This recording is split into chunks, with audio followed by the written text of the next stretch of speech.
The sultry weather and rolling heat waves turned this prosperous coastal city into a huge steamer made of steel.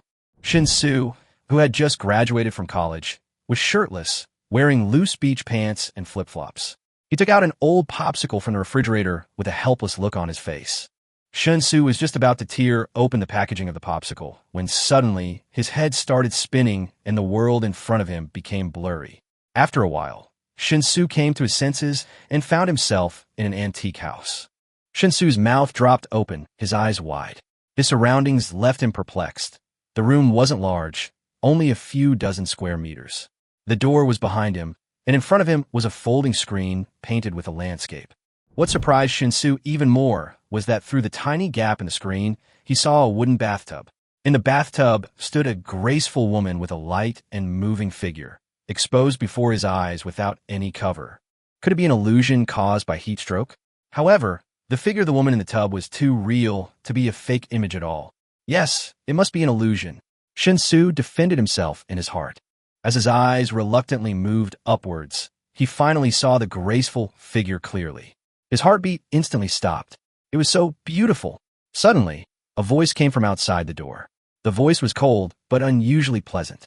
"Sister, I'm here to rub your back." Just as she finished speaking, the door creaked, as if someone was pushing it open. Shen Xu was so frightened that her heart jumped, and the popsicle in her hand fell into the bamboo basket. Even if this was just an illusion, if he was caught peeping, he would be in big trouble, right? Just as he was getting anxious, Shen Xu suddenly felt himself disappear in an instant. The next second, the door was pushed open completely. In walked a young woman who bore a striking resemblance to the woman bathing earlier. She appeared younger, perhaps 17 or 18 at most. Unlike the woman bathing, her demeanor was less gentle and more aloof and heroic. The girl closed the door and walked in. She suddenly frowned, her eyes fixed on the old popsicle in the bamboo basket. "What is this?" Her eyes revealed a hint of confusion as she reached out and picked up the old popsicle. The girl was even more surprised by the icy touch. "What's wrong?" the woman in the tub asked. "Nothing, just, it seems someone was here a while ago," she replied calmly, carefully flipping through the old popsicle packaging in her hand. She could probably understand the words on the packaging, but compared to the words she had learned, these words were too simple, and she had no idea what the words they were combined into meant. She noticed the packaging was jagged at both ends. After a brief hesitation, she tentatively tore it open. "Someone was here. How is that possible?" The woman stood up from the tub, her voice clearly filled with panic. The woman immediately wrapped herself in the linen cloth draped over the tub and walked around the screen to the girl's side. She didn't notice what the girl was holding, but instead looked at the bamboo basket.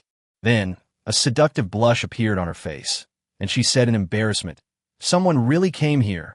Next time, let me watch over you while you take a bath. Every time I take a bath to heal my wounds, I'm completely in a state of dissipating my energy, which is really dangerous." The girl's tone remained unchanged, but her eyes were fixed on the old popsicle in her hand. "What are you holding in your hand?"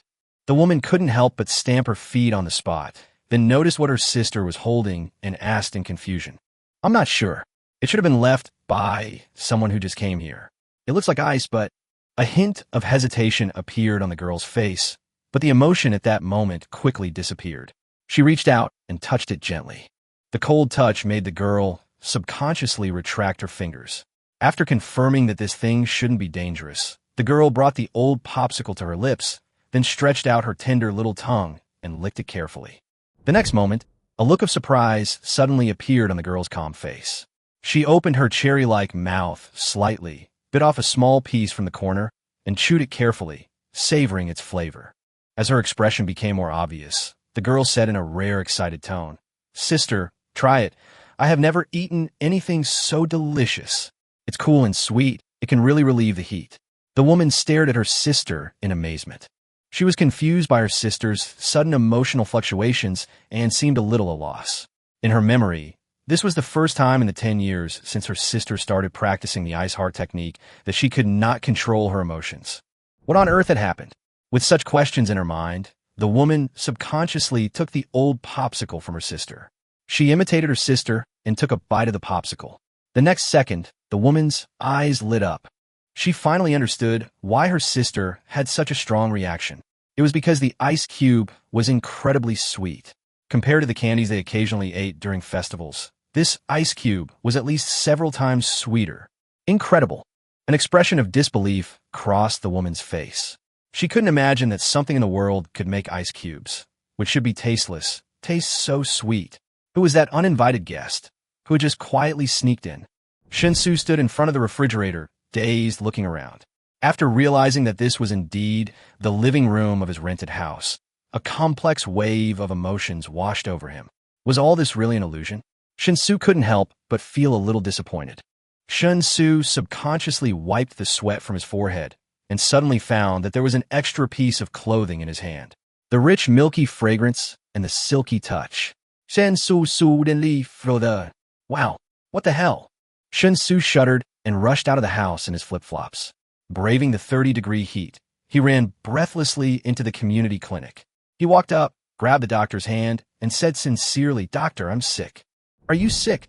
The doctor was startled and repeated reflexively, "Yes, I'm sick. Shen Xu not that vigo dusin." What disease? The doctor wanted to distance himself from Shen Xu, but Shen Xu held his hand tightly and dared not move. "You're crazy. I am hallucinating. And it's so real," Shen Xu said seriously. A moment later, under the stunned expressions of many patients and the angry gaze of the doctor, Shen Xu was rushed out of the clinic in a panic. However, after this ordeal, he calmed down a bit. He reviewed his previous experiences repeatedly in his mind and suddenly realized something possible. That is, he had traveled through time. Shen Xu swallowed hard and hurried back to his rented house. He decided to try again to figure out how this inexplicable time travel happened. After roughly recalling it, Shen Xu seemed a little anxious. He went to the refrigerator again, opened the refrigerator door, and took out a new old popsicle. Then, he tried to recall what he had done before crossing over. The next second, Shen Xu vanished again. The quaint house reappeared in his sight. However, the screen that had been placed before him had been removed and placed in the corner of the room, along with the bathtub. Looking at this scene, Shen Xu scratched his head, but an uncontrollable excitement welled up in his heart, because he had confirmed that he really did have the ability to travel through time. And it seemed that as long as he thought about it, he could go back and forth between these two worlds at any time. Shen Xu crouched down and crept to the door. He reached out and gently pushed, and the door creaked open. Shen Xu carefully leaned out half of his body and squinted his eyes to observe the situation outside. Then, he found himself in a typical courtyard. The room behind him must have been a wing of the courtyard. The air around him was incredibly fresh, without a trace of pollution. It smelled incredibly refreshing. He subconsciously took a deep breath and unexpectedly found that the air was not only fresh, but also had a faint fragrance. Amazing. "Who are you?" A soft voice suddenly sounded from the side. Shen Xu, who was intoxicated by the air, was suddenly startled. He instinctively turned his head to look for the sound, and saw the woman who had been bathing before, now wearing a costume similar to that of ancient times. She had appeared silently at the door of the wing room without anyone noticing. The distance between the two was so close that they could almost touch. What was going on? This place was empty just now. Shen Xu's eyes widened instantly. He realized that the fragrance in the air was not natural at all, but came from the woman next to him. "Ahem, girl, don't be afraid. I'm not a bad person. This should be your home, right?" he thought quickly as he spoke. He had to come up with a reasonable explanation as soon as possible. At least this would allow the beautiful girl to accept the fact that he had inexplicably appeared in someone else's house. "The person who just peeped at me taking a shower was you." The woman spoke again, her tone gentle, but Shen Xu could faintly hear a hint of danger in her voice. He quickly waved his hands. "It's a misunderstanding. I really didn't mean it. This is my first time on Earth, and I'm not very experienced yet. I didn't grasp the landing point well. I mean, no offense. Girl, you must believe me. I am a deity after all. How could I possibly do such a shameless act as peeping descend? Down-to-earth deity. Immortal." The woman's face showed surprise, but her eyes seemed to be looking at a fool, and it was obvious that she was not convinced by Shen Xu's words. Shen Xu smiled awkwardly and continued, "This is a long story. I'll explain it slowly when I have the chance. First, tell me what the current situation is in the mortal world." The woman frowned and looked at Shen Xu carefully. At this time, Shen Xu was shirtless, wearing only a pair of beach shorts. This appearance immediately made the woman blush slightly, showing a bit of shyness. She had never seen such attire before. Both the beach shorts and the flip-flops were unfamiliar. Even more concerning for her was the fact that, with her 7th grade cultivation levels still undispersed, she hadn't noticed Shen Xu's appearance the moment he appeared. This strange method, coupled with his absurd words, made her believe it a little bit. "Do you have something that can prove your identity?" The woman blinked and asked cautiously. "Huh? What do you mean? Does this count?" Shen Xu said as he handed over the old popsicle in his hand. "This thing is called an old popsicle. It's a snack in heaven." The woman's eyes widened slightly. For some reason, her mind suddenly thought of the missing belly band. She bit her lip, and her gaze shifted slightly. Legend has it that the gods in heaven all have the ability of clairvoyance and superb hearing. If you can prove you have such abilities, I will believe you. Clairvoyance and hearing. Goodness, that's a really unnatural request. If he really had this ability, would he even need to travel through time? Wouldn't it be better to just become a charlatan? Shen Xu felt a headache coming on, but he couldn't show his weakness now. He had to justify this fabricated identity, even if it meant crying. Ahem, young lady, there's a barrier between the mortal world and the heavenly courts. To descend to the mortal world, one must shed their celestial bodies and transform into mortal flesh. The abilities you mentioned are certainly no problem in the heavenly courts, but in the mortal world, well, he suddenly got stuck because he realized that simply saying, "I can't do it," was too unconvincing. After all, his sudden appearance alone made it hard to convince people that he was truly a god. Then he changed the subject and said, "Once I'm in the mortal world, my abilities will be greatly limited. However, I understand you'll find it hard to believe. So I'm returning to heaven now, making some preparations, and then returning to demonstrate my magical powers to you." As soon as the words fell, Shen Xu silently said, "Go back," in his mind, and the next second, the whole person disappeared from the spot.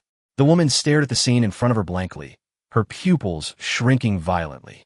Her body tensed up, and she immediately scanned the surroundings, only to confirm that the man claiming to be a god had truly vanished. She opened her mouth, but for a moment she didn't know what to say. After a moment's hesitation, the woman simply stood still. She couldn't understand how the man had managed to vanish into thin air. In her opinion, even the most powerful 9th grade master in the world couldn't instantly vanish before her. Could it be that gods really exist in this world? If so, does the heavens truly have eyes?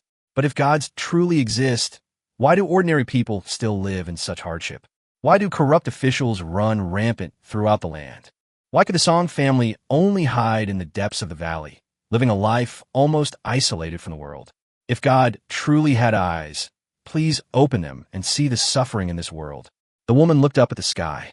Even staring directly at the blazing sun, her 7th grade eyes remained unharmed. Yet, the glaring sunlight seemed to condense into a cold smile in her eyes, mocking her naivete and unrealistic fantasies. By this time, Shen Xu had returned to his bedroom, rummaging through the drawers and cabinets with swift hands. He lived in a rented house, so the furnishings were naturally very sparse.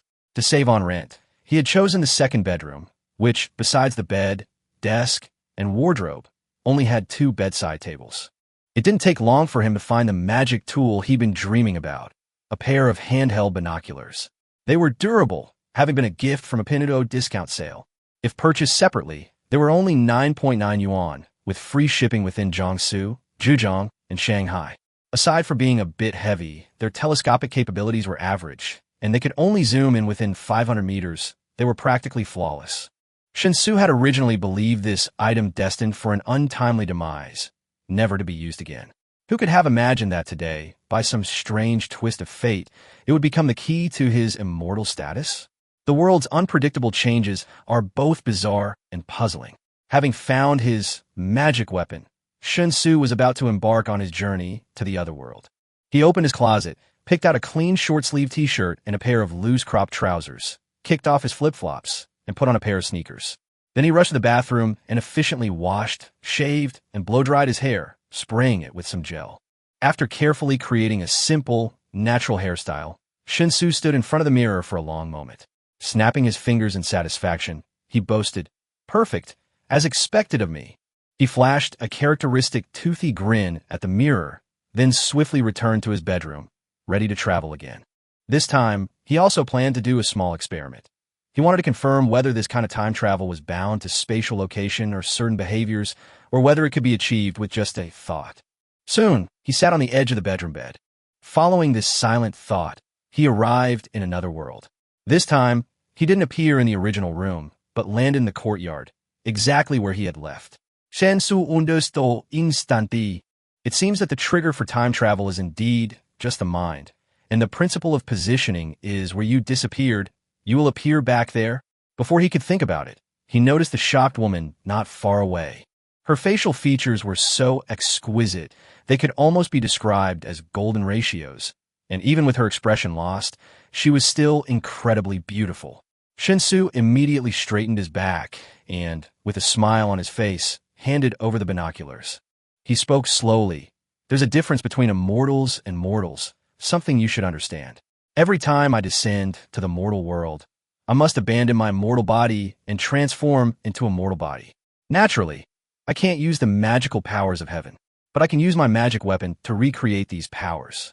He paused, then added, even a magical weapon, once brought down to earth, will be subject to similar restrictions. Even so, it's sufficient to prove my identity. Shen Xu gestured for her to use the telescope. The woman took it hesitantly, and under Shen Xu's guidance, hesitantly brought the tube close to her eyes. The sudden close-up of the image through the lens made her instinctively exclaim. She immediately took down the telescope and looked around. When the image returned to normal, her originally cold eyes immediately widened. The shock on the woman's face was completely replaced by disbelief. She repeatedly raised and lowered the telescope, focusing and observing. She even observed the clouds for a moment, a look of astonishment gradually appearing on her face. Then she suddenly bent her knees slightly and leaped lightly directly onto the roof of the adjacent wing. Holding a telescope, she circled around, observing with great interest. Shen Xu was stunned, his mouth slightly open, forgetting to close it. My goodness, this roof must be at least 5 meters above the ground, right? And she actually jumped up there. Is this something a human can do? If she doesn't compete in the next Olympics, Shen Xu doesn't even want to watch. He stared blankly at the woman on the rooftop, spinning around and looking around. He couldn't help but realize that although the architectural style of the world he had traveled to resembled ancient times, there was clearly something more profound behind it. After all, according to his limited historical knowledge, no human in ancient times had ever been able to jump 5 meters high. But if it wasn't ancient, why did the people here speak Chinese? There must be some untold secrets. Just as he was lost in thought, the woman leaped down from the rooftop, her figure light and graceful, like a startled wild goose. Although her face still held a hint of doubt, her demeanor had softened considerably compared to a moment before, and her eyes held a hint of conviction. She respectfully handed the telescope back with both hands, saying softly, "Please, immortal, take back the magic weapon. Although I still have many doubts, I am willing to believe your words. I hope you will forgive me for any offense I may have caused you." Shen Xu didn't reach out to take it. Instead, he smiled and waved his hand. "You can keep this magic weapon. Just consider it a meeting gift. I'm new here, and I haven't prepared anything else. I hope you don't mind. Give it to me." The woman was stunned for a moment, then shook her head in panic. No, this is too valuable. I can't accept it." Valuable? Shen Xu rolled his eyes inwardly. If it were truly that valuable, how could he have chopped it off? It would have been stuck at hundreds of decimal places.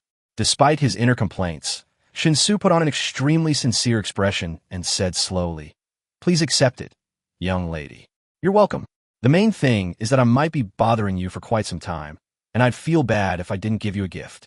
However, the woman still shook her head gently, her tone firm. "I am just an ordinary person. How can I take the treasures of the heavenly palace for myself? This is disrespectful and will be punished by the heavens." Her insistence made Shen Xu rub his temple helplessly with a wry smile, and he had to change his words. "How about this? Young lady, give me some of your local specialties so I can take them back to heaven and give them to my friends. While earthly things might be of little use to the gods, at least they'll give me something new to see. After all, heaven can't produce mortal things." The woman was stunned for a moment, a hint of hesitation crossing her face. Who could easily refuse a divine treasure if they truly possessed it? "Take it quickly. This thing means nothing to me. Besides, the heavenly court arranged for me to travel to the mortal world to test me. If I want to complete the test, I definitely can't do it alone. I need mortals willing to help me. Just think of this thing as a deposit. If you can really help me pass the test, I will give you more than just this one thing in return. I also have many magical treasures. You are the first person I met after descending to the mortal world, so agree to it." Hearing the words, "the first person since descending to the mortal world," Song Siqing couldn't help but recall the time she was spied on while bathing, and a shy blush immediately spread across her cheeks. Although she still felt the magic weapon was too precious, she somehow put the telescope away. Then, she bowed gracefully and spoke softly. "I am Song Siqing.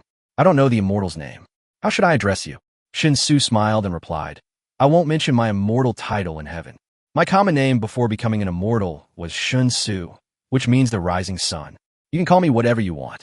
But regarding my descent to the mortal world, I would like Miss Song to keep it a secret and provide a cover for me. If my identity is leaked, it will be very troublesome." Song Siqing nodded quickly and replied, "Excuse me, immortal. Please rest assured, young Master Shun. However, young Master Shun, it will be best if you change your clothes. Your heavenly court attire is too different from the common attire of the Northern Zhou dynasty. If you come into contact with outsiders, it will easily arouse suspicion. Also, young Master Shun, what is your purpose in traveling here this time? How can I help you? Please speak frankly. I am not very smart and can't think of any way I can help you at the moment." Shen Xu waved his hand. "Miss Song, could you first explain the basic situation here?" This request surprised Song Siqing a bit, but after thinking it over, it made sense. So, she asked Shen Xu to sit down on a wooden chair in the courtyard and began to explain her understanding briefly and clearly. Shen Xu listen intendi. However, as Song Siqing spoke more and more, he gradually began to feel a sense of damn it. According to her, this was a country called Northern Zhou, a vast country governed by 7 prefectures and 36 counties. Song Siqing's home was located deep in the Jiushuan Mountains of Chang'an County in Dongshan Prefecture, hidden in a vast valley. The valley is surrounded by steep, towering cliffs, some hundreds of meters high, seemingly cut by a knife. Only a narrow, crack-like path in the eastern mountainside connects it to the outside world. The valley is home to more than 400 households, with a total population of less than 2,000, forming a hidden village called Songjia Village. They lived off the mountain, their cultivated land and the village itself occupying only a small corner of the valley, leading a life almost isolated from the outside world. Every 2 weeks, the village would organize a trip, bringing mountain products and game to the nearest market to exchange for salt, grain, and other necessities. Beyond these, Song Siqing also mentioned the existence of martial arts masters. Indeed, true martial arts masters exist in this world. They cultivate the art of martial arts, constantly pushing the limits of their physical bodies. While they may not be able to fly or dart into the sky, their power is enough to defeat thousands of enemies. This point completely struck Shen Xu's bottom line. Even after Song Siqing finished, Shen Xu was still a bit stunned. He felt as if his pitiful historical knowledge had been trampled upon and severely humiliated. This was outrageous. What the hell was this place? Chapter 6. Worthless Mountain Goods. Shen Xu felt his brain freeze. Song Siqing also noticed Shen Xu's abnormality and said with some concern, "Master, Mr. Shun, what's wrong with you? Are you okay?" "No, I just want to be alone. Don't worry about me. I'll be fine for a while." Shen Xu waved his hand, his face full of doubt about life. Song Siqing pursed her lips, brought a bamboo chair to Shen Xu, bowed to him, and then turned to go into the side room. Shen Xu subconsciously sat on the bamboo chair, his mind still working at high speed. He really wanted to understand the reason behind this strange time travel incident, but he had obviously overestimated his intelligence. So, the premise was that he had to work hard to gain a foothold in this alien world, and then see if there was anything in this alien world that could be used to benefit his original world. As long as he could find the differences between the two worlds and trade the unique items of the two worlds back and forth like a profiteer, he would definitely be close to making fortune. Just as Shen Xu was daydreaming about these things, Song Siqing came out of the side room with an embarrassed look on her face, carrying a coarse cloth sack that looked like it was filled with a lot of things. Under Shen Xu's curious gaze, Song Siqing placed the sack at his feet. She apologized. "Mr. Shun, our Song family has been living in seclusion in this valley for over 60 years. My great-grandfather's generation moved here as early as this time. So, we really don't have anything worthwhile at home. We only have these mountain products, which we hunted in the mountains years ago. As a token of my gratitude, please accept them. I know that compared to the magic weapon you gave me, these mundane items are nothing to mention, but given our family situation, there's really nothing we can do. I hope you won't despise them. Mountain goods? Listening to Song Xiqing's explanation, Shen Xu couldn't help but become even more curious. Subconsciously reaching out to pry open the mouth of the sack, he saw a set of bones and several huge horns scattered in the sack. Wow! Shen Xu's heart skipped a beat. But he soon noticed the unusual shape of the bones. They looked like the complete skeleton of some wild animal.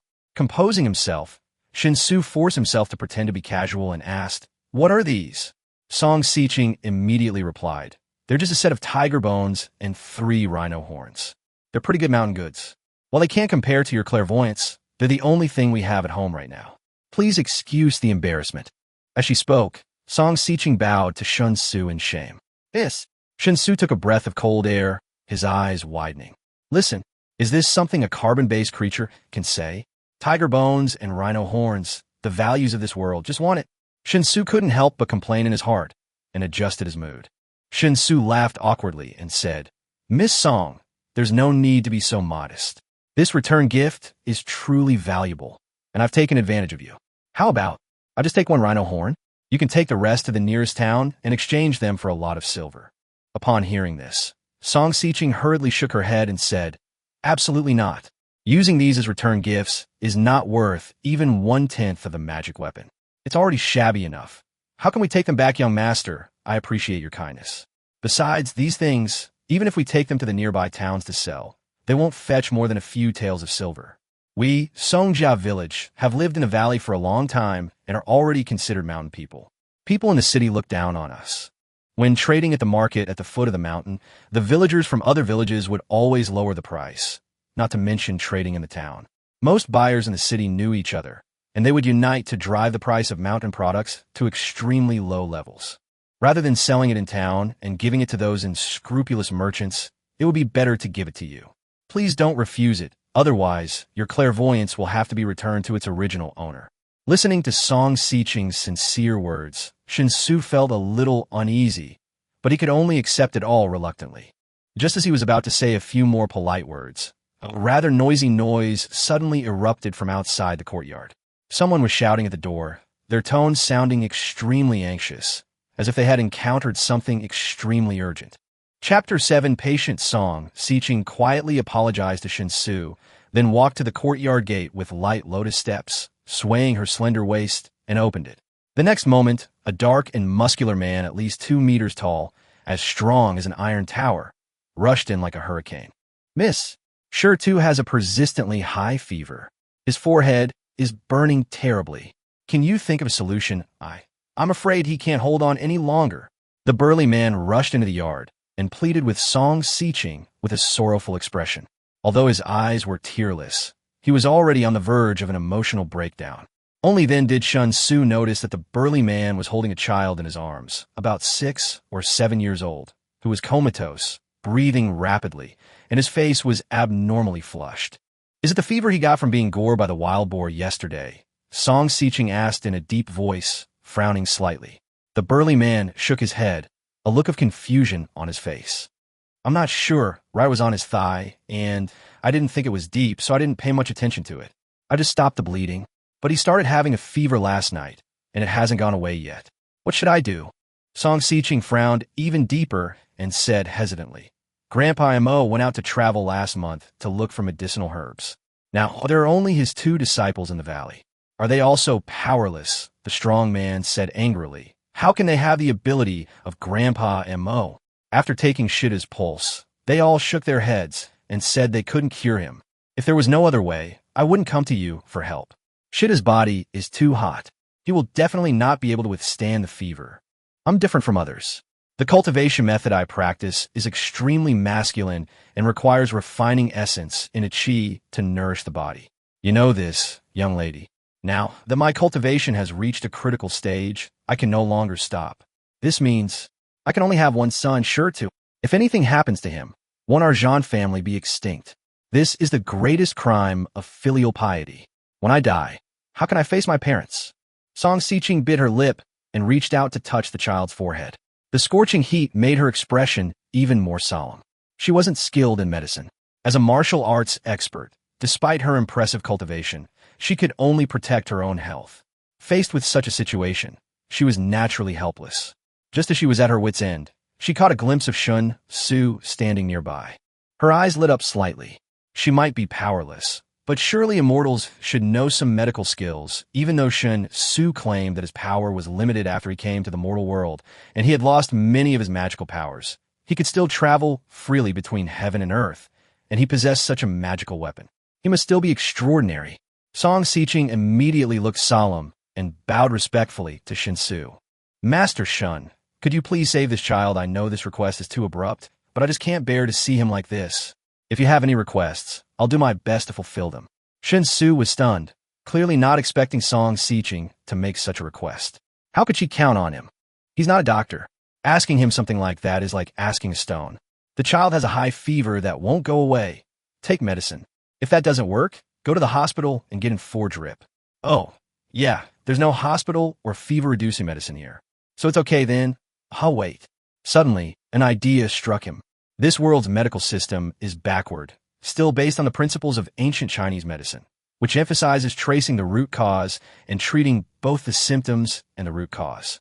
Although there are many advantages, the effect is slow, the threshold is high, quack doctors are rampant, and famous doctors are rare.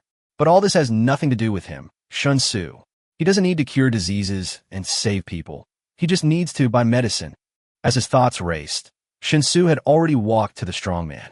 Facing the strong man's suspicious gaze, he asked, "Are you sure it's caused by the injury? Let me see the wound." The burly man opened his mouth, but didn't answer directly. Instead, he subconsciously looked at Song Xiqing. Song Xiqing's expression lit up, and she immediately nodded. Just do as Master Shen says. If Master Shen is willing to help, sure too can be saved. The burly man trusted Song Xiqing immensely. Upon hearing this, he was instantly excited, as if he had grasped a lifeline. Although he had no idea where this strangely dressed young man came from, he didn't bother asking any questions. He immediately yanked the child's pants off and pointed at the side of the child's thigh. It was a deep wound, already festering, and clearly hadn't been disinfected. If left untreated, even if the child survived the high fever, the wound would fester within 10 days or half a month, and in severe cases, amputation would be necessary, or death would be inevitable. This was a common occurrence during the Northern Zhou dynasty, given the backward medical conditions. In modern times, even a common cold or fever can be fatal without appropriate treatment. After careful observation, Shen Xu came to a preliminary conclusion: a bacterial infection. Bacterial infections, however, had become less of a problem since the advent of antibiotics. This realization relieved Shen Xu somewhat. However, he remained cautious. Turning to Song Xiqing, he spoke with a slightly uncertain tone. "I can try, but I can't guarantee it will be 100% effective. After all, I'm limited by what I carry, you know." Song Xiqing nodded repeatedly, her tone firm. "I understand. Mr. Shen is willing to lend a hand, which is a great kindness. If even you are unable to do anything, then you can only accept your fate." Shen Xu nodded. "Okay, then you wait a moment. I'll go look for it. I should be able to find something useful." After that, he turned and walked towards a room where Song Xiqing lived. Chapter 8. The Queen Mother's Decree. Shen Xu knew he had to return to heaven to find a cure. Naturally, Song Xiqing was delighted with Shen Xu's decision. She hoped he would recover quickly and was proud of his talent. However, the burly man standing nearby was completely dumbfounded. He stared with wide eyes as Shen Xu walked straight into Song Xiqing's boudoir and closed the door. The burly man couldn't help but stammer, This Mr. Shen. Where is he from? Why have I never seen him before? How did he just walk into your boudoir like that?" Song Xiqing was stunned after hearing this. She hadn't expected the burly man to ask such a blunt question. She lowered her head a little embarrassedly and said vaguely, "Mr. Shen is a friend I met in the martial arts world. He's very capable, and I admire him very much. He recently came to Changle County and stopped by to see me." After hearing this, the sturdy man's eyes widened, and he was completely stunned, his mouth hanging open. Seeing him like this, Song Xiqing couldn't help but feel a little embarrassed, and her cheeks unconsciously flushed. Finally, the sturdy man came to his senses and muttered, "So, miss, are you planning to take a son-in-law?" "What son-in-law? Don't talk nonsense. Mr. Shen is an extraordinary person. How dare I be worthy of him?" Song Xiqing was startled and immediately waved her hands to explain. The strong man was not happy after hearing this. He frowned and said in a serious tone, Miss, you are not right. Although we live in seclusion in the valley, with your appearance and martial arts, if you really want to find a son-in-law, you could just pick one at random.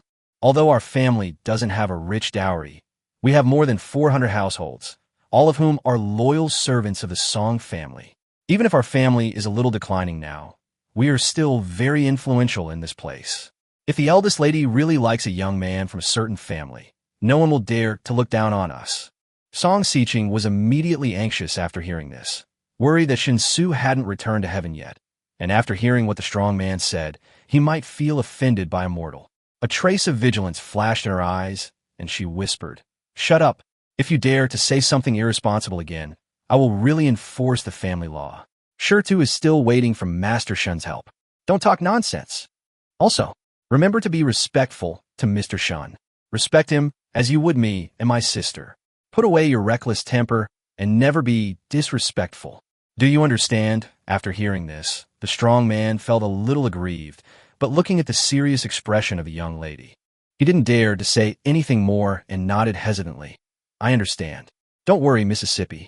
If Mr. Shen can really rescue Shirtu, I will definitely worship him like my own father.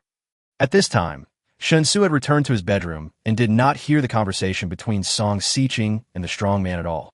If he knew, he would definitely have a good talk with Song Xiqing. Where exactly is the line between immortals and mortals? The story of Dong Yong and the Seven Fairies, the story of the cowherd and the weaver girl, which couple didn't break the line. Besides, he is not a real immortal. Coming out of the bedroom, Shen Xu quickly found a nearby pharmacy on his phone and decided to go out immediately. So far, his travels have been silent, appearing and disappearing suddenly. Therefore, he chooses private and safe places to avoid being seen. If he were seen, who knows what might happen, and he doesn't want to be caught and used for experiments. As for what he could take with him when traveling, he hadn't yet fully understood. He had previously tried carrying popsicles and a telescope with him, and found that these items could be taken along. Shen Xu speculated that this might be related to his physical strength. Anything he could lift, he could take with him. Therefore, Shen Xu speculated that the amount of items one could carry during a time travel experience was related to one's physical strength. The stronger one was, the more items one could carry. He needed to gain more experience to further understand the other characteristics and limitations of time travel. As for the strong man's son's fever, Shen Xu knew that if he could, he must do his best to save him. This was not just a matter of saving a life, but also a chance for him to gain a foothold in this strange world. Nothing could more profoundly impact his foothold here than the grace of saving his life. Fortunately, the solution was simple. The discovery of antibiotics had enabled humanity to overcome many deadly bacteria. But in this alien world, bacteria had never been exposed to antibiotics, and therefore had no resistance. Shen Xu's confidence flared, and he decided to go to the pharmacy to get his medication. Just as he was about to reach the gate of the complex, his phone rang. Looking at the caller ID on the phone, Shen Xu was stunned when he saw the words Queen Mother. His mother suddenly called, as if she had something to tell him. He answered the phone as he walked towards the door. Hello, Mom. Well, I'm fine, don't worry. I found a job and will officially start next Monday. Yes, I will work hard and do my best. I won't embarrass you and Dad. Okay, I see. Wait, what did you say Xiaoya is coming? You must be kidding. I'm sharing an apartment with someone, and I only have one bedroom. How could she come and live here? Shen Xu was puzzled when he heard this. I know Xiaoya has good grades, but why did she insist on living in Wanghai City? For 2 months, she can go somewhere else to play. Why does she have to come here? I know she's more promising than me, and her college entrance exam scores far exceeded the first-tier line. Of course, I'm proud of her, but you can't spoil her like this. How you bought the plane tickets arriving in Wanghai at 10 o'clock tonight? Really? You're really my mother. When we were little, we slept in the same bed, and I didn't think too much about it at the time.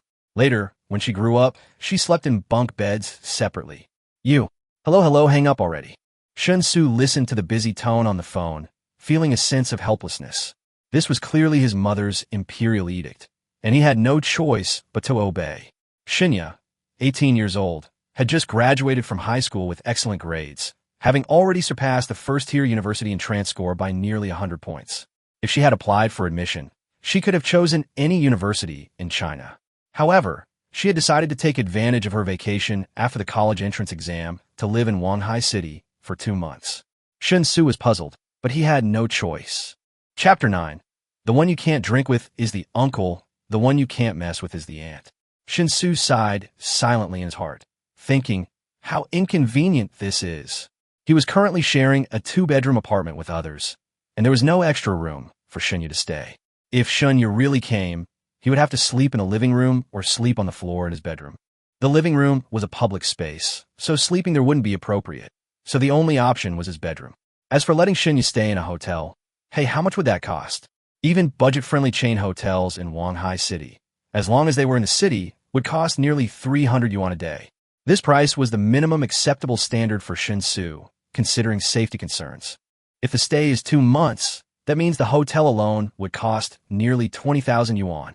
If Shen Xu's family had that much money, he would have left here long ago, returning to his hometown to live off his parents and become a useless person who would want to toil like a social animal in a big city. This is just a last resort.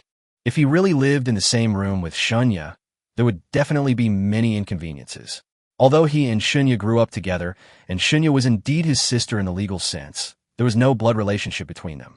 When Shen Xu was 6 years old, his parents adopted Shenya, who was only 2 years old at the time. Shen Xu didn't know much about the specific situation, only that Shenya was abandoned at the time.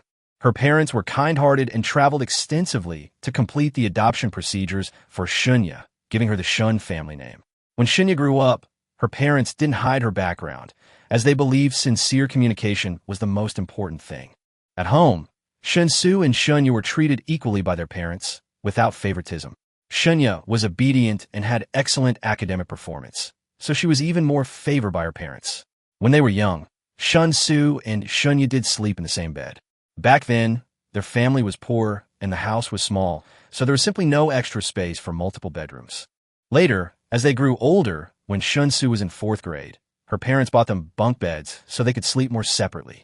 Despite not being related by blood, Shen Xu still treated Shenya like his own sister, and the two always had a good relationship. However, as Shenya grew older, especially after she entered junior high school, Shen Xu began to notice that her attitude had become a little strange. Shenya seemed to be becoming increasingly possessive of him. At first, Shen Xu thought it was just part of his sister's growth, a natural curiosity about the opposite sex. But as time went on, Shenya gradually became more graceful, and some of her actions began to make Shen Xu feel uneasy. Fortunately, Shen Xu successfully passed the university entrance exam and only stayed home for 3 months during the winter and summer holidays, which prevented the situation from getting worse. However, Shenya's interest in Shen Xu did not diminish with age. On the contrary, because Shen Xu only came home for a short period of time during the winter and summer holidays, Shenya became more bold and some of her actions became more radical. If Shen Xu hadn't been so vigilant, his parents would have noticed Shenya's unusual behavior long ago. In fact, Shen Xu didn't choose to return home after graduation, but instead decided to stay in Wanhai City to work hard. Shenya played a part in this. While escaping is shameful, it does work. Unexpectedly, just after graduating, finding a job, and renting an apartment, Shen Xu's peaceful life was disrupted by Shenya. Although Shenya only planned to stay for 2 months during the summer vacation and would go to college on September 1st, it was precisely because of this that Shen Xu felt that things had become extremely dangerous. Who knew what outrageous things Shenya, this quirky little sister, would do in the next 2 months?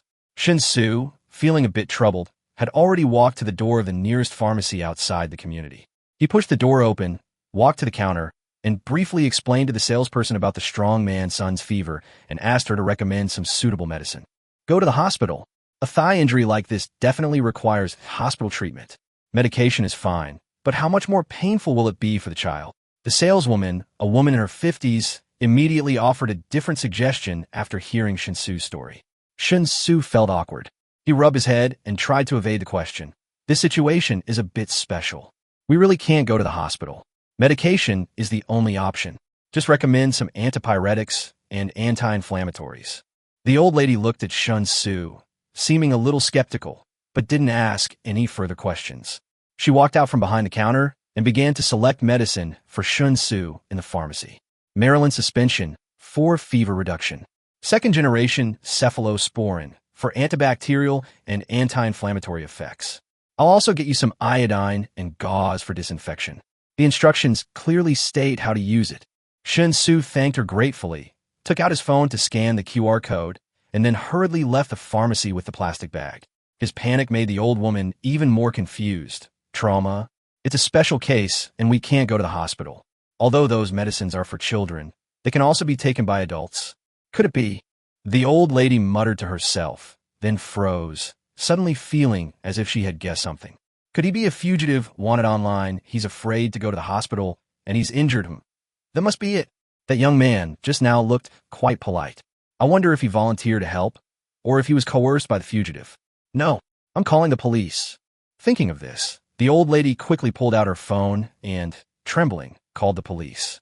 Shen Xu, completely unaware that his every move had aroused the pharmacy clerk's suspicion, hurried back to his rented house.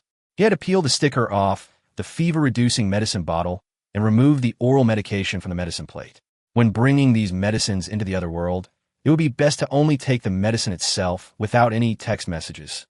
Even if the text message leaked, it wouldn't be a big deal, but Shen Xu was always more cautious. After completing these preparations, Shen Xu took the medicine, iodine, and gauze in his hands, took a deep breath, and with a thought, prepared to go to the other world. Chapter 10. Miraculous Elixir. Shen Xu opened the door of his wing room and came out to see Song Xiqing and the burly man waiting in the yard. They looked nervous, although Song Xiqing seemed calm. She couldn't hide the worry in her eyes. "Mr. Shen, how is it? Can it be cured?" She stepped forward and spoke cautiously, clearly both excited and anxious about the outcome. Although she had a certain degree of trust in Shen Xu due to the magic weapon incident, Shen Xu's previous explanation had also made her understand. Even divine objects from heaven could lose their power and become ordinary after being brought to the mortal world. She could accept this truth, but she couldn't let go of her anxiety. She knew hope didn't guarantee certainty, and it was better to be safe than sorry. Shen Xu didn't respond directly. Instead, he opened his palm and handed her the bottle and pills, letting her take a closer look. Then, he walked up to the burly man and said seriously, "This little bit of medicine in this bottle is enough each time." He unscrewed the bottle cap and poured out 5 milliliters of the liquid from the small measuring cup that came with it. He handed the cup over and instructed, "Give this medicine to your son once every 3 hours, up to 3 times a day. Remember, only give this to your child when they have a noticeable fever. It's just for reducing fever." He then picked up another box of pills. "Take this pill 3 times a day, one at a time, for 7 to 10 consecutive days. How long to take it depends on the recovery. If the recovery is fast, 7 days is enough. If it's slow, take 10 days. No more than 14 days at most." Shen Xu paused, his eyes falling on the bandage and disinfectant in the burly man's hands. "This is iodine. Clean the wound first, then apply iodine, and then wrap it with this. This is gauze. Use it to wrap the wound to prevent contact with the air and infection. Do you understand?" The sturdy man nodded in confusion. I remember. But Mr. Shen, there are some words I don't understand." Shen Xu shrugged and said calmly, "It doesn't matter if you don't understand. Just do as I say. Don't do anything rash. Children are delicate, so don't feed them medicine carelessly." After saying that, he pointed to the medicine cup and said, "Feed this medicine in first." The strong man looked at Song Xiqing hesitantly, and when she nodded gently, he carefully poured the small cup of fever-reducing medicine into his son's mouth, as if facing a great enemy. Song Xiqing stood behind Shen Xu, her expression still calm, but her heart was already in turmoil. She never understood the material of the medicine bottle. It looked like glass, but the feel was completely different. Could it be the immortal bottle used in the immortal realm? If so, then what was inside? The legendary elixir? She was deeply shocked.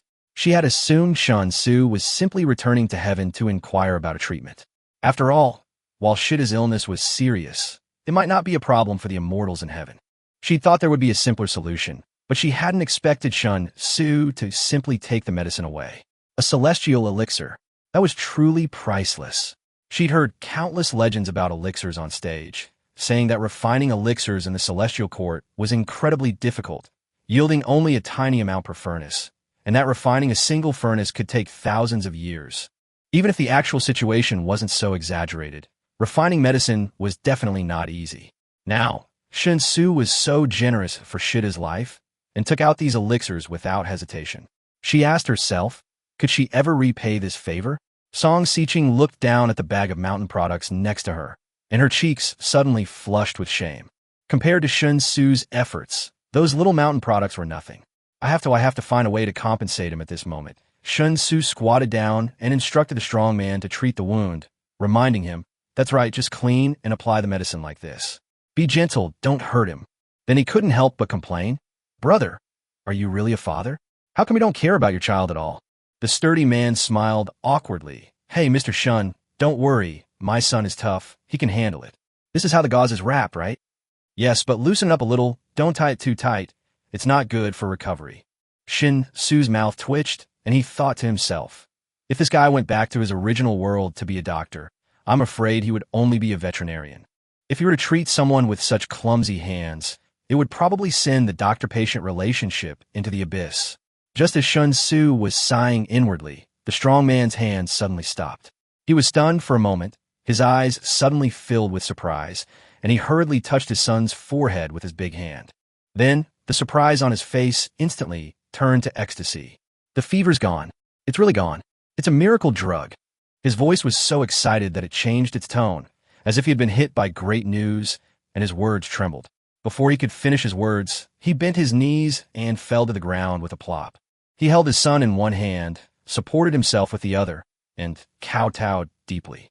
"Mr. Shen, save my Zhan family's bloodline. I cannot thank you enough for your kindness. Please accept my bow." After saying this, he knocked his head heavily to the ground, the sound dull and loud. Chapter 11. One Man Rules a Nation. Shen Xu was caught off guard by the sudden kneeling of the burly man. He panicked for a moment and quickly dodged. He muttered to himself, "Aren't people in this world too easily agitated? They keep kneeling and kowtowed at every turn. I'm really not used to that." He coughed lightly, waved his hand, and said, "Don't be like that. It's just a piece of cake. Get up quickly. Remember how I taught you to use the medicine, and don't make any mistakes." The strong man was honest and kowtowed 3 times before standing up. He hugged the child with a grateful smile and said, "Don't worry, young master. I've remembered it. Although I don't understand a little, I will definitely feed the medicine according to your instructions. There will be no mistakes." Shen Xu nodded and gave a few more instructions. "Take the child back to rest first. He will generally be more energetic after the fever goes down. But you have to understand that this fever reduction is only temporary. It is suppressed by medication. After 3 hours, the fever may come back. Don't be afraid. This is normal. If the fever comes back, feed him again according to the time I said. The most important thing is rest. Medicine is just an auxiliary measure. Don't expect it to cure you permanently. All medicines have side effects, and taking too much is bad for your health." The sturdy man nodded vigorously, then bowed to Song Xiqing, and then happily carried the child and the medicine out of the courtyard. Shen Xu watched him leave, feeling a little confused. Normally, fever-reducing medicine should take 20 to 30 minutes to take effect, so how could it have been gone in just 10? He rubbed his chin and wondered, could it be that the child had never taken anything like this before, so the effect was particularly rapid? That possibility was possible. He was lost in thought when Song Xiqing lightly walked over to him and bowed solemnly. She whispered, "His name is Zhan Bafang. He's my next-door neighbor and very prestigious in the village. His son, nicknamed Shirtu, was raised by me. Master Shun went to great lengths to bring down so many elixirs from heaven to save Shirtu. Xiqing is deeply grateful. This kindness is so great, I truly cannot repay it. Those medicines might have lost their potency in the mortal world, so Master Shun brought more. Xiqing, I'm very touched." She pulled a small jade box from her bosom and handed it to Shen Xu. Shen Xu took it and felt the jade box's coolness, as if a refreshing breath permeated his consciousness, refreshing him. He couldn't help but look at Song Xiqing. "What is this?" Song Xiqing bowed slightly and explained, "The box contains the Foundation Establishment Pill, which can help ordinary people directly break through to the first level of martial arts and start the road of cultivation. This pill is extremely difficult to refine. It consumes a lot of materials, and the success rate is extremely low. Even fewer people know the formula. This thing might not be of much use to Master Shun, but it's the most precious thing I have. Please don't despise it." Her voice gradually lowered, and her cheeks flushed, clearly a little shy. Shen Xu's eyes lit up when he heard this, and he quickly raised the jade box to his eyes, examining it as if he had found a treasure. He still vividly remembered Song Xiqing's effortless leap onto the roof earlier, and it had already deeply moved him. He had originally thought that once he had established himself and become familiar with this world, he would ask Song Xiqing to guide him into cultivation. After all, What man hasn't dreamed of becoming a master overnight? But he never expected that Song Xiqing would actually offer him the entry qualification certificate. It was like a pie in the sky, and he could even bump into his pillow while walking. He was ecstatic in his heart. This girl is so thoughtful. Don't think too much, Miss Song. This thing is just right for me. Since I have come to the mortal world, the rules require me to give up my immortal body and become immortal. Now I'm no different from ordinary people.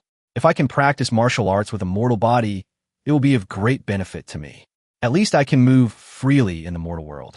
As he spoke, he put away the jade box without hesitation, his face full of joy. If you don't take advantage of something you found for free, you're a fool. What's more, this is a win-win situation.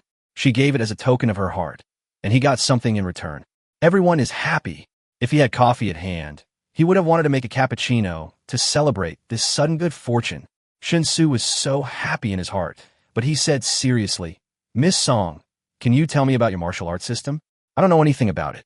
Song Xiqing nodded and explained, our two countries, Northern Zhou and Liangwei, share the same categorization of martial arts from 1 to 9. 1 to 6 are the acquired bodybuilding realm, while 7 to 9 are the innate chi training realm, divided into acquired and innate warriors. Above the 9th rank, there's the Grandmaster realm, a truly transcendent realm. In the entire world, there are no more than 5 masters at the Grandmaster level. The reason why the 3 kingdoms can maintain peace today is because each of them has a Grandmaster in charge. These people are the pinnacle of martial arts and the goals that all martial artists pursue throughout their lives. Although she didn't say much, Shen Xu's blood was already boiling after hearing it. Grandmaster realm? That sounds like the legendary humanoid nuclear bomb. One man defending an entire nation. What kind of majesty and power is that? This is a true man's dream. Being able to embark on this path. Shen Xu's journey through time was worth it. Chapter 12. Song Xiqing changes her boudoir as Shen Xu was lost in his curiosity about the world of martial arts. Song Xiqing patiently continued to explain to him in detail the differences between the various realms. She explained that the so-called acquired bodybuilding realm, from the 1st to the 6th level, was about strengthening different parts of the body, practicing step by step in order. The first stage primarily strengthens muscles, allowing ordinary people to enter the realm of cultivation with firmer, more powerful muscles. With continued practice, reaching the second stage also strengthens bones and skin, significantly increasing resistance to blows. The third stage strengthens internal organs, making them tougher and less susceptible to damage. At the 4th level, the focus of cultivation shifts to the blood, enhancing the ability to purify toxins, thus becoming nearly immune to all poisons. The 5th level is devoted to strengthening the 8 extraordinary meridians, achieving a more balanced flow of energy and improving overall combat effectiveness. At the 6th level, the 5 senses, hearing, vision, smell, touch, and taste, are significantly heightened. After completing the entire process, the practitioner's body is almost completely transformed, becoming far stronger than an ordinary person. Only after completing these enhancements can one reach the 7th level, officially entering the innate chi training realm. As for the innate realm from the 7th to the 9th level, Song Xiqing didn't elaborate, simply mentioning that she herself was currently at the 7th level. She said that the path of martial arts cultivation requires a down-to-earth approach. Excessive ambition can easily lead to obsession. Even though Shen Xu was once an immortal, now that he walks the earth as a mortal, he should still follow the rules of human cultivation. Only by taking steady steps can one go further. After hearing this, Shen Xu pondered, so, the most important factor in becoming a martial artist is talent. If you don't have talent, even if you want to practice, you can only rely on that foundation-building pill. Song Xiqing nodded in response. That's true. However, nothing is absolute. There have been a few people in history who lack talent, but, due to some chance, embarked on the path of martial arts. But such people are rare. For most people, if they don't learn martial arts from a young age, learning it as an adult will basically have no future. Besides, martial arts training is too expensive. The food intake alone is far beyond that of ordinary people, and a large amount of rare medicinal herbs are needed daily, which is a huge burden. Shen Xu thought for a moment and asked, what if I take the foundation-building pill and successfully enter the martial arts path? Will further breakthroughs be more difficult? Song Xiqing's expression froze, and she said softly that, I'm not too sure. Foundation-building pills are incredibly rare. Apart from those in the great families who have passed them down through generations, almost no one possesses them. And they only occasionally find a family member they particularly value but lacks talent, and then they'll try to refine or acquire one.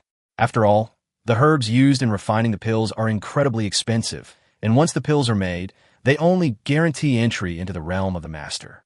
It's really not worth it. So, I'm sorry, Mr. Shun, I have never seen anyone actually take the Foundation Establishment pill, and I don't know what the consequences will be after taking it. Whether the talent will be activated, or the cultivation will stagnate. I really can't say. Seeing the guilt on Song Xiqing's face, Shen Xu immediately changed the subject, not wanting her to continue to blame herself. He thought to himself, this girl is so kind and gentle that it makes you feel distressed. She's dignified and powerful, yet she's not all arrogant. She's humble and considerate, which is quite rare. Unlike his old world, where all those beautiful girls acted like little princesses, speaking without even looking at you. Song Xiqing was not only beautiful, but also exceptionally sensible, but she was also prone to self-blame. Honestly, even if a girl like her was occasionally unreasonable, it would seem like she was just being coquettish, making people willing to forgive her. But if it were a plain-looking girl, it would be truly unreasonable. These days, after all, it's still a society that values appearance. The two of them sat in the yard, enjoying the sunset and chatting for a long time. It was not until the sun went down that Shen Xu remembered that he had to go to the airport to pick up his sister in the evening. He stood up and smiled helplessly. It's getting late. I have to go first. I'll come back tomorrow. If you have time, could you take me around a village? I want to know more about the situation here. Also, you really don't have to take it to heart. I like the things you gave me very much. To be honest, I think they are more valuable than the things I brought. After saying that, he grabbed the bag of mountain products, smiled at her, and then swaggered into Song Xiqing's room. Watching the door click shut, Song Xiqing hesitated. It suddenly occurred to her that Shen Xu had appeared in the courtyard a few times before, but most of the time he'd come through her room. Would it be appropriate for her to continue living in her old room? She bit her lip and muttered softly, "Forget it. I'll just move to C's room, just in case Master Shun suddenly descends in the middle of the night." The scene of Shen Xu's first visit to heaven, when she was caught bathing, flashed back to her mind, and she blushed. She lowered her head and murmured, "Mr. Shun is truly a very gentle deity. He knew he had no use for the things I gave him, but he still accepted them so seriously and praised them for their preciousness. But if he really takes them back to heaven, will the other deities make fun of him? I wonder what the mission given to him by heaven is." Chapter 13 Life is becoming more and more unpredictable. It was already evening when Shen Xu returned to his rented bedroom. Through the casual chat with Song Xiqing just now, he had a better understanding of the world he traveled to.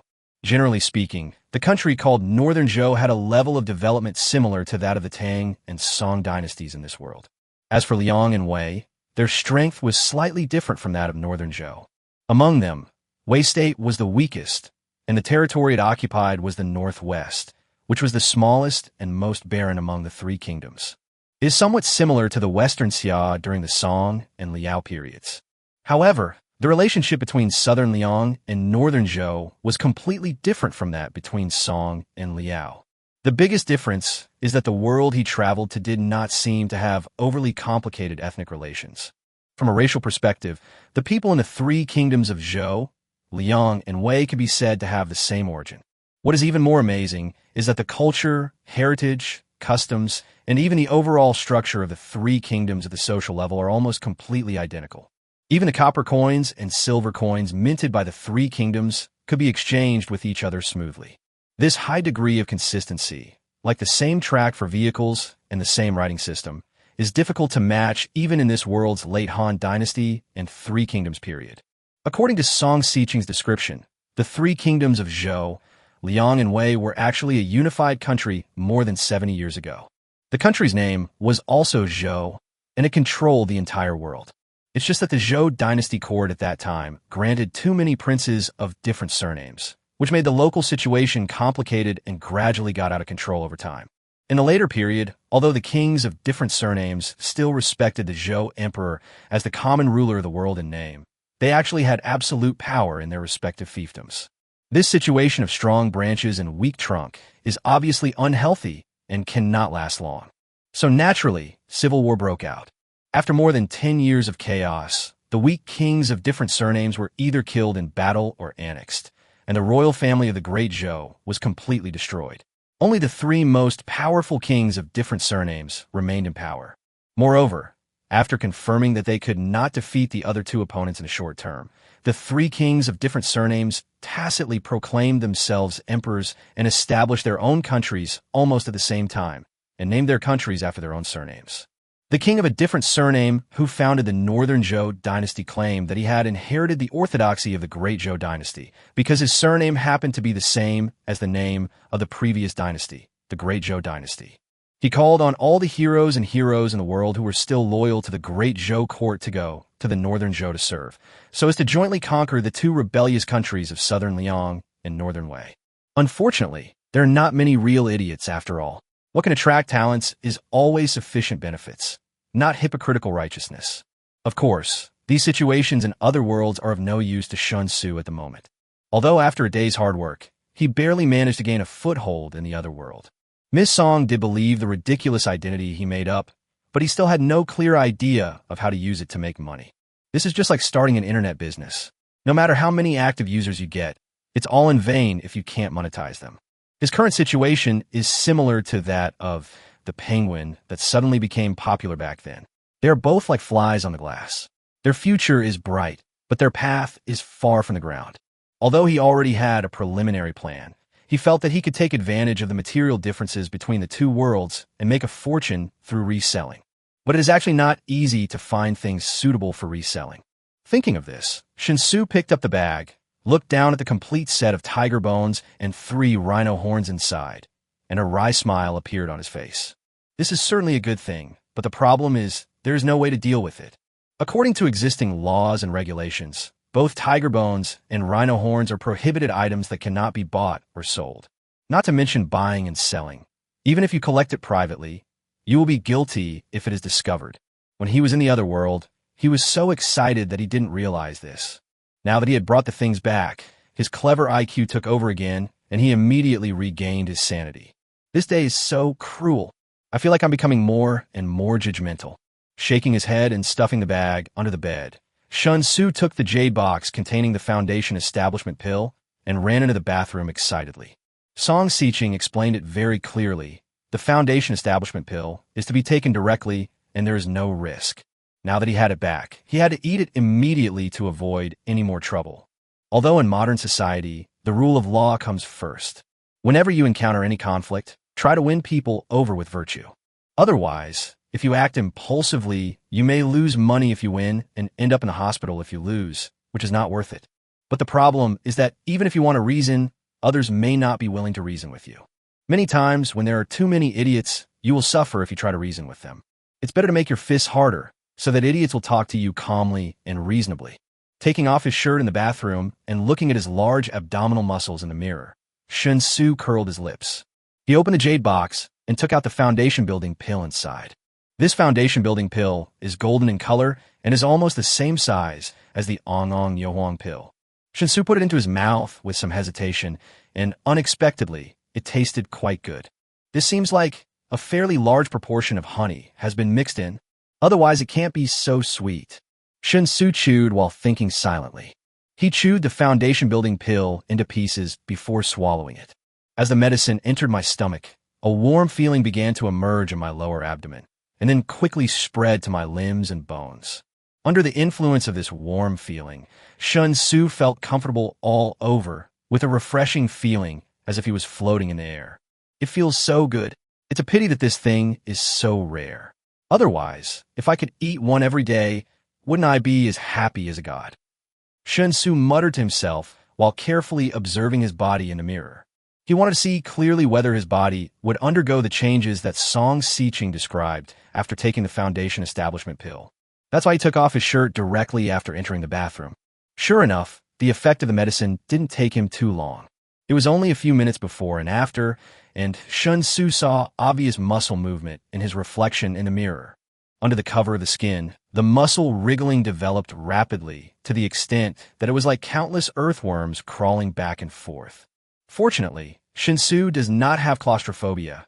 Otherwise, the scene in front of him would definitely scare him to death. But putting aside the visual impact, if we just describe it from the physical feeling, Shen Xu did not feel any discomfort at all. The full-scale wriggling of the subcutaneous muscles only made him feel a little numb and itchy. Apart from that, everything was perfect. Very nice. This foundation-building pill is truly magical. Shen Xu thought happily. Chapter 14, Whose General is this? The crazy squirming of muscles lasted for nearly 10 minutes. Shen Xu faced the mirror and watched his originally large, bloated abdominal muscles gradually transform into 6 symmetrical packs in 3 rows on the left and right as the muscles moved. And it wasn't just his abdominal muscles. Every muscle in his body underwent noticeable changes as he moved. When the squirming finally stopped, the figure reflected in the mirror was so perfect that it was impossible to find even the slightest flaw. The body fat percentage is estimated to be less than 10%. From a visual perspective, this figure is enough to make the opposite sex drool. If the body fat percentage continues to decrease, the visual effect of the muscles will become like that of a bodybuilding competition. The muscle effect is actually somewhat pathological. Although it is twisted and convoluted, it does not have the true beauty of symmetry. At least Shen Xu doesn't like that situation. Therefore, Shen Xu was very satisfied with the results of the muscle transformation. After admiring himself in the mirror for a few minutes, Shen Xu stepped on the scale in the bathroom. I looked down at the number and found that my weight had not changed at all. It's simply that the fat has turned into muscles, and the overall body structure has reached a level close to the golden ratio. Very good and powerful. Shen Xu took a deep breath and felt as if his body was surging with endless energy. The realm of martial arts corresponds to the strength of the body, but in order to bring out the realm of martial arts, one still needs to learn the corresponding skills. To give an inappropriate example, the martial arts realm of a martial artist is like a huge energy mine. The higher the realm, the greater the reserves of the mining area. But it is not certain what these energies can be used for.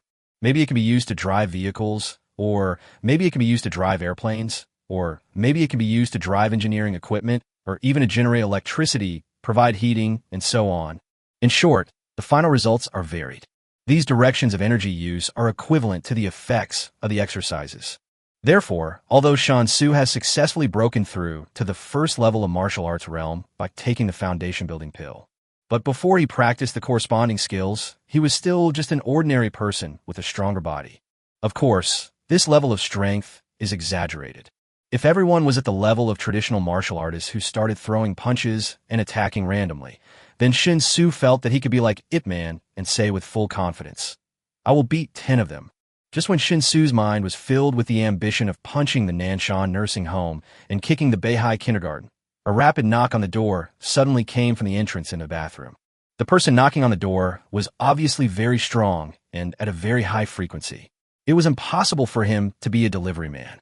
Shen Xu was a little confused, so he had to stop indulging himself for the time being, quickly put on his clothes again, and came to the entrance. Just when he was about to lean over the peephole to see who was being so brutal outside, before he could even focus his eyes on the peephole, there was a loud bang from the door. Boom!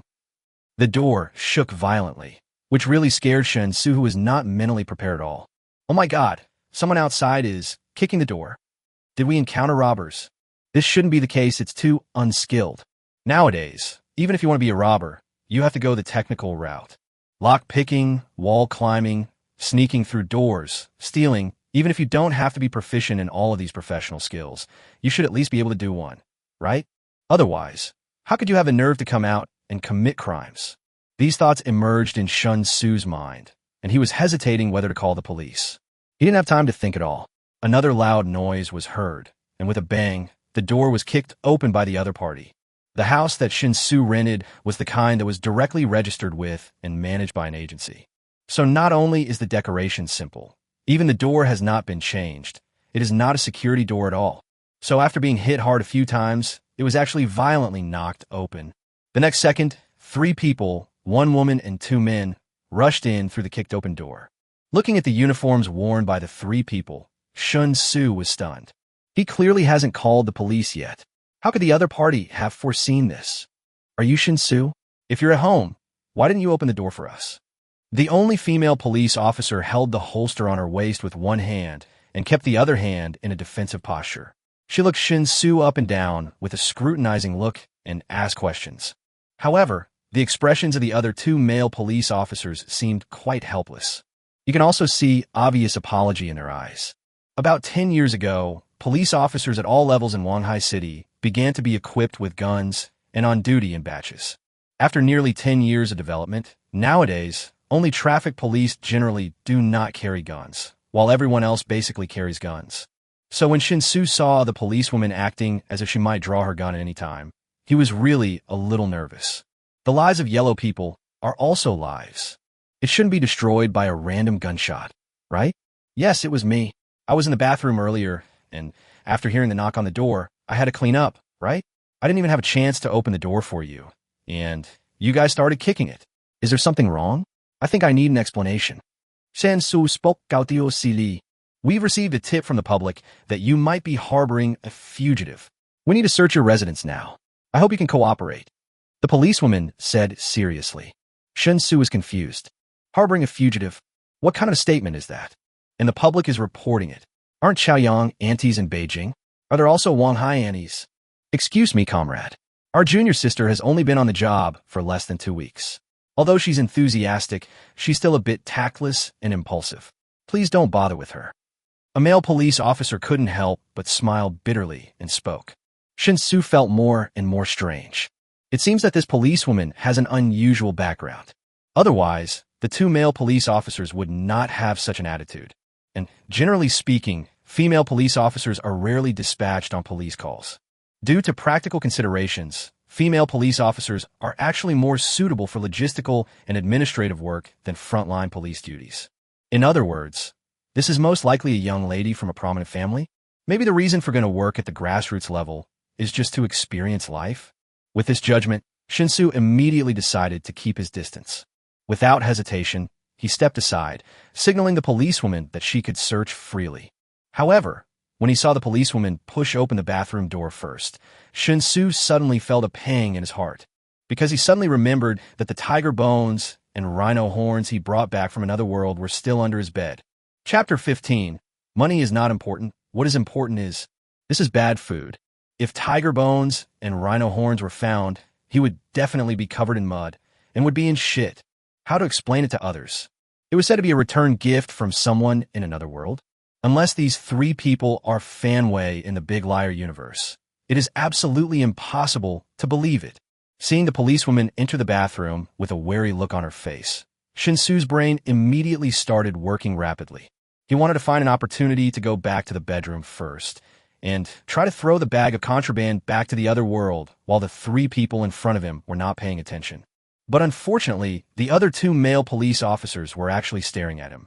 Although they said, "I'm sorry," and seemed to be apologizing sincerely, in actual actions, the two male policemen did not relax at all.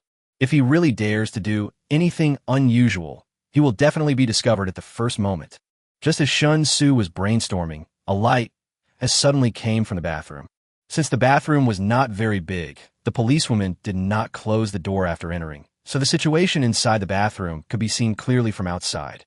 Therefore, when the female police officer made a sound, Shen Xu and the two male police officers subconsciously looked over together. The policewoman picked up the jade box that Shen Xu had placed on the sink and was examining it carefully with a look of surprise on her face. "What's wrong? ZQ? Did you find anything?" One of the male police officers asked using a rather intimate address. The policewoman frowned immediately, glanced at the male policeman, and said in a cold and expressionless voice, "Brother Zhao, I reminded you before, please call me Xiao Xia, or Junior Sister Xia, or Comrade Xiao Xia. All of these are fine, but please don't call me by my name directly. We are not that familiar yet." Such an impolite response made the male police officer look embarrassed. Another male police officer turned his head away as if trying to cover up his mistake, as if he suddenly became very interested in the decoration of the living room of the rental house. Ignoring the embarrassed look on the male police officer's face after being refuted, the female police officer walked out of the bathroom with the jade box. He then asked Shen Xu, "Whose jade box is this? What was it originally used for?" Shen Xu answered without hiding anything. "The box is mine. It contained medicine, but the medicine has been taken. Now only the box is left." The policewoman raised her eyebrows and said, "Medicine? How precious would medicine be if it could be contained in a box like this? It shouldn't be that valuable. No matter what medicine it is, it can't be this valuable, right? But this box looks like it's definitely old. Could it be one of those so-called elixirs of immortality used to deceive people in the past? As the policewoman spoke, she subtly observed the changes in Shen Xu's expression. Unfortunately, Shen Xu didn't understand what the policewoman was trying to test. Because he had no knowledge of this jade box, he only knew that it was used to store foundation-building pills. Unable to find any flaws on Shen Xu's face, the policewoman gritted her teeth and said straight to the point, "Let me be frank. I really like this box. Can you sell it to me?" "Huh? Want to buy a jade box?" This request made Shen Xu stunned. Looking at the policewoman's expression, he confirmed that she was not joking and said hesitantly, "The jade box is actually a gift from a friend, so I don't really want to." He was halfway through his words when the policewoman suddenly interrupted him. 2 million. Shen Xu was dumbfounded on the spot. Shen Xu stared at the policewoman in a daze, then stared blankly at the jade box in the policewoman's hand. He was a little dazed for a moment. He thought he must have heard wrongly. It must be 200 yuan, right? 2 million. Isn't that too much? It's just a jade box, but it could be used to pay for a down payment on a house in Wanghai. Although you don't seem to understand the value of this jade box, I don't want to lie to you. This box is made of jadeite, and it's the finest jadeite. If I were to sell it, 2 million would be a fair price. Of course, if it were auctioned, if someone rich enough to like it came across it, it could be sold for a higher price. But auctions, well, most of them actually have some unclear connection to money laundering. In short, my offer of 2 million is truly generous. And I can guarantee that if you sell it, I'll transfer the money to you immediately without delay. Perhaps someone else could offer a higher price, but it's unlikely they'll pay it so readily. The policewoman said seriously. Shen Xu was stunned. He once again confirmed his previous guess. This policewoman definitely has an extraordinary background. Otherwise, how could 2 million be taken out so easily? When the policewoman saw that Shen Xu didn't say anything, she thought that Shen Xu was not very satisfied with the price, so she wanted to explain a few more words. But before she could open her mouth, Shen Xu suddenly said, "Although I don't want to sell the things my friends gave me, you are indeed very sincere. I can see that you really like this jade box. The money isn't important. The main thing is that I'm a person who always helps others achieve their goals. Just like a sword belongs to a hero, this jade box should belong to someone who truly loves it. Otherwise, wouldn't it be a pearl covered in dust? So, 2 million, since you've offered me that price, I'll accept it. I don't expect to make money with this jade box. Let's just consider it a friendship. I've made up my mind, and I'll sell it to you." Now it was the policewoman's turn to be stunned. Seeing Shen Xu's righteous expression, the policewoman couldn't help but say, "Since money isn't important then, can you give it a discount? We're friends after all, so it's normal to give a friend a discount, right? 1 million and a half million. Shen Xu's face froze, and he quickly shook his head and said, "Price is not the goal, but price is a sign of sincerity. It is said that jade follows its destined person. Since you and this jade box are destined, don't change your original idea. As the saying goes, the friendship between gentlemen is as pure as water. Although we can be considered friends, I can see clearly that the closer we are to each other, the more you will settle accounts with your brothers so as not to take advantage of your friends, right? For 2 million, you won't be cheated or taken advantage of, and you can buy a top-quality jade box. What a blessing. If you still want to bargain, wouldn't that be denying the value of this jade box?" Listening to Shen Xu's righteous nonsense, the policewoman couldn't help but roll her eyes. But she really liked this jade box very much. Besides, if I could buy it for 2 million, I would definitely not lose money, so I didn't bother to talk about it anymore. After the decision was made, he actually asked for Shen Xu's bank card number on the spot and started transferring money to Shen Xu. If ordinary people want to transfer money, there is a limit. But the 2 million Shen Xu got from selling the jade box arrived in seconds. He is indeed a man with a mind at home. It's so terrifying. Chapter 16 New Abilities Activated. After checking repeatedly on the mobile banking app several times to confirm that the 2 million had really been transferred to his card, Shen Xu finally couldn't help but grin. It is true that no one can get rich without unexpected fortune. He was originally still worried that the tiger bones and rhino horns could not be converted into cash for the time being, but the jade box that he had never taken seriously suddenly gave him such a big surprise. The Miss Song from the other world is indeed a sincere person. It seems I have to find an opportunity to repay them. After all, It's a full 2 million. Half of it is his and half of it is someone else's. After finishing today's work, I will go over tomorrow and ask Miss Song if her family in Songjia village needs anything. Even if he is asked to marry her, it is not impossible to consider it. Shen Xu thought happily. Shen Xu was pleasantly surprised by the profit of 2 million, and the policewoman was also very satisfied with the successful purchase of a jade box.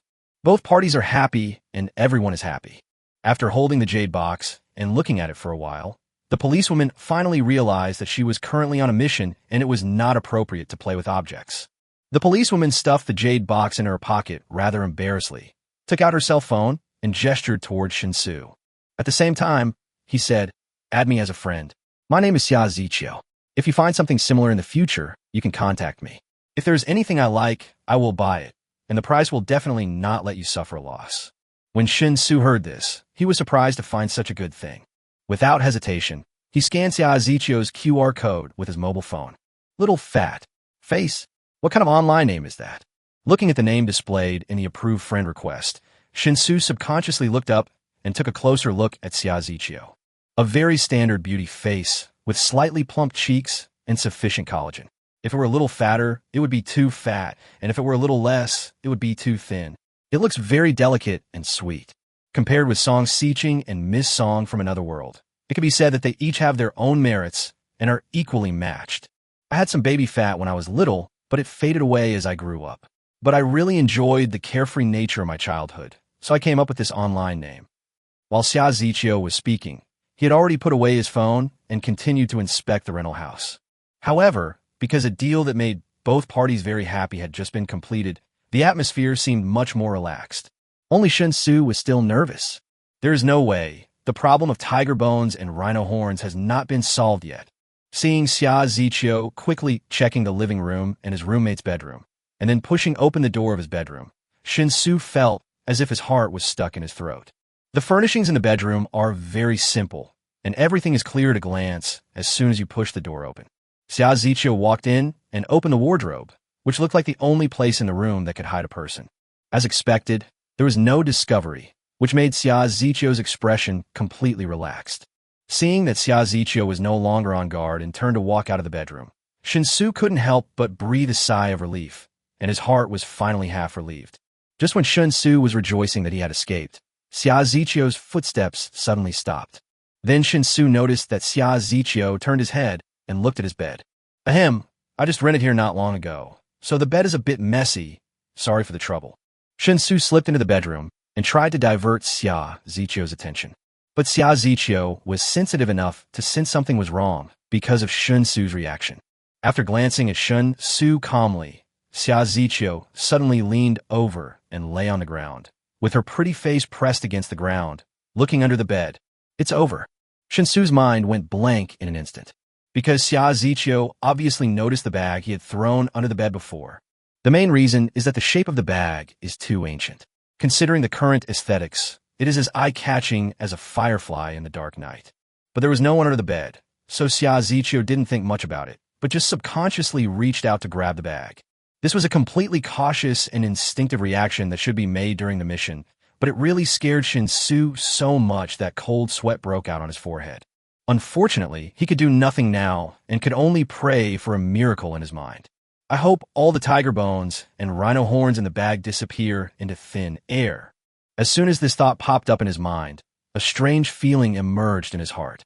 The next second, Shen Xu sensed a subspace with a volume of only about 1 cubic meter. At the same time, a circular area with a radius of about 2 meters extended outward with himself as the center, all within his perception range. Shen Xu's heart moved slightly. The tiger bones and rhino horns that were originally in the bag disappeared out of thin air, and then appeared completely synchronously in the subspace that he could control. An epiphany suddenly appeared in his mind, and Shen Xu seemed to be infused with certain knowledge, which made him instantly understand what was going on. This is the change that occurred after he broke through the first level of martial arts. The first level realm of martial arts has greatly improved his physical fitness, and his body's endurance has also increased exponentially. Therefore, when he first gained the ability to travel through time, the additional ability that could not be activated due to his ordinary physical condition now reached the standard for activation. This portable space is just one of the additional abilities of time travel.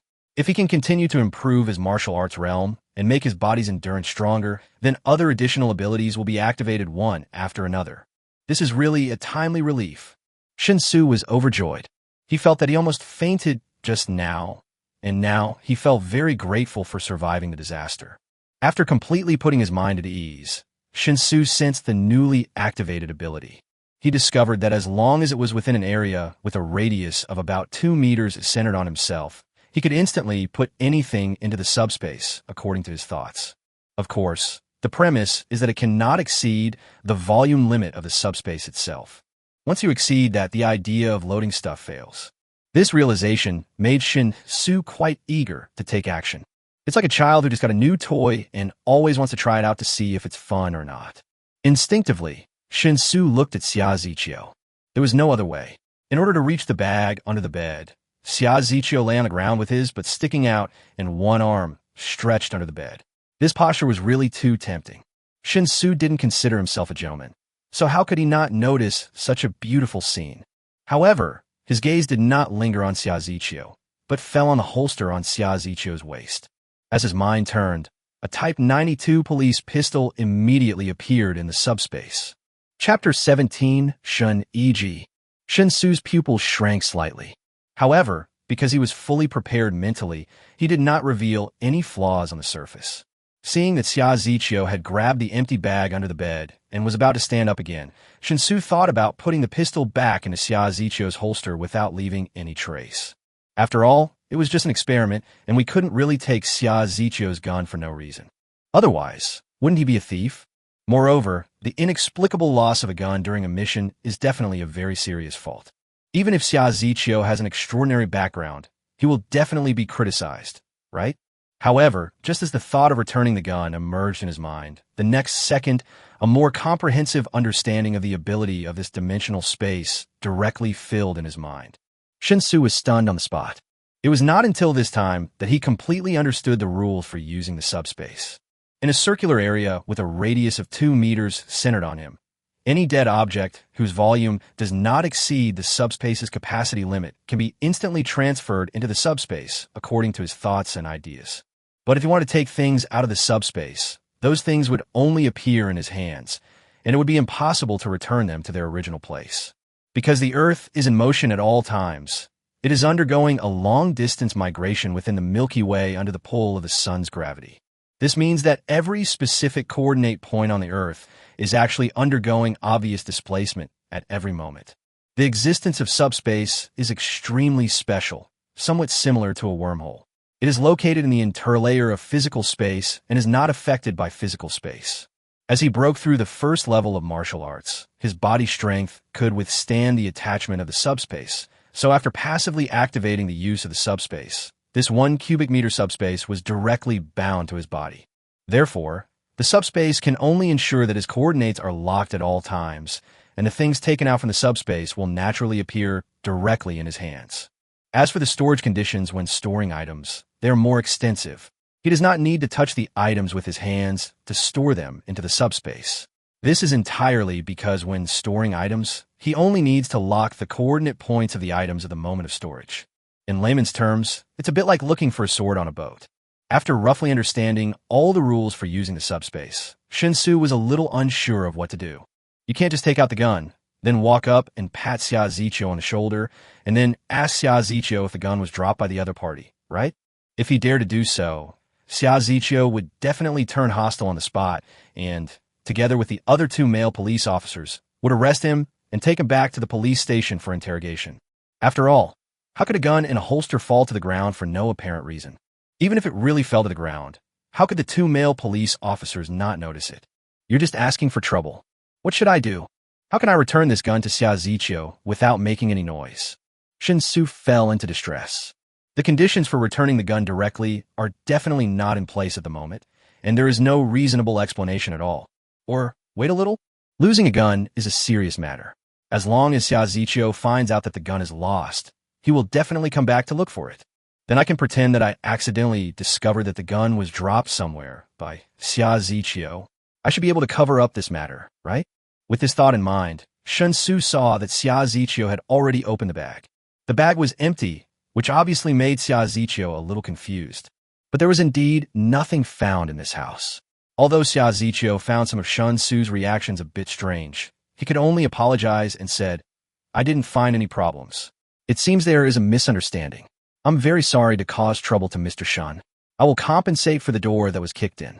How much is it? I'll transfer it to you." "Well, there's no need to transfer the money. After all, I just sold you a J-box, so just consider this a free gift. It's not a big deal, and you're serving the people, so it's a good thing that you take police reports seriously. Although I'm not very conscious, I will definitely cooperate fully with matters like this."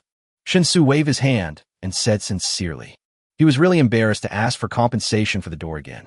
Even though Xia Ziqiu acted a bit impulsive, he still took the other person's pistol. Even though he had to return it later, it wasn't considered a loss. What's more, he even earned money from the J-box. If he continued to be picky about it at this time, it would be a bit too much. Xia Ziqiu obviously didn't notice that his service gun was missing. After making sure there was nothing wrong with the house, she completely relaxed. Naturally, he would no longer act as if he was ready to draw his gun at any time. Seeing that Shen Xu had no intention of pursuing the matter by kicking the door, Xia Ziqiu's impression of Shen Xu improved a lot. Otherwise, if the other party chooses to complain, she will definitely be scolded. Thinking of this, Xia Ziqiu couldn't help but smile and said, "That won't work. Let's put it this way. I kicked the door in, so I must be responsible. How about this? I'll buy you a new door right now and have the dealer come over to install it. It should be quick, so you won't be unable to close the door at night." Xia Ziqiu's attitude was very persistent, so Shen Xu stopped refusing. He checked the time and nodded. "Okay, but I have to rush to the airport to pick someone up before 10 p.m. It takes at least an hour to get there, so I'd better try to finish it before 9 p.m. My roommate basically works overtime every day, and his return time is unpredictable. If I have to finish it too late, I'm afraid no one will be home." Xia Ziqiu patted his chest and said, "Leave it to me. I won't delay your work. We'll be leaving first. Thank you, Mr. Shen, for your understanding and cooperation." Watching the three people walking towards the entrance, Shen Xu immediately followed.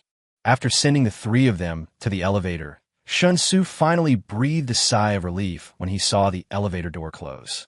Today is really dangerous. If he had not just taken the Foundation Establishment pill, thereby activating the ability of his portable subspace and properly hiding those tiger bones and rhino horns, the consequences would have been unimaginable. It seems that I have to be more cautious in the future. He is no longer an ordinary person and can no longer face the world with an ordinary person's mentality. Although it is not easy to adapt, people always have to grow with their own experiences. Especially now that he has the ability to travel freely between the two worlds, the benefits he will be able to obtain will definitely increase as time goes by. In this situation, it is definitely not an easy task to conceal one's own uniqueness and make all changes in oneself seem relatively reasonable. In short, there is still a long way to go. Chapter 18, Where's My Gun? I went into the bathroom and washed my face with cold water. After calming down, Shen Xu began to recall the feeling when he activated the portable subspace before. To be honest, it's very strange. He suddenly gained the ability to travel through time today. There are no prerequisites, nor are there any so-called systems or attribute panels commonly seen in novels. There weren't even any mediums that looked suspicious. The ability to travel through time and space seemed to come directly from himself, or rather, his body was most likely the medium for achieving the conditions for time travel. Considering the doubts he had when he was in the other world before, the time travel that happened to him was most likely not a travel through the time dimension, but a travel through the space dimension. Coupled with his suddenly activated portable subspace ability, Shen Xu couldn't help but come up with a slightly absurd guess. Could it be that, for some unknown reason, his body is bound to a wormhole?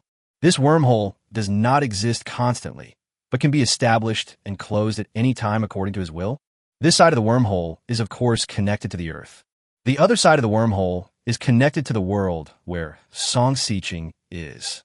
There may be a currently unknown connection between the two worlds, otherwise the cultural characteristics presented by that world would not be so consistent with those of ancient China on Earth. And it is precisely because of this unknown connection that the wormhole was created, folding the space and opening up an additional channel for him, allowing him to travel freely between the two worlds at any time.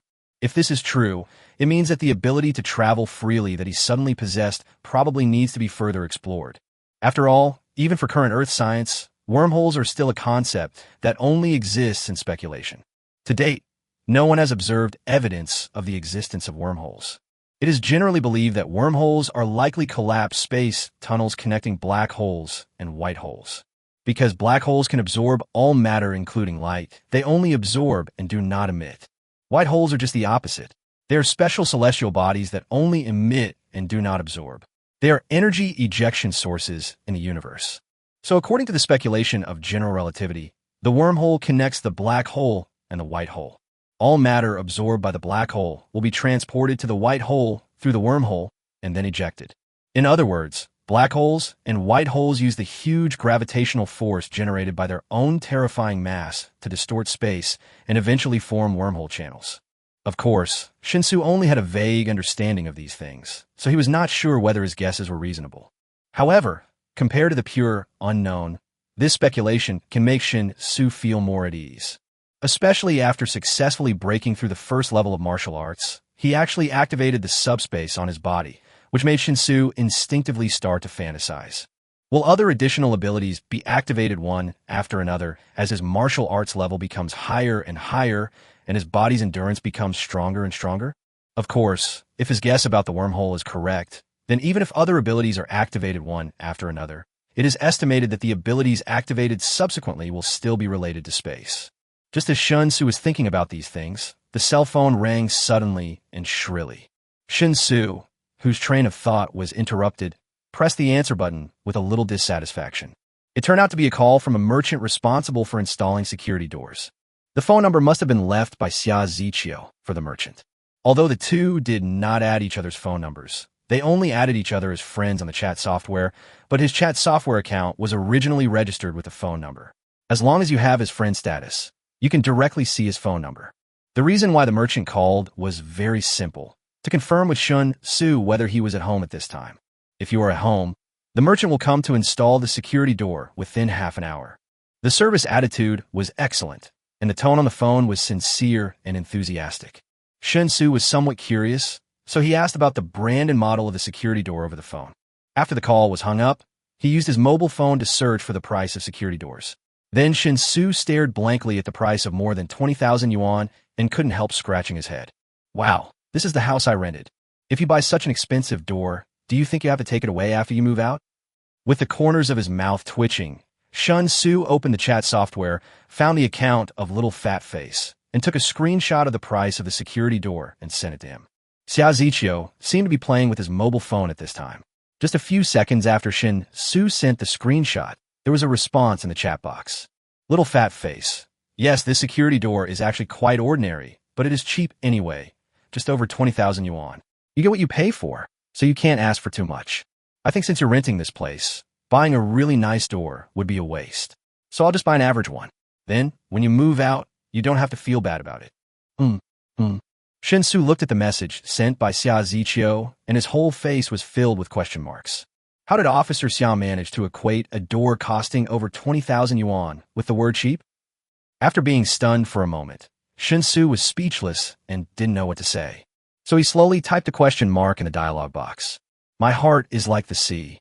But the question mark definitely did not mean that there was something wrong with him, but that he felt that there was something wrong with Xia Ziqiu. Fat face, what? You don't like it? Then I'll return it to you. I have a decent one for over 80,000 yuan. I'll have the dealer install it directly for you. 80,000? Door. Shen Xu's eyes suddenly widened and his hands couldn't help but tremble. I quickly typed, No, it's good enough. I think spending over 20,000 yuan on a security door is too expensive. Those doors that cost 3,000 to 5,000 yuan are already very good. There's really no need to spend so much on a door. After sending the message, Shen Xu felt very emotional for a moment. The life of rich people is really simple and boring. We are all born as human beings, so why are you so outstanding? It seems that some people do not win at the starting line, but are born directly at the finish line. For others, it is often difficult at the beginning, then in the middle, and finally at the end. Maybe they can choose to live like dogs, but they can never be as happy as dogs. Just when Shen Xu was devastated and even wanted to send a message to Xia Ziqiu saying, Beauty, I don't want to work hard anymore, Xia Zichio's message came in advance. Fat face, where's my gun? Mr. Shun, please check your rental house carefully to see if my gun is somewhere. I'll turn around and rush back right away. You must wait for me inside. Chapter 19, Living Lay Phone. In a burgundy Bentley Continental, Xia Zichio sat in the driver's seat, holding the steering wheel with one hand and a mobile phone in the other, his face full of anxiety. Because her service gun was missing, the two male police officers did not follow her. Instead, after leaving Shen Xu's community, they got directly into the police car and returned to the police station on their own. In fact, this police mission had nothing to do with her. After all, she was just a newbie, still in her internship period, and female police officers were rarely assigned to field missions. So, no matter how you looked at it, she had nothing to do with police outings and performing frontline missions. But she wanted to carry out the mission so badly. Ever since she ignored her family's opposition and insisted on joining the glorious police force, she has always hoped that she could contribute to the cause of justice. Although her family can't control her, they can say hello to her boss's boss. Even if she became a glorious people's policeman, at most she would be assigned to an office to do clerical work that did not involve any danger. In the first few days, Xia Zichio could still endure it, but after a while, she could no longer stand this overly stable life. If she really wanted to work in an office, why would she consider this career? So, she chose the most willful approach. If the Bureau didn't assign her any tasks, she would just take on other people's tasks. Whenever she saw someone on duty at the police station and she had nothing else to do, she would immediately go and help. As for the work in the office that she was supposed to be responsible for, to be honest, there was actually not much work at all. At best, I work there for an hour or so every morning, and that's pretty much all done. The rest of the time is basically a leisurely time with nothing to do. Strictly speaking, her self-willed behavior is a serious violation of administrative discipline. However, the branch boss had given special instructions to his subordinates. As long as this young lady didn't do anything too extreme, everyone should cooperate and try their best to make her happy. In addition, Xia Zichio is very principled. Whenever she takes the initiative to help, she always drives her private car. You are responsible for all expenses during the process. You will never use public vehicles or public funds, nor will you create invoices that need to be reimbursed out of thin air. It is equivalent to spending one's own money to serve the people. This operation directly made it difficult for other people in the branch to do anything. They could only sigh that they were rich and willful, and tacitly approved of Xia Zichio's practice of doing the work for free. There is no way. Who can resist this living lay phone of the new era? The same is true for the public report we received today. After learning that the report might involve a fugitive wanted online, Xia Zichio immediately became alert. He applied for a gun without hesitation, then drove his own car and followed the bus of two other colleagues to respond to the call. It's no wonder she's excited. The missions she's done in the past were just too boring. It's either a fight or a neighborhood dispute. At worst, you might run into someone who doesn't want to live and is planning to commit suicide. Social security is improving, resulting in most cases being trivial matters. As for more serious cases, the criminal police will be responsible for them, and they have nothing to do with public security police like her. This meant she rarely encountered cases where she felt she was truly doing justice. The reason why it was her turn to join the police in responding to this case today was because the situation was not urgent. Reports from the public need to be confirmed. After all, most of the reports from the public are not of much value. If it is confirmed that he is really a fugitive wanted online, then it will not be her turn to join the fun. I thought I would get something out of this police call. It turned out that I did get something, but it had nothing to do with justice. Instead, I spent $2 million to get a jade box that I really liked. If it were just that, it wouldn't be unacceptable, but what she never expected was that when she was driving and waiting for the red light, she received a message from Shen Xu. While replying to the message, she subconsciously reached out to touch the holster on her waist and found that the gun she applied for was gone. How can this be? Losing your service gun is definitely a big deal. A serious administrative warning is the lightest punishment. Once serious consequences are caused, the person may even be directly fired and sentenced. Even though she has an extraordinary family background and can easily erase the negative impact of such things, she can't forgive herself. Thinking of this, Xia Zichio stepped on the accelerator a little harder. However, it was already time to get off work, and as a first-tier city, Wanghai City had surprisingly heavy traffic pressure during peak hours. As a result, Xia Zichio had to step on the brake as soon as he stepped on the accelerator. After repeated efforts, The Bentley Continental, which cost more than 4 million yuan to buy, could only barely maintain a crawling pace and move forward with difficulty. There was no difference in speed between it and the Baojun 310 worth more than 40,000 yuan in the lane next to it. Peak congestion, equal treatment for all vehicles. Finally, they got through the congested road and drove straight into the community where Shen Xu lived. After parking downstairs, Xia Ziqiu rushed into the corridor in 2 steps and came to the elevator. On the way back, although she was extremely anxious, she forced herself to calm down and think and recall carefully. She confirmed that her service gun was still with her when she first entered Shen Xu's house. At that time, she kept her hand on the pistol at her waist, ready to draw her gun and intimidate anyone if she found something wrong. After leaving Shen Xu's home, she got into the car directly. During this time, no one else approached her except the 2 colleagues. So her service pistol must have been accidentally left in Shen Xu's house. As for the suspicion that Shen Xu stole her gun, this suspicion only existed in her mind for less than a second before she directly denied it. Because Shen Xu never had any physical contact with her from beginning to end. What's more, there were 2 other colleagues following her at the time. If Shen Xu really dared to do anything, those 2 colleagues would definitely not have failed to notice. Besides, who among the normal people would dare to think about carrying a gun? But her pistol was stuck in the holster. Under normal circumstances, it was impossible for her pistol to fall out of thin air. Besides, even now, the buckle of her holster is still intact and has never been opened. She really couldn't understand how the gun was lost in this situation. With great doubts, Xia Ziqiu got into the elevator and arrived smoothly at the door of Shen Xu's house. Chapter 20. The most important thing in doing business is integrity. The kicked-in door was ajar. Xia Ziqiu knocked on the door, and without waiting for any response from inside, he opened the door and walked in. At this time, Shen Xu was sitting on the sofa in the living room. When Xia Ziqiu walked in, he immediately stood up to greet him. When Xia Ziqiu finally discovered that the gun was missing, he immediately sent a message to ask him. At that time, Shen Xu had been thinking about where to hide the gun so that Xia Ziqiu could find it without suspecting him. While waiting for Xia Ziqiu to come back, Shen Xu also checked on his mobile phone, wanting to know what the most serious consequence of losing the gun would be for Xia Ziqiu. As a result, Shen Xu discovered that the loss of the gun would affect Xia Ziqiu's future prospects, and in serious cases he might even be sentenced. This made Shen Xu more determined to return the gun. Of course, Xia Ziqiu's identity and background are obviously extraordinary, so if something really happens, it is estimated that he can handle it cleanly. But there will be trouble. However, the fact that he accidentally got the gun from Xia Ziqiu also served as a wake-up call to Shen Xu. If he had the chance, he could go abroad and find a way to get some automatic weapons to use for self-defense in another world. After all, there are martial arts masters in the other world. With his current level of skill, if he encounters a threat from a martial arts master, his only chance of escape is probably to travel back in time. This would expose his secret to a certain extent, and it is uncertain whether the martial arts masters from other worlds understand the principle of guarding corpses. If he had powerful thermal weapons, his combat effectiveness and survivability would be greatly improved. Officer Xia, I just looked around and didn't see your gun. Could it be that you left it at my house? Losing a gun is no small matter, I'd say.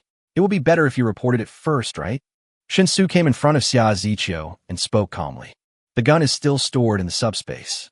If Xia Ziqiu could find it easily, he would definitely wonder why he didn't notice the problem when he left before. Let me look for it again.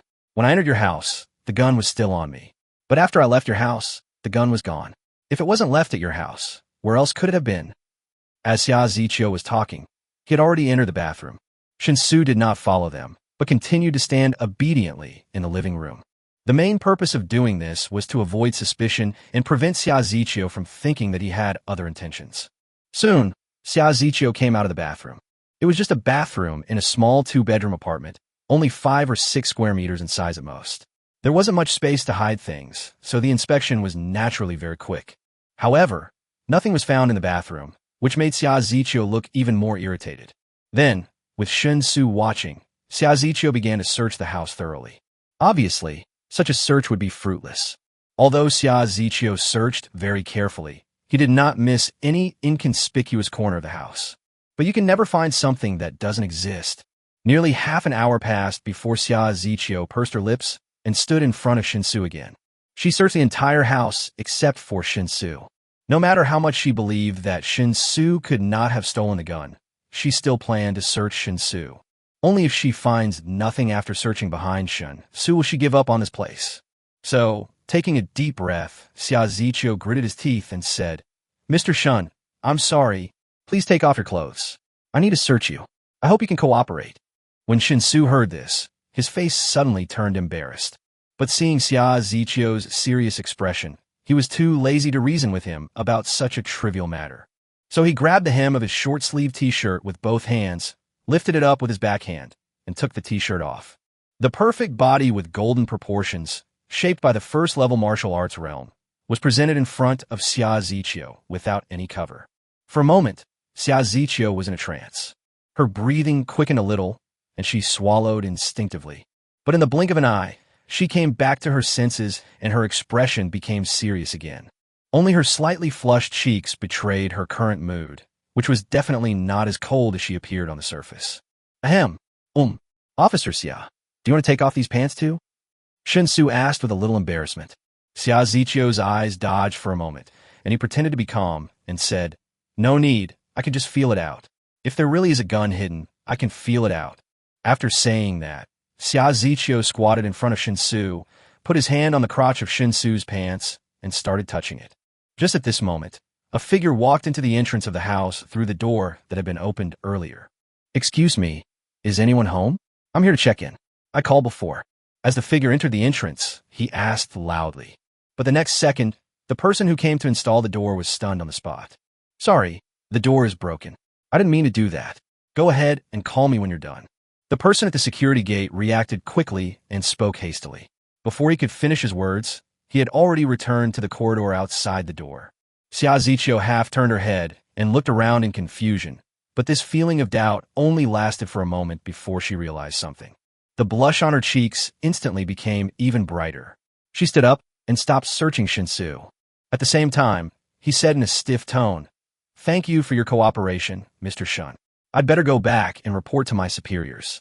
Losing a gun is not a trivial matter. If Mr. Shun's cooperation in the investigation is still needed, I hope Mr. Shun doesn't mind." After saying that, without waiting for Shen Xu to respond, Xia Ziqiu turned around and walked quickly towards the door. The slightly exaggerated pace of his steps gave off the feeling of fleeing. Shen Xu hurriedly chased after him, acting as if he wanted to help Xia Ziqiu.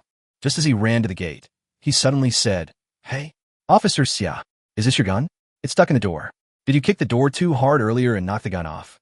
As he spoke, Shen Xu bent down and then stood up again with a police pistol in his hand. Xia Ziqiu, who was trying to escape quickly, turned around abruptly upon hearing this. He quickly returned to Shen Xu's side, snatched the gun from Shen Xu's hand with shining eyes, and after a careful inspection, he confirmed that it was really his service pistol.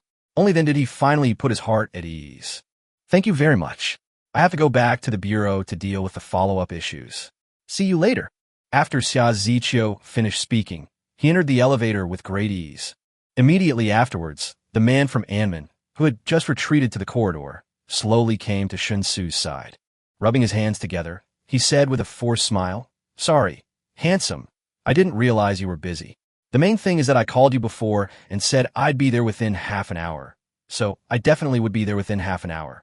When running a business, honesty is the most important thing, so it's really not my fault. Look, can I start installing the door?"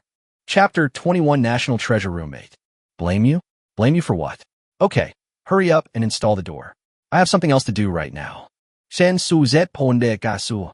But then his body stiffened, and a look of realization appeared on his face. He suddenly understood why Xia Ziqiu had such a strange expression just now. This is really like a thief meeting a robber. What a coincidence. But if you think about it carefully, except for the gun, which was a reaction of his subjective initiative, all the other encounters he encountered today seem to have come upon himself. Strictly speaking, he is the victim. Where can I find justice? Shaking his head, Shen Xu took his phone and returned to his bedroom. Then I called the HR department of the company I had applied for before and told them that I had changed my mind and didn't plan to go to work there. Although the person on the phone was quite surprised, he didn't ask any more questions. After confirming that Shen Xu was not joking, he hung up the phone. Wanghai is a first-tier city after all.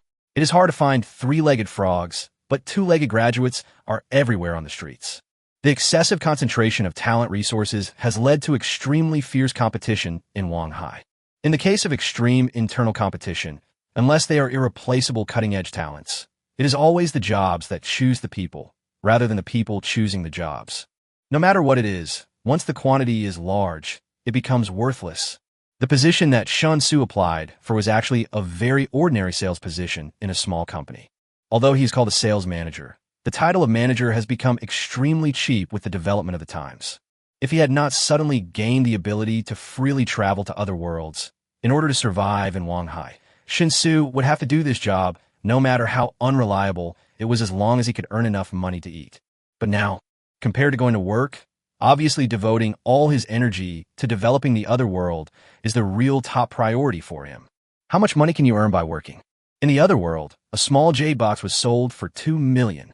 This is a side profit, assuming that he has already eaten the truly precious foundation establishment pill. It seems that the other world is simply a treasure trove full of gold. He will definitely have to devote a lot of time and energy to the other world in the future. How can he have time to work? In short, it is impossible for me to work, and I will never work in this life. I don't know how to do business, so I can only make a living by reselling things from other worlds. Going to the other world feels like going home. The feeling in the other world is much better than the feeling here. Everyone in the other world is talented and speaks nicely. I like people from the other world very much. After encouraging himself with Che Guevara's famous quote, Shen Xu sent a message to his roommate, asking what time he would be back that night. The main thing is that the door has been changed, so the original key is naturally invalid. He still has to go to pick up the airport in the evening. If his roommate happens to return home while he is there, wouldn't he be completely at a loss? My heart is like the sea. What time will you be back tonight? Zhang Xiaomi.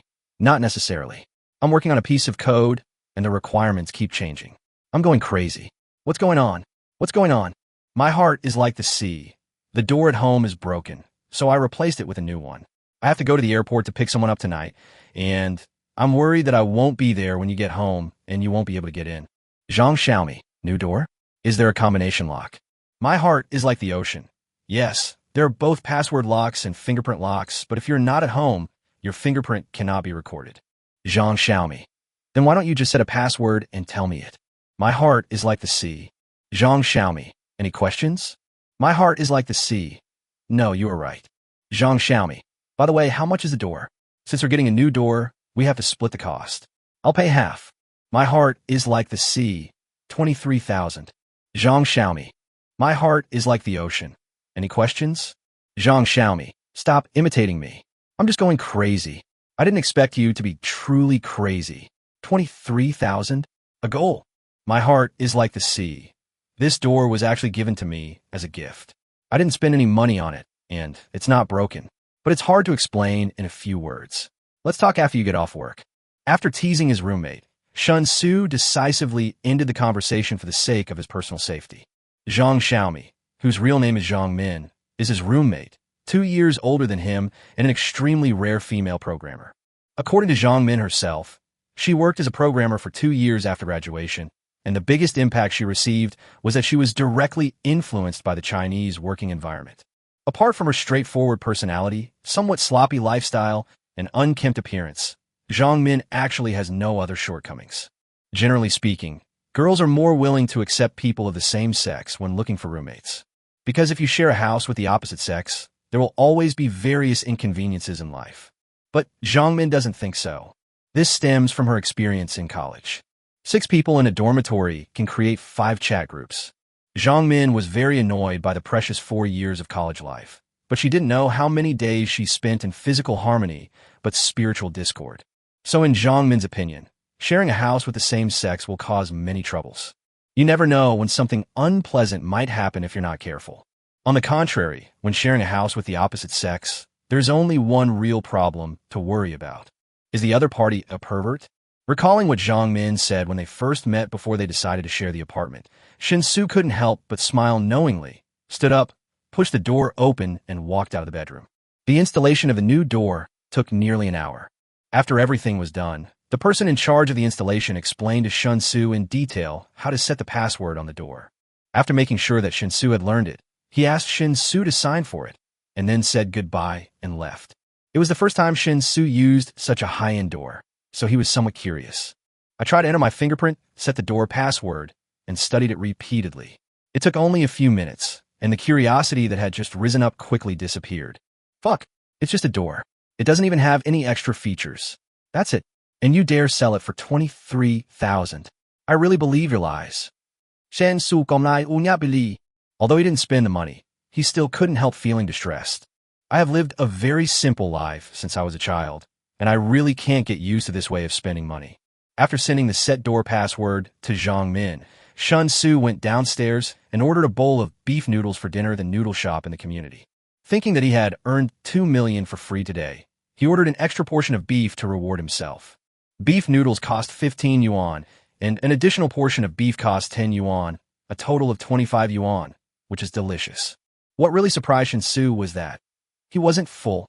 What was going on? Chapter 22, Change of Mindset. There was no waste in the bowl of noodles with meat. He ate it all up, without even leaving any soup. But feels like only 3/4 full? Shen Xu touched his stomach, and a confused look appeared on his face. But then he suddenly remembered that Song Siqing had told him before that martial arts masters have a much larger appetite than ordinary people.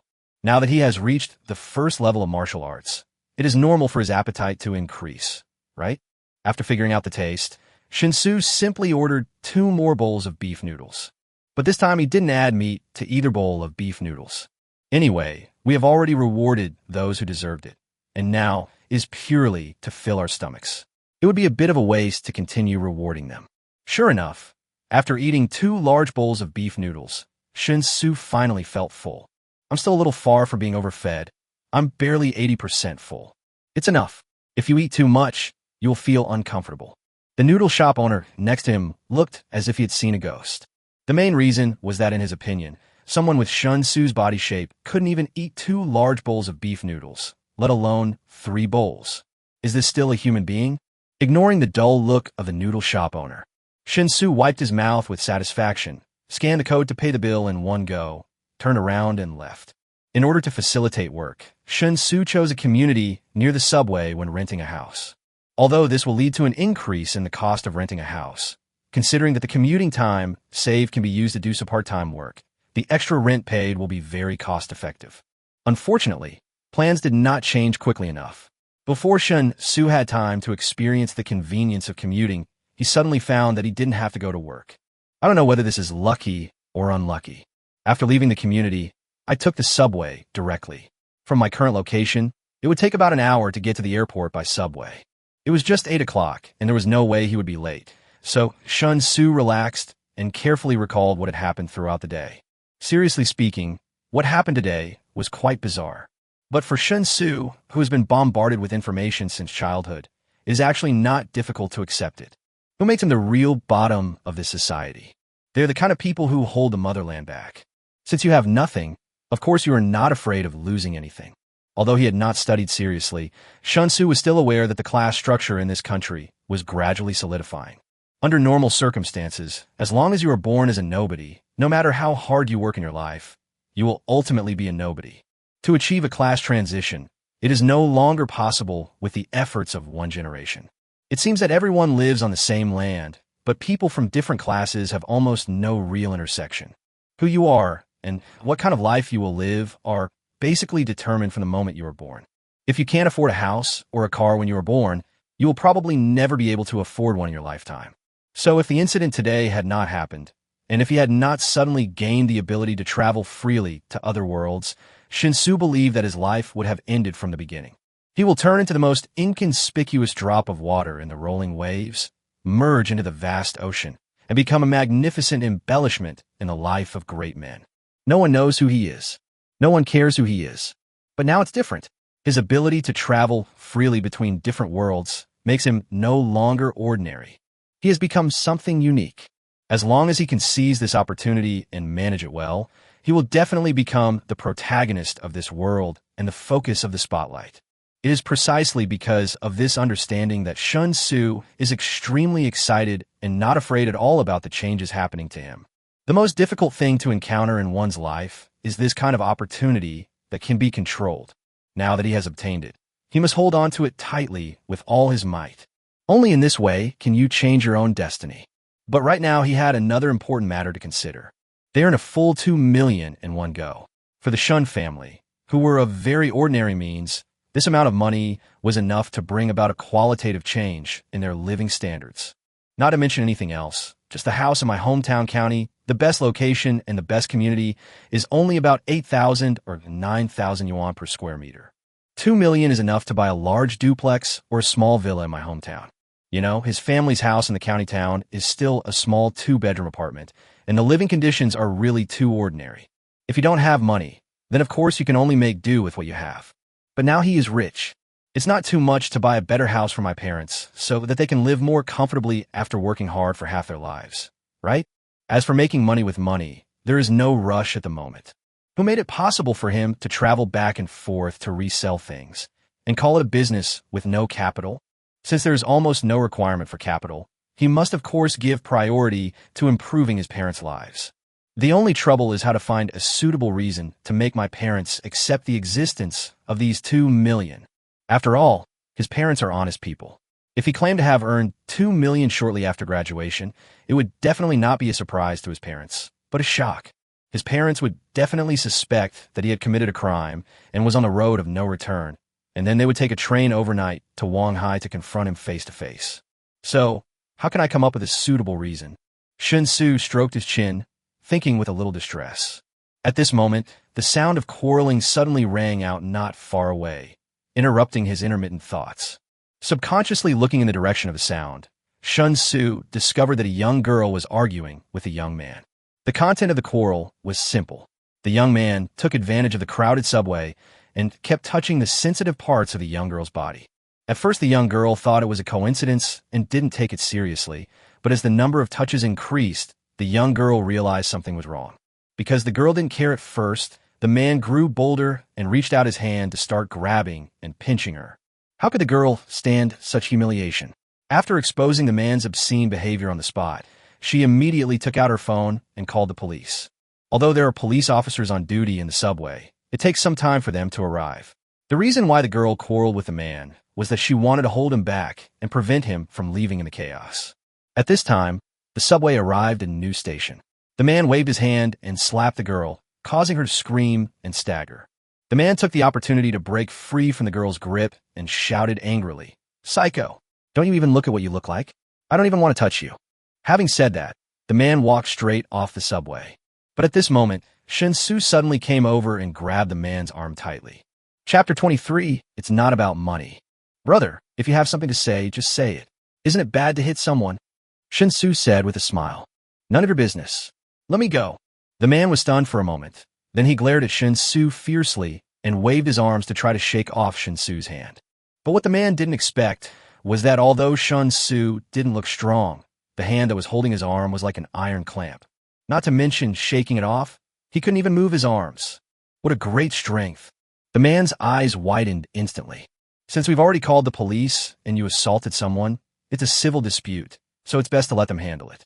Otherwise, even if you run away now, the police will still catch you, right? Get off the bus first. The police should be arriving soon at this stop. While Shen Xu was explaining the reason, he pulled the man off the subway. The young girl covered her face and followed quickly, thanking Shen Xu with gratitude. The man stared at Shen Xu with hostility and said viciously, Boy, I've remembered your appearance. You'd better not let me run into you in the future. Shen Xu didn't bother to pay attention to him because a policeman appeared in his sight at a jog. Instead of going to the police station with him, Shen Xu told the police what he knew and then got on the next subway. It was not a big deal, so the handling process was simple. As for the young man's verbal threats, Shen Xu didn't take them to heart at all. Are you kidding me? Shanghai City has over 20 million people. Can you just run into anyone you want? If you were really that lucky, why would you be a pervert on the subway? Why not just buy a lottery ticket? For Shen Xu, this was just a small episode. You are out and about every day, so you don't encounter too many similar things. The difference is that when Shen Xu encountered such things in the past, he would never get involved. Wouldn't it be nice to be an innocent bystander? But Shen Xu's mentality now has changed drastically compared to before. The caution and prudent nature of ordinary people are gradually disappearing. Although there was some delay, because they left early when they arrived at the airport, they still had to wait at least half an hour before Shenya's flight landed. Shen Xu knew very well that there was only one reason why his sister chose such a late flight. It was cheaper. The earliest and latest flights of the day have extremely friendly airfares, making it a must-have for ordinary families traveling long distances. As for the comfort of the journey, it has no competitiveness in terms of cost-effectiveness. As soon as I arrived at the flight gate, my phone rang with a message alert. I unlocked the screen and saw that it was from Xia Ziqiu. Fat face, where did you get that J-box? My grandfather said it's a rare, top-grade piece. It has a refreshing effect. Giving you 2 million is a huge bargain. If you transform the jade box into an accessory and carry it with you, it could even alleviate aging to a certain extent. It can nourish the skin and detoxify. It can also nourish yin and replenish yang. It's no exaggeration to say that the jade box is truly priceless. Shen Xu's eyes widened suddenly, looking at the sentence structure full of exclamation marks in the dialogue box. He could clearly feel Xia Ziqiu's shock through the screen. The problem is, he was even more shocked than Xia Ziqiu. It was just a jade box, but it was sold for 2 million, which already made him feel incredible. But after just half a day, the other party came back to tell him that the 2 million was still a huge bargain for him. That jade box is actually a priceless treasure. Who would believe this if I told them? After thinking for a while, Shen Xu took out his mobile phone and typed. I remember telling you that it was a gift from my friend. Little fat face, come on. I was too lazy to expose you before. Who would give something like this to someone else? Don't want to say it, forget it. My heart is like the sea. Is it narrow? True friendship is priceless. Money is merely a superficial possession. Little fat face. Duh? External possessions? You were bargaining with me about external possessions before? And I don't know who complained to my grandfather and told him what happened today, which made him very angry. Otherwise, I wouldn't have brought out the jade box to cheer him up. My heart was like the sea. So, is this considered generous? Since 2 million is a bargain, why not give me some more? So you don't feel bad about it. Little fat face, I really wanted to give you some compensation at first, but my grandfather said it's not about money, so he invited you to visit my house. Do you think you have time? Shen Xu's typing hand paused, and his eyebrows twisted into the shape of the Chinese character Chan. How come it's not about money? This is clearly a matter of money. Shen Xu planned to reason with Xia Ziqiu. Tell her that if something can be solved with money, don't make it complicated. 2 million isn't enough. Why don't you just throw 20 million at me and kill me? I can handle it. Shen Xu's eyes lit up, and he was about to type, but suddenly it occurred to him that since Xia Ziqiu had an extraordinary identity and background, then Xia Ziqiu's grandfather must be a very important figure, right? If you can use this to establish a relationship with the other party, or even make them owe you a favor, this is definitely a benefit that cannot be bought with any amount of money. My heart is like the sea. I am an unemployed vagrant, and I have time anytime. Little fat face, oh, I see. Okay, then. My grandpa is quite busy. I'll confirm with him and then contact you. Just as Shen Xu was about to reply, he caught a glimpse of a figure rushing towards him out of the corner of his eye. He subconsciously looked up, but the figure had already rushed to him and leaped directly onto him. Shen Xu instinctively reached out to support the other person and immediately felt a hard kiss on the cheek. Brother, I miss you so much. You're so cruel. You stayed in Shanghai directly after graduation. You didn't even bother to come home and see me first. A clear and pleasant sound rang in his ears, and at the same time, their upper bodies separated. Shenya's pretty little face instantly filled Shen Xu's eyes. You're in public. Come down now. You're already 18 years old. Why are you still acting like a child? Aren't you ashamed? Shen Xu frowned and scolded. Shenya had no intention of obeying, and instead she tightened her arms around Shen Xu's neck. I won't. What's so shameful about hugging your own brother? You didn't come home to see me first after graduation, which made me very sad. So as a punishment, I'm going to punish you by bringing me back. Stop it. You're so heavy. How can I carry you? It's already late, and the subway ride back will take another hour. Be good. I'll get your luggage for you, and we'll talk when we get back. I'm only 95 pounds. How can I be heavy? It's okay if you don't hold me. Then you must coax me to sleep tonight. Only come down if I promise. If not, I will stay hanging on you. Chapter 24. If you don't go to the hotel, I will. After much persuasion, I finally coaxed the little girl off me. After picking up my luggage, I got on the subway and returned to my rented house smoothly. It was almost 11 o'clock in the evening, but Zhang Min still hadn't come back. This kind of overtime is normal, so Shen Xu naturally wouldn't ask too many questions. Seeing Shanya had already gone into her bedroom, Shen Xu thought for a moment and said, Xiaoya, I made some money recently, and our family doesn't have to live as tight as before, so, look, isn't it a bit inconvenient for you to live here? Otherwise, how about you stay in a hotel? When Shinya heard this, her eyes widened. She pinched her waist and said, What's inconvenient? I want to live with you. What about your roommate? Isn't he coming back tonight? I'm telling you, don't even think about sleeping in the living room. Make a bed on the floor in the bedroom. Otherwise, I'll cry in front of you. After saying that, he snorted at Shen Xu and turned around to continue packing his luggage. But soon, Shinya found the white belly band in Shen Xu's bedroom. He picked it up with one hand and said in surprise, Sure, so you like this retro style? Shen Xu was stunned for a moment, then quickly stepped forward to grab it back, saying speechlessly, It's not what you think. This thing, cough. In short, it's not what you think. Shinya blinked her big eyes, then smiled sweetly and said, Okay, whatever you say is what I mean. Take off all your clothes and pants, and I'll wash them for you. You smell of sweat, and you don't mind being dirty. As she spoke, Shinya naturally reached out to pull at Shen Xu's t-shirt.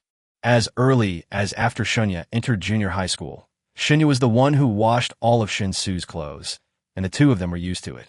But the next second, Shinya exclaimed, because Shen Xu's t-shirt was completely taken off, revealing his perfect muscle lines. Wow, when did you practice this? This is amazing. Oh my god, it feels really good. Don't touch me. Fisk, you're a real beauty now. Your muscles are so strong. Let me see. Have you really grown up? I'll wash my underwear myself. Hey, are you still shy? What part of your body have I not seen? Hurry up. Don't waste time. After a lot of trouble, Shinya won the battle and went to the bathroom with Shen Xu's clothes and a smile on her face. Shen Xu himself felt extremely desperate, feeling that he would be living in darkness for the next 2 months. That night, Shinya fell asleep quickly, probably because she was tired from the journey. This made Shen Xu more or less relieved. However, another realistic problem was placed before Shen Xu. That was Shunya's arrival, which made it impossible for him to travel through time in his own bedroom. We have to find a safe place again. While pondering where to find the right place, Shen Xu fell asleep in a daze. The next day, Shen Xu got up early, washed up simply, and went downstairs to buy soy milk and fried dough sticks in the community. As a result, it was not until he finished his breakfast that Shenya came out of the bedroom, yawning and rubbing her sleepy eyes. Breakfast is here. Remember to eat it. I transferred 10,000 yuan to your phone, which is your living expenses for the next 2 months in Shanghai. Ask me for more when you're done. I won't record your fingerprints. Just remember the password. I have to go to work, so you can go out and have fun after dinner. While Shen Xu was speaking, he put on his shoes at the entrance and opened the door. Shenya finally regained consciousness and asked in confusion, Isn't today Sunday? What kind of class are you taking? What's wrong with Sunday? This is Shanghai, and working overtime is as normal as eating and drinking. Yesterday was Saturday, and didn't my roommate stay out all night and sleep directly at the company? Isn't this too scary? Why does going to work feel like risking my life? Shenya stuck out her tongue. Of course not. Let's go. Take care of yourself, and try not to call me. My phone is turned off during work. What kind of job is this? It's so exaggerated. You guess. Seeing the door closed, Shenya stomped her feet in anger. After taking out his cell phone, he immediately found the text message notifying him that the 10,000 yuan had arrived in his account. He was stunned. He murmured, This isn't right. How did young Master Shen become so rich? Where'd he get the 10,000 yuan? Didn't he ask his family for the money he used to pay the rent in advance? And he needs to turn off his phone at work? Why does that feel wrong? And that body, how can he, such a lazy person, get such a good figure? How long does he have to keep doing that? The more she thought about it, the more she felt something was wrong. Shenya didn't even bother to wash up. She quickly put on her clothes and shoes and rushed out of the house. She wanted to follow Shen Xu and see where he worked. I even had to ask my family for the deposit for rent before, but how come it's only been a short time? How come I can easily come up with 10,000 yuan? Even if the job you find is a high-paying one, it's impossible for the salary to be paid right away, right? Shenya was very worried. I took the elevator to the first floor quickly. After rushing out of the stairs, I just saw Shen Xu's figure disappear at the corner ahead. Shenya didn't want to be discovered, so she deliberately kept her distance and followed him stealthily. At this time, Shen Xu had already walked out of the community. When he went to bed yesterday, he thought about where he could go to sleep safely without worrying about being disturbed, and the hotel quickly became his top priority. Anyway, he has enough money now, and since Shen Xu refuses to stay in a hotel, he might as well book a room in the hotel and travel through time. A hotel room is private enough as long as you hang a do not disturb sign outside. Of course, the prerequisite is to make sure there are no hidden cameras in the room. For safety reasons, star-rated hotels are definitely more suitable than budget hotels. So after leaving the community, Shen Xu went directly to the nearest 4-star hotel. Of course, there are 5-star hotels nearby, but the room rates are almost twice as much as those of 4-star hotels in the same area. No matter how well off he was, Shen Xu felt it was unnecessary to waste money like that. Shen Xu used his ID card to book a room at the front desk, took the room card, and took the elevator to the corresponding floor. After opening the room, Shen Xu checked it according to the instructions on the internet to make sure there were no hidden cameras. Then he hung a do not disturb sign outside the door. Then he went into the bathroom, locked the door from the inside, and then headed to another world. Chapter 25, Brain Opening. Shen Xu stood outside the hotel's main door, looking blankly at the hotel lobby through the transparent glass revolving door. Just now, her dear brother checked in a room at the front desk in the lobby and then took the room card into the elevator on the first floor. Shen Xu hid in a blind spot outside the gate and witnessed the whole process. At this moment, she felt her head buzzing. What kind of job requires going to a hotel to book a room? Although she had just graduated from high school and was an 18-year-old girl in her prime, she already understood everything she needed to understand. In this era of internet explosion and unprecedented information dissemination, the degree of human precocity is unimaginable. So Shen Xu almost immediately thought of a possibility. Could it be that her brother Shen Xu is being used as a duck? The working hours are weird. I have to go out to work on Sundays. The workplace is very strange. It's not a hotel, but I end up going to a hotel to book a room. The work requirements are very strange. Cell phones must be turned off during work. Plus, she suddenly discovered last night that her brother had developed a body full of muscular muscles without her knowing when. The muscle lines were carved with an axe and a knife, like a sculpture, so beautiful that it made her heart beat fast and her face blush. Considering her brother's lazy character in the past, it is really hard to imagine how he has the perseverance to exercise every day. But if her brother was being a duck, all these problems could be explained. Shen Xu, who felt that she had discovered the truth, looked a little dazed for a moment. She didn't feel angry or ashamed. She just thought about the poor conditions at home, which put too much pressure on her brother. In order to survive in Wanhai, he was forced to sell his body, which made her feel distressed. I can't tell anyone, not even my parents, or they'll be devastated. But being a gigolo, this is really too much. And it seems some rich women are perverted. I heard some gigolos were crippled or even killed. No, I have to have a good talk with him tonight. I can't let him sink into this. Shen Xu pursed her lips and clenched her fists tightly. After looking up at the hotel entrance in front of him, he turned around and left with a determined expression. She wants to take advantage of this 2-month vacation to find a summer job. I don't ask how much money I can make, but at least I can help share some of the financial pressure. She is an adult now, and it's time for her to contribute more to the family. Of course, Shen Xu was not aware of Shen Yu's tracking and the subsequent wild imagination. Little did he know that he just wanted to give his sister some pocket money, but ended up creating so many loopholes. He successfully arrived at the other world again, and the place he appeared in was still Song Xiqing's room. When I pushed open the door of the wing room, I saw Song Xiqing practicing sword in the yard. The pure white and flawless figure seemed as light as a young swallow. With the flexible movement of the wrist, the sword's shadow painted a fan in the air like a peacock spreading its tail, like a white snake spitting out its tongue, like a dragon playing with a phoenix, like thunder and lightning, like trees of fire and silver flowers. A sword made the fallen leaves dance and the summer flowers bloom. Song Xiqing was in the middle of it, as if she had merged into one with the sword light, or as if she was a ray of light between heaven and earth, coming from eternity and streaking into the distance. Shen Xu looked a little dazed. Song Xiqing was originally very beautiful. Unlike the world he lives in, many beautiful girls have too many artificial traces. Song Xiqing is truly like a lotus emerging from clear water, naturally without any embellishment. Coupled with her perfect figure, she looked like a woman who had walked out of a painting. At this moment, Song Xiqing in the sword shadow did not look like a human being. and her appearance was as brilliant as the stars. I don't know how long it took, but Song Xiqing finally stopped. He put away his sword and stood up, and saw Shen Xu standing blankly at the door of the wing room. His eyes lit up, and he quickly bowed and said, "Greetings, Mr. Shun." Mr. Shun came early today. Listening to the soft, Wu dialect-like voice, Shen Xu finally came back to his senses and couldn't help but exclaim in admiration. Today, there's a beautiful woman named Song Xiqing. Her sword dance moves the 4 directions. The spectators are as depressed as the mountains, and the sky and the earth are depressed for a long time.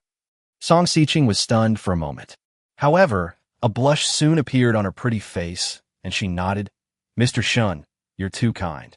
I'm just practicing swordsmanship, not worthy of such poetic praise. Judging from Mr. Shin's appearance, have you already taken the Foundation Establishment pill? How does it feel to have reached the first level of martial arts with your mortal body?" Shen Xu was surprised. "Can you see it? Is it obvious?" Song Xiqing nodded and said, "Innate warriors can sense the aura hidden in the bodies of acquired warriors, but before actually taking action, they cannot determine the specific grade. They can only determine whether they are warriors or not. Of course, acquired warriors cannot do this." Shen Xu immediately became interested and asked, "Can innate warriors sense each other's aura?" Song Xiqing thought for a moment and replied, "Normally, it's possible. However, some innate warriors are extremely skilled at concealing their breath and concentrating their minds. In such cases, they can't sense or tell that the other person is also a warrior." Shen Xu rubbed his chin and became more and more interested in the realm of martial arts. Seeing Shen Xu lost in thought, Song Xiqing couldn't help but look hesitant. After hesitating for a moment, he took the initiative to ask, "Mr. Shun, you said before that the reason you came down from heaven to the human world was because heaven wanted to test you. So, what is the mission that heaven has given you? Can you tell me a little bit?" Shen Xu was stunned. However, he had actually thought carefully about this excuse he had made up before last night. So even though he was suddenly asked this question, he still answered without hesitation.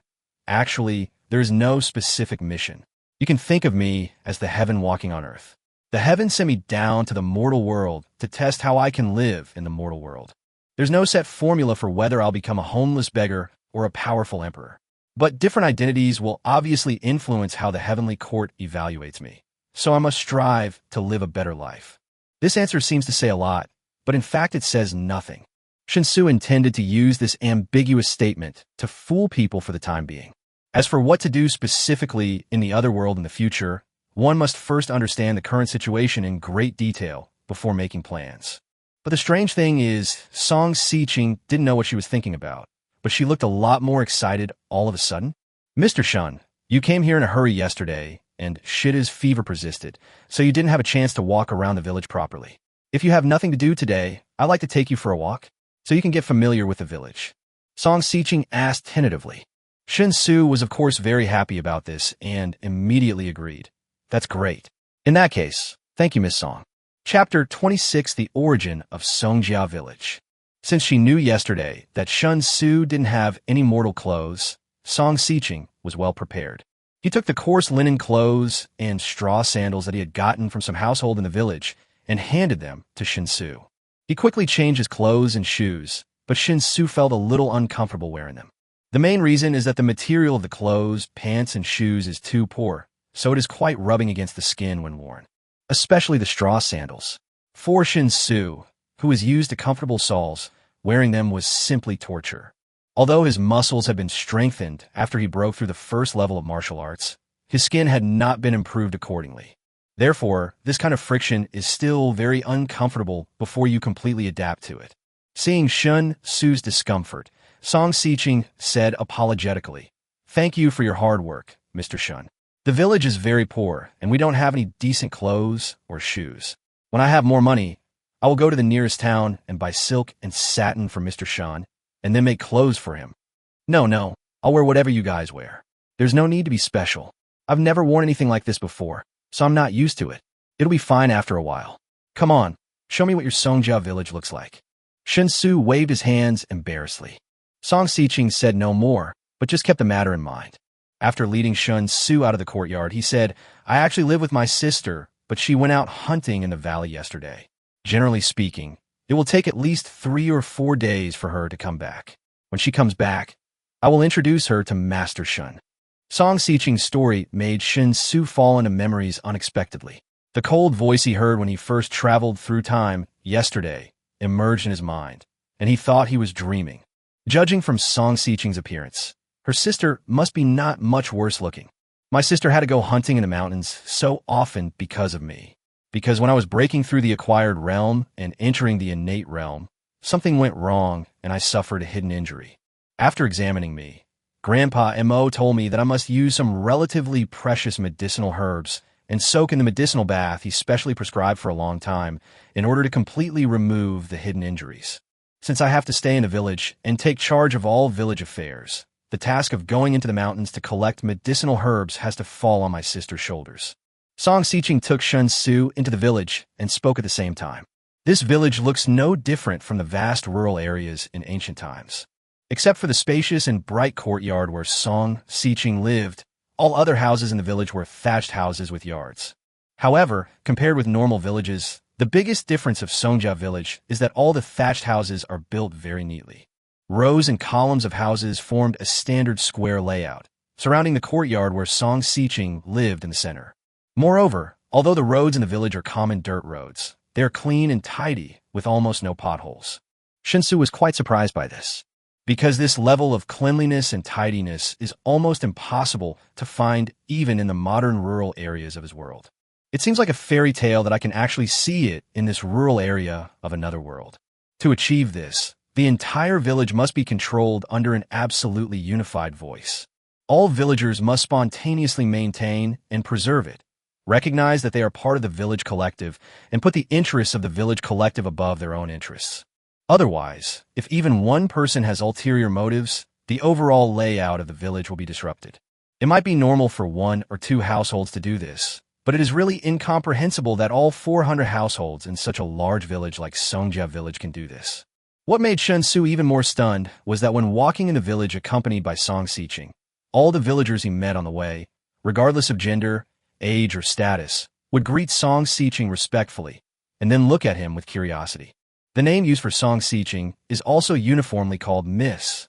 Shen Xu originally thought that the reason why the strong man named Zhang Bafeng called Song Xiqing Miss yesterday was because the relationship between the two families might be relatively close. But now it seems that this is not the case at all. Song Xiqing's identity as the young lady is clearly recognized in this village. What kind of family is this? Shen Xu did not hide his doubts, but asked directly and frankly. Song Xiqing pondered for a moment, then smiled sweetly. The smile is faint, but brighter than the sun. It's very simple, because this village is called Songjia Village, and the other villagers in the village can actually be considered servants of our Song family.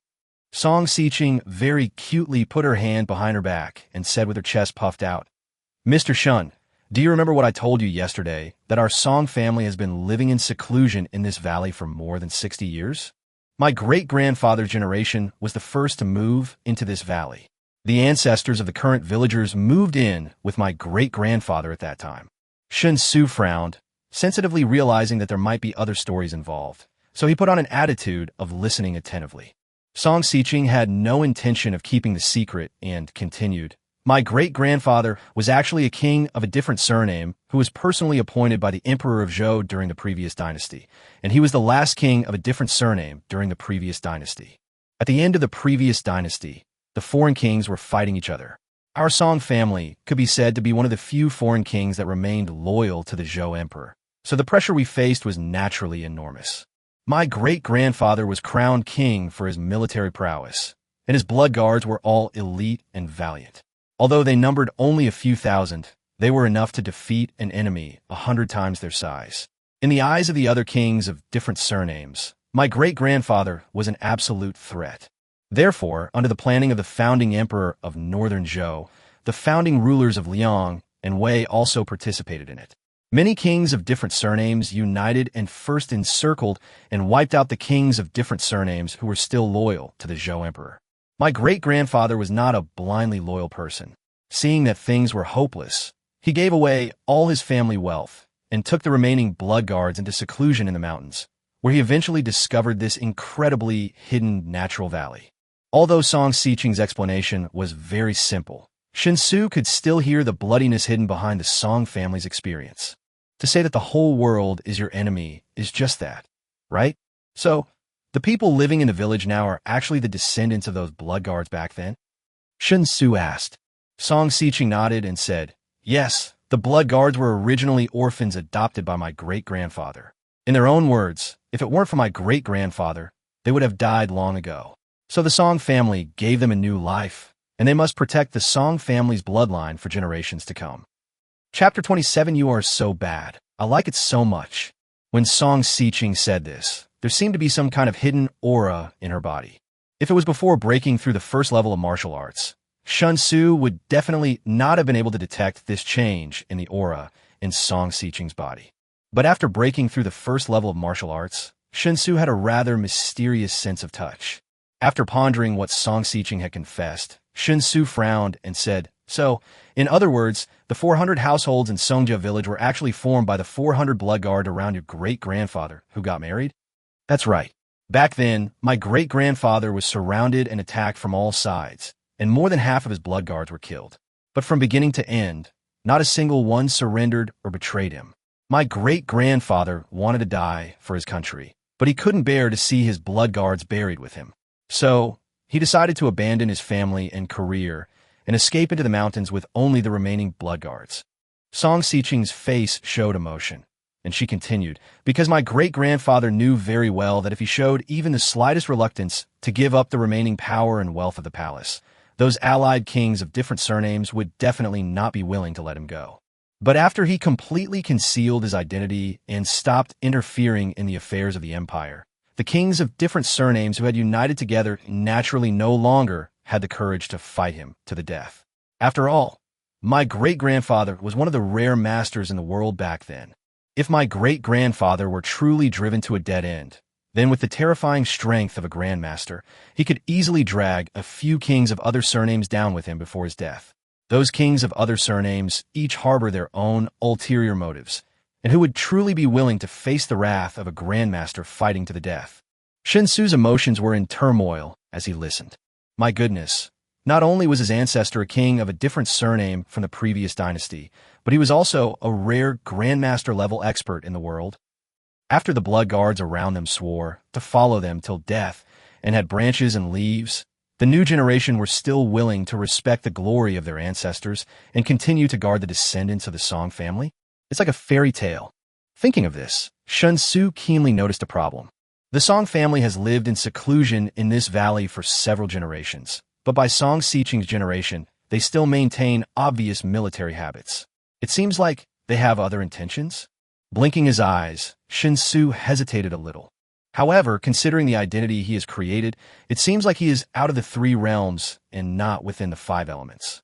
As a god, looking down on human affairs and entering the mortal world, there is no need to be too cautious. So after a dry cough, Shen Xu said, Miss Song, I see that the layout of this village is neat and orderly, very much like a military style. Moreover, all the adult men in the village look strong and powerful, as if they have reached a certain level of martial arts.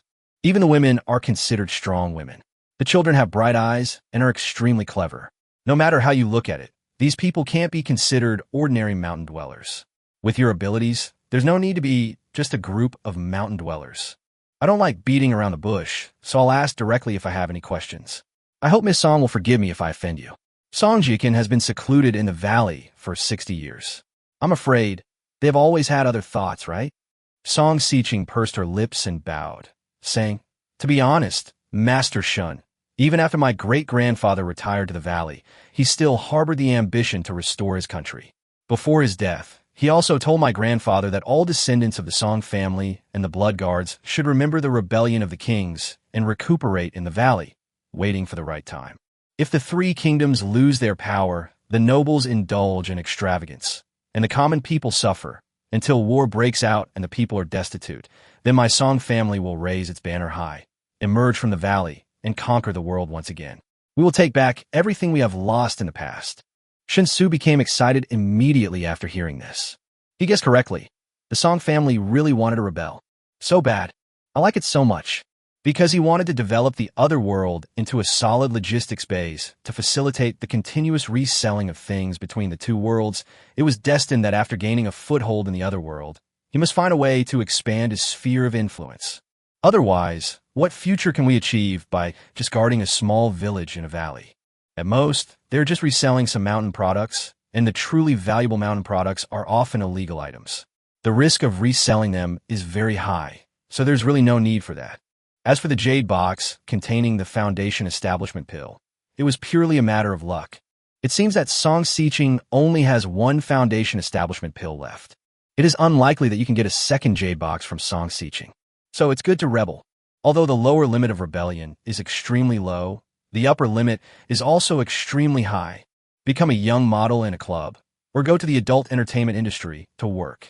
In short, although the risks are great, the prospects are also extremely broad. It is no exaggeration to say that rebellion can definitely be regarded as the most promising career choice in the feudal era, regardless of whether it will succeed or not. Even if it fails, as long as you start a rebellion, you will always be able to occupy a certain territory in the early stages. By then, there will be a lot of room for maneuver. Anyway, no matter whether others make a lot of money or not, he will definitely not lose money. Thinking of this, Shen Xu asked directly with anticipation, "Is it time now? What's the situation in the three kingdoms of Zhou, Liang, and Wei? Are the people living in dire straits?" Such a reaction made Song Xiqing instinctively stunned on the spot, because normally, the mention of rebellion is enough to scare people to death. The natural fear of imperial power can almost be said to be deeply ingrained in every person and is difficult to erase. He had never imagined that after he clearly admitted that he did have plans and preparations for rebellion, Master Shen in front of him would actually be incomparably excited. "Miss Song, what's wrong with you?" Seeing that Song Xiqing was in a daze, Shen Xu waved his hand in front of Song Xiqing in confusion. Song Xiqing finally came back to her senses. In his heart, he no longer had even the slightest doubt about Shen Xu's identity as a god. To be so indifferent to imperial power, I guess only the gods in heaven could do that, right? After all, even their Song family, which has always inherited the will to rebel since the moment they secluded themselves in the valley, will still maintain sufficient awe when facing the real imperial power. Nothing, just some thoughts. As for whether now is the right time, I don't know, but I do know that although the three kingdoms maintain relative peace, they're actually constantly preparing for war. This has caused the lives of the people in the three kingdoms to become almost unbearable. Song Xiqing licked her lips and spoke softly. Just when he was planning to have an in-depth chat with Shen Xu about this topic, a group of over 100 people suddenly appeared not far away, looking dejected, driving dozens of donkey carts and walking towards this side. "Miss, the grain merchants in this town are really going too far. They've given us extremely low valuations for our mountain products, less than half of what we paid in previous years. We haven't received any grain in exchange. Please punish us, miss." The leader among the hundreds of people came straight to Song Xiqing, then knelt on one knee with his hands clasped and apologized with a sad and angry face. Chapter 28, Food Crisis. When Song Xiqing heard this, her eyebrows immediately raised. She had originally planned to talk to Shen Xu about the rebellion, but she immediately put out of her mind. He said in a cold voice, "Stand up and talk. What's going on? The remaining grain in the valley can only last for another half a month at most. You all know this. But it will take at least 3 months for the crops in our fields to grow well. If you don't exchange the grain back, what will happen after half a month? Are we all going to starve to death together?" The man kneeling on one knee gritted his teeth and stood up, bowing and angrily saying, "Miss, we took all the mountain product accumulated in our valley during this period and went to Yongping town to exchange them for food with Mr. Zhou, as usual. Originally, I was thinking of exchanging for more food and salt. The second young lady's birthday is coming soon, so I'd like to exchange some malt sugar for her as well. Then, we can all have fun together in the village. We have a lot of mountain products anyway. But who would have thought that Mr. Zhou was such a bad guy? We had always traded food with him, and even though he occasionally shortchanged us, we never bothered him or argued with him, just wanting to build a good relationship with him. But Mr. Zhou seemed to think we were weak and could be bullied because of this.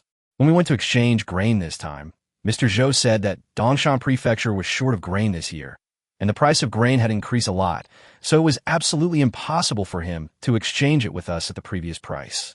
I thought, This year is indeed not easy, but the price of grain in Dongshan Prefecture has only increased by about 20%, which is acceptable to us. But I never expected that Mr. Zhou would be such a jerk. He's completely overpriced the grain. He's also finding fault with our mountain products. If we really trade them at his price, then our mountain products will only be worth about 40% of our previous grain value. At this point, the man stiffened his neck, and with red eyes he looked at Song Xiqing and said, "Miss, I know that if we can't exchange for food, we will all starve. But I can't stand being bullied like this. If you want to punish me, please punish me only. It has nothing to do with them. I was the one who made the decision to bring all the mountain products back. You can kill me or chop me up. I will accept it. Just don't implicate them." "What nonsense!" Song Xiqing glared and scolded him harshly. That fierce look made Shen Xu's heart beat fast, because Song Xiqing always gave him the impression of being gentle and graceful like a lady from a noble family. It is completely different from the cold and murderous temperament at this moment. Mr. Zhou isn't the only grain merchant in Yongping town. What about the other grain merchants? Are the prices they offer also excessive? After the scolding, Song Xiqing asked in a deep voice.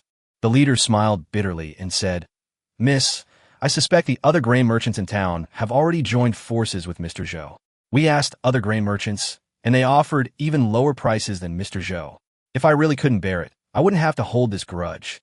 A hint of worry flashed across Song Xiqing's brows. After silently considering it in his mind, he said with some difficulty, "If it really doesn't work out, even if their price is excessive, we have no choice but to accept it. If those grain merchants unite, the price of grain will never fall. Dongshan Prefecture is short of grain this year, and they will not miss such an opportunity." Upon hearing this, the leader could not help but hurriedly say, "Miss, we can't accept it. If we really only exchange for 40% of the food we had in previous years, how are we going to survive the winter? In previous years, we relied on the food we exchanged this time, plus the food from the autumn harvest, to get through the winter. If we only exchange about 40% this time, it will indeed last until the autumn harvest. But what about after the autumn harvest? The food harvested in the autumn will not be enough to consume during the winter. Starving before the autumn harvest and starving during the winter are completely different things. Many people will die." Song Xiqing remained silent. Doesn't she understand this principle? But there's no way. If I change it, at least I can wait until winter before starving to death. If you don't change, you will starve to death in half a month. In this situation, she has no other choice. We can only focus on the present. Maybe we can think of other solutions before winter comes. Shen Xu, who was standing by, looked at Song Xiqing's worried expression and couldn't help but cough. He said, "I wonder how much food you are short of? Perhaps. I can think of a way." "Who are you?" the leader asked with a frown. He had noticed Shen Xu a long time ago, but since his eldest daughter did not introduce him, he could only pretend not to see him. At this time, the other party took the initiative to talk to him, so he naturally had to find out the other party's identity immediately. However, due to his temperament, the tone of his question sounded rather stiff. Song Xiqing was startled, her eyes glaring as she scolded again. "What an attitude! Apologize to Master Shen now. Remember this. This is Master Shen Xu. From now on, when you see him, treat him like you're seeing me and my sister." After saying that, Song Xiqing turned around and bowed to Shen Xu, apologizing with shame. "Don't blame me, Mr. Shen. His name is Yi Wujiu, and his ancestor was the left commander of the Blood Guard. He speaks bluntly, but it was definitely not his intention to offend." Shen Xu waved his hand nonchalantly and said, "Don't be like this. It's just a normal conversation. What's so strange about that? I just want to understand your difficulties and see if I can help." Song Xiqing sighed and said, "Thank you for your concern, Master Shen. However, there are a total of 2,000 people in the village. If we want to hold on until the autumn harvest, we will have to collect at least 800 dan of grain. Although Master Shen, your identity is very special. But this isn't just a matter for 1 or 2 people. And besides, Mr. Shen, you probably don't have any food there, right? I mean, where you live, Mr. Shen, it seems like you don't need food. Of course, I don't understand this. I'm just guessing." Since there were other people present, Song Xiqing had to be careful about how she expressed herself. As a result, he spoke haltingly, making the hundreds of people around him even more confused. However, Shen Xu understood what Song Xiqing wanted to express. He smiled and shook his head. You're wrong. No matter what your status is, you still need to eat. So there must be food, and plenty of it. Since you're worried about food, I'll think of a way. It should be able to solve it. When Song Xiqing heard Shen Xu give such a relatively affirmative answer, her eyes lit up. However, Yi Wujiu frowned and questioned. The price of grain is pretty much the same across the entire Dongshan prefecture. What can you do? 800 dan of grain is a full 80,000 jin. Can you really just conjure it out of thin air? Ye Wuji, how dare you? Song Xiqing was anxious. Yi Wujiu shrank back in fear, but still insisted, Miss, don't be fooled. 800 dan of grain. Can that be solved just like that? I think he has ulterior motives. Chapter 29. His appearance is a blessing from heaven. Yi Wujiu's argument obviously made Song Xiqing very angry. But just when Song Xiqing was about to teach Yi Wujiu a lesson, Shen Xu reached out and grabbed her. It's normal to have doubts. After all, we don't know each other and aren't familiar with each other. Building trust takes time. Since the food shortage is quite urgent, let's deal with it first. Once it's resolved, we can discuss other issues. Shen Xu said sincerely. Song Xiqing had to give face to such a statement no matter what. So he suppressed his anger, just glared at Yi Wujiu fiercely, and then took Shen Xu back to the courtyard. Seeing Shen Xu enter his room, Song Xiqing felt that the heavy emotion that had been weighing on her heart suddenly became much lighter. Although Shen Xu had just left, he had not yet returned with any food. But in Song Xiqing's opinion, as long as Shen Xu agreed to something, it would definitely be resolved satisfactorily. Yi Wujiu also followed at this time. He did not bring the other hundreds of people with him, but hid alone at the door of the courtyard and carefully poked his head in through the gap in the door. Hundreds of people also had to unload the trucks and reorganize the dozens of trucks of mountain products that had not been traded and put them in the village's special warehouse. Of course, Yi Wujiu was the only one who dared to touch Song Xiqing's bad luck. What are you hiding outside for? Where's your guts for talking back just now? Get in here, Song Xiqing said sternly with her back to the door, without even turning her head. Yi Wujiu, who was lying on the gate, trembled with fear. He swallowed hard, pushed open the gate of the courtyard dejectedly, closed the door after entering, and then dragged himself to Song Xiqing's side. The whole person stood with his hands hanging down, his eyes on his nose, and his nose on his heart, as if he was a student who had made a mistake and was waiting obediently for his teacher to teach him a lesson. Song Xiqing looked at Yi Wujiu with a sullen face and said in a cold voice, You and Zhan Bafang, your ancestors were the left and right commanders of the Blood Guards, respectively. Your great-grandfathers were my great-grandfather's right-hand men. So, in our generation, I also consider you my confidants. Zhan Bafang is older than both of us, honest and upright, and always follows my orders to the letter, but he is relatively rigid in his actions. You have a flexible mind and are often able to find solutions to problems on your own. Therefore, I will teach you to lead the team in handling any external matters we have. Listening to Song Xiqing's comments, Yi Wujiu hurriedly bowed and said, It's all because of the eldest lady's trust. Humph. You still know I'm the eldest daughter. Then why did you contradict me? You offended my guests. If Zhan Bafang were here, even if he had grumbles in his heart, he definitely wouldn't start a scene right in front of me like you did. Song Xiqing expressed her dissatisfaction without any concealment. Yi Wujiu shrank his neck and said with a forced smile, Miss, I see that the man has greasy hair and powdered face, and it's a strange face I've never seen before, so I'm worried that you'll be deceived. Speaking of which, where did he go? Didn't he say he would find a way to help us solve our food shortage? How come he disappeared right after he came back with you, young lady? Song Xiqing snorted again and continued in a cold voice. He has his own ways. What you need to pay attention to now is to correct your attitude, instead of staring at others. For example, this time I asked you to lead the team out to exchange food. What result did you give me? The grain dealers are being cunning and deliberately undercutting the price. Feeling indignant, you've decided to forego the grain exchange. That's perfectly fine. When you're out in the field, you're the leader, just like a general leading troops in a battle. You must adapt to the situation and make the decisions you believe are right. But your mistake was that after you decided to give up on exchanging food, you didn't consider how to solve the problem of food shortage, and you actually just came back with mountain products. Tell me, what's the point of you coming back so dejectedly, other than throwing trouble to me? Yi Wujiu opened his mouth in shock. However, facing Song Xiqing's scolding, he was completely speechless, because he himself realized the problem and knew that what he did was wrong.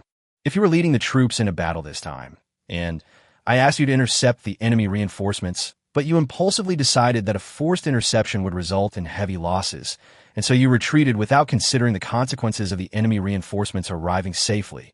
What would the end result be? It would most likely be the annihilation of my entire army. Song Xiqing stared at Yi Wujiu and continued. Then what is the correct approach? A forced interception would result in heavy losses.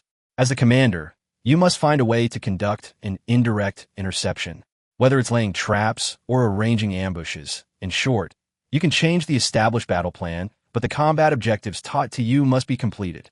Just like this time when I asked you to lead the team out to exchange for food. The plan was to go to Yongping Town, and the goal was food. You think the grain merchants in Yongping Town are deliberately lowering the price. So of course you have a right to change the plan, but as the ultimate goal, the food must be brought back, no matter what method you use.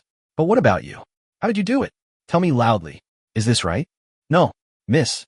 I know I was wrong. Yi Wujiu lowered his head with shame on his face. Seeing Yi Wujiu admitting his mistake with a good attitude, Song Xiqing softened her tone. He sighed and said, Wujiu, you must remember that no matter what we do or what decision we make, we must always consider whether everyone in the valley will benefit or suffer from it. We can't just act on impulse, because every decision we make affects more than just ourselves. In this regard, Bafeng does a better job than you. Yi Wujiu nodded calmly and said, Indeed, Brother Zhan is much calmer than me. What happened today is a lesson. I will never make a similar mistake again. But, miss, that person, Shen Xu, is he really trustworthy? Song Xiqing nodded with a slightly solemn expression and said, Mr. Shen is definitely trustworthy. As long as Mr. Shen has made a promise, I believe he can definitely do it. I can't tell you in detail about Mr. Shen's affairs, but what I can say is that Mr. Shen came to us because he was blessed by heaven. If Master Shen is willing to stay with us forever, then the ambitions passed down from our ancestors to this day may have a chance to be truly realized. So, Wujiu, I don't want to say the same thing a second time. In the future, when facing Master Shen, you must be as respectful as when facing me and my sister. Yi Wujiu still seemed quite skeptical about this. However, Song Xiqing's attitude was very clear, so Yi Wujiu could only nod in agreement. Chapter 30 Cheaper, I'm a student. Shen Xu changed his clothes and reappeared in the hotel bathroom. After listening carefully and making sure that there was no one outside, he walked out of the bathroom. Everything in the room was the same as before. He opened the door, took back the Do Not Disturb sign, sat on the bed, and began to think about how to buy food. If you're only buying a small amount, you can actually go directly to the supermarket to meet your needs. But the problem is, according to Song Xiqing, the food shortage in Songjia village has reached as much as 80,000 kilograms. Whether it is rice or white flour, this is obviously not a problem that can be solved by going to the supermarket. Because of such a large amount, he couldn't complete the journey directly with it. I must first find a way to buy the necessary food, then store it in a dedicated warehouse, and then transport it to the other world one trip at a time. The portable space he activated is currently only 1 cubic meter in size. What he can carry directly on his body is related to his strength. Even though he has now broken through the realm of the first level of martial arts, and his strength has been greatly enhanced, the weight he can move is still limited. Compared with the 80,000 gene, it is not worth mentioning at all. So, you have to rent a warehouse first. After confirming this, Shen Xu immediately took out his mobile phone and searched for relevant information. Having never paid attention to this area before, Shen Xu was somewhat surprised when he saw the search results. He really didn't expect that there would even be self-service warehouses for daily rental now. This type of daily rental warehouse mainly focuses on small area products. Ranging from 1 square meter to 100 square meters, it is suitable for storing items for individuals, families, and small businesses. Shen Xu seemed very satisfied with both the convenience and the size of the warehouse. However, Shen Xu soon saw a sentence in the introduction of the advantages of this daily rental warehouse, providing customers with 24-hour real-time monitoring and full warehouse surveillance services without blind spots. Seeing this, Shen Xu knew that they were destined not to be together. It's not that you are not good enough, it's that I am not worthy of you. Sighing in his heart, Shen Xu could only silently close the daily rental warehouse page and continue searching for other information. There was no other way. After he put the food in the warehouse, he had to transport it to the other world one trip after another. If this process was captured by surveillance cameras, wouldn't he have spiraled to heaven on the spot? After searching for a while, Shen Xu finally found a warehouse that met his requirements. Except for the remote location, everything else is suitable. The main reason is that the warehouse is relatively old, so there is no surveillance installed. The direct impact is that the rental price of the warehouse is relatively low. During the telephone conversation, the other party said that the warehouse area is 200 square meters. The annual rent is 30,000 yuan, and short-term rentals are not accepted. The minimum rental period is 6 months. Shen Xu certainly had no objection to this and immediately said that he would go to see the warehouse and ask the other party to prepare the corresponding lease contract. If everything goes well, he will sign the contract and pay the money on the spot and immediately obtain the right to use the warehouse. After communicating these, Shen Xu hurriedly left the hotel and took a taxi directly to the warehouse. This is a true two-way race. Shen Xu needs to solve the warehouse problem immediately, and the owner of the warehouse is also eager to rent out the warehouse as soon as possible. When Shen Xu arrived at the place, the owner of the warehouse was already waiting at the door.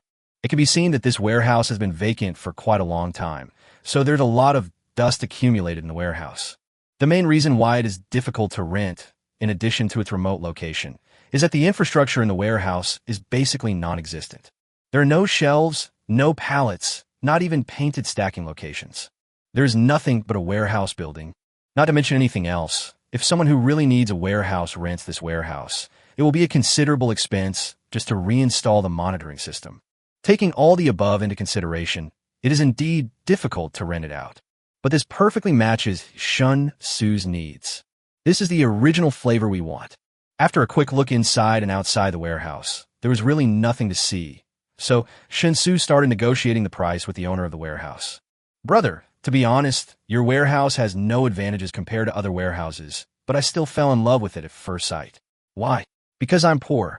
So I can only look for warehouses with obvious defects like this so that I can afford to rent them. I believe you can see that I'm still a student. Can you give me a discount?" Shen Xu said with a smile. The owner of the warehouse looked to be in his early 40s, with a fat face, broad shoulders, and a big waist. "It seems that I have been tortured by this warehouse for a long time, and I am very upset that I can't rent it out." So when he heard Shen Xu's words, he was not angry, but asked directly, "How much do you think of that, young man?" Shen Xu thought about it and said tentatively, "How about 10,000 a year? I'll just pay for a year in cash." The warehouse owner's face, thick with flesh, trembled noticeably. He bared his teeth and said, "Young man, are you crazy? Are you bargaining? You're clearly attacking people. Others attack people with knives, but you're using your student ID card to attack people." Shen Xu coughed awkwardly and continued with a forced smile. "Don't be angry, big brother. It's business, isn't it? Just asking for a high price and paying it back on the spot? How about 15,000 a year? I'm serious about renting it." "Who asked you for such an exorbitant price? 30,000 a year for a 200 square meter warehouse. Ask around everywhere. Where else can you find such a low price? I'm giving you a fair price, and you're going to cut me right in the heart with a knife." The warehouse owner looked at Shen Xu speechlessly, then said, "Forget it. I'm too lazy to waste time here with you. The price is 25,000 a year, but must be paid in one lump sum. If you agree, sign the contract. If you don't agree, withdraw." When Shen Xu heard this, he immediately nodded and agreed. "On average, I paid 2,000 yuan in rent per month to get a warehouse of 200 square meters. No matter how you look at it, it's not a loss." After signing the contract and transferring the payment on the spot, Shen Xu got the key to the warehouse. By the way, he took advantage of the opportunity to hitchhike on this big brother's car and shamelessly asked the big brother to take him to the nearest subway station. Shen Xu took out his cell phone and searched for the subway route to the nearest grain and oil wholesale market. Then he followed the instructions on his phone and bought the corresponding subway ticket. 80,000 kilograms of grain is a full 40 tons. This is far beyond the inventory of ordinary supermarkets. What's more, the prices in supermarkets are relatively expensive. The more you buy, the more money you waste. Therefore, Shen Xu thought about it and felt that the grain and oil wholesale market was more cost-effective. Although the money on his card was earned quite easily, the traditional virtue of diligence and thrift should still be kept in mind. This is just like riding a shared bike to save a beautiful girl. Save where you should save and spend where you should spend. Chapter 31: Bulk Purchase. The grain and oil wholesale market in Wanhai City ranks among the top 10 in the country in terms of trade volume. Shen Xu took the subway to the nearest stop and then walked a few hundred meters before reaching his destination. Although it was morning, the market was already bustling with activity. Trucks of all sizes are parked in front of various vendors in the market. Those with smaller quantities move the goods themselves, while those with larger quantities even bring loaders along with them. It was Shen Xu's first time to come to the grain and oil wholesale market, and he felt everything was new and fresh. After stopping and looking in front of each business for a while, Shen Xu chose a business that looked neither big nor small, but currently had no business. Walking in, he found the owner idly watching short videos. Shen Xu approached him with a smile and asked, "Boss, how much are the rice and flour?" The owner raised his eyelids, probably because he thought Shen Xu was too young, so he didn't want to pay any attention to him. He casually said, "The minimum purchase is 500 kilograms. I won't sell anything below 500 kilograms." Shen Xu raised his eyebrows and said, 500 kilograms? That's too little. I have to buy at least 100,000 kilograms. Ahem, how much did you say? The owner was choked by his own saliva. After coughing violently for a while, his face turned red, and he looked at Shen Xu in shock and asked. Shen Xu spread his hands and shrugged. 100,000 kilograms? I need it right away. If your inventory isn't enough, I'll ask someone else. And I need you to deliver it to my door. After all, it's too much for me to carry. I'll cover the transportation and loading and unloading costs. The owner stared at Shen Xu blankly, and when he was sure that Shen Xu was not joking, he immediately perked up. The shop owner stuffed his phone into his trouser pocket and rushed straight to Shen Xu. He said, "Hey, young man, the grain and oil wholesale business has always been about small profits but quick turnover, so we don't sell on credit. It's all about payment first and delivery later. Do you have enough money with you?"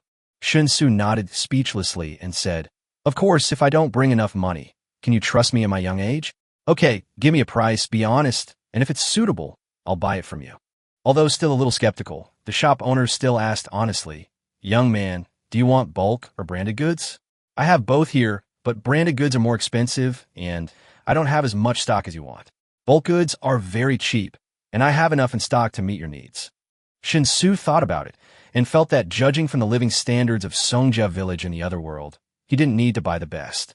Even if I buy inferior products, I think the people in Songjia village will definitely be satisfied. After pondering for a moment, Shen Xu said, "I want it in bulk. I only care about the quantity. As for the quality, as long as it's not moldy or spoiled, it's fine. What's the approximate price?" The shopkeeper immediately quoted a price. Bulk rice is 2 yuan per pound. Medium grade rice is 2 yuan and 4, and high quality rice is 3 yuan. Special first grade flour is 2 yuan and 2 cents per pound, and special second grade flour is 1 yuan and 95. I don't have standard flour here. In addition, peanut oil is 6.7 yuan per pound, soybean oil is 5.3 yuan per pound, salt is 1.1 yuan, and sugar is 4.8 yuan. That's about it. You can ask other merchants about the prices. In fact, they're all similar in this market. Listening to the shopkeeper's quotation, Shen Xu silently calculated in his mind. Rice costs 2 yuan per caddy, so 80,000 caddies only cost 160,000 yuan in total. According to Song Xiqing, these 80,000 kilograms of food are enough to ensure that the 2,000 people in Songjia village will not go hungry for 2 months. That means the average person in Songjia village only needs 40 yuan per month for living expenses. Wow. Now even the minimum living allowance can be at least 3 digits, right? The people in the other world are truly living in dire straits. This is too tragic. Thinking of this, Shen Xu couldn't help but shook his head. However, when the owner saw Shen Xu shaking his head, he directly misunderstood what Shen Xu meant. Thinking that Shen Xu thought his quote was too expensive, he couldn't help but smile bitterly and said, "Young man, I really didn't cheat you.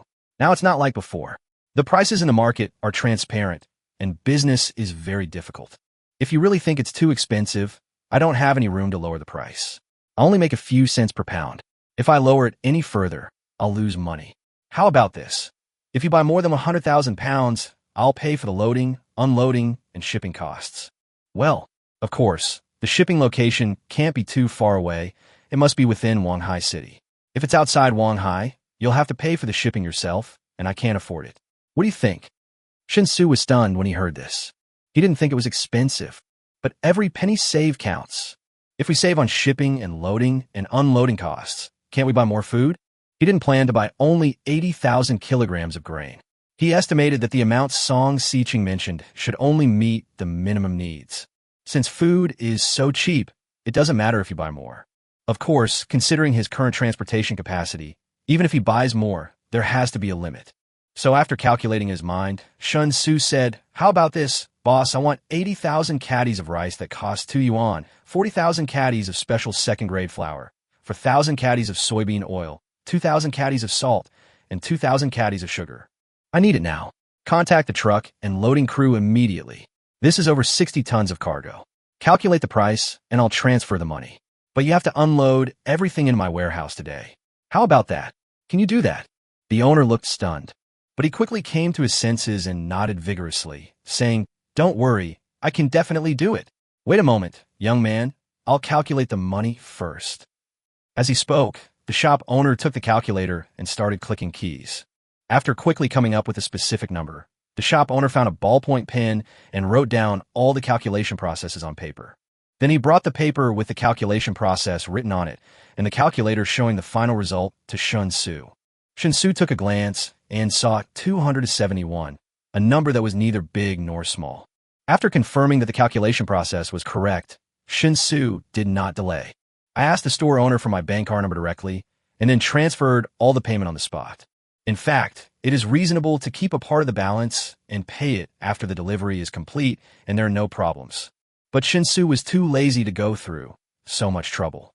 Because if the other party does not operate with integrity, then they will be the only one who will be in trouble. After all, this is not a one-time deal.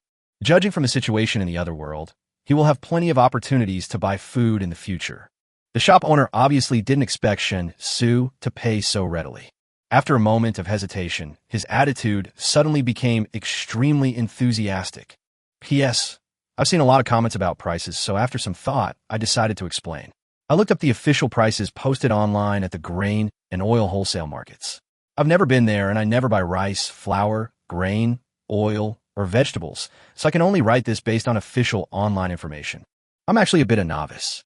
I've never been to a food market, let alone a wholesale market for grains and oils, and I've never even been to a vegetable market. If I don't look up prices online, I basically get them all from supermarkets. So if it is inconsistent with the actual situation, please forgive me. Just treat it as a parallel world and don't worry about the price. The purpose is just to write a trading difference to create excitement. The price itself is not the point. The benefits that the trading difference brings to the protagonist are the point.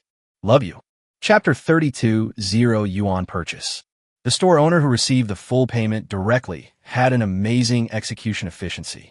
The warehouse where all kinds of grain and oil are stored is right next to his store, so the owner immediately contacted the transportation vehicles and loading and unloading personnel. During this time, he also took the time to make a cup of coffee for Shen Xu and told Shen Xu to wait, as the contacted car and loader would be here soon. The coffee is instant, but actually the taste is pretty good. Shen Xu considers himself a country bumpkin and is not very interested in the so-called original ground coffee. This instant coffee, which is full of sugar but not too bitter when you drink it, is his favorite. "Young man, are you buying so much grain to open a grain and oil store or sell at retail? Or do you need to supply a supermarket?"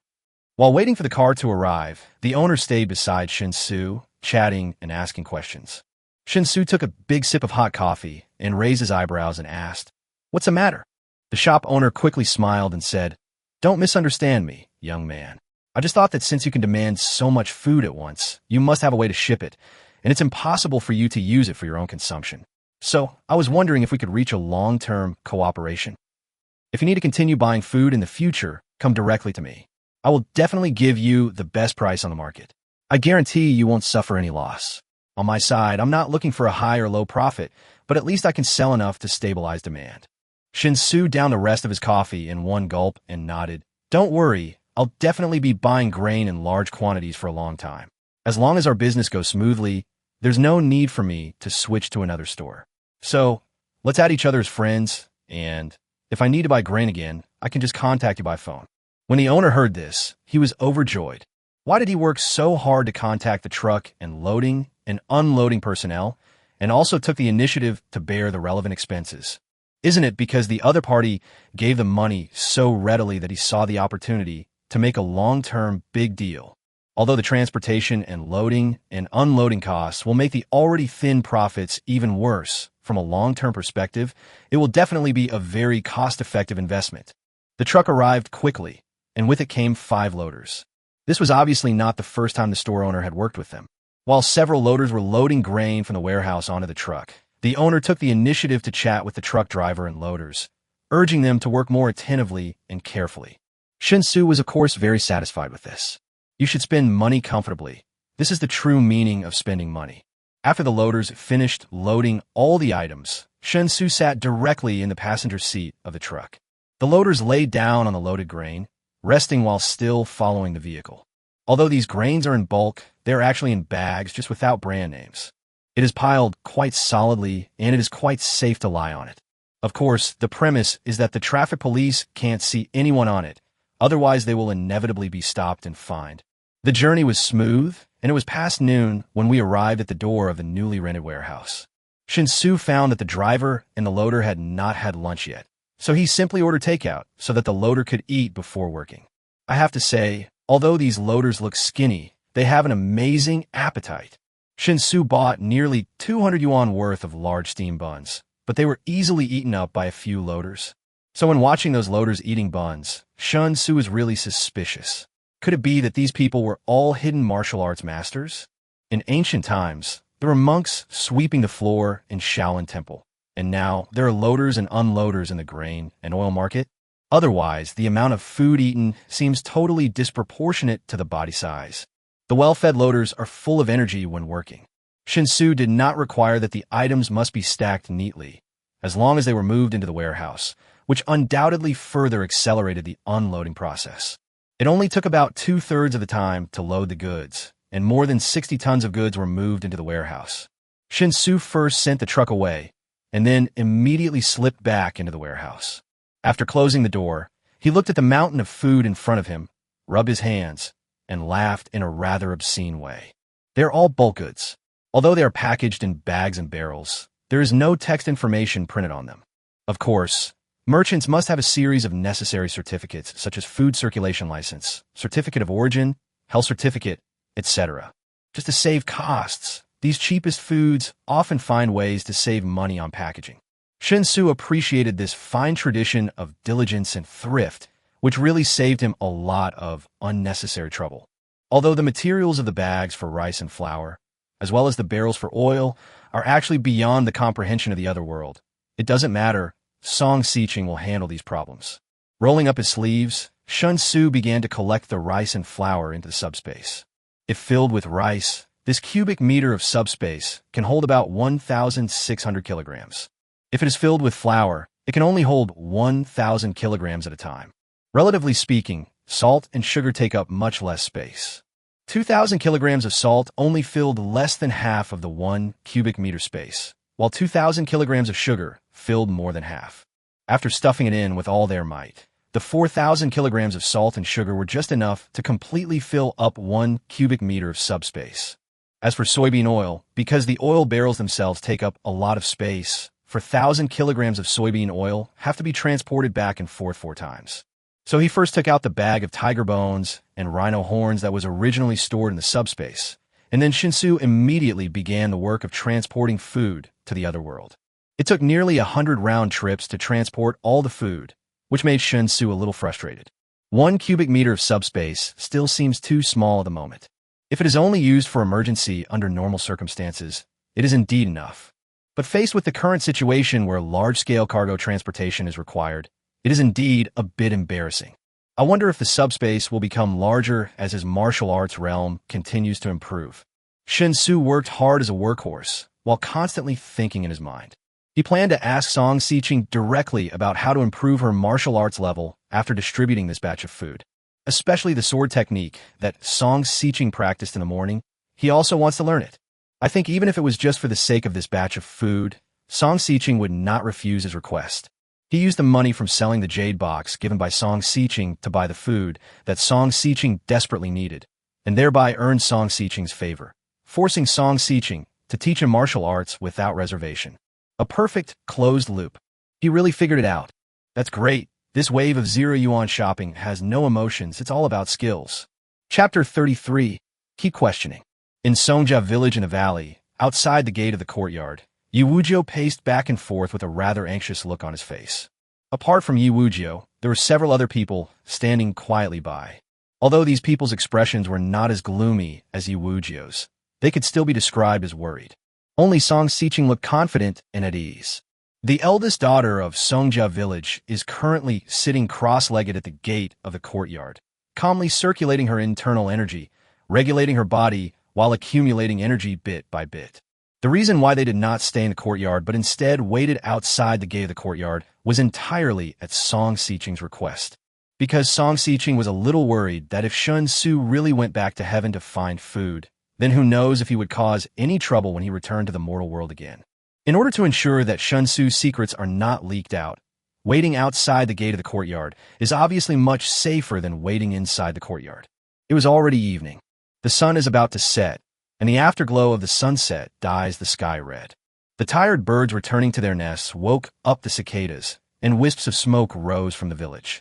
Yi Wuzhou didn't know how long he had been wandering around, but as the sky gradually darkened, he finally couldn't bear it any longer. Full of suspicion, he said, "Miss, that Mr. Shen Xu. Can he come back today? Is he just bragging? Is he just trying to show off in front of you? To get your attention? I think that's it. Nearly 1,000 dan of grain. Where is he going to find it? Let's not wait any longer. Let's discuss how to solve the food shortage problem. We must not pin all our hopes on that Shen Xu and waste time. We don't have much food in stock to begin with. If we just wait here for a few days, and Shen Xu comes back and tells us we can't find any food, what are we going to do? Even if we want to exchange food then, it will probably be too late." Song Xiqing, who had been sitting upright and regulating her breathing, opened her eyes when she heard this. She looked at Yi Wuzhou, then at the other people standing nearby. From their eyes, she clearly saw similar thoughts as Yi Wuzhou. Song Xiqing was not surprised by this and understood their feelings very well. But she couldn't have even the slightest doubt about Shen Xu. So she said calmly, "You also know it's nearly 1,000 dan of grain? Since Master Shen has agreed, he will definitely be able to solve the food problem. However, even with Master Shen's ability, it will take some time to gather such a large amount of food. Just wait patiently. You only need to give him absolute trust and don't worry about anything else." The people standing nearby looked at each other in confusion because they had never encountered a similar situation before. Their eldest daughter actually admired and trusted an outsider so much. This is really incredible. After looking at each other for a few seconds, the oldest among them, an old man with white hair and beard, could not help but say, "Miss, it is indeed Wuzhou's fault that we were unable to exchange food this time. You are dissatisfied with Wuzhou, and it is right. But Wuzhou is right. We can't pin our hopes on an outsider. This matter concerns the safety of the 2,000 people in Songjia village. We must be cautious and avoid impulsive actions." Song Xiqing pursed her lips and said, "Master Yin, you've watched me grow up. Let me ask you, from the time I was old enough to understand things until now, when have I ever made a decision based on emotion?" The old man was speechless for a moment, then smiled bitterly and said, "It's true that there hasn't been one before, but that doesn't mean there won't be one in the future. I've been in the academy before and haven't met that Master Shen Xu, but I heard from them that, Miss, you seem to be quite close to that Master Shen. Of course, Miss, you're already 20 years old. If you really want to get married and marry Mr. Shen, we will definitely agree and support you. However, we hope that your personal affection for Mr. Shen will not affect your judgment." Song Xiqing was stunned when she heard this, and then she realized what these elders in front of her had misunderstood. A helpless expression appeared on his face. Just as he was about to open his mouth to explain, he suddenly saw Zhang Bafang and Zhang Qinggu jogging towards him. "Huh, Xiaoya, didn't you go to exchange food? You're back so soon? Master Yin, why are you guys here too?"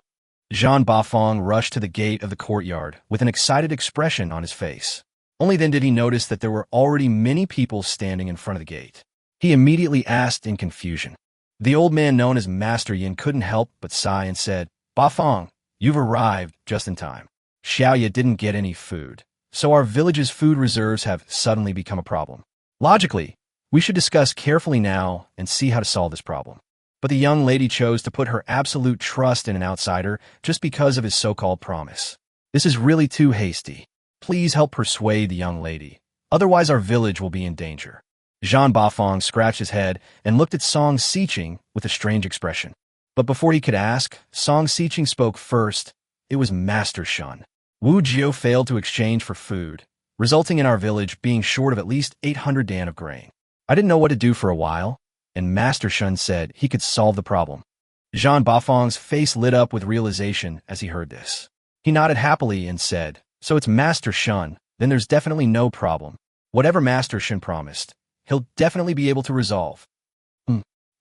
Yi Wujiu and the others headed by Master Yin all looked at Zhang Bafang with astonishment on their faces. What does this mean? Why was Zhang Bafang's reaction completely different from what they imagined? I asked you to persuade the young lady, so why are you siding with her? Finding himself the focus of the scene, Zhang Bafang came to his senses and quickly reached out to hug his son Zhang Xingu.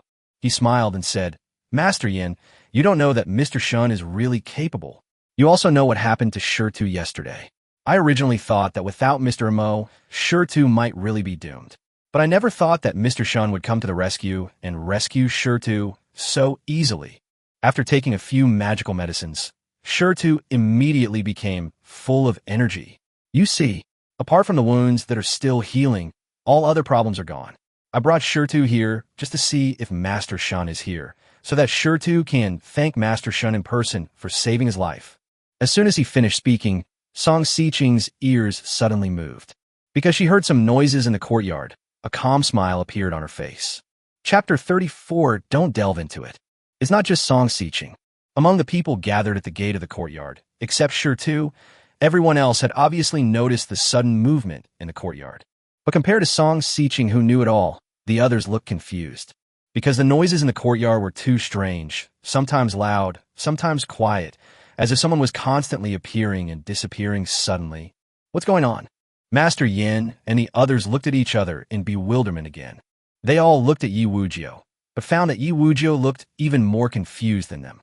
Then they looked at Zhang Bafang together, and it turned out that Zhang Bafang was not in much better condition. Of course, he is slightly better than Yi Wujiu and seems to know something, but not much. Soon, everyone's eyes fell on Song Xiqing. There was no way. Only Song Xiqing did not show any abnormal emotions towards the strange movements in the yard. This means my eldest daughter should know what's going on? Ahem, miss, what happened in the yard?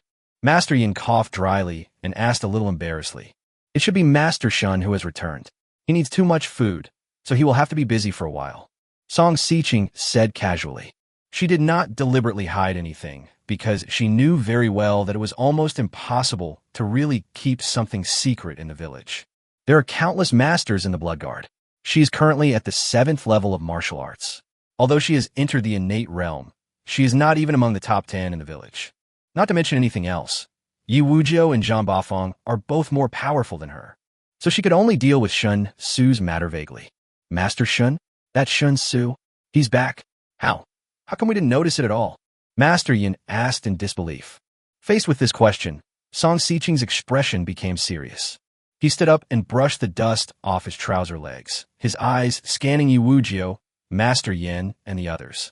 Then he said seriously, Master Yin and everyone else, I hope you will remember what I am about to say. I will only say it once and will not emphasize it again. I believe you will not let me down and will definitely handle this matter well. Master Shen Xu, he's a remarkable individual I met during my travels through the martial arts world. As for the specific extent of his peculiarities, you'll naturally form your own judgment after interacting with him for a long time, so I won't elaborate. All I can say is, it's unimaginable. Young Master Shun is aloof from the world. Although his martial arts level is not worth mentioning, he has many other abilities. Whether it was rescuing Shirtu yesterday or helping us solve the food problem today, it does not seem to be a difficult task for young Master Shen. But it's obvious that if we were left alone to handle these matters, it would be very troublesome, and we might not even be able to find a solution. Therefore, please treat Mr. Shun as you would treat me, and don't delve too deeply into his peculiarities. Seeing Song Xiqing's serious expression, Master Yin couldn't help but frown. He could tell that his eldest daughter seemed to have said a lot, but in fact the most important thing in her words was only the last sentence. Don't delve too deeply into the peculiarities of Mr. Shen Xu. Could it be that I was cheated? Why not investigate further? And we didn't see what Mr. Shen did to solve the food problem? How did they solve it? That was a grain deficit of nearly 1,000 dan. To solve this problem, we must have enough food. But where's the food? As long as we can't provide enough food, no matter how much we talk, the problem will still exist. Just as Master Yin was constantly thinking about this matter in his mind, the gate of the courtyard was suddenly opened from the inside. Immediately afterwards, Shen Xu, who had changed his clothes, walked out with a relaxed look on his face. After discovering that there were many people standing at the entrance of the courtyard, Shen Xu was obviously stunned. But when he saw Song Xiqing was there, his emotions, which had not yet had time to get nervous, instantly relaxed again. After nodding politely to the others, Shen Xu smiled and said to Song Xiqing, "The food has been prepared. It's a bit much, and your room can't hold it all, so I've piled in the yard. You'd better gather the villagers now and put the food down according to the number of people." "The food is secured. How is that possible?" Shen Xu's statement made Yi Wujiu instinctively express his doubts. While speaking, the man had already slipped through the open door and rushed straight into the yard. The next second, Yi Wujiu cursed, and his voice was full of horror. Upon seeing this, Master Yin and the others also began to lose control of themselves. After bowing and apologizing to Song Xiqing, they rushed into the gate one after another. Immediately, there were exclamations one after another. After Master Yin exclaimed, he couldn't help but gasp. His eyes were wide open, his pupils were trembling, his mouth was open as if his jaw was dislocated, and his wrinkled old face was covered with an emotion called dullness, because he really couldn't understand what he was seeing. The entire yard was filled with all kinds of food. Bags of rice and flour were packed in completely transparent bags. I don't know what those bags were made of, but they could actually show everything inside. Besides rice and flour, there's also a lot of oil and salt. Is that salt? Why does it look so white? The point was, with so much food so clearly before his eyes, how on earth had it been transported in? After learning that Yi Wujiu failed to exchange the food back, he and several other elders in the village came to the outside of the courtyard to discuss how to solve the problem of food shortage. Then they waited at the gate of the courtyard for a whole day.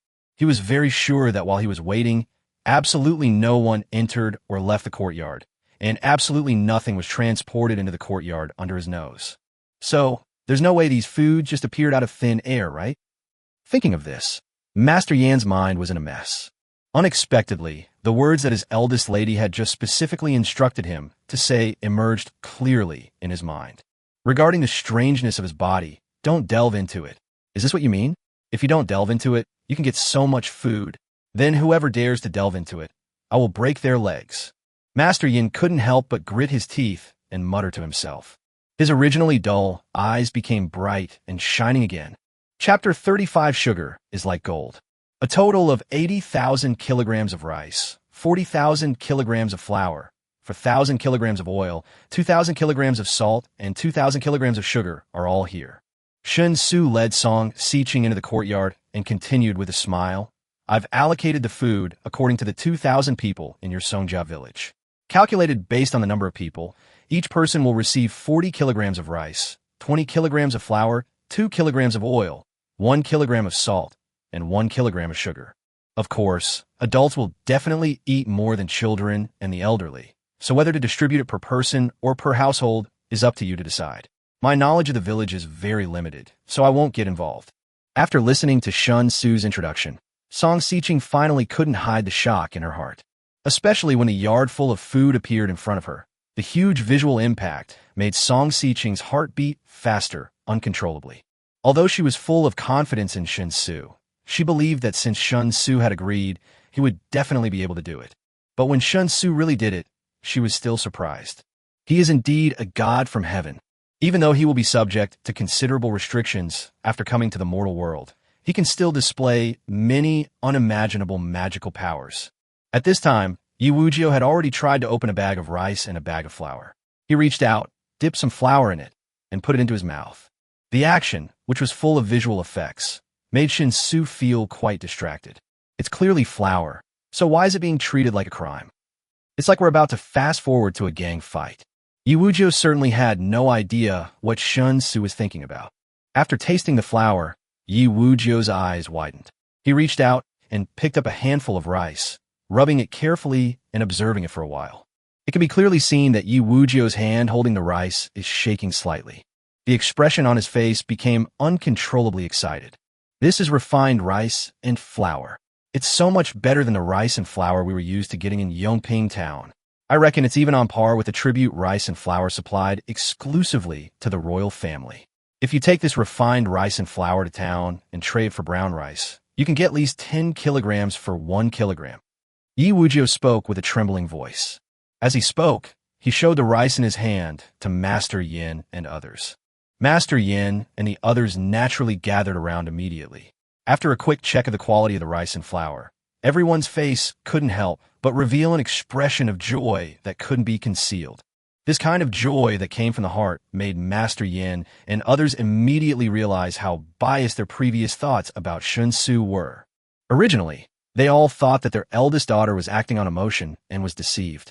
Unexpectedly, Mr. Shen Xu, whom the eldest lady trusted, not only easily solved the village's urgent food shortage problem, but the food he raised was actually all fine rice and flour. It even reached the level of tribute. This really makes them feel ashamed.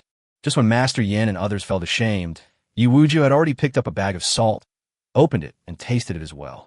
It's refined salt. I knew it. The rice and flour that Master Shen brought are refined grains. So how could this salt be coarse salt? It's so good. It doesn't taste bitter at all, and it doesn't astringent at all. It's unlike the salt we used to eat. If we put even a little too much, we could get poisoned. Yi Wujiu licked his lips and picked up a bag of sugar with an extremely excited look. Judging from the appearance alone, the difference between white sugar and salt is quite obvious. So Yi Wujiu actually had some guesses about what this bag of something different from salt was, but he was not sure, and even deeply doubted his own guess. Because white sugar is too rare and too expensive. Even though Shen Xu had just admitted that there were still 2,000 kilograms of sugar here, he still thought it was just ordinary malt sugar.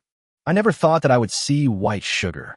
Gently tearing open the package, Yi Wujiu carefully dipped his finger in some sugar grains, and then licked them on the tip of his tongue with great nervousness. The extremely pleasant sweetness spread extremely clearly throughout his taste buds, and Yi Wujiu was stunned for a moment. Sugar, it's really sugar. Oh my god, even in Yongping Town, you can't buy sugar. You have to go to Chang'an County City to find sugar. But here, there's so much sugar here. I must be dreaming. Yi Wujiu seemed to be holding the most precious treasure, and he looked a little crazy. Master Yin and others hurried over and, imitating Yi Wujiu, reached out and dipped their hands in the sugar grains, which could be counted at a glance. After tasting it, these elderly people who looked to be in their 50s or 60s were so excited that they danced like children. Shen Xu stood there in a daze, feeling very puzzled by the seemingly extreme reactions of the people in the yard. Isn't it just some white sugar? How come everyone looks like they've taken stimulants? Song Xiqing was also very excited, but she was the only person in the room who knew Shen Xu's identity as a god. She accepted what happened to Shen Xu much faster than others. So after calming herself down, facing Shen Xu's puzzled gaze, Song Xiqing began to explain, Mr. Shen, you don't know that white sugar is very rare. Even the emperor in the palace can't eat much white sugar every year. If we wanted to eat candy, we could only eat malt sugar, and even then, we could only afford a small piece during festivals. As for white sugar, it was worth more than its weight in gold, and there was no market for it, and it was almost out of stock.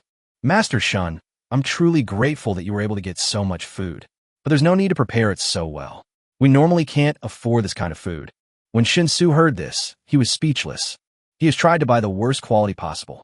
But who would have thought that even the worst quality, when brought to another world, would be considered tribute? What kind of life do you people here live? Rolling his eyes, Shen Xu didn't know how to respond to Song Xiqing's sigh for a moment, because his attention was now focused on Song Xiqing's evaluation of Baitang. Gold of the same weight is worth a lot of money, but there's no market for it, and it's almost out of stock. And they're talking about sugar? Life is precious, brothers. He bought this sugar for less than $5 per pound. But 1 gram of gold can be sold for more than 300, right? 1 pound of gold is 500 grams, which is equivalent to sugar bought for 5 yuan. If you bring it to another world, you can exchange it for gold worth 150,000 yuan. What kind of magical ratio is this? This is even more outrageous than the jade box I bought for free before. So his journey to becoming the richest man began with reselling sugar. Chapter 36, A Strong Man Emerges from Another World. Seeing Shen Xu suddenly look trance-like, Song Xiqing thought that she had said something wrong and made Shen Xu unhappy. He was a little flustered and couldn't help but hesitate. Master Shen, Can you take the sugar back? Just having rice, flour, oil, and salt is already a huge surprise for us. It would be a waste for us to eat sugar. Shen Xu's fantasy of becoming the richest man was interrupted, and his attention was finally drawn back. He smiled and waved his hand, saying, "No need. It's just some sugar, no big deal. Since I brought these things here, you can keep them with peace of mind. However, perhaps there is something I need your help with." When Song Xiqing heard this, she didn't even ask what it was about. She nodded and said, "No problem. Please tell us what you want. We will definitely do what we can do. If we can't do it, we will find a way to do it." "Yes, Mr. Shun, the food you obtained is of great importance to our Songjia village. We cannot repay your kindness. If we can do something for Mr. Shun, we will feel better." Master Yin suddenly came over and spoke very earnestly. The old men who came with Master Yin nodded in agreement. Yi Wujiu rushed to Shen Xu in a few steps like a gust of wind. Then, with a sincere expression, he bowed and said, "Master Shun, I was blind before and offended you a lot. I really deserve to die. If I have done anything to displease you, Master Shun, please feel free to punish me. No matter what the punishment, I will not hesitate." Shen Xu shook his head, not knowing whether to laugh or cry. "Brother Yi, there's no need to be like this. It's normal for you to doubt me before. We just met and haven't established a solid trust with each other yet. It's understandable to be skeptical. You didn't do anything wrong, so why should I punish you?" This nonchalant attitude made Yi Wujiu feel even more ashamed. But he could see that Shen Xu was not pretending, but really didn't take what happened before to heart. In this case, if he continues to ask for punishment, it will instead distort his attitude of admitting his mistake. So Yi Wujiu could only stand up straight, put his hand away, and stand still, while silently keeping the apology in his heart. Master Yin then spoke up. "Mr. Shun is a generous and magnanimous person. I truly admire him. The fact that Miss was able to meet Mr. Shun while traveling around the martial arts world is a blessing from the old prince's spirit in heaven." Shen Xu quickly bowed and said, "Thank you for your compliment, old man. In fact, it is my great honor to meet Miss Song." Master Yin stroked his beard with his hand, nodded with a smile, and said, "If that's the case, then our acquaintance is destiny, and you young people admire each other. So, when are you planning to get married?" "Huh? Getting married?" Shen Xu was confused. He couldn't wrap his head around it for a moment and couldn't figure out what this had to do with getting married. Song Xiqing was mortified when she heard this. She couldn't help but stamp her feet. After glaring at Master Yin, she immediately changed the subject and said, "Master Yin is disrespectful to his elders and likes to joke around. Master Shun, don't take it to heart. I wonder what Master Shen wants us to do for you." When Shen Xu heard that the topic had finally returned to the main point, he immediately became energetic and said with a bright look in his eyes, "It's like this, I actually need gold. So next I want to get some sugar and ask you to help me sell it in the nearby town. I wonder if it's feasible. I will definitely not let your work be in vain. You will get 10% of the gold from the sale." Song Xiqing showed a look of surprise, but immediately shook her head and said, "There's no problem in helping Master Shen sell sugar. But the gold sold will definitely all belong to Master Shun, and we can't take it." However, Yongping Town, at the foot of the mountain, was actually quite poor. There were only a few wealthy families in the town, and very few merchants. Therefore, if we only sold sugar in the town, we would definitely be undercut by those unscrupulous merchants. It would be best to arrange personnel in advance, bring some sugar as a sample, and rush to Changle County City to inquire about the situation. Once the deal is confirmed, then bring sufficient sugar to conduct the transaction. As soon as he finished speaking, Yi Wujiu shouted impatiently, I'll go. I didn't get the food back because I was too impulsive. That's why I made a big mistake. Master Shen not only solved the food problem, but also didn't care about my offense to him. This really makes me feel ashamed.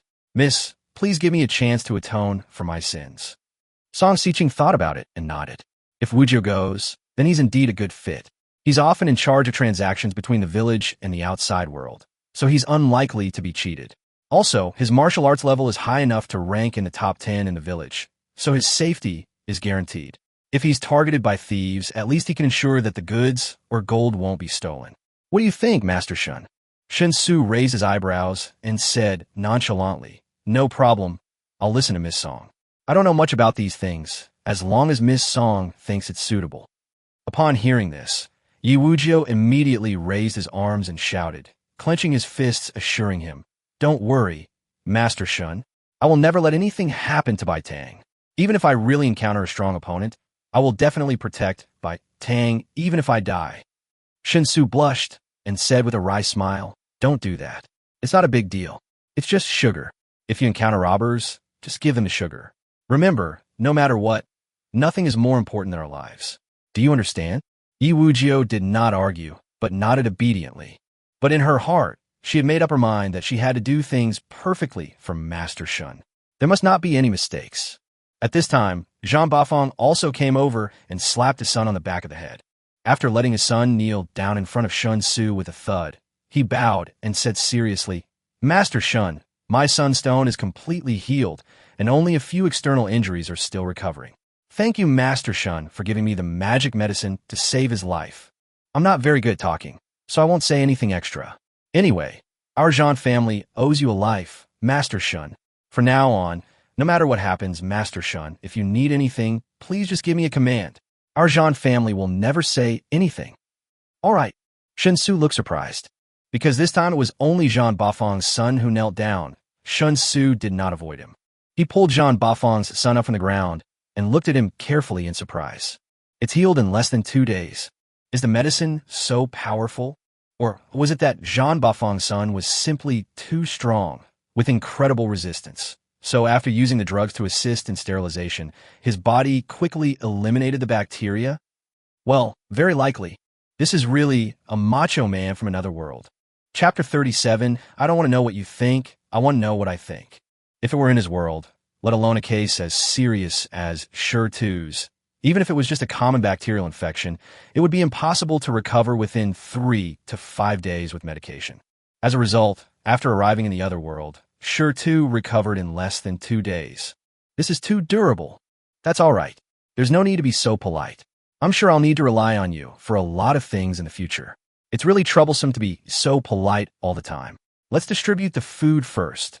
Otherwise, it will be too inconvenient for the yard to be full all the time. Shen Xu said with a smile. Song Xiqing on the side immediately agreed, and then asked Yi Wujio to notify other people in the village to come here to collect food. Zhang Bafang did not go with Yi Wujio, but took his son Shirtu with him. With the help of Master Yin and other elders, he quickly sorted the food in the yard. The sorting standards were naturally based on what Shen Xu had arranged at the beginning. 40 kilograms of rice, 20 kilograms of flour, 2 kilograms of oil, 1 kilogram of salt, and 1 kilogram of sugar per person. Regardless of gender, age, or status, only the head count is counted. Master Shun, sugar, I don't think it's necessary. Why not keep all the sugar and have Wujio go to Changle County City to see how much he can sell? This rice, flour, salt, and oil is enough for the villagers to live a good life for 2 or 3 months. In the past, even during the new year, we couldn't eat such refined grains. Song Xiqing persuaded sincerely. Shen Xu knew what Song Xiqing was thinking. For people in this world, sugar is a real luxury, but definitely not a necessity of life. The people in Songjia village clearly had very low expectations for survival. They didn't even ask for enough food and clothing, as long as they didn't starve to death. In the face of extreme material scarcity, such a lack of illusions about life is a helpless act with no other options. But the thing is, here he comes. He is coming. He's coming with supplies. He traveled through time and space on auspicious clouds. This Songjia village can obviously become the base for his career after traveling through time. So of course, he has to unite the entire Songjia village. If you want cows to produce milk, you have to feed them well. The people of Songjia village may not want it, but he must give it. Otherwise, how could he make the people of Songjia village so grateful and willingly work for him? This is a paradise where a bag of sugar can be exchanged for its weight in gold. With a profit ratio that would make capitalists cry and Jews kneel down, is there anything wrong with him spending just a tiny amount to improve the lives of Songjia village? No problem. Miss Song, regarding the sugar issue, I don't care what you think, I care what I think. I don't care what life was like in Songjia village before. Now that I'm here, you have to follow my standards. I'll be staying in Songjia village for a long time. I can't just sit there and watch my own people eat bran and drink water every day, can I? As for exchanging for gold, Miss Song, don't worry. I have plenty of sugar. If I really want to exchange it, I'll have to control the amount. To prevent too much sugar from flooding the market and destroying its original scarcity, a price drop would cause unnecessary losses. In short, there's plenty of sugar, and we in Songjia village can afford it," Shen Xu said with great generosity. Song Xiqing looked touched, but she quickly concealed it. As the eldest daughter of Songjia village, she certainly wants everyone in the village to live a better life. But there were no such conditions before, and she had tried her best just to prevent the people in the village from starving to death. But Shen Xu's arrival made her see real hope. In just about a quarter of an hour, all the people in Songjia village, led by Yi Wujiu, gathered neatly outside the gate of the courtyard. Men, women, young and old, all remained silent. In the orderly queue, even the young children did not make any noise or fight. Zhan Bafong brought the stones, and together with the old men headed by Master Yin, each of them was responsible for distributing food. The people of Songjia village who lined up could get rice, flour, salt, oil, and sugar by just walking around the yard. The continuous flow of collection makes the entire distribution process extremely efficient, and the completely consistent rhythm actually has a certain rhythmic beauty. Song Xiqing stood beside Shen Xu and introduced Shen Xu to the whole village in a soft voice. The volume was obviously just as normal, but all the people from Songjia village who were waiting outside the courtyard gate could hear it clearly, as if the sound was ringing in their ears. After specifically emphasizing that all these fine grains came from Shen Xu, including the pound of precious white sugar that everyone could get, which was also specially prepared by Shen Xu for everyone, the eyes of the people in Songjia village when they looked at Shen Xu naturally had several different meanings.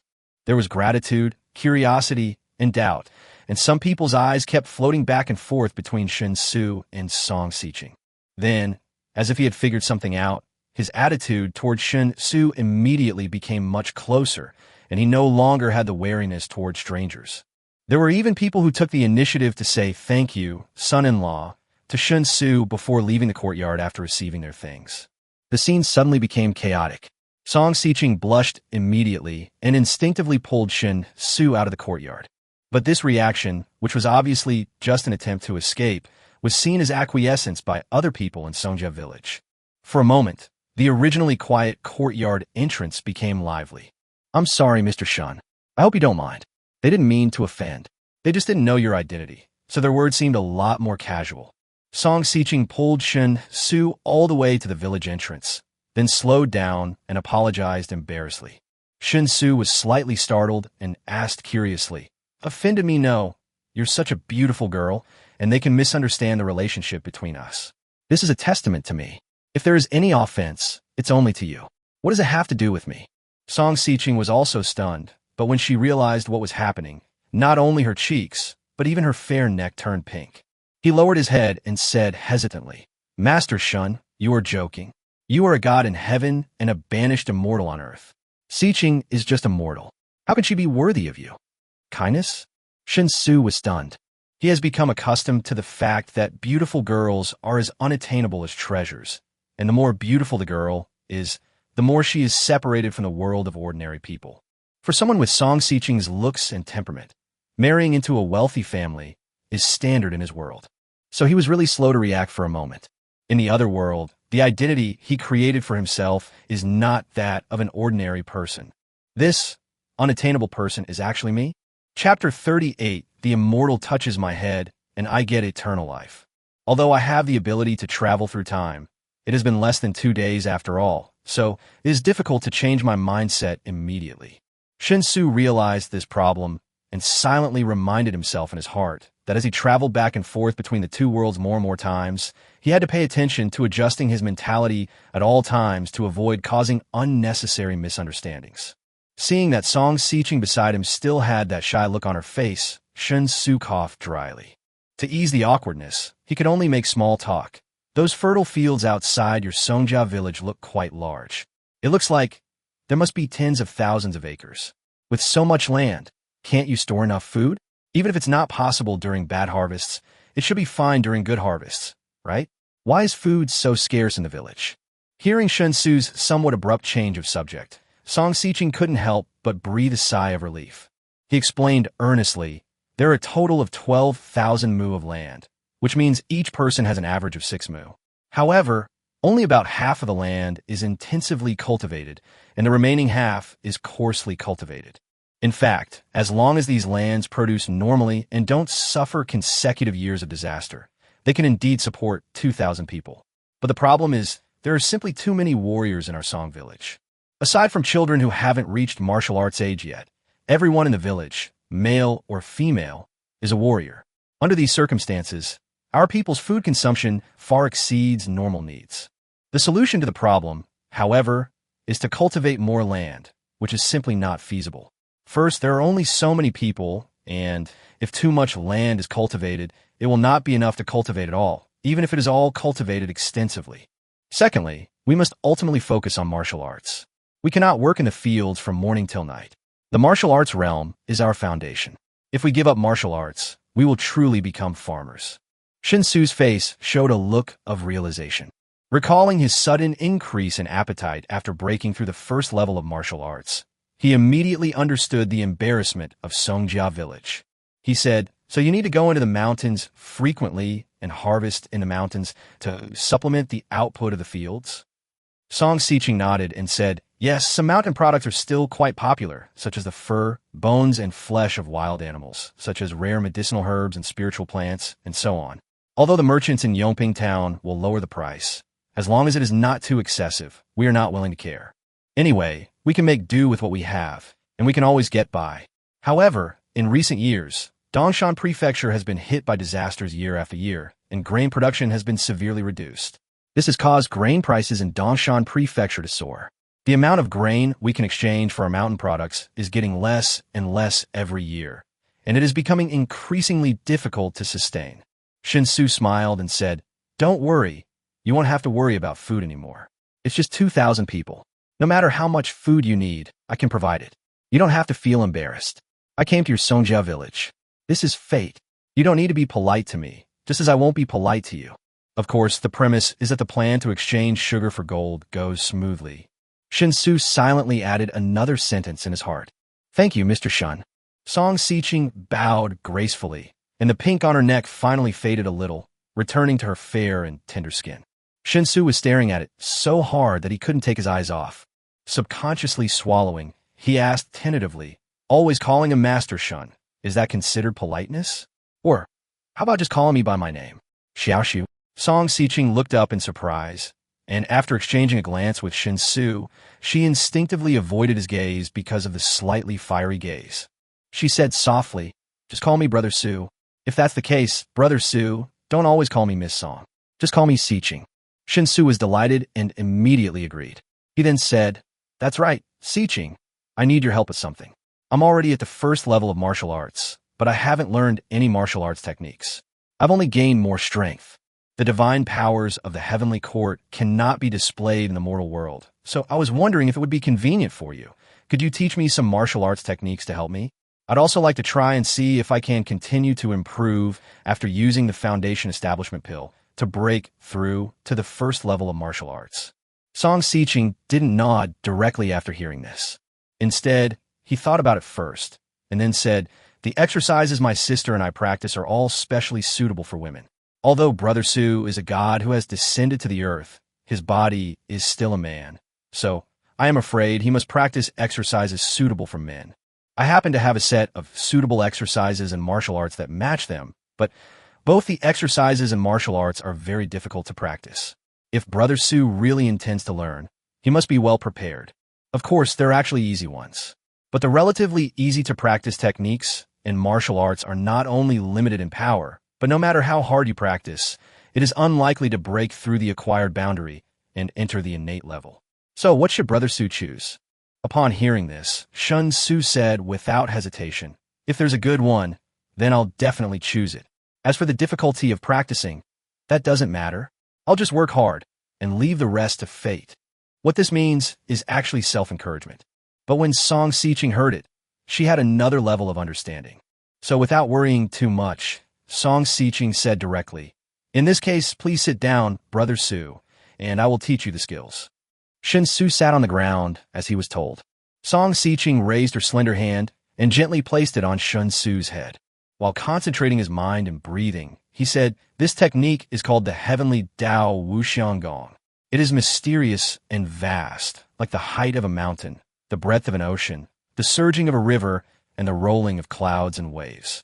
If one can cultivate it to perfection and master it thoroughly, One can even enter the realm of the Supreme Master. As soon as he finished speaking, Shen Xu immediately felt a gentle breath flowing along the top of his head and into his body. Afterwards, this breath was like a fish swimming in his body, traveling through all the acupuncture points in his body in a very strange order. Remember the sequence. This is the method for practicing the great circulation of heavenly Dao Wuxian Gong. When you're able to complete a great circulation of heavenly Dao Wuxian Gong, it means that you have made some progress in the practice of the great circulation of heavenly Dao Wuxian Gong, and you're not far from mastering it. However, even if you just want to achieve a small success, it is very difficult. If you are too eager for quick success and are impetuous, you may even risk going astray. Of course, Brother Su, you are a god who has descended to earth, so you shouldn't be going astray. Song Xiqing continued.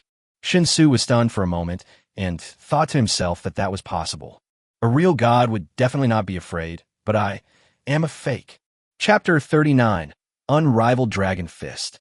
After silently recalling the past, he discovered that after Song Xiqing's breath had completely circulated through his body, the order of her luck had been clearly imprinted in his mind.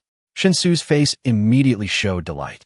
Although Shen Xu had never had any experience in practicing martial arts before, he was not stupid. He could guess with a simple analysis that learning martial arts under normal circumstances would definitely not be so simple. Song Xiqing must have provided him with some form of blessing and assistance by channeling her qi into his body just now.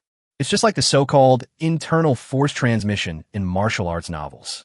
Although the effect is not as exaggerated as the Guanding Dafa, it saves him the process of understanding the exercises, comprehending the exercises, and then actually learning the exercises. What he had to do next was to condense his own internal energy in the order that Song Xiqing poured into his body, and then open up the acupuncture points that the great circulation passed through one by one. Strictly speaking, this is equivalent to Song Xiqing chewing the rice into pieces before feeding it to him. If he can still choke, then he's really hopeless. The Heavenly Dao Wuxian Gong is an internal martial arts technique. It's not difficult.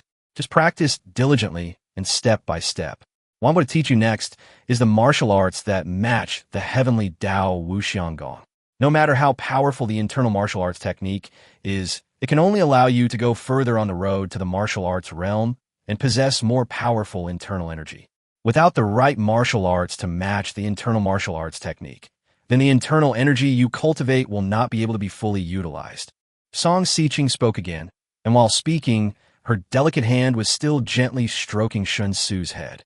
Of course, a higher realm can strengthen the body, make it immune to all poisons, invulnerable to swords and spears, and prolong life.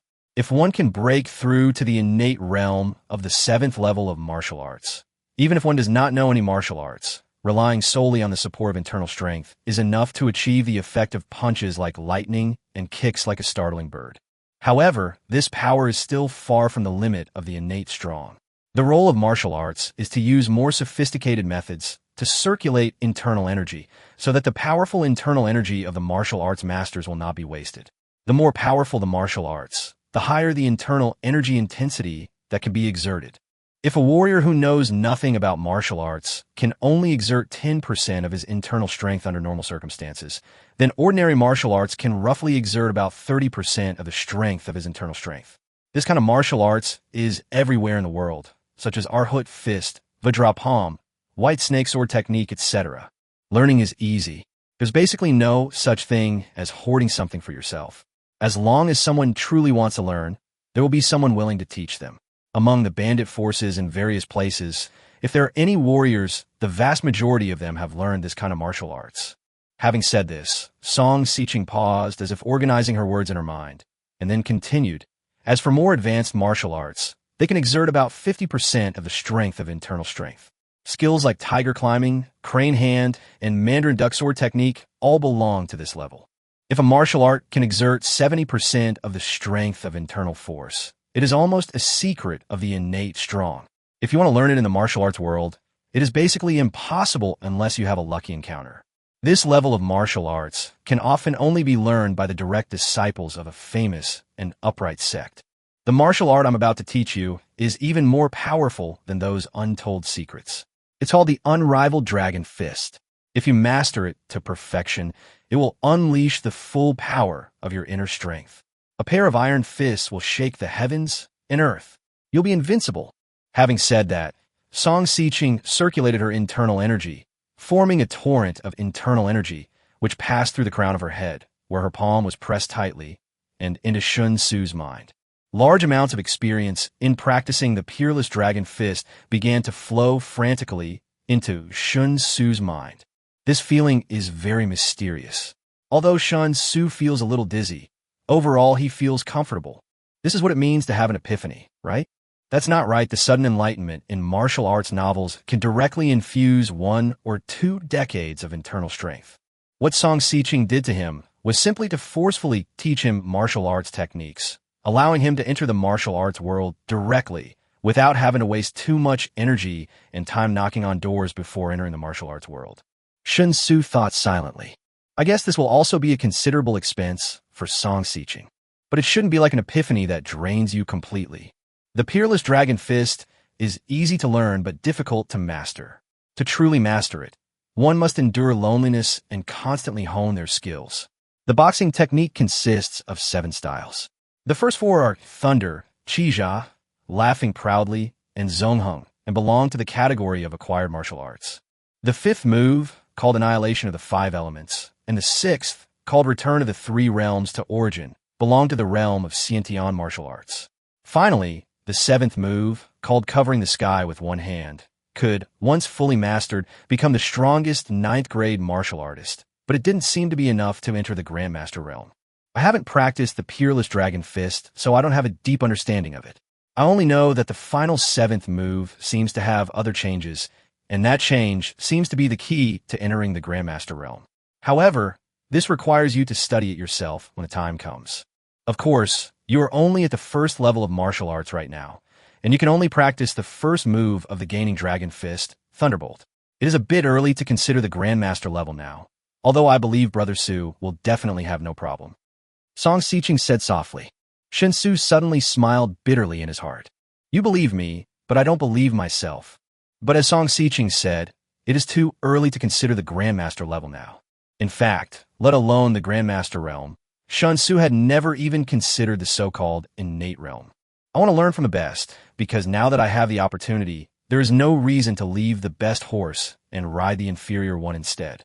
But whether or not one can fully master it, or what level one can reach, is actually irrelevant. Because even if it is only the first level of martial arts, it is definitely unique in the world he lives in. It may not be worth mentioning in this world, but in his world, he has no competitive pressure at all. Therefore, it doesn't matter how far you can advance on the path of martial arts. The key is to participate and let everything go with the flow. As Song Siqing finished teaching the skills and martial arts, Shen Xu stood up silently. Recalling the method of breathing in the peerless dragon fist, he suddenly punched out with a force as fast as lightning and as heavy as a hammer. This is thunder. Shen Xu stood with his fist clenched, feeling extremely satisfied. The year he put his hands in his pockets and didn't know what an opponent was. Chapter 40, Unified Thought. It's incredibly powerful indeed.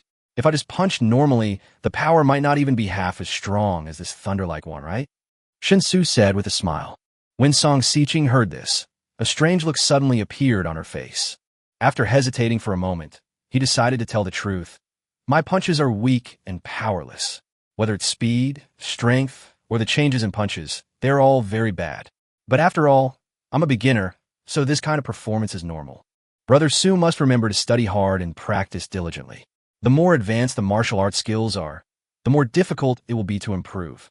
If you don't practice diligently, it will be easy to stagnate, so you must constantly urge yourself.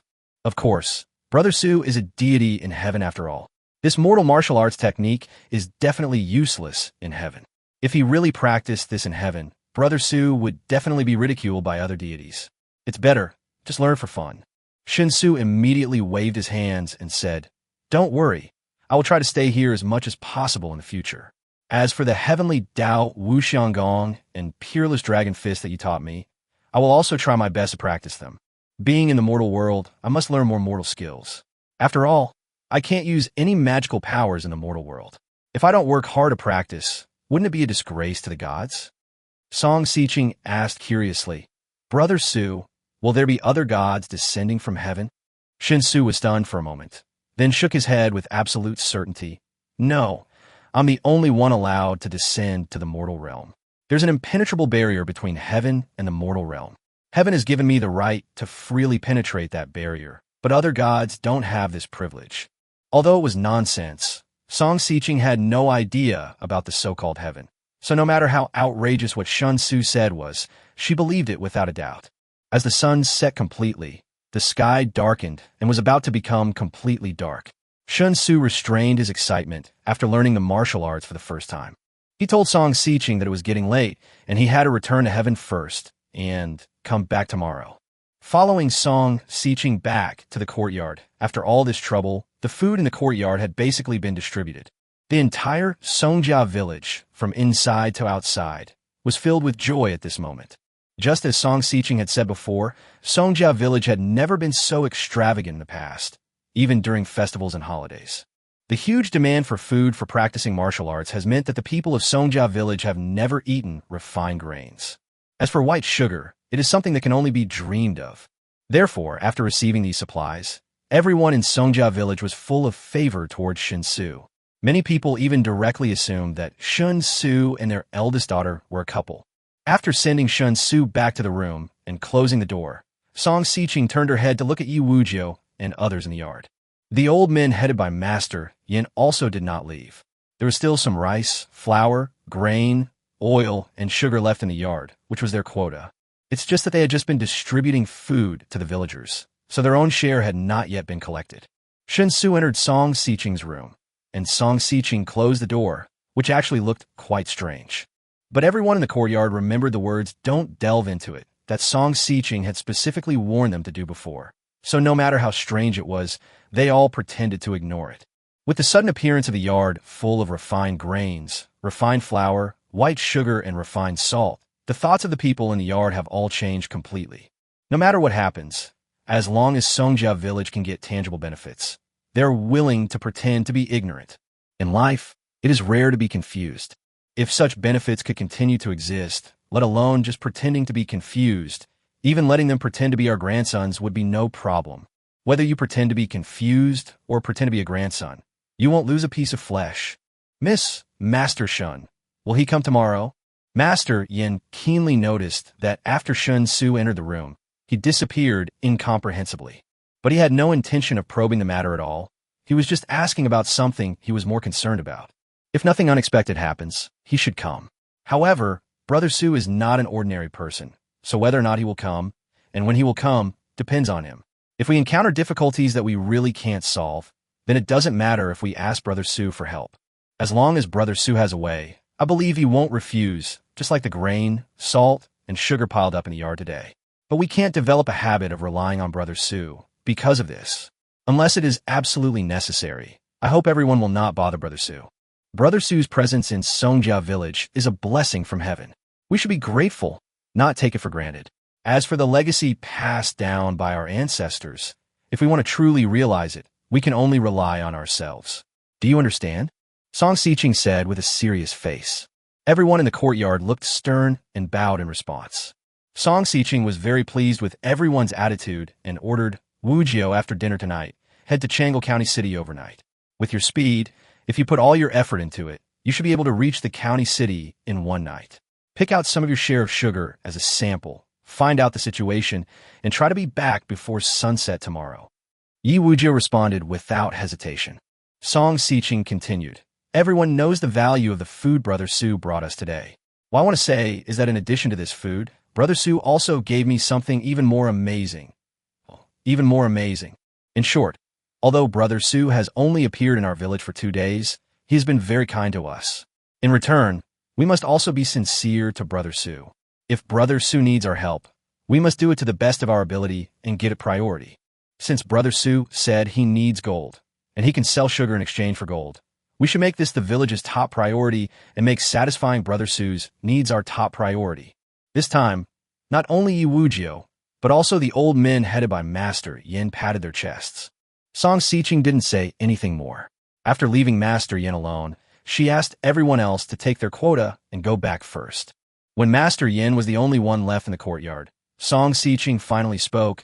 I taught Brother Su the heavenly Dao Wuxian Gong and the peerless dragon fist, both passed down by my great-grandfather. Master Yin was shocked when he heard this.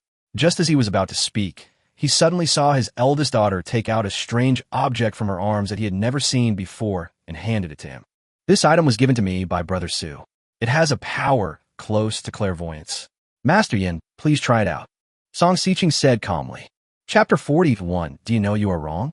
While Song Xiqing was using the pink 60 telescope to refresh Master Yan's 3 views, Shen Xu had already taken a taxi from the warehouse and returned to his hotel room.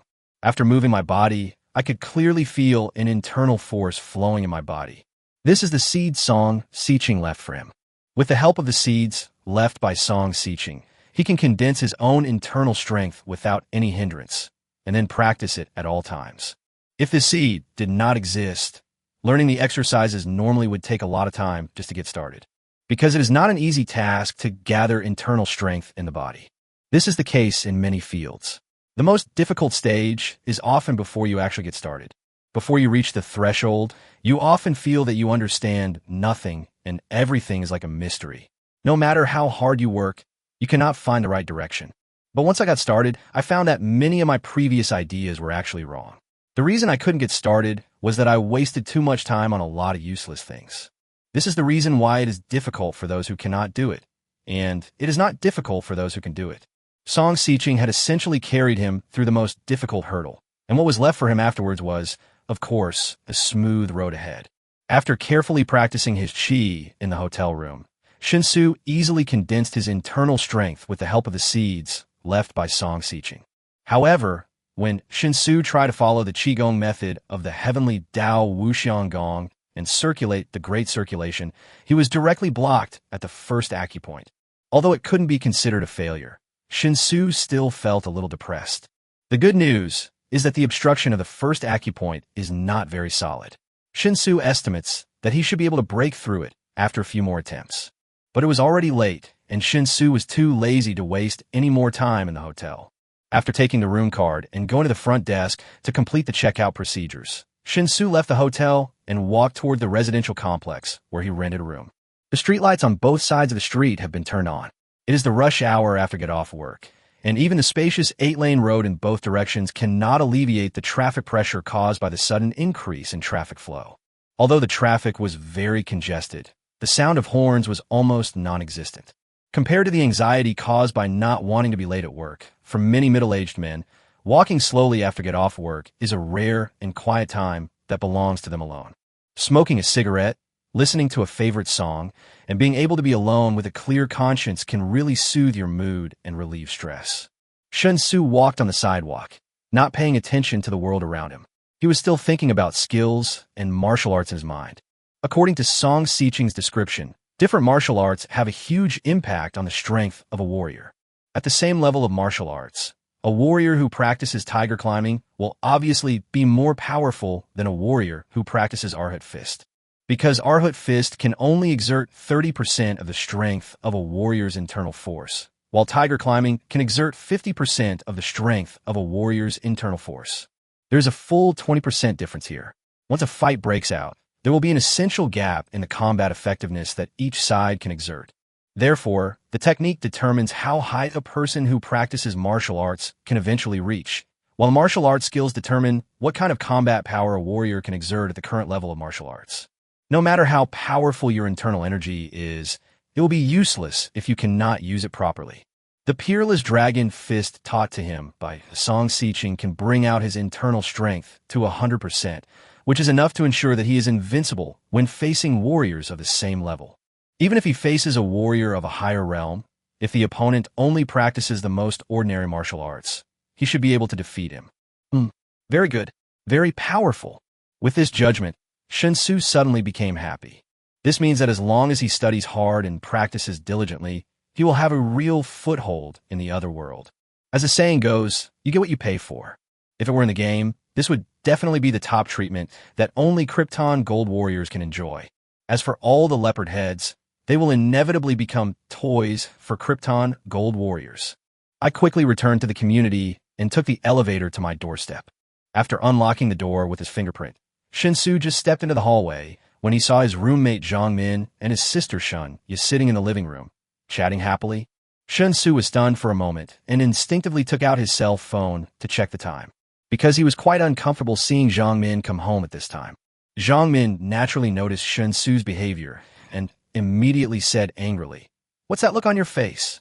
I've been working overtime for half a month straight. Today is the weekend. What's wrong with coming home early? This is bullshit. If I keep doing this, I'll definitely die young. Xiaoya, don't study programming in college. It's really not friendly to us girls." "Yeah." Shinya immediately nodded quickly like a chick pecking at rice. "Okay, you two can chat. I'm really about to fall apart. I need to catch up on some sleep. Otherwise, if I age prematurely, how will I get married then?" As Zhang Min spoke, she stood up from the sofa and walked towards the bedroom. Shen Xu was surprised and asked, "Going to bed now? Not eating dinner?" Zhang Min waved her hand without even turning around, saying, "No, I don't have an appetite. I'm just trying to lose weight. I haven't had a good night's sleep in half a month. If I don't get a good night's sleep, I'll die." As she spoke, Zhang Min had already closed the bedroom door. Only the brother and sister were left in the living room. Shen Xu was about to ask his sister what she wanted for dinner, but before he could open his mouth, he felt that the atmosphere was quite strange. Shinya changed from the well-behaved look she had when chatting with Zhang Min just now. Her pretty little face was instantly covered with frost, and she looked extremely serious. "Go back to the house. I want to have a good chat with you," Shinya said expressionlessly, standing up and walking towards the second bedroom. Shen Xu was very confused and didn't understand what his sister was doing. However, he had seen similar expressions on Shinya's face before, although the number of times was very small. But every time Shinya showed such an attitude, it meant that Shinya was really angry. "I still remember the last time Shinya spoke to him in this tone, or last time." Cough. Shen Xu silently made a joke to relieve his inexplicable tension. He took a deep breath and then mustered up the remaining courage to go into the bedroom. "Close the door." Shinya's cold voice sounded again. Shen Xu obediently closed the door, and then he heard Shinya continue in a cold voice. "Do you know you are wrong?" What the hell? What did I do wrong?" Shen Xu was confused. Chapter 42, It's all a misunderstanding. "What? Haven't you realized your mistake yet?" Seeing the confused look on her brother's face, Shinya couldn't help but become even angrier. Although he felt baffled, Shen Xu was filled with a strong desire to survive. He knew full well that one cannot reason with a woman, so he nodded without hesitation and said, "I understand. I was wrong." "What did you go wrong?" "I was wrong everywhere." She clenched her fists, bit her lip, and said, "Brother, I know our family's financial situation is not good, and it puts a lot of pressure on you. After graduation, you chose to stay in Wanhai to work hard. It's normal for your mentality to fluctuate, but no matter what, you can't do that kind of work." Shen Xu was even more confused and asked in great confusion, "What kind of job is this? What did I do?" "Xiaoya, can you please just speak directly? I really don't understand." Shinya looked at Shen Xu with a look of disappointment and asked with a tone of anger mixed with heartache, "Are you still pretending? Do you really think I know nothing? Did you go to the hotel this morning? I saw it with my own eyes. Although it was wrong for me to follow you, I really didn't expect that you would actually choose to be a duck." "Ooh. When what? Duck?" Shen Xu's facial features were distorted. "What does this have to do with anything? He went to the hotel to travel safely through time. What does that have to do with being a duck? Why would my eccentric sister come up with such bizarre guesses?"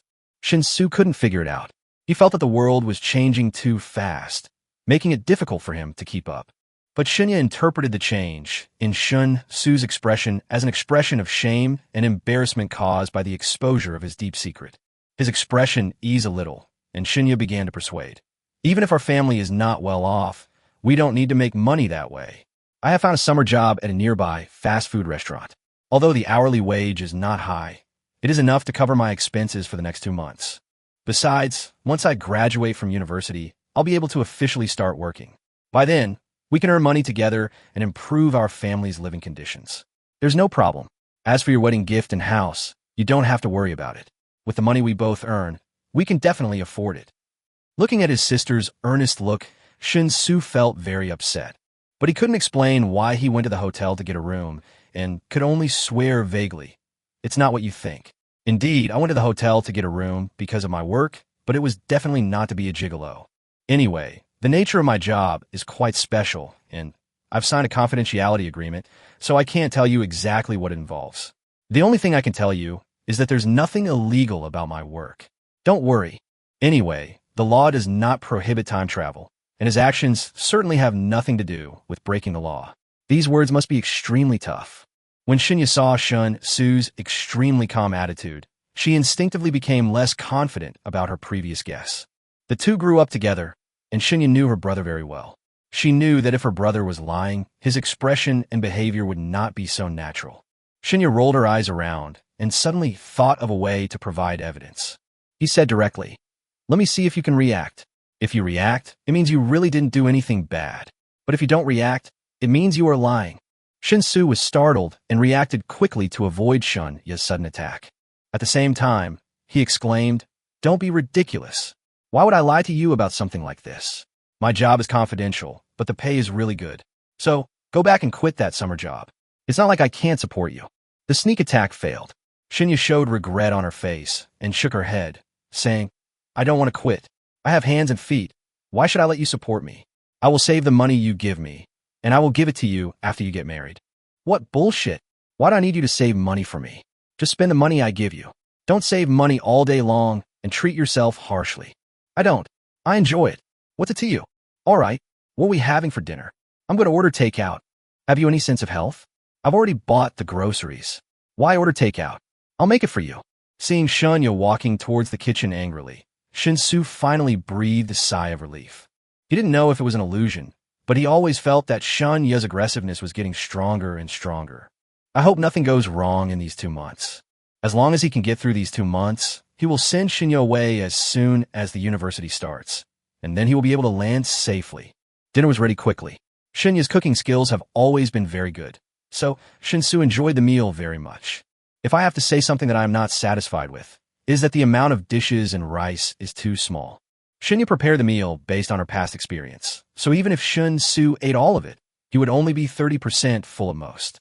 It was difficult for him to explain to Shen Yu his inexplicably increased appetite, so even if he wasn't full, he could only force himself to eat.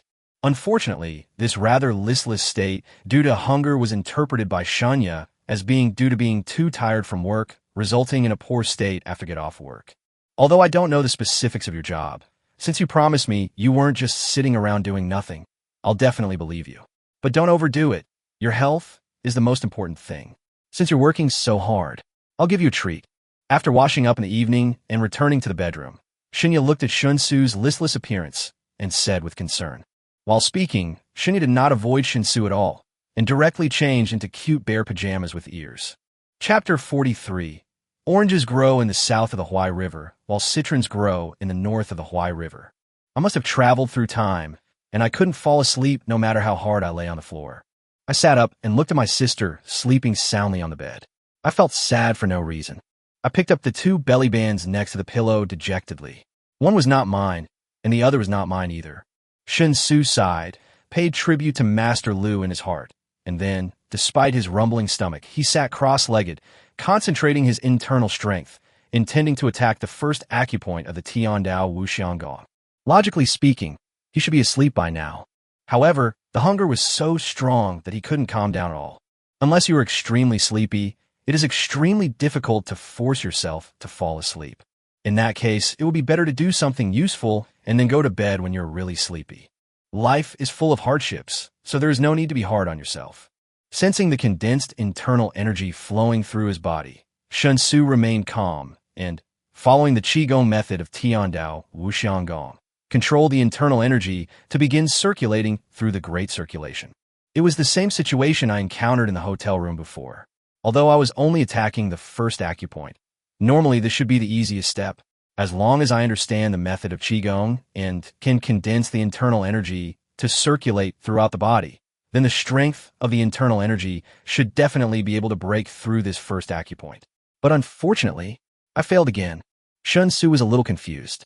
The only sound in the bedroom was Shen Yu's faint breathing. Other than that, it was completely silent. Although Song Xiqing had not explained the Tiandao Wuxiangong to him in detail, based on what Song Xiqing expressed, the practice of the technique should be a step-by-step process. The most prominent word is diligence. As long as the condensed internal force is strong enough, Opening the acupoints will be a natural thing. So the situation he was facing right now didn't seem right. It is obvious that the strength of the internal force is definitely enough, but why does it keep failing to impact the acupoints? With strong doubts, Shen Xu tried a few more times. Without exception, none of them were successful. Shen Xu was confused. This is unscientific, because he could feel very clearly that the internal force flowing in his body, although it was not strong. But if he tried to circulate the great circulation several times in a row, breaking through the first acupoint should be within his grasp. But this is so weird. I can't understand it at all. Blinking his eyes, his brain worked quickly, and after analyzing all the relevant factors in his mind, Shen Xu soon came up with a relatively reliable guess.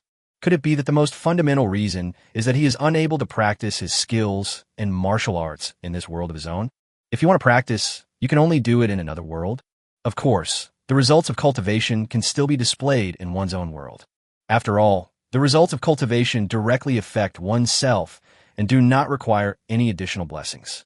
However, the process of cultivation obviously requires the support of an alien environment, just like tropical plants cannot survive in the cold zone. Compared to the world we live in, there must be some unique features in the other world that are currently unknown. And that unknown uniqueness is the foundation for the birth of skills and martial arts in the other world. With such a guess, Shen Xu couldn't wait to verify it. Turning his head to look at the bed again, Shunya's breathing was very even, and she had obviously fallen into a deep sleep. The sprawled posture made it seem like he had no defenses at all, and coupled with the unusually cool clothing he was wearing, it was truly a huge test for Shen Xu.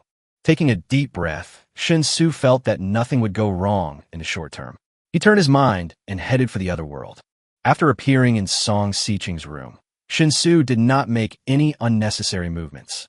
He still maintained the cross-legged sitting posture, once again controlling his internal strength and circulating the great circulation. Soon, the internal force reached the first acupoint. This time, Shen Xu did not feel any obstruction, and the internal force broke through the first acupoint very smoothly. And the remaining force did not diminish, and soon it broke through the second acupoint. It was not until he reached the third acupoint that his internal energy began to show signs of exhaustion.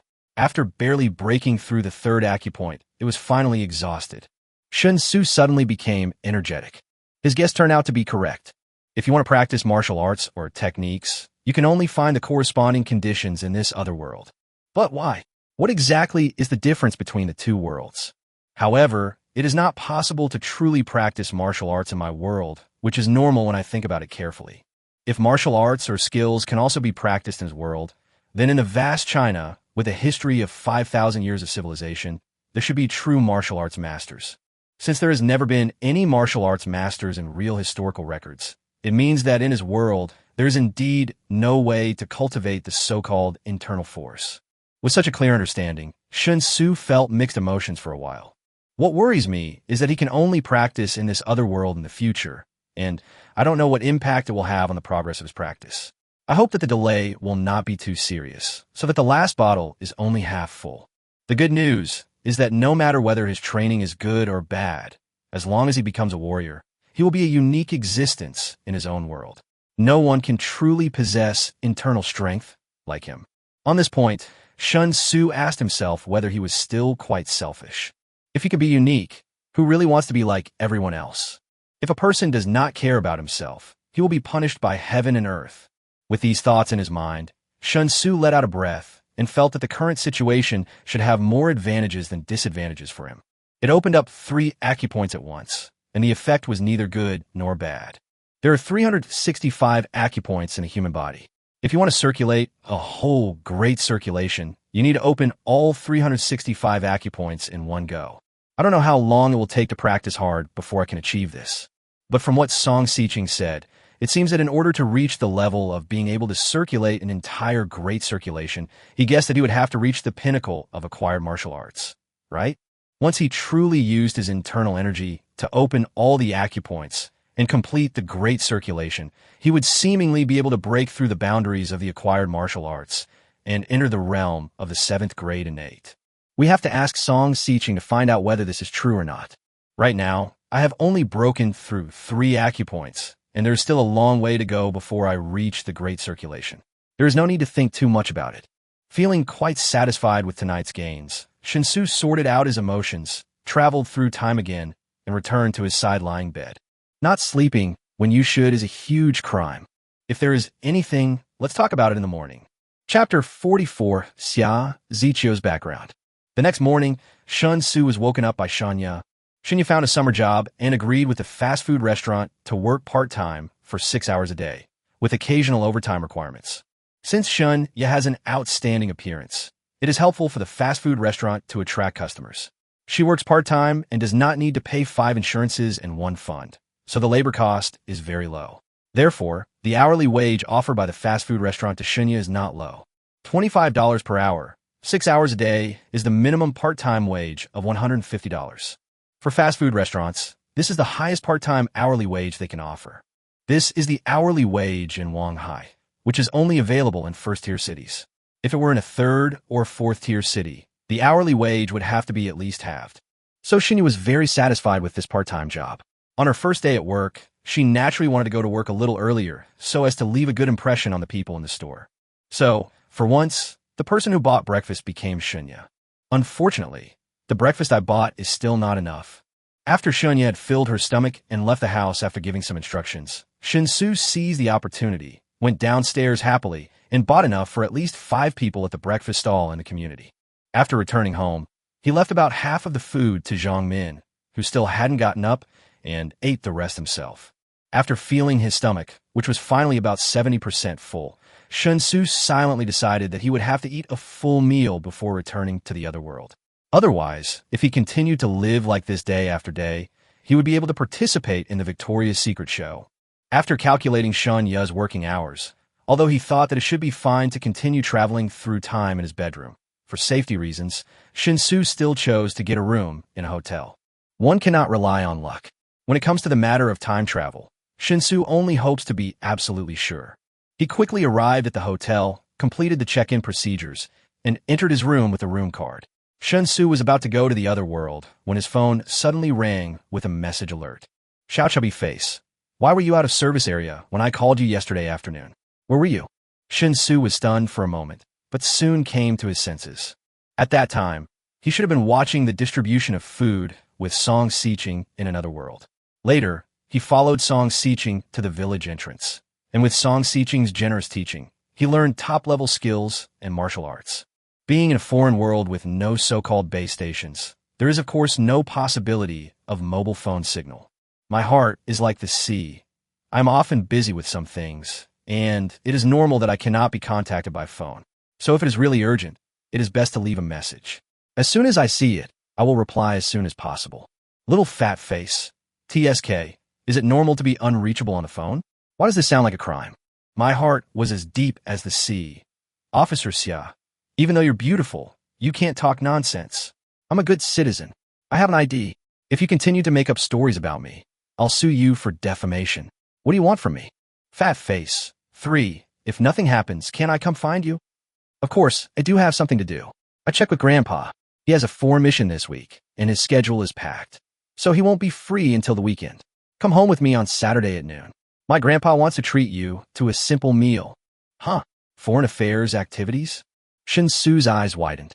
Although his political awareness was not high, he understood the meaning of these words. This is the job of representing the official and receiving foreigners. Similar things can be big or small. If they are just ordinary foreign affairs activities, you don't need to take them too seriously. But if it is a foreign leader visiting, it means that the person who can represent the official must at least be a national figure. Considering that Xia Zichio's grandfather's status and position could not be low, Shen Xu suddenly felt that he seemed to be able to hold on to a big and strong leg. He immediately replied to the message on his phone and agreed. Then Shen Xu used his phone to go online and search for relevant foreign affairs news of the week. It turns out that a foreign leader is indeed going to visit Shanghai City this week. Even though he is just the leader of a small country, and the purpose of his visit seems to be begging for alms, but given his status, it is impossible to neglect his reception. Shen Xu continued reading the news, and soon saw the name of a big shot named Xia among the main reception staff. According to news habits, this big shot named Xia ranked first in the reception team. After searching for the name and finding out the current actual position of this important person, Shen Xu suddenly felt a little guilty. Wow, the first 3 rows. Is this something an ordinary person like him can access? What kind of wonders did that jade box possess? How could it even alarm such a powerful figure? With strong doubts, Shen Xu walked into the bathroom and then traveled to another world. It was still early, and when I opened the door of the wing room, I saw Song Xiqing dancing with his sword again. Although he had seen it once, Shen Xu still felt that the scene before him was too pleasing to the eye. No wonder there were so many incompetent rulers in ancient times. I understand. Meet Brother Su. Song Xiqing made a sword flower, put away the sword, stood up, and bowed to Shen Xu. Shen Xu walked forward with a smile and said, Xiqing, after I returned to heaven yesterday, I wanted to try practicing the heavenly Dao Wuxianggong. However, I was surprised to find that I couldn't practice it in heaven at all. Only after I came down to earth and used the heavenly Dao Wuxianggong's method to practice Qigong did I see a clear reaction. Is this normal? Song Xiqing was a little surprised. After thinking about it, she said with a look of sudden realization, I didn't think it through. This is a mortal technique. Naturally, it can only be practiced when Brother Su transforms into a mortal body. Once Brother Su returns to heaven and regains his golden body, how will the mortal cultivation techniques work? It seems that if Brother Su wants to cultivate, he must do so in the mortal world. The explanation is very reasonable. However, Shen Xu knew that Song Xiqing's guess was definitely completely different from the actual situation. The problem was definitely not with his body, otherwise he would not have been able to feel the existence of the martial arts realm in his original world. Since the body can still maintain the state of martial arts after returning to the original world after reaching the martial arts realm, it means that the only problem is the difference between the two worlds. However, I couldn't describe the differences in detail to Song Xiqing, because if I said too much, it would easily reveal the truth. Well, it's okay to only be able to cultivate in the mortal world. I don't seek to reach the pinnacle of martial arts in the mortal world anyway, so it doesn't mean anything to me. By the way, if I can complete a full cycle of the heavenly Dao Wuxianggong, does that mean I have entered the Xiantian realm? Shen Xu said casually. Chapter 45, I have some new ideas. Song Xiqing quite agreed with Shen Xu's statement. The martial arts realm of the mortal world has no meaning in the eyes of immortals, which is normal in Song Xiqing's opinion. So without giving it much thought, he nodded immediately after hearing Shen Xu's question. That's right. If one's internal strength is strong enough to circulate the heavenly Dao Wuxianggong for a full great circulation, then it means that one has broken through the acquired realm and officially entered the 7th grade innate realm. Song Xiqing's answer confirmed Shen Xu's previous guess. This made Shen Xu even more satisfied with his cultivation progress, as he was able to break through 3 acupoints directly in his first practice. It seems that the seed that Song Xiqing left in his body is of very high quality. By the way, what material was the box containing the foundation establishment pill you gave me? I initially thought it was just ordinary jade, but after I took it back, a friend of mine became very interested in the box. If it was just ordinary jade, it wouldn't have caught her eye, so I'm a little curious. Shen Xu asked. After figuring out the identity of Xia Zichio's grandfather, the jade box has become his most concerned thing. The true value must be assessed to determine what attitude he can adopt when he meets the big shot at the weekend. Of course, the fact that the jade box was able to receive a private audience from a big shot of that level indirectly proved that it was no ordinary item. However, Shen Xu still had no clear idea of how precious it was. Do Brother Su's friends like it? That's great. At least it will be of some use to Brother Su. Song Xiqing's eyes lit up when she heard this, and she looked delighted as she continued. Actually, I'm not quite sure what the material is. That foundation-building pill was refined by Old Mo about 30 years ago, and the jade box that contained it was also prepared by Old Mo. I wasn't even born then, so I don't know much about it. When General Mo gave me the foundation establishment pill, he just mentioned it briefly, saying that the jade box would ensure the pill would always maintain its freshly made state, and even after 100 years, it would still be effective. Shen Xu was slightly shocked when he heard this. This effect is a bit scary. Why is it like a preservative? And the jade box should be considered a physical preservation method? Compared with those preservatives that can be considered chemicals, it is indeed much more advanced. Besides, in addition to its anti-corrosion function, judging from the feeling I had when I got the jade box before, it obviously also has the effect of refreshing the mind. Xia Zichio also mentioned that if the jade box is turned into an accessory and carried with you, it can relieve aging, nourish the skin and detoxify, and nourish yin and replenish yang. In this case, the many functions displayed by the J-box are probably all additional products. Could it be that the real main function is to prolong life? As long as I always carry the J-box with me, I can live another 100 or 80 years. It shouldn't be that exaggerated, but I think living 10 or 8 more years might be okay. Shen Xu couldn't help but have wild thoughts. If this is true, then he needs to raise his expectations. When meeting Xia Zichio's grandfather, he had to try hard to maintain an absolutely equal attitude towards him. Otherwise, Xia Zichio's grandfather might doubt the origin of the jade box. Just as Shen Xu was still thinking about this matter, the gate of the courtyard was suddenly pushed open from the outside. The noisy creaking sound interrupted Shen Xu's thoughts. He subconsciously turned his head and saw Master Yin walking in hurriedly. And Master Yin was holding a telescope. Shen Xu almost thought he was seeing things. He took another closer look and found that it was indeed the gift he had brought from the other world. But why is it in Master Yin's hands? This doubt had just emerged in his mind when Master Yin directly answered his doubt. Master Shen, you're here after all. Yesterday, the young lady said you would come early in the morning, but I didn't quite believe it. But I was really anxious waiting at home, so I thought I would just come to the young lady's place to wait for you. Unexpectedly, I ran into you directly. This is so wonderful. After the young lady showed me this magical object yesterday, I couldn't sleep all night. Master Yin trotted straight to Shen Xu's side, and while speaking, he brought the low-quality telescope in front of Shen Xu with an excited look on his face. His movements were so agile and sharp that they were extremely inconsistent with Master Yan's apparent age. Master Shen, do you have more of this clairvoyance? I know this idea is a bit far-fetched, but if there were more, it would be incredibly useful to us. The eldest lady said that you already know almost everything about our song village. Then you should understand why I value this clairvoyance so much. Its importance is truly immeasurable, Master Yin said with an extremely nervous look. After hearing Master Yan's request, Song Xiqing, who was standing by, suddenly showed a look of surprise on her face. He said with great dissatisfaction, Master Yin, we agreed not to make any excessive requests to Brother Su. Are you even refusing to listen to me now? I gave you this clairvoyance only to tell you that Brother Su has given us invaluable help, not to let you have any other unreasonable expectations. Master Yin bowed and said with a wry smile, Miss, I, Yin Musheng, am already half buried in the ground. I never know when I will be gone. For so many years, I have been thinking about it, and all I have been asking for is the old prince's last wish. Now, suddenly seeing such a divine object, it's like seeing the possibility that the old prince's will can truly be realized. How can I bear this? Even though I know it's inappropriate, I still have to ask in person. Noticing Song Xiqing's unhappy expression, Shen Xu quickly waved his hand towards her and said to Master Yin with a smile, It's just clairvoyance, not something rare. It's not an excessive idea. You can have as many as you want. Then he said to Song Xiqing, Xiqing, I told you before, don't be polite with me. We are family. If you have this attitude, then if I need your help in the future, I have to consider whether it will cause you trouble. No, Brother Su, of course not. Shen Xu reached out again, interrupting Song Xiqing's eager attempt to explain, and continued, That's good.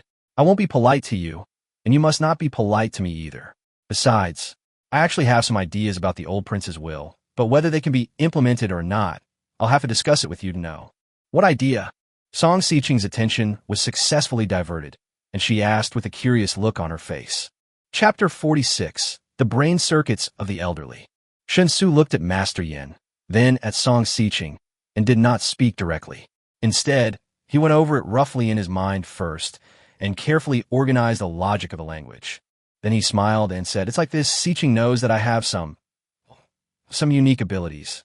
Master Yin, the clairvoyance you hold in your hand is just one of my many abilities, the most insignificant one, not worth mentioning.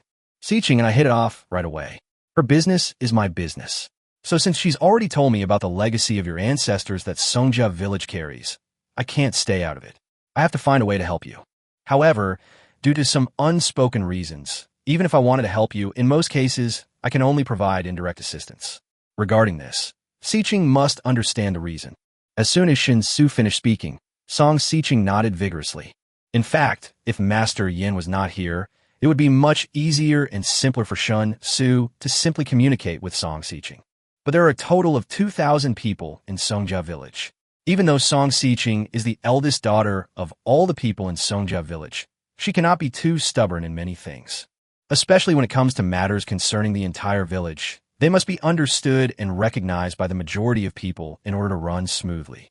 However, the structure of Songjia village is quite special. After decades of stable life, it still maintains a hierarchical system similar to that of the military. In this way, it is not difficult to reach a consensus. Just deal with the decision-makers. Through his previous observations, Shen Xu came to a conclusion that the status of Master Yin in front of him was probably astonishingly high in Songjia village. Even as the eldest daughter, Song Xiqing has to give Master Yin enough respect. This means that after gaining Song Xiqing's absolute trust, if he can get Master Yan's support, the entire Songjia village will truly become his most solid backing. This is very important for his pursuit of becoming bigger and stronger in the other world and creating greater glory. Indirect help? Master Yin repeated it with a frown, then shook the telescope in his hand and said, "Is this clairvoyance considered indirect help?" Shen Xu shook his head decisively and said, "No, the clairvoyance is a finished product. I gave it directly to Xiqing as a gift. Not only the clairvoyance, but also the food I gave you yesterday was actually direct help. Because they're all finished products, you don't need to make any effort or participate in the production. You can get and use them directly. So for me, they're all direct help provided to you. What I mean by indirect help is to teach you some simple methods so that you can have a certain level of production capacity and produce things that you have never thought of or seen before. But no matter what we produce, it will inevitably require the mobilization of a lot of manpower. So I said that I have to discuss it with you before I can know whether it is feasible. If you don't support me, my idea will not be realized." Master Yin was a little confused and said hesitantly, "Master Shen, could you please explain it more clearly? I'm old now, and there are many things I don't understand." Shen Xu thought for a moment and then asked, "How many kilograms of grain can each mu of land in your Songjia village produce?" Master Yin was clearly familiar with these statistics, and without even thinking, he replied, "Intensively cultivated land can yield over 200 kilograms of grain per mu, while coarsely cultivated land can yield less than 100 kilograms. However, this is only in good years. In a bad year, there's a chance of a total loss." Shen Xu smiled and said, "That's really a little too little. If you use the method I taught you to farm, the grain yield per mu will be much higher, but I can't say for sure that it will triple or quadruple the current level. It should be no problem." Master Yin was stunned. He instinctively thought he had misheard. Song Xiqing, who was standing by, immediately became excited and asked in surprise, "Really? 3 or 4 times? 7 or 800 kilograms of grain per mu?" Shen Xu nodded confidently and said, "The yield per mu of different grain crops varies greatly. I see that the land cultivated in your village is mainly wheat. Since it is wheat, it is easy to produce 700 to 800 kilograms per mu." He is indeed not talking nonsense, and it can even be said that he is very conservative. In an era when agricultural technology was underdeveloped, the low yield of grain crops was caused by many factors. The lack of pesticides and fertilizers, poor quality grain seeds that are not resistant to diseases and insects, primitive irrigation techniques, low farming levels, etc., will all lead to low per acre grain yields. Some of these problems are difficult to solve due to the limitations of the times, but some are very easy to solve. As long as some of these problems can be solved, grain production will be qualitatively improved. Even if we cannot reach the level of modern agriculture of producing 1,000 kilograms of wheat per mu, we estimate that producing 700 to 800 kilograms is still possible. This is wheat. If it were rice, the yield per mu would be even more exaggerated. Unfortunately, although the water resources in the valley where Songjia village is located are relatively abundant, it seems a bit difficult to grow rice. Brother Su, what kind of support do you need from our village? Please tell us. I can guarantee that as long as it is your arrangement, no one in the village, no matter who it is, will be careless. Whatever you want us to do, we will do it." Song Xiqing controlled her excitement and expressed her opinion seriously. Master Yin thought of what Shen Xu had done yesterday under his nose. He had managed to get a whole yard of grain weighing thousands of stones without anyone noticing. Coupled with what Song Xiqing had told him, Although his trust in Shen Xu was not as exaggerated as Song Xiqing's, he was no longer on guard. After pondering for a moment, Master Yin spoke with equal seriousness. Master Shun, I understand what you mean. You've already provided us with immense help, and you've done so entirely without asking for anything in return. The ideas you just proposed were also based on considerations for our village. I believe they will surely bring about earth-shaking changes to our village. Logically, I should be filled with gratitude. But as I age, I tend to be suspicious. Mr. Shun, you're so selfless that it really makes me feel uneasy. So, would you please marry my eldest daughter? As long as you get married, we will be a family. Such selfless help between family members is normal. Chapter 47, Do You Want a Wife or Not? Hiss, why are we talking about marriage again? Shen Xu was a little dumbfounded. This development direction was not in his plan. Originally, he was thinking of slowly transforming Songjia Village so that it would gradually possess some technological capabilities that surpassed the current era. At that time, combined with the powerful individual military force of Songjia Village itself, the success rate of the great cause of rebellion will naturally increase greatly. The more successful the rebellion of Songjia Village is, the greater the benefits he can gain in the other world. They complement each other. Although in the eyes of Song Xiqing and Master Yin, he was making selfless contributions. But in fact, he has been tied to Songjia Village. As long as Songjia Village's influence in the other world grows, he will definitely be able to recover his cross-world investment dozens or hundreds of times. However, the benefits he could obtain might not be understood by the people of Song Village. Instead, they might even misunderstand his noble character. Ways to increase food production were only a small area of his ideas, or even a not very important area, because he could buy food in bulk and continuously deliver supplies here. Only those things that are not convenient to buy will have greater value if they can be produced directly in the other world using a more primitive method. For example, cement, steel, explosives, various steam machines, etc. These things can greatly improve productivity and even directly change the course of the times. The difficulty of making it is relatively low. Although Shen Xu himself didn't understand, he clearly remembered that he had seen an album on a certain video website called the Book of Time Travel.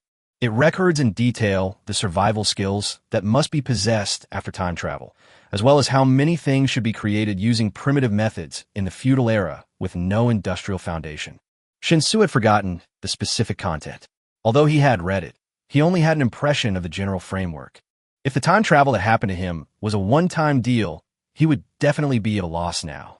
There is no other way except to secretly hate myself for not learning those useless and obscure knowledge. But there is no if in this world. The time travel that happened to him was not a one-way street with no return. All he had to do was return to his own world, find the corresponding video album, and then record all the contents. When the time comes, I will use a search engine to verify whether the methods recorded in the video album really work. After confirming that there is no problem, we can bring it to another world and arrange for the villagers of Songjia Village to carry out corresponding experiments and construction in this hidden valley. This is all Shen Xu thought. Songjia Village has people and land, and he can provide technical support. It is a match made in heaven for them. What he didn't expect was that this Master Yin from Songjia Village seemed to be extremely obsessed with him and Song Xiqing getting married. I mentioned it once yesterday, and now it's here again today. Of course, if you think about it carefully, putting aside the issue of having known Song Xiqing for too short a time, if he could really marry Song Xiqing in this alien world, it would actually be beneficial to his reselling business between the two worlds. The barrier between him and Songjia Village will be broken, and he will be completely accepted by Songjia Village and regarded as one of their own. The key point is that it won't have any impact on his original world. Instead, he will have a companion in this alien world who is so beautiful that she can make fish sink to the bottom of their chests, geese fall to the ground, and the moon hide in shame. Shen Xu is currently at an age full of vigor and vitality, and this kind of thing is extremely tempting to him. Thinking of this, Shen Xu swallowed and glanced at Song Xiqing out of the corner of his eye. I noticed that although Song Xiqing blushed, she didn't seem to resist Master Yan's proposal. After a moment's thought, Shen Xu straightened his clothes slightly, then bowed solemnly and said, Master Yin, Xiqing is as beautiful as a fairy and has a gentle temperament. She is indeed a perfect match. If I could marry Xiqing, I would definitely be very willing. But my situation is a little special. Xiqing knows that. If we really get married, it might delay Siqing's development. So, can we talk alone and see if Siqing can accept it? Master Yin frowned and said, the eldest lady is already 20 years old this year. She's already an old maid. If she doesn't get married now, when will she get married? The eldest lady doesn't need her consent for this matter. I can make the decision on behalf of her deceased parents. But there's one thing we must say up front. Mr. Shun, you're not an ordinary person. I know I can't ask you to marry into my family, but in the eldest lady's generation, there are only her and the second lady. To be disrespectful, they've already cut off their lineage.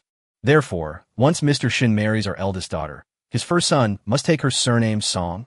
With the eldest daughter's bloodline, this can ultimately be considered as leaving a descendant for the Song family. I know this request is excessive, but there is no other way. We cannot watch the old prince's lineage die out like this. Of course, if there are other sons, they can take Master Shen's surname. We don't ask for it. Wow, we're directly discussing the child's last name. We haven't gotten married yet. But if we really have a child in this other world, then the child will take the woman's surname. What does it matter? Perhaps for people in the feudal era, this was absolutely unacceptable and a great act of disrespect for ancestors, but for him, it didn't matter at all. After a dry cough, Shen Xu smiled awkwardly and said, children are a matter for the future. Of course, if we really get married, I have no objection to the child taking Siqing's surname. It's just that I want to talk to Siqing alone first, because this is indeed too sudden. My situation is very special, and Siqing must be able to accept it herself. When Master Yin heard that Shen Xu had no objection to the child's surname, his face immediately lit up with joy. This was really beyond his expectations. He thought it would be difficult for Shen Xu to accept such a request. No problem. I'll be out right now. You guys chat slowly. Call me when you're done. Don't worry, Mr. Shen. I'll seal my ears with my luck and make sure I don't eavesdrop on what you and the young lady are talking about. Master Yin couldn't help but smile, and while speaking, he ran out of the courtyard with a nimble figure. He even thoughtfully closed the courtyard door again, leaving only Shen Xu and Song Siqing in the yard. Chapter 48, God Treats Me Well. The atmosphere was a bit awkward. Song Siqing lowered her head, and her neck once again showed a distinct pink color. Shen Xu coughed dryly again and smiled bitterly. You know my situation. I can't stay in the mortal world forever. Basically, I have to report back to heaven every day. Of course, if there is something urgent, then it shouldn't matter if I don't go back for a few days in a row, but it certainly can't last too long. I understand the concerns Master Yin mentioned. I can't possibly tell him I'm a deity sent down from heaven to offer selfless assistance, simply as a test from heaven, hoping for a better life for you. My true identity must be kept strictly confidential, and no one else can know it except you. I believe you can understand why I'm being so cautious. However, this won't allow the rest of the village to trust me completely. This will cause some trouble.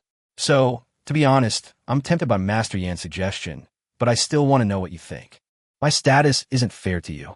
I know that in the mortal world, marriages are based on the wishes of parents and the words of matchmakers, and whether or not both parties are happy with each other is unimportant. But in my opinion, this is your lifelong event, and whether or not you're willing is what matters most. Song Siqing raised her head, a look of surprise appearing on her rosy little face. She asked with a slightly incredulous look, Brother Su, you are attracted to me? Really? But I'm just an ordinary girl. And Brother Su, you are a god in heaven. How could you possibly be attracted to me? Shen Xu waved his hand and said, What nonsense are you talking about? What's wrong with being a god? Gods also have to eat, drink, defecate, and urinate. Besides, I am a god in heaven, but when I come to the mortal world, I have to transform into a mortal body. I am judged by the martial arts realm of the mortal world. I am only a first-grade martial artist now, but you are a genuine, innate martial artist. So even if you look down on me, it's not a question of me looking down on you. When Song Siqing heard this, she quickly shook her head and said, No, how could I possibly look down on Brother Su? If Brother Su really has a crush on me, then I would definitely be very happy. As for Brother Su, you have to go back to heaven every day. That's actually not a big deal. It's not like you'll never come back. I really just feel that I'm not worthy of Brother Su. And Brother Su, you've already seen my body. If I don't marry you, Brother Su, who else can I marry? I didn't mention this before because I didn't want to embarrass you, Brother Su. Shen Xu was stunned. Then he suddenly realized that this alien world was not the modern society. If a girl is seen naked by someone, even in modern society, the perpetrator will be detained and fined. In this alien world still mired in the feudal era, the problem is clearly even more serious. From this perspective, if he really married Song Xiqing in another world, would that be considered a responsible move? Why does it feel a bit like black humor? Shen Xu blinked his eyes. After confirming that Song Xiqing had no objection to marrying him, he stopped hesitating and said bluntly, "Since you have no objection, then let's get married." Only by getting married can Master Yan's concerns be completely dispelled. I believe the other people in the village and Master Yan probably have similar ideas. If you and I get married, in their eyes, I will truly be one of their own. However, I don't know much about the affairs of the mortal world, so I don't know what the steps of marriage are. So the specifics of what to do are up to you guys. Tell me what you need me to do, and I'll fully cooperate. When we have a child, don't worry about the child's surname, Master Yan.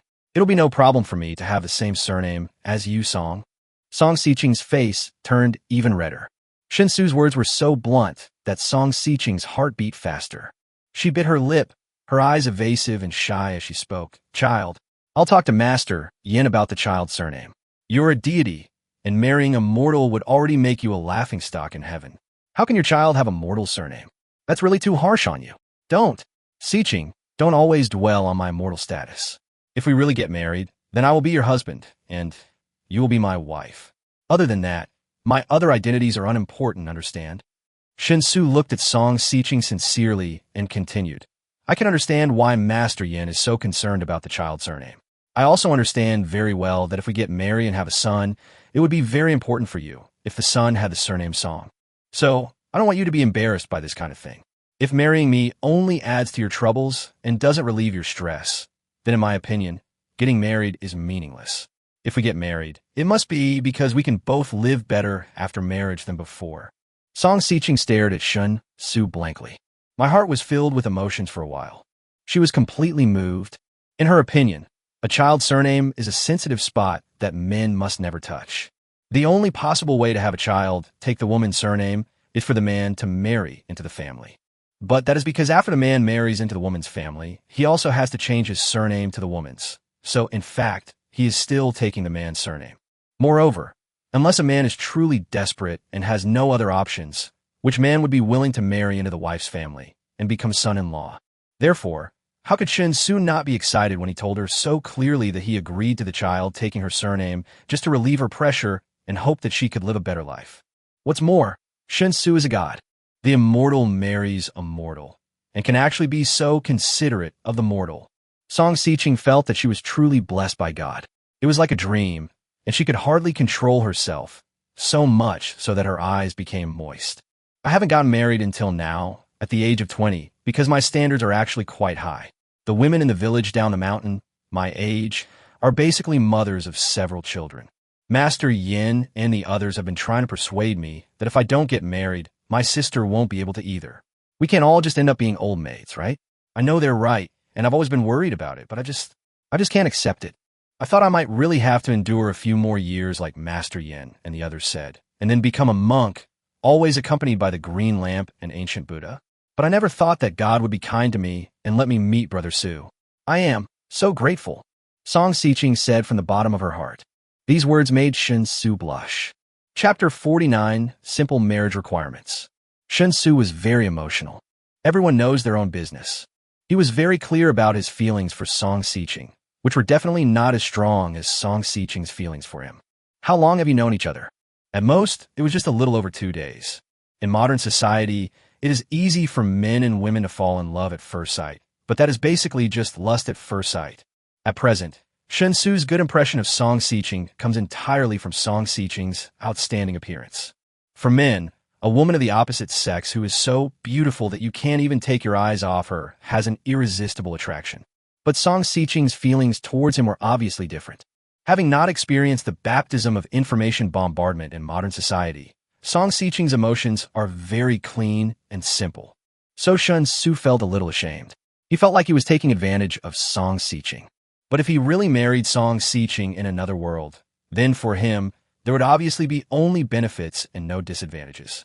In Shen Xu's opinion, it would be truly stupid to give up such an opportunity to kill 2 birds with 1 stone just for the sake of a little moral cleanliness. As the saying goes, those who achieve great things don't mind tip sug. Those who achieve great things don't mind small details. At worst, after we get married, I can treat Song Siching even better and give Songjia village even more material support. Thinking of this, Shen Xu stopped worrying and said directly, "So we have reached a consensus? I will call Master Yin in and let him prepare the wedding arrangements." Song Siching lowered her head again and said, in an inaudible voice. That shy look really made Shen Xu's appetite whetted, and he couldn't wait to shout outside the courtyard. As a result, Master Yin seemed even more anxious than him. As soon as the shout was heard, Master Yin rushed directly into the yard. His figure was as agile as a flash of lightning, making people's eyes dazzled. "How was it, Mr. Shun? How was your conversation with the young lady?" Master Yin asked with great anticipation.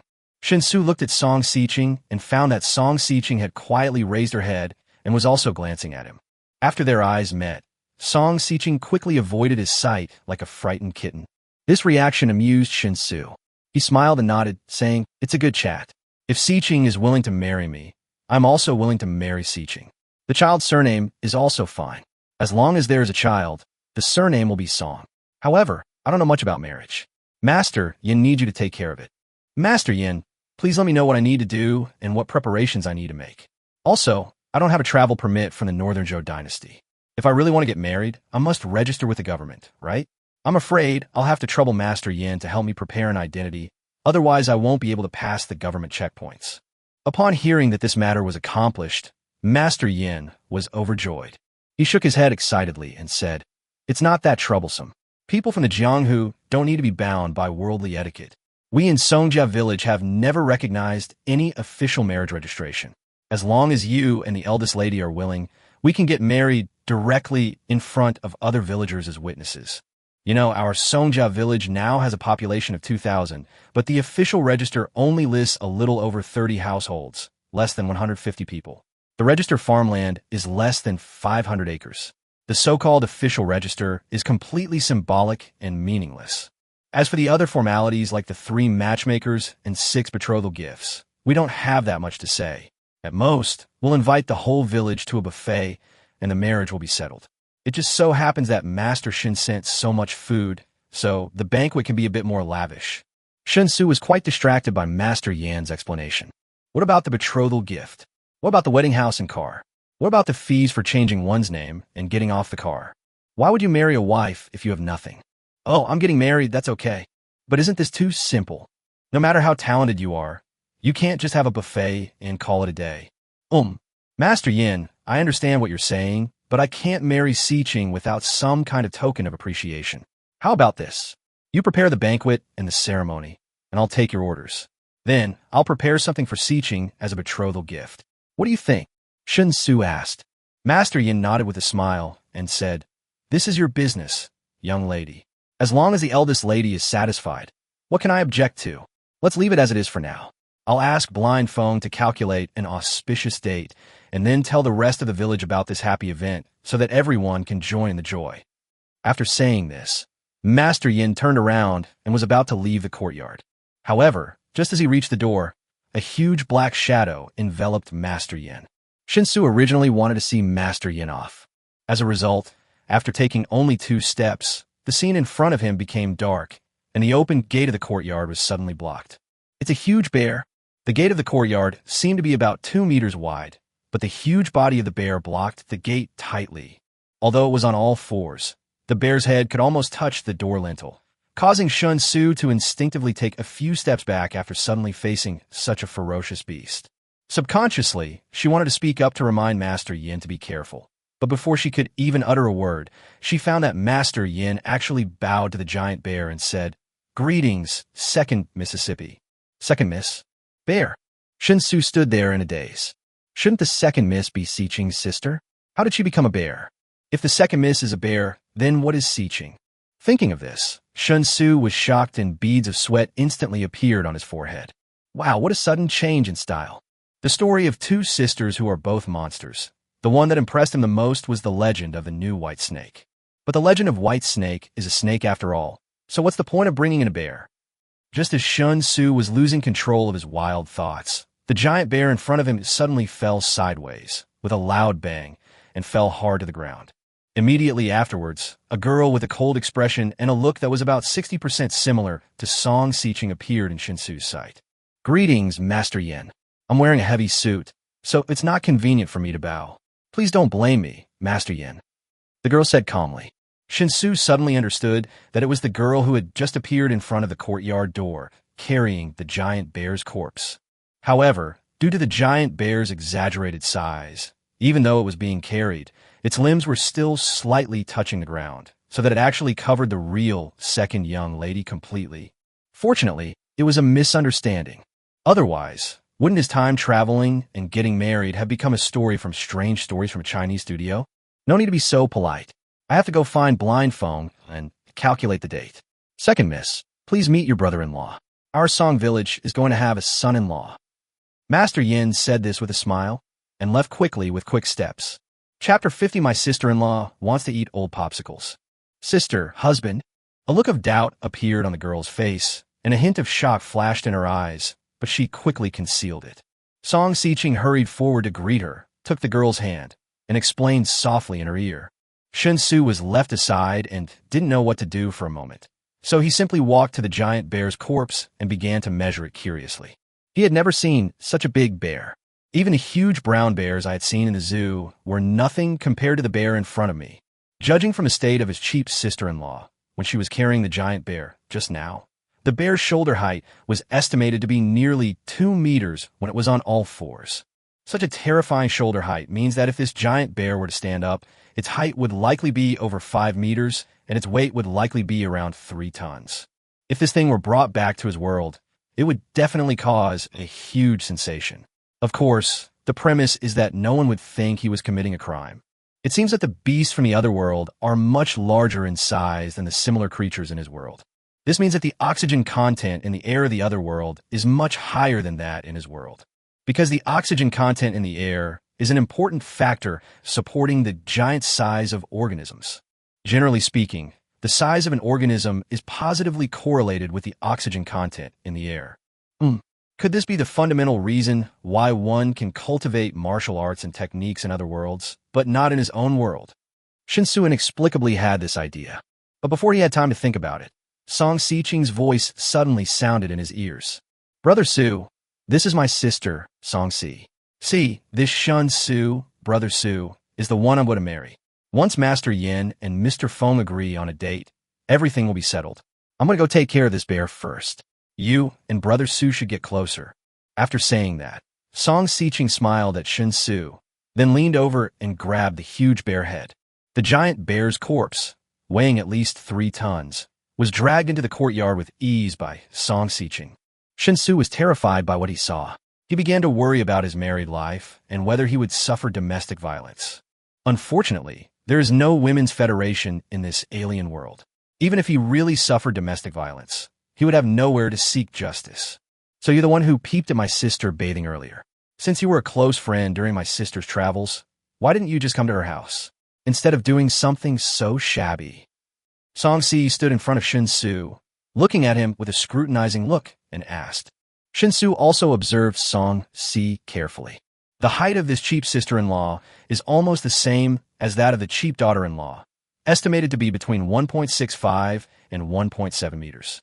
But her tight clothes made her figure look extremely tight. She has long legs and a thin waist, and her appearance is about 60% similar to that of her cheap wife, but they each have their own merits. If the cheap daughter-in-law's face is soft and calm, more like the temperament of a girl next door, then the cheap sister-in-law's appearance will appear heroic and cold, like an iceberg beauty. Have you seen enough? Isn't it time to answer the questions? Facing Shen Xu's open observation, Song Si's expression did not change at all. Ask if it is true first, then ask why. I didn't peek at your sister taking a bath. That was an accident, so I can't answer your question. You'd better ask your sister directly. I'll take what she says. Shen Xu just started to act like a rogue. Song Si's aura then became dangerous. After Shen Xu entered the first level of martial arts, his perception of the surrounding atmosphere became much sharper. So, as soon as Song Si's aura changed, he noticed it and quickly admitted his mistake. Let's talk it over nicely. Don't mess around. A gentleman uses words, not fists. I'm a man after all, and I believe in winning people over with virtue. Besides, if you hurt me, I won't be able to explain to your sister. This cheap sister-in-law is a strong person who can even kill a giant bear with her own hands. Shen Xu doesn't want to make trouble for himself. Fortunately, Song Si didn't seem to really want to take action. He just said, since you're going to be my brother-in-law, I will definitely not do anything to you. Moreover, you have helped the village so much, I should thank you. But think about it carefully, my sister's going to marry you. If I say thank you again, it would be too awkward. So let's call it a day. My sister is willing to marry, and I have one less thing to worry about. Even though I've never seen you before, my sister likes you. So I naturally choose to believe her opinion of you. So, brother-in-law, before you marry my sister, shouldn't you please me, your wife's younger sister? While saying this, Song Si's big eyes flickered, and she seemed to have a bit more cunning meaning. Only then did Shen Xu understand what his cheap sister-in-law wanted to express. Easy. Arrange. Girls definitely like sweets, so in addition to ice cream, other things like chocolate, donuts, egg tarts, macarons, cakes, etc. These sweets are all worth considering. Especially chocolate. No girl can resist the call of chocolate. The only drawback is that sweets are too high in calories and can easily make you fat. But whether it is the cheap daughter-in-law or the cheap sister-in-law, they are both real martial artists. Our daily energy consumption is far higher than that of ordinary people, so it's definitely okay to eat more sweets. Song Si didn't know what Shen Xu was thinking. Seeing Shen Xu suddenly fall into deep thought, she thought her request was too much. I panicked for a moment, gritted my teeth, and whispered, I don't mean anything else, I just think it tastes good, don't think too much. Shen Xu's thoughts were interrupted. After looking at Song Si, he smiled and said, don't worry, my sister-in-law has a life. As her husband, I have to find a way to overcome it, even if there are huge difficulties. Chapter 51, Don't Waste Bath Water. After not chatting with Song Si for too long, the two walked into the yard and dealt with the giant bear's body with Song Siching. Song Siching was very experienced and skilled in handling the giant bear's corpse. It only took her about an hour to peel off the entire bear skin. At the same time, the bear meat was deboned, the bear gall was taken out, and the bear paws were cleaned separately. This completed the removal of the most valuable things from the giant bear. The rest of the relatively low-value parts, including blood, brain, fat, etc., were processed a little roughly. It seemed that they were mixed together directly, and then mixed with many other medicinal materials that Shen Xu did not recognize and put into a bag together. Then the sisters Song Siching and Song Si began to light the fire and pour water, and move the wooden bathtub in Song Siching's room to the yard. I mentioned this to Brother Su before. Something went wrong when I was breaking through to the Xiantian realm, leaving a hidden injury in my body. If I can't clear up the hidden injury, my martial arts realm will stagnate.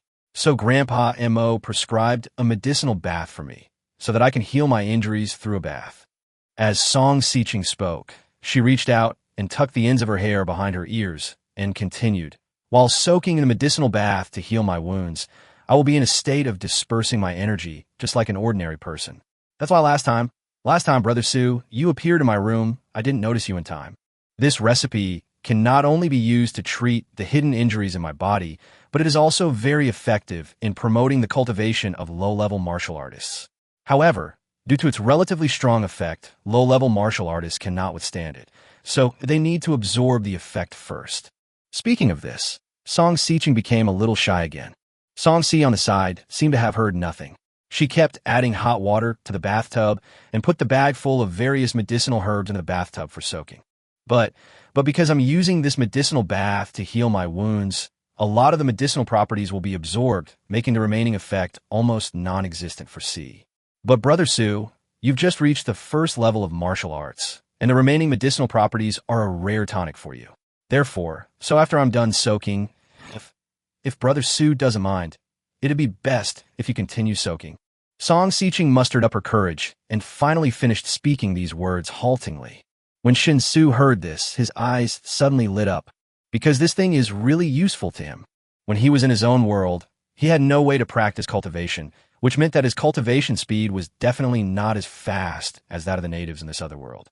If one could speed up the results of one's cultivation in the other world by soaking in a medicinal bath, thereby making up for the defect of not being able to stay in the other world for 24 hours, that would obviously be a good thing.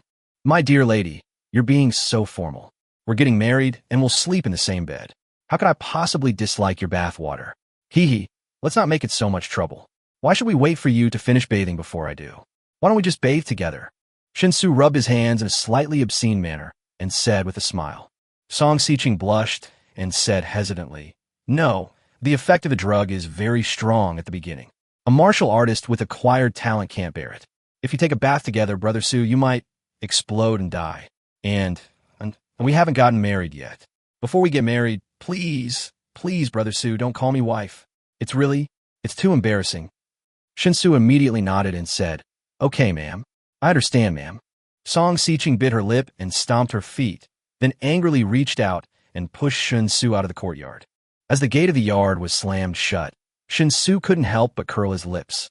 The image of Song Xiqing's body, which I had accidentally seen during my first time traveling through time, emerged in my mind. The scene was so fresh in his memory that Shen Xu fell dry-mouthed for a moment and became more and more looking forward to his marriage with Song Xiqing. Just at this moment, Zhan Bafeng came running over with a food box that was obviously homemade. His face was full of joy, and he was humming a tune out of tune, looking in a very bright mood. Noticing Shen Xu standing in front of the courtyard gate, Zhan Bafeng stopped and asked curiously, "Mr. Shen, what are you doing here?" Shen Xu shrugged and said, "Your eldest daughter is taking a medicinal bath in there, so you kicked me out? What do you want to do?"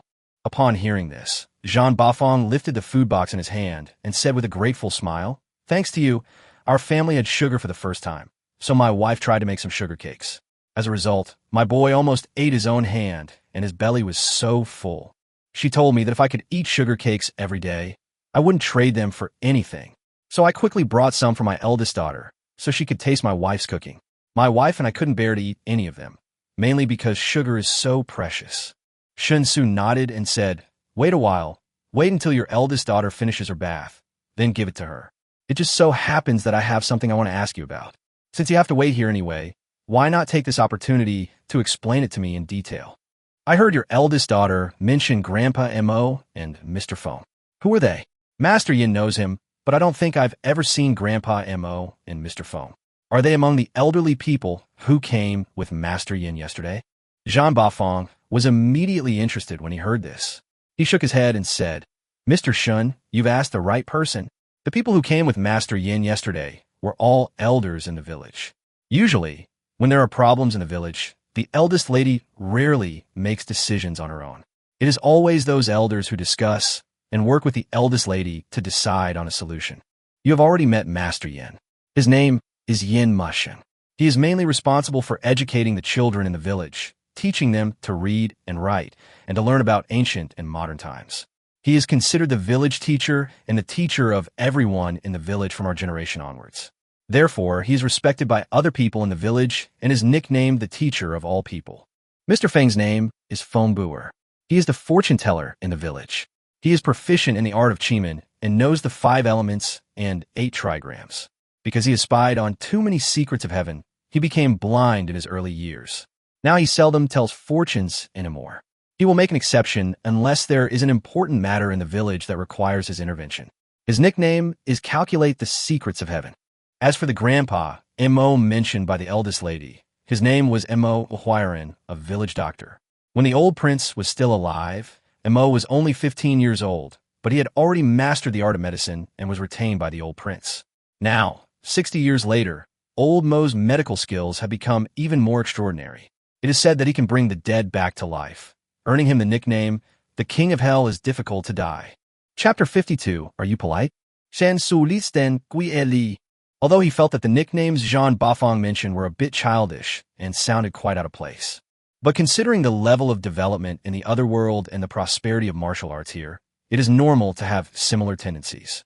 Besides Elder Mo, Master Yin, and Mr. Feng, there are 2 other elders in the village whose status and position are roughly equivalent to those of the 3 of them. Together, they are known as the 5 elders, and they hold great prestige in Song Village. If the eldest lady and the 5 elders have a disagreement on a matter, the eldest lady will generally defer to the 5 elders. There was only one exception, the eldest daughter's marriage. Ever since she turned 15, Elder Wufang had hoped she would marry quickly, leaving behind a new bloodline for the Song family. To that end, Elder Wufang had sought out numerous young men, both within and outside the village, but they were all sternly rejected by the eldest daughter. At first, Elder Wufang wasn't too worried. After all, the young lady was only 15 at the time, so a little willfulness wouldn't matter. But who would have thought that it would drag on for 2 whole years, until the young lady was 17, and she still hadn't really fallen in love with anyone. Elder Wu Fong was now completely anxious and wanted to force a marriage on her.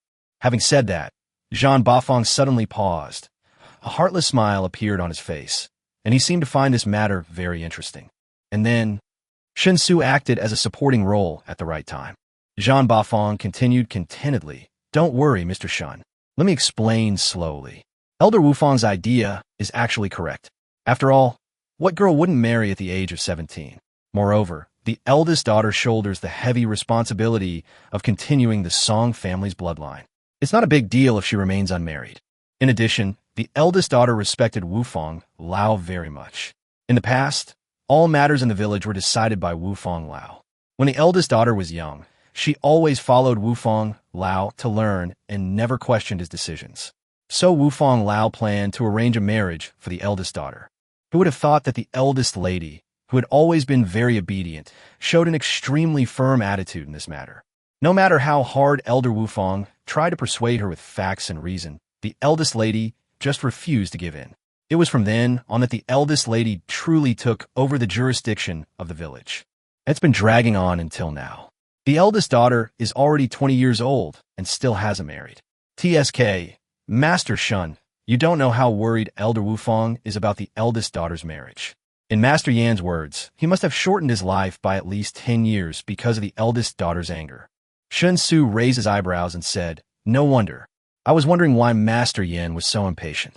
It turns out he finally saw that Siqing had developed feelings for men, so he was afraid that Siqing was just acting on a whim, so he had to settle the matter immediately, leaving Siqing with no way to regret it." Zhan Bafong asked in confusion. "The young lady has developed feelings for a man? Who? Why have I never heard of this?" Shen Xu pointed at himself and said with a smile, "Of course it's me, Brother Zhan. It won't be long before you call me son-in-law." Zhan Bafong was stunned. After carefully looking Shen Xu up and down, he grinned and said, "Mr. Shun, you're not ugly, so don't think too much of yourself." Shen Xu. "No, what kind of word are you talking about? Are you being polite? Blind phone, hurry up. It's been 5 years. 5 whole years." The young lady finally agreed. "We have to finalize this immediately, in case the young lady regrets it. No matter what day it is, let Mr. Shun and the young lady get married and enter the bridal chamber first.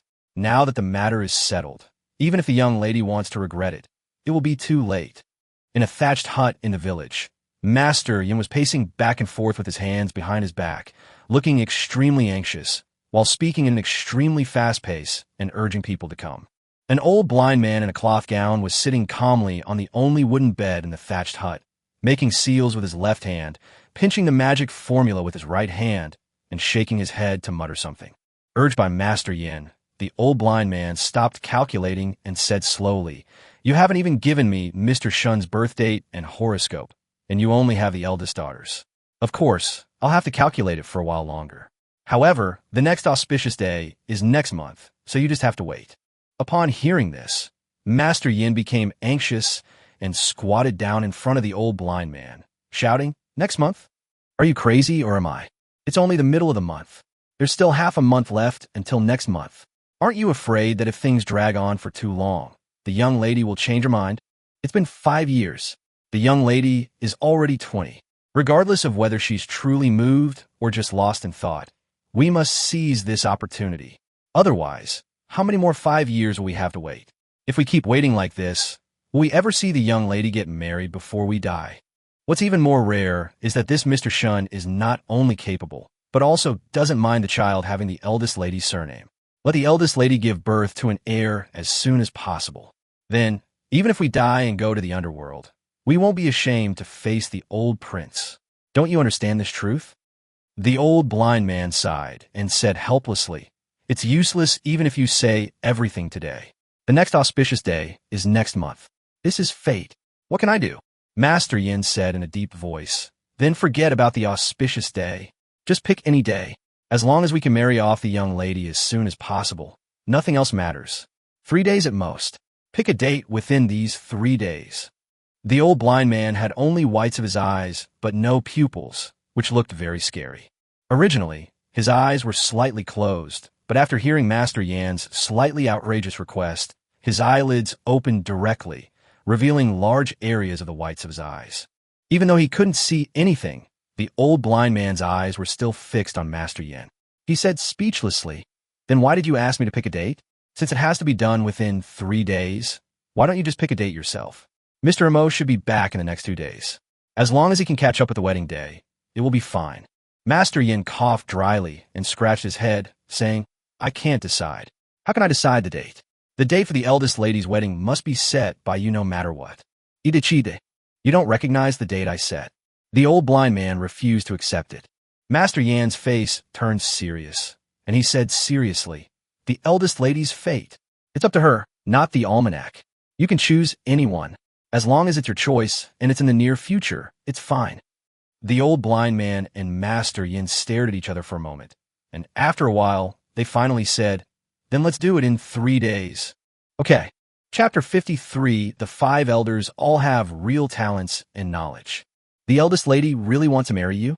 Master Shun, you didn't lie to me?" After listening to Shen Xu's detailed description of the situation, Zhang Bafeng still asked with an incredible look on his face. Shen Xu couldn't help but frown and raise his voice and said, "What do you mean? Am I really not worthy of your eldest daughter?" Zhang Bafeng saw that Shen Xu had misunderstood and hurriedly waved his hands to explain, No, Mr. Shun, don't think too much. I'm not good at speaking. Mr. Shun, of course you are worthy of the eldest lady, but the eldest lady has always been very resistant to marriage, so I really can't believe it." Shen Xu rolled his eyes and said, "Resisting marriage is because you haven't met the right person. Isn't that why I'm here? Okay, let's talk about the remaining 2 of Wufang Elder. You've been talking about Xiqing's refusal of marriage, and Wufang Elder has only mentioned 3. Could it be that he forgot about the remaining 2? Zhang Bafeng was slightly startled, then scratched his head embarrassedly and said, "I really forgot. Please don't blame me, Master Shun. I'm not very smart, and sometimes I get distracted while chatting. But it's not intentional. You'll understand after we've known each other for a long time. Otherwise, the young lady wouldn't have handed all the external affairs to Wu Jiu." As for the remaining 2 of the 5 elders, the 4th was Lu Shaoqing, a disciple of the most powerful assassin of the Blood Guards back then, possessing the ultimate in stealth and concealment. In a direct confrontation, he could only unleash the power of an ordinary 9th-rank warrior. However, in a covert assassination, even a grandmaster could be swayed by him, earning him the nickname Judge of Life and Death. The 5th, Chao Yinglong, specialized in military tactics and mastered the art of training and building armies. The old prince was a master of military strategy, meticulously calculating every possible strategy. His remarkable military exploits earned him the title of the last king of a different surname during the late Zhou dynasty, a testament to his commanding prowess. An elder Chao Yinglong, a true master of the old prince's art of war, earned the nickname Ghostly Awareness. Shen Xu listened quietly, and a look of doubt appeared on his face. He said, "Banfeng, your Song family and the Blood Guard have been living in seclusion in this valley for 60 years, right? During these 60 years, you have been just like ordinary people, making a living by farming and hunting, and have never really shown your skills to the outside world, right?" Zhang Bafeng thought for a moment and nodded. "Yes, this valley is very difficult to find. Even the government only knows that there are some mountain dwellers living in the mountains, but they have only a vague idea of how many people live there and where they live. We built a small village outside the valley and deceived the government, making them think we only had a few hundred people. They registered us as a fake village so that the taxes we had to pay each year would be very low." Shen Xu asked seriously, "Since you've been living in seclusion for 60 years, how do you know whether Mr. Chao, one of the 5 elders, is truly skilled in military tactics? And since you've never actually led troops in battle, how do you base your judgment?" Zhang Bafeng was stunned by the question. He stared at Shen Xu without blinking. Shen Xu also looked at him without blinking. After a while, Zhang Bafeng suddenly realized, "That's right. Master Shen's perspective is indeed profound. Why didn't I think of that? Damn it. You didn't think of it because you're too stupid." Shen Xu looked up at the sky and covered his face with his hands. Fortunately, at this time, the gate of the courtyard was pushed open from the inside, and Song Si walked out with a bag of sugar and a cold expression. She nodded toward Zhang Bafeng, then said to Shen Xu, "Sister has finished her bath. You can go in and take a bath." I have packed the bear's paws, skeleton, skin, and gallbladder for you. Sister told you to take them back when you leave today. Second miss? When did you come back? Oh, my wife didn't know you were home, so she only made a few more sugar cakes. She originally wanted to let the eldest lady try them. If you were here, there would definitely not be enough sugar cakes. I'll go back and ask my wife to make some more. As Jean Bafong was speaking, he turned around in a hurry and was about to return home. Shen Xu was speechless at seeing his impetuous look. No need to cook. I don't eat sugar cakes. Put down the lunchbox, and I'll go back with you. Here's a bag of sugar for you. Children like sugar. Let's sure do eat more. I'll also check on Sue and the medicine that brother-in-law got for sure too. Song Si grabbed Jean Bafong and spoke calmly. No, sugar is such a precious thing. That bastard has already eaten a lot of it. The young lady already has an internal illness, so let's leave it to her. Jean Bafong waved his hands repeatedly. Stop talking so much nonsense. My sister's injuries can be treated with Grandpa Mo's prescription. What does it have to do with sugar? Just take it. Since my sister is going to marry my brother-in-law, will she still be short of sugar in the future? As Song Si spoke, she raised her hand and stuffed the bag of sugar into Jean Bafong's hand. He then asked Jean Bafong to hand the food box to Shen Xu, and then left with Jean Bafong. Shen Xu first looked down at the food box in his hand, then looked up at Song Si and Jean Bafong, who had quickly walked away. He felt that the people of Song Village had a very unique style of doing things. Turning around and entering the yard, I found that Song Siqing had already put on her clothes and was emitting a very pleasant fragrance. While wiping her hair with linen cloth, she pointed to the tub and said with a slightly red face, I just soaked it for a while. The water is still very clean, Brother Su. Please go in. The medicine will naturally take effect on your body. If you experience a feeling of dryness and heat during the soak, don't worry. This is normal. Remember to concentrate your mind and energy, using your internal energy to absorb the medicinal effects into your body. Then, follow the Qigong method of the heavenly Tao Wuxiang Gong to circulate the great circulation of the heavenly body and attempt to open the subsequent acupuncture points. Shen Xu wrote it down carefully. After putting the lunchbox in front of Song Siqing, he started taking off his clothes in front of her. Seeing this, Song Siqing quickly turned her back and bit her lip, saying, Su, brother, anything is fine after we get married, but we're not married yet, so don't treat me lightly. I'm going into the house. You can go by yourself. If there's anything you don't understand, just ask me. I can hear you from inside the house. Furthermore, Grandpa Chow was truly a master of military strategy. In his youth, to hone his commanding abilities, he hid his identity and joined the Northern Frontier Army. With his exceptional skills, he quickly rose through the ranks, subsequently campaigning throughout the country and remaining in the Frontier Army for a full 20 years. During this time, Grandpa Chow participated in over 200 battles, both large and small, accumulating merit and rising through the ranks. Even before faking his own death and escaping, he was already a renowned and consistently victorious general in the Northern Liberation Army. This was a result of Grandpa Chow's deliberate restraint, his ability to maintain both his personal strength and his command of troops. In short, Grandpa Chow was exceptionally formidable.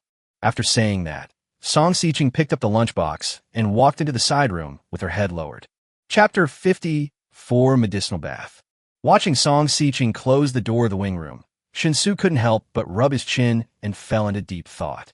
It sounds like the 5 elders should be the most powerful and special beings in Songjia Village. From the 5 elders down, all other villagers in Songjia Village are descendants of the Blood Guards. As the eldest and second daughters of Songjia Village, Song Siqing and Song Si hold the highest voice in the village. Jean Bafong and Yi Wujiu are the left and right commanders of this generation of Blood Guards, and they take orders directly from Song Siqing. From this perspective, the organizational structure of Songjia Village is actually quite simple. Since the military style is still retained, the overall management is still vertical. The 5 elders are not part of this management system. They are more like a council of elders, steering the entire Songjia Village to prevent it from going astray. The standard for not going astray is probably that Songjia Village must always remember its original intention and mission of rebellion. Even if it has been living in seclusion in the valley for 60 years, it must never lose the ability it had back then. To be honest, Shen Xu thought this was pretty good, because the more talented people there are in the valley, the more skills he can learn if he wants. Although limited by the differences in the times, many of his abilities were destined to be useless in his world. But it doesn't matter. He just won't learn anything that's useless. After breaking through the first level of martial arts, Shen Xu could clearly feel that his learning ability had also been enhanced. There is no doubt that the martial arts realm has an all-round impact on the improvement of the human body. Although there are significant differences in the specific presentation of each stage, the implicit overall improvement should always exist. Thinking about these things, Shen Xu stripped himself completely and turned over into the bathtub. The water temperature was a little hot. After Shen Xu adjusted himself a little, he sat cross-legged in the bathtub. The rising bath water covered his neck and reached his chin. Because the medicinal herbs in the bag had been soaked in the bathtub for a long time, the bath water in the bathtub was slightly turbid. Shen Xu was completely wrapped in the bath water. He breathed a sigh of relief and was about to close his eyes and enjoy it for a while. Unexpectedly, his body suddenly had a strange reaction at this moment. Millions of pores on the surface of the skin suddenly open up at the same time. Although other tissues in the pores can filter out water and prevent it from penetrating into the body through the pores, the completely dissolved medicinal energy contained in the water rushes into his body unimpeded. For a moment, Shen Xu felt like he was burning from the inside out. The hot feeling made his whole face flush red. The reminder Song Xiqing had given him before immediately emerged in his mind. Without any hesitation, Shen Xu immediately circulated the energy in his body and began another attack on the great circulation according to the operation method of Tiandao Wuxiang Gong. However, this time the impact ended quickly, and the result was similar to the previous one, only opening 3 acupoints. But what was different from the last time was that this time, after breaking through 3 acupoints, the breath did not disappear quickly. Instead, it had enough strength to continue exploring forward, and finally stopped before reaching the 4th acupoint. Shen Xu's spirits were lifted, and he was not discouraged at all. He gathered his energy again, condensed his internal strength, circulated the great circulation again, and launched an attack on the acupoints. Every time he tried his luck, he could feel the heat in his body being relieved a little. And every time he was lucky, he could clearly feel the strength of the aura in his body increasing. This kind of positive feedback, where one gets rewards as long as one works hard, is so fascinating that Shen Xu was immersed in it unconsciously and completely forgot the passage of time. I don't know how long it took, but when Shen Xu once again used all his strength to circulate his internal energy and then smoothly opened up the 7 acupoints, the heat in his body finally disappeared. Slowly opening his eyes, he found that the sun was already setting in the sky and the water in the bathtub had long since gone cold. Shen Xu's salet. The effect of the medicinal bath is amazing. He had only soaked it once, but judging by the degree of his progress, it was enough to compensate for at least 10 days to half a month of hard training. If he soaks in it a few more times, he will probably be able to break through to the 2nd level of martial arts in no time, right? TSK. I just don't know if this thing can be soaked every day. After climbing out of the bathtub, Shen Xu put on his clothes and shouted towards the side room. Song Xiqing responded and looked at Shen Xu. She smiled and said, "It's about the same as I expected. The remaining medicinal effect is just the limit of what you can bear, Brother Xu. If there is any more, Brother Xu might suffer a backlash because he can't absorb it. That would be a big loss." Shen Xu nodded and said, "Indeed, at first I was so hot that I thought I was going to explode, but as I tried to stimulate the acupuncture points more and more, the overall feeling became more and more comfortable. Can I take this medicinal bath every day? Why do I feel that even if I don't actively practice, just taking a bath every day to refresh myself and improve my luck can quickly improve my martial arts level?" Song Xiqing covered her mouth and smiled. From the 1st to the 6th level of the acquired martial arts, one can indeed rely on soaking in medicinal baths to improve the realm. Because the practice of acquired martial arts, to put it bluntly, is always just about sharpening the body. Improving muscles, bones, skin, internal organs, blood, meridians, and perception ultimately means improving the body. A major benefit of soaking in a medicinal bath is to continuously increase the body strength, so your feeling is correct. But if you want to soak every day, at least the prescription I'm using won't work. Because this prescription was specially made for me by Grandpa Mo, mainly for healing my injuries, the effect is too overbearing for you. Let's put it this way. Grandpa Mo should be back in the next 2 days. When he comes back, I'll ask him to make you a special prescription for a postnatal warrior. This is a very simple thing for Grandpa Mo. Shen Xu was quite happy when he heard this. because in this way, not only can his training speed in martial arts be greatly improved, but the training process is also quite comfortable. It's simply perfect.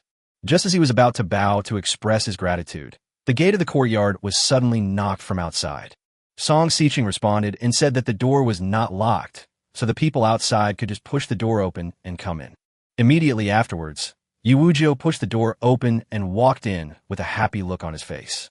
Although he looked exhausted, Yu Wuzhou was in very good spirits, and there was no sign of fatigue on his face. Master Shun, it's done. I took all my pound of sugar to Chang'o County City and easily found a buyer in exchange for this 10-ounce gold ingot. Yu Wuzhou raised his right hand as he spoke. A golden ingot appeared in front of Shen Xu. Chapter 55 Hot Item. How many grams are equal to 1 liang? This is actually not fixed, because the definition of jin is different in each period. During the Qin and Han dynasties, 1 jin was equal to 256 grams. During the Sui and Tang dynasties, 1 jin was equal to 640 grams. And during the Ming and Qing dynasties, 1 jin was equal to 600 grams. And 1 jin in each period is equal to 16 liang. So there's a saying that half a jin is equal to 8 liang. However, this conversion ratio is too complicated and greatly affects the reading experience. Furthermore, the ancient alternate world in this book is a fictional one created after time travel. So for convenience, we use the decimal system, and the ratios are the same as in modern times. 1 jin equals 10 liang. Each liang equals 50 grams, and 1 dan equals 100 jin. This is roughly the same. Please be aware of this, and please do not disturb me if I am a teacher. Shen Xu subconsciously reached out and took the gold ingot. It was only 1 pound, not too heavy. In addition, the density of gold is very high, so this solid gold ingot does not look big. But it is such a small thing, but it has a unique charm. To use a line from a skit, it means being able to buy the sky above, the earth below, and the air in between, and being able to make the living shut up and the dead breathe. Master Shun, sugar is selling better in Chang'o County City than I thought. I rushed into the city this morning just as the gates opened, and then asked around to see which merchants were selling sugar. By asking around in the shops, I discovered that at least 9 out of 10 sugar vendors in Chang'o County didn't sell white sugar. The few that did sell white sugar hid it carefully, never showing it to anyone. I found a few shops selling sugar and wanted to ask them to show me some, but most of them refused, demanding I pay money first before they would bring out the sugar. Finally, only one shop was willing to let me see it first. At this point, Yu Wuzhou curled his lips and continued with disdain. In the end, even the sugar that the only one company was willing to show me was far inferior to the sugar that you, Master Shun, gave us. The sugar they brought out was yellowish in color, and they said it was tribute grade and the best sugar in Chang'o County. I couldn't control myself, and my expression was quite obvious. The shopkeeper got angry and asked me why I looked down on their sugar. Did I have something better? Mr. Shun, can you both tell me how I can handle this? So I just took out the sugar I had. The shopkeeper's eyes widened when he saw the sugar I held out. He took a few grains and tasted them, then grabbed my arm and refused to let me leave, insisting I sell him the sugar. I figured I was just exploring the area, so it didn't matter who I sold it to. So I sold him the sugar for the same price as its weight in gold. After listening to Yi Wuzhou's brief account of the process, Shen Xu nodded and said, "Thank you for your hard work. I will bring some more sugar tomorrow to replenish your pound of sugar." Has that merchant mentioned the idea of purchasing more sugar? Yi Wuzhou first bowed and thanked Shen Xu before answering, "Yes, but I didn't agree directly. I said I would think about it first." The merchant didn't seem to have much gold. Even during this test, the owner of the merchant wanted to buy it with silver. Although the price is the same, we won't lose out if we use silver. But I thought, Master Shun, you only said you needed gold, not silver, so I refused. From what they said, they should only be able to take out about 100 taels of gold, and if they want more, they will run out. Shen Xu thought for a moment and then asked, if I go to Chang'o County City with you, how long will it take to get there? I'm currently at the first level of martial arts, so my stamina should be okay. Yi Wuzhou was stunned for a moment, then asked, can Master Shun ride a horse? Shen Xu shook his head as a matter of course. No. Yi Wuzhou's mouth twitched, and he said helplessly, it doesn't matter if you don't know how to ride a horse. It's easy for a warrior to learn to ride a horse. The first level of martial arts is not particularly good at running. If you rely solely on your legs to travel, it will probably take 2 days to get there. But if we ride a horse, it will be faster, maybe half a day at most. If we leave at dawn, we can basically arrive before noon. Master Shun, do you want to go to Changle County City? Shen Xu nodded and said, yes, I plan to go to the county city to check out the situation.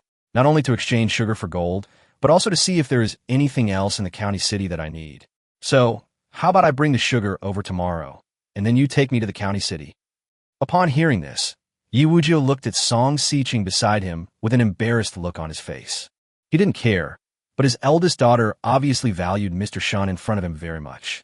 If he really wanted to sell a large amount of sugar, he could be secretly targeted by others.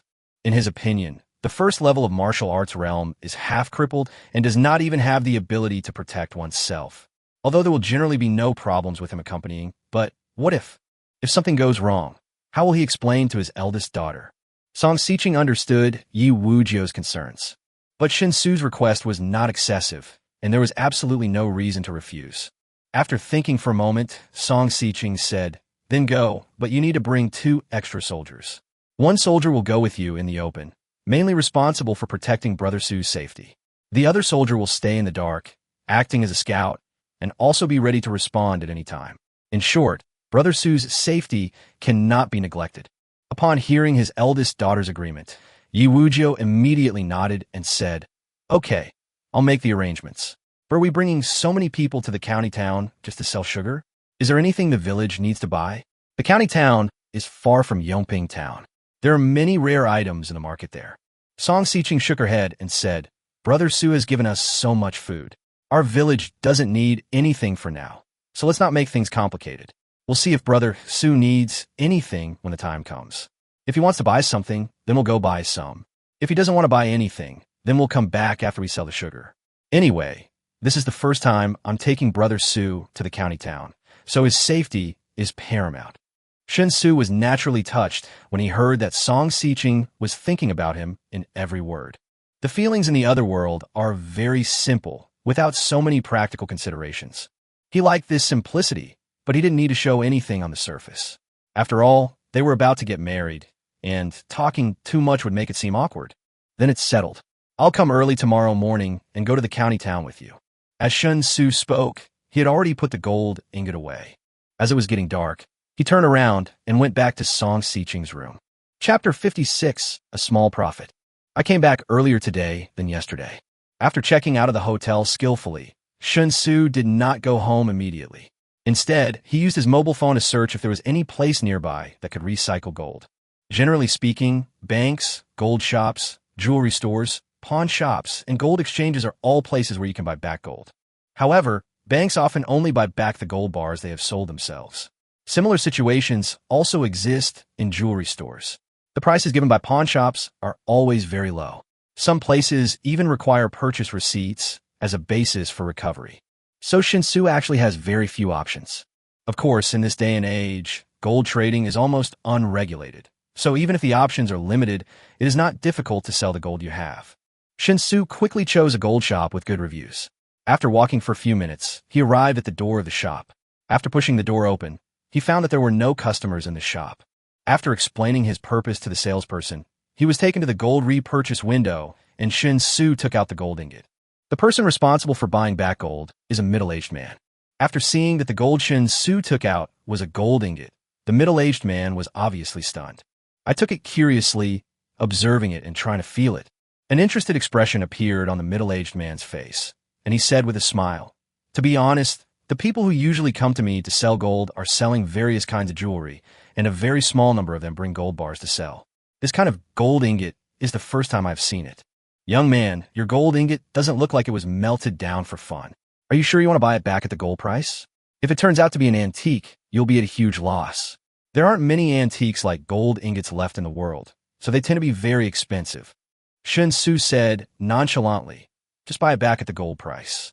If you really want to sell it as an antique, you'll have to get it appraised, find a suitable buyer, and then bargain. In the end, you might not make much more money. It's really too much trouble, and there's no need for it." The middle-aged man nodded and said, "Young man, you see clearly. Your gold ingot is indeed quite new and doesn't look like an antique. It's really rare to see someone willing to melt gold into the shape of an ingot these days."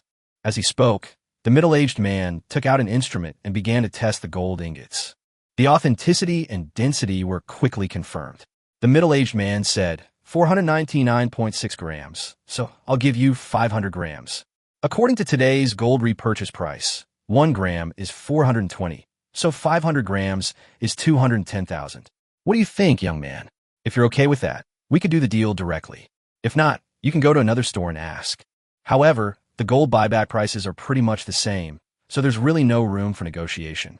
Young man, this gold you clearly didn't buy from a jewelry store, so you don't have an invoice or other documentation, so it's actually most convenient to trade with me. Going to another gold shop would probably add a lot of hassle, which is really unnecessary. Shen Xu was a little surprised. It's not that the other party offered a low price, but it seemed a bit high to him.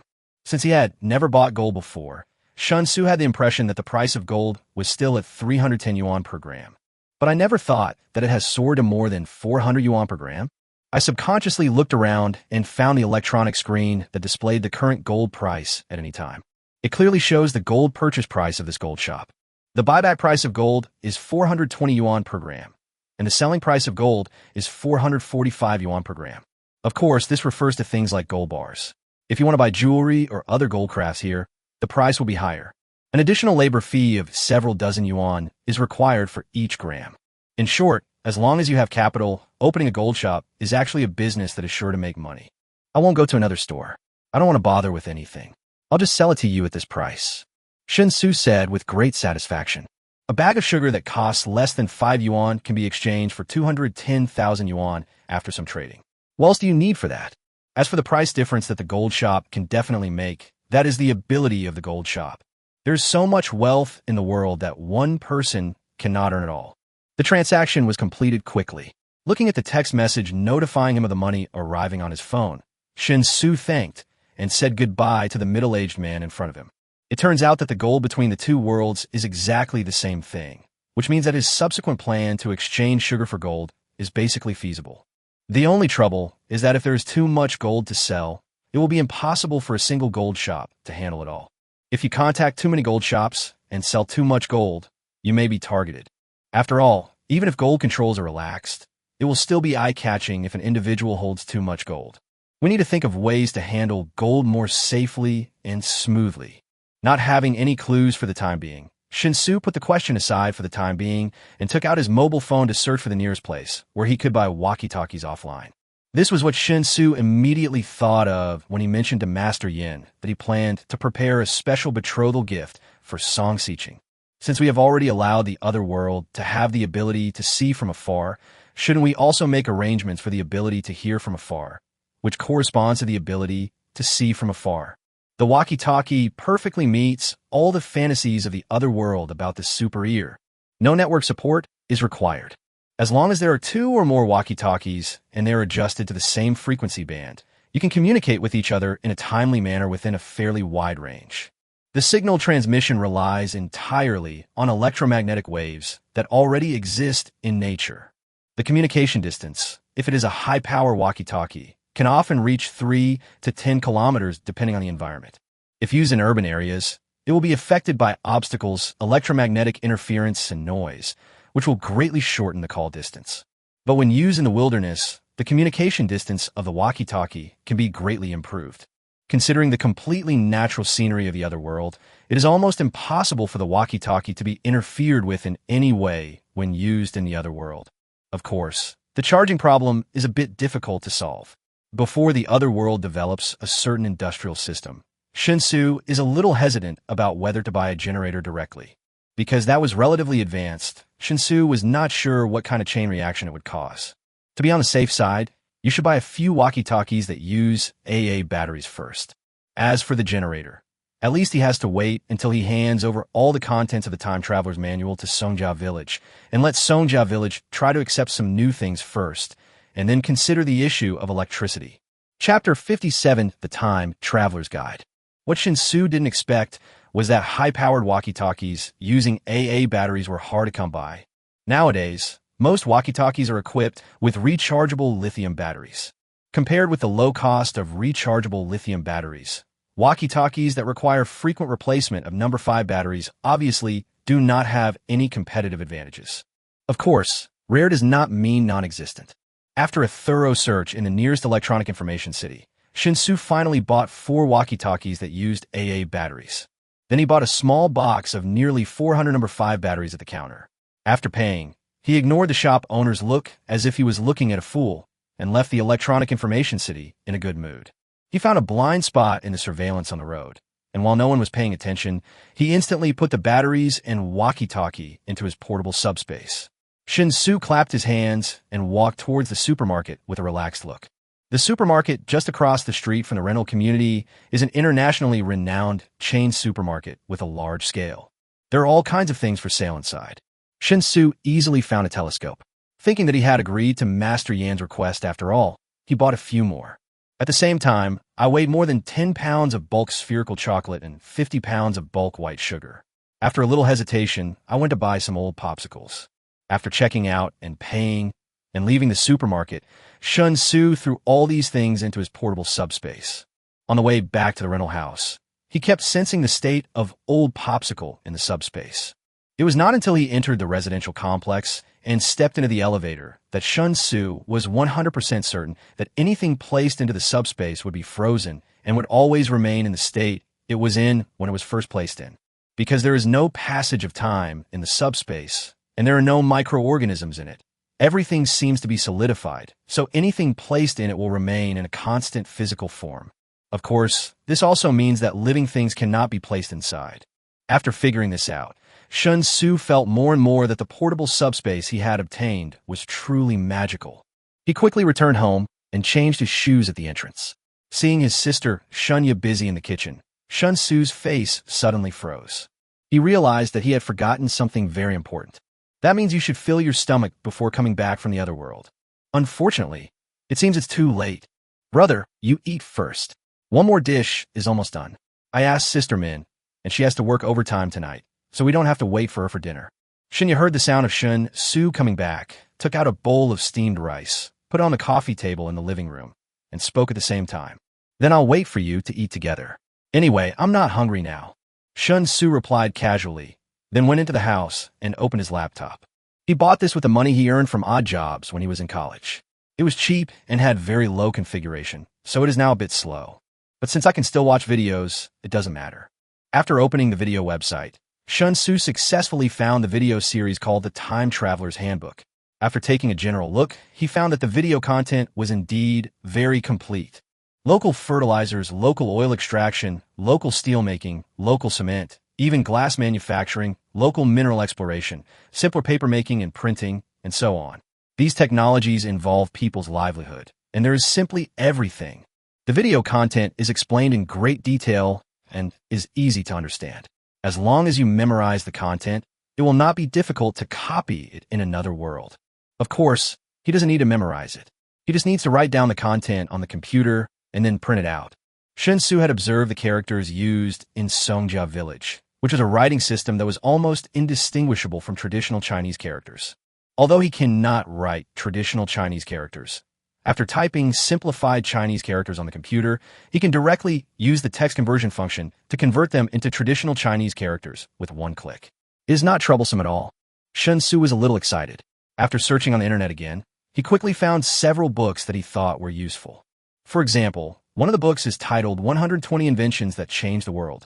The items introduced in it range from flush toilets to light bulbs, from barbed wire to pistols, from internal combustion engines to nuclear reactors, from bras to tampons, both for civilian and military use. It covers everything. And in the introduction, the purpose, working principle, and very clear drawings will be written in detail. This means that under sufficient conditions, the things inside can definitely be manufactured based on the contents inside. However, compared with what is introduced in the Time Traveler's Handbook, this 120 Inventions That Changed the World seems a bit too radical. Shen Xu plans to make limited selections and slowly guide the Industrial Revolution in the other world. At least before Songjia Village really competed for the Central Plains and officially started the rebellion. 120 Inventions That Changed the World was not suitable to appear in another world. Brother, what are you doing? Come out and eat. Shunya's voice came from the living room, interrupting Shen Xu's thoughts. Shen Xu responded, closed his computer, stood up, and went to the living room. While sitting down to eat, he tentatively said, Xiaoya, your brother, My current job is very profitable, so I'm thinking about buying a new house for our parents in our hometown to improve their living conditions. But my parents are old-fashioned and probably can't understand how I can make so much money right after graduation. So I think, can you cover for me? After all, my parents have trusted you the most since we were young. As long as it's something you say, they will never doubt it. Otherwise, I'm afraid I won't be able to spend this money. Shen Xu frowned and said, I don't even know what job you do. How can I cover for you? Besides, you just graduated. Even if the salary is high, you can't buy a house right away, right? Although houses in our hometown are not expensive, they still cost 4,000 to 5,000 yuan per square meter. The best and most expensive residential areas even cost 8,000 to 9,000 yuan. Hundreds of thousands of yuan are enough to buy a house. How can you afford it? Shen Xu smiled and said, Xiaoya, you're so smart. Just think of a way. My work is confidential, so I really can't tell you. I can only assure you that it's absolutely not illegal or criminal, and there's no danger. As for the money, my company gave me 2 million as a resettlement allowance right after I started, so don't worry, it's definitely enough for our parents to buy a new house. What did you say? 2 million? Settlement allowance? Shenya's voice involuntarily rose an octave, and her little face was full of disbelief. Chapter 58, A Simple Way to Get Rich. Ahem, it's only 2 million. No need to react so strongly, right? Besides, this is just the starting salary. There will be various bonuses from time to time later. I didn't tell you before because I was afraid of scaring you. But I thought about it carefully. It's legitimate income, so what's there to hide? You still work part-time every day, and why are you saving money for my wedding? There's really no need. I, your brother, can support you. Listen, quit your part-time job tomorrow. I finally have a vacation, so I'll have a good time in Shanghai City for 2 months.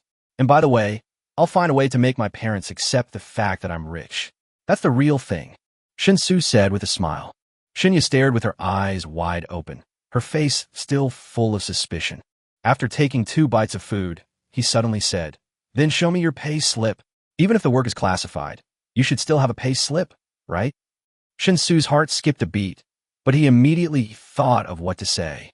While his brain was working rapidly, he opened his mobile banking app and showed the balance number to Shenya.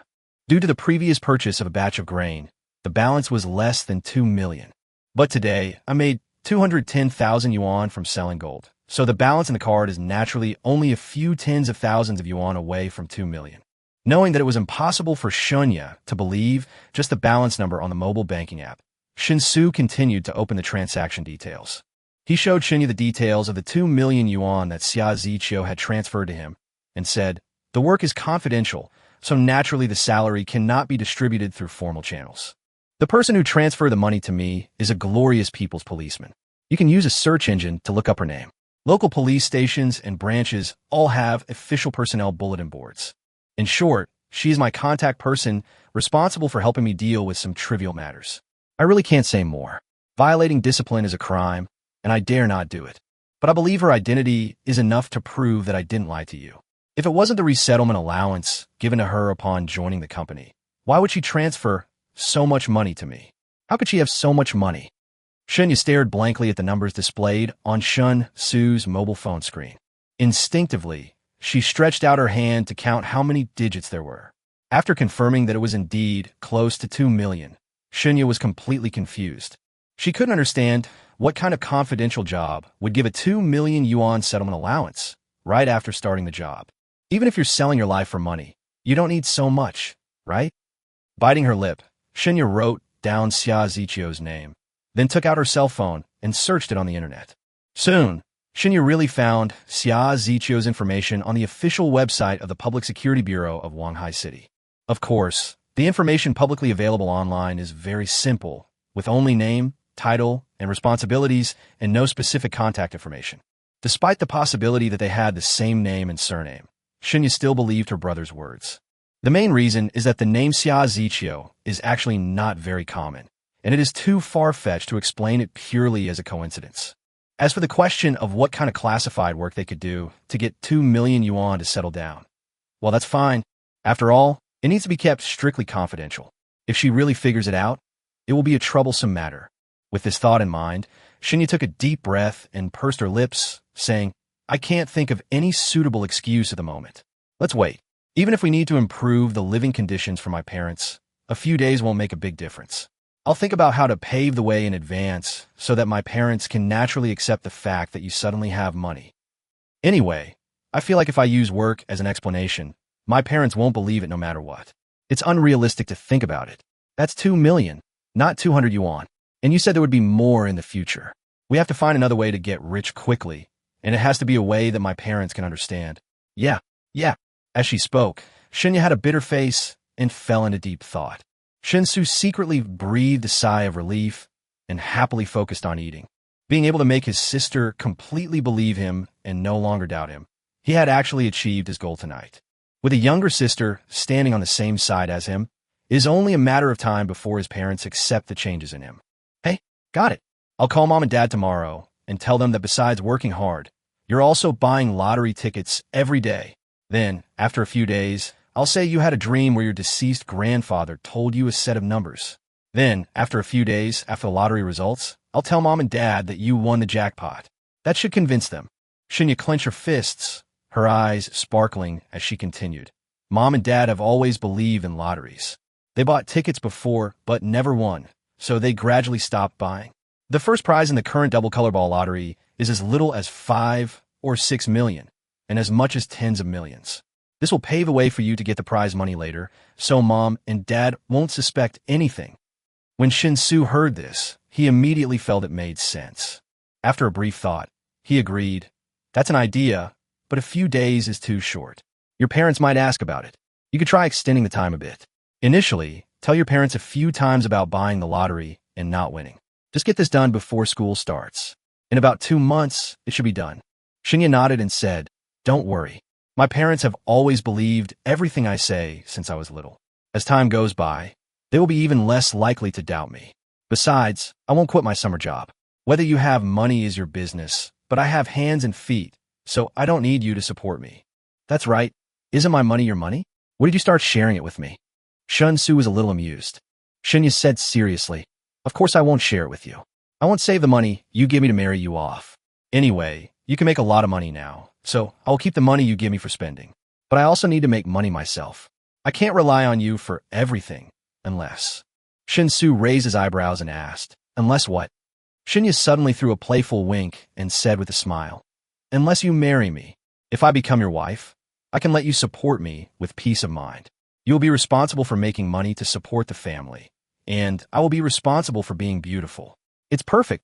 The corners of Shen Xu's mouth twitched. Facing Shenya's suggestive gaze, he said helplessly, "A colleague of mine just said something to me today. Now it seems I can give it to you." Shenya asked curiously, "What?" "Xiaoya, you said you're not ugly, so don't expect too much from yourself." Chapter 59, One Night at a Time. Shenya was very angry, and the consequences were serious. This is the truth Shen Xu realized while washing dishes in the kitchen. If Shenya is in a good mood, she will always take care of all the housework. Not to mention washing dishes. Shenya wouldn't even let him get involved in washing socks and underwear. But if you're in a bad mood, you really have no idea what to do. Especially since he had provoked me into a bad mood. The situation was obviously even worse. It's really, misfortunes sent by heaven can be forgiven, but those brought upon oneself are unforgivable. Shen Xu couldn't help sighing while washing the dishes. But there's no way. I have to finish the housework I have caused myself, even if it means crying. In fact, sometimes when he is alone, he can't help but ask himself. Shen Xu feels that he also likes Shenya. Although some family affection exists, it is nonsense to say that men do not have any feelings for women at all. After all, I have known since childhood that Shenya and I have no blood relationship. After growing up and going through the emotional changes of puberty, as Shenya became more and more graceful and beautiful as a normal man, how could Shen Xu not have any thoughts? But what can you do if you have ideas? Shen Xu knows his own business, and he knows very well that he is not a good man. Although it's not too bad, some problems still exist. For example, Huaxin. So for Shen Xu, it was precisely because he liked Shenya that he could not allow Shenya to be hurt by him. His feelings for Shenya are a combination of a man's feelings for a woman and a brother's feelings for his sister. The two emotions mixed together made his thoughts quite contradictory, and he had no idea how to solve it. The same old saying, escape is shameful, but useful. After washing the dishes and taking a shower, Shen Xu sat on the floor with his notebook. Based on the video subtitles in the Time Traveler's Handbook, he recorded them in the document without any need to think. Xinye's was obviously still angry. She lay on the bed with her back to him and had no intention of talking to him. It was unknown how long it had been like this, but when he heard Xinye's breathing on the bed become extremely steady, and her whole body had defenselessly changed from lying on her side to lying flat on her back, Shen Xu knew that Xinye had finally fallen asleep. Thinking about how successfully he had gotten through another night, Shen Xu couldn't help but give himself a thumbs up in his heart. 2 months is neither long nor short, with less than 60 nights in total. If we go back and forth like this, we should be able to get through it all quickly. Shen Xu was full of confidence and worked until midnight before he finally put the entire content of the Time Traveler's Handbook into words. Logically speaking, the uploader behind this kind of video must have corresponding text records. However, Shen Xu did not know the author and could not get ready-made copywriting, so he could only resort to this stupid method. After finishing everything, Shen Xu converted the document into traditional Chinese and saved it in the chat app on his mobile phone. Then he stretched, turned off the computer, and went to sleep. He was looking forward to going to Chang'an County City with Yi Wujiu tomorrow. Because of the experience in the other world, Shen Xu currently feels that it is more like traveling. Therefore, if he could see more local customs and city scenery, it would obviously be of great appeal to Shen Xu. No words were spoken that night. The next morning, Shen Xu was still woken up by Shenya. Seeing Shenya hurriedly preparing to go out after breakfast, Shen Xu couldn't help but say, "Xiaoya, my company has arranged for me to go on a business trip, so I may not be back today. You don't have to wait for me for dinner tonight. If it's early, I will be back tomorrow, and if it's late, I will definitely be back the day after tomorrow." Shenya, who had already reached the entrance, paused, said in a somewhat cold tone, "I know," then opened the door and left. Shen Xu smiled and shook his head. After finishing the breakfast in front of him, he naturally went downstairs again to buy another breakfast. There's no need to coax Shenya when she is angry. She will be fine in 2 or 3 days at most. So Shen Xu was not worried at all, and there was no need to be on guard against Shenya crying, making a fuss, or going to Yua. After filling his stomach thoroughly, Shen Xu first found a printing shop in the community, printed out the Time Traveler's Handbook that he had recorded yesterday, bound it, and then skillfully ran to the hotel to book a room. The girl at the hotel front desk should have been on day shift this week. Since Shen Xu came every day in a row, she had memorized Shen Xu's appearance, so her expression was somewhat strange when she was checking Shen Xu in. Shen Xu could probably guess what the receptionist had misunderstood, but since they were just strangers anyway, he naturally didn't bother to explain. He went upstairs, entered the house, and went into the bathroom. As the scene in front of him blurred, Shen Xu arrived at Song Xiqing's room again. He took out the things he bought yesterday from the subspace, leaving only the old popsicles and chocolates in the subspace. After changing his clothes and shoes and pushing open the door of the compartment, he saw Song Xiqing standing in the yard, explaining something to Yi Wujiu. Song Si was accompanying him, and she looked like a peerless sword, extremely sharp and full of vigor. "Meet Brother Su." Song Xiqing stopped giving instructions to Yi Wujiu and turned around to salute Shen Xu. Shen Xu walked forward, put the things on the ground, and asked with a smile, "What are you talking about?" Yi Wujiu immediately spoke up. "The eldest lady told me to ensure Mr. Shen's safety. Even if it means death, I will never let Mr. Shen lose a single hair." Shen Xu quickly waved his hands and said, "It's not that exaggerated. Xiqing is making it sound too serious. We're just selling candy. What could possibly go wrong? It's never a bad thing to be cautious." Song Xiqing shook her head, her eyes focused on the things Shen Xu had just put down. Just as he was about to speak, the gate of the courtyard was suddenly pushed open from the outside, and Master Yin walked in hurriedly. "Miss, I heard that Master Shen is going to the county city with Wujiu today. I have already arranged a date with Blind Phone. When Master Shen returns from the county city, you two can get married." While Master Yin was speaking, people had already arrived in the courtyard. The first thing that attracted my attention was the things Shen Xu placed on the ground. After instinctively being stunned for a moment, he came to his senses in an instant. Master Yin took 2 quick steps and appeared next to those things in a flash. He bent down and picked up the telescopes, exclaiming joyfully, "Clairvoyance! Master Shen is truly trustworthy. He said yesterday he would bring a few more clairvoyances, and today he brought them. This is truly... I really don't know what to say." As he spoke, Master Yin placed the telescopes in front of his eyes one by one and looked up at the sky. After confirming that there were no problems with the telescopes, Master Yin was overjoyed, and the wrinkles on his face were so thick that they could have pinched a fly to death. Chapter 60. Divine Object. Walkie-talkie. Master Yin, clairvoyance is something you've already seen. It's no big deal. When we talked about my marriage to Siqing before, I specifically mentioned that we needed a betrothal gift. Even though you didn't want it, I couldn't refuse. As Shen Xu spoke, he leaned over and picked up the two walkie-talkies. Master Yin looked at him with a mixture of excitement and doubt, and he continued with a smile.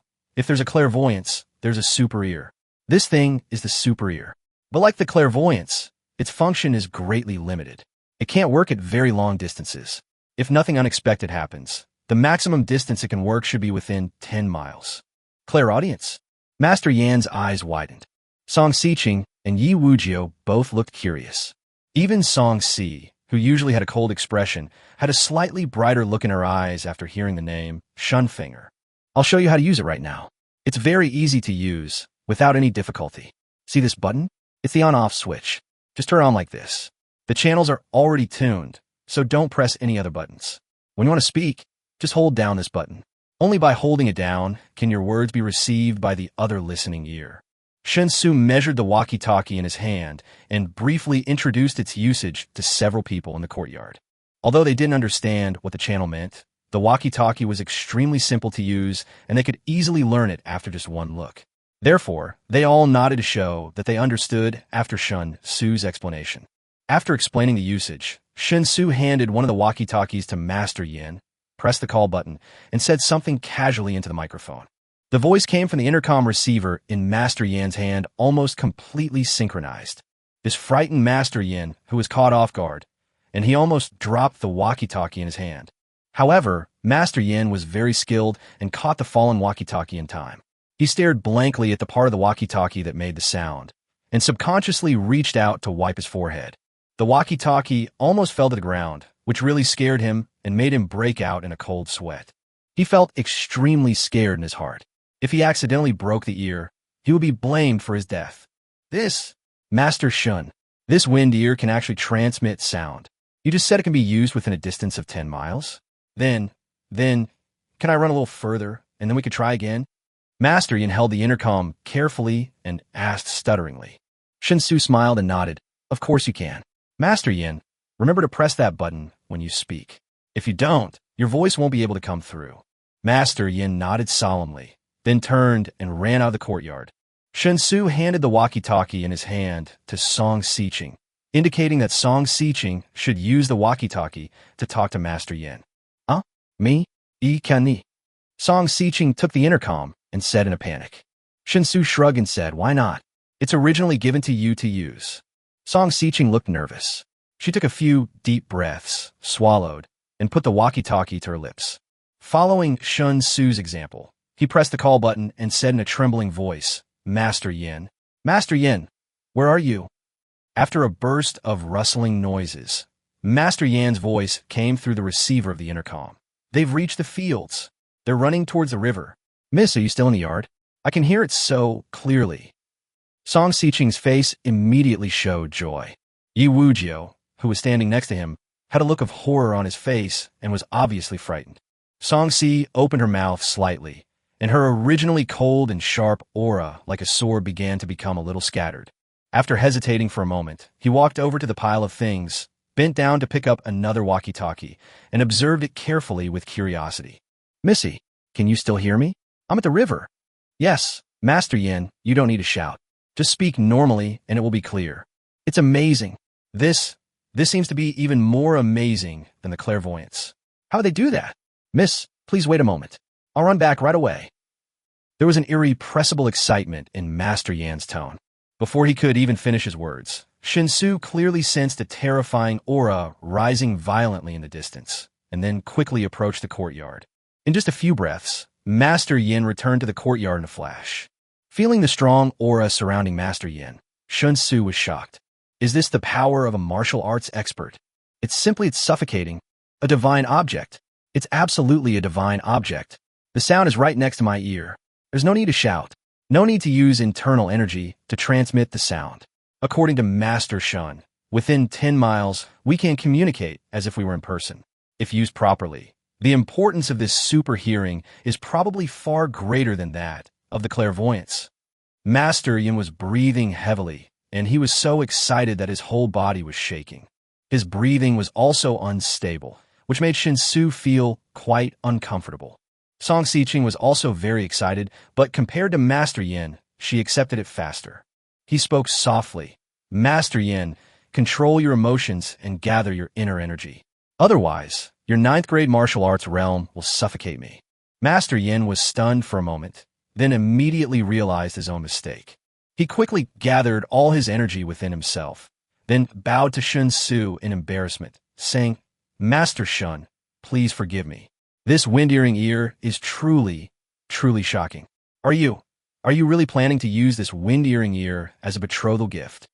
After no longer feeling the oppressive aura of Master Yin, Shen Xu immediately felt much more relaxed. He smiled and nodded, saying, yes, the 4 sub-branches of the wind ears are my betrothal gift to Songjia village. I know it's too simple, but I have my difficulties, so I hope you won't despise me. Upon hearing this, Master Yin bowed in fear and said, not simple, not simple. This is a divine object. How can it be simple? 4 ears are enough to rival a mighty army. It's a blessing for Songjia village that Master Shun can offer such a betrothal gift. I don't even know what to give as a dowry. Shen Xu waved his hand and said, Master Yin, you're too polite. Yesterday, Xiqing just gave me the bear paws, bear gall, and bear bones from the bear that Xi hunted. They are precious enough, so I'll take them as my dowry. How can a mere mountain product compare to a divine item like Shun Finger? Master Yin, you are wrong. Since this is something Xiqing gave me, let alone mountain goods, even if it is just an ordinary piece of stone, it is a priceless treasure to me. After Shen Xu finished speaking, Song Xiqing's eyes suddenly lit up. Chapter 61, This is the Book of Heaven. All right, it's getting late. If we delay any longer, we won't reach the county town before noon. Wujiu and I will take Beidong and leave first. As for these clairvoyants and super ears, Xiqing will make the arrangements. But there's one thing you have to note. Clairvoyance can be used at will, but if you want to use clairaudience, you must install this. Remember to turn clairaudience off when you're not using it. As Shen Xu spoke, he took the walkie-talkie from Song Xiqing's hand and showed the people in the yard how to replace the battery and how to turn it on and off. These are all operations that you can understand at a glance. Even though the people in the courtyard couldn't possibly understand the principle, they could still follow suit. That's about it. Master Yin was right. Superb ears are indeed more valuable and rare than clairvoyance, so you must preserve them carefully. They're not sturdy objects, so don't bump them or let them come into contact with water, lest they break. Shen Xu gave another order. Although both telescopes and walkie-talkies are actually very cheap, he could buy a lot of them at any time if he wants. But things are valuable because they are rare. If he really doesn't care about these things, how can he win the hearts of the people in Songjia village? Don't worry, Brother Xu. I promise that nothing will happen to these clairvoyants and ears. Song Xiqing said seriously. Shen Xu said nothing more, leaned over, and took the printed and bound copy of the Time Traveler's Handbook in his hand. Then he handed it to Song Xiqing, leaned forward, and whispered in her ear, This is the Book of Heaven. Song Xiqing trembled and subconsciously grabbed the Time Traveler's book, which had no cover or name. However, in addition to being shocked by the words Heavenly Book, the reason why Song Xiqing trembled was also because Shen Xu spoke in her ear.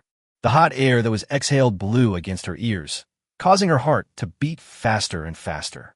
For now, the contents inside can only be read by you. As for whether it can be shown to others later, or who it can be shown to, we will discuss this later. Take a look first to see if there is anything you don't understand. When I return from the county town, ask me about it. Shen Xu stood up straight again and said with a smile.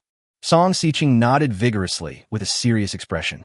Master Yin was very curious, but since Shen Xu said that only Song Xiqing could watch it for the time being, no matter how curious he could only endure it for the time being. That's it. There's no hope. Put the sugar in your bags and let's go. Shen Xu gave an order, and Washi Wujiu pick up the 5 large bags of bulk sugar, each weighing 10 pounds, and go directly to replace the sacks used to store sugar in Songjia village. He was about to go out with Yi Wujiu when he suddenly thought of something.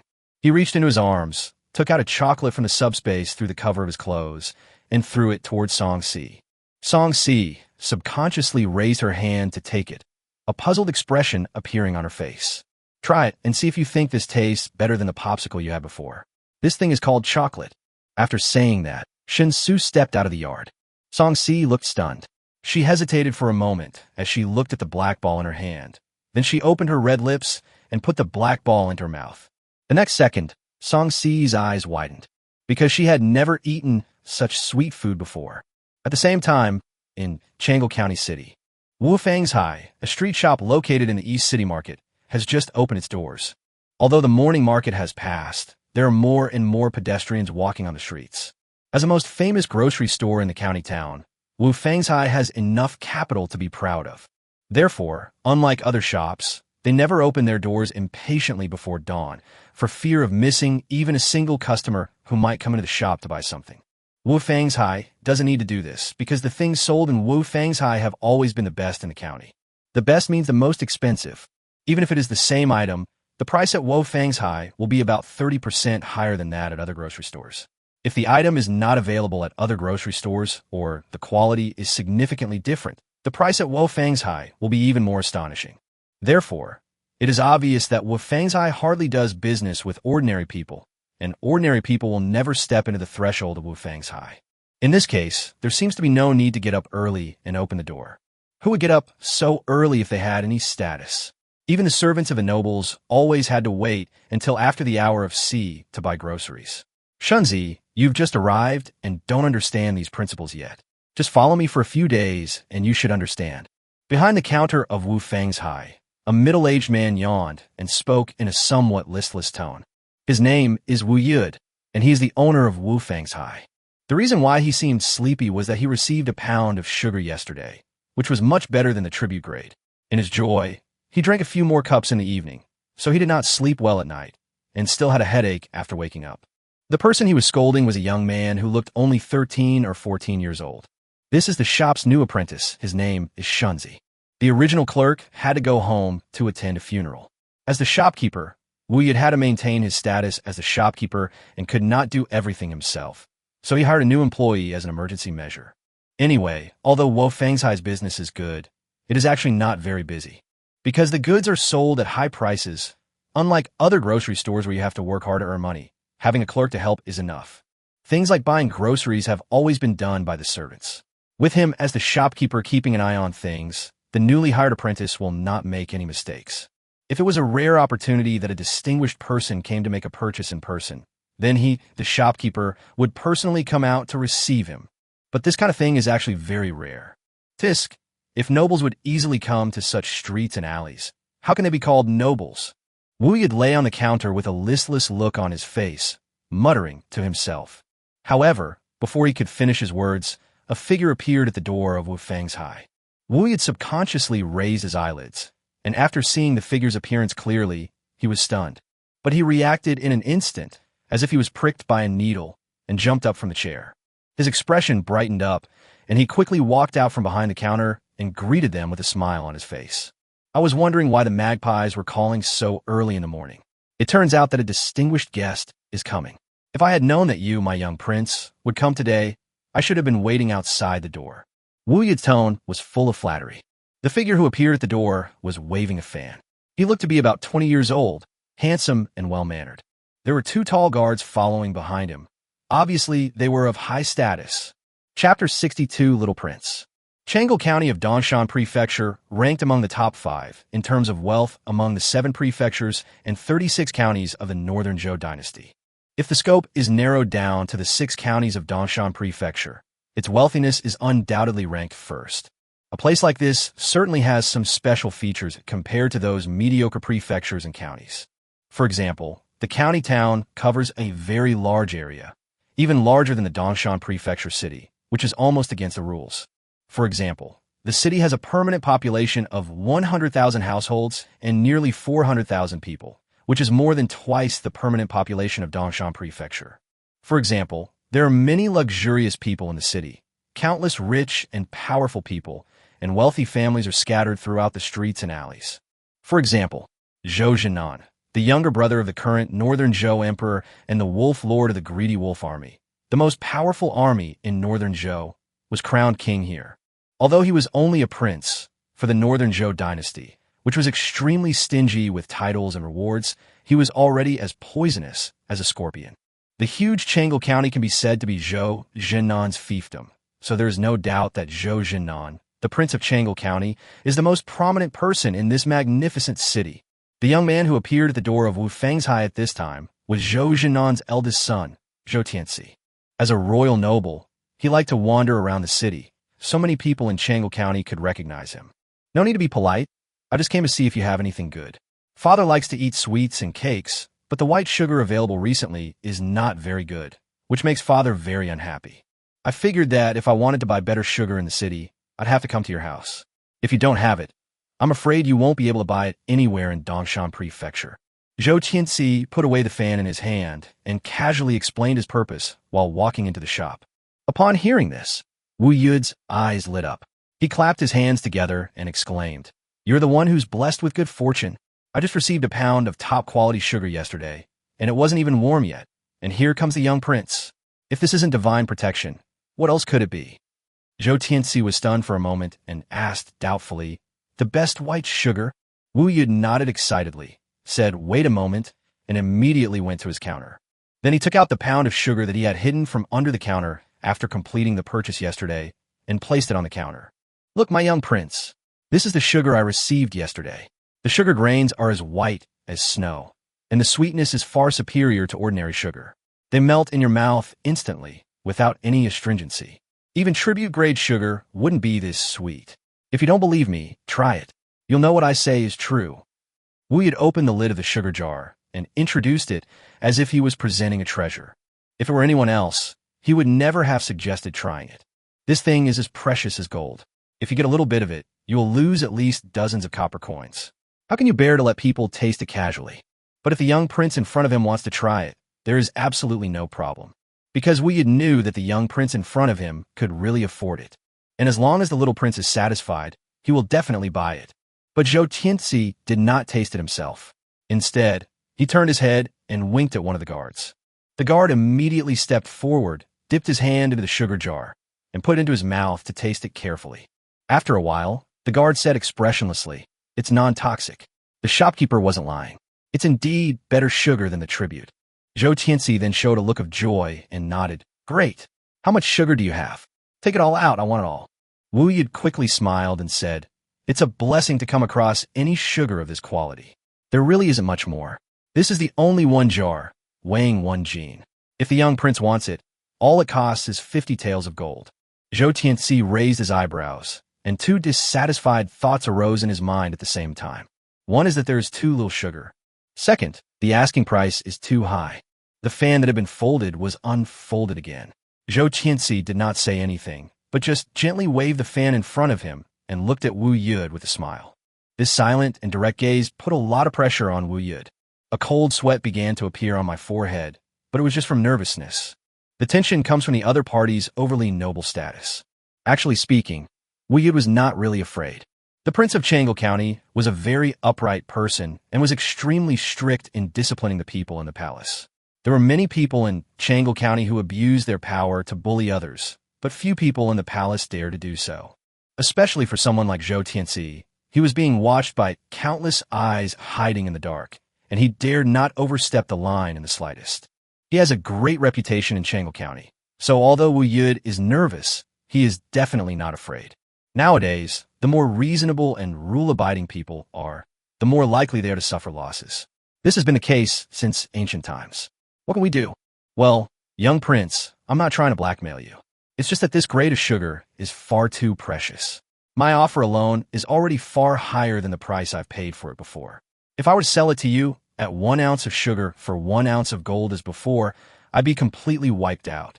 I can't do this kind of losing business, no matter what. Don't you agree? We had said cautiously. Zhou Tianxi did not continue to put pressure on Wu Yud, although he was sure that the price Wu Yud gave was quite dishonest. But there was no way. He was the son of a prince, not a robber. After thinking about it, Zhou Tianxi nodded and said, "That makes sense. Since this sugar is better than the tribute, it's reasonable to sell it for 50 taels per caddy. That's it. I'll take it all. If you come across this grade of sugar again, remember to leave it for me. Just send someone to the palace to report the news, and I'll send someone to buy it immediately. Don't sell it to anyone else." Wu Yud immediately agreed. "Young prince, please rest assured. I know the severity of this matter. Besides, this grade of sugar is only suitable for consumption by the royal family. If merchants dare to consume it, they will shorten their lives. Zhou Qianxi didn't say anything more. He paid the bill with a gold note. One of the guards took the sugar jar and turned to leave. Wu had walked her all the way to the door of the shop and then returned to the counter overjoyed. In just one day, I made a net profit of 40 taels of gold. It must be the blessing of the god of wealth. Zhou Qianxi suddenly stopped after turning a corner and whispered to the guard who wasn't holding the sugar jar, "Go keep an eye on with Fang's High and see who's supplying the goods. If we can find them, we can buy directly from a supplier. We won't let unscrupulous merchants make a killing." Yes, the guard agreed and immediately turned around and disappeared into the crowd on the street. Chapter 63. Talent means being able to do whatever you want. Master Shun, that's right. That's right. Riding a horse is a very easy thing. As long as you can communicate with the horse, make the horse understand your intentions, make the horse not be afraid of you, get close to you, and regard you as a companion, then you can easily achieve unity between man and horse. Yi Wujiu was riding on a tall horse, explaining to Shen Xu, who was also riding a horse beside him. The two men were surrounded by 10 horsemen as guards. In addition, there were another 10 people who did not ride horses, but set off in advance relying solely on their feet. Their task was to conduct inspections along the way to ensure that everything was safe on the route leading to Chang'o County City. In fact, in Shen Xu's opinion, such an arrangement can be regarded as making a mountain out of a molehill. He has no reputation at all in this world, so there is no possibility of anyone targeting him. Then the only possible danger on the way to Chang'o County City is that if you're unlucky, you may be targeted by some bandits or robbers. Not to mention how low the probability of encountering such danger is. Just the fact that Yi Wujiu is with him, I think with Yi Wujiu's skills, it is impossible for him to get into trouble. After all, Song Xiqing had told him personally that Yi Wujiu was an 8th rank martial artist. Even so, Song Xiqing was still not at ease and insisted on arranging 2 additional teams of 10 people to provide personal guards. Before leaving, Shen Xu had already learned that these 2 teams of 10 people were the elite in the village. Each of them was at the 6th level of martial arts, and 2 of the captains were above the 6th level, infinitely close to the innate realm. It is no exaggeration to say that in order to ensure his absolute safety, the guard team arranged for him by Song Xiqing has a luxurious personnel composition. If Yi Wujiu himself had not possessed the strength of an 8th rank, and if he had not been joined by 2 teams of 10, all of whom were 6th rank, and if they had not had sufficient strength to defeat a 9th rank expert, Song Xiqing might have even begged one of the 5 elders to accompany him directly. If that were the case, Shen Xu asked himself, he would be very uncomfortable. Shaking his head to get rid of these messy thoughts from his mind, Shen Xu concentrated on controlling the tall horse under his crotch. The valley where Songjia village is located is large enough.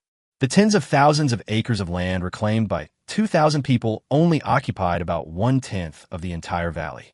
The remaining area has rich landforms. Although the people of Songjia village are no longer able to continue cultivating it, it can still be used for other things. For example, horse herding. At the other end of the valley, there's a large grassland where Songjia village grazes more than 200 tall horses. When Shen Xu was taken to choose a horse before leaving, he was stunned by the sight of the vast grassland and the horses grazing leisurely in it. He knew that Songjia village was very special. How could a village determined to rebel be ordinary? But he really didn't expect that Songjia village could be so small yet have everything it needs. Even the cavalry has. It's a bit difficult for ordinary people to learn to ride a horse. Of course, it's not difficult, and with practice, you can eventually ride. However, it's extremely difficult for ordinary people to achieve the level of harmony between man and horse.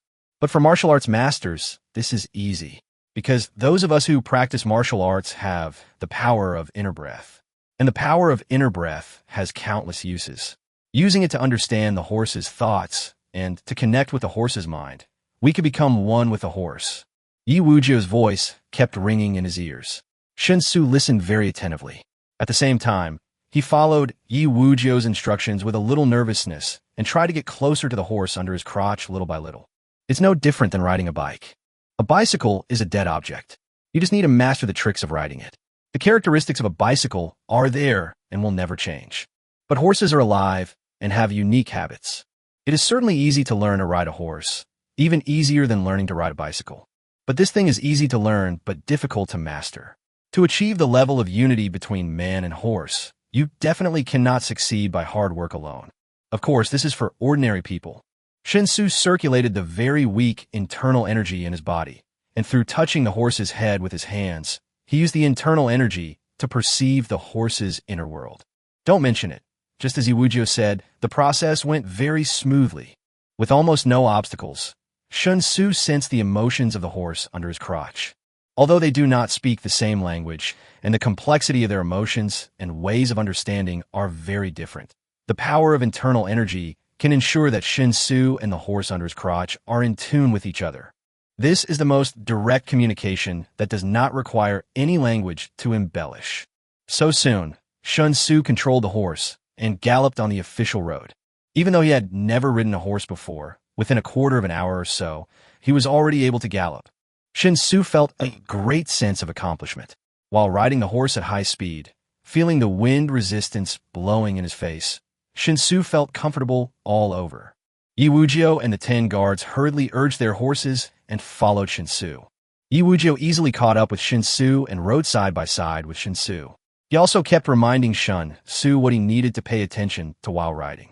With such meticulous guidance, coupled with the perception of a horse through the power of internal energy, Shen Xu's riding skills have improved visibly. Considering the normal expenses required to learn horse riding in his own world, Shen Xu inexplicably felt that he had made a profit. Membership fees range from tens of thousands to hundreds of thousands of yuan, and class fees range from hundreds to thousands of yuan. If you want to buy a horse, you'll have to spend the equivalent of a car depending on the breed.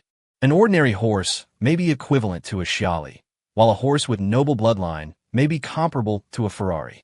Add to that the cost of foster care and various other inexplicable expenses, and horseback riding like golf can almost be called an aristocratic sport in his world.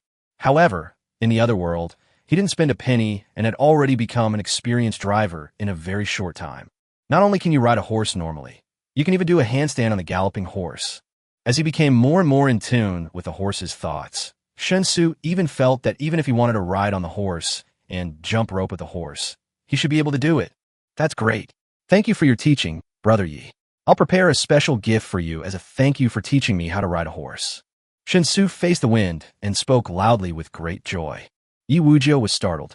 This powerful martial artist of the 8th rank actually shuddered and said with a wry smile, "Master Shen, please don't be so polite. When Master Shen and the eldest lady get married, he will be the son-in-law of our Song village. Naturally, I will be Master Shen's subordinate. These trivial matters are not worth mentioning." Subordinate. Subordinate. Chapter 64. Empiricism is deadly. There were 3 main reasons why Shen Xu was immediately attracted by Master Yan's marriage proposal. One is that Song Xiqing is too beautiful. Her delicate face, like a lotus flower emerging from clear water, naturally without any decoration, coupled with her slender and graceful figure cultivated through martial arts training, is enough to make any man fall in love with her at first sight. Even a man like Liu Xiaohui, who could remain calm in the face of temptation, would be swayed by her. Second, he actually has no sense of belonging to the other world. Although Shen Xu was excited about suddenly gaining the ability to travel through time and space, and was determined to use this ability to reach the pinnacle of his life, there was a very clear difference between his original world and the other world.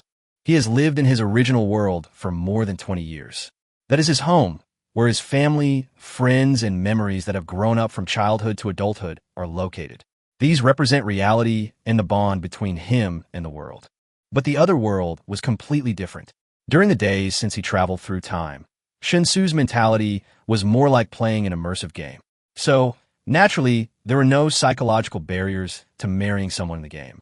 The third and most important point is that he wants to use this opportunity to completely integrate into Songjia village.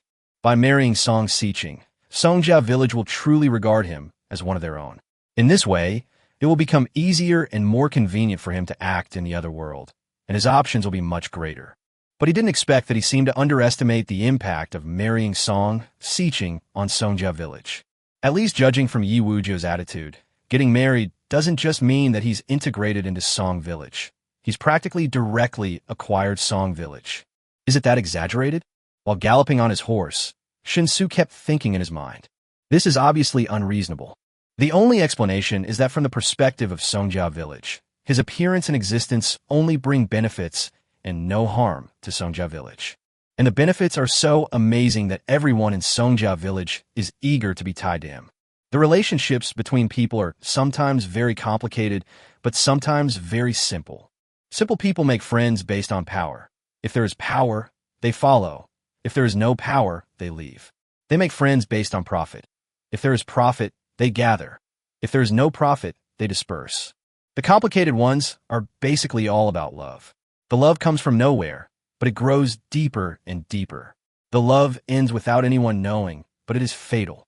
Thinking of this, Shen Xu suddenly realized that although it had only been a few days since he was able to travel through time, the relationship between him and Songjia village had gradually shifted from simple to complex. I just don't know whether this kind of transfer is good or bad. After running for half a day, the group finally arrived outside Changle County before noon. Since there are hundreds of thousands of people living in Changle County, the daily needs of eating, drinking, defecating, and urinating combined together make it an astronomically large business. Therefore, there's always been a constant stream of merchants, farmers, porters, travelers, and other people from all walks of life coming in and out of the city gate. From morning to night, even though the dozen or so huge gates under the four walls of Changle County City were always open, there was no sign of desolation at all. During peak hours such as morning and evening, there may even be crowded queues in front of the city gates. However, the sun was shining brightly at this time, and the official road leading straight to the main city gate did not seem to be very busy.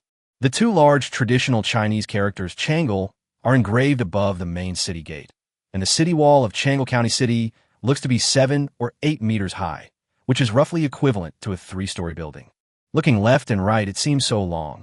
Every few meters, there's a horse face protruding outward, forming a rectangle with the city wall so that the soldiers stationed in the city defense can attack the incoming enemy from a side. Atop the horse face is a 5 to 6 meter high watchtower. It allows soldiers to rest and store defense equipment during normal times, and in times of war, it allows them to observe the enemy's position and situation from its height. You can even hide archers in the watchtower, relying on high ground and using the technique of projectile shooting to greatly increase the archer's range and lethality. In short, judging from a scale of the city wall, it can be seen that Changle County City can be called a majestic city. After riding to the city gate, Shen Xu dismounted with Yi Wuzhou and others. There are 12 horses in total, all of which look obedient. When in use, each person rides one, but when not in use, only one person is needed to lead all 12 horses forward in an orderly manner. Obviously, martial arts masters have too many conveniences in this world, and he still needs to slowly study what other wonderful uses the power of internal energy has. The city gates were wide open, and the gate guards standing on both sides of the gates were only responsible for maintaining order and did not check people entering and leaving the city. So after entering the city smoothly, Yi Wuzhou smiled and said, "Riding horses is not allowed in Changle County. Unless there is an official decree or an extremely urgent military situation, you can only walk or take a sedan chair in Changle County. Master Shun, it's almost time. Should we go have a meal first to fill our stomachs? Or go sell candy first?" Shen Xu felt his stomach and didn't feel hungry. He asked, "Is the candy shop far from here?" Yi Wuzhou shook his head and said, "It's not far. The shop is called Wofang's High, and it's in the East Market. We can go there in less than half an hour. Then let's go sell the candy first. Once we sell all the candy for gold, we'll have accomplished the most important task of this trip. With nothing to do, we can wander around the city freely." Shen Xu made the decision casually. He was indeed very curious about the Changle County City in front of him, so after selling the candy, he planned to have a good time sightseeing.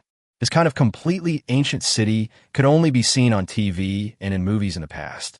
As for the so-called ancient cities listed as tourist attractions, it is difficult to fully immerse yourself in them because they have too many modern elements. So now he was finally in a truly authentic ancient city, and Shen Xu was really interested. At least until the novelty completely wears off, his interest will continue. It is a heavy feeling called history, which comes to you in the face amid the hustle and bustle of life in the streets and alleys. However, this feeling of excitement was almost completely wiped out by the scorching sun after about half an hour. Shen Xu stood outside the gate of Wu Fang's High and realized tiredly that he had made a mistake. Just now, when Yi Wuzhou said that they would be there in half an hour, he instinctively understood it as half an hour. However, after walking for almost half an hour, When Shen Xu asked Yiwujiu how far they had to go, Yiwujiu said that they had almost gone half the way. Only then did Shen Xu suddenly realize that half an hour was actually 1 hour. Empiricism is deadly. Chapter 65. All businessmen are deceitful. Why? Shen Xu sai heavy li. Yiwujiu, who was standing by, was puzzled by the sigh and scratched his head. Master Shun, shall we go in? Shen Xu nodded weakly and said, Come in. We've been walking for half an hour already. I'm already starving. Let's sell all the candy quickly so we can find a place to have a good meal. Yiwujiu responded and went into Wu Fang's high first. Shen Xu naturally followed him in. But only 2 people out of the 10-man team followed in to serve as guards and ensure Shen Xu's safety. The remaining 8 people carried the 50 kilograms of bulk sugar and led 12 horses and stayed outside Wu Fang's high, keeping an eye on the surrounding situation at all times. At this time, Wu Yud, the owner of Wu Fang's high, was sorting goods behind a counter. When he caught a glimpse of Yiwujiu coming in from the corner of his eye, he was stunned at first, and then a look of joy appeared on his face. Without bothering to continue organizing his things, he came out from behind the counter. With a broad smile on his face, he rubbed his hands together and bowed. Greeting, isn't this the guest who sold me candy yesterday? I didn't expect you to visit our shop again today. Do you have new candies for sale? Yiwujiu narrowed his eyes and didn't state his purpose directly. Instead, he asked, What do you mean, shopkeeper Wu? If I don't sell candy, I can't come to your Wu Fang's high to have a look? Or do you not welcome me to buy anything? Wu Yud quickly waved his hands and said, No, how could that be? A guest is a guest, and we have a relationship of buying and selling sugar. It's your kindness to consider taking care of our Wu Fang's high business. See if there's anything you like. I promise to give you the best price.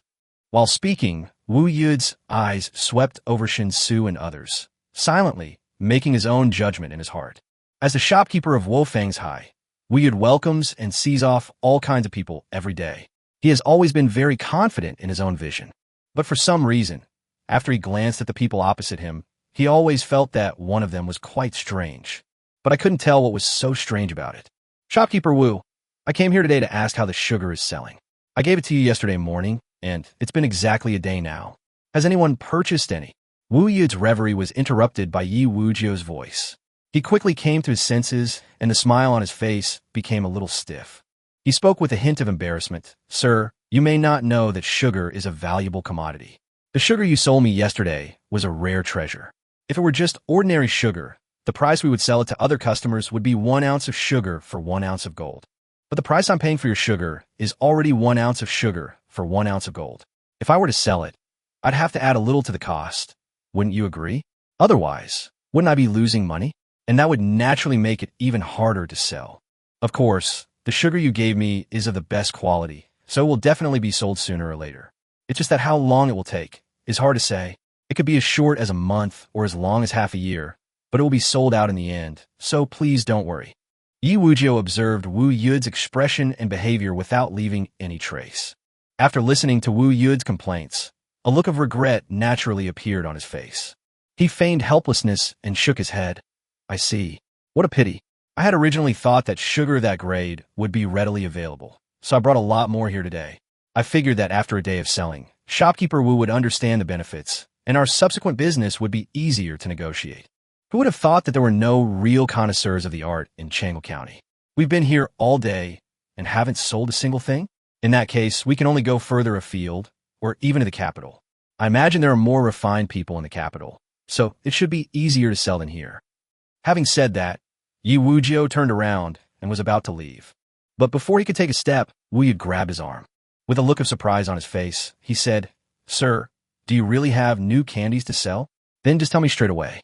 Why lie to me? I'm willing to continue buying candies, but I wonder how much you brought this time. Yiwujiu raised his eyebrows and said, Continue to collect sugar? The sugar I sold you yesterday hasn't been sold at all. If you continue to collect sugar, won't there be a huge backlog? Wu Yud put on a simple and honest look and said sincerely, Don't worry, sir. I just said that it will definitely be sold sooner or later. The only difference is how long it takes. Keeping some will make it a treasure of the store. It's normal for this grade of high-quality goods to sell slowly. But as long as you remain patient, there will be no overstock. Besides, how much of this kind of sugar can you possibly have?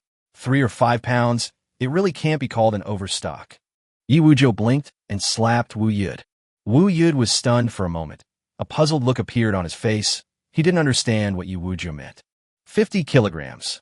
Yi Wujiu said calmly. What? Wu Yud was still a little confused.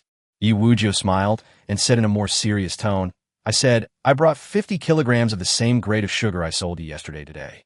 Can you really eat it? If it takes more than a month to sell 1 kilogram, won't 50 kilograms be a backlog? Wu Yud was stunned. For a moment, he thought the guest in front of him was teasing him.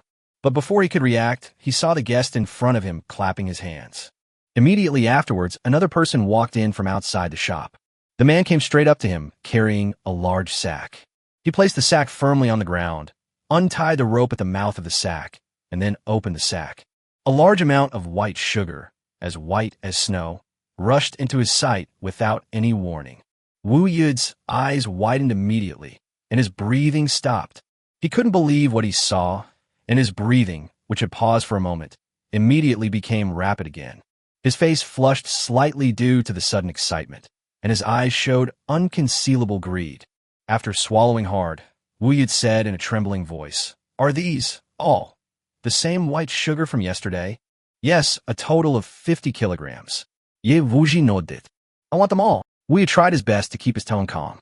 He had already realized his previous misconduct and wanted to do his best to make amends. But in the end, he was distracted by the 50 kilograms of sugar that suddenly fell in front of him. So he controlled his tone, but reacted too quickly, revealing his impatience. Chapter 66, 800 Thoughts. He found that the guest in front of him was looking at him with a smile. And even though Wu Yud was as thick-skinned as the corner of a city wall, he couldn't help feeling a little embarrassed. But 50 kilograms of the finest white sugar was right within his reach. To Wu Yud, it wasn't just white sugar. It was clearly golden bricks. This deal must be won. The 1 pound of sugar he bought yesterday had netted him a profit of 40 taels of gold. Now, wouldn't this 50 pounds of sugar be equivalent to making 2,000 taels of gold? The key is that there is no risk in making this profit. The young prince had just bought a pound of sugar in the morning and even told him to keep the goods and take as much as he wanted in the future. As a result, a large batch of goods arrived at noon. It was like a sleepy man finding a pillow, just what I had been hoping for. As for whether they might be colluding to trick him, we had no doubt about it at all. First, the young prince of the prince's mansion would never do such a thing. And second, this grade of sugar is really worth the price. As long as you can buy it, you will definitely not lose money. Thinking of this, we had barely suppressed his heavy breathing and forced a look of embarrassment to appear on his face. He said with a bitter face, Sir, I have always been honest in my business dealings, so I will tell you what I have to say and will not lie to you. The sugar you brought is indeed of the highest quality, so if the quantity is small, there's really no problem selling it. Although not many people can afford it, Changle County is so big that you can always come across a few people who want to try it. So since this stuff is scarce, I hoard it and treat it as a treasure at the bottom of the box. If I can't sell it, I can use it to scare people. But it would be very difficult to eat all 50 caddies at once. 1 caddy is 10 taels of gold, so 50 caddies is a full 500 taels of gold. We at Wafang's really don't have that much gold to use. I wonder, could you give us a discount? Cheap. What price do you want? Yi Wujiu asked with raised eyebrows. We had thought for a moment and asked tentatively, how about 1 ounce of sugar for 8 ounces of gold? So 1 pound of sugar would cost 8 ounces of gold, and 50 pounds of sugar would be 400 ounces of gold. If we at Wu Fang's are determined and make some effort, we should be able to raise enough. Yi Wujiu didn't say anything, but turned his head to look at Shen Xu. Such a reaction made Wu Yud slightly surprised, because he didn't expect that among the people who entered the shop, the one who was really in charge was the guy who seemed to make him feel a little strange. Shen Xu watched the entire conversation between Yi Wujiu and the shopkeeper Wu in front of him. Although he didn't have much experience, he could tell that the shopkeeper Wu in front of him was definitely not telling the truth. If I really felt embarrassed, I would not have reacted like that after suddenly seeing dozens of kilograms of sugar. The shopkeeper Wu in front of us must have some information about the sales of sugar. The reason for bargaining is simply due to the merchant's greedy instinct, who wants to make as much money as possible. With this judgment, Shen Xu couldn't help but ponder. Forget it. Don't make Wafang's embarrassed. 50 kilograms of sugar is indeed a bit too much.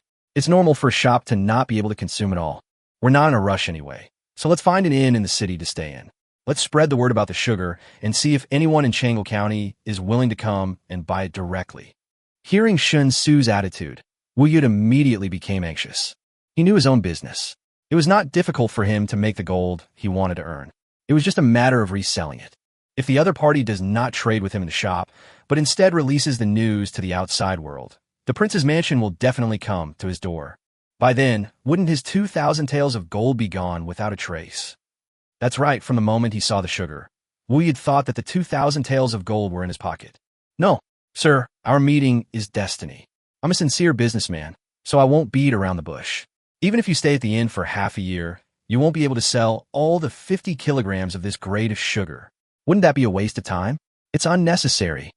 Besides, the inn is so busy, bringing so much sugar to stay there, and spreading the news is inviting trouble.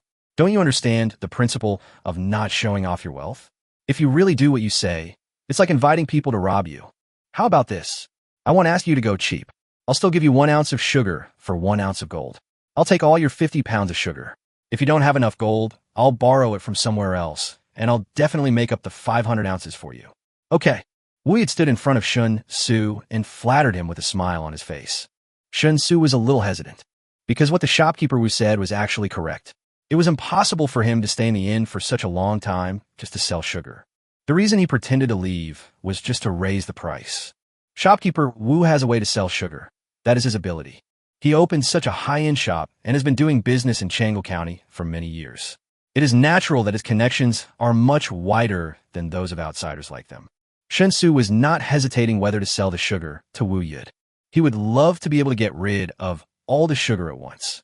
He was hesitating how high to raise the selling price. Judging from the other party's behavior, the price of 1 ounce of sugar for 1 ounce of gold is probably quite profitable for this shopkeeper Wu. After thinking for a moment, Shen Xu decided to ask for a high price and pay back the money on the spot. He extended 2 fingers towards Wu Yud and said, "Shopkeeper Wu, let's not be so pretentious. Here's the price. 1 ounce of sugar for 2 ounces of gold. If you bring over 1,000 ounces of gold, you can keep these 50 kilograms of sugar." What? 1,000 taels of gold? Impossible. Absolutely impossible. Wu Yud felt as if his tail was stepped on and almost jumped up on the spot. The reaction was so intense that it almost scared Shen Xu. Just when Shen Xu was wondering if he had raised the price too much and was about to continue negotiating with Wu Yud for a more reasonable price, a voice suddenly came from outside Wu Fang's high. 1 ounce of sugar for 2 ounces of gold. This price is perfect for sugar of this quality. Compared to regular sugar, it's only double the price. That's 50 kilograms in total, right? I want it all. As soon as he finished speaking, a handsome young man walked into Wu Fang's high, fanning himself. It was Zhou Tianxi, the son of Prince Changle. When Wu Yud saw Zhou Tianxi walk in, his face immediately changed drastically. He exclaimed in shock, Little prince, why are you here again?" Zhou Tianxi nodded to Shen Xu first, then looked at Wu Yud and said expressionlessly, "If I hadn't come, wouldn't I have been kept in the dark by you? You're making 40 taels of gold from a pound of sugar? Aren't you afraid of starving to death?" Chapter 67. Net profit of 1,000 taels of gold. Wu Yud's face was filled with panic when he heard this, and he quickly complained, "Please forgive me, young prince. I'm definitely not trying to blackmail you, but this grade of sugar is extremely risky to keep, so of course the price to sell it to others will be higher. This grade of sugar can only be sold well if you meet a big buyer like the young prince. If the tribute can already meet the needs of the palace, then if you collect even a little more of this grade of sugar, there will be a risk of overstocking." Zhou Tianxi sneered, "I don't care whether you're extorting me or not. The fact that you can extort money from me is a testament to your ability. The price is clearly marked. There's nothing much to discuss. But since I've finally found a real supplier, it makes sense for me to deal directly with him to avoid being ripped off by you. Right? Does this count as me taking advantage of my power to bully others?" When Wu Yud heard this, his heart began to bleed. But he also knew that with things having developed to this point, his plan to make a profit from the price difference was no longer possible. And just as Zhou Tianxi said, he just didn't want to be exposed, and it had nothing to do with bullying. Even if he wanted to find someone to seek justice, others would only say that he was greedy. No one would think that the prince's mansion was wrong. After clearly realizing this, Wu Yud forced a smile on his face. His voice trembled as he spoke. Little prince, you're joking. Everyone in Changle County knows that the royal palace is the last to bully others by taking advantage of its power. Since the little prince wants to discuss business directly with this guest, then Wafang's will naturally not interfere. Zhou Tianxi sneered again, ignoring Wu Yud. Instead, he bowed to Shen Xu and said, "Excuse me, brother. My name is Zhou Tianxi, and my father is the Prince of Changle. Could you allow my people to inspect the 50 kilograms of sugar you brought? As long as they are sure there's no problem, then I will not bargain with you for the price of 1 ounce of sugar for 2 ounces of gold." Shen Xu couldn't help but look at Zhou Tianxi twice more. Of course, he didn't object to Zhou Tianxi's idea of inspecting the goods. He nodded and agreed casually. Shen Xu's indifference to the sack of sugar on the ground made Zhou Tianxi unable to help but have wild thoughts. If he purchased 50 kilograms of sugar at the price of 20 taels per kilogram, it would be worth 1,000 taels of gold. Such a valuable cargo. You don't care about it at all? Even with his status, it is impossible for him to not care about 1,000 taels of gold. Who was the background of this strange young man in front of him? With such doubts, Zhou Tianxi signaled one of his guards to check the sack of sugar to see if there was any difference compared to the pound of sugar he had just bought in the morning. Because there was too much sugar in this sack, unlike the one in the morning, which only had 1 pound. Therefore, the guards who came forward to inspect the goods had to take some more sugar from various areas and put it in their mouths to taste in order to avoid any mistakes. During the process, Zhou Tianxi was also secretly observing Shen Xu carefully. As a result, he discovered that the strange young man in front of him really didn't care about the sack of sugar at all, and was definitely not pretending. If someone else were to do such a deal, seeing that precious goods that are more expensive than their weight in gold would actually be consumed a lot during the inspection. Even if they were willing to part with them, they would definitely feel distressed. But the strange young man in front of him looked at the sack of sugar as if he was looking at weeds on the roadside. Obviously, he has an extraordinary background. Zhou Tianxi thought silently. At this time, his guard had finished inspecting the goods and bowed to him, saying the goods are fine. Compared to the pound of sugar we got this morning, the quality is basically the same, maybe even better. After receiving a positive answer, Zhou Tianxi nodded and reached out to take out a few gold bills from his pocket. As he handed it to Shen Xu, he smiled and said, "This is a gold note worth 1,000 taels. The loss from the inspection will be on me. What's your name, sir? Besides sugar, do you have anything else to sell?" "My name is Shen Xu. I only brought sugar to the county town this time. I want to see if I can sell it there.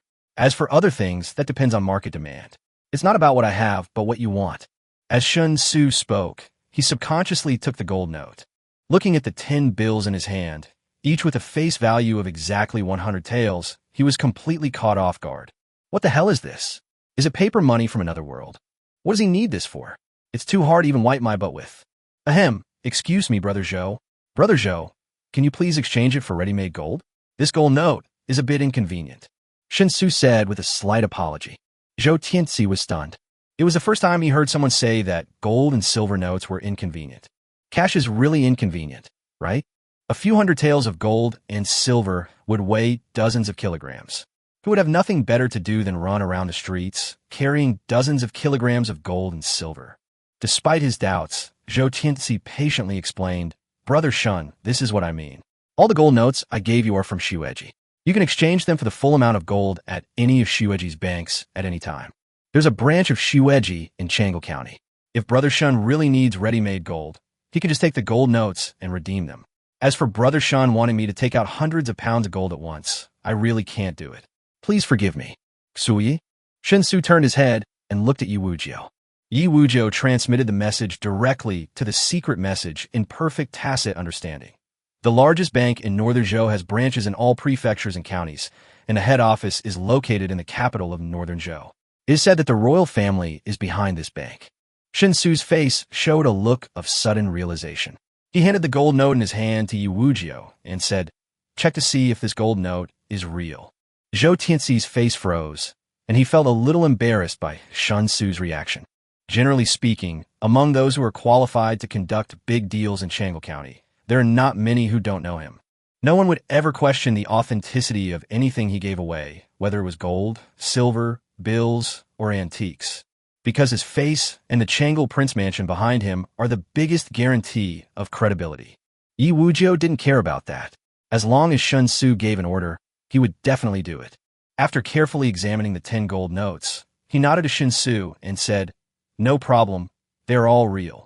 Shen Xu showed a satisfied look on his face and smiled at Zhou Tianxi. "Brother Zhou, I understand your ability. It's not that I don't trust you, but it's 1,000 taels of gold, so I have to be cautious." Zhou Tianxi also smiled and agreed. "I understand, it's my duty." Chapter 68 Suspected. Money is paid and goods are delivered. Buyers spend less money, sellers make more money, and there are no middlemen to make a profit from the difference. Such a big deal worth up to 1,000 taels of gold was completed very smoothly under Wu Yud's extremely painful gaze. Zhou Tianxi asked one of the guards to pick up the sugar, and he bowed to Shen Xu. He said, "Brother Shun, I'm very happy to complete this transaction with you. If you have any good things you want to sell in the future, you can come to Changle County Prince's Mansion to find me first. If I'm interested in anything, I will definitely give you a fair price. I will definitely not be as greedy as shopkeeper Wu of Wu Fang's High." Having said that, Zhou Tianxi glanced at Wu Yud beside him, which frightened Wu Yud, who was already in pain, and made him tremble even more. He instinctively wanted to protest his innocence, but before he could finish his words, Zhou Tianxi bowed, turned around, and walked away with his guards, without giving him any chance to defend himself. You can't blame Zhou Tianxi for being so resentful. If the profit was just doubled, Zhou Tianxi probably wouldn't be angry. But the price we had offered was indeed too outrageous. Zhou Tianxi doesn't like to take advantage of others. He has the pride of the royal palace. But at the same time, Zhou Tianxi also doesn't like being taken advantage of, which makes him feel very embarrassed. Spending more money is a small matter, but losing face is a big matter. Zhou Tianxi walked out of Wu Fang's High with 2 guards and 50 kilograms of sugar, crossed the street in front of him, turned into another main road, and started fanning himself again. He narrowed his eyes and said, "That Shen Xu is very strange." After I revealed my identity, he didn't react at all. Either he has never heard of the title of Prince of Changle, or he is pretending to be like this to attract my attention. And after giving him the gold notes, he actually felt that they were inconvenient and hoped that I could just give him gold Xueji's gold notes can be redeemed everywhere in our northern Zhou. What's so inconvenient about it unless he's not from our northern Zhou? Only in Liang and Wei were Xueji's gold notes unredeemable, becoming like waste paper. And this sugar was of a much higher quality than even the tribute from the northern Zhou dynasty. Wei didn't have this grade of sugar, but Liang did. It's still not right. If he had any bad intentions, he shouldn't have used this grade of sugar for trading, because it's too eye-catching. As long as he takes it out, he will definitely be suspected. Having said that, Zhou Tianxi paused. A puzzled look appeared on his face, and he was obviously confused. After a while, he continued to talk to himself, and Shen Xu doesn't think much of sugar. When I asked him if he had anything else good to sell, he said it wasn't about what he had, but what we wanted. So, perhaps he's just a merchant from Liang? But the problem is, the people around him are all strong and powerful, and they're likely to have reached a certain level of martial arts. Can an ordinary merchant afford to hire them? If the business is so big and they can afford to hire so many martial arts masters, they should be well known in Liang State. Why have I never heard of it before? A fake name? Is there something here that I have overlooked? Zhou Tianxi fell into deep thought. He walked absent-mindedly for a long time until he reached the gate of the prince's mansion, and Zhou Tianxi suddenly stopped. The guard beside him, who wasn't carrying the sugar, ordered, "Go keep an eye on that group of people and see if they'll be staying in the city tonight or trying to leave before the gates close. Don't get too close. There are definitely skilled fighters among them, and you'll be easily spotted if you get too close. Just pay attention to what they do. There's no need to do anything extra. The most important thing is to see when that group of people leave and whether they'll go to Shuez to exchange the gold before leaving. Once you figure that out, come back and report back to me." "Yes," the guard responded, then turned around and quickly disappeared into the crowd on the street. At this time, Shen Xu had brought Yi Wujiu and others to the door of a restaurant called Guishan Lineng. This was the most expensive restaurant in Changle County that they had inquired about after coming out of Wu Fang's High. In order to facilitate consumption in Changle County, it is also to verify that the gold notes can indeed be exchanged in a timely manner. Before coming to the restaurant, Shen Xu asked Yi Wujiu to take one of the 100 Liang gold notes to the Xueji Money House branch in Changle County City and exchange it for silver notes and some loose silver. The exchange rate of gold to silver in the other world is 1 to 10, and 100 taels of gold can be exchanged for 1,000 taels of silver. Except for the 900 taels that were exchanged for silver notes, The remaining 100 taels were all exchanged for cash. Anyway, there are many of them coming out this time, and if everyone carries a little on them, the 100 taels of cash will disappear into thin air. Originally, according to Yi Wujio's idea, they just needed to find a roadside stall and eat some meat buns to fill their stomachs. But Shen Xu saw that the harvest from this trip was too rich. The sugar he bought for just a few hundred yuan could easily make a profit of at least tens of millions. In this case, it would be unreasonable if he didn't eat something good. So he took the initiative and chose the most expensive restaurant in the county town. This is the consumption psychology that naturally develops after Shen Xu becomes a truly wealthy man. He doesn't seek the best, but the most expensive. I have to say that there's a bit of revenge consumption involved. Who made him live in poverty since he was a child? Sir, there's really no need. It's a complete waste for us to come to a place like this to eat. In the village, it's often difficult to fill our stomachs completely. As long as we can fill our stomachs, it's actually quite good. Yi Wujio stayed beside Shen Xu and continued to persuade him earnestly. The old man just said that just eating something in Gishenlin Hall would cost several taels of silver. There's so many of us, and we eat a lot. Isn't it possible that a single meal could cost hundreds of taels of silver? It's terrifying to think about it. Shen Xu shook his head and said, "It's only 100 taels of silver. Even if a meal costs 1,000 taels of silver, we can afford it. Call out the 10 brothers hiding in the dark. It would be bad if we stay here and enjoy the good food while those 10 brothers have to sleep in the open. Anyway, we are all in Chang'an County City, so there will be no problem with safety. Don't let those 10 brothers continue to work hard. When we return, let them set off early. We have earned so much gold, we should celebrate it." "But, sir, don't you need gold?" Yi Wujio said with an embarrassed look on his face. Shen Xu emphasized, "So I left 900 taels of gold notes, didn't I? Okay, quickly call those brothers over. Let's enjoy ourselves. All expenses for this meal will be paid for by Master Shun." Chapter 69. Consumption Level in Other Worlds. As the highest end and most luxurious restaurant in Chang'an County, Gishenlin Hall does not have any tables or halls. Although it has only 3 floors and does not look very high, Gishenlin Hall is a structure with corridors on all 4 sides, surrounded by a large garden in the middle. There are rockery, ponds, bridges, plank roads, pavilions, strange rocks, and so on. There are so many kinds of flowers and plants that it is difficult to see the whole picture at a glance. All the private rooms in Gishenlin Hall face inward toward the garden. So just open the window of the box, and you can enjoy the beautiful scenery of the garden. If you're in a box on the 3rd floor, you can look down through the window and have a panoramic view of the huge garden. Smelling the delicate fragrance of flowers and plants and tasting delicious food, it really feels like finding peace and quiet in the midst of hustle and bustle. To be able to open a restaurant like this in the most land-scarce place in Chang'an County, money alone is definitely not enough. Just occupying such a large piece of land, without absolute power, is not enough to suppress the prying eyes of all parties. It is clear that the boss behind Gishenlin Tang is definitely not an ordinary person. Shen Xu took the lead and walked in with Yi Wujio and others. As soon as I walked into the main door of Gishenlin Hall, a waiter came forward to greet me warmly. With a smile plastered on his face, the waiter bent over and asked submissively, "Dear guests, please come in. Please forgive my poor eyesight. You all look unfamiliar. Do you have a reservation?" Shen Xu raised his eyebrows and asked, "Why? Do you have to make a reservation to eat at Gishenlin Hall?" "Nodo Sebastian. Nodi Sipstian." The waiter quickly apologized. "I'm sorry, I didn't explain myself clearly and caused misunderstanding. We can certainly accommodate guests without reservations, but we have several signature dishes that require precise cooking and require the right ingredients. Therefore, we can only prepare them in advance if you've made a reservation. If you're making a last-minute request, we generally can't make those specialties. Please forgive us." Shen Xu didn't care about this and waved his hand, saying, "It doesn't matter. As long as we can eat our fill, it's fine. We have a lot of people, a total of, 22 people. Please arrange a larger private room. If there is none, then arrange 2 private rooms." "All right, please follow me, distinguished guest. There aren't many people eating at noon, so the private rooms on the 3rd floor are all empty. There happens to be a large one, so it should be able to accommodate you."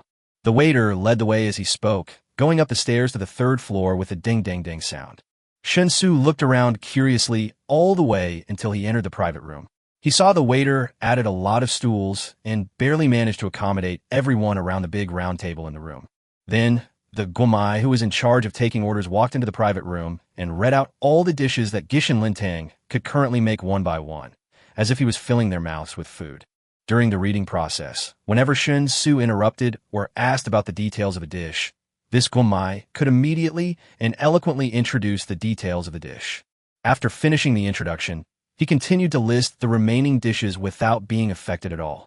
The professionalism he displayed made Shen Xu feel quite amazed. At least he had never seen any restaurant waiter in his own world with such ability. Of course, it is also possible that there are such people, but in that world he belongs to the standard bottom of society, so he has no chance to see them. He quickly ordered a lot of dishes, almost all the dishes in Gishin Lintang. I ordered a bunch of staple foods, the main point of which was to make me full. After the gumai went out to serve the dishes, the bartender came in and began to introduce the various drinks that Gishin Lintang could provide, including the names and characteristics. His professionalism was in no way inferior to that of the gumai just now. Shen Xu and the others did not order any wine. It was just noon. It would be a bit inappropriate if they got drunk. It seemed that not many people were eating at noon. After ordering, we didn't have to wait long before the waiter in charge of serving the dishes came to the private room quickly. The guy had his arms outstretched, and on each arm was a whole row of large bowls. After going back and forth several times, all the ordered dishes were finally served. Shen Xu felt that he had really opened his eyes today. He didn't expect that the high-end restaurants in the other world would be so exquisite. What a pity. If the food could be better, it would be perfect. After picking up the dish in front of him with the chopsticks and putting it into his mouth, Shen Xu chewed and tasted it while thinking silently. Compared to the professionalism displayed by those waiters, the chef of Gishin Lintang seems to be lagging behind. It's not that the dishes we made were bad, but there was nothing amazing about them. The chef's skills are definitely there, but it seems not up to the level of being the best in the county. Shen Xu was a little uncertain, because Yi Wuzhou and others were having a great time eating. The mouths could not keep up with the speed of the hands. In just a short while, everyone had stuffed their mouths full. The way he ate so voraciously, as if he was a starving ghost, made Shen Xu doubt his own judgment. Is it so delicious? Soon, in about 2/4 of an hour, the whole table full of food was eaten up without a single bit left. The two teams of 10, plus Yi Wuzhou and Shen Xu, all had their fill. The difference is that Shen Xu didn't think it tasted very good, so he only ate until he was about 80% full. But Yi Wuzhou and the two teams of 10 were clearly extremely satisfied with the food at Guishan Forest Hall, to the point where they all seemed to be overeating. Heck, it's worthy of being the best restaurant in the county town. It's so delicious. I've lived for over 20 years, and I've never eaten such delicious food. Yi Wuzhou patted his stomach, burped, and sighed with great satisfaction. The two teams of 10 also expressed their agreement, praising the taste of the food to the point that it seemed like this dish could only be found in heaven, rarely tasted on earth. Shen Xu was stunned by what he heard, and became more and more self-doubting because of the heartfelt praise from others. This emotion reached its peak at checkout. Without even drinking a drop of alcohol, the total bill was as high as 300 taels of silver, which gave Shen Xu a completely new understanding of the prices in the other world. 300 taels of silver is equivalent to 30 taels of gold, 1,500 grams. According to the price of the gold ingot sold before, it is a full 630,000. All of it was eaten in one meal. Even though he was mentally prepared for the consumption level of Gishin Lintang, Shen Xu still felt a little dizzy. It seems that if I want to truly adapt to the life of a rich person, I still have a long way to go. If the standard is maintained for every meal, then he will not make any money from buying and selling sugar. Is it purely to make friends? Chapter 70. Treasures are everywhere in the other world. Shen Xu worked so hard to come to another world to resell things. It was certainly impossible that he did it simply to make friends.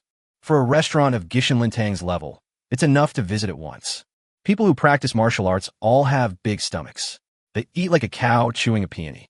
Overly exquisite dishes are a waste in a sense. So after paying the banknote and leaving the restaurant, Shen Xu immediately blocked Guishan Lintang in his mind and silently decided that he would never come again unless someone else treated him. But this meal was not a waste of money. Shen Xu could clearly feel that the two 10-man teams of Songjia Village Blood Guards had become much more friendly towards him after having such a luxurious meal. With the previous distribution of rice, flour, grain, and oil as a foundation, and the help of this luxurious meal, the Blood Guard's feelings towards him are rapidly warming up. although relying on Song Xiqing's relationship. Even if other people in Songjia village treated him as a stranger, they still had to work for him under Song Xiqing's arrangement. But that kind of completely passive obedience is ultimately not as good as being proactive and doing things as if they were your own. Therefore, we must win people's hearts. Considering that he had finally come to Changle County City, this alien scenery was like a trip to Shen Xu, and there was really no need to rush back on the same day. So the group first found an inn that looked of decent quality, and after asking if there were enough vacant rooms, they settled down in advance. After leading all the horses to the stables of the inn and leaving 2 blood guards in the inn to deal with possible emergencies, Shen Xu led the rest of the people and walked towards the market in the county town with full energy. It is said that traveling is like running from a place where you are tired of living to a place where others are tired of living, spending your own money to make others rich, and then returning to the place where you're tired of living, exhausted and with an empty pocket, to continue living. This statement actually makes sense. But for Shen Xu, his trip to Changle County City for tourism only confirmed the first half of the sentence. As for the second half of the sentence, when he returns to the place where he is tired of living, he will not be empty-handed, but will be rich. So it's perfect. After the experience of Gishenlintang, Shen Xu held his wallet tightly. Of course, this is mainly because there is nothing eye-catching in the market. The atmosphere of the times was so strong that the goods Shen Xu saw in the market basically had nothing to attract him. However, even if he didn't buy it, just looking at it could fully satisfy his curiosity. So, Shen Xu was not disappointed. They walked along like this until the sun was about to set. Lanterns were lit in the market town in preparation for the upcoming night market. Suddenly, Shen Xu stopped in front of a stall that specialized in selling jewelry. Although these street stalls in the market also have to pay certain fees, the fees are actually quite low compared to the shops on both sides of the street. Therefore, the stalls in the market basically sell cheap goods, mainly necessities that people use in their daily lives. This was one of the main reasons why Shen Xu spent the entire afternoon shopping, but was still not very interested in the goods. But like now, when Shen Xu occasionally comes across a stall selling small gadgets, he will often take a closer look to see if there is anything he wants to buy. How much are these bracelets? Shen Xu squatted down and picked up a bracelet from the many items on the stall. While playing with it, he asked casually. The stall owner was a middle-aged man with a face full of traces of weathering, rough skin on his hands, and he looked a little cautious. After hearing Shen Xu's question, he immediately replied with a smile on his face. 40 coins per string, 100 coins for 3 strings. If you buy more, the price can be negotiated. Shen Xu knew the exchange rate in the other world. 1 tael of silver could be exchanged for 1,000 copper coins. At the same time, 1 tael of silver is equal to 5 grams of gold. If it is calculated as 2,000 yuan, 1 copper coin is equivalent to 2 yuan. In other words, if measured by the prices in his world, without considering the difference in purchasing power, these bracelets would cost about 80 yuan each. This is too cheap. Shen Xu remained calm on the surface, but he was actually beaming with joy in his heart. Although he didn't know much about the materials of these bracelets, some of the materials were so famous that even an outsider like him could recognize them at a glance. For example, the string of beads he is playing with in his hand is a string of white beeswax. After playing with it and looking at it carefully, Shen Xu was very sure that this string of white beeswax should be one of the best. If you take it to his world and sell it, it will definitely be traded by gram. The price per gram will definitely not be less than 1,500. The weight of this string of white beeswax is estimated to be around 100 grams, which means that the bracelet he is playing with in his hand alone is worth more than 150,000 in his world. But if you buy it at this stall in front of you, it only costs 80? For 80 yuan, you won't be cheated, but you could buy a top-notch white beeswax bracelet. What's the difference between this and giving it away for free? Shen Xu tried his best not to show his emotional fluctuations, pretending to be completely indifferent and browsing other jewelry on the stall. Most of them are bracelets, but there are also a few necklaces. As for the materials, in addition to white beeswax, Shen Xu also recognized agarwood, agate, turquoise, and Z beads. As for other materials, Shen Xu believed that he had little knowledge and had no understanding at all, so he had no way to make any judgment. But there's no doubt that if he just picked out any bracelets made of materials he recognized and took them to his world to sell, the final transaction price would definitely be enough to buy out everything on the stall in front of him according to the price in the other world. With these thoughts in mind, Shen Xu casually threw the bracelet he was playing with back onto the stall and said with a smile, Count how much these are worth in total. You can close your stall now. I want everything. Yi Wujiu, who was originally standing behind Shen Xu and was on guard against the surrounding situation, was suddenly frightened when he heard this. Fearing that Shen Xu would suffer a loss, he quickly said, "Sir, these are just some worthless stones strung together. It's a bit troublesome to collect these stones, but there's nothing special about them. 40 coins a string is really too expensive. If this were sold at the big market in Yongping town, 20 coins a string would be the most." Shen Xu waved his hand and said with a smile, "It's okay. It's almost dark. If I can't sell anything, wouldn't my stall be in vain? Just consider it a favor. It's just a few taels of silver at most. Don't worry about it." Chapter 71, The Second Battle in Another World. To the other world, these things may indeed be worthless stones. However, Shen Xu had no idea how easy it was to obtain these things in the other world. But judging from Yi Wujiu's reaction, it must not be difficult. But their value in the other world has nothing to do with Shen Xu. What Shen Xu cares about is how much he can sell these things for after taking them to the world where he is. However, there's also a problem that must be considered here, which is the same problem he faced when he brought things from his own world. That is, unless it is something with a constant value, no matter how precious these items are to the two worlds, as long as there are too many of them, they will inevitably depreciate. And such an outcome is almost inevitable. Therefore, when reselling precious items, Shen Xu must take into account the issue of scarcity and restrain the quantity of resale. We must never engage in large-scale and reckless reselling, as that will eventually lead to the collapse of the price system. If the prices of these things that can be easily resold from other worlds collapse, it will actually cause considerable damage to Shen Xu. The reason why hunger marketing can always achieve success is that it has its own business logic that will inevitably lead to success. Of course, what he was doing now was just buying more than 100 bracelets and necklaces. Even if he sold them all in his own world at once, it would definitely not have any impact on the market. This volume can be completely ignored for the entire market. What Shen Xu was worried about was not these bracelets and necklaces. He had the above thoughts only because he was worried that he might be driven to lose his mind by the interests. The more niche the market, the more attention must be paid to the issue of supply. Otherwise, excessive supply can easily destroy the entire market. That would be like destroying your own rice bowl. Shen Xu silently reminded himself in his heart that he must keep a clear head and not be blinded by some overly abundant resources in the other world. Amid the stall owner's numerous thanks, Yi Wujiu reluctantly paid 4 taels of silver. For the stall owner, he really made a small fortune today. He had originally planned to sell these things for about a month, but who would have thought that they were sold out in just one day? In the stall owner's opinion, this is really worth buying 2 taels of wine and a pound of pork head to celebrate. "Sir, logically speaking, I shouldn't interfere with what you want to buy, but these bracelets are really not worth it. If you really need them, the village can send people into the mountains to pick them for you. There are countless of these things in the Jiushuan Mountains where our Songjia village is located. On weekdays, when we go hunting in the mountains, we are too lazy to collect these things, mainly because no one wants them at the market in town." Yi Wujiu asked a blood guard to put away the large bag of bracelets and spoke to Shen Xu with a bitter face.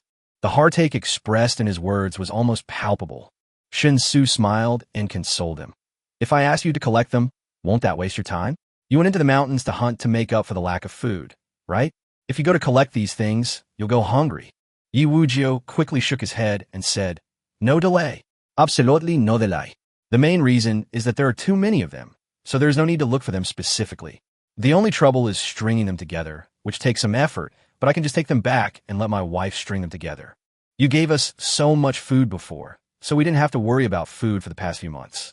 Mountain products are not selling well at the moment, and no matter how much prey the villagers catch, they just keep it. It would be better to help you collect these broken stones." Shen Xu thought about it and nodded. "Okay, actually I don't need much, so you don't have to go out of your way to collect it. Just take some away when you see it." Yi Wujiu immediately agreed and kept this matter in mind. As dusk approaches, ordinary people in Changle County end their busy day and begin to return home to rest.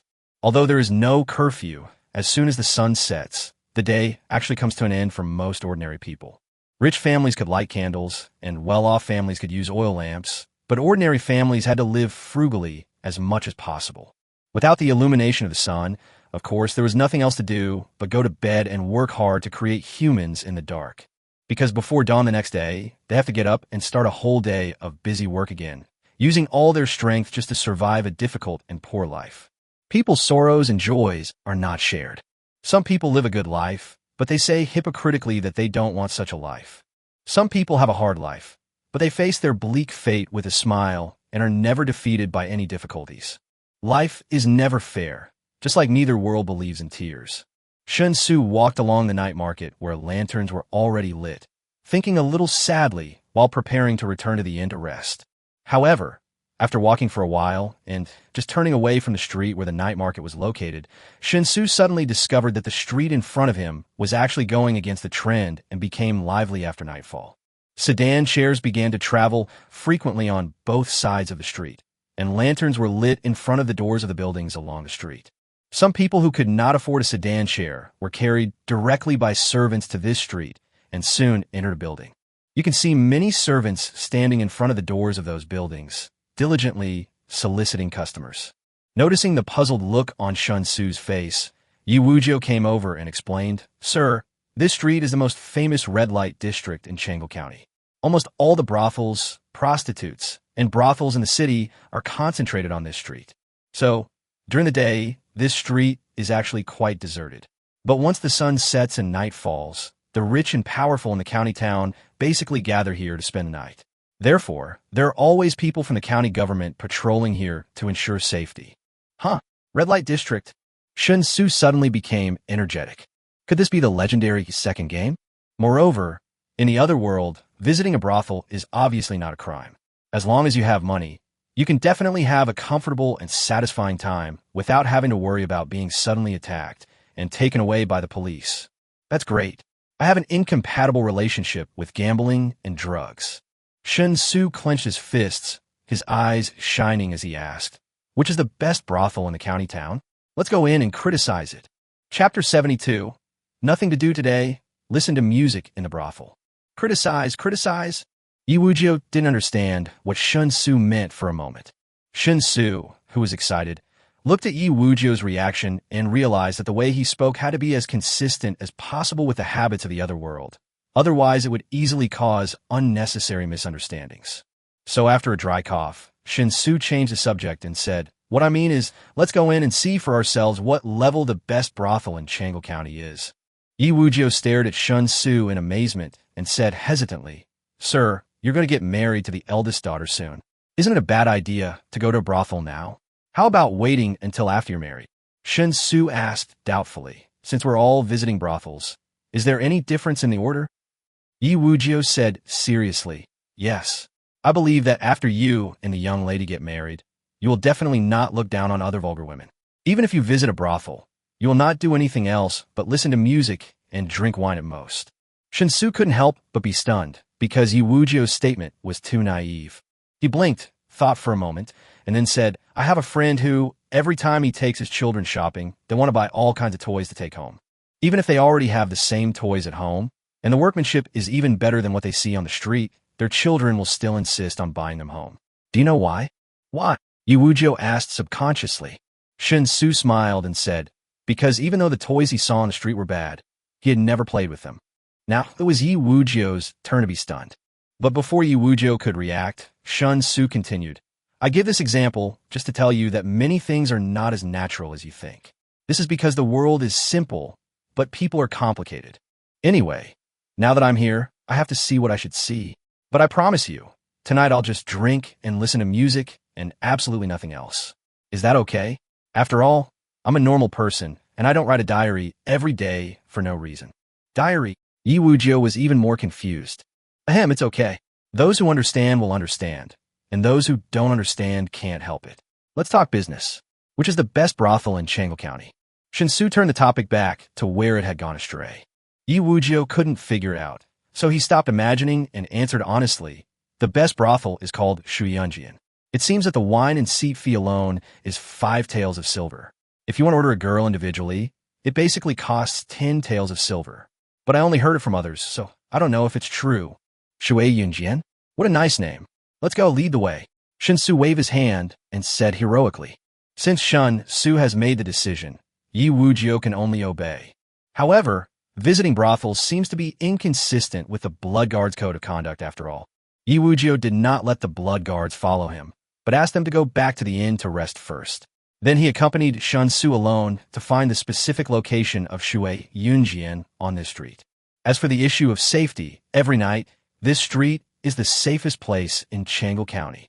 So even without the protection of the Blood Guards, Yi Wujio believed that with his own strength, he would be able to ensure that Shen Xu would be safe and sound in any unexpected situation. An 8th grade expert should have this kind of confidence. The location of Shui Yunjian was not difficult to find. After they walked about halfway along the street, they saw the best brothel in Chang'e County. It was located in the middle of the street, like the moon surrounded by stars. On the huge plaque, the 3 words Shui Yunjian were written in a rather graceful font. Lanterns surround the plaque and the main entrance below, making it as bright as day. Several servants stood in front of the main gate to welcome guests. However, it was still early, so I looked inside through the open main door. The lobby looked a little deserted. But on the street outside the main gate, sedan chairs had already started to stop one after another, and then the people riding in the sedan chairs got out and called their friends to enter the Shui Yunjian. Shen Xu was somewhat nervous. Whether in his world or in the alien world in front of him, this was the first time he had truly come to such a place of entertainment. You can't help but feel weak in your heart, which is a very natural instinctive reaction. But now that I'm here, I can't just go back without even going in. It would be really embarrassing to make a scene in front of a brothel 3 times without entering. So after taking a deep breath and encouraging himself, Shen Xu walked towards the main gate of Shui Yunjian with Yi Wujio with his head held high and his chest puffed out. Those who came in sedan chairs seemed to be regular visitors to Shui Yunjian. The servants standing in front of the door to greet the guests could even call out their names and actively invite them in with a flattering smile on their faces. But when Shen Xu and Yi Wujio walked to the main gate, several servants all showed puzzled expressions. Not only did he have no intention of inviting them in, he even reached out to stop Shen Xu and Yi Wujio outside the main gate. If you two are looking for work, please come back during the day. The building's manager is available during the day to handle recruitment. It's late at night when the building is open to guests. The guests inside are all wealthy and noble, so it's really not appropriate for you two to go in. We can't bear the consequences if we disturb the guests, so please forgive us. One of the servants spoke politely. Although it sounds very polite, the attitude is actually expressed very clearly. Shen Xu was quite surprised. He didn't understand why the servant in charge of welcoming guests thought that he and Yi Wujio were looking for work. At this moment, a chubby young man, accompanied by several servants, walked over in a rather ostentatious manner. The man was dressed in silk and satin, and all 10 fingers of his hands were adorned with precious rings, which dazzled people under the light of the surrounding lanterns. Judging from her attire alone, the aura of a nouveau riche is so strong that it's overwhelming. Unfortunately, his figure is really not good, so when he wears the obviously very expensive clothes, the effect is as if Guo Gang is wearing Givenchy. Seeing the man and his servants coming to the main gate of Shui Yunjian and being immediately welcomed in by several servants with smiles on their faces, Shen Xu suddenly realized something. He looked down at himself, then at the clothes worn by Yi Wujio beside him, and immediately understood why the servants in charge of welcoming guests thought that he and Yi Wujio were here to find work. It's nothing, he's just dressed too poorly. Too lazy to waste words, Shen Xu signaled Yi Wujio to just take out the silver. He took a silver ingot from Yi Wujio's hand and threw it at the servant who had just spoken. At the same time, he said in a rather heroic manner, "I heard that the wine and drinks fee inside is 5 taels of silver per person. Here are 10 taels of silver. Take it and arrange a seat for me and my friend." Chapter 73, Humiliate Me as much as you can. The servant subconsciously reached out to catch the silver ingot, with a look of surprise on his face. It's really not their fault that they judge people by their clothes. This is just how the world has always been. The rich wore silk and satin, the poor wore coarse linen, and those who were even worse off were barely clothed and had difficulty getting enough food. How a person dresses basically represents the basic situation of that person. Therefore, when facing someone you don't know, you can make a sufficiently accurate judgment based solely on the person's clothing. Who would have thought that something unexpected would happen? The servant instinctively put the silver ingot to his lips, bit it gently, and confirmed that the silver was real. The astonishment on his face was instantly replaced by a professional smile. "I'm so sorry. I was so blind that I didn't realize you two are real gods. Please come in. I'll make sure to give you the best seats." As he spoke, the servant bent down and gestured for invitation. Then, as he walked towards the door, he turned sideways and kept calling out to Shen Xu and Yi Wujiu. "You two distinguished guests look unfamiliar. Is this your first time visiting our Shuyuanjian?" "Yes, I heard that the best fireworks place in Chang'e County is right here in Shuyuanjian, so I came here specially to see it. I hope we won't be disappointed." "Shen Xu zet ponde gasu," the servant hurriedly said. "Please rest assured, my two distinguished guests. Our Shuyuanjian girl is absolutely the best in Chang'e County. Otherwise, the wine and seat fees in the lobby on this floor would not be sold at the high price of 5 taels of silver. When the girls from the building start singing in the lobby, the two guests will feel that their trip is worthwhile. If they like a girl, they can go upstairs alone with her and have a private chat in her boudoir. Of course, our Shuyuanjian is not one of those low-class brothels. Most of the girls are prostitutes who sell their skills, but not their bodies. If you two distinguished guests want to have a taste of their beauty, you must look carefully and look for prostitutes specifically." Upon hearing this, Shen Xu asked with great interest, "How do you tell the difference between a prostitute and a prostitute? Or do you need to ask specifically?" The servant had already led Shen Xu and Yi Wujiu to an empty table on the east side of the lobby. After asking the two to sit down, he bowed and replied, "Your Excellency, just pay attention to the girls performing on stage and see if they have red ribbons tied around their wrists. Those who wear red ribbons are all red-clad prostitutes. Those who don't are pure prostitutes. If you like a girl and want to go upstairs with her to deepen your relationship in private, just tell the waiter nearby. The waiter can only perform singing, dancing, and music for you and chat with you. Of course, if you are so capable that a courtesan falls in love with you and is willing to offer herself to you, we will not interfere. However, this is very difficult, and few people have succeeded over the years.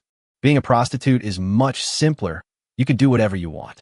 However, there are not many prostitutes in our building because the guests who come to our Shuyuanjian are basically not here for the prostitutes." Shen Xu probably understood why this happened. With charging standards and levels like Shuyuanjian, it is obvious that the people who can really afford it must be the richest, most powerful, and talented people in Chang'e County. People of this level naturally cannot be short of women on a daily basis. The reason why people come to Shuyuanjian to play is probably to seek spiritual satisfaction. It is a kind of communication between hearts and souls, and it is about finding a confidant of the opposite sex. Physical needs are secondary. Stroking his chin, Shen Xu continued to ask, "So if you want to take a girl upstairs, what's the approximate price for a red-collared or a plain-collared girl?" The servant smiled and said, "To answer your question, sir, that's not certain. Both the prostitutes and the courtesans only have a reserve price, at least 10 taels of silver. If no one bids against you, sir, then the transaction will be completed at the reserve price. But generally speaking, there will always be someone bidding against you. After all, no matter how obscure a girl is, there are bound to be a few devoted suitors. Once the competition starts, the final price is hard to predict. These are just ordinary prostitutes and unprofessional prostitutes. If it were the most popular ones in our building, money alone wouldn't be enough. It all depends on their mood. If they don't want to, even if you spend a fortune, you still won't be able to go upstairs." Upon hearing this, Shen Xu couldn't help but frown. He said rather unhappily, "I spent so much money to come here to play with you, and I still have to depend on your mood? Shouldn't it be you who depends on my mood? I'm already selling my body and performing in a brothel. If I continue to do these things, wouldn't I be acting like a whore and pretending to be a saint?" "Well said. Brother, your words really hit the nail on the head. She's a bitch, but she's a saint. That's really well said. This girl from Shuyuanjian is just so damn willing to do some twists and turns, making it so hard for me to spend my money." A slightly rude voice suddenly sounded beside my ear. Shen Xu subconsciously turned his head following the sound and saw the fat upstart whom he had just met outside the gate of Shuyuanjian, accompanied by several servants, walking towards him with a ruthless pace. The rings on his hands sparkled in the light of the lanterns, and combined with his nouveau riche figure, he looked greasy no matter how you looked at him. As the nouveau riche came closer, he waved to the servant, and the servant immediately apologized and left. The nouveau riche then sat down on the chair next to Shen Xu. There were just 3 chairs at the table, and they were all occupied in no time. "Brother, you've invited me. If you don't mind, how about we share a table?" The phrase "a whore setting up a memorial arch" really hits the nail on the head. So, tonight is mine. The upstart snapped his fingers while speaking, and a servant understood and placed a silver ingot on the table. I know that since you two are willing to come and play, you definitely don't care about money. But I'm a person who naturally likes making friends. As long as there's someone who suits my taste, I can't help but want to make friends, so I hope you can give me some face. Don't worry, I won't give you more. If I give you more, it will seem like I'm taking the opportunity to humiliate you two. I mean what I say, and I definitely don't mean that. A total of 10 taels of silver, all considered as me treating you two to drinks tonight. How about that? The nouveau riche bowed to Shen Xu and said with a smile on his face, "Giving too much, is it humiliating? What kind of logic is this?" Shen Xu didn't quite understand. But if you don't take advantage of an opportunity, you are a bastard. So he signaled Yi Wujio to put the silver away without hesitation. If the occasion wasn't wrong, he would have wanted to yell at the upstart in front of him, "Please humiliate me as much as you want." Chapter 74 Talent Show. As Yi Wujio collected the silver ingots on the table without saying a word, a heartfelt smile appeared on the nouveau riche's face. He nodded happily and said, "That's great. I'm annoyed by those guys who pretend to be nice. They clearly want money very much, but on the surface they have to refuse it with a righteous attitude. Just like what you said, they're like whores who are trying to be virtuous. It really makes me feel disgusted. But after all, Shuyanjian is the best brothel in Chang'o County. They insist on setting all sorts of rules, and no matter how much we annoy them, there's nothing we can do. But so many people fall for it. The more they're kept in check, the more angry they become. It's truly despicable." Listening to the upstart's indignant rants, Shen Xu couldn't help but ask curiously, "Since you understand the ins and outs of this, why did you come here today?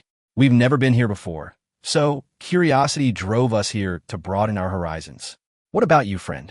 The upstart sighed and said helplessly, "I didn't want to come here either, but my father assigned me a task that requires me to open up the situation in Chang'o County City as soon as possible so that the family business can be opened in Chang'o County City. To achieve this, I must first become famous and let the rich and powerful people in Chang'o County know me, so that business can go smoothly. So after my consideration, Shuyanjian is the most suitable place. I've heard that Miss Liu, the courtesan from Shuyanjian, will be performing on stage tonight. If I can capture Miss Liu, all the dignitaries in Chang'o County will probably know me overnight." Shen Xu blinked and continued to ask curiously, "The Oiran of Shuyanjian is the most sought-after girl in Shuyanjian, right? According to what was said before, if you want to win the favor of the most popular girls in Shuyanjian, you need to see their mood. If they don't want to, then even if you spend a fortune, you still can't get in. In this case, my friend, how can you be sure that you can win that courtesan? Of course, I don't doubt your ability, my friend. I just have some doubts." Unexpectedly, upon hearing Shen Xu's inquiry, the nouveau riche actually shook his head and said, "I'm not sure. That's why I said, brother, your words really hit the nail on the head. You're a whore and you still want to be a saint. You're just making fun of people. If this is something that can be solved by throwing money at someone, then why would I worry about it? Why is it so complicated? Brother, please be fair. As for me, besides my money, what else can attract women? It's really infuriating. I have to come. After all, there is still a chance of success if I come. What if Miss Liu is blind and really falls in love with me? If I don't come, there will be no chance at all. Brother, don't you think so?" Shen Xu stared blankly at the nouveau riche in front of him, not knowing what to say for a moment, because he suddenly felt that this upstart was a truly wonderful person. Well, when men don't have money, they hate women who are vulgar. When they have money, they hate women who are vulgar. So in the final analysis, this matter only concerns one's own position and has little to do with women. Shen Xu coughed dryly and answered the question somewhat irrelevantly. The upstart was stunned for a moment, but quickly recovered. He couldn't help but clap his hands and laugh, saying, "Brother, what you said is very wise. I must have a few drinks with you. Even if I don't win the favor of Miss Liu today, just getting to know you is worth the trip." After saying that, the nouveau riche asked the waiter nearby to serve the food and wine, and then took Shen Xu to eat and drink. The 5 taels of silver for drinks and seating fee includes fixed dishes. And after taking a few bites, Shen Xu found that the dishes included in the seat fee were not mediocre. Although the taste is slightly worse than the one at Gishenlintang that I had at noon, but according to the standards of Gishenlintang, the chef of Shuyanjian can definitely be called excellent. While the 3 of them were drinking and eating, Other people came into the first-floor lobby of Shuyunjian one after another. It only took about half an hour for the entire first-floor lobby to be filled with people, except for the large stage in the middle used for performances, which was still empty. On the platform were placed musical instruments such as the zither, piano, flute, and pipa. Soon, a veiled woman walked up to the platform leisurely and sat down in front of the horizontally placed zither.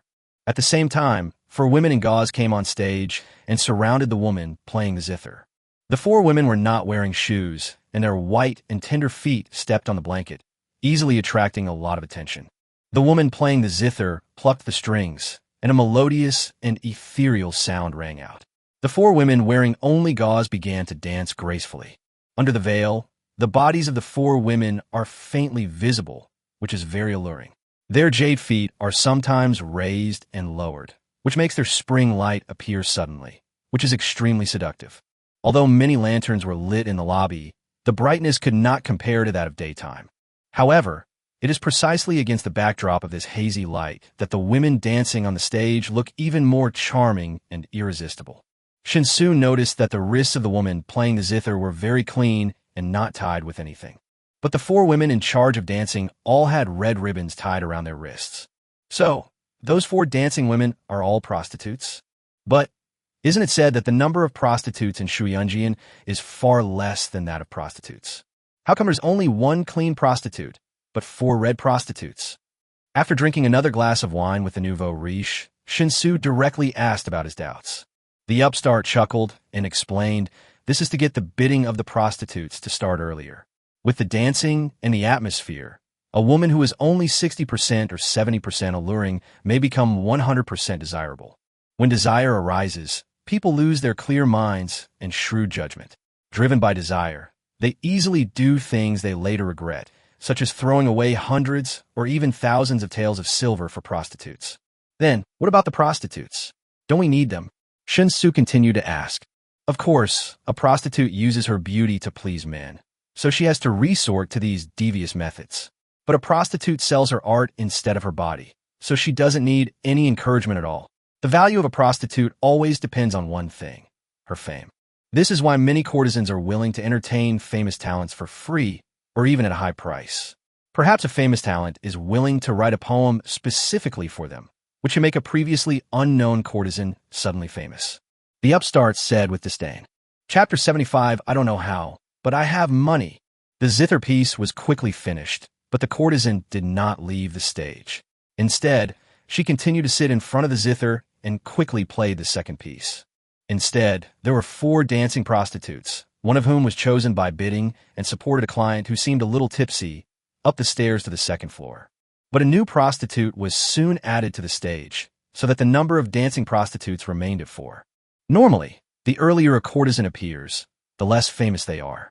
But relatively speaking, their price is also lower, so they can always be booked after performing a piece of music. If a song is not ordered, the performer can continue to perform up to 3 songs. If there is still no order, the next performer will take the stage. The upstart clinked glasses with Shen Xu and continued. In a place like Shuyunjian, most prostitutes have their own patrons, so they don't even need to perform on stage. Their orders are taken directly every night. There is no need to show up too much in public. Just by staying in the room with the patrons you knew well, you could earn a lot of money. This was the benefit of being a famous prostitute. It was not tiring at all, and you could live a very carefree life. Only those newly trained prostitutes would wait for orders at the stalls every night, slowly honing their skills while also building up their reputation and waiting for the opportunity to be sought after. As Shen Xu listened to the nouveau riche's explanation, he felt an inexplicable sense of déjà vu. Why does the scene before my eyes look so much like a simplified live show from another world?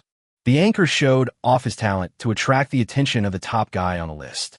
Once you have a big brother on the list to support you, you will immediately be able to make a breakthrough and have no worries about food and drink.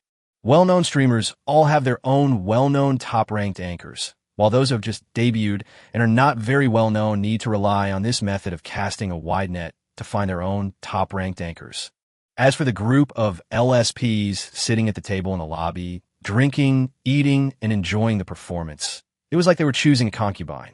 If I encounter something I don't like, I just wait for it to be automatically swiped away. If I encounter something I like, I immediately start spending a lot of money on it. The pattern is basically the same. The only difference is the stage. The anchors in his world serve LSPs across the country. However, these prostitutes from other worlds can only attract attention within the confines of one city. So, science and technology are indeed the primary productive forces. Shaking his head, Shen Xu offered the upstart a glass of wine and continued curiously. So, the lobby shouldn't be as packed as it is today, right? Those with regular lovers would just go upstairs when they arrive. Truly famous courtesans don't need to perform in the lobby at all. Those who perform in the lobby are all newly trained newcomers. So those who are willing to select newcomers in the lobby must be, well, how should I put it? Those who, relatively speaking, may not have a lot of money in their pockets. Otherwise, why would they select newcomers? Do you understand what I mean? The upstart chuckled and said, I understand. Normally, this hall is just like you said, and only about half of the seats are occupied. Filling it up is practically impossible. But today's situation is very special. I just told you that Miss Liu will be performing on stage tonight. Miss Liu was the most famous courtesan in Shuyunjian, the most famous courtesan in Chang'e County. It was very difficult to see Miss Liu on ordinary days. So, when this opportunity finally came, many people didn't want to miss it. Tonight, most of them came just to see Miss Liu, just to catch a glimpse of her beauty. Otherwise, how could this elegant and pretty courtesan playing the zither on stage finish her piece without anyone taking any orders? They were all waiting for Miss Liu to come out. Those courtesans and prostitutes in front of her were just there to warm up the stage. Only someone like that, who was clearly drunk and couldn't control their impulses, eager to commit adultery, would forget the purpose of coming here tonight. Hey, the happier that person is tonight, the more regrets they'll have when they wake up tomorrow morning. Shen Xu nodded in agreement and said, Indeed, it's sage time. When one is free from desires and wants, one always regains absolute composure. But when I heard you talk about Miss Liu just now, I didn't realize this. Since she is the most famous courtesan in Chang'e County, why would she perform on stage in the lobby? The upstart didn't directly answer Shen Xu's question, but instead asked, What does sage time mean? Shen Xu was stunned for a moment, then quickly coughed to cover up his embarrassment. Ahem, just a casual remark. This is not important. The upstart glanced at Shen Xu suspiciously before speaking. Because Miss Liu will represent Shuyunjian in the Orin contest to be held in the capital of Northern Zhou in half a year. Therefore, Miss Liu hopes to obtain a sufficiently eye-catching lyric before leaving for the capital. The Orin competition was all about those things, especially singing. Whoever could sing a song that was the best in the world would be the first Orin, and that title would be a sure thing. Otherwise, why would those literati and poets be so popular with the girls? Miss Liu has clearly stated that if someone can write a song specifically for her that satisfies her after her performance, allowing her to take it to the capital to compete, then they can go upstairs with her tonight and deepen their relationship in her room. Shen Xu suddenly realized, so, brother, when you said you wanted to win over Miss Liu, you were actually planning to use a poem that could impress Miss Liu in exchange for the chance to go upstairs with her? If you succeed, then everyone above a certain level in Chang'e County will know your name overnight. The upstart nodded complacently and said, That's right. Shen Xu hurriedly bowed and said, So you are a talented scholar. To be honest, I really didn't realize that. I hope you don't mind. I am short-sighted. Please forgive me. Please forgive me. Who would have thought that the upstart would actually shake his head and say, What a talent. I can't write lyrics. Can't write lyrics? Shen Xu was stunned. Of course not. I get annoyed by those pretentious things, said the nouveau riche, rolling his eyes. Such a righteous attitude made it impossible for Shen Xu to get through. Brother, since you can't write lyrics, how can you use them to impress Miss Liu? How can you get the chance to go upstairs with Miss Liu and become famous in Chang'e County? Shen Xu asked in surprise. The upstart said smugly, Fool, I have money. There are quite a few pedantic scholars here tonight. I could just use my money to smack them. Can't I just buy a suitable one? Chapter 76 I gave you a chance, but you are useless. What you said makes so much sense. I am speechless. Shen Xu looked at the nouveau riche next to him and found that when the nouveau riche mentioned using money to buy poems, his face was full of an expression of pride rather than shame, which made Shen Xu feel that the nouveau riche was an amazing person. This guy is really a talent. However, the attitude displayed by the nouveau riche and his clear intention to use silver to buy a poem made Shen Xu suddenly realize that he might be able to make a fortune from this. After all, he was a serious college graduate, and his mind was filled with various famous works accumulated in his world for thousands of years. Pick up any poem at random, and it can be called a peerless masterpiece that will be passed down through the ages. At present, the aesthetic level of the other world is basically the same as that of the ancient times in his world. Therefore, if the peerless chapters from his world were brought to another world, they would still be as powerful as nuclear weapons. If Shen Xu were asked to plagiarize poems, put his own name on them, and declare himself to be a poet or lyricist, Shen Xu would definitely not dare to do that. Because when it comes to writing poetry or lyrics, it's not like you can just come up with an amazing piece of work and immediately convince people. Without sufficient accumulation and literacy, it is easy to be exposed in communication and then be discovered that the work is actually plagiarized. Even if these works come from another world, there's no need to worry about being caught with evidence of plagiarism in the other world. But when everyone thinks you are a plagiarist, it doesn't really matter whether you're a plagiarist or not. It was precisely because of such concerns that Shen Xu had always been thinking about reselling the specialties of the two worlds back and forth.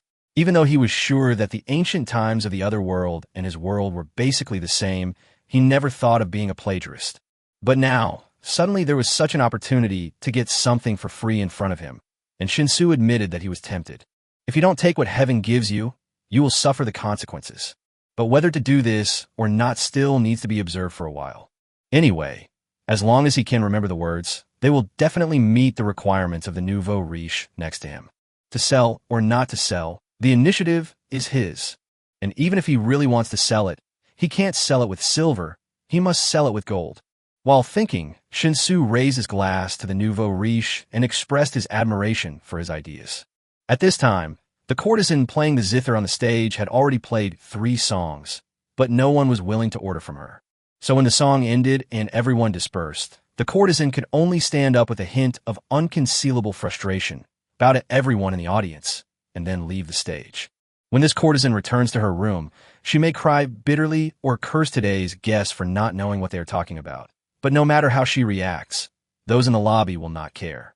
Because all the people in the lobby were paying attention to Miss Liu. There is simply no extra heat to warm up other girls. Men are sometimes very fickle if they can get what they want easily. Sometimes a man is very loyal, but if he always can't get what he wants. Next, several courtesans came on stage to perform, some playing the pipa and some playing the flute, but their fate was no different from that of the first courtesan. Instead, several famous prostitutes were called away one after another during the dancing process. After all, there are those who have poor self-control. Under repeated stimulation, they can't control the most fundamental desire in their hearts. They no longer wait for Miss Liu to come on stage, but choose to enjoy the bliss of the world first. As for why a few prostitutes have never been able to make people lose their minds, the reason is obviously very simple. The purpose of selecting the prostitutes is to pursue spiritual enjoyment. And tonight, when Miss Liu will definitely take the stage, what kind of spiritual enjoyment can compare to listening to Miss Liu singing in person? Shen Xu couldn't understand the thoughts of these people in the field, but he could feel the enthusiasm that was about to burst out from their hearts. The effect presented is actually a bit like the crazy fan circles he saw in his own world chasing stars. Just like this, about an hour passed, and 8 courtesans had performed on stage one after another, but all of them ended up leaving the stage in disgrace, without exception. In Shen Xu's opinion, Shui Yunjian might want to take advantage of the opportunity of Miss Liu's performance to see which of these newly trained courtesans is worthy of training and has the potential to become a big star. If, under the strong suppression of Miss Liu, there is a prostitute who can attract the support of the top man on the list and order food on the spot and go upstairs, it at least means that this prostitute has a unique charm and can compete with Miss Liu. With more training and promotion, he may become another pillar of Shui Yunjian. But unfortunately, there is not one. I gave you a chance, but you are useless. Shen Xu thought silently. Just at this moment, the originally dull atmosphere in the lobby suddenly became agitated. Immediately afterwards, Shen Xu saw a tall girl, accompanied by a maid, walking onto the stage with the demeanor of a lady from a noble family. Various noises began to be heard in the lobby. The cacophony of whistles, cheers, confessions, and shouts mixed together as if to lift up the beams of the house between the water and the clouds. It was that Miss Liu who finally came to the stage amid everyone's anticipation. Shen Xu felt like he was at a singer's concert. As soon as the singer came out, the whole audience burst into screams. Then, during the following several hours of concert, you can't expect to hear the singers singing clearly, because the other listeners around you will always sing along with the song at the loudest volume. When you're also moved to sing loudly, the concert has soul. When the concert is over, your voice becomes hoarse, and you finally realize that you spent the expensive concert ticket money to participate in a large-scale KTV team-building activity. Although the situation before me hasn't reached that point yet, it's certainly not far off. Shen Xu narrowed his eyes and carefully looked at Miss Lu standing on the stage. This most famous courtesan in Chang'an County City is not particularly outstanding in terms of appearance alone. At least compared to the sisters Song Siqing and Song Si, they're at least one level lower. However, courtesans do not rely on their beauty to please men, so it is enough for them to maintain an excellent appearance and figure. The key lies in inner beauty. To be able to become the most beautiful courtesan, she must be very skilled in music, chess, calligraphy, and painting. Chapter 77 Mountain People. Of course, for a truly famous courtesan, it is definitely not enough to just be talented. The reason is simple. Only when the outer beauty reaches a level that is attractive enough will others be interested in understanding the deeper inner beauty. If your outer beauty is so terrible that it keeps everyone out of the door, then no matter how magnificently your house is decorated, no one will be willing to go in to visit. Therefore, Qingwan women generally pay attention to both beauty and talent. The difference is that they have different focuses from Hongwan women.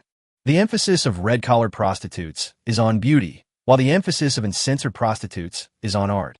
The former is suitable for guests who pursue physical enjoyment, while the latter is suitable for guests who desire spiritual pleasure. Judging by Shen Xu's aesthetic standards, the Miss Lu who was on the stage at this moment could be considered a beauty. In his world, even without makeup, she should have at least a level of 7. However, she still has some subtle worldly air, so she is not as pure as a girl from a good family. TSK. So this is what Miss Lu looks like. I was so excited before I came here. But she's not that pretty. At best, she's just passable. Are the people in Chang'an County so ignorant? They can make her the most beautiful woman. Just as Shen Xu was observing Miss Lu on the stage with curiosity, the nouveau riche at the same table began to complain in disappointment. He did not lower his voice deliberately. Even though the lobby became noisy with the appearance of Miss Lu, the nouveau riche's complaints were still heard clearly by the guests at other tables nearby. Although not many people heard it clearly, several dissatisfied eyes were still glared at the nouveau riche. If an ordinary person sat here, he would probably feel uneasy immediately. But the nouveau riche not only did not show the slightest sign of guilt, but instead glared back at those gazes one by one. This made those people a little unprepared, and since Miss Lu had already started her performance, they all withdrew their gazes in disappointment and refocused their attention on the stage. Seeing this, the upstart snorted in disdain, turned around, and said to Shen Xu, "It's the truth. She's really not that good-looking, and you don't want me to say it? She can become the most beautiful courtesan with this level?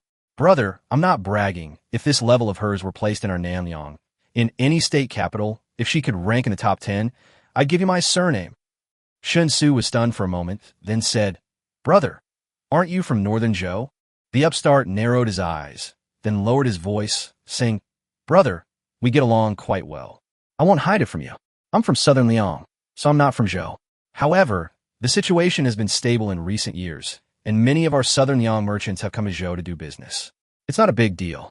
Shen Xu nodded slowly and asked curiously, "Then I wonder what kind of business your family does? If it's just an ordinary business, it shouldn't be so serious that every dignitary in Chang'an County must know your name, right?" The upstart chuckled and said, "It's indeed not an ordinary business. It's the same as Xueji in your great Zhou. It's a money house business. Brothers must also understand that this money house business is not easy to do, especially with Xueji in your great Zhou. It's even more difficult for other money houses to enter. I'm not afraid of the pressure from Xueji, but it's not easy to build enough trust. So if I can get the approval of some powerful people, things will undoubtedly be much simpler. In fact, I don't want to come, but I have no choice. After all, this is the task assigned to me by my father." A melancholy expression appeared on the upstart's face, and he continued with great resentment. "My father told me that if I can't open the family bank here, it means I don't have the ability to inherit the family bank. Brother, tell me, can I tolerate this?" Shen Xu thought for a moment and said hesitantly, "Brother, this is our first meeting. Have you told me too much?" This can't be explained casually by saying we get along well. The upstart stared at Shen Xu until he began to feel uncomfortable. Then he grinned and said, "Brother, we've been chatting all night and drinking together. We're friends anyway, so stop pretending. You're not for Zhou either, right?" Shen Xu instinctively wanted to deny it. But looking at the face of a nouveau riche, I felt that denial was actually meaningless. This upstart had been talking about the word sincerity the entire night, and now he was clearly asking the question after confirming it. If he were to deny it again, it would be somewhat unkind. So with a wry smile, Shen Xu once again raised his glass towards the upstart and frankly admitted, "Brother, you have good eyesight. I am indeed not from Zhou. I wonder how you can tell that." The upstart clinked glasses with Shen Xu, drank the whole thing in one gulp, and said rather proudly, "I don't have any other special abilities except for these ruthless, venomous eyes. But the reason I'm really sure you're not from Zhou, brother, is mainly because you let it slip just now. You asked me if I'm from the Northern Zhou dynasty?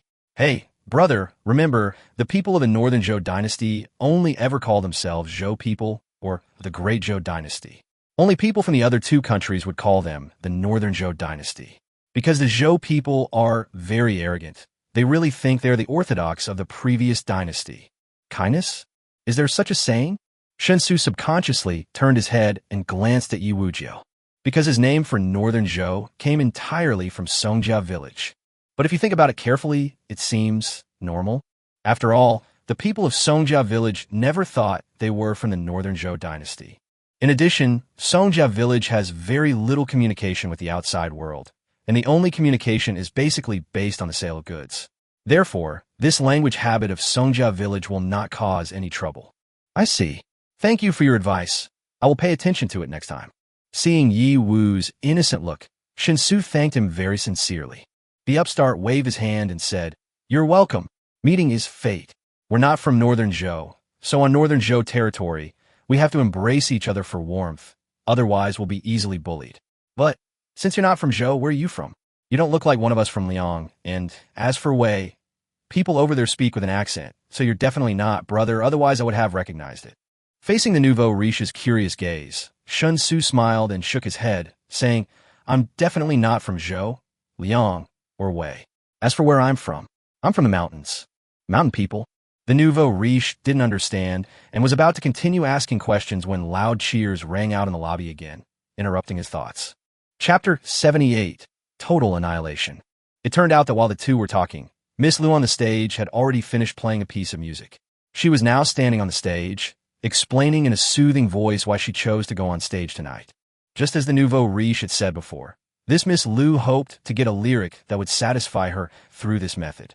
Whether it is an old format of CI tune or a new format that has never existed before, it is all within the scope of tonight's CI tune request. The existing CI format is of course the most convenient.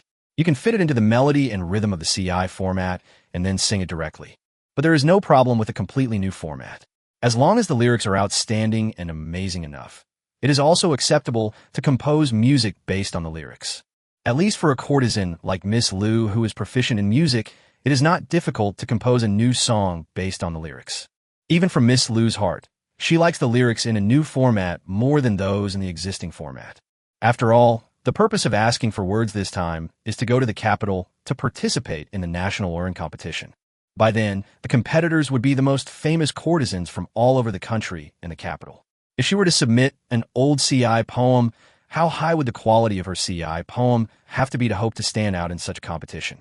On the contrary, the emergence of a new format that has never been seen before may bring a glimmer of hope in this competition that is destined to be extremely fierce. Miss Lu, standing on the stage, expressed her thoughts very frankly. The more this attitude was, the more people in the lobby couldn't help but go crazy. Especially when Miss Lu had just played a song and livened up the atmosphere in the venue. A young talent who was so excited immediately stood up and recited his own lyrics in an eloquent manner. Seeing that they had entered this most critical stage, the nouveau riche gave up asking about Shen Xu's origins without hesitation. He turned around and whispered instructions to the followers behind him. After giving orders for a long time, he signaled his followers to go about their business. He then sat up straight again with a slightly nervous look on his face and began to pour himself some wine. Shen Xu probably heard some of the instructions given by the nouveau riche. It was nothing more than asking those followers to start casting a net around the lobby to see if there was anyone willing to sell lyrics to him. The price is negotiable, as long as it catches the eye of Miss Lu on the stage. The starting price is 100 taels of gold. This price immediately attracted Shen Xu. I was originally planning on observing the specific situation before making any decision. But since the nouveau riche offered such an outrageous price, if he hesitated for even a second, it would be disrespectful to the 100 taels of gold. Not surprisingly, Shen Xu began to rack his brains and think hard, because finding the right words is not particularly easy. First, there were not many lyrics that he could remember immediately at this time, and even fewer that were suitable for prostitutes like King wanted to sing.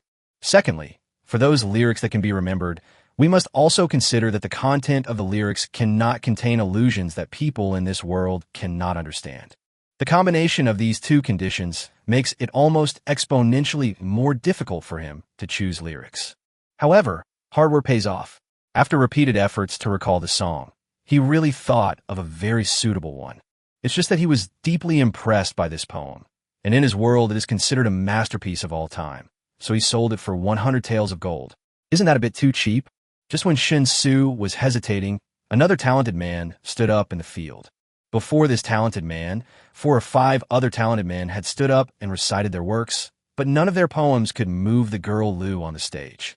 The talented man who stood up again looked quite old, probably around 40 years old.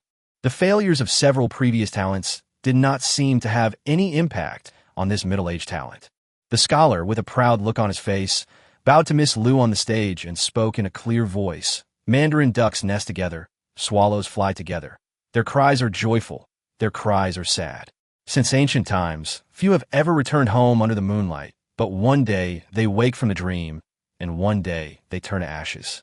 Back then, the romantic eyebrow was painted pale, the spring was delicate and timid, and the mist and rain were light. Now, the wine is dry and the hair is white, the love is not full, and when it is full, it will be lost. After finishing a poem, the talented scholar looked around proudly at the other people in the hall. His expression of disdain for everyone else was very annoying. Miss Lu on the stage was obviously hesitant. After thinking about it, he slowly shook his head and bowed to express his gratitude to the middle-aged talent. The middle-aged genius seemed to have not expected that he would fail. He felt ashamed for a moment and left the table angrily. At this time, the upstart's followers also returned to the upstart's back. One after another came forward to report the situation to the upstart.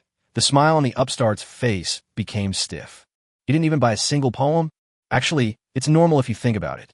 If he doesn't demand quality, then for a large sum of money, there will definitely be some unscrupulous writers who are willing to sell their works directly to him. But the quality he demanded tonight was too high.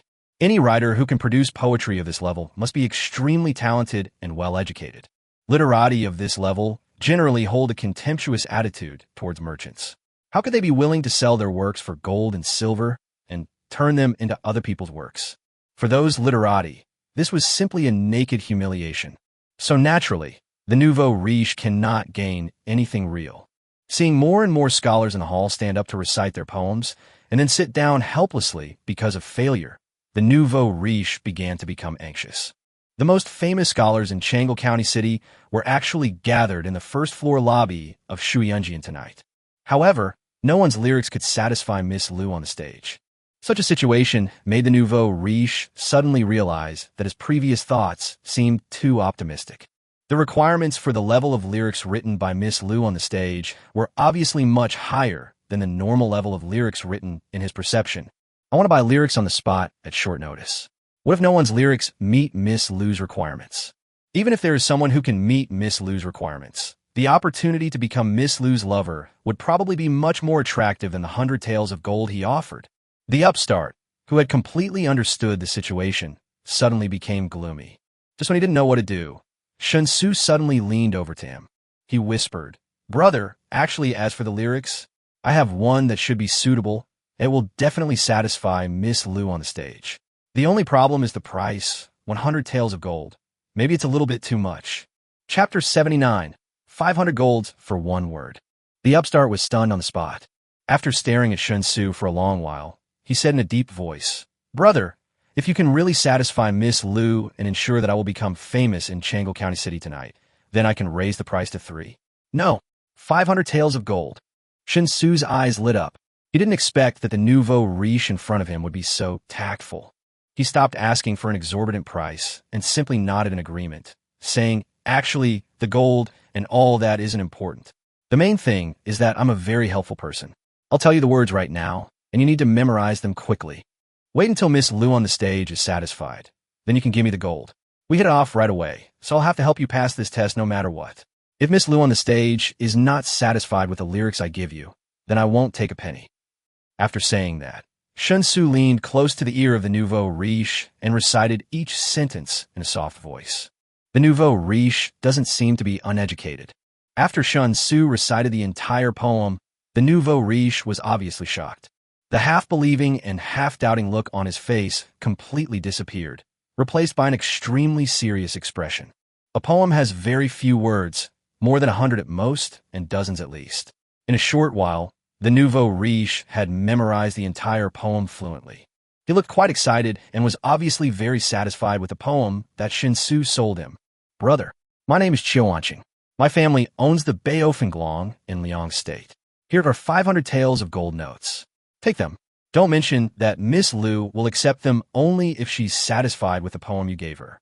If she's not even satisfied with this poem, then I can only say that she's blind. As the nouveau riche spoke, he took out a gold note from his pocket and stuffed it directly into Shen Xu's hand. He continued, "This is the gold note I exchanged for Shui's. Once our Baofenglong opens in Changle County, I can use my own gold note. May I know your name, brother? I've been drinking all night, but I haven't even asked your name. It's really rude. I hope you don't mind." Shen Xu naturally understood Qiuanqing's thoughts. I didn't introduce myself or ask his name at the beginning because in the other person's eyes, he didn't actually show any value worthy of making close friends. Therefore, if we meet by chance, there's no need to get to know each other. But after he sold this poem, his importance in Qiuanqing's eyes immediately increased. Just a poem alone made Qiuanqing want to make friends with him, which shows how high the level of this poem is. Thinking of this, Shen Xu suddenly felt that the selling price of 500 taels of gold was still a little low. Shaking off this somewhat greedy thought, Shen Xu smiled and bowed to Qiuanqing, saying, "Brother Qiu, you are too polite. My name is Lu Yong. It is a great honor to meet you, Brother Qiu." Lu Yong? What a name. He's actually from the same family as that Miss Lu. Come on, Brother Lu, I toast you 3 cups. As Qiuanqing spoke, he asked his followers to pour wine, and he and Shen Xu drank 3 cups in a row. He drank a little too quickly, and his face finally flushed.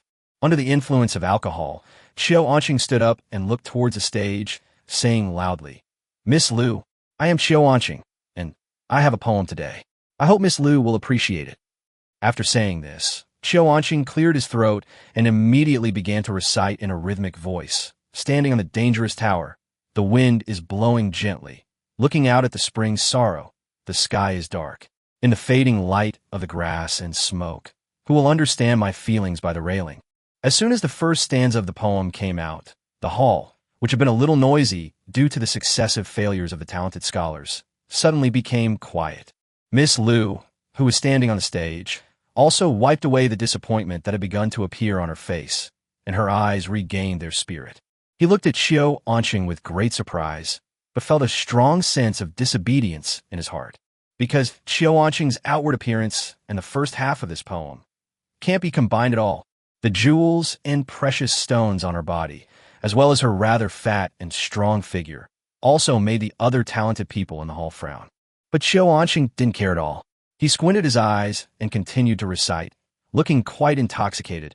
"I wanted to get drunk and sing to the wine, but forced happiness is still tasteless. My clothes are getting loose, but I will never regret it. I am exhausted for her." As soon as the words fell, various sounds of people gasping for air were heard in the lobby. There was another uproar immediately afterwards, and the lobby, which had been extremely quiet, suddenly exploded. As for Miss Lu on the stage, she subconsciously covered her mouth with her hand and instinctively murmured, "My belt is getting looser and looser. I will never regret it. I have wasted my time for her. I am haggard." As the second half of the poem came out, especially the finishing touch at the end, Miss Lu suddenly felt that Qiuanqing's originally extremely vulgar dress and overly fat and strong figure seemed to be beginning to look pleasing to the eye. "Qiu, Mr. Qiu, Is this poem really dedicated to me? Miss Lu opened her red lips slightly and asked in disbelief. No wonder she reacted that way. The level of this poem is so high that, in her opinion, it is enough to surpass all the poems of the three kingdoms of Zhou, Liang, and Wei. Especially the line, "I will never regret, even though my clothes are getting looser and looser, and I will become haggard for her," which will definitely be sung for thousands of years. Even though it was a format she had never heard before, it was actually a plus. As long as she could successfully compose the music for this poem, then in her opinion, her chances of winning the imperial court in the northern capital, which she had no chance of winning at all, would be raised to at least 30 or 40% simply because of this poem. Therefore, Miss Lu was indeed getting uncontrollably excited. Seeing that the poem he bought had the expected effect, Qiu Anqing finally relaxed completely. He felt that these 500 taels of gold were the most worthwhile money he had ever spent since arriving in northern Zhou. Qiu Anqing bowed to Miss Lu on the stage and said with a beaming smile, "Of course, a good poem goes well with a beautiful woman. If it weren't for Miss Lu, who else here could be worthy of this poem?" Hearing Qiu Anqing's compliments, Miss Lu couldn't help but feel overjoyed. The same flattery, when spoken by different people, will have completely different effects. Because the power of this poem was so great, Qiu Anqing was the only one left in Miss Lu's eyes. Completely ignoring the other people in the hall, Miss Lu stood on the stage and slowly bowed to Qiu Anqing. She said softly, "Master Qiu, I wonder if I would be honored to invite you upstairs for a chat. I have some questions about this poem, and I would like to discuss them with you." As soon as these words were spoken, all kinds of wailing sounds suddenly rang out in the hall. Chapter 80. His name is Lu Yong. Shen Xu did not stay in the lobby on this floor any longer. As Qiu Anqing followed Miss Lu upstairs as invited, Shen Xu took Yi Wujiu and chose to leave on his own. Everyone in the lobby was lamenting that this beautiful Miss Lu was picked by a pig. No one noticed that Shen Xu and Yi Wujiu left early before the party was over. Of course, even if I noticed, I wouldn't care. "Sir, why are you using a fake name? Is there something wrong with Qiu Anqing?" As soon as he walked out of the gate of Shuyunjian, Yi Wujiu couldn't help but ask, "Huh? No problem. What'd be wrong with him?" And even if he really did have a problem after he gave us 500 taels of gold notes, there is no problem at all. The reason I used a fake name was just because of shame. You don't have to worry about it. Shen Xu et lai ga su. Yi Wujiu didn't quite understand what the word shame meant, but he had no intention of asking further questions. But the admiration for Shen Xu in my heart became much stronger. Although he had no idea whether the poem was good or bad, he knew that it was sold at a sky-high price of 500 taels of gold. It turns out that this new son-in-law of ours is not only a man of the world, but also a very capable scholar. That's great. I spent some of the 1,500 taels of gold notes, and I still have 1,400 taels. I've definitely made a killing today. Oh no, that Shueji Bank, their branch in Changle County, can exchange it for 1,400 taels of gold, right? Is there a chance of a gold shortage? Shen Xu was extremely excited about today's overall gains, but on the way to the inn, he asked with a little concern. Yi Wujiu nodded confidently and said, "Don't worry, sir. Changle County City is far larger than any other county city because of the presence of the Changle County King. The total amount of gold and silver in reserve at the Shueji Bank branch in Changle County City is second only to the main branch in the capital. Forget just 1,400 taels of gold. Even if it's 14,000 taels, we can still exchange it any time we want. Okay, then tomorrow morning, we'll go and exchange all the gold, and then we'll leave before the county town opens. I've been shopping all day, and to be honest, it's been pretty good, but there aren't many things that really pique my interest. So I probably won't be coming here much in the future. If there's any need to go to the county town to sell things or exchange gold, I guess you'll have to do most of it. Thank you for your hard work." Shen Xu opened his mouth and gave orders.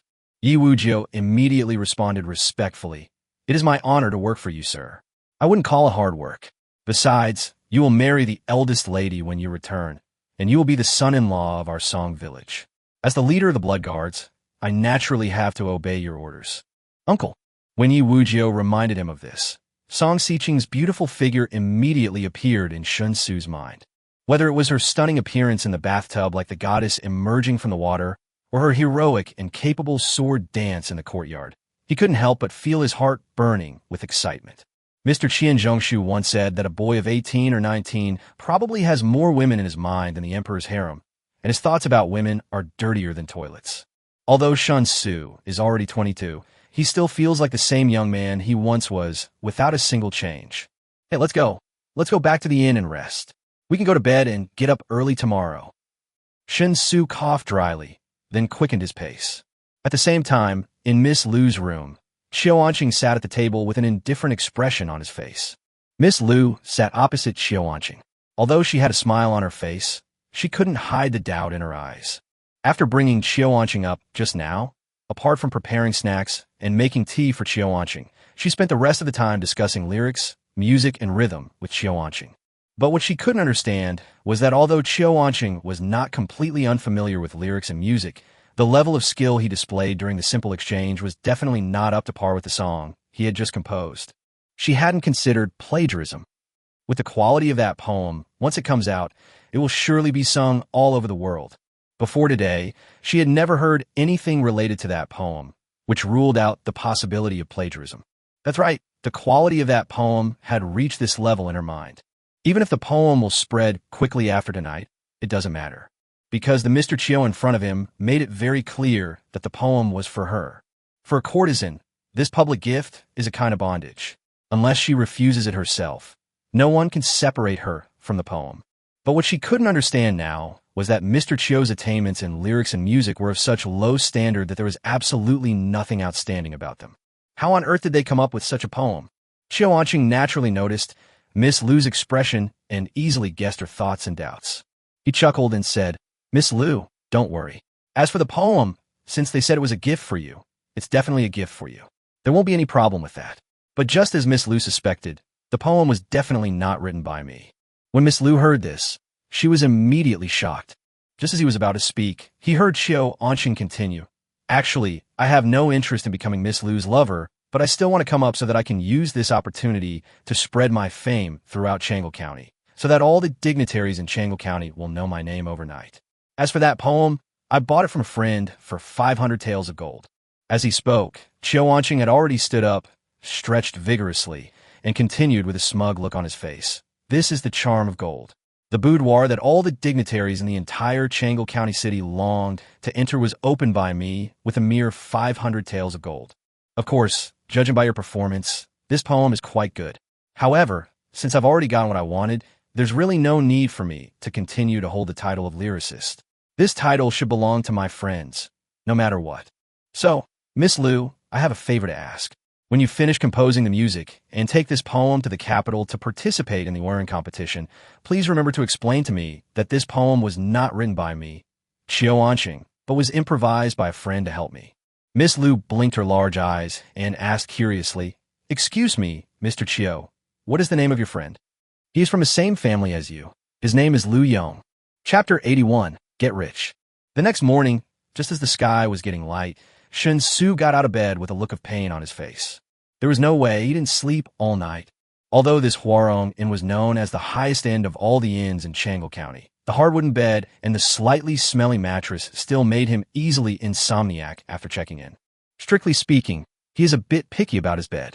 Although it was not too serious, it was difficult to fall asleep in a completely unfamiliar environment. If this unfamiliar environment is comfortable and everything is reassuring, then perhaps the impact will not be that great. But Huarong Inn does not meet the standard of comfort, at least in Shen Xu's opinion. This highest end in Changle County City, let alone compared to the chain hotels in another world, even compared to those youth hostels, is far inferior in some aspects. The worst part was that he couldn't go back to the hotel in the other world without sleeping. Although he booked a single room in Huarong Inn, Yi Wuzhou's room was right next to his. As an 8th rank warrior, Shen Xu was very suspicious that as long as he disappeared from the room, Yi Wuzhou next door would definitely notice it immediately. By then, Yi Wuzhou, who is responsible for his safety, will find that he has inexplicably disappeared from his room in the inn. Who knows what Yi Wuzhou will do? Therefore, to be on the safe side, he could only practice hard in bed for the whole night. There are still some results. The 7 acupoints that were previously opened by taking a bath were further opened up by 2 after a whole night of hard practice. He is now able to open 9 acupoints in succession at one time. But he wasn't happy about it. Obviously, lack of sleep has a very negative impact on mood. After fetching some water in a wooden basin and washing up perfunctorily, Shen Xu walked out of the room listlessly with two big dark circles under his eyes. Then he was surprised to find that Yi Wujiu and the other blood guards had already been waiting for him outside the room. "You just woke up? Or haven't you slept yet?" Shen Xu asked in a daze. Yi Wujiu shrugged and said, "For martial artists, the higher their martial arts realm, the less sleep they need. Generally speaking, I only need to sleep for an hour a day. Although they haven't reached the Xiantian realm yet, they're all 6th grade martial artists after all, so basically they only need to sleep for about 2 hours. Kindness? Is there such a saying? Wouldn't that be another reason to practice martial arts? Getting as little sleep as possible is a skill that every young person of the new era dreams of." After having a simple breakfast with Yi Wujiu and others in the inn and filling their stomachs, Shen Xu asked for directions to the branch of Shueji Money House. What surprised Shen Xu was that although it was just around 3/4 past the hour of Mao, which was only about 5:40 or 5:50 at most, and definitely not yet 6 in the morning, there were already many people hurrying back and forth on the streets of Chang'an County City. These people seemed to be lower-class people in the county town, and they had to get up so early because of the pressure of life. The branch of Shueji Money House was not far from the inn, both located in the most prosperous area of the county town. Shen Xu found the door without much effort. The redemption of 1,400 taels of gold notes does not seem to be a particularly big business in this semicolon. There was no complicated procedure. After confirming that the gold note was in good condition, Fan directly took out a small box full of gold ingots and made the transaction with Shen Xu and others. These gold ingots were all 10 taels each. Yi Wujiu carefully counted and checked them and confirmed that they were correct. There were a total of 140 gold ingots, weighing 70 kilograms of gold. Although it was heavy, its actual volume was really not very large. Shen Xu was very happy. He asked Yi Wujiu to take the suitcase with him. The group stopped lingering in the county town and set out on the journey home. However, this act of exchanging a large amount of gold would easily be noticed by someone with ulterior motives. Not long after the group left the city, several men with fierce looks chased after them on horseback. Shen Xu had no idea that his group was being targeted by people with bad intentions. Because he was already under the impact of ecstasy, he was somewhat dizzy and uncontrollably. This trip to the county town was equivalent to earning 1,500 taels of gold for free. 100 taels of gold were exchanged for silver, and after deducting the amount that had been spent, there were more than 600 taels left. Silver is of no use to Shen Xu if he brings it back to his own world. It's only $3 or $4 per gram, so it's not a big deal to trade it back and forth. So Shen Xu regarded the more than 600 taels of silver as an extra reward for Yi Wujiu and others for accompanying him on this trip. On average, each person could get about 30 taels, which made all the blood guards smile. As for the 1,400 taels of gold he exchanged, he of course had to take it all back to his own world. According to the previous recycling price of 421 grams, Shen Xu silently calculated in his mind and was shocked to find that if all the gold could be sold smoothly, then his trip to the county city would directly make a profit of more than 29 million. When Shen Xu calculated this number for the first time, he was stunned. He thought his mental calculations were wrong.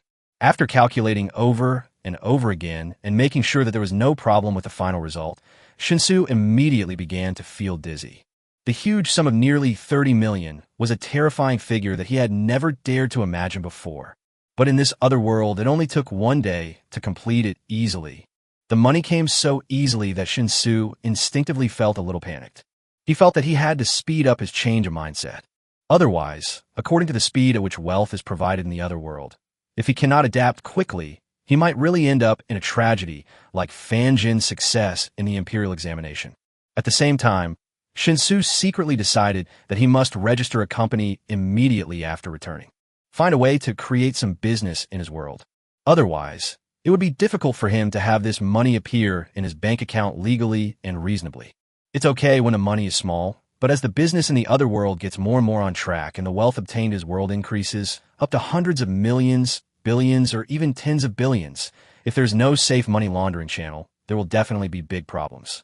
Just when Shen Xu suddenly fell into anxiety about his personal career because he made money too quickly, Yi Wujiu suddenly rode his horse towards him.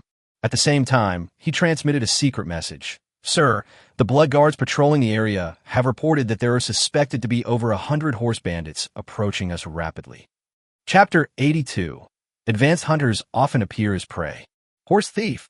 Shen Xu instantly became alert, and a look of curiosity appeared on his face.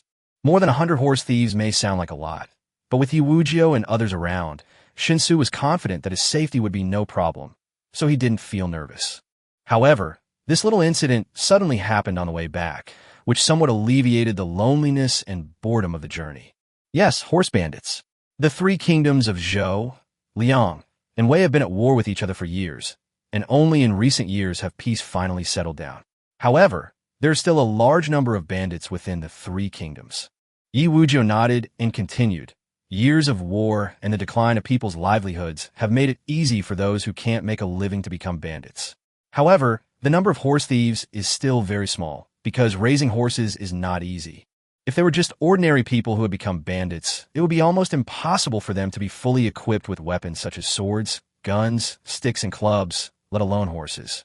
Many people who were forced to become bandits only had hoes in their hands. This group of people are definitely not ordinary people who have turned to banditry. They are probably well-known bandits with strong martial arts skills. They could be called people of the underworld. They probably saw us exchanging gold in the city and became malicious. How do you plan to deal with it? Shen Xu asked excitedly. Yi Wuzhou hesitated for a moment, then cautiously asked, Sir, this is why I came to tell you this. In fact, judging by the strength of those bandits, our blood guards patrolling the outer circle are more than enough to defeat them all. But if we defeat them directly in the outer circle, most of the bandits will escape. So I'm thinking, can we lure them all in? Let them rush directly to us, and then we'll have a chance to annihilate them all. Because I want to take back all the horses that the bandits are riding. It's not easy to encounter bandits, and hundreds of horses are really valuable. If we just let them go, it will be a waste. Sir, do you think is this possible? Shen Xu asked doubtfully. That's a good thing. If you think it's okay, then it's fine. Why are you asking me? Yi Wuzhou smiled bitterly and said, After all, your safety is at stake. If we drive away the bandits from the periphery, you won't be in any danger. But if we let them get to us, we're outnumbered. If we fail to take proper care and you get hit, I'm afraid I can't handle it. Shen Xu didn't expect Yi Wuzhou to be worried about this, so he waved his hand and said, Don't worry about me. You said that these bandits are very ordinary in strength, so even if they get close, the threat they pose to me will definitely be limited. Since I have this opportunity, I can get hundreds of horses for free, so I can't let it go. Besides, I have a martial arts level, and I am not an ordinary scholar who can't even tie a chicken. After receiving Shen Xu's affirmative answer, Yi Wuzhou responded excitedly, and then began to make arrangements for the blood guards in high spirits. After all, there are only 20 blood guards in total, and it is not an easy task to encircle hundreds of horse thieves. Even if one has an overwhelming advantage in strength, a numerical disadvantage may lead to gaps in the encirclement. Therefore, Yi Wuzhou deliberately slowed down the team's pace to make it easier for the horse thieves to gather together as much as possible after breaking in. After a while, Shen Xu noticed that the ground was shaking slightly. Even if there are only 100 or so horses running, the noise they cause is still quite loud, especially when a large amount of dust trampled by the galloping horses began to appear in his sight. Shen Xu found himself inexplicably nervous. This was my first time facing this kind of thing, and even though I knew the danger was minimal, it was still difficult to control my emotions. His lips felt a little dry, and as the smoke and dust got closer, Shen Xu felt his body instinctively begin to tense up. As the horse thieves appeared, Yi Wuzhou waved his hand to signal the entire team to stop. After the 10 blood guards on the periphery let this group of horse thieves in, they had to retreat quickly, and according to Yi Wuzhou's request, they were then responsible for intercepting the fleeing horse thieves. In order to avoid scaring away the group of horse thieves, Yi Wuzhou and all the blood guards tried their best to restrain their breath within their bodies, so as to prevent the warriors among the horse thieves from noticing their true martial arts level in advance. Soon, the group of horse thieves rushed to the front of the team, and, at the same time, they dispersed to the left and right in a tacit coordination and completed the encirclement of the entire team in the blink of an eye. Yi Wuzhou scanned the group of horse thieves with sharp eyes and confirmed that the weapons they carried were only sabers, and there were no strong bows or weapons, so he was completely relieved. If there are strong men with powerful bows, it means that the horse thieves have the ability to attack from a long distance, and he must provide close protection to Shen Xu. Otherwise, if the bandits suddenly attacked and really hurt Shen Xu, he would not know how to explain it when he returned. Shen Xu was also looking at those horse thieves. Although they were dressed in rags, were dirty, their hair was even tangled, and they emitted a peculiar smell that made people cover their noses. There was no doubt that the eyes of these horse thieves were quite sharp. The aura they displayed was also quite sharp, and they were definitely a group of ruthless people. I heard you took a lot of gold? Hand over all the gold and leave these horses, and I can let you go. The most burly man among the group of horse thieves spoke in a cold voice. It seems that he should be considered the leader of the bandits. In Shen Xu's perception, he is indeed the most dangerous person among the horse bandits. Unfortunately, Yi Wujiu had no intention of arguing with this group of horse thieves. He noticed that the blood guards on the periphery had completed their retreat, so he gave the order to attack very quickly and decisively. The purpose of luring someone into a trap has been achieved, so there is no need to waste words anymore. The absolute advantage in strength makes Yi Wujiu's approach quite simple and crude. The 10 blood guards charged towards the horse bandits, who outnumbered them 10 times without hesitation. Yi Wujiu rushed towards the thief leader. The principle of capturing the thief and the leader of the thief is obviously the same in both worlds. The scene suddenly became chaotic. The bandits were not mentally prepared for this change, so when Yi Wujiu and the blood guards no longer concealed their own martial arts realm, the strong aura they exuded made the bandits a little dazed for a moment. Eighth rank. Damn it. Everyone retreat immediately. The bandit leader was the strongest among the horse thieves and reacted the fastest. After realizing Yi Wujiu's true strength, his expression, which was like a cat trying to catch a mouse, immediately changed to horror. The man was so frightened that he wanted to turn his horse around and run away, while shouting loudly. Chapter 83, There Must Be a First Time. Shen Xu felt that he had witnessed a very exciting scene. Yi Wujiu and his 10 blood guards easily defeated over 100 horse thieves. Among these horse thieves, there are some who practice martial arts.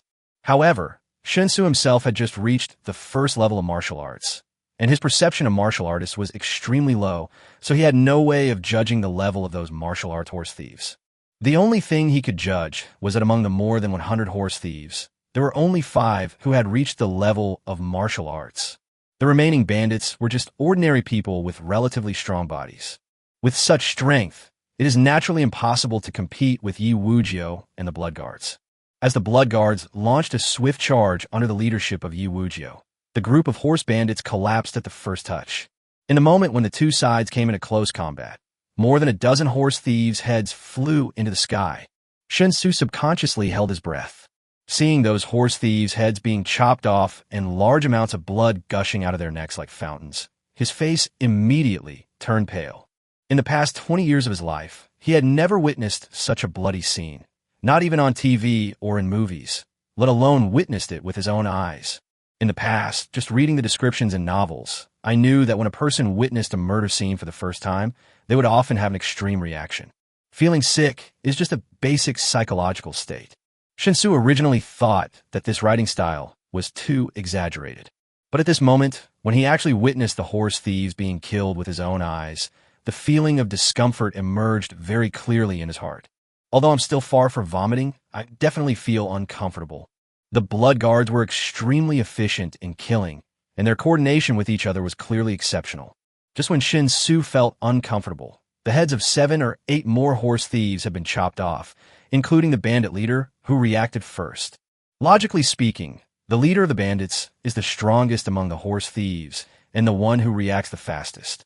So no matter what, the possibility of him escaping should be much greater than that of ordinary horse thieves. Unfortunately, he was unlucky and was targeted by Yi Wujiu. The hatred of an 8th grade strongman cannot be easily aroused. This bandit leader is obviously not a tank hero and does not have a strong ability to withstand damage. Yi Wujiu wanted to kill him. It was just like slaughtering chickens and dogs. Seeing this scene, the surviving bandits were completely frightened. They wanted to flee on horseback, but the 10 blood guards on the periphery had already occupied directions that were large enough to intercept them. At the same time, the 10 blood guards inside accelerated the pace of slaughter. Yes, this was a complete massacre. The gap in strength between them is much greater than the 10-fold difference in numbers. In the face of the absolute gap in strength, the advantage in numbers is simply a joke. The bandits were quickly killed and collapsed. One of them found that all his companions who wanted to escape were intercepted without exception, and he knew in his heart that there was no chance of escape this time. His desire to survive could not be satisfied, and under the influence of extreme fear, the horse thief's inherent ferocity was completely aroused. He suddenly turned his horse's head, and his scarlet eyes stared at Shen Xu, who had been sitting on the horse without taking any action. Then he slapped the horse's belly with both feet, wanting to die together, and immediately rushed toward Shen Xu. Since I can't escape anyway, I might as well try to see if I can drag someone down with me. He didn't know whether Shen Xu was powerful or not. He only knew that Shen Xu was the only one who had not fought so far. As for the others who had fought with him, they were all powerful figures who he could not even get close to. So this is his only chance to drag someone down with him. Seeing that a horse thief suddenly turned around and rushed towards him, Shen Xu became even more nervous. The smell of blood in the air stimulated Shen Xu so much that his whole body became as tense as a rock. Information related to the peerless dragon fist instinctively emerged in my mind. Song Xiqing's voice rang clearly in his mind again. The peerless dragon fist has 7 forms. Those at the first level of martial arts can only practice the first form, thunder. The peerless dragon fist is enough to fully unleash the full power of one's internal strength. When you reach a deep level of practice, you can have a pair of iron fists that can shake the heavens and earth and become invincible. Encouraged by these voices, Shen Xu took the starting stance of the peerless dragon fist, and the internal energy in his body quickly circulated and began to fill his right arm. The tension on his face faded a little, replaced by a rather determined look. Just an ordinary horse thief. Even if you have seen blood, killed people, and have certain fighting abilities, you are not a warrior after all. Not only has he become a true warrior, but he has also practiced the most powerful martial art, the peerless dragon fist. This is simply equivalent to him reaching level 4 and then using his ultimate skill to PK with his level 3 opponent, the Imperial City. If I can't even lose this, what's the point of traveling through time? I might as well go home and sell sweet potatoes. Shen Xu thought viciously and simply squeezed his legs against the horse's belly and rushed straight towards the horse thief. It was an extremely touching two-way rush, and even their ideas were very consistent. They just wanted to kill each other or be beaten to death by each other. Yi Wujiu had actually noticed the horse thief's actions a long time ago, but he didn't stop him immediately because there was still a long distance between the horse thief and Shen Xu. So he planned to deal with the horse thieves around him first, and then turn around to deal with the horse thief who changed direction. With his 8th grade strength, it is not difficult to do this. Unexpectedly, Shen Xu did not stay where he was and wait for his rescue. Instead, he rode his horse and rushed towards the horse thief. Yi Wujiu was suddenly frightened, fearing that something might happen to Shen Xu, so he could only leave the surrounding horse thieves to other blood guards and immediately rushed towards Shen Xu. However, when he rushed to within a few meters, his body instinctively stopped, because Shen Xu had already stood up from the horse's back, and at the same time, taking advantage of the running momentum of the horse under his crotch, he rushed towards the horse thief with all his strength. He clenched his right fist, tensed his right arm, and struck the horse thief in the face at the last moment. Thunder. Shen Xu Zhao An Gvili. Because the speed was too fast, the horse thief didn't have time to react at all before being hit in the face by Shen Xu's punch. Without even a scream, the horse thief was knocked off his horse by Shen Xu. The power of the thunder, combined with the kinetic energy brought by the two horses running towards each other, allowed Shen Xu to kill the horse thief with one punch. Exhaling a breath of foul air, Shen Xu stood beside the horse thief's body. Looking at the tragic appearance of the horse thief's face completely collapsed, his heart was filled with uncontrollable blood and energy. He killed someone for the first time in his life. Chapter 84, Prince of Changle. At the same time, in the prince's mansion in Changle County City, Prince Zhou Zhenan of Changle County sat at the dining table in the main hall, eating breakfast with a dignified demeanor. Princess Changle and Zhou Tianxi sat respectfully on the side and remained silent throughout the meal. Zhou Zhenan is strict in managing his family. At the dinner table, he will only allow the person being asked to speak if he takes the initiative to ask. Otherwise, the person must not talk while eating. And although there are more than a dozen concubines and wives in the prince's mansion, and many children have been born to them, only the princess and the eldest son Zhou Tianxi are allowed to dine at the same table with Zhou Zhenan. This is the rule of the prince's mansion. You should do things according to your status. There are rules and regulations, and you cannot cross them. This cake is pretty good today. It tastes fantastic, better than any cake I've made before. Did you change to white sugar? After Zhou Jinan took a bite of his favorite candy cake, his eyebrows suddenly raised, and he turned to look at Zhou Tianxi and asked. He has always been very satisfied with his eldest son and knows that everything in the mansion is under the control of his eldest son. So he asked this question. Zhou Tianxi replied respectfully, Yes, father.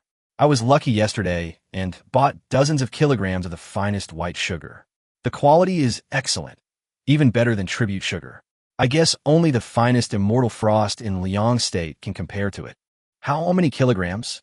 Zhou Jinan looked surprised and asked in confusion. Liang State's immortal cream only produces a dozen pounds a year, right? Even the emperor of Liang State only eats immortal cream during major festivals. How could you possibly buy dozens of pounds at once? Zhou Tianxi shook his head and said, Father, I only said that the white sugar is comparable to fairy frost. I didn't say that the white sugar is fairy frost. In short, you can have such delicious sugar cakes for breakfast for the next few months. Zhou Jinan took the piece of cake he had bitten into, examined it carefully, and said, Tell me the whole process of how you bought the sugar, from beginning to end, without leaving out anything. Zhou Tianxi responded, and then started talking about how he discovered new white sugar being sold in Wufangzhai yesterday morning, and went on to talk about how he specially arranged guards to keep an eye on the situation. After finishing his speech, Zhou Jinan fell into deep thought. After a while, before Zhou Jinan could finish his thought, the guard who was assigned to follow him yesterday hurried back to the palace and immediately asked to see Zhou Tianxi. Upon learning of this situation, Zhou Jinan simply ordered the guards to come directly to the main hall to report their findings. Soon, the guards appeared outside the main hall. After bowing one by one, they reported everything in detail at Zhou Jinan's request. Actually, there wasn't much worth talking about, so the report ended quickly. After Zhou Jinan confirmed with the guards that he had finished telling everything, he waved his hand to signal the guards to leave, and the expression on his face became much more serious. That Shen Xu took his men to Xueji early this morning to exchange 1,400 taels of gold, and then left Archangel County City. This means that their next destination is a place where there is no Xueji bank. Last night, Shen Xu also visited Shuyangjian and sat at the same table with a man named Qiuanqing. I know Qiuanqing. He comes from the richest family in Nanliang. Meanwhile, last night, Qiuanqing had composed a lyric on the spot, and the quality of his work was so high that it stunned the entire Shuyangjian. Taking advantage of the opportunity to present the lyric to Miss Liu, she invited him upstairs, and Qiuanqing became famous because of it. But from what I know, Qiuanqing, while not an unlearned fool, is only able to read and write, and has no interest in poetry or songs. How could he possibly write a poem that would satisfy Miss Liu? Zhou Jinan spoke clearly. Zhou Tianxi frowned upon hearing this and said, Father, are you saying that Shen Xu, like Qiuanqing, is from southern Liang? Perhaps Qiuanqing was just pushed to the forefront, the one in the spotlight, and the real mastermind might be Shen Xu? Even the poem that Qiuanqing wrote was actually written by Shen Xu. Zhou Jinan nodded and said, I do have doubts about this, but I also feel that there are some contradictions here. Qiuanqing hopes to bring his enemies Baofenglong to Archangel County City, and I have never expressed my opinion on this. Years of war between the three kingdoms had already exhausted them, and the people's lives were on the verge of collapse. It was time to stop fighting and recuperate. However, no matter how much they rested and recuperated, it could only guarantee that there would be no major wars, and small conflicts would continue. Taking advantage of the relatively stable situation, the three countries sent spies to infiltrate each other, steal, and collect information that is useful to each other. These are all foreseeable things. Baofenglong's plan to come here should be for this purpose. But the people of Nanliang are not stupid. If Shen Xu and Qiuanqing were really one in the dark and one in the light, then Shen Xu shouldn't have been so obvious. Could it be that they were both out in the open to attract our attention, while someone else was hiding in the dark? Zhou Tianxi thought for a moment and said, Why don't we just arrest them both and put them on trial?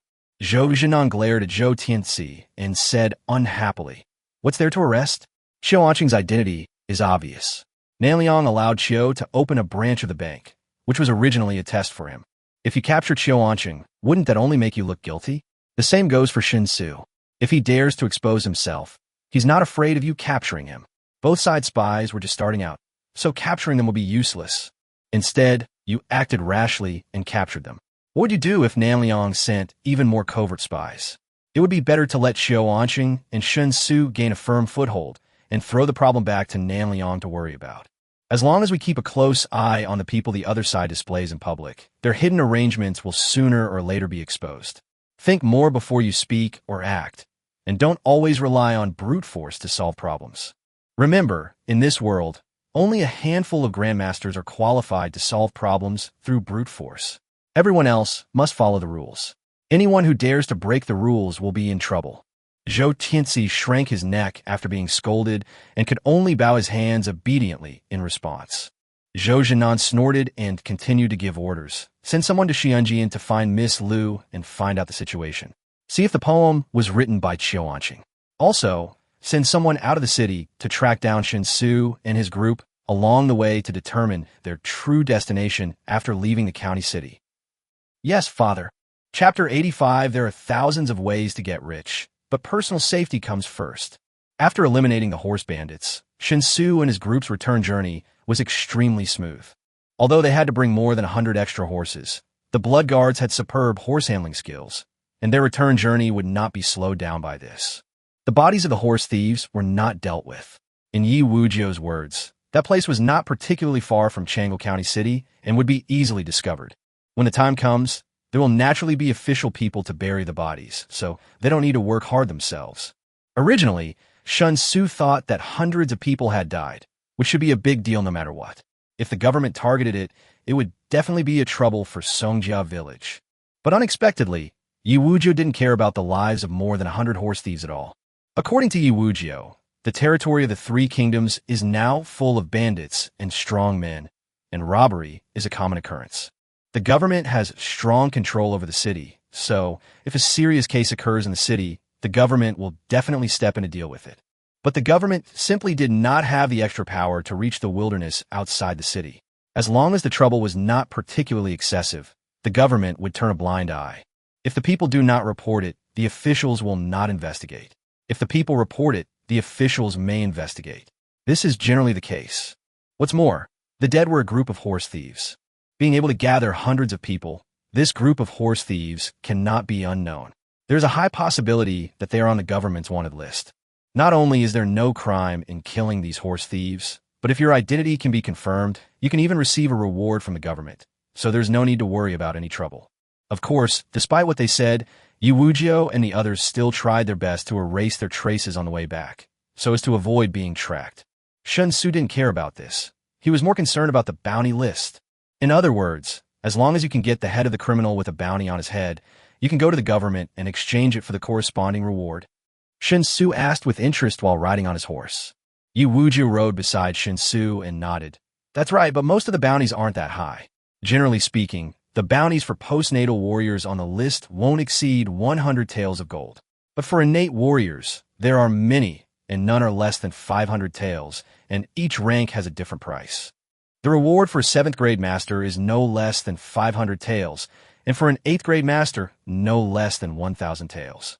As for the 9th grade master, 9th grade masters are too rare, and each one is a well-known and reputable figure. Therefore, if a 9th grade master is truly rewarded, the reward for each one will be different. Shen Xu's eyes lit up when he heard this, and he felt like he had found another way to make money. However, if you want to be a bounty hunter, you must have strong enough individual strength. You must not fail to earn the bounty and then sacrifice yourself. That would be too abstract. Noticing the change in Shen Xu's eyes, Yi Wuzhou couldn't help scratching his head and persuaded him. Sir, it's not easy to earn a bounty. Anyone with a bounty has many lives on their hands. Those who are not strong enough are often cautious and careful, making it difficult for others to find their whereabouts. Those who dare to walk the streets openly after having a bounty on their head are either incredibly powerful and can't be provoked, or have impressive backgrounds and are backed by powerful figures. In short, they're the kind of people who, if you're not careful, will cause serious trouble. Shen Xu asked curiously, do the people in Songjia village earn bounties in this way? Yi Wuzhou nodded as a matter of course and said, of course, we have a very clear division of labor within the Blood Guards. In addition to the Blood Guards who specialize in combat, there are also Blood Guards who specialize in scouting, Blood Guards who specialize in intelligence, and so on. The blood guards responsible for combat are led by Bafong, and they don't need to leave the village. However, the other blood guards are all led by me, and because the requirements for individual performance are higher, the other blood guards must travel in the martial arts world. As we travel the world, we'll take on bounties. While honing our skills, we can also earn some money for the village. Meanwhile, the process of investigating bounties can also lead to significant personal advancement. Shen Xu raised his eyebrows and said, "Didn't you say there's a possibility of getting into trouble?" Yi Wujiu chuckled and said, "For us, as long as we don't provoke a grandmaster, then other troubles are not a big deal. But you are only at the first level of martial arts right now, so it's really not appropriate for you to think about these things.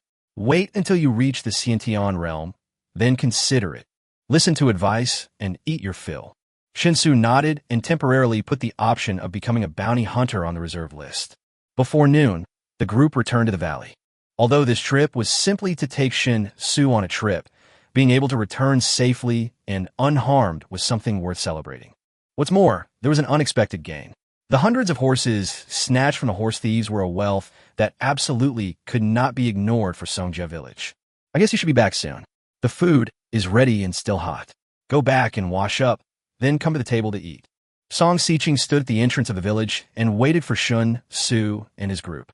After helping Shen Xu down from the horse, he spoke softly. This was of course an invitation only for Shen Xu, so Yi Wujiu jokingly asked the other blood guards to take the horses to the stables first, and then handed the box of gold and the bag of bracelets to Shen Xu. Then he reported to Song Xiqing and returned home leisurely.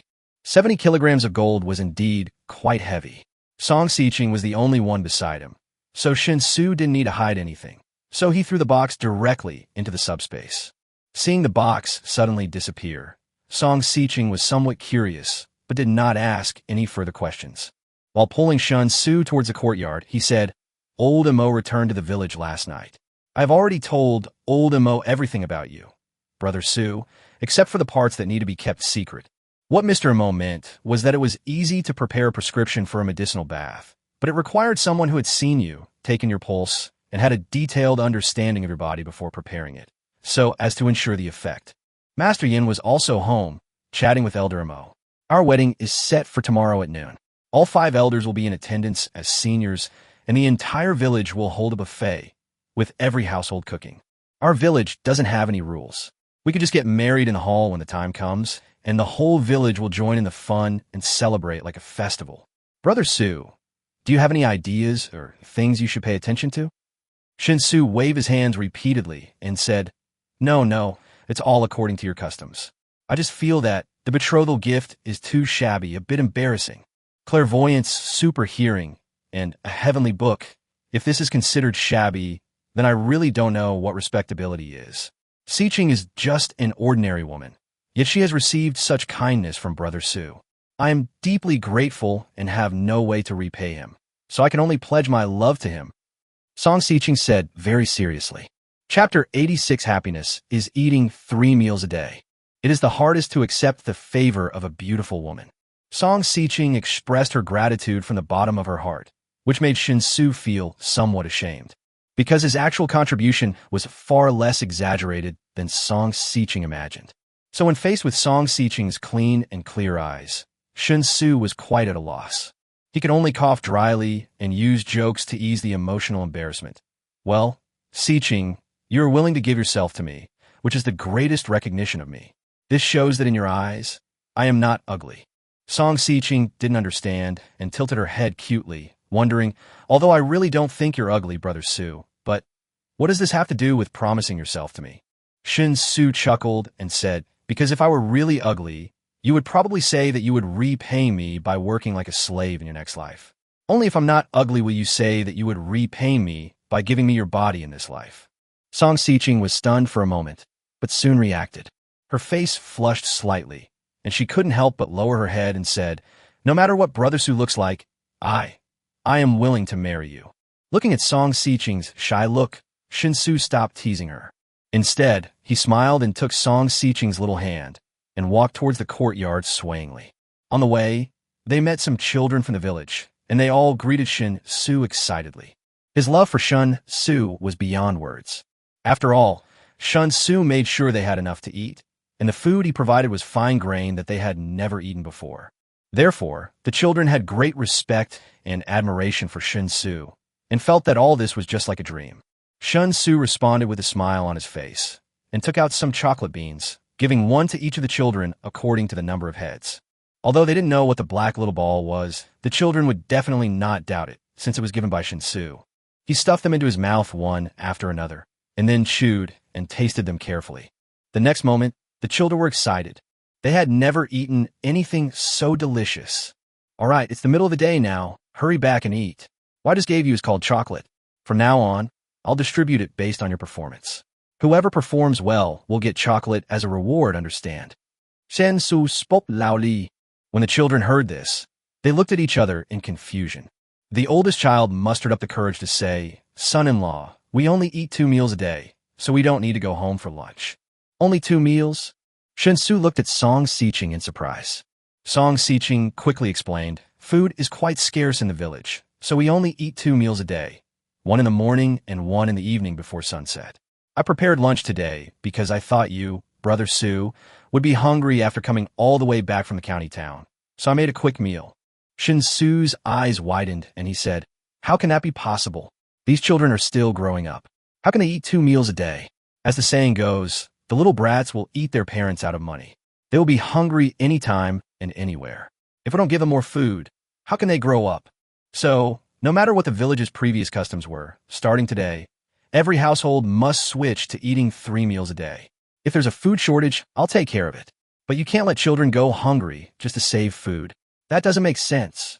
When the children around heard Shen Xu's statement, they all showed eager expressions on their faces. Because what Shen Xu said was right, eating only 2 meals a day meant that they were actually in a state of hunger for most of the day. However, there is no other way. There's only so much food. It is already very good to be able to ensure that we don't starve to death. It is a complete luxury to want to have a full stomach all the time. At least that was the situation in Songjia village before Shen Xu showed up. A hesitant expression appeared on Song Xiqing's face.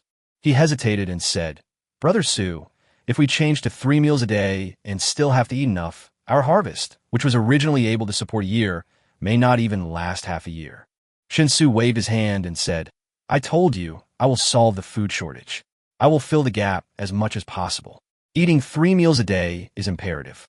This is a major issue related to the development of our Songjia village. We can't mess around." Song Xiqing thought about it and nodded. "Okay, since Brother Su insists, let's arrange it this way. We will try our best to find a way to get food ourselves. If it's really not enough, we'll talk to Brother Su." Hearing that Song Xiqing agreed, the children around them cheered in unison. This kind of positive mood is easy to infect others, so a relieved smile appeared on Song Xiqing's face. However, Song Xiqing knew very well who had brought these positive changes to Songjia village, so she took the initiative to shake hands with Shen Xu with a little force when the hand was held by him. This kind of small gesture of intimacy obviously made Shen Xu very happy.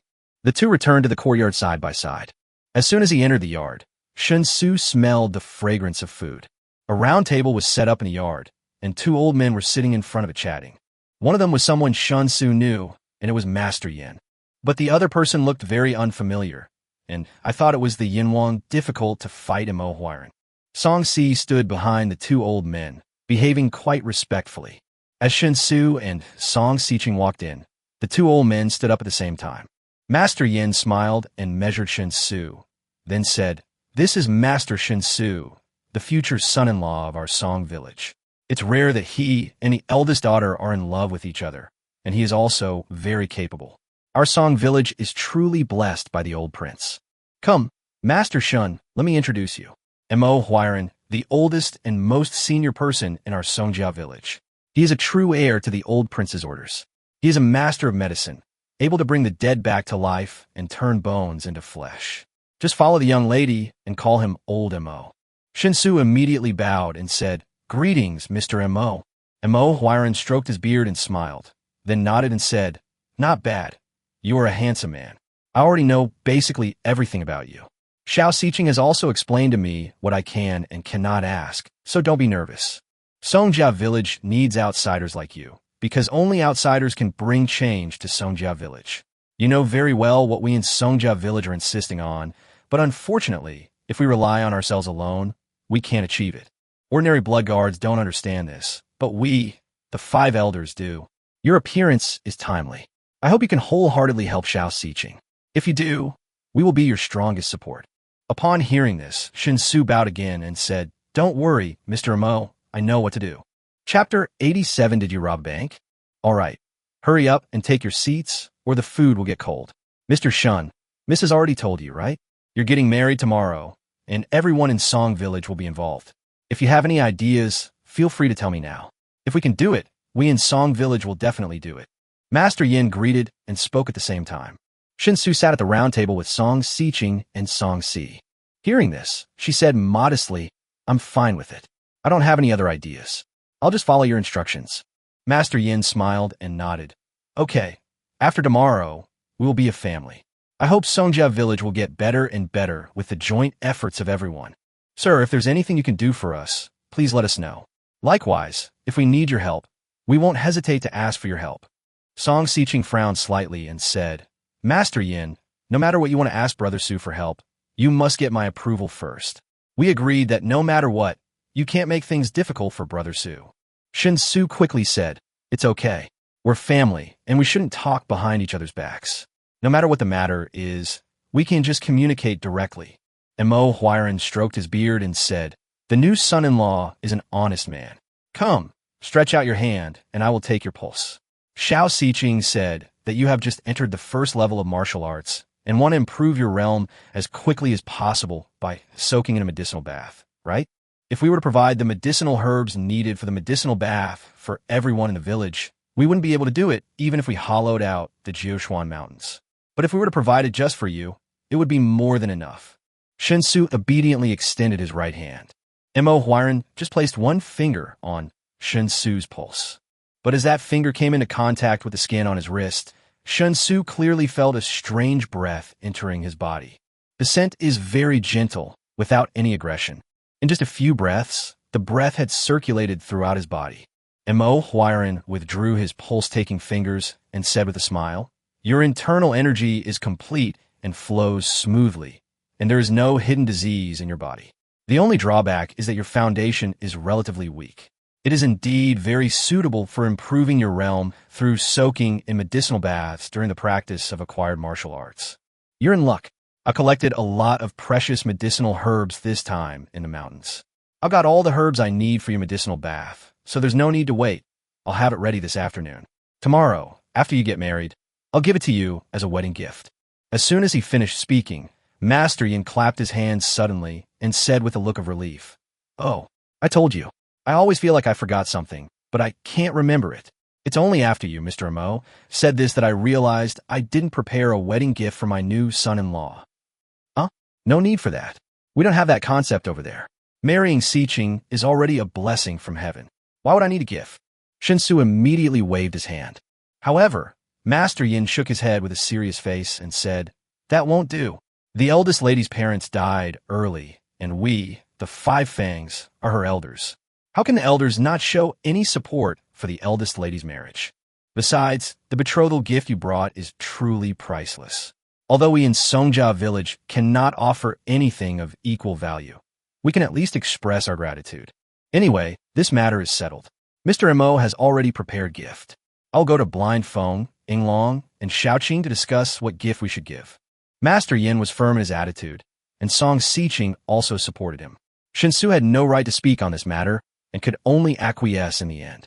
The meal took nearly half an hour. Song Xiqing's cooking skills were unexpectedly good, and Shen Xu ate until his belly was full. After dinner, Song Si began to clear the table, while Master Yin and Mo Huiran left in a hurry to make final preparations for tomorrow's wedding. Shen Xu greeted Song Xiqing and then returned to the hotel on his own. Fortunately, before going to the other world this time, he reserved a possibility of staying for one more day. Otherwise, the hotel would not be able to find him, which might cause some trouble. I took a good bath in the shower room to relieve the fatigue caused by last night's insomnia, and then went down to the first floor front desk to check out. Looking at the time, he found that it was just before 2 o'clock in the afternoon. Shen Xu thought for a moment and turned to walk towards the gold shop where he had sold gold before.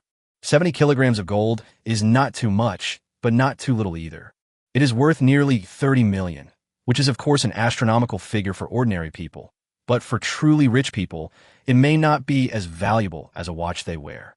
So, in Shen Xu's opinion, such a weight of gold is not yet to the point where it must be handled in secret. Soon they arrived at the door of the gold shop. Shen Xu took out the box of gold from the subspace, calmed himself down, and pushed the door open. Sitting at the gold repurchase window was still the same middle-aged man from last time. Shen Xu didn't say much, just put the box in front of the middle-aged man. The middle-aged man looked up. He was obviously impressed by Shen Xu, so he smiled and stood up from his chair and said, "Young man, you're here again? Don't tell me you have new gold ingots to sell. Otherwise, I'd really doubt where your gold ingots come from." Shen Xu still didn't say anything. He reached out and knocked on the box, then opened the lid. The middle-aged man gasped on the spot. A look of shock instinctively appeared on his face, but his eyes became dull. "These are the same gold ingots as last time?" The middle-aged man asked intermittently, while reaching out to touch the gold in the box. "If nothing unexpected happens, then they are indeed." "Shen Xu, note that. How many are there in total?" 70 kilograms. "Holy crap. Did you rob a bank, young man?" "I never do anything illegal. But this gold is simply too much. If it was just one gold ingot like last time, I would have accepted it. But 70 kilograms, I need receipts. Any receipts will do to prove the gold is legal." Shen Xu thought for a moment and said, "Without the receipt, the only thing I can guarantee is that there will be no problems with the gold. Of course, I also know that you suddenly asked me to provide the receipt mainly to lower the price. It doesn't matter. It's normal to lower the price when selling such a large quantity of gold. As long as it's not too excessive and you can eat it all, I can accept it because I'm a person who is afraid of trouble.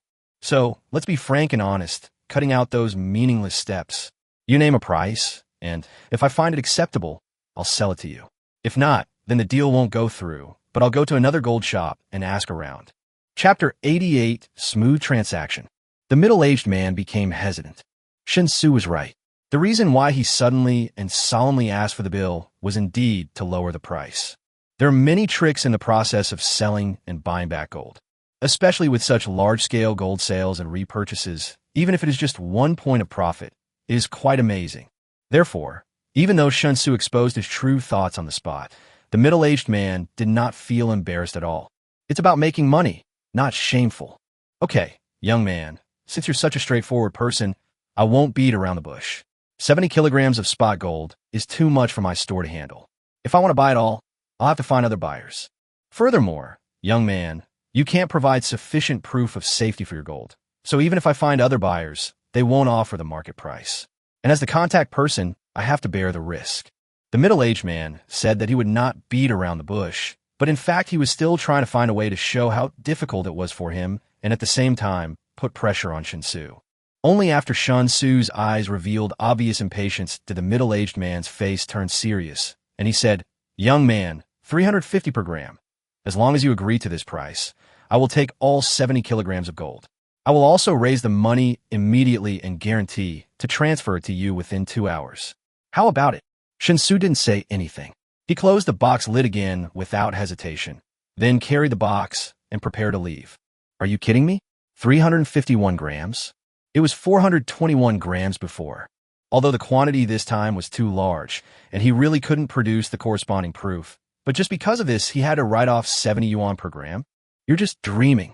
70 kilograms, 70,000 grams. Is it equivalent to wiping out his 5 million just by casually speaking? In addition, the selling price of gold will increase a lot based on the purchase price.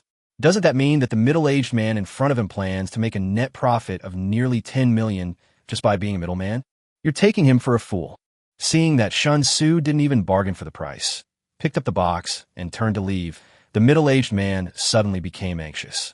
While he hurriedly called out to Shen Xu, he ran out from behind the gold repurchase window.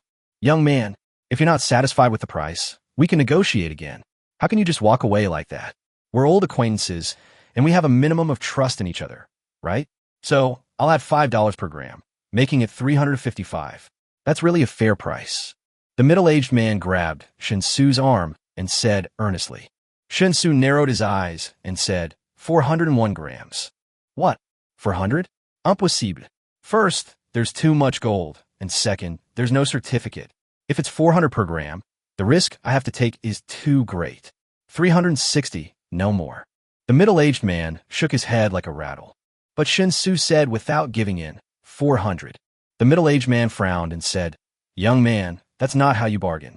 I'm willing to make concessions and offer you a lower purchase price.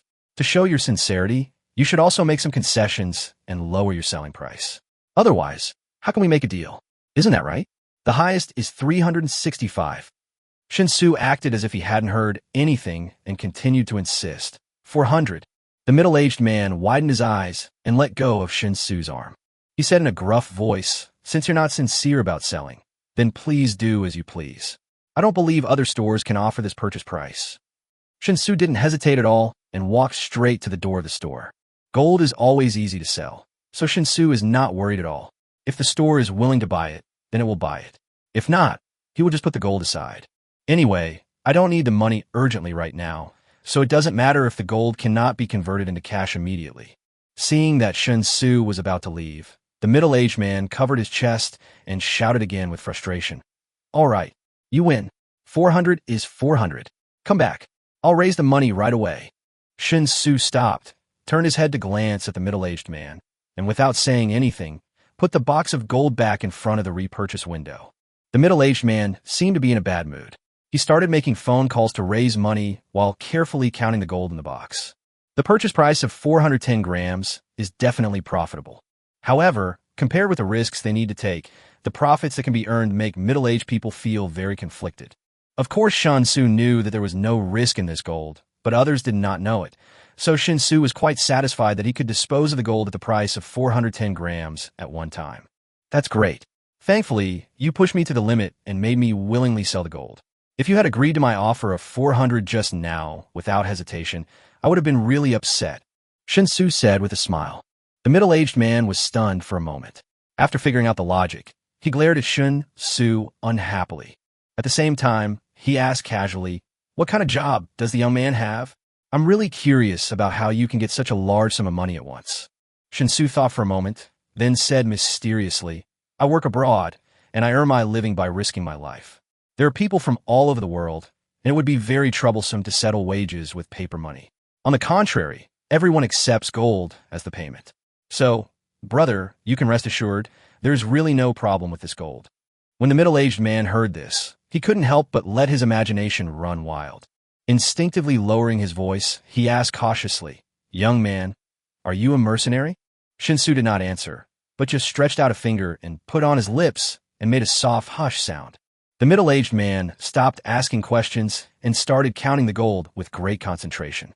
It took more than an hour for the middle-aged man to count all the gold ingots without missing a single one. After confirming that there was no problem with the quality of the gold, the middle-aged man couldn't help but breathe a sigh of relief and began to frequently call to urge for money so that the deal could be completed as soon as possible. Of course, after all, it was a big deal worth tens of millions. In order to reduce the risk as much as possible, the middle-aged man also made a gold trading contract. The terms were not complicated. After Shen Xu read through them and confirmed that it was just an ordinary sales agreement, he signed his name directly. Although the origin of his gold was impossible to trace, no one would be so bored as to come and find out the source of something worth only tens of millions. Then, with the efforts of the middle-aged man, in less than 2 hours, a huge sum of 28 million yuan was added to Shen Xu's account. Chapter 89 picked up a pig. Restraining his excitement, Shen Xu put on a calm expression and left the gold shop quite calmly. After walking along the sidewalk for more than 100 meters and turning a corner, Shen Xu clenched his fists and cheered excitedly until the gold shop was completely out of sight. "I have already become a multimillionaire, so how far away is billionaire? That's what an international superstar is. Too bad I don't know how to play a fadeaway." Shen Xu muttered to himself, took out his cell phone, and went online to look for a reliable agency. He plans to register a trading company first, with the business scope mainly focusing on international trade. Because many things brought back from other worlds, such as the high-value organs of wild animals, have no room for maneuver if they are traded through domestic trade methods and are 200% illegal. But if international trade is used as a cover-up, although it is still an illegal transaction in essence, perhaps some gray areas of compromise can be found? Shen Xu didn't understand this.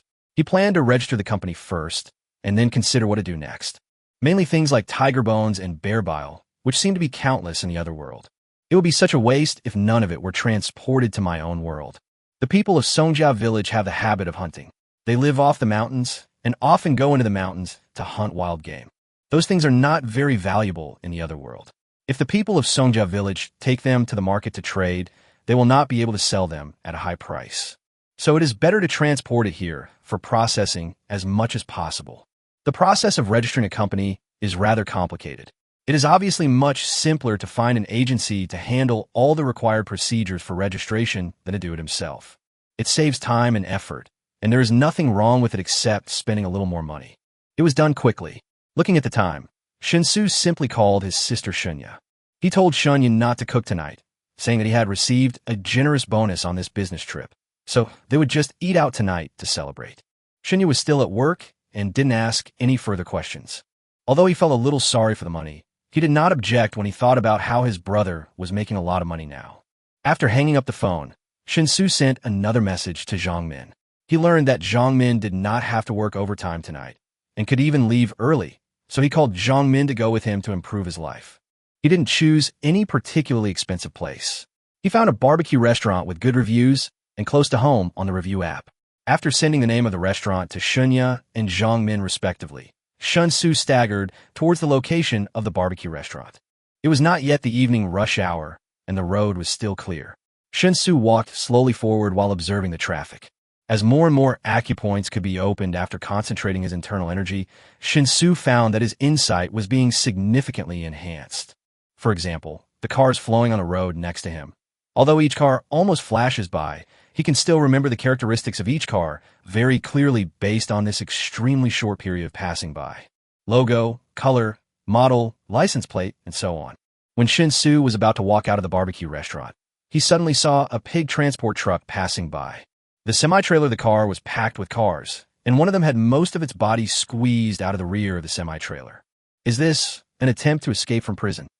Shen Xu looked in astonishment at the second brother who was trying hard to push out, and the semi-trailer happened to pass a speed bump at this time.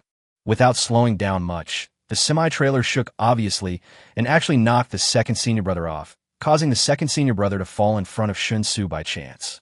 Shen Xu was confused. He subconsciously grabbed the second brother and opened his mouth to stop the pig truck. However, the pig transport truck did not even slow down when passing the speed bump. If it did not discover that the second master had successfully escaped from prison, it would of course drive faster. Watching the pig transport truck driving farther and farther away, Shen Xu was stunned for a long time. He could only look around for a rope, tie one end around his second senior brother's body, and hold the other end in his hand. He planned to call the police and hand his second brother over to the police. Anyway, he has memorized the license plate number of the pig transport truck.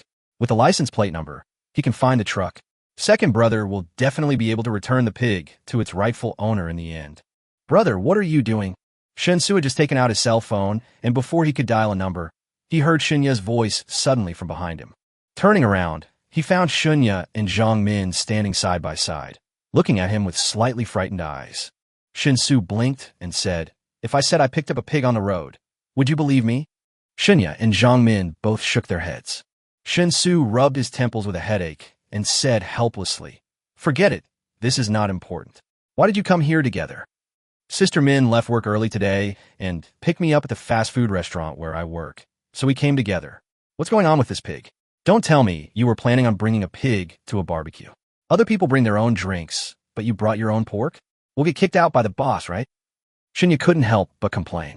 Shen Xu rolled his eyes and said, "I told you I found this pig. Of course I'll call the police and let them handle it. They'll find the owner. It's not dinner time yet, so just wait a while." As he said that, Shen Xu called the police. The call was connected quickly, and a female police officer's voice came from the microphone. "Hello, this is the Wanghai City Police Service Center. Please speak."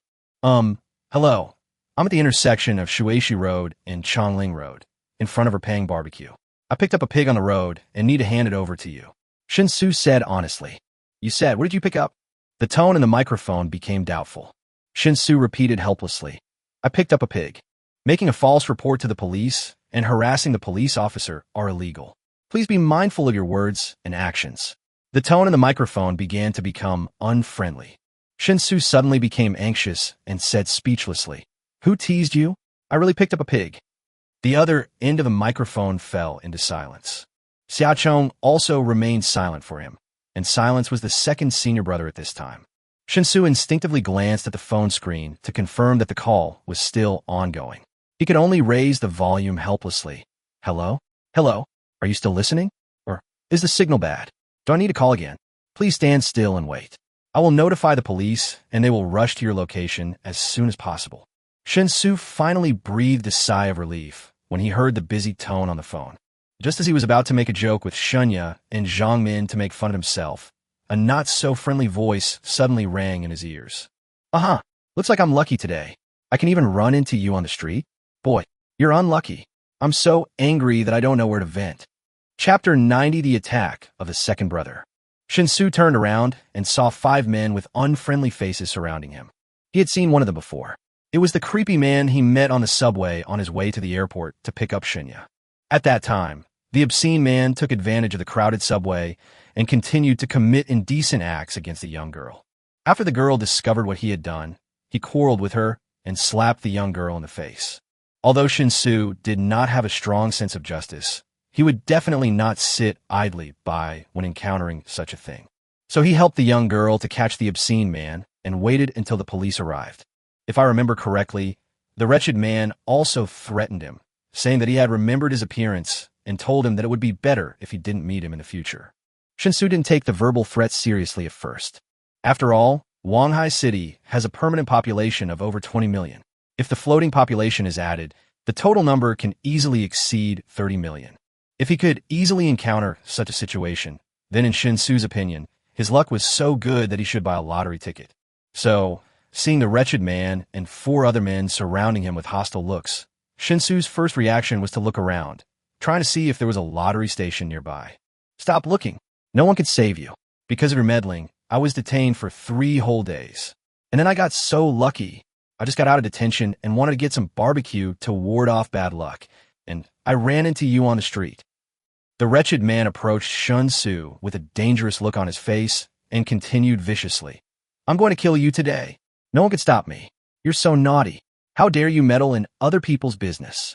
I'm going to teach you a lesson today. You'll know the consequences of meddling in other people's business. You know what? When this wretched man started to threaten people, he really had a lot of power. He looks like a hooligan who hangs out on the streets all year round. For this kind of people, getting into fights and being put in jail are probably common occurrences. However, before the wretched man could finish his words, another person next to him pulled his arm and pointed at the second senior brother who was being held by Shen Xu. He said, "Third brother, why is this guy walking a pig?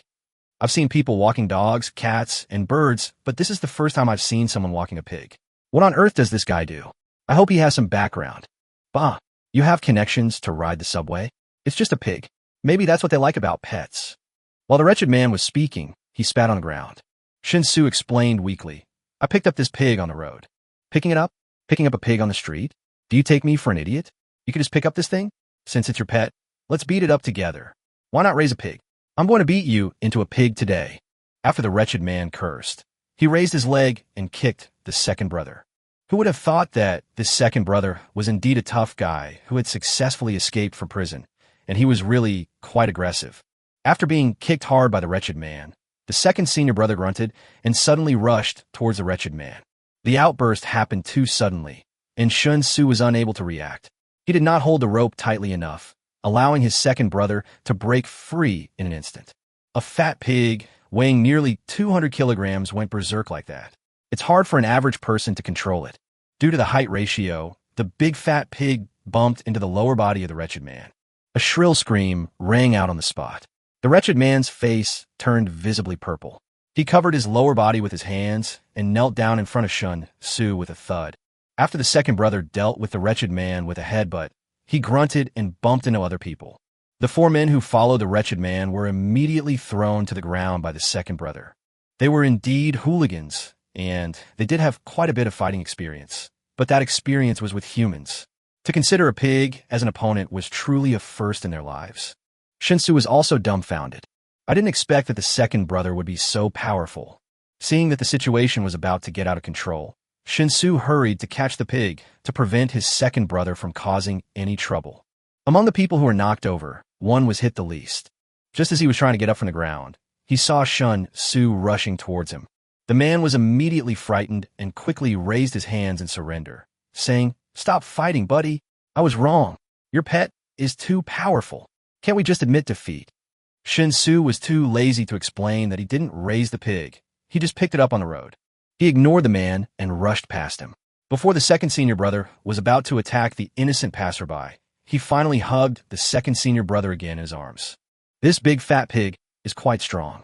If the village were to slaughter a New Year pig, it would take at least several people to hold down this big fat pig before it could be slaughtered.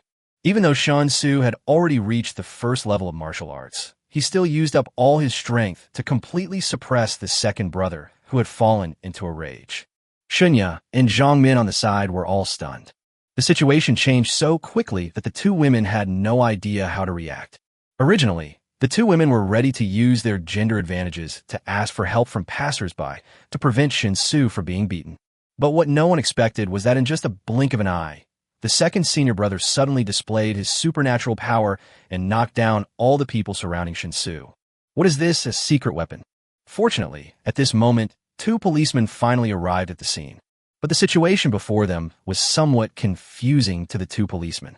You can only get to know the situation from the people nearby first, and then make a judgment. After finding out the details and figuring out what had just happened, the two policemen looked at each other in bewilderment. They have been police officers for more than 10 years, and this is the first time they have seen pigs used in a fight. At this time, the four men who followed the wretched man finally all got up from the ground. Only the wretched man was still curled up on the ground, holding his crotch tightly with both hands and shaking all over.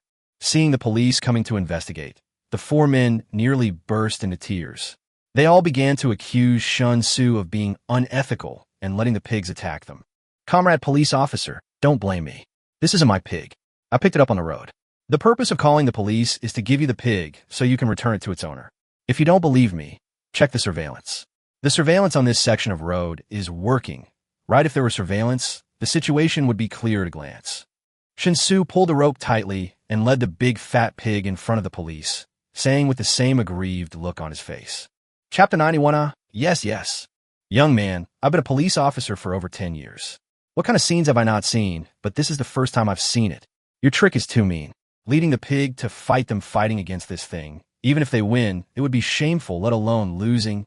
The older middle-aged policeman among the two policemen asked the younger policeman to check the surveillance footage while looking at Shen Xu with a helpless smile. Shen Xu sighed heavily and gave up the idea of continuing to explain. After a while, the surveillance footage was retrieved and played back at double speed, revealing that it was exactly as Shen Xu had said. This pig had indeed been picked up on a road. At the same time, it was obvious that the other party had taken the initiative to provoke the conflict just now, but they did not expect to anger the second senior brother. Finally, seeing that Shen Xu was alone and had firmly controlled the irritable second brother, the middle-aged policeman couldn't help but sigh in amazement. "Young man, you really have a lot of strength. Indeed, if it weren't for your quick reaction, this pig would have caused a lot of trouble." Just as he finished speaking, the young policeman suddenly handed him his phone and said, "Brother Chun, someone called the police and said their pigs were missing. I asked for the license plate number of the person who called the police, and it's the semi-trailer that dropped the pigs in the surveillance footage we just retrieved." When the middle-aged policeman heard this, he laughed on the spot. After checking with the caller on the other end of the line, he smiled and said, "We've found your pig. It was dragged here by a young man in a fight. Go straight to the police station. We'll bring someone back to investigate. We'll return the pig to you once we get there." Upon hearing this, Shen Xu couldn't help but cover his face with his hands. He lay flat on his back, completely exhausted, and said dully, right. Since the wretched man was hit hard by the second brother and suffered severe blows to his vital parts, he was in a state of disarray, so he had to go to the police station to make a statement. After finishing all the trouble, it was already past 6 o'clock in the evening when we returned to the barbecue restaurant. The barbecue restaurant is quite popular. When the second senior brother showed his prowess just now, the staff in the barbecue restaurant also ran out to watch the excitement, so that they were impressed by Shen Xu. Seeing Shen Xu bringing the two girls into the store, a clerk immediately came forward to greet them enthusiastically and led the three of them to an empty table by the window. Everyone orders by scanning the QR code. After the waiter takes the customers away, they naturally don't wait at the table. Instead, They gather together again and whisper to each other, discussing something unknown. Whatever you want. We got a lot of bonuses this time, so we're celebrating. Would you like some drinks or some wine? As Shen Xu spoke, he scanned the code with his mobile phone and then ordered the food on the screen with his fingers as fast as the wind. There is actually nothing expensive in a barbecue restaurant, but for a barbecue restaurant like this located in the downtown area of Shanghai, the prices of barbecue items naturally cannot be cheap due to the high costs of rent and staff. So, after Shen Xu had been ordering for a while, the total cost of the dishes easily exceeded 4 figures. Zhang Min also scanned the code and was shocked when she noticed a change in the total amount of food money at the bottom of the screen. He quickly said, all right. There are only 3 of us. How can we eat so much? Let's order a few bottles of beer. Eating barbecue without beer always feels like it's missing its soul. Shen Xu actually felt that he had not ordered enough, but in order not to appear too exaggerated, he stopped ordering. Anyway, he could just continue to secretly order some food while eating the barbecue. As long as he started drinking, no one would pay attention to how much he ordered. What's more, barbecue doesn't taste good once it gets cold, so it tastes much better when you eat it while it's cooking than when you heat it up in the oven. The ordered barbecue was served quickly, and the beer was opened one by one and poured into the glass, with foam forming at least 1/3 of the glass.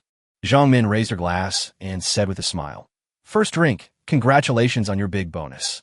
Although I still don't know what job you do these days, it doesn't matter what you do. As long as you have money, it's a good job. Nothing else matters." Shen Xu and Shen clinked their glasses together and nodded, saying, "That's right. Work is all about making money. No matter what kind of company it is, as long as they pay enough, it's a good company. As for companies that talk about ideals, pursuits, and self-worth all day, they're the real pitfalls. People come to work to earn money, and you insist on talking about ideals with them. Their ideal is to not work. Some companies these days only talk about a wolf culture all day long. If a good company adopts a wolf culture, the boss will have to cut their losses.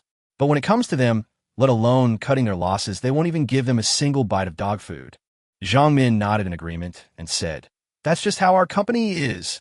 A tiny software company, yet we're still mulling over corporate culture all day. The boss just keeps pumping us up and telling us to work hard for our lives. We're working hard, but our boss is living the good life. We've been running for years, and our boss is just counting the money. We're working our butts off every day, and our boss posts on WeChat moments about not having a good time drinking tonight. It's outrageous. I need to find a new job." While talking, Zhang Min continued to pour herself some wine, and she and Shen Xu drank 3 glasses in a row. She seemed to be really depressed by her current work. It's pretty easy to find a programmer job in Shanghai, right? There are so many tech companies, so changing jobs shouldn't be difficult. Shen Xu said with some uncertainty. Zhang Min sighed and said, "I can only say it's okay. The overall environment is not good right now, and the salaries are generally low. I'm also pretty, so it's easy for people to take advantage of me when I apply for a job. If my boss or supervisor is a playboy, then I won't be able to work without worries. Unlike you boys, it's very difficult for a pretty girl like me to make it through work purely on my own ability. The interpersonal relationships I need to deal with are also much more troublesome than those of others. In short, it's quite helpless." Shinya nodded immediately and said, "Sister Min, you are more than just pretty. You are so naturally beautiful even without dressing up. If you dress up a little, won't you charm all men? Really? I haven't seen your brother fall head over heels for me. Ever since we started living together, he hasn't even once looked me in the eye." Zhang Min said with a smile. "Ahem, that's to avoid being mistaken for a pervert. Don't look at anything inappropriate. You still have to be careful." Shen Xu coughed dryly, then suddenly thought of something. While covering himself with his clothes, he took out 2 bracelets from the subspace and handed one to Zhang Min and Shunya. Chapter 92. Good things are easy to sell. My boss gave it to me when I was on a business trip. I don't bring this stuff with me, so you guys can play with it. 1 string is perfect for each of you," Shen Xu said casually. These are 2 beeswax bracelets, which should be of medium to upper quality among the bracelets he bought from the other world. However, Shen Xu himself only had a vague understanding of these things, so he could only make a rough judgment about the value of the bracelet. "I suddenly saw those bracelets in a market in another world before, and I bought them all out of curiosity. I originally wanted to take the bracelet back and resell it. But with the sale of 70 kilograms of gold, he suddenly made a net profit of 28 million, and his desire to resell the bracelets faded a lot. So why do many people, after making huge profits through stock speculation and real estate speculation, turn their disdain for working? It is precisely because the money came too quickly before that they have no interest in earning fixed income step by step. This is beeswax? It's very expensive, right? Zhang Min picked up the bracelet and asked uncertainly. The price of beeswax fluctuates dramatically, and even fakes are rampant, so not many people have a detailed understanding of the price of this thing. In some people's minds, this is even a small gadget that can be bought for tens or hundreds of dollars. It's not expensive. If it were expensive, why would my boss give it to me? Just think of it as a gift for you on this business trip. Shen Xu's tone was very casual. Zhang Min and Shunya obviously had no idea about the real price of beeswax, so they believed whatever Shen Xu said. Just as the two women were about to put on the bracelets, a scream suddenly came from the table next to them. Oh my God, what am I seeing? This is the finest natural beeswax. A somewhat fat, bald man suddenly rushed over from the table next to him.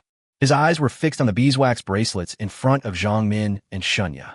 After swallowing his saliva in a slightly obscene manner, he asked excitedly, "Excuse me, can I take a closer look at these two beeswax bracelets?" Huh, of course, go ahead. Shunya was a very easygoing person and did not refuse the bald man's request. The bald man, who had obtained permission, immediately and carefully picked up the beeswax bracelet in front of Shunya. And I just stood next to the table and observed carefully. The texture is very strong.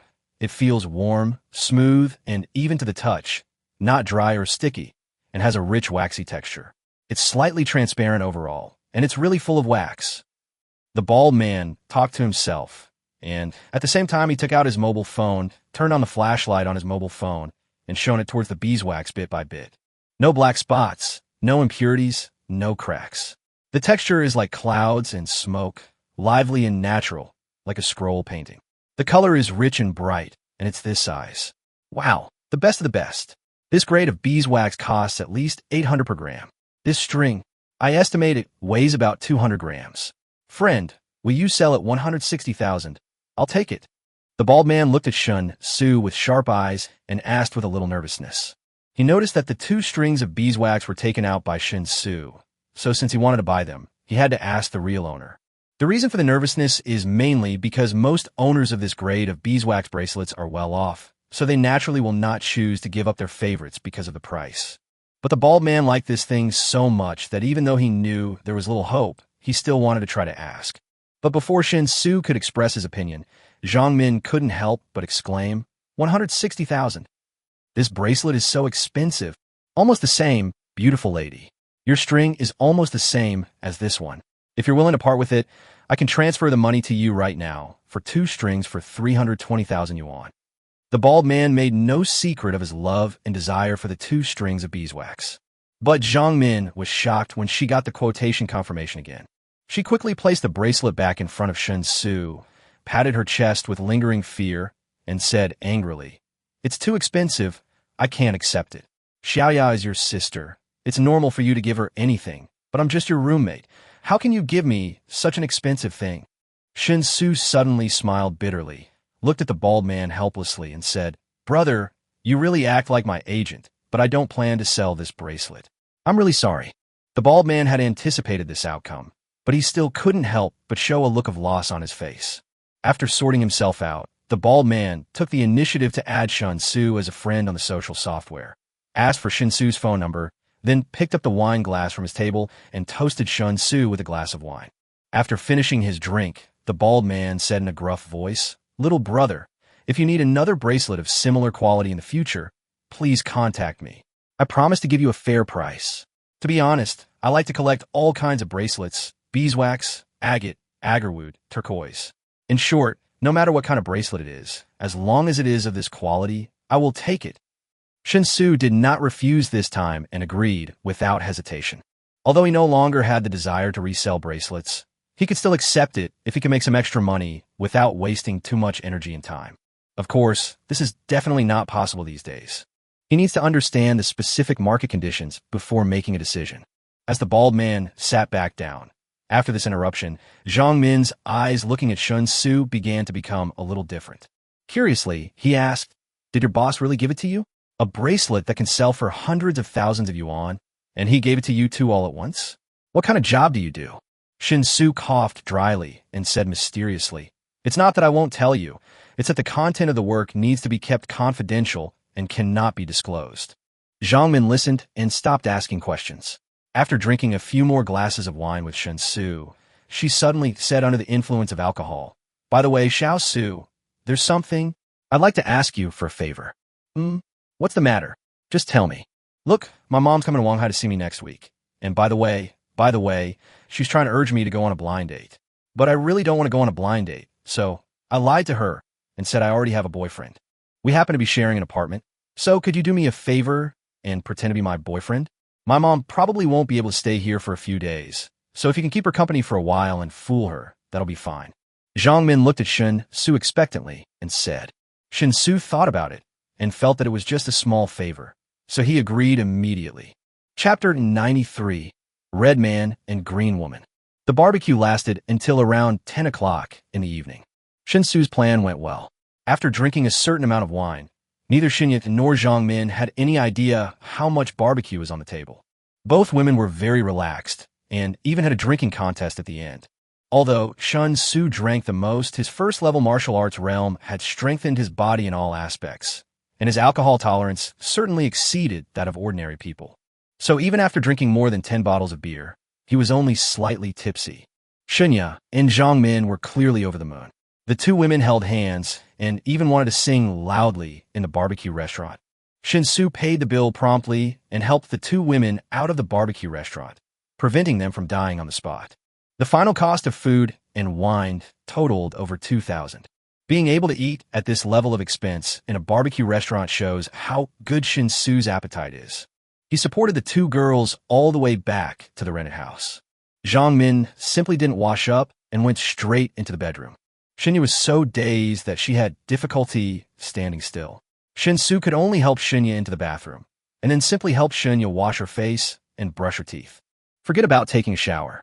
It's not that I can't do it, but I'm simply afraid that I will lose control and make mistakes that I shouldn't make. After carrying Xinya back to the bed, Shen Xu saw that Xinya was obviously completely drunk because she had caught a gust of wind after leaving the barbecue restaurant. He was quite helpless and could only change Xinya's pajamas himself. The process was actually quite erotic, which made Shen Xu's mouth quite dry.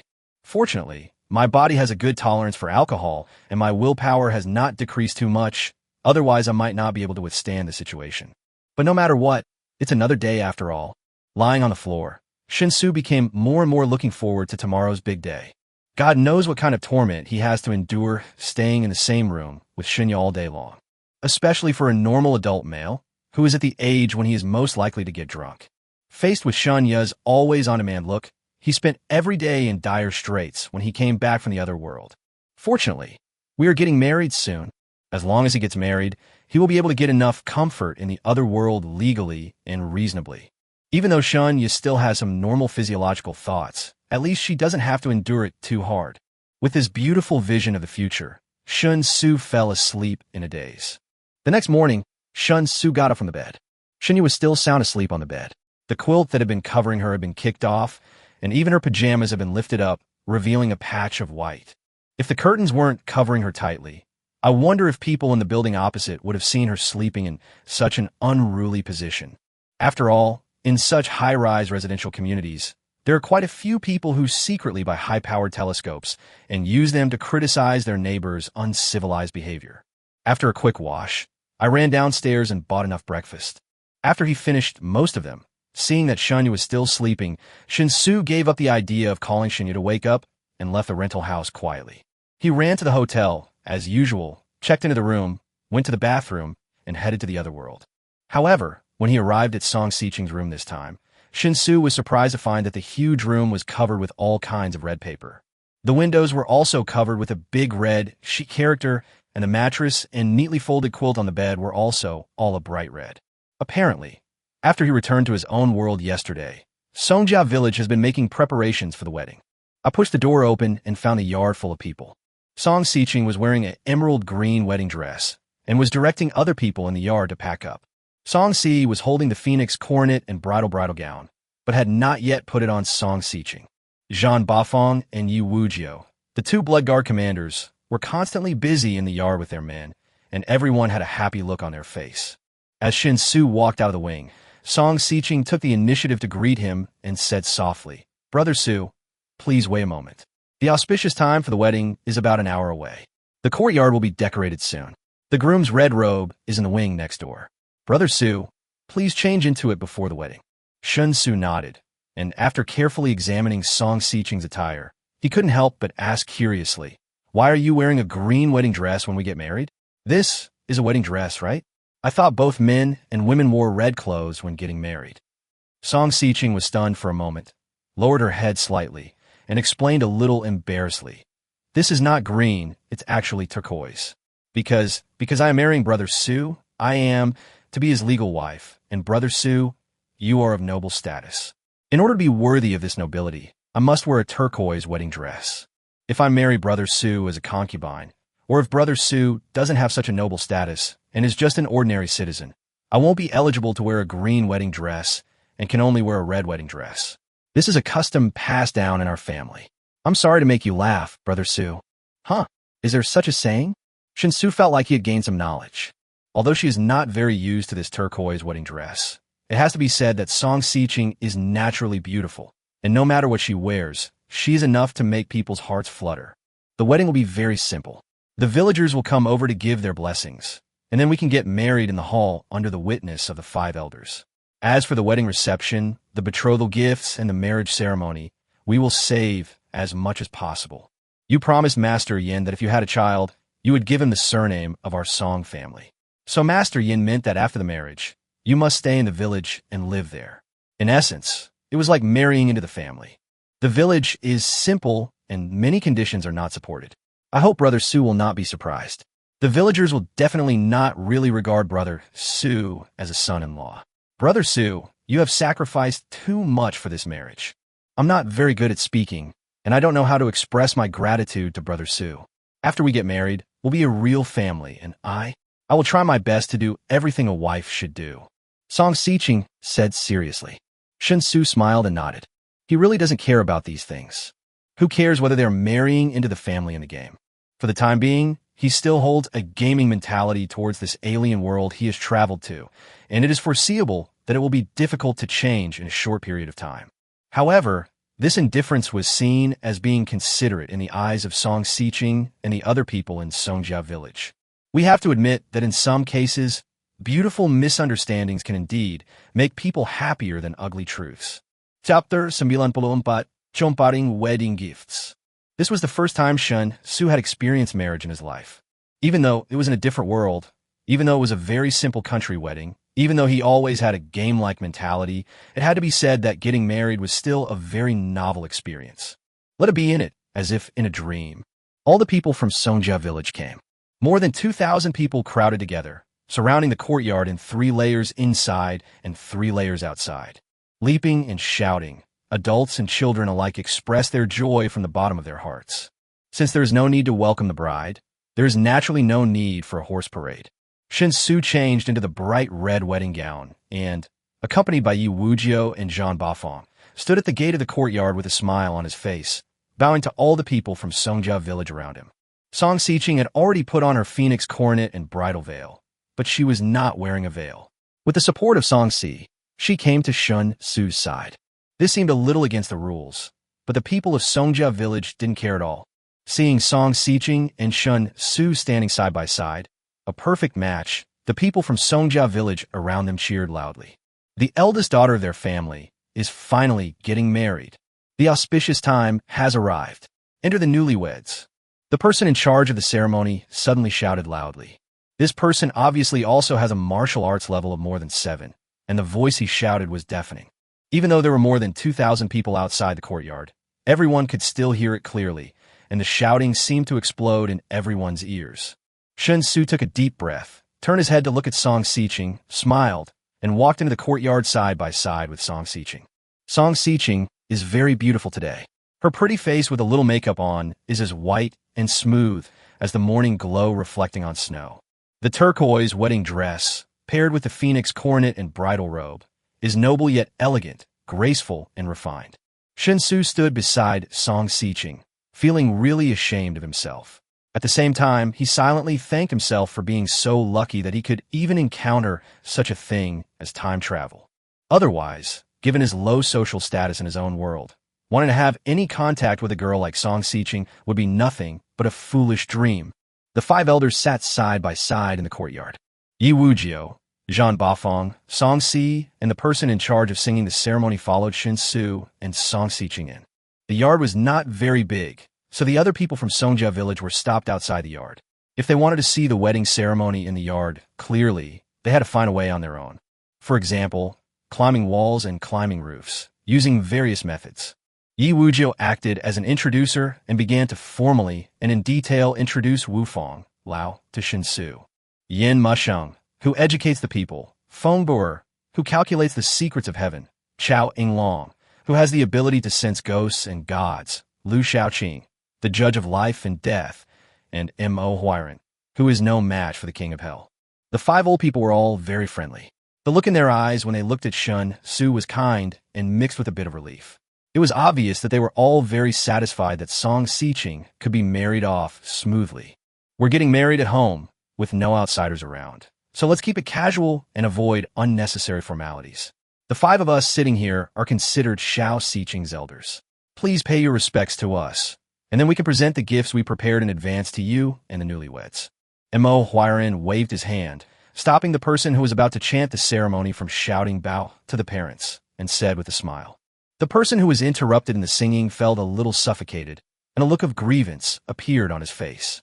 However, it was Mo Huiran who made the suggestion, so he didn't dare to object at all and could only retreat to the corner of the yard. Shen Xu and Song Xiqing were very obedient and knelt down directly. In front of the chair where Wu Feng Lao was sitting, there was a cushion prepared in advance, especially for the two of them to kneel down. Shen Xu had no resistance to this. Although he had never knelt before anyone else, he followed the local customs and had no psychological barriers to kneeling before a few elders. What's more, these elders have prepared gifts. If he could get a valuable gift every time he knelt, he would definitely make all the five elders go bankrupt. Seeing Shen Xu and Song Xiqing kowtow respectfully, Mo Huiran stroked his beard and smiled, took out a large bag of medicinal herbs that he had prepared in advance from behind him, and handed it to Shen Xu. Soak once a day for half an hour each time. This is enough for a month. After it's used up, I'll prepare new ones for you. Normally, after a month, you should have reached the third level. Therefore, the medicine used by then will have to be modified to some extent. After saying that, Mo Huiran took out another jade box from his arms. The jade box looked familiar.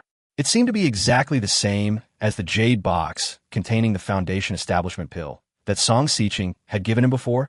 This box contains 3 pills called the 9-turn soul-restoring pills, which can save lives.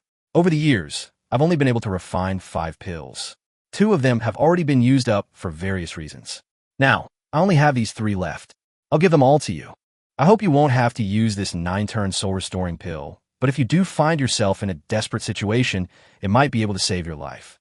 Of course, we in Song Village will do our best to prevent that from happening. Mo Huiran said, and handed the jade box to Shen Xu. When the other 4 of the 5 elders saw this, expressions of shock appeared on their faces. Master Yin smiled bitterly and shook his head, saying helplessly, "Mr. Mo, this gift, isn't it a bit too expensive? We thought you were just giving me the herbs needed for a medicinal bath, so we prepared everything according to that level. But who would have thought that you would actually take out the 9-turn soul-restoring pill? What should we do? Your 9-turn soul-restoring pill is a priceless treasure, and we don't have any gifts that can compare to it." Mo Huiran smiled and waved his hand, saying, "I give mine, you give yours, it doesn't matter. Shao Xiqing is getting married, and everyone is happy. Wedding gifts are just to express our feelings, so just something casual will do. For example, I only have 3 of these 9 revolutions soul-restoring pills. I gave them to Shao Xiqing this time, so when Shao Xi gets married, I won't have any to give." Master Yin sighed and said, "That's true, but it doesn't make sense. Forget it. Mr. Mo, you always act according to your own will. We should have thought of this beforehand. I was just thinking of giving my son-in-law a rare copy from my collection as a wedding gift, but now it seems that I can't really give it away. I have a copy of the Kanglin letter, handwritten by Yuan Tianyu, a great scholar of the previous dynasty. This scroll is considered a sacred object by scholars worldwide, and is said to contain clues to a hidden treasure hidden by the former great Zhou royal family. Of course, I believe this is just a rumor. Anyway, this is the most precious item I have, so I'm giving it to my son-in-law as a gift. Chapter 95, Three Major Questions in Life. Is Yuan Tianyo is Ganglantia. Old Yin, you really are willing to give it away. Feng Buer, the only blind man among the five elders, could not help but gasp and said in disbelief. Master Yin, however, looked like he had given up and nodded indifferently. I know, but Mr. Mo has even taken out the 9 transformations soul-restoring pill. What can I do? When Feng Buer heard this, an extremely conflicted look suddenly appeared on his wrinkled old face. After gritting his teeth, he finally made up his mind and reluctantly took out a palm-sized tortoise shell from his pocket. He took a deep breath and said, "This item was left by an ancient spirit turtle. It has been passed down in my school for thousands of years. Successive generations of astronomical calculation inheritors have nourished it with their own blood, and vitality, using it to repeatedly calculate destiny and connect heaven and earth. Today, this tortoise shell has been nurtured with a rich spirituality. Combined with my celestial calculations, I can truly know everything in the universe, understanding yin and yang, the 8 trigrams, life and death. On this auspicious day, I will give it to you." Looking at Feng Buer's face full of pain and reluctance, Shen Xu roughly understood that this tortoise shell must be something extraordinary. But unfortunately, he knew nothing about this thing. Just like the so-called Kanglan Tai of Yuan Tianyu, it sounds like it should be a very precious and priceless treasure. But since he had no idea about it, it was difficult for him to stir up even the slightest ripple in his heart when he heard it. Of course, he had to force a polite smile on his face to express his gratitude for the gifts. But the perfunctory tone in his smile obviously could not be hidden from the eyes of old Wu Fang. So in the eyes of Wu Fang Lao, Shen Xu's identity and background became even more mysterious and noble. He was so nonchalant when faced with Yuan Tianyo's Kanglan Tai and the Tianshuan sect's most precious treasure, the turtle shell.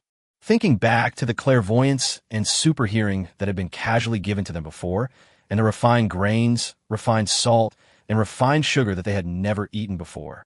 In addition, his eldest daughter had specifically warned him not to delve into the matter further. So for a moment, Elder Wu Fang began to uncontrollably speculate about Shen Xu's identity and background.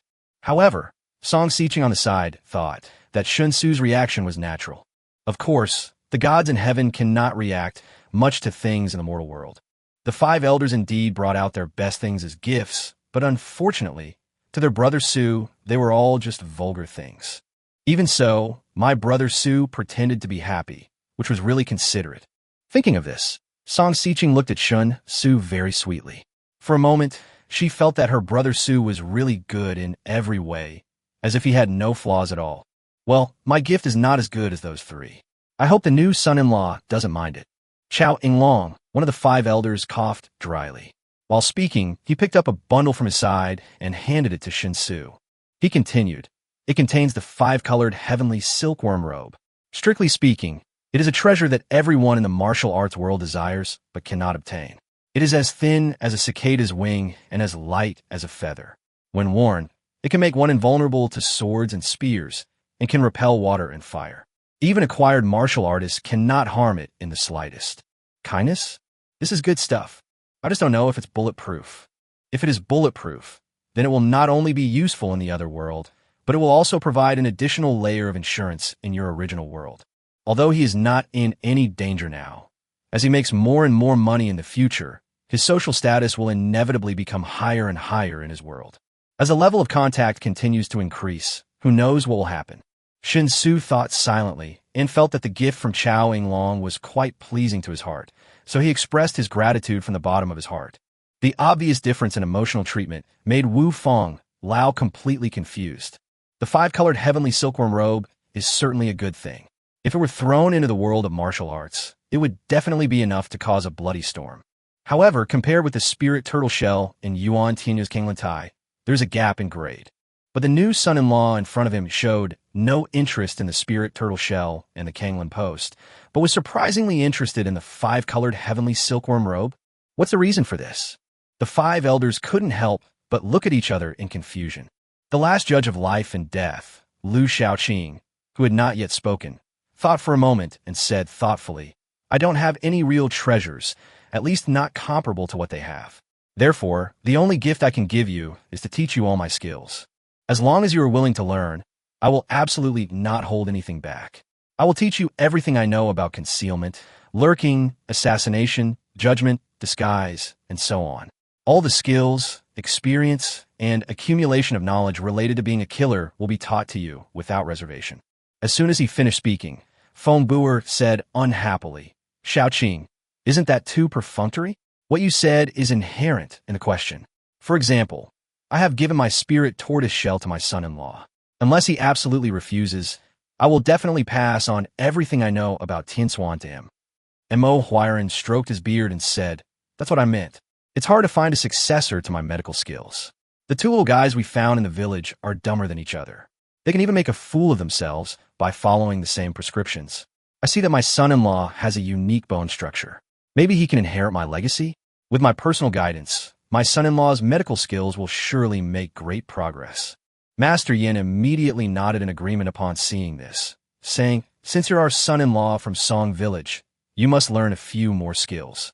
Your martial arts training shouldn't be neglected, and you must also keep up with other aspects, at least becoming a well-rounded person.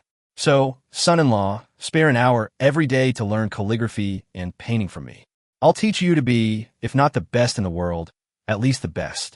Shen Xu stared blankly at the five elders who talked at once and decided the matter. He felt a little confused for a moment. Who am I? Where am I? What am I going to do? Am I not getting married? Why does it sound like a teacher-apprenticeship meeting out of nowhere? Song Xiqing also looked worried, because in Song Xiqing's view, these abilities of mortals, even if they are cultivated to the extreme, are still meaningless to immortals. Wu Fong Lao made such a decision without authorization, so he must not make his brother Su unhappy.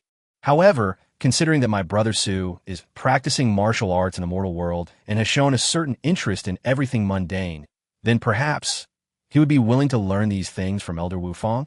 Song Xiqing was not very sure, so she did not say anything to stop it. She just decided silently that after getting married, she would privately ask her brother Su what he thought. Chapter 96, Entering the Bridal Chamber. Because of all the commotion caused by Elder Wu Fong, the wedding day that was supposed to be a happy occasion almost became a collective ceremony of accepting disciples. After the initial brief confusion, Shen Xu was actually quite tempted by Wu Fong Lao's suggestion. It's always good to have many skills. If he could really learn all of Wu Fong Lao's skills, it would definitely be of great help to his life in his own world. An assassin's skills in assassination may hardly find a place to be used, but whether it is medical skills, calligraphy, painting, or even fortune-telling and physiognomy, these are actually interconnected with the related fields of his world.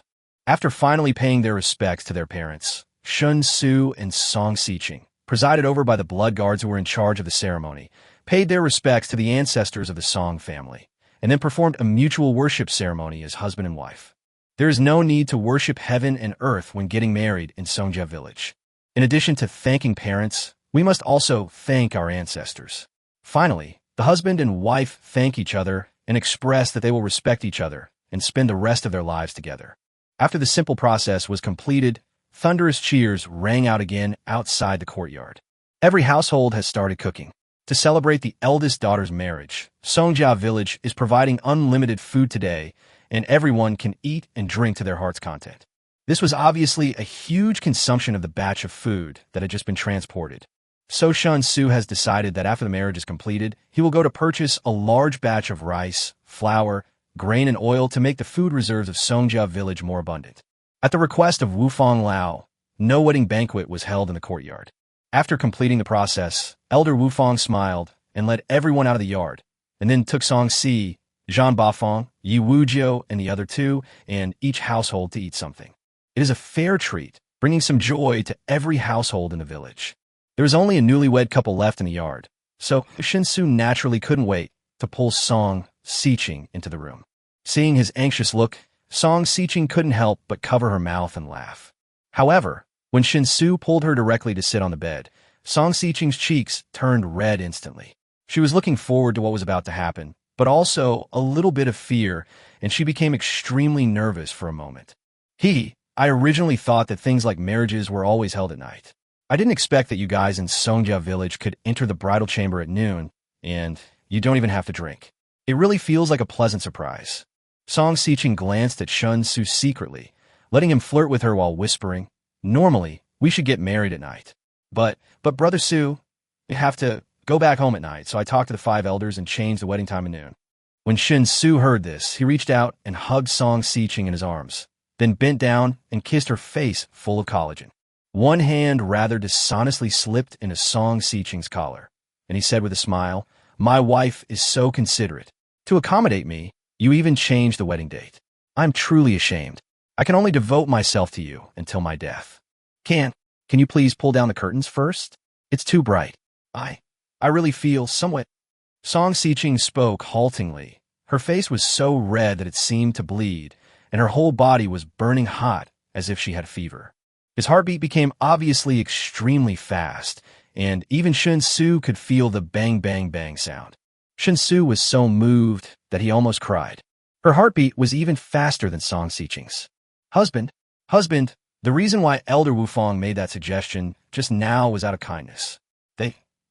I didn't know your identity, husband, so they only wanted to teach you what they are best at, but they didn't consider that those things are of no use to you. Please don't blame them. Song Xiqing leaned in Shen Xu's arms and spoke with a slightly rapid breathing. Shen Xu was stunned for a moment, then asked doubtfully, "Why would I blame them? They're all at the top of their respective fields, right? They're willing to share their skills with me. This is an opportunity many people can't even hope for. I'm so happy. How can I blame them?" Song Xiqing pursed her lips and said, Because my husband is a deity in heaven. What use can these earthly skills be to a deity? Letting my husband learn these things from Elder Wufang would be a waste of effort." Shen Xu immediately shook his head and said solemnly, "My lady, this is not true. Although I'm a deity in heaven, once I come to the mortal world, I am just like a mortal.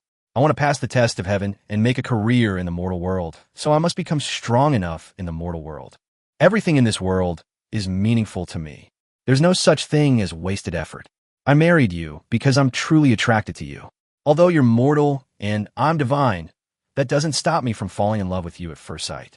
Similarly, the 5 elders' willingness to teach me their greatest skills only makes me grateful from the bottom of my heart, rather than taking it as an offense. My dear, now that we're married, I hope you won't treat me like a deity anymore. My identity is not important. What is important is that in Songjia village, I am your husband, your man, so you should treat me in the same way. We are a family, and a family should be inseparable, supporting each other." Song Xiqing was deeply moved by Shen Xu's serious attitude. She lowered her head and said, "My husband is right. Then, please let Xiqing serve me." How are you going to serve?" "This is up to my husband to decide." "Hey, then I'll teach you how to play a game." Shen Xu leaned close to Song Xiqing's ear and whispered a few words. Chapter 97, Controlling Desire. After about half an hour, Shen Xu proudly lifted the bed curtain again and hung it on the hook beside him. After all, he is just in his early 20s, full of energy, and has broken through the first level of martial arts. His body is much stronger than that of ordinary people. However, what Shen Xu didn't expect was that when his big hand reached into the quilt again, it was suddenly grabbed by Song Xiqing's small hand. "My dear, the mortal body is different from the immortal body. While pleasures, when practiced in moderation, are indeed beneficial, if indulged excessively and without restraint, they can actually harm the body, causing the loss of yang energy and a lack of essence. Not only will this harm the body, it will also hinder one's path to martial arts." Song Xiqing held Shen Xu's hand and continued to persuade him softly. "Since my husband is immortal in the mortal world, he should be as careful as possible. At least before reaching the innate realm, it is not advisable to have sex too frequently. Well, only once a day at most. Is that okay with you, my husband?" Shen Xu knew that Song Xiqing was doing this for his own good. But when he heard Song Xiqing say that it could only happen once a day, he still felt depressed. They're not middle-aged or elderly people. For young people, this kind of thing will never be enough. But Song Xiqing issued a ban on sex, just when he had tasted the sweetness. A pitiful expression appeared on his face. Shen Xu held Song Xiqing's hand and said aggrievedly, "But my lady, you are so beautiful and charming. When I saw you, my heart was like a ball of fire. How could I bear it?" Song Xiqing's eyes lit up when she heard this, and she said happily, "This is good news. There is fire in the dantian, which is perfect for a medicinal bath. The medicinal effects can penetrate the body faster and be absorbed by the body. The internal energy can also be stimulated by the internal fire and run more quickly and smoothly. Husband, please wait a moment. I'll go and fill you with water. If your internal firepower becomes stronger after making love every day, then soak in the medicinal bath at the end of each day. This way, you can ensure that your soaking in the medicinal bath will achieve twice the result with half the effort. As she spoke, Song Xiqing quickly put on her clothes and walked out of the room, quickly amid Shen Xu's regretful sigh. Soon, Song Xiqing and Song Si prepared a bathtub filled with hot water and placed in the yard. The medicinal herbs, specially prepared by Mo Huiran, were also placed in the bathtub. Seeing that Shen Xu still looked aggrieved, Song Xiqing couldn't help but smile and walked up to him and coaxed him like a child. In fact, overall, Shen Xu was quite satisfied with his experience today. He received many priceless treasures and completed a fundamental transformation in his relationship with Song Xiqing. At the same time, he also received the promise of Wufang Lao, ensuring that he could learn a lot of real skills in the future. To say that I gained a lot is absolutely no exaggeration. It's just that human desires are always insatiable. People often don't look at how much they have. They only think about how much more they don't have. As a result, many people live unhappy lives. They're stuck in the pursuit of desires and cannot extricate themselves.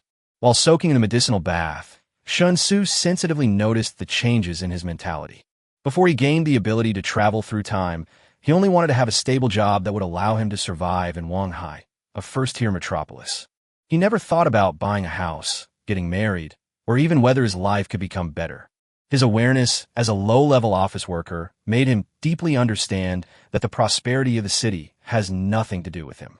Even if he gets up early and goes to bed late every day and tries his best to make money, in the end he can only ensure that he can survive with difficulty. At that time, his definition of happiness was very simple. But when he suddenly gained the ability to travel through time, everything changed. He gradually began to be dissatisfied with his ordinary and simple life. A seed of desire in the heart seems to bloom bit by bit under the watering of the ability to travel through time and space. He found that as he gained more and more, his sense of satisfaction became less and less. After easily obtaining huge profits time and time again, he seemed to be becoming arrogant and inflated, and it was difficult for him to return to his previous down-to-earth state. This is not good. Thinking of this, Shen Xu, who was soaking in the medicinal bath, was shocked. He suddenly realized the importance of Song Xiqing's request for him to exercise restraint. It's not just about controlling the frequency of sex to ensure that the body is not harmed. It's also about controlling desire. If desires lose their shackles, people will lose their way forward. You can only go left or right. However, the left side is hell, and the right side is also hell. Chapter 98, Regular Life. Song Xiqing successfully slammed on the brakes for Shen Xu. After frequently traveling between the two worlds, Shen Xu finally realized that the subtle changes taking place in him were pulling him towards the abyss bit by bit. The reason why many people slowly approach the end of self-destruction is that in the process of rushing all the way, they have never encountered an opportunity to return to rationality. Although humans are creatures with relatively strong self-control, as long as they are living things, they cannot escape the control of instinct. The instinctive desire to survive leads to the fear of death. The instinctive desire to reproduce leads to constant mating with the opposite sex. Although humans have extremely rich emotions, with the help of these emotions, they can often withstand the impact of instinct. But we have to admit that this kind of resistance often comes at a certain price. Therefore, only when the granaries are full can one know etiquette, and only when one has enough food and clothing can one know honor and disgrace. If Song Xiqing had not asked him to exercise restraint and let him continue to indulge in his desires, Shen Xu felt that in the near future, he might completely become a different person because of his unique ability to travel through time and space. With this understanding, Shen Xu began to examine himself and be self-aware. Although I haven't reached the level of self-examination 3 times a day, at least I have this awareness, so it won't expand to an unlimited level. So in the next few days, Shen Xu seemed to have returned to his student days, living an extremely regular and fulfilling life. When I wake up every morning, I arrive at the other world on time, just like going to work. Then Master Yin came to the courtyard with writing brushes, ink, paper, and inkstone, and personally taught him the art of calligraphy and painting. The learning process will last for 1 hour. Half an hour is used to learn calligraphy, and half an hour is used to learn painting. Originally, Shen Xu thought that learning calligraphy and painting would be a very difficult task. However, when he tried it himself, he found that under Master Yan's guidance, he made rapid progress in both calligraphy and painting. Master Yan understood teaching. When he was teaching him, he could explain the key points in a very clear and concise manner. He could express the most critical links clearly and understandably in the most simple and understandable way. Coupled with his own martial arts realm, Shen Xu's ability to control his body has been greatly improved. When learning calligraphy and painting, his progress can be said to be rapid. An hour later, Blind Phone will come to replace Master Yan. Then he taught Shen Xu the art of astronomy, which also lasted for 1 hour. From Qi Min Dun Jia to the 5 elements and 8 trigrams, Shen Xu discovered that the astronomical calculations taught by Blind Phone were very similar to the Book of Changes in his own world. But it is even more profound and mysterious than the Book of Changes. Because the art of astronomy has nothing to do with the so-called astrology, it is a very pure feng shui. Combined with Tianxuan's unique technique of observing qi and the psychic power of the turtle shell itself, it is really possible to infer good and bad luck through the mysterious method of fortune-telling. If it was related to astrology, Shen Xu wouldn't take it too seriously. After all, having received modern scientific education from another world, Shen Xu knew very well that the so-called astrology was actually all nonsense. The universe is vast and boundless, with countless celestial bodies. A single planet in it is so small that it is not even a speck of dust. How could the movement of other celestial bodies be simply to affect the world within a certain celestial body? Therefore, in Shen Xu's opinion, the art of astronomy, which does not involve astrology at all and only uses the art of observing qi to calculate the laws of the internal world of celestial bodies, is actually equivalent to a mysterious technique similar to magnetic field induction. This superstitious method can be said to be quite scientific. At noon, after learning the art of astronomy, Song Xiqing would prepare a table full of delicious dishes, feed his stomach first, and then accompany him to the side room, letting him do whatever he wanted and satisfy his desires. No matter how outrageous his requests were, Song Xiqing would try her best to meet them. As long as it's just once, in Song Xiqing's opinion, making Shen Xu happy is her duty as a wife. But if Shen Xu still wants to continue for the second time, it will definitely not work. At this time, Song Xiqing would comfort Shen Xu very gently and coax Shen Xu to soak in the medicinal bath and improve his martial arts level. After the medicinal bath, Mo Huairan brought the medical book he wrote himself to the courtyard to teach Shen Xu medical skills. Since Shen Xu had no foundation in medical skills at all, Mo Huairan could only teach him from the simplest things. Fortunately, with the support of the martial arts realm, the brain's ability has also been improved to a certain extent, and the memory has been significantly enhanced, so Shen Xu did not have much difficulty in remembering the medicinal properties and pharmacology of those herbs. In addition, the look, listen, ask, and feel mentioned by Mo Huairan is very similar to the qi-observing technique of Tianxuan, which enabled Shen Xu to quickly get started when learning medical skills. Of course, if you want to reach the level of mastery, you still need a lot of time to accumulate. After learning medicine with Mo Huairan, Lu Shaoqing will come to the Sihiyuan to take over Shen Xu's continuing education. Compared with what the 3 previous 5 elders taught, Lu Shaoqing taught disguise, hiding, lurking, assassination, etc., these dirty skills, although they may not be of much use in another world, but Shen Xu learned them with more concentration. A man remains a boy until he dies. Who doesn't have a martial arts dream in their heart? Being able to learn these real killing techniques, even if you don't have any chance to use them in your own world, just knowing them is enough to make you happy. What's more, when Lu Shaoqing taught him these things, he also taught him many hand-to-hand combat techniques. In Lu Shaoqing's words, for a truly qualified assassin, every part of his body should be able to become a deadly weapon, because during the assassination process, the assassin may encounter many strange situations. In order to successfully complete every assassination, you must get rid of your dependence on formal weapons and be able to deliver a fatal blow to the target in any way at any time. By the time Lu Shaoqing finished teaching, the sun had completely set. After it gets completely dark and a full day of study is over, Shen Xu will drag his extremely tired body back to his own world. This kind of fatigue cannot be faked. Shinya just thought that her brother's work was too tiring, which was why he looked so listless after get off work. Considering her brother's exaggerated income, such hard work was normal, so Shinya did not suspect anything. On the contrary, because of the heartache, he became unusually well-behaved and sensible, allowing Shen Xu to live a quite peaceful life.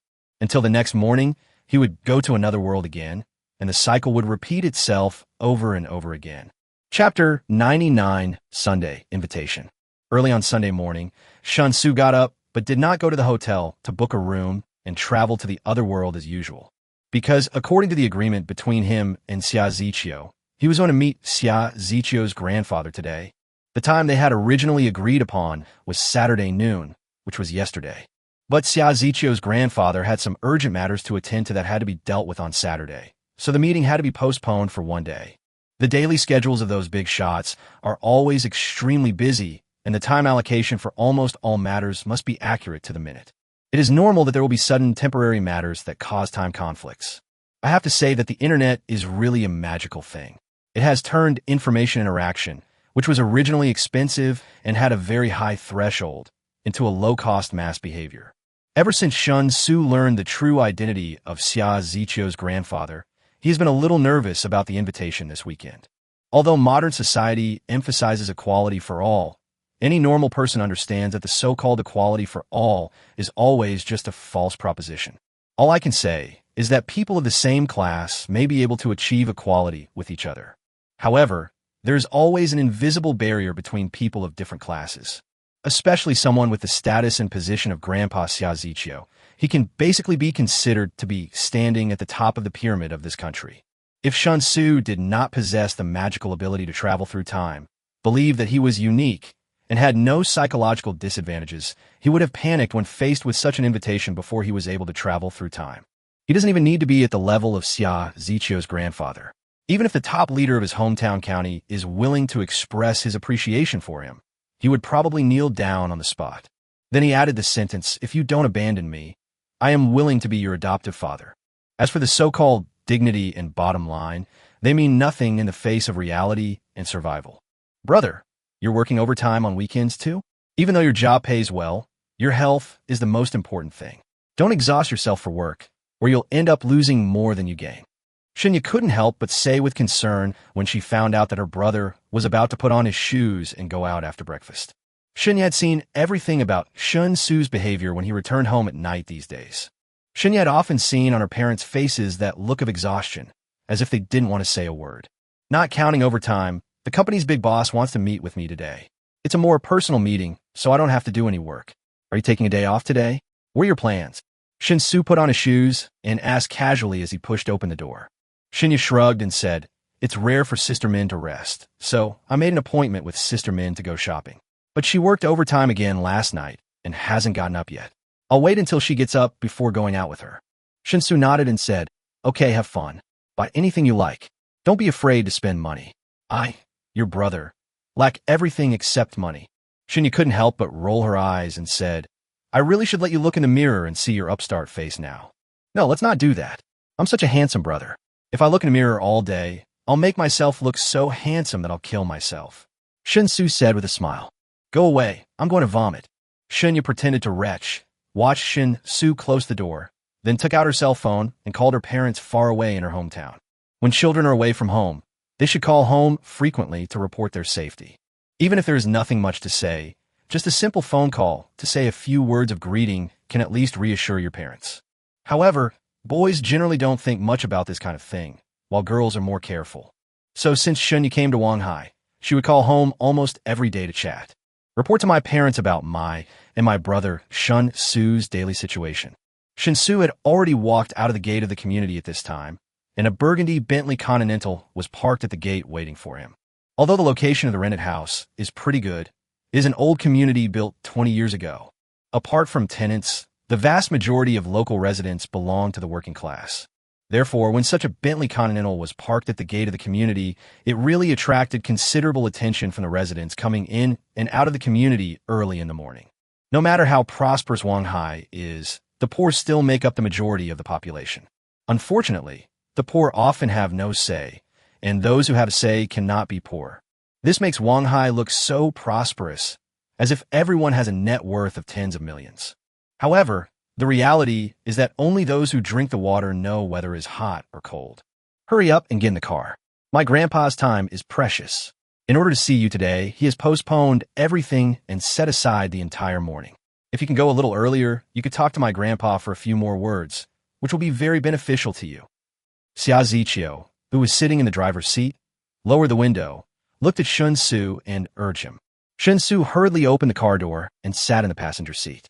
Watching Xia Ziqiu start the car and turn onto the main road, Shen Xu said, "When you said your grandfather wanted to see me, I was curious, so I looked up your grandfather's identity online. Unexpectedly, I actually found it. The main thing is, your grandfather is such a distinguished figure. Any public reports about him would have been broadcast on the China News Network, so it's easy to check. I don't mean anything else. I just want to know what precautions I should take when meeting your grandfather. Look at me, just an ordinary person. The highest-ranking official I've ever met in person is the director of the neighborhood office where our community is located. I'm really unsure about meeting a prominent figure like your grandfather." Xia Ziqiu stared intently at the road ahead, not looking away as he said, "Don't worry, my grandfather is very kind and amiable. He's never said a harsh word to me at home.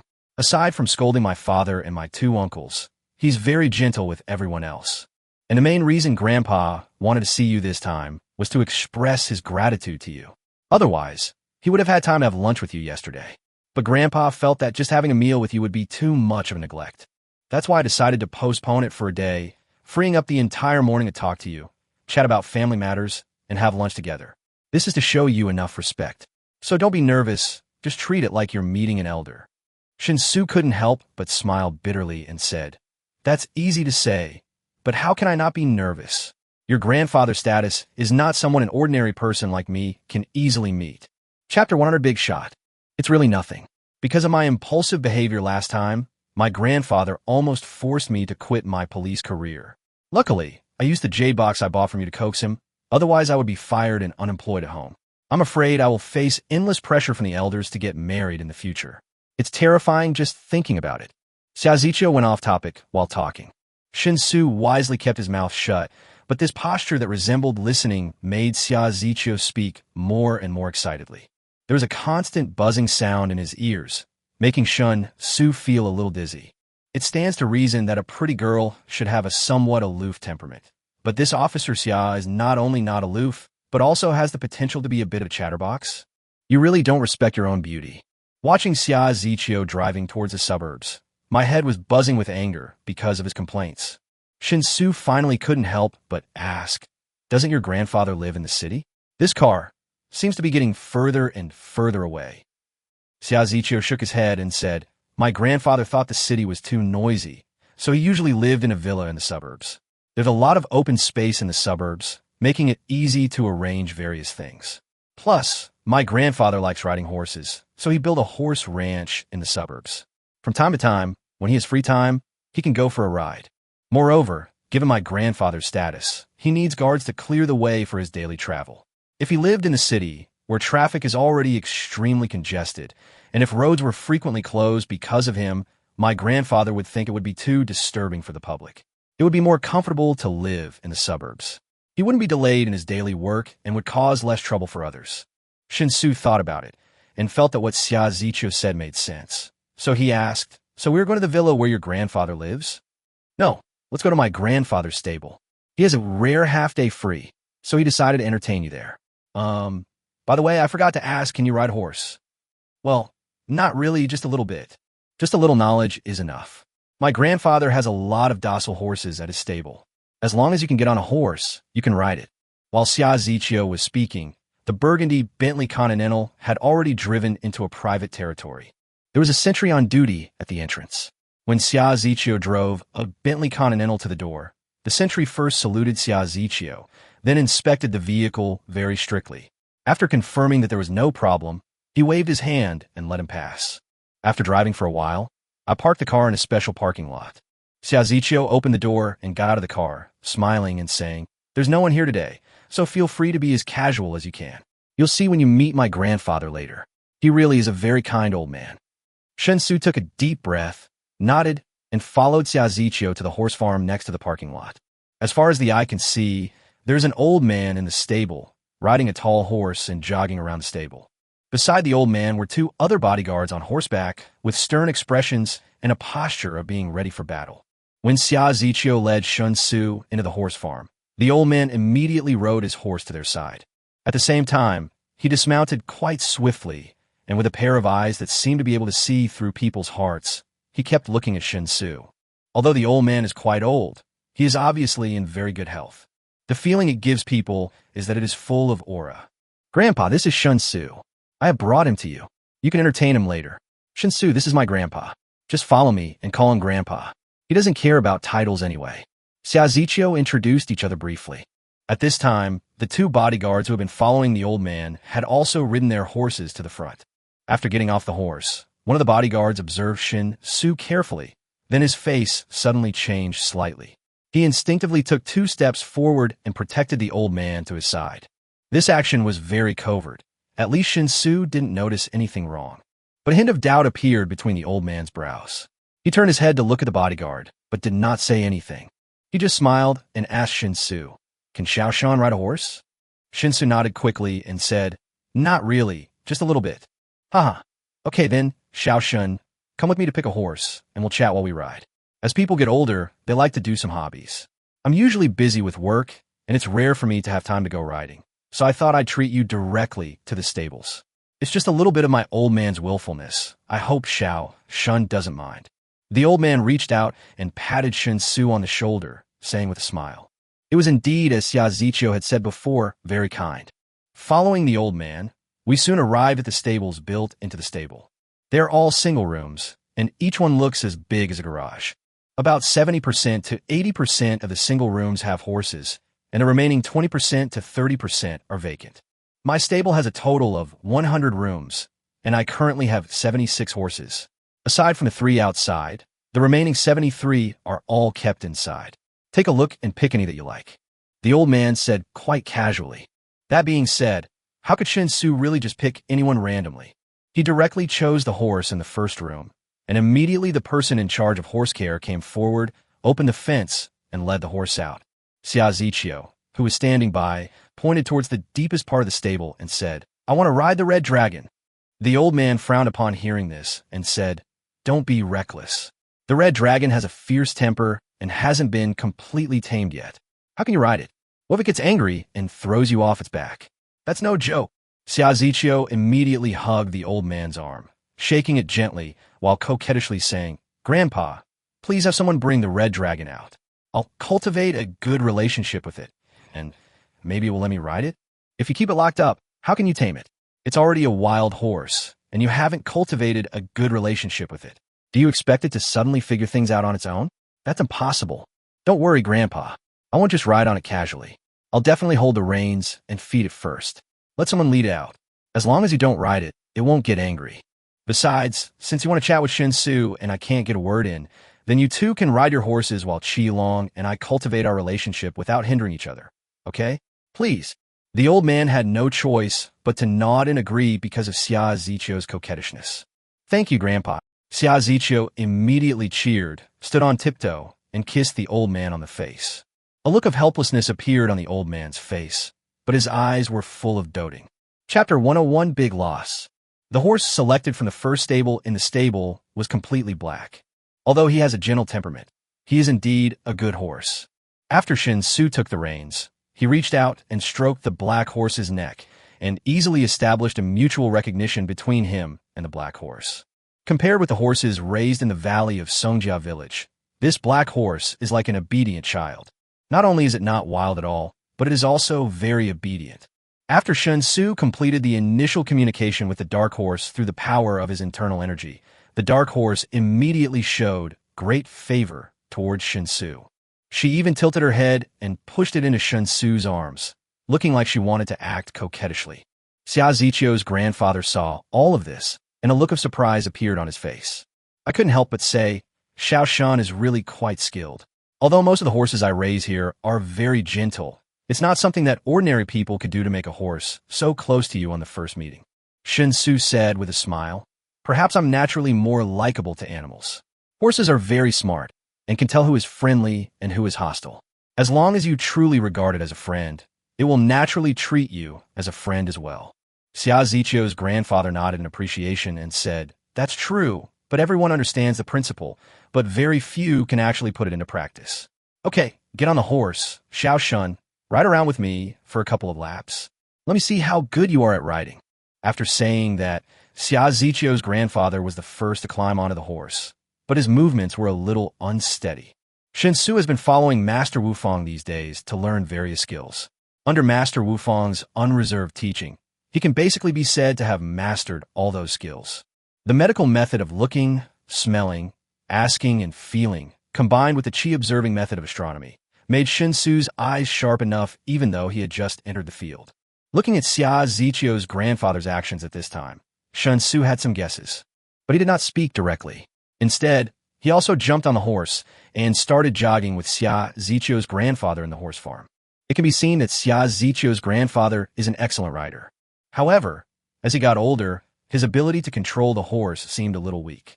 Shen Xu was worried about accidents, so he always rode his black horse and stayed by Grandpa Xia Zichio's side. 80% of his attention was on Grandpa Xia Zichio. As for the two bodyguards, they followed behind on horseback. The two bodyguards' focus was exactly the same as Shen Xu's, and their only goal was to ensure the safety of Xia Zichio's grandfather. After riding around the horse farm several times, Xia Zichio's grandfather finally got his fill. He took the initiative to slow down the horse, letting it walk slowly, and then looked at Shen Xu, who had also slowed down with a smile on his face. He began, "Xiao Shun's riding skills are quite superb. He can ride side by side with me all the time, and his speed is always the same as mine. If I go fast, you go fast, and if I go slow, you go slow too. Moreover, there's a full half-meter width between our horses, and there's no change at all. Has Xiao Shun's riding skills reached the legendary state of unity between man and horse otherwise? How could he control the horse so precisely it's as if they're inseparable, one and the same?" Shen Xu quickly said modestly, "Grandpa Xia, you're too kind. It's not that mysterious. It's mainly because the horses you raise are so docile and easy to control. That's why I was able to perform beyond my level." Xia Zichio's grandfather waved his hand and said, "Excessive modesty is hypocrisy. Young people should have the vigor of youth. It's not a bad thing to be sharp when you need to be sharp. Although I'm old and my eyesight is dim, I can still see how good your riding skills are. Your riding skills wouldn't be possible without years of hard training on horseback and sheer natural talent. Even if you were to compete in the Olympic equestrian competition right now, you'd definitely win a medal." Hearing such a high evaluation from Xia Zichio's grandfather, Shen Xu could only keep silent and adopt a tacit attitude. "There's no way. This thing is hard to explain. I can't say that I just learned to ride a horse a few days ago, right?" If he really said that, Grandpa Xia in front of him would definitely not praise him for his honesty, but would only think that he was insulting his intelligence. "Xiao Shun, you should know that the reason I asked Zichio to invite you here was mainly because of the jade box." Xia Zichio's grandfather tightened the reins, let the horse stand still, and then dismounted. While speaking, he led Shen Xu to the rest area. "Yes, Officer Xia told me that the money she gave me for the jade box was far less than the value of the jade box itself. I originally thought that if the money she gave was too little, I could just give her more, but Officer Xia told me that this is no longer a matter of money." Shen Xu smiled bitterly and nodded. Xia Zichio's grandfather glanced at Shen Xu and said meaningfully, "Would it be better if you just gave me a little more money? Xiao Shun, the material of that jade box is something I've never seen before. If we have to measure its value with money, even top-grade Tianwang jade that can sell for 200,000 per gram is far inferior to this. The weight of the jade box reached a full 300 grams. Not to mention that the jade itself has magical properties and can be classified as a priceless treasure. Even if it really wants to be sold, it is estimated that it is absolutely impossible to buy it without hundreds of millions or even billions of dollars. Xiao Shun, can you explain this to me? Why would you be willing to sell a jade box worth hundreds of millions, even billions, to Zichio for a mere 2 million? The reason I say it's not about money is because the material of the jade box is truly exceptional. You must know that for those above a certain level, money is just a number. Given the nature of the jade box, if it were to find someone who truly needed it, it would definitely be sold at any price as long as they were willing to ask. That's why I'm very curious." Shen Xu was stunned. Through his previous conversation with Xia Zichio, He had realized that he had sold the jade box too cheaply. But he really didn't know how much he had lost. Without a specific concept, there will certainly be no specific impact. So when he heard Xia Zichio's grandfather tell him the true value of the jade box in such an affirmative tone, he suddenly became dizzy and couldn't control himself. Good boy. This wave of losses is huge. And what Xia Zichio's grandfather wanted to express was also very clear. Shen Xu gave Xia Zichio such a precious jade box an extremely low price, which was equivalent to half selling and half giving it away. What was his intention? Considering the identity of Xia Zichio's grandfather, is this a roundabout way of bribery? Thinking of this, Shen Xu felt like crying, but had no tears. He is more wrong than Do-e. Chapter 102 Horse Riding Skills. Swallowing hard, Shen Xu said with some difficulty, Grandpa Xia, I know you may not believe me, but I really don't know the true value of the jade box. I told Officer Xia that the jade box was a gift from a friend, and that wasn't an excuse. In fact, my friends gave me many gifts, and that jade box was just one of them. Do you think I might have ulterior motives, deliberately selling the jade box at a low price to befriend Officer Xia? That's not true. I just didn't expect the jade box to be so valuable. How about this? To reassure both of us, and to prove that I'm really just selling a jade box and don't have any other ulterior motives, why don't you just pay me the rest of the money? Whether it's a few $100 million or even $1 billion, I'll take it. Xia Zichio's grandfather didn't seem to expect Shen Xu to say such a thing. He stared at Shen Xu carefully and found that Shen Xu's face was calm, which made him feel puzzled. He nodded slowly and said, If you really want to make up for it, then of course there's no problem. But have you thought it through? If I give you the full amount, it means you really just sold the jade box. Once the money and goods are settled, we'll have no further relationship, and I won't owe you any favors. No problem. Hundreds of millions, even billions of dollars can be compensated. When Shen Xu heard this, he was immediately surprised. He was just saying it casually. But who would have thought that Xia Zichio's grandfather would actually agree? This is not treating money as money at all. Fearing that Xia Zichio's grandfather might go back on his word, Shen Xu nodded vigorously and said seriously, In a transaction, money is exchanged for goods. Once the payment and goods are settled, there's of course no further relationship. Why would Grandpa Xia feel like he owes me a favor? You're willing to take care of my business and even compensate me for the portion of the merchandise's value I didn't actually know about, even though I agreed to a lower price. No matter how you look at it, I owe you a favor. Xia Zichio's grandfather was even more confused. He could see that Shen Xu was very sincere and really meant it. So he didn't understand. In his eyes, Shen Xu began to become mysterious. That jade box was definitely not something that ordinary people could get.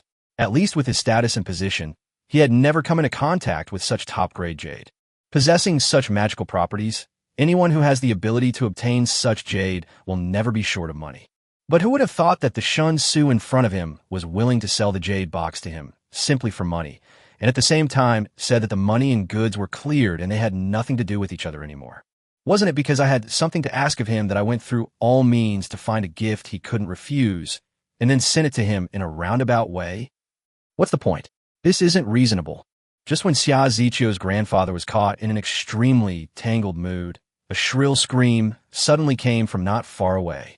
Shen Xu, whose entire attention was focused on Xia Zichio's grandfather at this moment, and who was wondering whether the other party was really willing to make up the difference of hundreds of millions or even billions, was really startled by the sudden scream. Instinctively, I looked in the direction of the sound, and then I saw a red horse with all four hooves spread out, running wildly in the stables like crazy. There was a person on the back of the crimson horse, and it was Xia Zichio, whose face had turned pale with fright.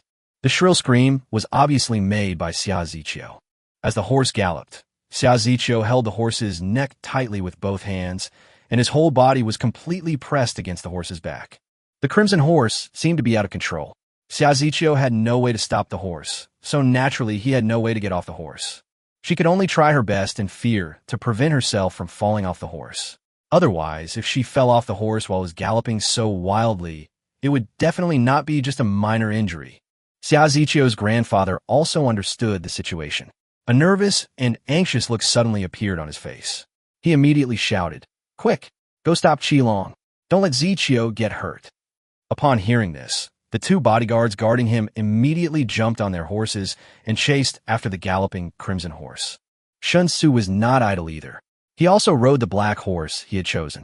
Although he started last, in the blink of an eye, he had left the horses of the two bodyguards behind. Saving lives is the most important thing. Xia Ziqiu is in a very dangerous situation. Now is definitely not the time to hide our abilities. Besides, he was still counting on someone to compensate him with a large sum of money. If such an unexpected situation suddenly occurred, and he could successfully rescue the person, wouldn't it be like adding another important weight? By then, even if people feel bad about the money and don't want to compensate him, they will probably feel embarrassed, right? With this thought in his mind, Shen Xu was full of motivation. He was of one mind with the black horse under his crotch. He controlled the black horse, and in a very short time, he was already on par with the galloping red dragon. The red dragon seemed unable to accept that there were other horses that could compete with it in speed. As the black horse caught up, the red dragon's four hooves moved at a faster pace. It seemed as if this was the last run in its short life, to commemorate its lost freedom and youth. The knight's ability to ride a horse definitely has a bonus effect, but this added effect is destined to not exceed the limits of the horse itself. Although the black horse is also a good horse, there's an obvious gap in grade between it and the red dragon. Even though Shen Xu instantly unleashed its strongest potential through internal energy communication, the dark horse still immediately showed signs of decline as the red dragon went completely crazy. Shen Xu was originally riding on the back of a black horse. Seeing that Qilong was not following the moral code of martial arts and was throwing beans again, he reacted quickly and stood up from the riding position, then stood steadily on the back of the black horse. Under the stunned gaze of the two bodyguards behind him, Shen Xu exerted a little force with his legs, used the black horse as support, and leaped up, actually jumping onto the back of the red dragon. The two bodyguards were stunned by the acrobatic scene. In a trance, I even wondered if I was dreaming. At this time, Shen Xu had already put one arm around Xia Ziqiu's slender waist, and his legs were tightly clamped around Qilong's horse's belly. The other hand was gently pressing on Qilong's horse's head. He was circulating his internal energy and trying to communicate with Qilong. Although Qilong is indeed the most aggressive horse in this horse farm, Shen Xu believes that if Qilong is placed in the horse farm in Songjia village, he will definitely be lost in the crowd of horses. Of course, he wasn't a good kid, but compared to a real troublemaker, he was still some distance away. So, without much effort, Shen Xu completed the communication with the red dragon through the power of internal energy. The originally frantic red dragon quickly calmed down, gradually slowing down, and soon stood still. Chapter 103, Building Relationships. Xia Ziqiu had a frightened expression on his face. With the help of Shen Xu, he rolled off the red dragon's back. As soon as his feet touched the ground, his body went limp and he almost fell to the ground. There was no other way. Under the influence of fear, she had almost used up all her strength to keep herself firmly fixed on the red dragon. The crisis was finally over, but his strength quickly faded and his body naturally became weak. Fortunately, Shen Xu was quick to hold her arm again, which prevented her from losing her composure on the spot. Thank you. After calming down, Xia Ziqiu hesitated to thank Shen Xu. Even if he fell from a mad horse, he would not die unless he was trampled by the horse. However, if protective measures are not sufficient, serious injuries are almost certain to occur. Shen Xu was able to control the red dragon in such a timely manner and let her return to the ground safely. Although this was not as exaggerated as saving her life, it could still be regarded as a rebirth. At this time, two bodyguards rode over on horseback. After getting off their horses, they all looked at Shen Xu with extremely complicated expressions.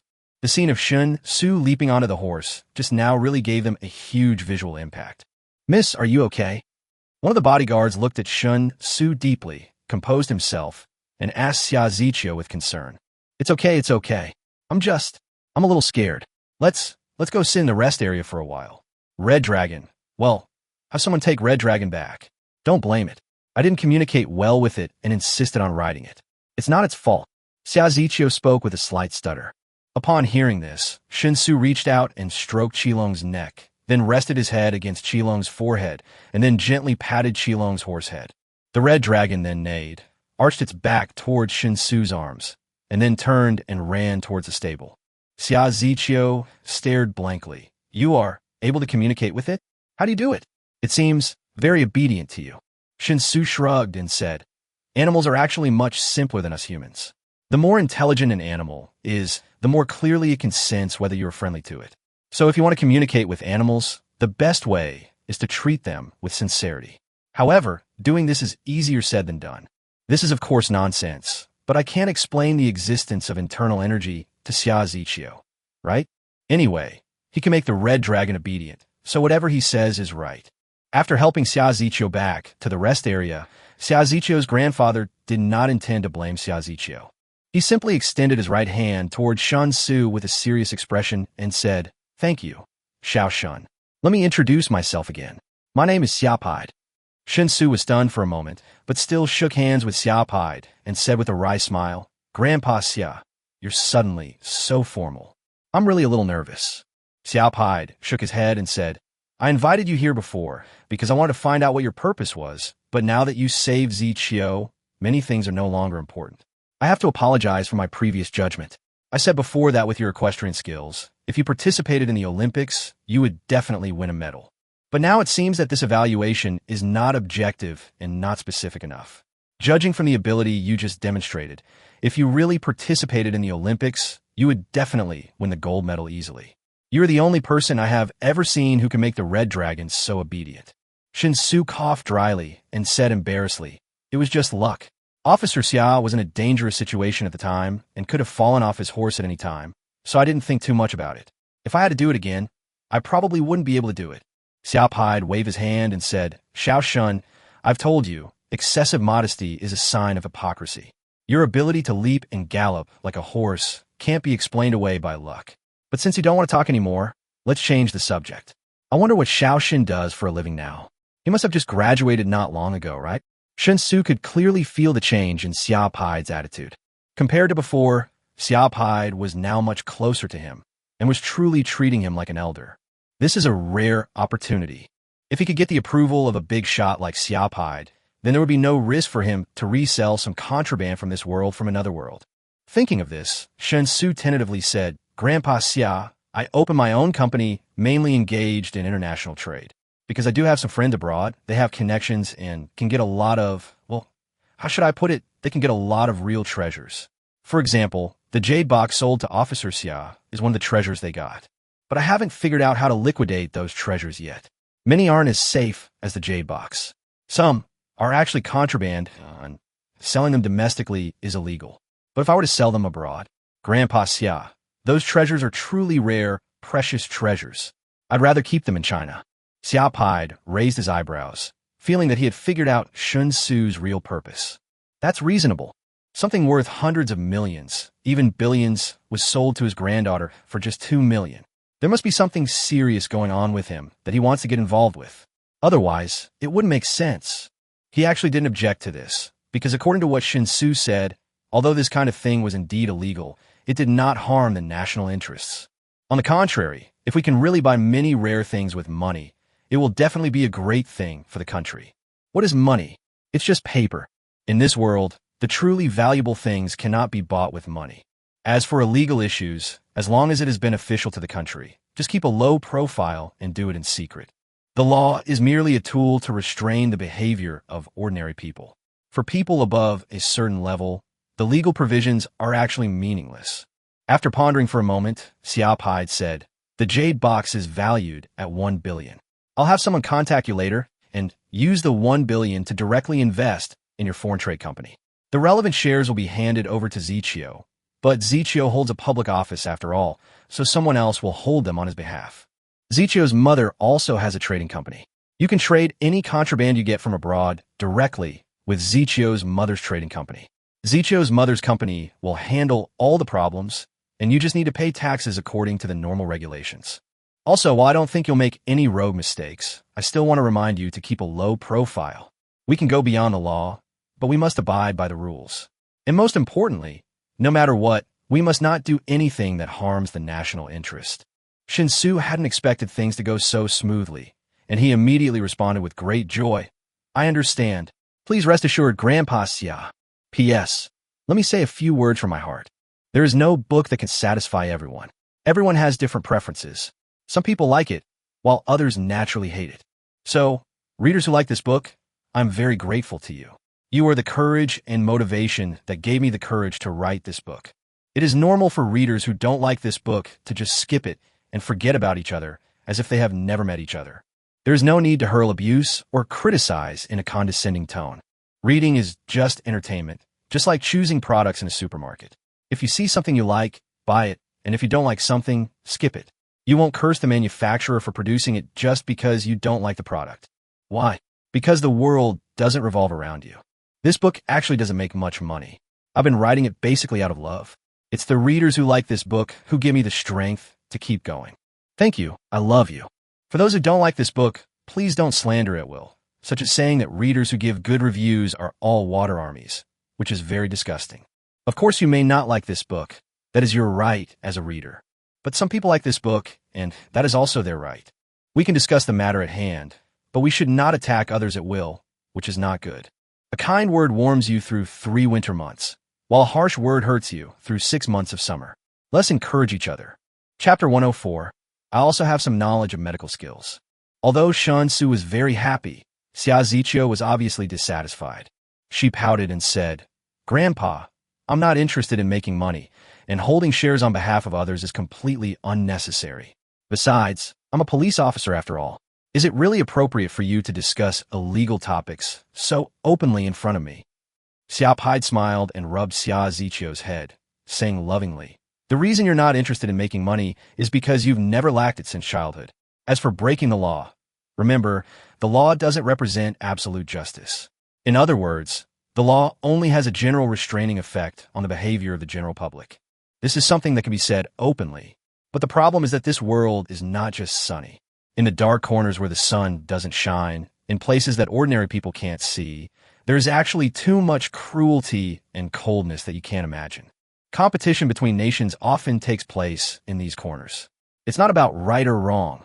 It's simply about mutual interests. This is war. I protected you so well that many of your ideas are naive. In the long run, this isn't a good thing. Take the red dragon, for example.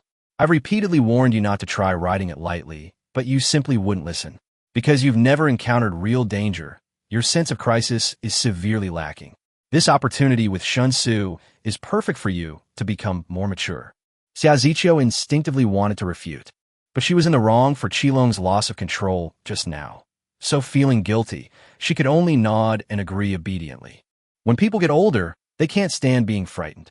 "Ziqiu really scared me just now. Come on, Xiao Shun, go have a couple of drinks with me to calm your nerves. I have a bottle of good wine here. Let's open it, and thank you for saving my little princess." While Xia Pai was speaking, he had already stood up from his seat and walked toward a villa next to the horse farm. Upon hearing this, Xia Ziqiu immediately stepped forward, hugged Xia Pai's arm, frowned, and tried to dissuade him. "Grandpa, your rheumatism is so severe right now. How can you drink alcohol? Your health doctor has emphasized that you must ensure that you don't drink at all."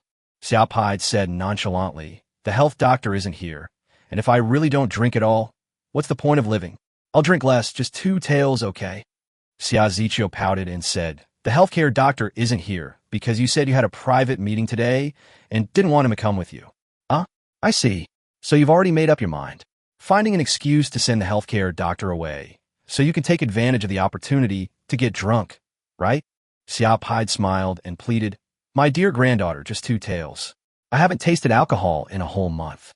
The alcohol bug in my stomach is about to rebel.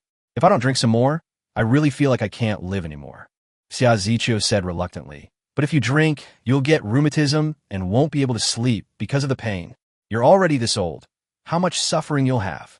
Listening to the conversation between the grandfather and grandson, Shen Xu couldn't help but move closer and said, "Grandpa Xia, actually, when you were getting on the horse just now, I noticed that you had a serious case of arthritis. But as far as I know, tiger bones are very effective in treating arthritis. With your status, Grandpa Xia, it should be quite easy for you to get tiger bones, right? Haven't you used the right medicine?" Xia Pai looked surprised again and asked, "Has Xiao Shun studied Chinese medicine?" Shen Xu coughed dryly and said honestly, "I have indeed learned it, but I'm not very good at it. I just have a basic understanding." Xia Pai couldn't help but laugh. "You just said you knew a little about horsemanship, but now you've demonstrated a level of skill that's world-class. Could it be that your medical skills are also top-notch?" "Well, probably not. To achieve success in Chinese medicine, one needs a great deal of experience. Unlike Western medicine, there is no quick fix. So at your age, even if you can claim to have a basic understanding, it's quite impressive, no matter how you look at it.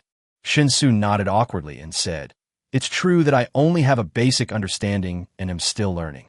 But my master is very capable. I haven't even learned the basics yet."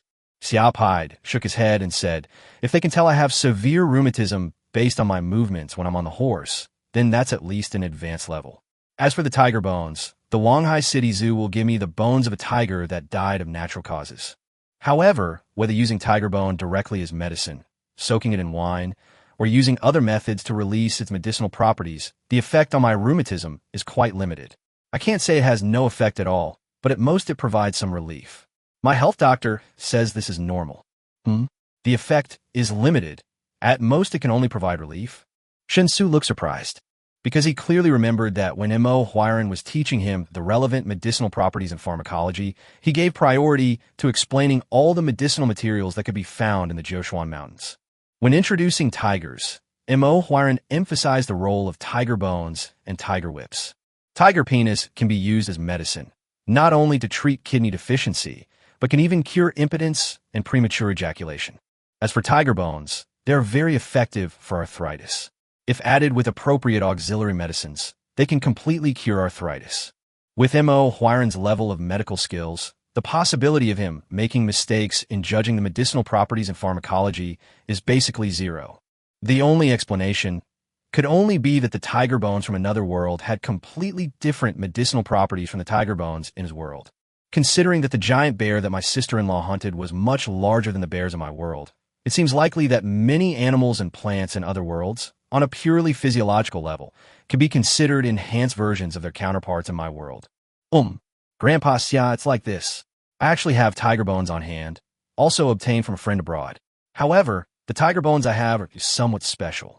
According to my master, they can completely cure arthritis, also known as rheumatism. I know it's hard to believe me when I say this without any evidence. So I'll leave you a piece of tiger bone and write you a prescription. Use the tiger bone as the main ingredient and take it with other herbs. You can see how effective it is. Rheumatism isn't fatal, but it's definitely very torturous." Shen Xu suggested. Xia Ziqiu said in surprise, "Is this possible? My grandfather needs the approval of his health doctor before taking any medicine." "It's okay. You can take the tiger bones to test the ingredients first, and then have Grandpa Xia's health doctor check my prescription. I believe Grandpa Xia's health doctor must also be proficient in traditional Chinese medicine, right? After confirming that there is no problem, let Grandpa Xia take it." Shen Xu said confidently. Chapter 105, I still know a little about calligraphy. An expression of interest appeared on Shepard's face. He asked, "Is this really tiger bone from abroad? Wasn't it obtained illegally in China?" Shen Xu pointed to the heavens and swore, "I promise. Grandpa Xia, you can arrange for someone to check right now. Tigers are extremely rare and protected animals. There must be corresponding records for everyone in China, whether they are captive or wild. You can check carefully to see if there are any tiger bones that are missing." Xiao Pai glanced at Shen Xu, confirming that he looked very calm, without the slightest sign of guilt. He couldn't help but smile and said, "Little Shun, do you have any tiger bones with you? If so, let's have them take them to the table during dinner to test the ingredients and see if they're really as miraculous as you say." Shen Xu nodded immediately and said, "Yes, but I only brought a small piece of tibia with me. After all, this thing is too sensitive. I dare not carry all of it with me before I find a channel to ship it safely." Xiao Pai said meaningfully, "Carrying a small piece of tibia with you is already a very bold move. It seems that Xiao Shan had a very clear plan before coming here. Did you just discover that I have severe rheumatism, Xiao Shun, or did you find out about it a long time ago?" Shen Xu was stunned for a moment, but soon reacted and realized that Xiao Pai had misunderstood. He couldn't help but smile bitterly. "I can tell from the way you mounted your horse just now, Grandpa Xia. Your physical condition is definitely confidential. Where can I go to investigate? Even my acquaintance with Officer Xia was completely coincidental. If you think this was all orchestrated by me, then I'm truly wronged." Xiao Pai shook his head and said, "Whether it's a coincidence or a deliberate plot, it doesn't really matter. When you, Xiao Shun, reach my age, you'll understand that the result is far more important than the process. Of course, you young people value the process more because you have a long life ahead of you, so you like to have all kinds of experiences. But we have already experienced them all, and we only want the results. While they were talking, they had already walked into the villa next to the horse farm. This villa is obviously not a permanent residence. It should be just a place where Shepherd entertains guests after riding horses. The overall decoration style is rather heavy, which is completely contrary to Shen Xu's aesthetic.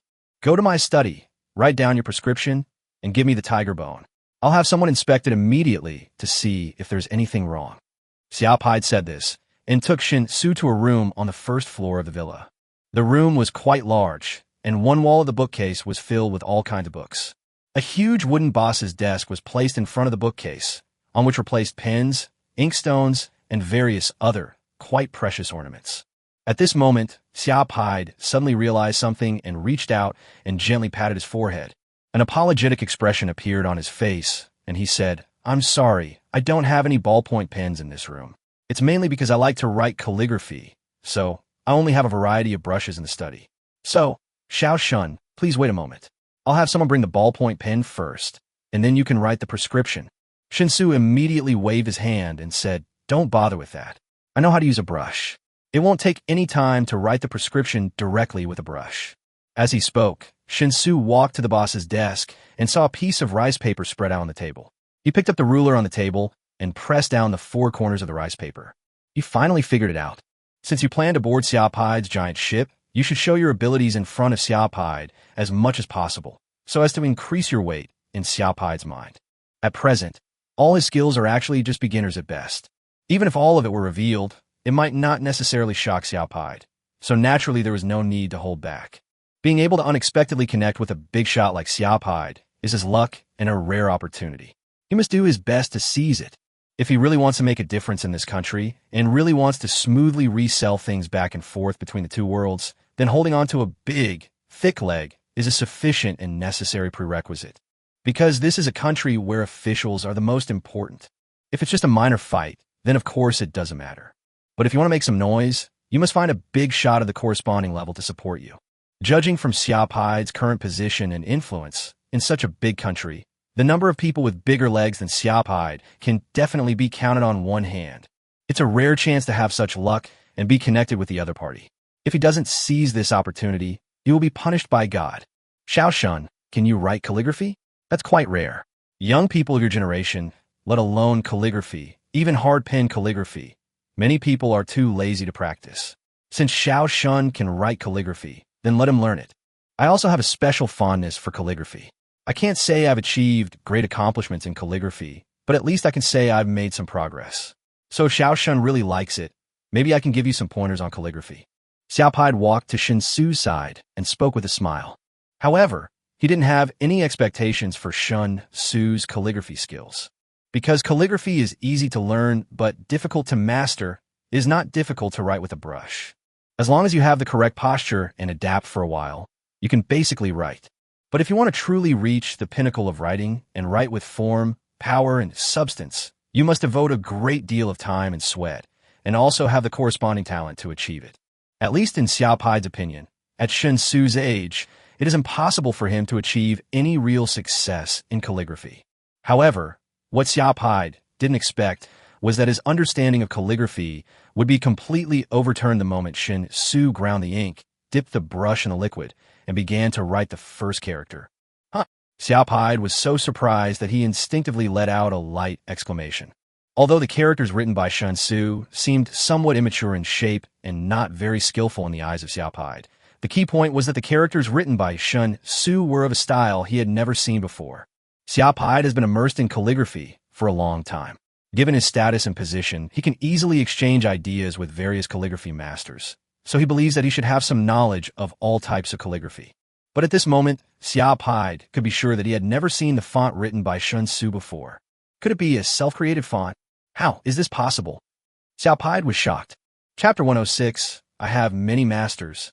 Strictly speaking, creating your own font is actually very simple. You can even scribble your own handwriting like a doctor's prescription, and then shamelessly say that this is your own font. But it is extremely difficult to truly establish one's own school and one's own entity. Because you must ensure that the font you write has never appeared before, has your own unique characteristics, and at the same time conforms to the public's aesthetic taste. The words you write are meant to be seen by others.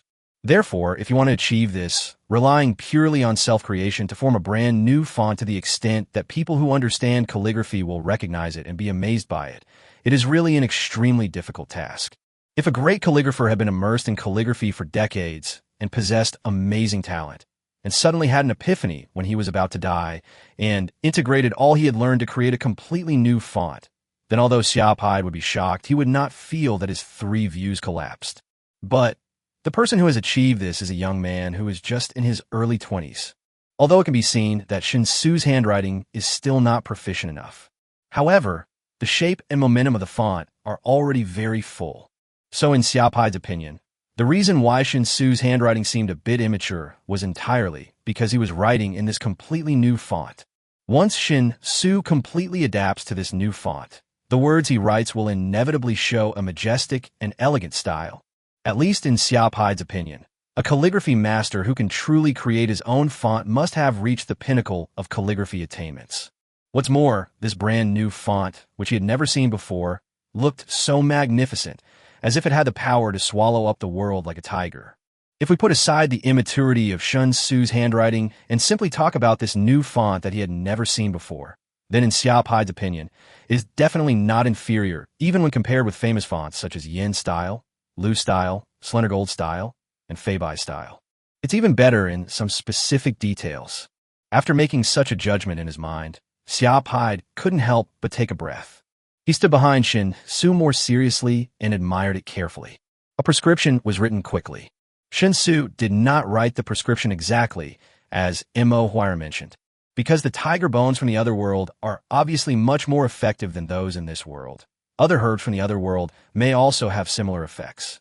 Therefore, when manhwa applies the prescriptions that he has formulated based on the medicinal properties of herbs from other worlds to his own world, there will definitely be certain deviations. Fortunately, the tiger bone, the main ingredient, comes from another world, so some discrepancies in the combination of auxiliary ingredients will not actually cause any problems. At most, the medicinal properties of tiger bones cannot be fully exerted. As for the waste of medicinal properties, there will be no other trouble except for the consumption of more tiger bones.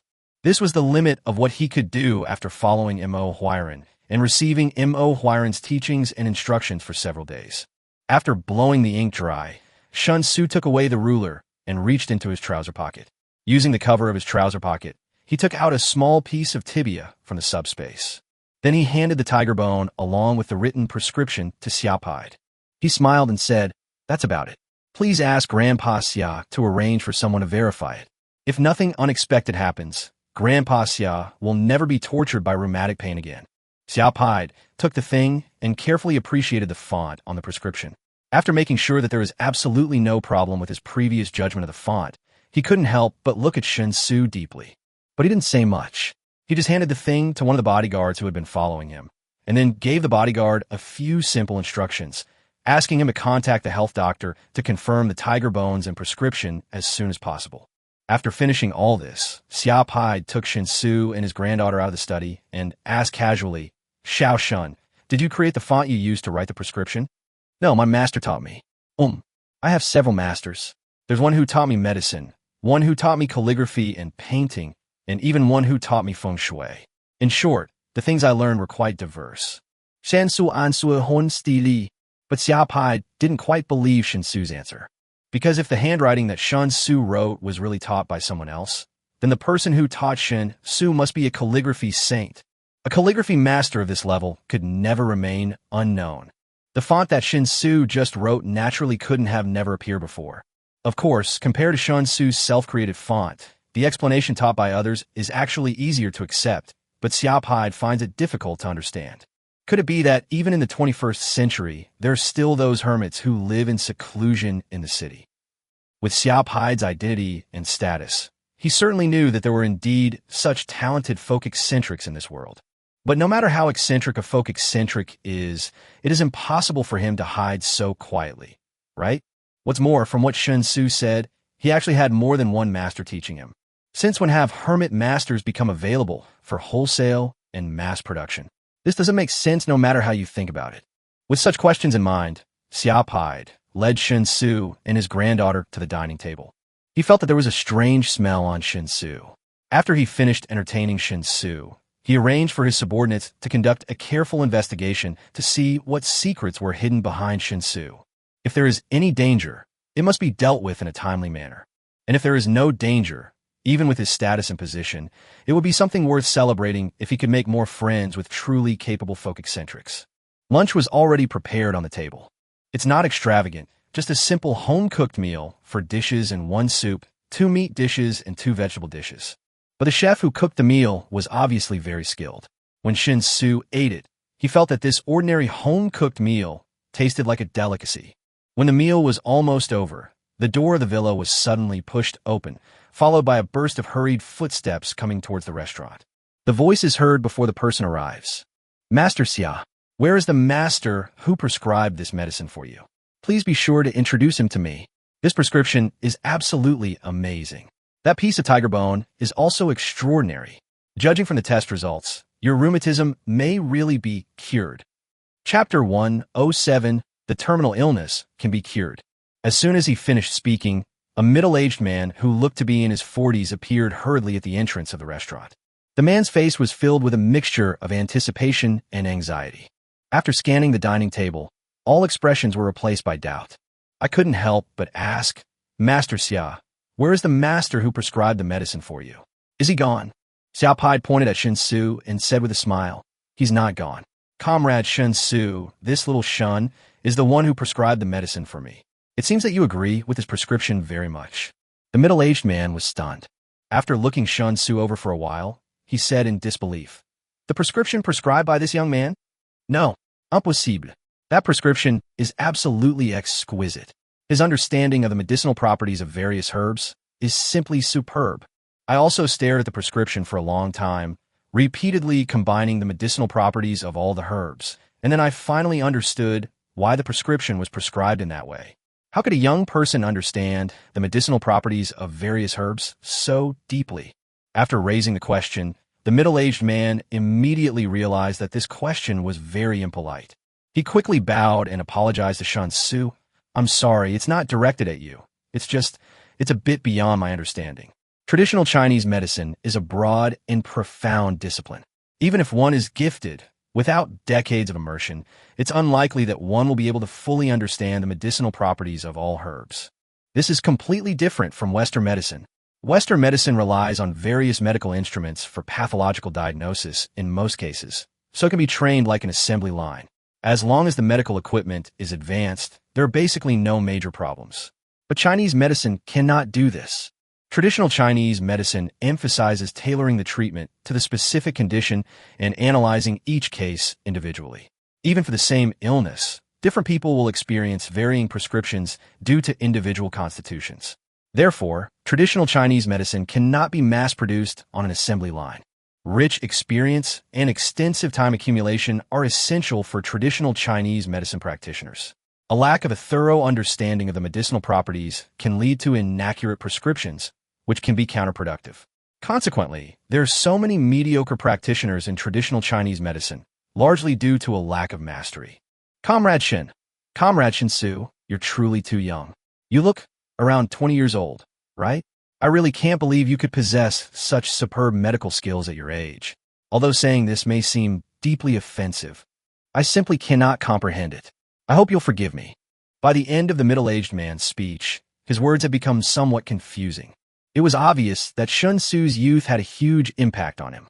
Before he came here, this was an unexpected situation that he was not mentally prepared for. Seeing the middle-aged man's slightly bewildered look, Shen Xu smiled and said, "It is true that I wrote the recipe, but it is all thanks to my master's teachings, and it has little to do with me." "Master? Yes, master. You are so young, yet you have such profound attainments in traditional Chinese medicine. You must have studied under a famous doctor. I wonder who Comrade Shen Xu's master is. Could you introduce him to me? I don't mean anything else. I just have some questions I'd like to ask." The middle-aged man's eyes suddenly lit up. Shen Xu shook his head with a slightly embarrassed expression. "I'm so sorry. It's not that I don't want to introduce you, but my masters, how should I put it? My masters are all true hermits. They've long been accustomed to living in isolation and are completely unwilling to have any contact with the outside world, so I'm so sorry." When the middle-aged man heard this, An unconcealable look of disappointment appeared on his face. Nodding, he said, "It's understandable. It's normal for a master like that to have a bit of an eccentric temperament. It's a pity that I can't get a glimpse of his style. What shame." After sighing for a few words, the middle-aged man quickly recognized the reality, immediately sorted out his mood, and soon became excited again. Looking at Xia Pied, he said excitedly, "Old Xia, that tiger bone is extraordinary, completely different from ordinary tiger bones. Whether it is a captive tiger or a wild tiger, normal tiger bones can never reach the medicinal properties contained in that tiger bone. Judging from the medicinal properties of that piece of tiger bone, combined with the prescription prescribed by Comrade Shen Xu, I'm certain there's at least an 80% chance that your rheumatism can be cured. This is a medical miracle. Rheumatism can only be alleviated, not cured. The only unsatisfactory thing is that the main reason why we are extremely confident of completely curing your rheumatism is that piece of tiger bone. Therefore, no matter how good the prescription given by Comrade Shen Xu is, it is actually not worth promoting. After all, it cannot be cured without tiger bone. I've never encountered tiger bone this special before. Perhaps a unique genetic mutation has occurred in the tigers, dramatically enhancing the bone's medicinal properties. This kind of tiger bone is hard to come by, and the more you use, the less it's in stock." After receiving such a positive answer from the middle-aged man, even Xia Pied, who had reached the state of mind of remaining calm even when faced with the collapse of the mountain, could not help but feel excited. Those who have not suffered from severe rheumatism will not understand the pain. The most terrifying thing is that this disease, like diabetes, will last a lifetime once you get it, and medication can only alleviate the symptoms. Moreover, there will be various restrictions in life, and it will be impossible to be as free as normal people. In other words, as ordinary people say, life has no quality. Xiao Pied had thought more than once that if his rheumatism could be completely cured, he would be willing to sacrifice 10 years of his life for it. Even if you can't live for too long, at least you can live well while you are alive, and that's enough. But Xiao Pied also knew that it was just wishful thinking. Who could have predicted, just when he had almost completely resigned himself to his fate, there would suddenly be a sudden turn of events, a ray of hope? After calming down, Xiao Pied realized that he was not the only one suffering from this severe rheumatic pain. So he couldn't help but ask Shen Xu, "Xiao Shun, how many tiger bones like this do you have?" Shen Xu answered very honestly, "Grandpa Xia, I have a complete set. If you need it, how about using this set of tiger bones as the first business for my trading company?" A complete set? Xiao Pied also became excited. If there really was a complete set, wouldn't it mean that all of his old friends who were also suffering from severe rheumatic pain could be cured? Taking a deep breath, Xiao Pied said seriously, "Okay, I'll arrange for someone to write the shareholding contract right away and then transfer the investment money to you for the jade box.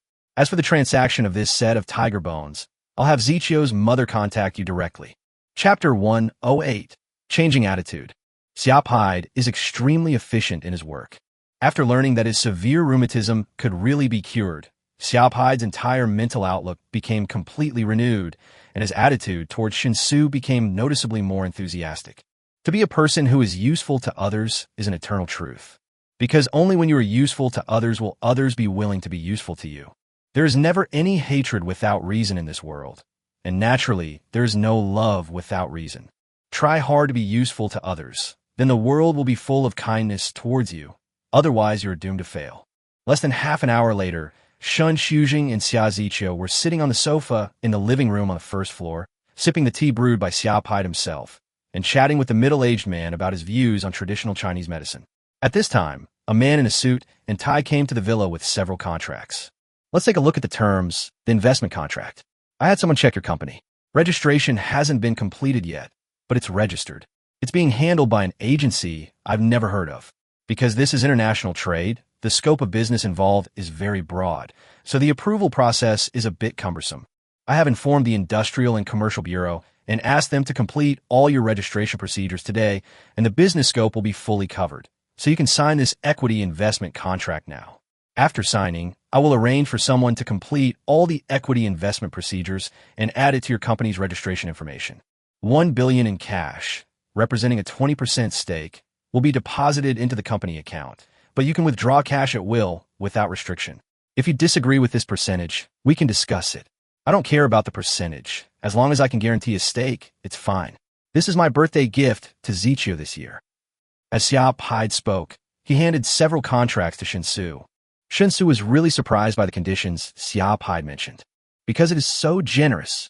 After injecting 1 billion in cash, Xiao Pai only asked for a 20% stake. In other words, Xiao Pai gave a valuation of 5 billion for a newly registered shell company. Obviously, as Xiao Pai said before, the 1 billion in cash is actually just compensation for the Jade Box. As for the 20 stake, it is more like a protection for Shen Xu than a gift to Xia Zichio. Even if holding shares on behalf of others, at a certain level, there is absolutely no secret about this matter. I don't know how many companies want to give shares to Xiao Pai for free in the hope of getting his care, but they can't find any way at all. He was able to directly give 20% of the shares of his newly registered company to Xia Zichio, which was Xiao Pai's way of expressing a certain attitude. So after taking a quick look at the contract terms and confirming that the terms were extremely beneficial to him and that he could indeed have full control over the relevant capital injection without being subject to any supervision on the use of funds, Shen Xu signed his name on the contract without hesitation. The contract was made in triplicate. Xiao Pai casually threw 2 of them to the man in the suit and personally poured a cup of tea for Shen Xu. He said, "Remember, it doesn't matter what happens abroad, but you must not cross the line at home. And for reasons well known to all, if you encounter difficult problems abroad, you will have to solve them yourself. I will not risk diplomatic risks and extend a helping hand to you abroad. As for domestic affairs, as long as you pay taxes according to the law, nothing else will be a problem. If you have any questions, contact Zichio directly. Zichio's mother can handle any business-related issues. Of course, this assumes your actions do not harm the interests of the country. Although this is our first meeting, you've left a very deep impression on me. There's still a lot of time to go, and we can slowly get to know each other better. If you're not too busy, please come visit me every 10 days or half a month. Just let Zichio take care of your pass and other things. Remember to call me before you come. Write down my secretary's number. If there's anything urgent and you don't have time to ask Zichio's mother for help, you can call my secretary directly." After giving these detailed instructions, Xiao Pai picked up the teacup and took a sip of tea. The man in the suit immediately smiled and gestured to Shen Xu to invite him in.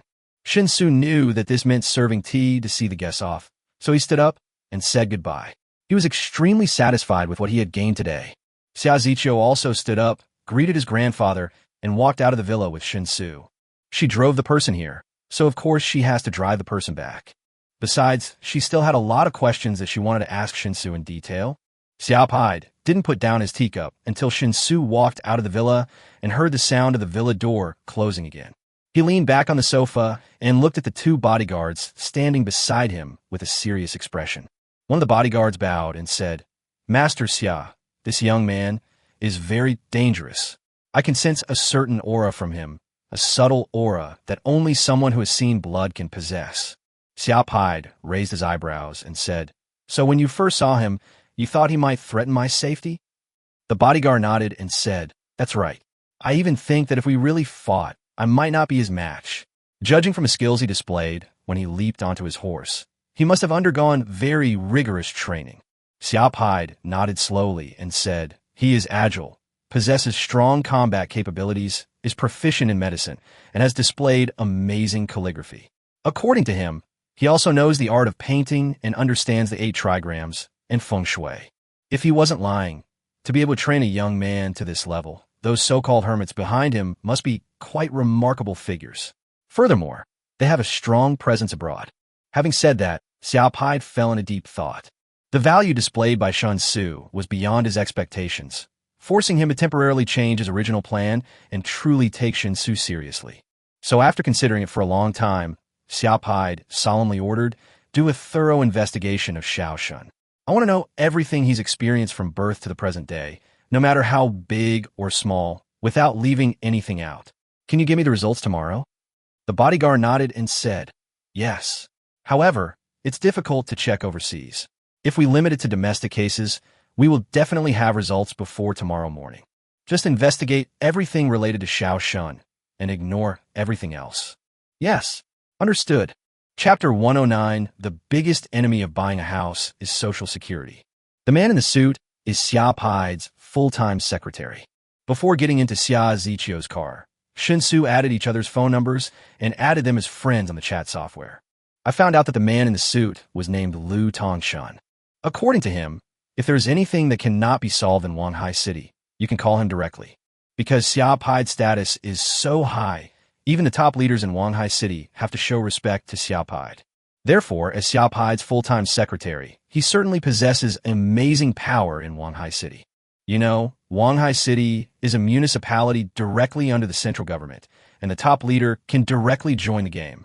As the country's highest deliberative body, the number of top figures who can participate has basically been maintained at more than 20 people in each session.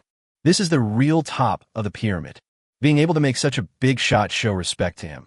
Then with Xia Pai's care, Shen Xu can indeed walk around Wanhai City with his own way. Of course, keep a low profile. After adding friends, Shen Xu got into the passenger seat of Xia Zichio's Bentley. As the car started, Lu Tongshan stood there and waved goodbye. After watching the Bentley disappear from his sight, Lu Tongshan turned around and went back into the villa. Honestly, I've never seen anyone receive such respect from my grandfather after their first meeting. The fact that he said those words and even had Secretary Lu write down your phone number shows that he completely agrees with you. That's incredibly rare.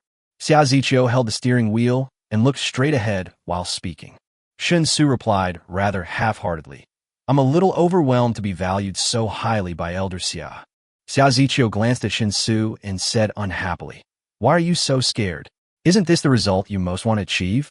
Don't think I can't see that you're trying so hard to show yourself in front of my grandfather just to get his attention. But that's nothing. Many people in this world encounter various opportunities throughout their lives, but only a few actually seize them.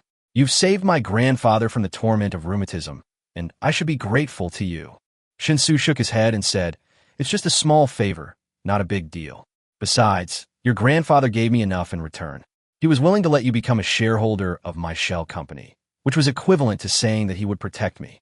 For many people, this is a benefit that money can't buy. Xia Zichio nodded and said, Indeed, but my grandfather's reaction is mainly because you've accomplished something no one else can. Curing rheumatism. That's a Nobel Prize-worthy medical breakthrough. Right, it's a shame. There's no way to promote it so that all rheumatic patients can be free of pain. Shen Xu shrugged and said, It can't be helped. After all, the reason your grandfather's rheumatism was cured had nothing to do with medical treatment. It was simply because that tiger bone was different from normal tiger bones. Medicinal materials are extremely rare, so of course they can't benefit everyone. This world is always like this, right? Xia Zichio pursed her lips and sighed. Forget it. Let's not talk about this. Next time you come to see my grandfather, tell me in advance. I didn't expect Qi Long to listen to you so much. Next time, can you help me negotiate with Qi Long and let him give me a ride, okay? Shen Xu smiled and agreed. No problem. You are now a shareholder of my company. Strictly speaking, we are already partners. Since this is a request from a partner, I will of course do my best to make it happen. Xia Zichio was quite happy to hear Shen Xu agreed, and said with interest, Your skills are far beyond my expectations. Let's spar when we have the chance. You are obviously professionally trained, so you should be quite capable, right? Ahem, I'm a well-mannered person. I believe in winning people over with virtue and never fight with others easily. It's just a sparring match, not a fight. Okay, it's settled. My grandfather has a fighting ring next to his stable. Next time I see him, we'll do this together. Xia Zichio made the decision in just a few words. Shen Xu had no choice but to agree again reluctantly. I really didn't expect you to be such a hidden genius, possessing so many amazing abilities. To be honest, if it wasn't for the fact that the first time I went to your house to check on the situation, I insisted on following my colleagues, which was totally unnatural, I would have suspected that you were setting me up. Your purpose is simple, to establish a connection between me and my grandfather? Who knows? Of course, from the beginning to the end, I'm certain that meeting you was completely accidental. You can't have planned everything in advance, so you give me a very strange feeling, or rather, a very mysterious feeling. Xia Zichio looked at Shen Xu again and said seriously. Shen Xu smiled and said, Then you're done. I heard that the reason a woman falls for a man is often because she finds him mysterious and becomes curious about him. Xia Zichio snorted and said disdainfully, You're so beautiful. I just thought it was incredible that I just met someone casually, but he turned out to be so capable. By the way, you're still renting a house, right? Now that you've received the investment, you can cash it out at will. Aren't you planning on buying a house of your own? And a car? You don't have a car now, right? Shen Xu was speechless. Of course not. You have to pay Social Security for 3 years in Shanghai before you're eligible to participate in the license plate lottery. As for buying a house, you have to pay Social Security for more than 5 years before you're eligible. I just graduated this year and haven't started paying Social Security yet. Even if I had the money, I couldn't buy a house. Xia Ziqiu was visibly stunned, but then apologized. I'm sorry. Although I know about the purchase restriction policy, I've never been affected by it, so I didn't consider it at the moment. Let me make a call and ask them to add you to the eligibility list for buying a house and a car. As for the 1 billion yuan investment in the company, since you've already signed the contract, your company will definitely be registered within an hour, and the funds will be deposited into your personal account. Since your company doesn't have a financial department yet, you certainly don't understand the restrictions on using the company's funds. Since you can cash out this money unlimitedly, it would be more convenient to just transfer it directly to your personal account. It would be best to find a trustworthy financial officer as soon as possible. Otherwise, when your company and my mother's company do business together, they will need to issue public invoices, and without a financial officer, it will be very troublesome. Of course, my mother's company can handle everything in the early stages, but this is not a long-term solution. After all, on the surface, your business must still be legal and compliant, and all necessary procedures must be followed. Chapter 1:10 The Brother Sleeping on the Upper Bunk. Shen Xu knew that what Xia Ziqiu said was right. But the question is, where can he find reliable finance all of a sudden? If you just want to do accounting, then of course it is very simple, and you can even outsource it directly to a professional accounting company. But if his company wants to conduct business with Xia Ziqiu's mother's company, it is estimated that only the accounts are legal and compliant. During the specific transaction process, unless the boss personally takes part in every transaction, it is difficult to guarantee that the company's finance department will not notice anything wrong. Therefore, the selection of finance personnel should be done with caution no matter what. Judging from the current situation, we have to take a long-term view. While Shen Xu was thinking, Xia Ziqiu had already driven into Shanghai City and came to a main road full of various four-star shops. What? Noticing that there were various brands of Four Sun stores at regular intervals on both sides, Shen Xu couldn't help but ask. Xia Ziqiu replied, I'll take you to buy a car. You have a driver's license, right? Now that we have so much money, wouldn't it be more convenient to buy a car? How about it? Do you have any favorite brands? Shen Xu nodded in surprise and said, I do have a driver's license. I passed it during the summer vacation of college, but do I really not have to pay for the 3 years of Social Security? Xia Ziqiu rolled his eyes, parked the car on the side of the road, turned on the hazard lights, and made a phone call in front of Shen Xu. He gave a few simple instructions on the phone and hung up. Then he told Shen Xu to wait a moment and started playing music on the car stereo. Before the song was finished, Xia Ziqiu's phone rang. After answering the call, Xia Ziqiu turned off the hazard lights. As he continued driving on the road, he smiled and said, Done. Your eligibility to buy a house and a car will be no problem. Don't worry about the license plate number. I'll have someone choose a good one for you. Well, how about just getting you a black license plate? Although black license plates have been discontinued, it's still possible to get one temporarily. Compared to a regular blue license plate, a black license plate is more convenient. If you occasionally violate traffic rules, as long as it's not serious, it won't be recorded. Upon hearing this, Shen Xu quickly waved his hand and said, No, an ordinary license plate will do. You don't need to choose a fancy number. Your grandfather just told me to keep a low profile, and if I make a special license plate, wouldn't that be a slap in his face? Xia Ziqiu said nonchalantly, He asked you to be low-key, but that's only relative. As long as you don't bully men or women in public, even if you're being low-key, getting a license plate is nothing. But forget it, it's just an ordinary license plate. I'll register your license plate number with the city's traffic police and traffic management department. So what do you think? Have you decided what car to buy? Faced with Xia Ziqiu's question, Shen Xu didn't know how to answer for a moment. He had indeed considered buying a car before, but that was when he had no money.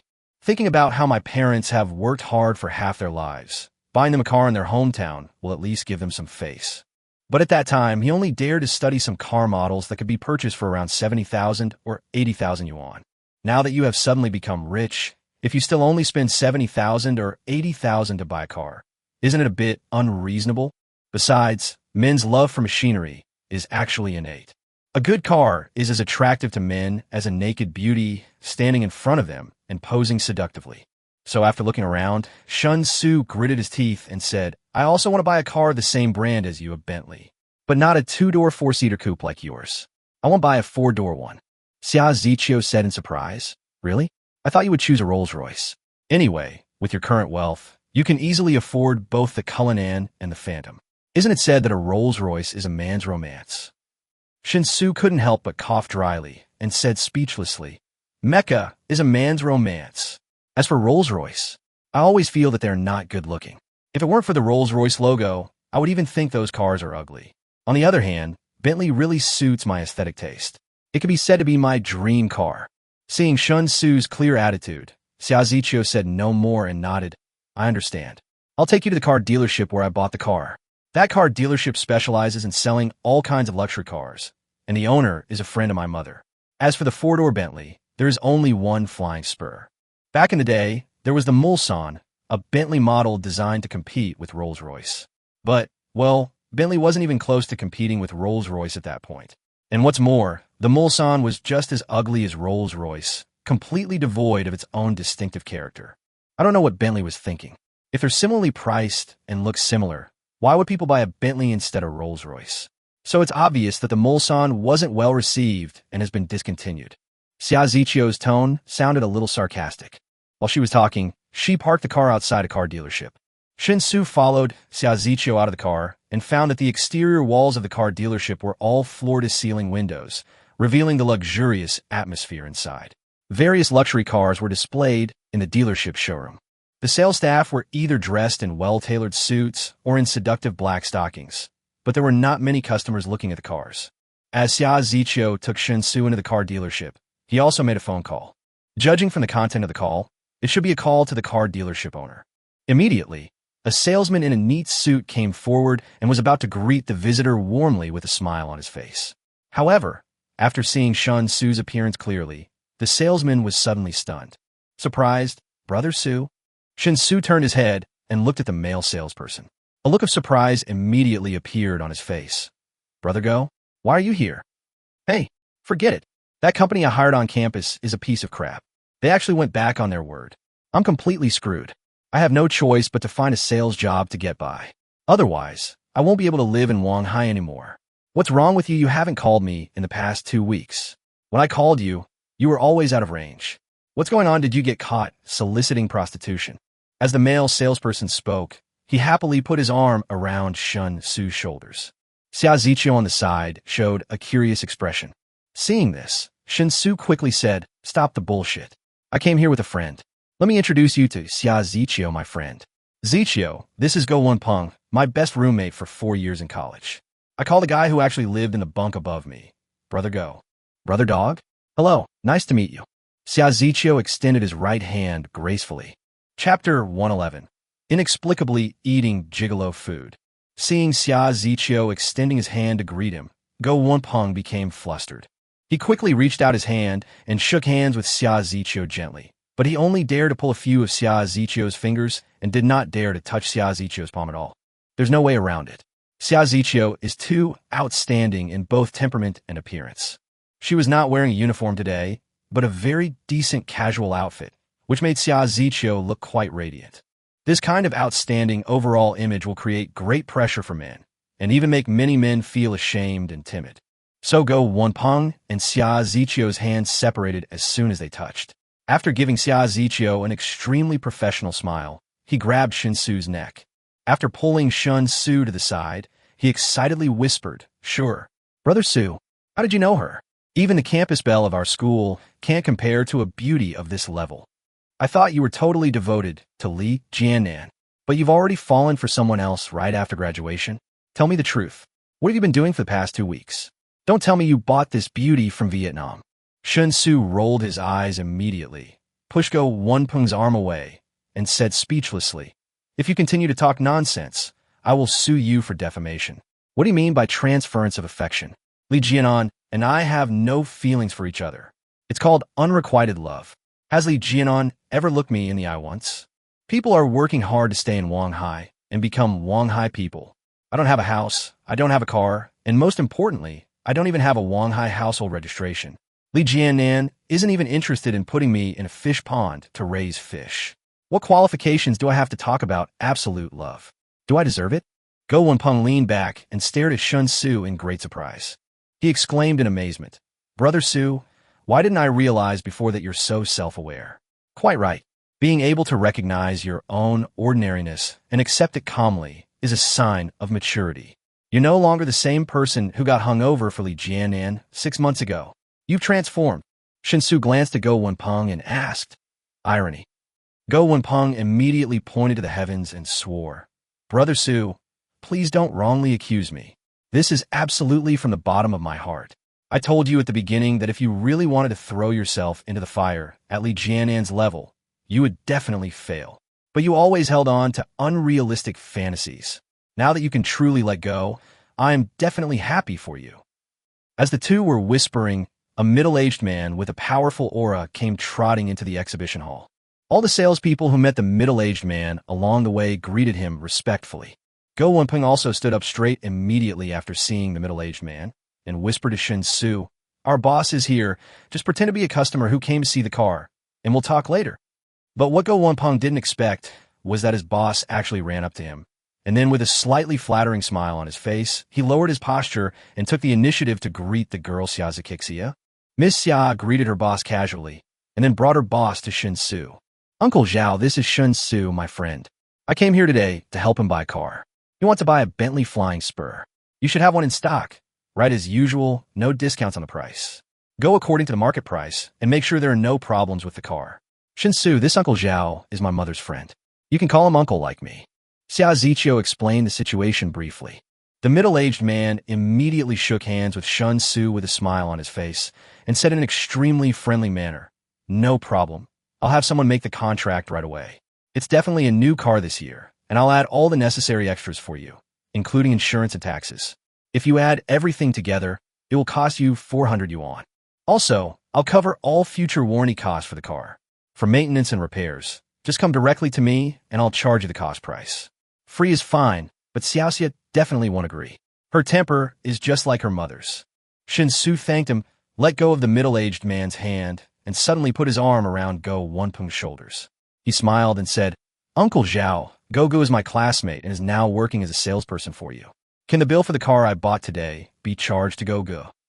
He must have just arrived at your place and probably hasn't opened yet. As a classmate, since it's something I can do, I have to help him out. Otherwise, if he keeps failing to sell cars and feels stressed, he'll still need me to comfort him in the end." The middle-aged man was stunned for a moment. After glancing at the name tag on Go Wenpeng's chest, he nodded without hesitation and said, "Of course, you're Wenpeng's friend. That means you should be considered Wenpeng's client. Wenpeng, go and sign the contract. You'll also be in charge of the subsequent connection with this car. You'll be fully responsible for any problems, whether it's repairs or replacement parts." Go Wenpeng showed a look of surprise and agreed immediately. He reached out and gently patted Shen Xu's shoulder, then turned around and busied himself at the car purchase contract. If a luxury car worth several million is sold, the commission that the salesperson can get is at least tens of thousands. Like him, Go Wenpeng had just graduated. For outsiders who want to make a living in Shanghai, the early stages are often the most difficult. So suddenly, it was like picking up tens of thousands of dollars in income for free, which would undoubtedly greatly alleviate Go Wenpeng's difficulties in life. While Go Wenpeng was working on the contract, the middle-aged man pulled Shen Xu and Xia Ziqiu to sit on the sofa in the exhibition hall, made a pot of tea, and chatted with Shen Xu and Xia Ziqiu. There was no deliberate inquiries. The middle-aged man was very talkative and humorous, and it made people feel like they were in the spring breeze when they were with him. However, during the conversation, the casual attitude that Xia Ziqiu inadvertently showed towards Shen Xu really surprised the middle-aged man. Because according to the middle-aged man's understanding of Xia Ziqiu, the fact that Xia Ziqiu could act so familiar and not care at all about whether there were any problems with etiquette meant that in Xia Ziqiu's view, Shen Xu was one of his own. Whose well-hidden young master is this? Just as the middle-aged man was still guessing in his mind, Go Wenpeng walked over quickly with the finished contract. Shen Xu took the car purchase contract and was too lazy to read the terms and conditions of the contract. He simply signed his name with a stroke of the pen. Xia Ziqiu took out his card and handed it to Go Wenpeng, saying, "Use my card. He probably doesn't have any money on it right now." Shen Xu really wanted to say that he was rich, and the 30 million he earned from selling gold was lying quietly in his card. But when the words came to my lips, I didn't say them. Chapter 112 becomes the focus. Go Wenpeng took Xia Zichio's card in a daze and was immediately amazed by Shen Xu's beauty. He couldn't understand why his best friend, who had been low-key during his 4 years in college, could become so famous right after graduation. Not only did he meet such a gorgeous lady, but the key point is that this gorgeous lady obviously came from a prominent family and was even willing to spend money on her best friend. A full 4 million. That's more than many people could earn in their entire lives, and yet they didn't even blink. They just spent it. What kind of family? That must be a mine. With infinite emotion and admiration, Go Wenpeng secretly gave Shen Xu a thumbs up and then went to get the card swiping machine. The entire transaction process went very smoothly, and the car was quickly registered under Shen Xu's name. However, the car has not been registered yet, insurance has not been purchased yet, and there are some optional items that need to be installed, so Shen Xu will have to wait a few days before he can pick up the car.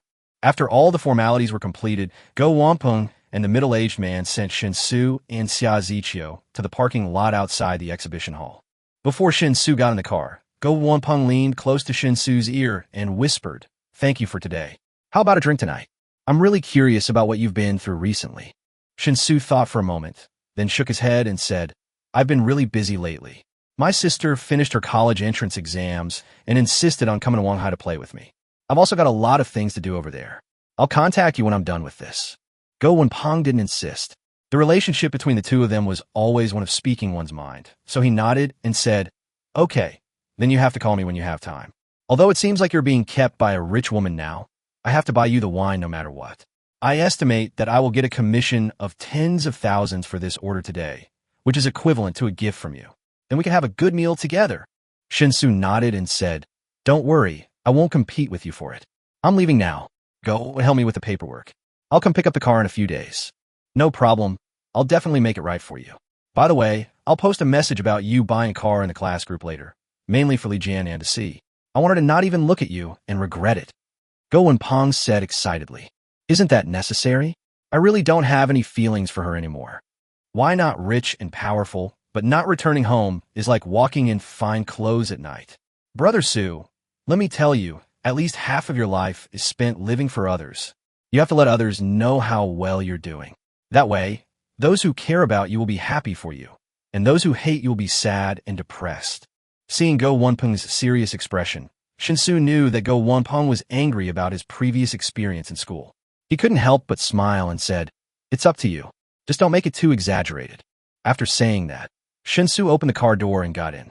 Xia Zichio started the car and drove Shen Xu to a high-end real estate in the city. At the same time, he said, "When we get to the sales office, if you like the houses there and decide to buy them, you can pay for them yourself. It'll take at least half an hour to drive there, and the money should be in your card. You don't have to pay for the car, just consider it a gift from me." "Huh? This isn't good. Although you don't care about money, a car worth 4 million is too expensive after all," Shen Xu said in surprise. Xia Zichio said nonchalantly, "You'll have to get used to it. Once your company regularly does business with my mom's company, you'll inevitably be exposed to my circle. In my circle, 4 million is really no different than 400 yuan. So you have to slowly adapt to the fact that money is just a number. In my circle, the truly valuable things are always those that money can't buy. So the more high-end the circle, the more it actually has a sense of returning to nature and advocating barter." Shen Xu was a little confused when he heard this. I can only say that the world of rich people is really incomprehensible. While chatting, the notification tone of the chat software rang on the phone. After Shen Xu unlocked the screen, he found that it was Go Wenpeng who sent his car purchase contract, credit card transaction amount, and fresh photos of the Bentley Flying Spur in the class group. Although most of the sensitive content was censored, his name and other information proving that he bought the car were still presented very clearly. After sending these things, Go Wenpeng sent a few words in the class group. The general meaning is to express gratitude to Shen Xu, and specially go to the car dealership where he found a temporary job to buy a car so that he can achieve results as soon as he arrives. He could earn tens of thousands of dollars in commission from this transaction alone, which would directly solve his living expenses for the next few months. Obviously, in order to highlight Shen Xu, Go Wenpeng used the spring and autumn style of writing to distort the facts to a certain extent. What he meant was that Shen Xu didn't care about the 4 million yuan for buying the car at all, and he came to spend it purely to help him. The class group instantly exploded. Various information flooded the screen like a waterfall. Many people tagged Shen Xu in the group, asking him to explain the situation and why he could afford a luxury car like Bentley right after graduation. Some people also questioned this, saying that Shen Xu clearly didn't have a Wanghai Hoku. What was the point of buying a car before he'd paid enough Social Security contributions? And he couldn't even register the car. However, as soon as this question was raised, it was immediately rebutted by others. If you can afford such a car, can't you just rent a license plate? Compared to the price of the car, the money for renting a license plate is nothing but a drop in the bucket. Obviously, for these fresh graduates who all come from ordinary universities, a Bentley Flying Spur worth $4 million is too shocking. Although some of the students in the class actually come from well-off families. But this good thing is only relative. There is no family in Shen Xu's class that can really afford to buy and maintain a Bentley. It is quite rare to be able to buy a car worth 200,000 or 300,000 yuan for a child who has just graduated. It is conceivable that Shen Xu's first move was a Bentley Flying Spur, which seemed incredible to other students in the class. Especially during the past 4 years of college, Shen Xu has always been a nobody in the class, and the contrast created by this is even more shocking. This was the first time in Shen Xu's memory that he became the focus of the entire class. So when faced with the information bombardment in the class group, he was a little confused for a moment and didn't know how to respond. After a moment of hesitation, I simply turned off the notification sound of the chat software and then turned off the screen so as to avoid being bothered by it. Chapter 113, Buying a House. What's wrong? Xia Ziqiu keenly noticed Shen Xu's emotional changes and asked while driving steadily. Shen Xu shook his head and said, "Nothing, just some emotion. If you're poor in a busy city, no one will care about you. If you're rich in the mountains, you'll have distant relatives. This world is often so realistic that it makes people feel sick." Xia Ziqiu thought about it and nodded. "That's true, but that's human nature, so there's nothing to be resentful of. Everyone has two faces. When looking up at those above them, one face becomes flattering, and when looking down at those below them, the other becomes arrogant. So if you want to feel the kindness of the world at all times and not be entangled by various troubles, the best way is to keep climbing upwards. When you climb to the highest point in the world, you will find that you are surrounded by smiling faces and everything is just as you wish." Shen Xu let out a long breath, stretched hard to relieve the fatigue in his body, and sighed. "I understand, but I have been living an ordinary life since I was a child. Such a sudden change has happened, just like a flower in the mirror or a moon in the water. Sometimes when I wake up, I feel a sense of unreality, afraid that everything is just a dream. No matter how good my life was in the dream, it is all fake. Once I wake up, everything will instantly shatter and become nothingness." Xia Ziqiu smiled and said, "Although I don't know what you've been through, I'm sure of one thing. This isn't a dream. Okay, we're here. This property isn't pre-sale. All the units won't be sold until they're completely built. The building is in a great location, and all of it is 4-story villas. The price isn't too high, at least considering the quality of the property. I think it's quite reasonable. I currently live here, and if you buy one, we'll be neighbors." While he was talking, Xia Ziqiu had already opened the door and got out of the car, taking Shen Xu to the sales office. The community has great greenery. Although it is located in a busy city, the greening method isolates the entire community from the surrounding noise, giving it a sense of peace and quiet in the midst of noise. As soon as I walked into the sales office, a sales lady in a professional suit and black stockings came to greet me with a smile on her face. "Are there any houses left? I remember asking your manager Yang before, and it seems like there are still over 20 houses in the complex that haven't been sold yet." Xia Ziqiu asked directly. The sales lady immediately bowed and replied with a smile, "You're right, but we just sold 2 units yesterday. There are only 19 units left in the complex. Are you two planning to buy a house? Do you need me to introduce the complex to you? Or do you want to take a look for yourself?" Xia Ziqiu nodded and said, "Just give him a brief introduction to the remaining houses. There's no need to explain the situation of the community. I'm an owner here, and I'm very satisfied with this community. Otherwise, I wouldn't have brought my friends here to buy a house." The sales lady's attitude suddenly became more enthusiastic. After responding, she took Shen Xu to the sand table. At the same time, he explained in a gentle tone, "Hello, sir. Our community is positioned as a mid to high-end real estate project. There are no small or medium-sized units in the apartment design. All units are single-story and duplex units ranging from 145 square meters to 300 square meters. because this is a new property that was built not long ago and is only sold as ready-made houses after completion. There are currently no second-hand houses in the community. If you want to buy one, you can only buy a new house from us. Of the 19 remaining units in the complex, 3 are duplexes, and the remaining 16 are all single-story units. They're available on all floors, with a duplex consisting of 1 upper unit and 2 lower units. I'm wondering what kind of house you'd like to buy, sir? Shen Xu instinctively thought of buying a flat.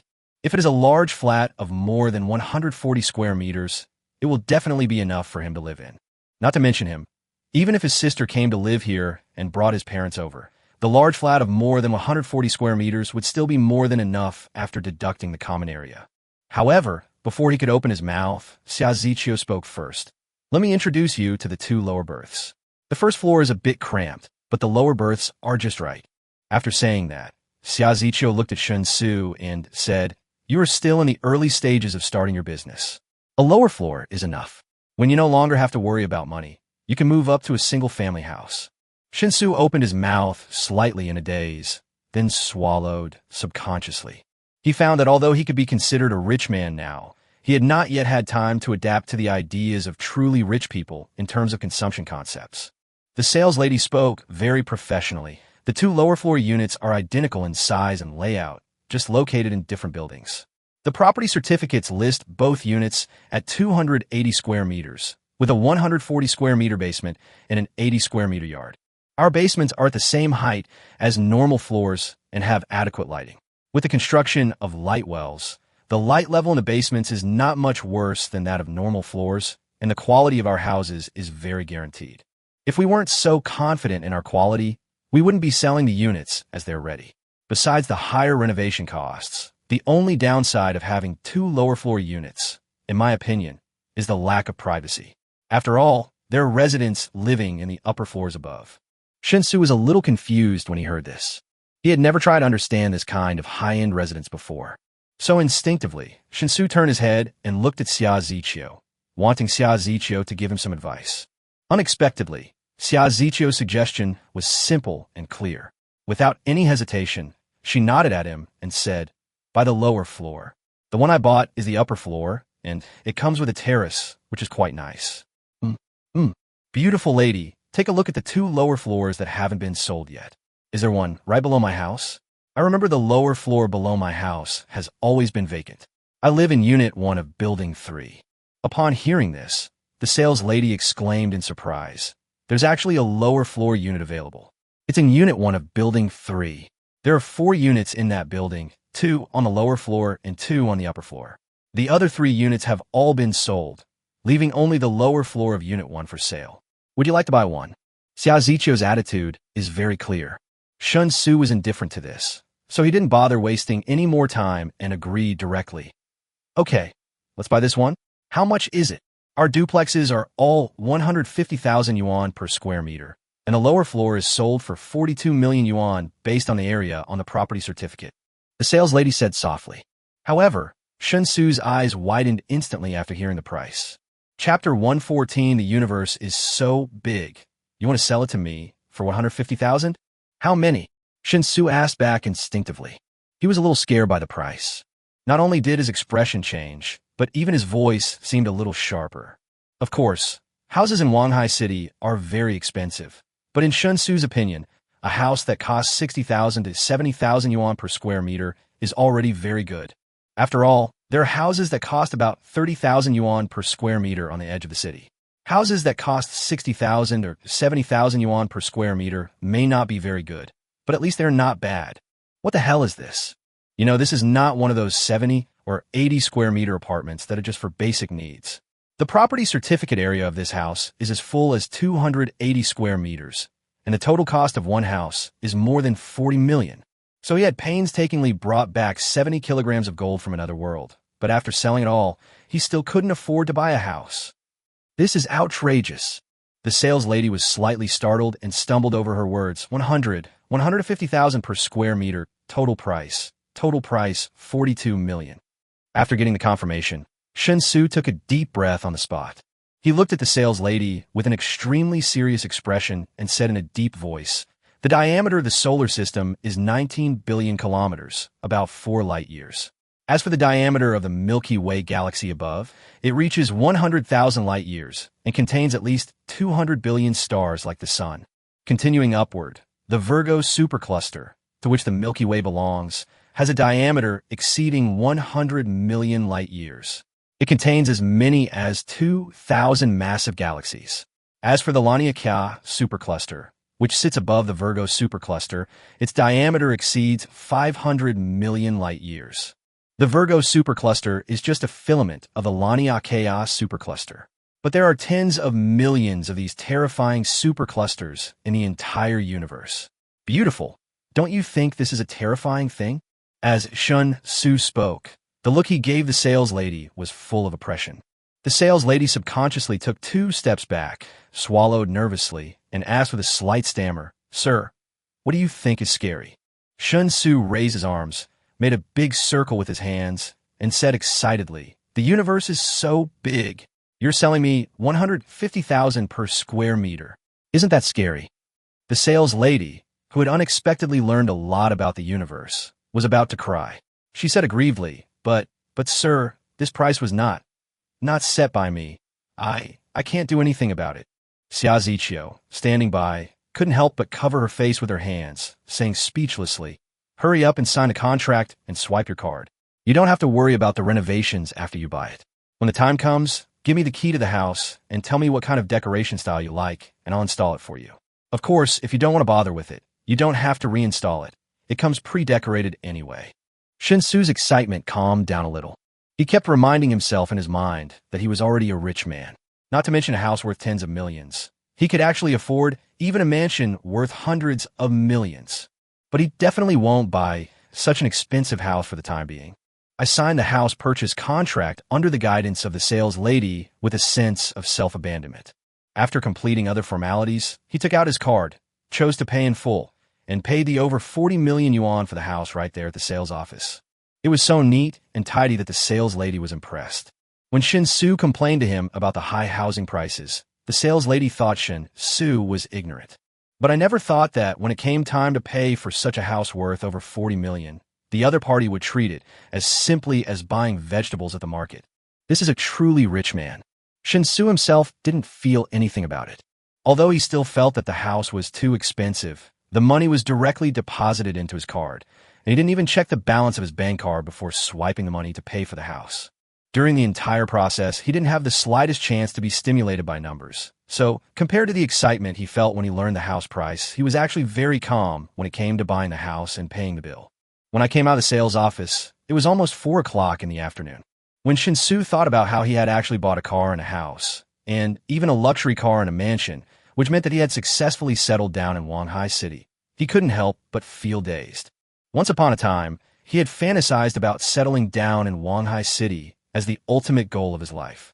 Although he had considered buying a house in Wanhai City at that time, the houses he dared to dream were basically in the far suburbs of Wanhai or even in the surrounding areas of Wanhai City.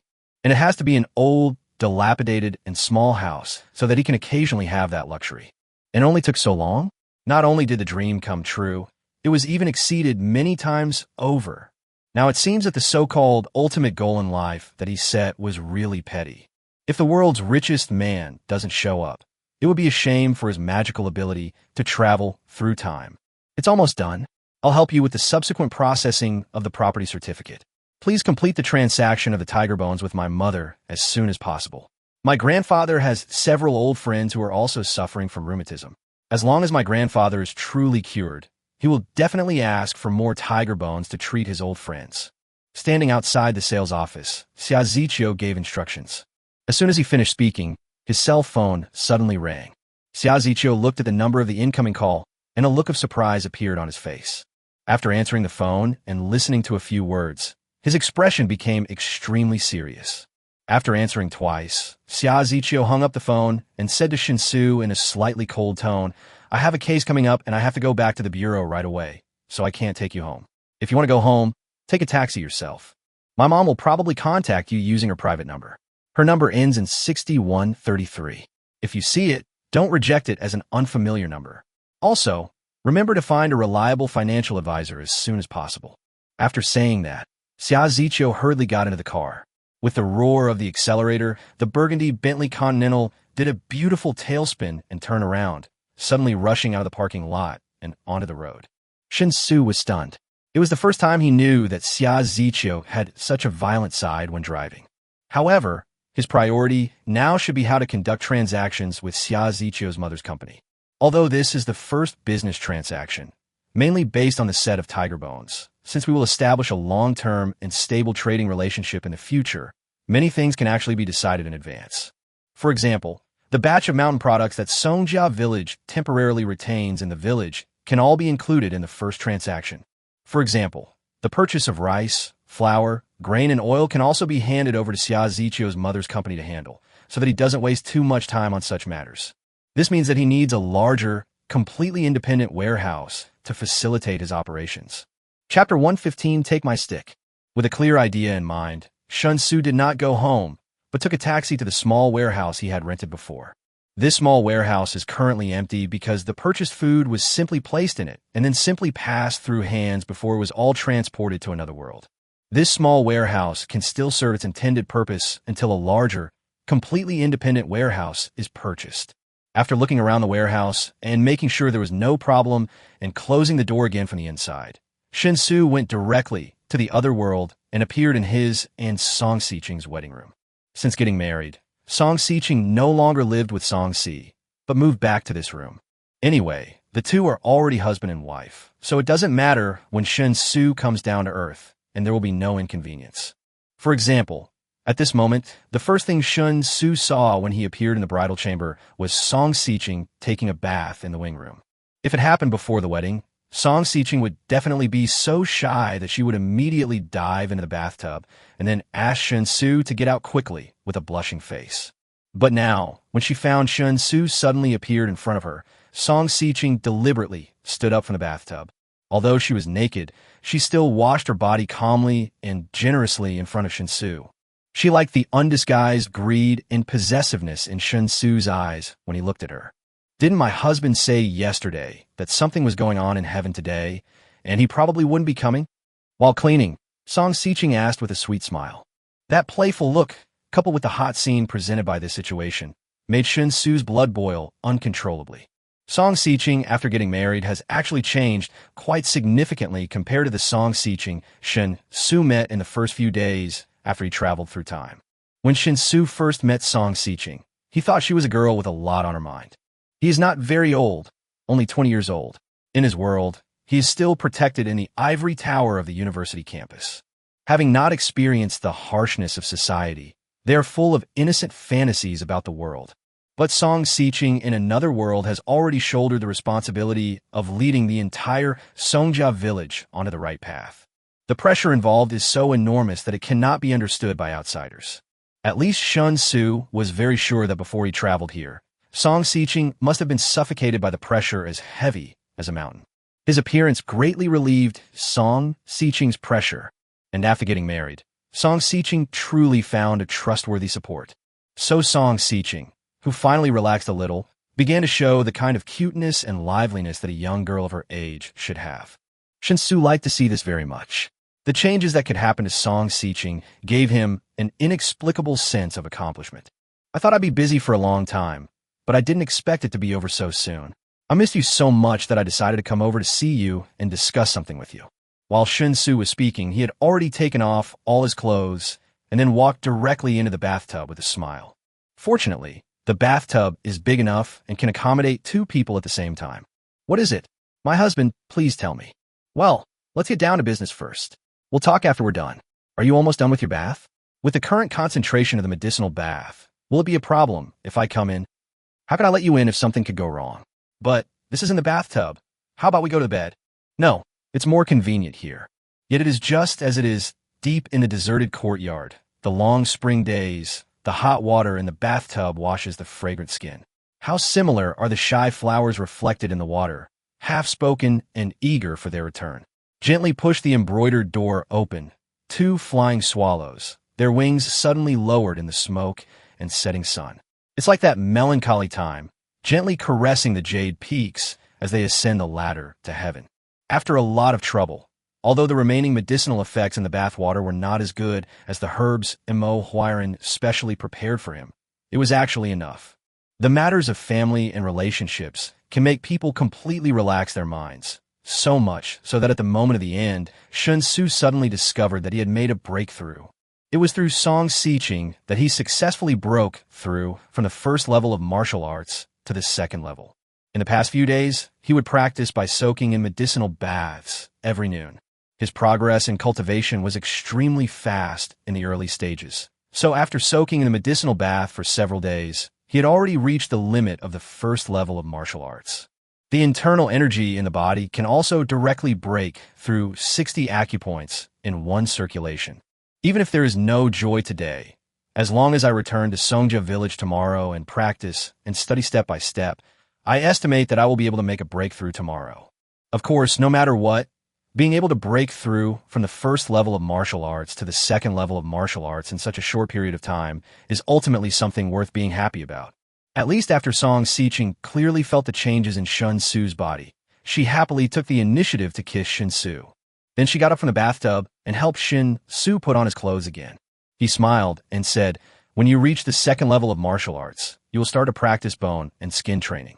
However, with the medicinal herbs that Grandpa, Mo, specially prepared for you, judging from the time it took for a first-level breakthrough to the second level, you will definitely be able to break through to the third level of martial arts in about a month.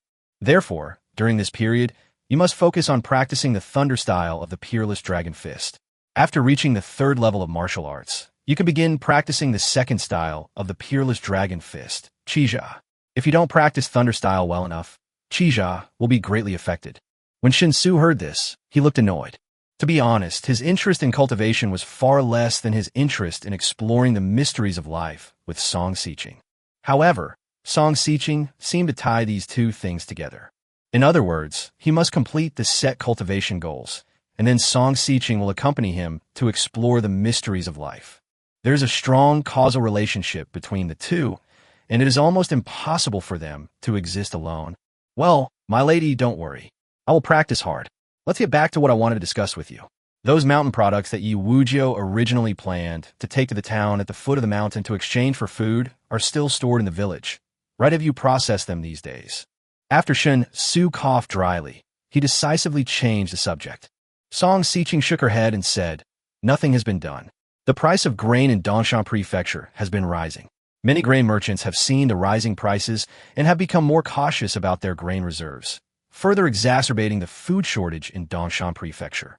Under such circumstances, the price of our mountain products will only be suppressed more and more, and it will be impossible to sell them at all." Chapter 116, Preliminary Plan for Building a Paradise. It's fine as long as it's still there. Take me to see it. If possible, I might be able to use those mountain products to exchange for food for you from the Heavenly Palace. Shen Xu did not say anything definite, because he was not sure what the mountain products in Songjia village were. Song Xiqing was surprised when she heard this, and immediately pulled Shen Xu out of the room without hesitation. After calling out to Song Si in the courtyard and asking her sister to clean up the bathtub in the side room, Song Xiqing dragged Shen Xu out of the courtyard in a swift and decisive manner. It was almost evening, and smoke was rising from every household in Songjia village. The scenery of the valley became exceptionally beautiful and enchanting.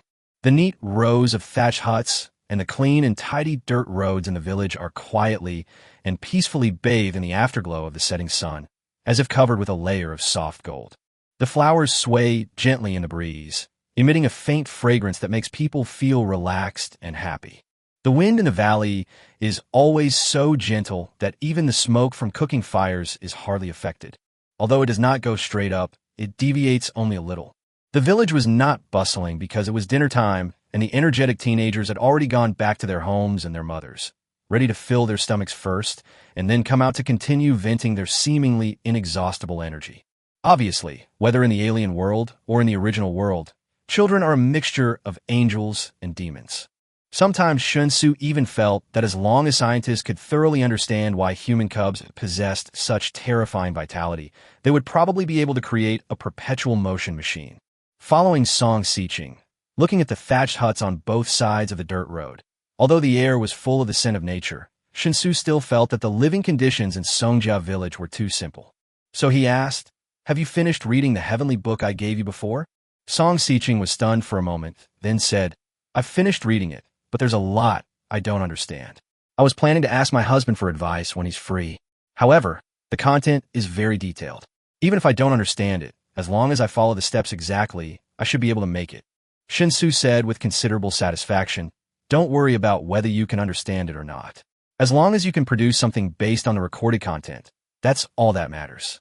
In my opinion, this is a very important matter, so it would be best if the village could select someone to be responsible for it, form a team, and have them quit farming and devote all their energy to studying the contents of the heavenly book. Song Xiqing was surprised and said, didn't you say before that the contents of the heavenly book can only be read by me for the time being? As for whether it can be shown to others later, or who it can be shown to, I will discuss this with you before making a decision. Shen Xu nodded and said, that's right. So the person you pick out to be in charge must be absolutely trustworthy. You have to make sure that no matter what happens in the future, the person in charge will not betray you. As for the entire team, you don't need to have such high standards, because the production process can actually be split.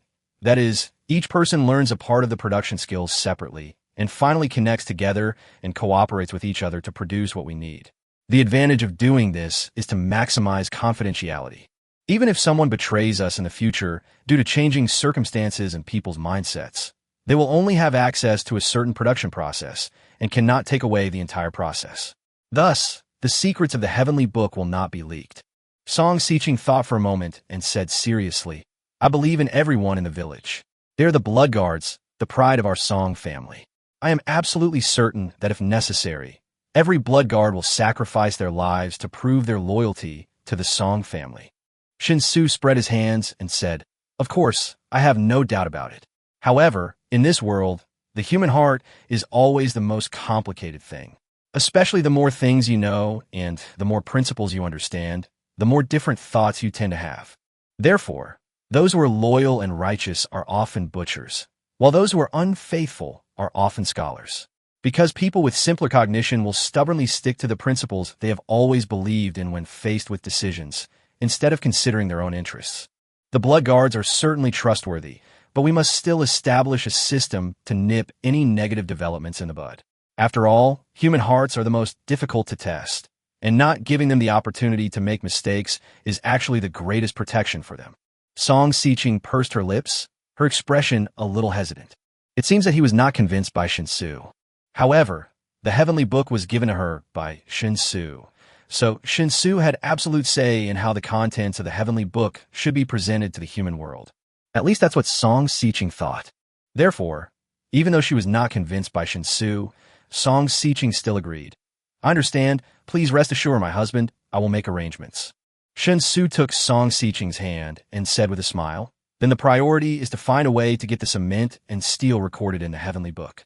I see that except for you and C, who live in courtyard houses, most of the other people in the village live in thatched houses.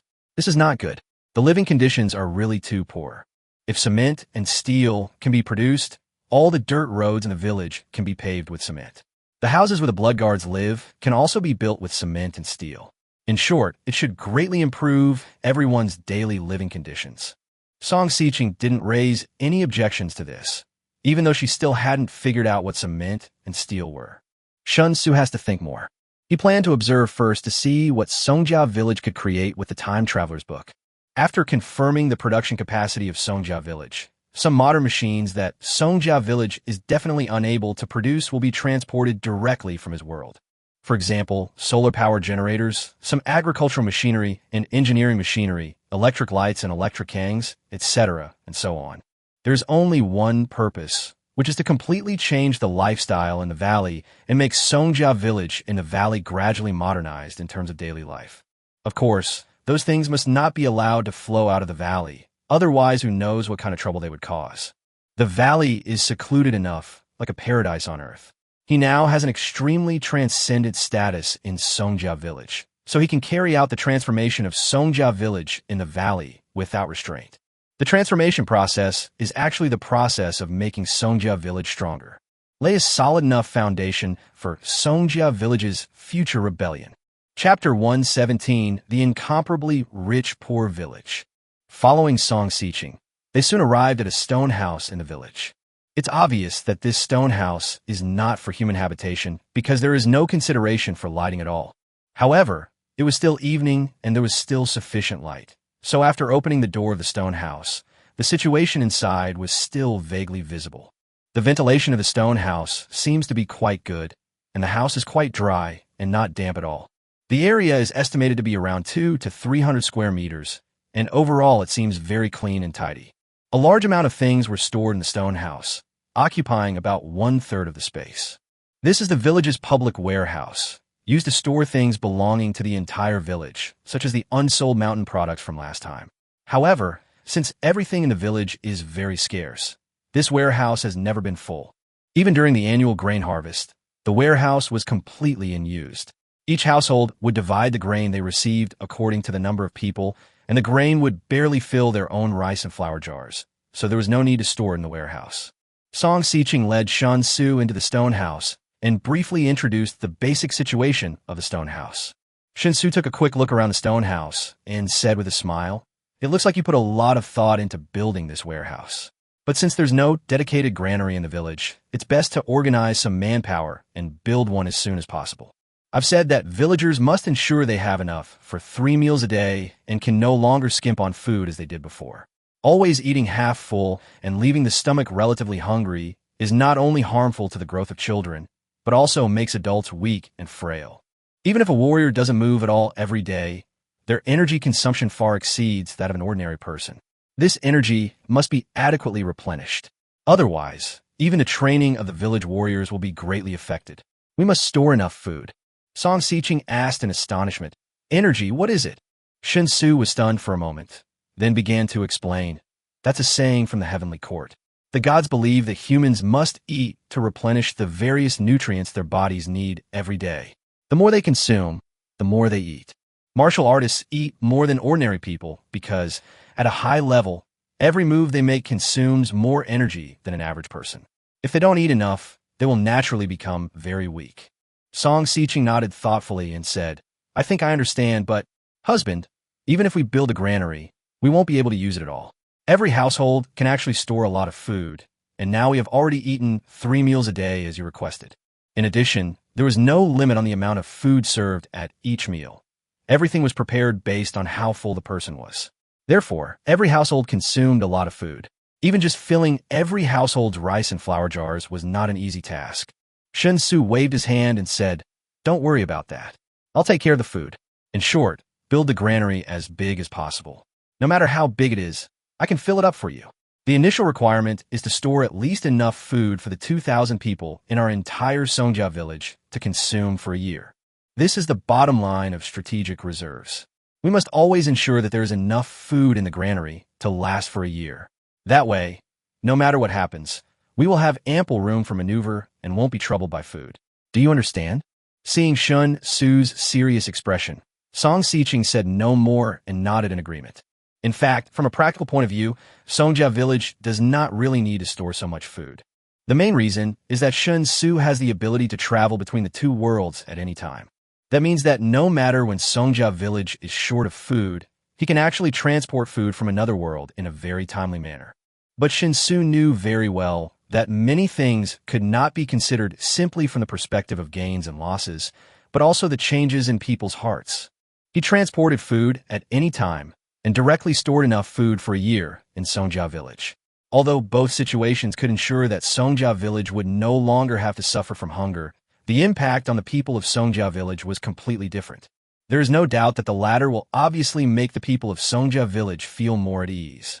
Only the people of Songjia village, whose minds are completely at peace, can unleash their full potential and become his right-hand men in the other world with the highest efficiency. So storing a large amount of food in Songjia village may seem a bit redundant, but it actually has extremely important strategic significance. The mountain products I collected last time were mainly ginseng, Ganoderma lucidum, hericium, arenaceous, and truffles. Although there are many kinds of medicinal plants and fungi in the Zhechuan Mountains, there are only a few that are truly valuable and can be easily sold in the town or other cities. In addition, the game they hunted also had a great appeal to the wealthy families living at the foot of the mountain, because the game not only provided a snack for the wealthy families, but the fur could also be used to sew clothes or make blankets. It's just that I wasn't able to successfully trade them last time. After we brought back all the mountain products, the meat from the wild animals couldn't be kept for long. So I had the villagers process all the prey, air drying the meat into bacon, and only keeping the fur and other parts with medicinal value, which were processed separately. Song Xiqing began to briefly introduce the items currently stored in the stone house. However, Shen Xu didn't hear clearly what Song Xiqing said next. All his attention was instantly attracted by words like ginseng, Ganoderma lucidum, Hericium arenaceus, and truffle. My goodness, these are mountain products. Is Songjia Village's understanding of mountain products so hardcore? Shen Xu was shocked. Originally, in his concept, the so-called mountain products should be things like hawthorn, hazelnuts, chestnuts, and fungus. But who would have thought that the mountain product from Songjia Village would be so high-end? And considering that the tiger bones from the other world are far superior to the tiger bones in his world in terms of medicinal properties. So, considering the medicinal properties alone, the treasures like ginseng and Ganoderma lucidum from other worlds must be far superior to the similar products in his world. So, how much are these things worth? I couldn't even exchange food in the town at the foot of the mountain. The profiteers in this world are just so cute. Fortunately, they stick to the bottom line of unscrupulous businessmen and adhere to the concept that if they earn less, they will lose money. Otherwise, how could they get such benefits? Chapter 118. There are also changes in the subspace. Accompanied by Song Xiqing, I roughly checked the mountain products in the stone house. I discovered that apart from dozens of animal skins, the vast majority of the mountain products were indeed ginseng, Ganoderma lucidum, and other things. There were over 100 ginsengs, dozens of Ganoderma lucidums, and even more Hericium arenaceus and truffles. It looked like they must have weighed hundreds or even thousands of kilograms. It seems that the Jiushuan Mountains are indeed a treasure trove. The saying that you can live off the mountain is absolutely reflected in the Songjia Village. Is it difficult to collect these things? There are so many Hericium arenaceus and truffles. I think they must be easy to find in the Jiushuan Mountains. But what about ginseng and Ganoderma lucidum? How long did it take you to collect these? Shen Xu bent down and picked up a ginseng. While observing the quality of the ginseng, he asked. Song Xiqing cutely put her hands behind her back, showing off her exquisite figure in front of Shen Xu. He smiled and replied, "It's not difficult.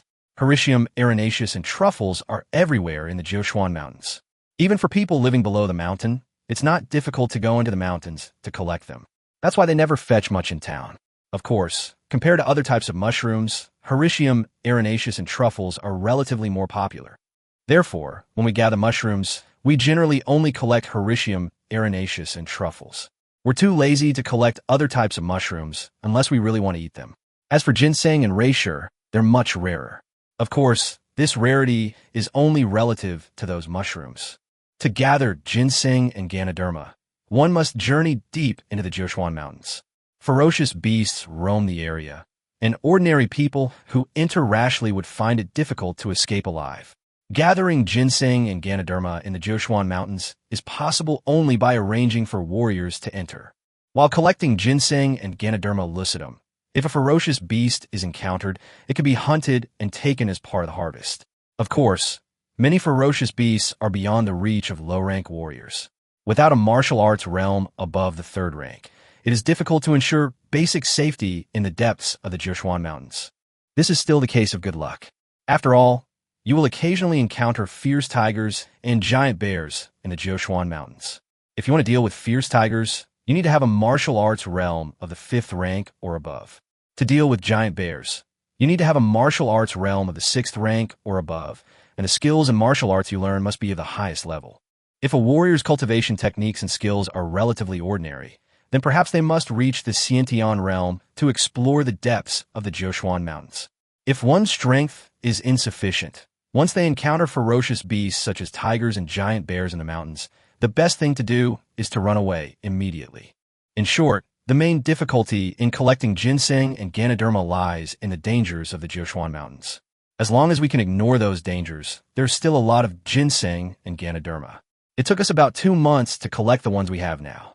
2 months? Shen Xu silently calculated in his mind.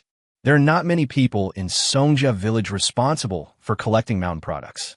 Cultivating tens of thousands of acres of land consumed a lot of manpower and time in Songjia Village.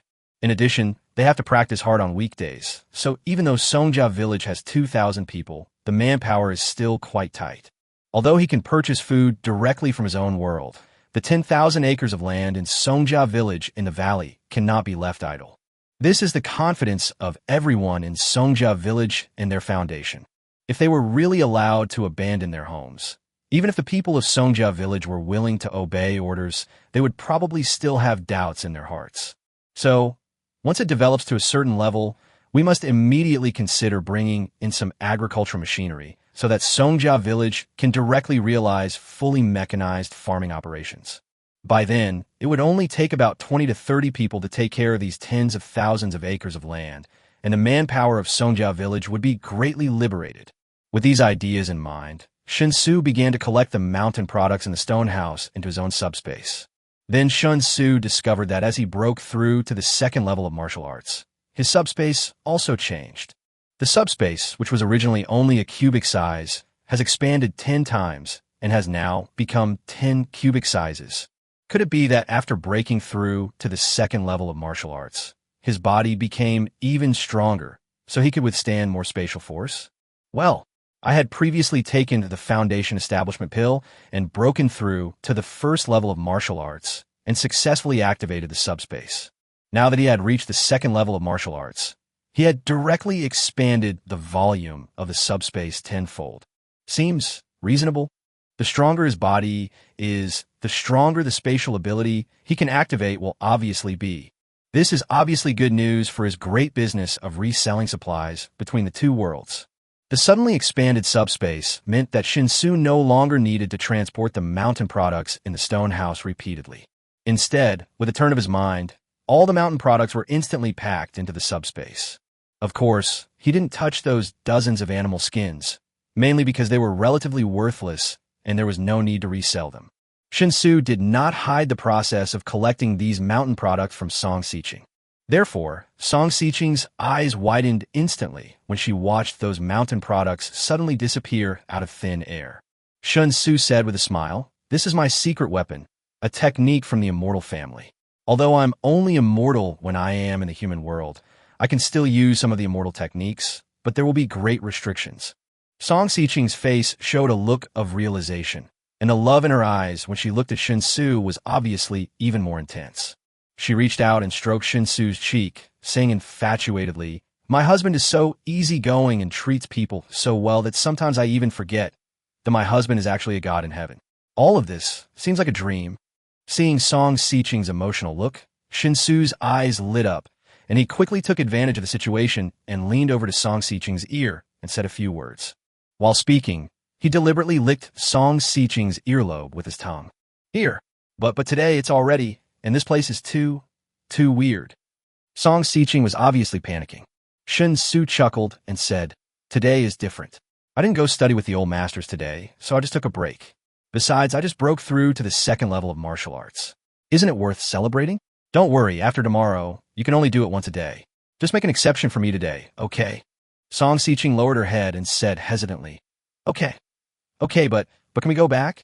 Here, I really can't accept it." Chapter 119. First Transaction, Part 1. It was almost 5 o'clock in the afternoon when Shen Xu returned to the small warehouse he had rented. In the end, the two did not return to the courtyard, but in the stone house in the village, Shen Xu executed Song Xiqing on the spot.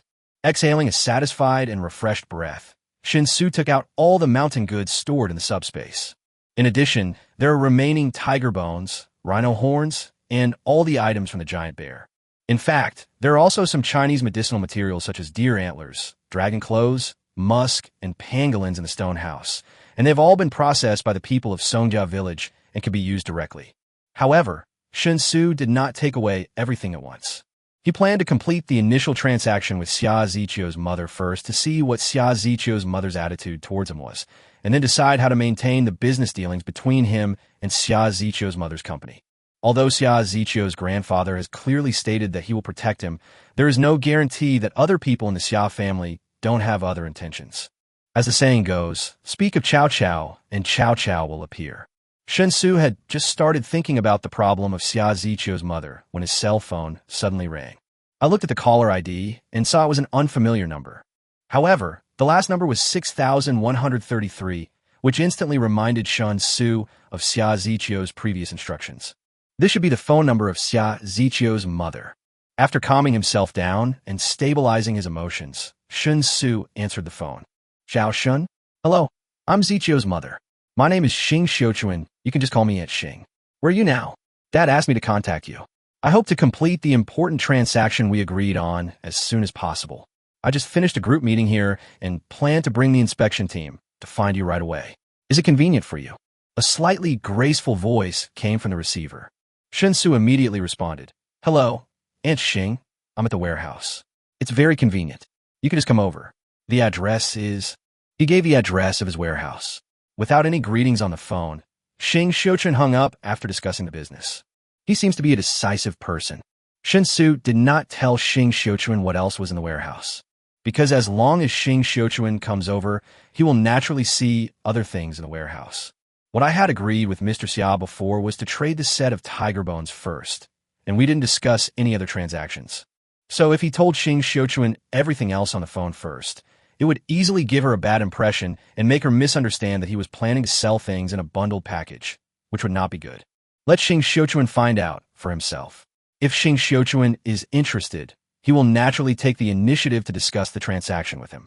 And if Xing Xiuchuan is not interested, these treasures from other worlds will definitely be easy to sell. Except for the organs of wild animals, everything else is not contraband and can be traded freely. There is no need to rely on the Xia family's big signboard to cover up anything. I didn't have to wait too long in the warehouse. In less than half an hour, I heard the sound of a car parking outside the warehouse door.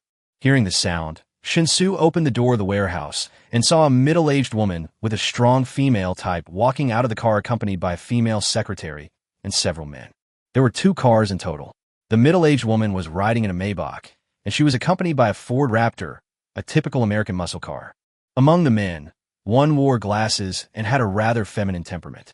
The other people were all dressed in the same uniform, exuding a strong aura. Shen Xu even saw guns on several of them. Is that Xiao Shun?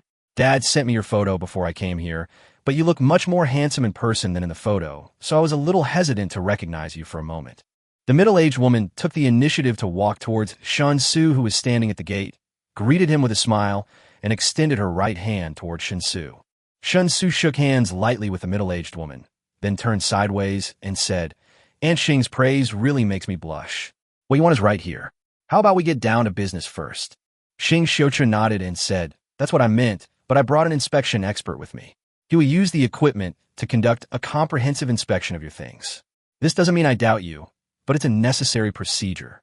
It's the most responsible thing for both of us. I hope Shen doesn't think too much. Shen Xu waved his hand nonchalantly and said, That's exactly how it should be. Even brothers have to settle accounts. Since it's a deal, we must ensure that both parties have no doubts. Xing Xiuchuan was very satisfied with Shen Xu's attitude. Without saying much, he led his men into the warehouse. But then, her attention was immediately drawn to the things in the warehouse, to the point that she became a little dazed. Because after Shen Xu took those things out of the subspace, he did not deliberately organize them, but just piled them all on the floor of the warehouse very casually.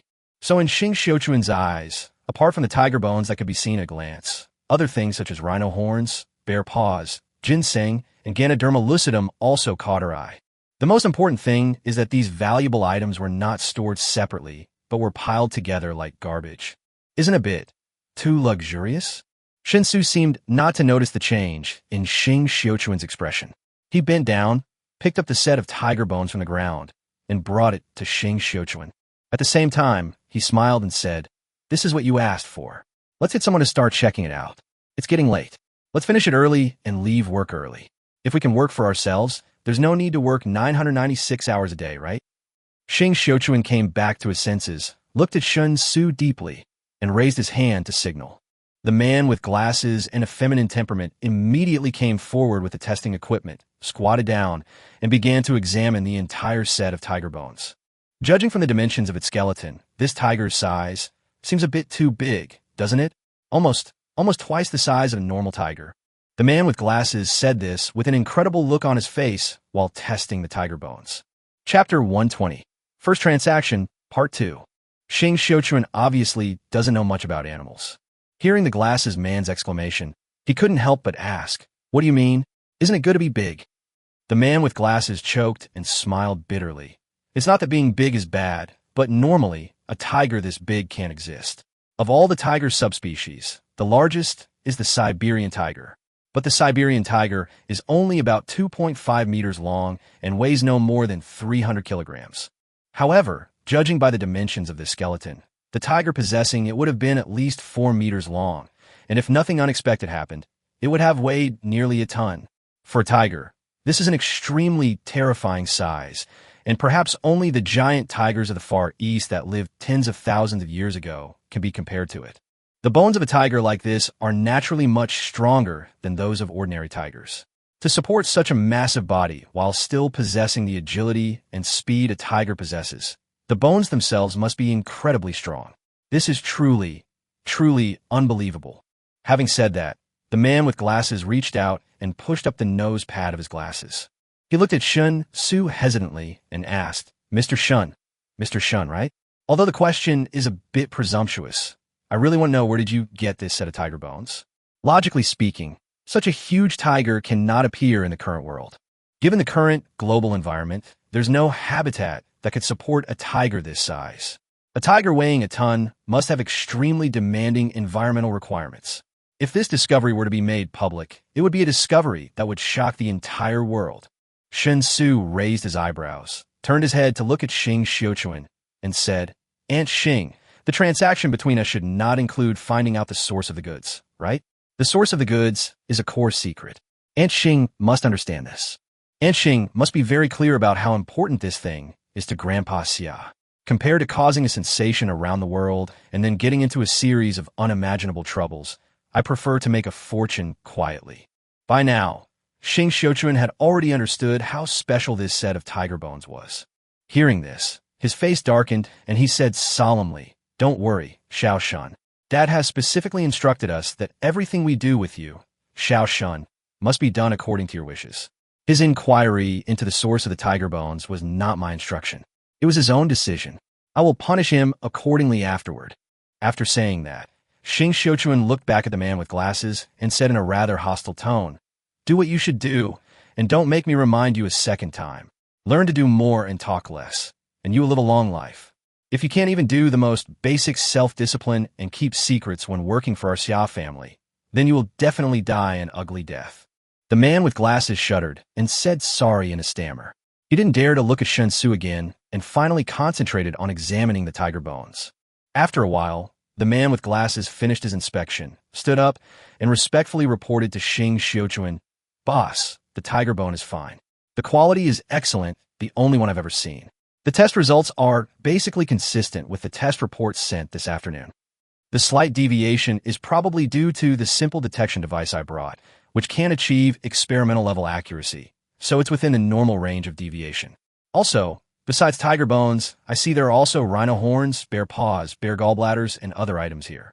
Like the tiger bones, the rhino horns, bear paws, and bear gallbladders in this warehouse are also far larger than normal. However, I don't have the appropriate testing equipment, so I can't give an accurate assessment. I can only make inferences.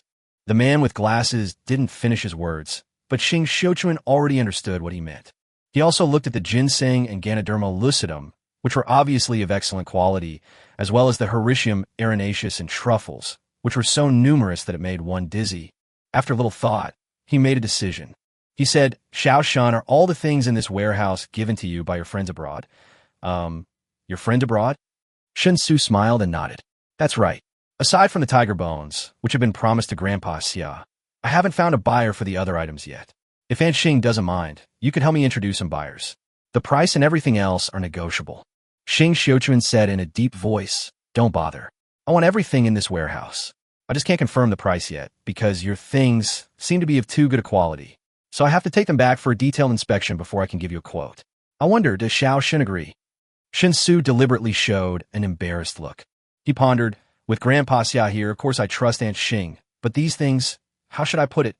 None of them have the corresponding procedures. Although they're all from abroad, the channels for entering the country are not legal. It's a bit similar to smuggling. Is that okay? Shen Xu smiled slightly upon hearing this and said, "That doesn't matter. If we're determined to go through with the transaction, I'll complete all the formalities for you. It'll just be an additional tariff. Although the amount won't be small, I personally don't recommend you run away. Of course, if you really don't want to pay customs duties, that's fine too. It's yours, and you have the final say. I can handle all the domestic procedures for you. However, as an elder, I hope you try not to be too concerned about the financial loss. Whether it's customs duties or corporate income tax, I can help you waive them if you want. But from a long-term perspective, paying the required amount will make you safer and make others like you more. Although this will make you earn less money, believe me, in our country, there are many things that money can't buy. If you can gain the friendship of some people by paying a certain amount of money, it is definitely a very cost-effective deal." Shen Xu deliberately considered it for a moment, then slowly nodded and said, "Aunt Xing's lesson is that in the future, I'm afraid I'll have to trouble Aunt Xing to worry about our business dealings. Many of the things I can get here can't be obtained through normal channels. As long as Aunt Xing can ensure that all transactions are legal and her accounting transactions are transparent, then even if she has to pay double the tax, it won't matter. After all, she's paying money to her country, so I don't mind." Shen Xu showed appreciation on her face. He praised, "Indeed, there aren't many young people who are so sensible, especially those who have achieved success at a young age. Few are humble enough. It's settled then. I'll take the things back and have them perform an expedited inspection tonight. I'll try to give you news before noon tomorrow." Chapter 121, Sleepless Night. Shen Xu was very happy. The handling of mountain products went very smoothly. Although the price was not determined on the spot, given the Xia family's wealth and status, they would not cheat him in such a matter. Since Shen Xu said that he would give him news before tomorrow noon, he would not delay it until tomorrow afternoon. This means that he will definitely receive another huge amount of income before noon tomorrow. It's so wonderful. I can definitely have a good sleep at night. I'll even wake up laughing in my dreams. However, what Shen Xu didn't know was that because of the precious mountain goods he provided, some people were unable to sleep the entire night while he was having sweet dreams. Shen Xu was busy in the group until around 9 o'clock in the evening. Because she is involved in an acquisition of a foreign company, she has had almost no private time recently. This is the most important thing for the group in the past 2 months. In order to complete the acquisition, all aspects involved are extremely complicated. Regardless of success or failure, it is estimated that it will take at least half a year to be completely completed. Chuanxiu Group was established by Shen Xu after Xia Ziqiu was born. The name of the group was taken from one character of her own name and her daughter's name, which was considered as Shen Xu's celebration of Xia Ziqiu's birth. After more than 20 years of development, Chuanxiu Group has grown from a small trading company to a cross-industry giant enterprise. Relying on Xia Pai's absolute position that has been steadily rising for more than 20 years and seizing the golden opportunity of the country's fastest development. Although the Spring and Autumn Group is not well known, many of its branches have actually achieved the level of industry leaders. However, the Spring and Autumn Group is not a listed company, and the areas involved by its branches have nothing to do with food, clothing, housing, and transportation, so almost no ordinary people have heard of the name of the Spring and Autumn Group. Every year, when the domestic rich list is updated, the people and magazines responsible for compiling the list will be warned, and Shen Xu's name is not allowed to appear on the list at all. Unless they don't want to do it anymore, the rich list must of course follow the instructions from above. All these factors combined make Shen Xu and Chuanxiu Group like a shadow. Although they are extremely large, they have never been exposed to the sun. After stretching hard, Shen Xu looked at the time and prepared to get up and go home. Her husband currently serves as a squad leader in a prefecture-level city in the south.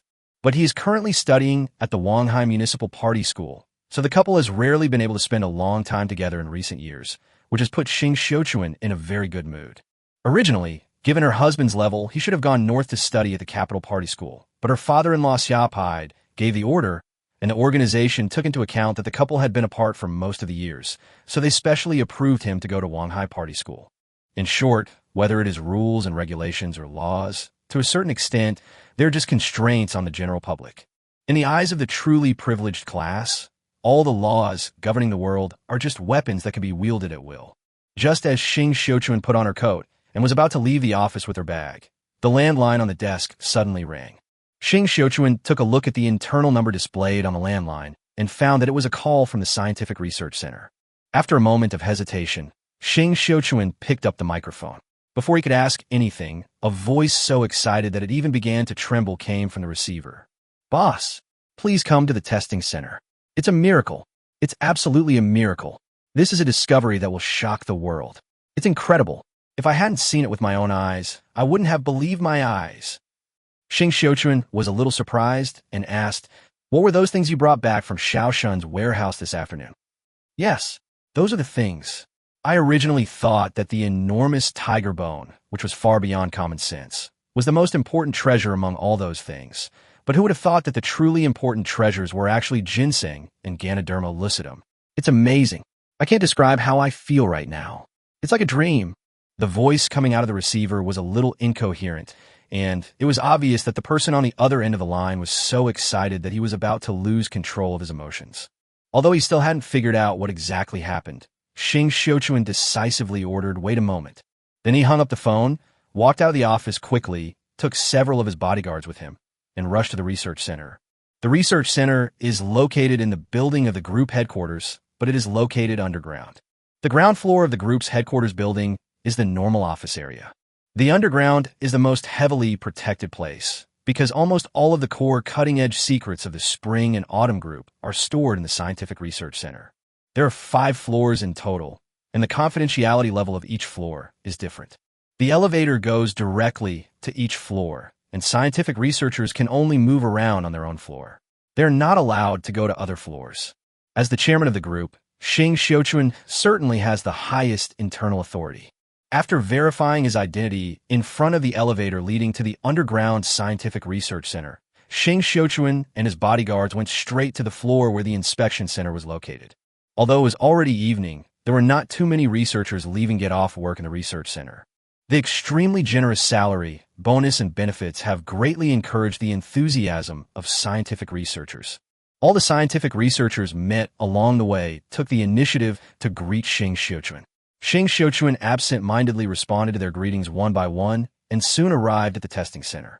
Apart from a man with glasses who had gone to the warehouse with her in the afternoon, there was no one else in the inspection center. After verifying the fingerprint and pupil pattern, Shen Xu entered the testing center.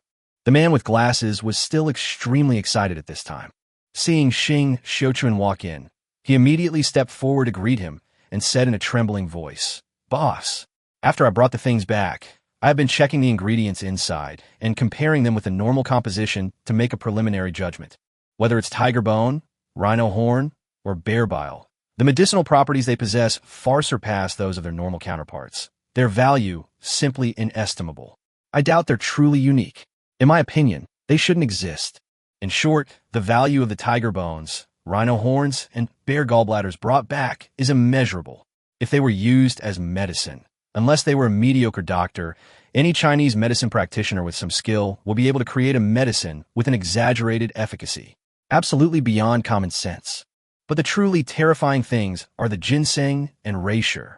Hericium arenaceus and truffles are, by comparison, much more normal, simply of exceptional quality, without being overly exceptional. From ingredient perspective, they can fetch sky-high prices, but that's about it. Chapter 122, Amazing Effects. Excellent quality? Capable of selling for a fortune? That's all.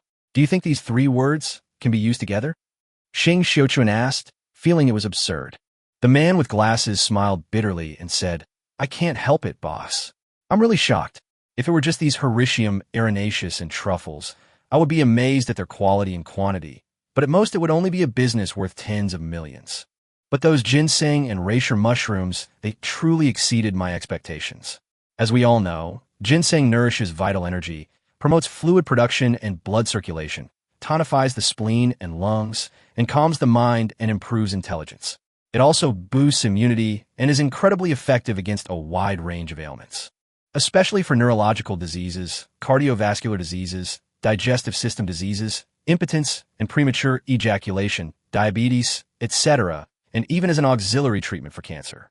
However, as cultivated ginseng gradually becomes mainstream, its efficacy has been declining.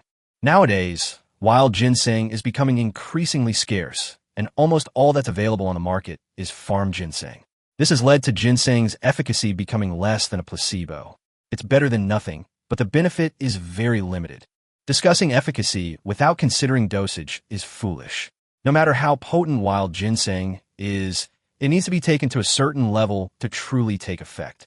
But for ordinary people, where can they find so much wild ginseng? Even if they could find it, they can't afford it.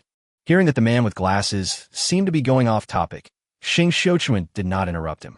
Instead, she put on a listening posture and waited for the man with glasses to get to the point himself. The situation with Lingji is similar to that of ginseng. Both have become medicinal herbs whose fame far outweighs their actual effects. However, the ginseng and Lingji we brought back this time are completely different. Judging from the results of the tests, both ginseng and Lingji possess medicinal effects that are beyond my comprehension. If I'm not mistaken, as long as we can find a truly capable Chinese medicine practitioner who can formulate a special prescription based on medicinal properties of these ginseng and Ganoderma, the resulting medicine can provide targeted treatments for many difficult and complicated diseases that currently have no medical solution. And it will definitely be miraculous. Cure diabetes. Cure impotence. It might even be able to completely cure certain cancers. Lingji already has anti-aging properties, and this batch of Lingji can take them to the extreme. Compared to this batch of Lingji, hyaluronic acid is garbage. The man with glasses became more and more excited as he spoke, and by the end, he was dancing with joy. Shen Xiuquan's eyes also showed an unconcealable look of shock. But compared to the man with glasses, Shen Xiuquan was relatively calm. He said in a deep voice, "Are you sure? Could there be something wrong with the testing equipment? Or is there something wrong with your analysis?" The man with glasses shook his head with absolute certainty. "Impossible. When the results first came out, I did suspect there might be something wrong, so I tested it over and over again, but the results were exactly the same every time. So even though this result is unbelievable, it's definitely true." At this point, the man with glasses hesitated for a moment, but after hesitating for a moment, he asked cautiously, "Boss, I'm serious. If this result is made public, the whole world will be shocked. Our pharmaceutical company under the Spring and Autumn Group is likely to become the world's focus because of this batch of ginseng and Ganoderma. Everyone will go crazy for this batch of drugs. The only problem at the moment is, although the quantity of this batch of ginseng and Ganoderma lucidum is not small, if they're to be made into medicine, the initial research and development will inevitably consume a lot. Even if they are used sparingly, it is estimated that there will not be many plants left in the end. So the first thing we need to determine is whether Mr. Shun can provide a continuous and stable supply of ginseng and Ganoderma lucidum of this quality. If he can, then we can start production on the assembly line. If not, listening to the advice of the man with glasses, Shen Xiuquan frowned and fell into deep thought. After a long while, he spoke with some difficulty. "All information about this batch of medicinal materials has been classified as confidential. I need to communicate with the higher-ups before making a decision on how to deal with it. Your test results are so alarming that they must arrange for experts to conduct a re-examination. No news can be leaked until everything is confirmed. You should understand the magnitude of this matter. If the properties of this batch of drugs can really cure cancer, then as you said, the whole world will go crazy for it. By then, do you think Xiao Shun can hide it from everyone? If it really comes to that, even if Xiao Shun can continue to provide ginseng and Ganoderma lucidum of this quality, do you think we can monopolize them all? Impossible. In short, everything depends on the decision of the higher-ups." The man with glasses gritted his teeth and whispered, "Boss, with the value of this batch of ginseng and Ganoderma lucidum, I think, even if it means offending Mr. Shun, it's worth it, as long as we can snatch the real source of the medicinal herbs from Mr. Shun." Shen Xiuquan widened her eyes and stared at the man with glasses, but her heart really began to be moved. There is no way. The interests involved here are too huge. If we can really control the supply of goods, the benefits that can be brought about are simply immeasurable. But no matter how excited she was, Shen Xiuquan remained calm. After careful consideration, he shook his head and said, "Xiao Shun is not my person. I have to listen to the opinions of the higher-ups on how to treat him. Just do what you should do and don't always think about these random things. I've always had high hopes for you, and I'll be handing this research center over to you in the future. But you're still young, often impulsive, and not very thorough in your thinking. You still need to hone your skills and train yourself. Remember, you're a researcher. Your sole mission is to conduct research effectively. All other issues have nothing to do with you. As long as you do your job well, you'll be a hero to the group. Okay, it's getting late. Go back and get some rest. I need to talk to the higher-ups about how to handle this matter. I'll let you know as soon as I have a result. Hearing this, the man with glasses sighed regretfully, said listlessly, and then turned and walked towards the locker room. Watching the man with glasses disappear from sight, Shen Xiuchun's face suddenly turned cold, and he whispered, "Keep an eye on him, monitor him thoroughly, and don't miss any of his communications. If you find any possibility of him leaking secrets, arrest him immediately." "Yes," a bodyguard responded expressionlessly. Chapter 123, Who is he? Shen Xiuchun, who came out of the research center, was in a state of confusion for a moment. The test results of those medicinal herbs were far beyond her expectations and were completely out of her normal plan. However, if this unexpected test result were to be leaked, it would very likely cause a huge storm, leaving her completely unprepared and feeling quite lost. Although there have been breakthroughs in the treatment of cancer internationally, many types of cancer can actually be effectively controlled or even completely cured without considering the factor of money. However, the probability of a complete cure is still low, and effective control does not mean that you can sit back and relax. Cancer cells remaining in the body are still like a time bomb. So you can imagine how many people would go crazy if the test results of this batch of medicinal materials were leaked and then proven to be effective. Not to mention that the effects of this batch of medicinal materials are not only for cancer, but also have very positive effects on many other difficult and complicated diseases, and can even delay aging to a certain extent. If you can keep a secret, everything will be fine. If you can't keep a secret. Thinking of this, Shen Xiuchun couldn't help but shudder, and hurriedly took out her cell phone and dialed her husband's number.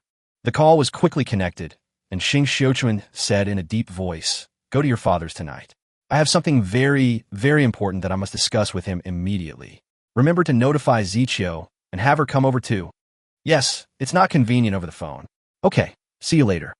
After hanging up the phone, Shen Xiuchun walked out of the group building quickly with his bodyguards. These bodyguards of hers were not recruited from the society or professional bodyguard companies, but were directly contacted by Xiaopide and assigned by the Security Bureau. They are commonly known as Four Masters, so there is no need to worry about their loyalty. Although it was almost late at night, and she had been busy all day, and had hardly had a good rest in recent days, Shen Xiuchun was very tired. But the situation she just learned in the research center really made her mentally tense. So no matter how tired her body was, she was now extremely clear-headed. With the seat back flat, Shen Xiuchun half lay on the seat with his eyes closed and took a nap. Her car is an extended version of the Maybach S680, with a total length of 6.5 meters, which is more than 1 meter longer than the ordinary Maybach's length of 5.47 meters. The rear space is completely independent due to the partition layout design, and the seats are much more comfortable than those in the business class of high-speed rail. With the support of the absolute length of the car, the rear seats can even be folded flat and used as a bed. Coupled with the bulletproof body and special explosion-proof tires, the entire vehicle weighs more than 5 tons, making it a mobile fortress on land. At least in the country, such a configuration is enough to ensure absolute safety. Even if it is hit head-on by a dump truck on the road, considering the sturdiness of this car after the modification, well, if it is a fully loaded heavy vehicle, it is better to stay away. The traffic in Wanghai City was not congested late at night. In less than an hour, the Maybach drove into a manor in the suburbs.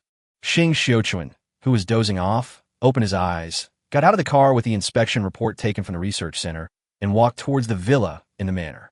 Although it was past 10 o'clock in the evening, the villa was brightly lit. Xiaopide was sitting on the sofa in the living room on the first floor, chatting with a middle-aged man. This man is Shen Xiuchun's husband, Xia Zichio's father, and the eldest of Xiaopide's 3 sons, Xia Bingzhong. As the squad leader of a prefecture-level city in the south, Xia Bingzhong is only 45 years old this year and can be said to be in the prime of life. Moreover, he has been working as a squad leader for 5 years with outstanding political achievements. This further study is a sign that he will be further promoted and reused. In addition to the huge age advantage and Xiaopide's influence, Xiaopide will be nearly 80 years old in 10 years and will have to retire no matter what. By then, as long as Xia Bingzhong does not make any principled mistakes, his entry into the game will almost be a foregone conclusion. This is the next successor that Xiaopide is training for the Xia family. So far, the results are significant. At least Xiaopide was very satisfied with his eldest son. Shouchun is here. Come and sit down. Isn't your Chunxiu group currently acquiring a foreign company?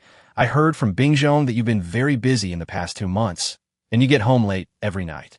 He finally got permission from the organization to come to Wanghai for further studies instead of going north. Unexpectedly, he still couldn't see his wife all day. The pain of missing her was truly intractable. Seeing Xing Xiuquan enter the house, Xiaopide immediately greeted her with a smile. The joking tone in the words made Xing Xiuquan blush.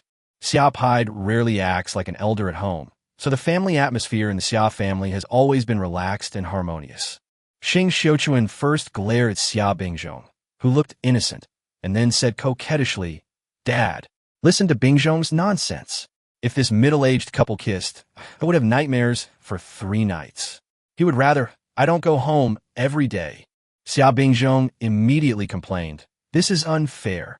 I go home every day after studying to cook for you. Annie wants to help, but I won't let her. We should speak with conscience."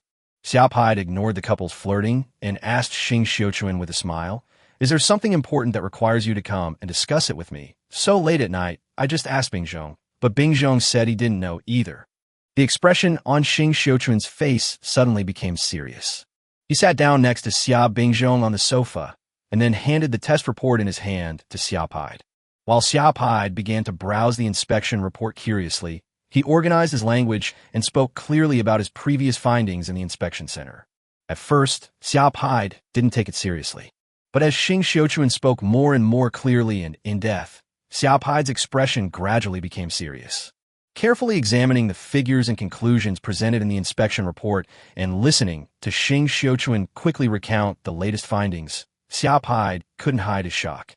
He asked in a deep voice, "How many people know about this matter now?" Xing Xiuquan shook her head and said, "Not much. The process of testing those medicinal materials has always been a one-person operation. I have arranged for someone to closely monitor the researcher who is currently handling it. As soon as I learned the specific situation, I called Bingzhong and asked him to come over and report to you in person." Xiaopide took a deep breath and nodded. "You did a great job. This matter must be kept strictly confidential. Otherwise, there will be big trouble." Xing Xiuquan frowned and asked, "Dad, who exactly is that Shen Xu?" Chapter 124, Ordinary People. Xiaopide did not answer immediately. After putting down the inspection report in his hand, he pressed a button on the coffee table in front of him. Soon, the butler came quickly and bowed to ask if there was anything he wanted to do.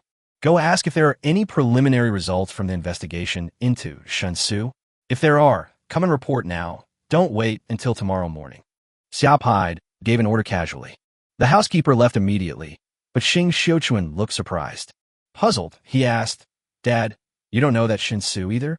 Then why did you let me do business with him? And why did you specifically ask me to take care of his foreign trade company?" Xiaopide smiled, patted his legs that were suffering from gout, and then recounted word for word everything that happened after he met Shen Xu today.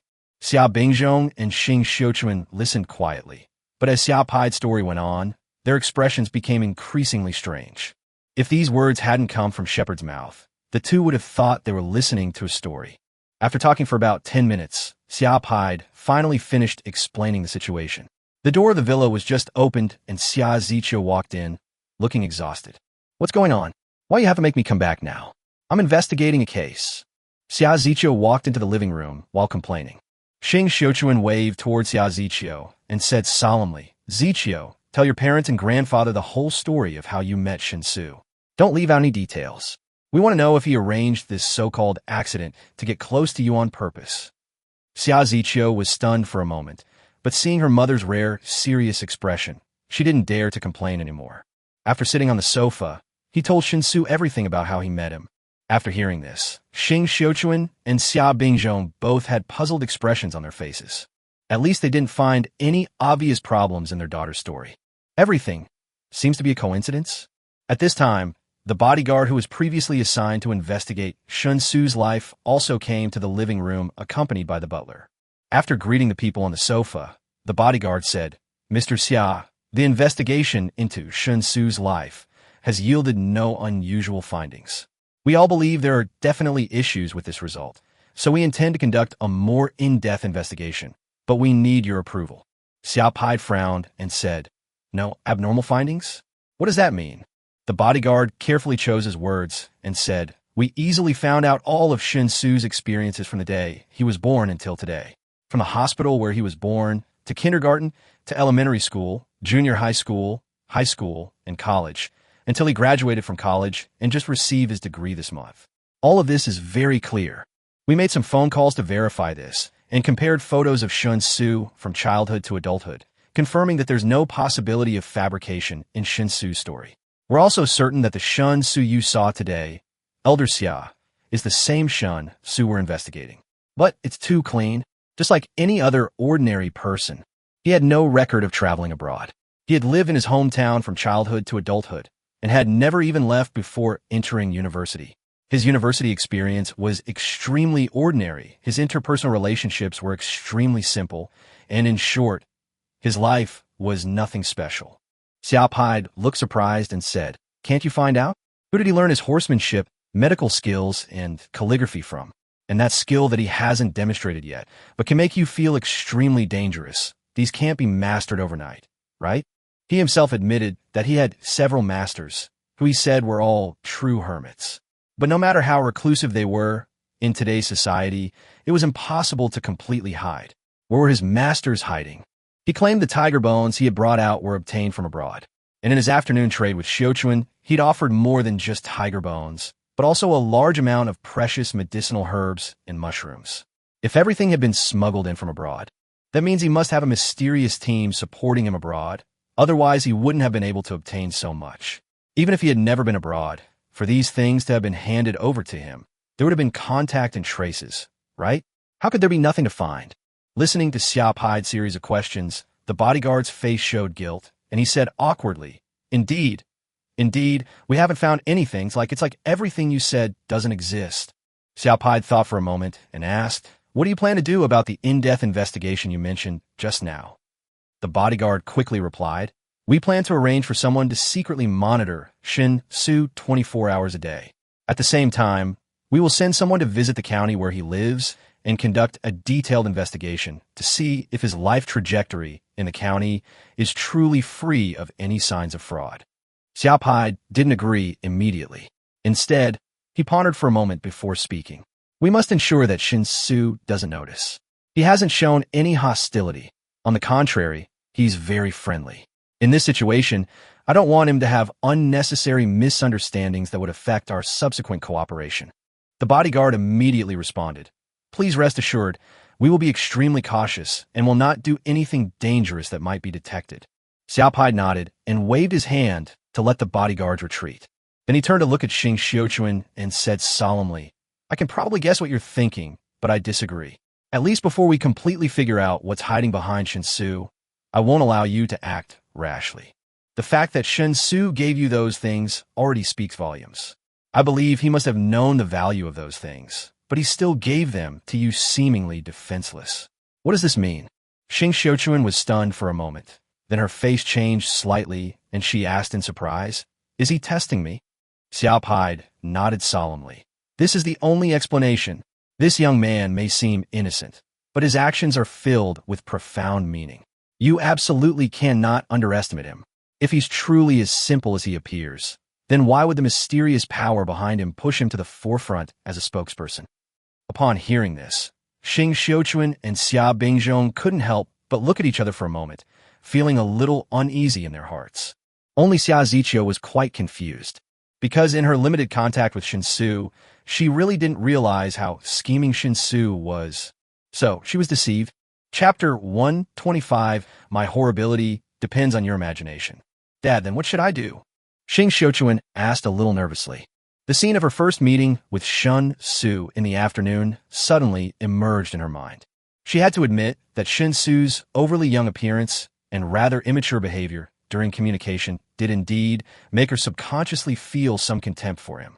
But after knowing the whole situation, Xing Xiuquan suddenly felt that Shen Xu was really unfathomable.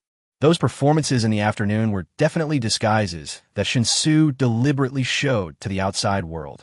This shocked Xing Xiuquan, because with her status, experience, knowledge, and accumulated vision, there are really not many people who can deceive her eyes and make her unable to see through them. At least according to common sense. A young man like Shen Xu, who is just in his early 20s, should be like a blank sheet of paper with all his thoughts directly reflected on his face. This is the normal behavior of a young person. But, in short, this young man is a little scary. Shen Xu thought silently. Xia Pai could guess the mood changes of his daughter-in-law at this moment.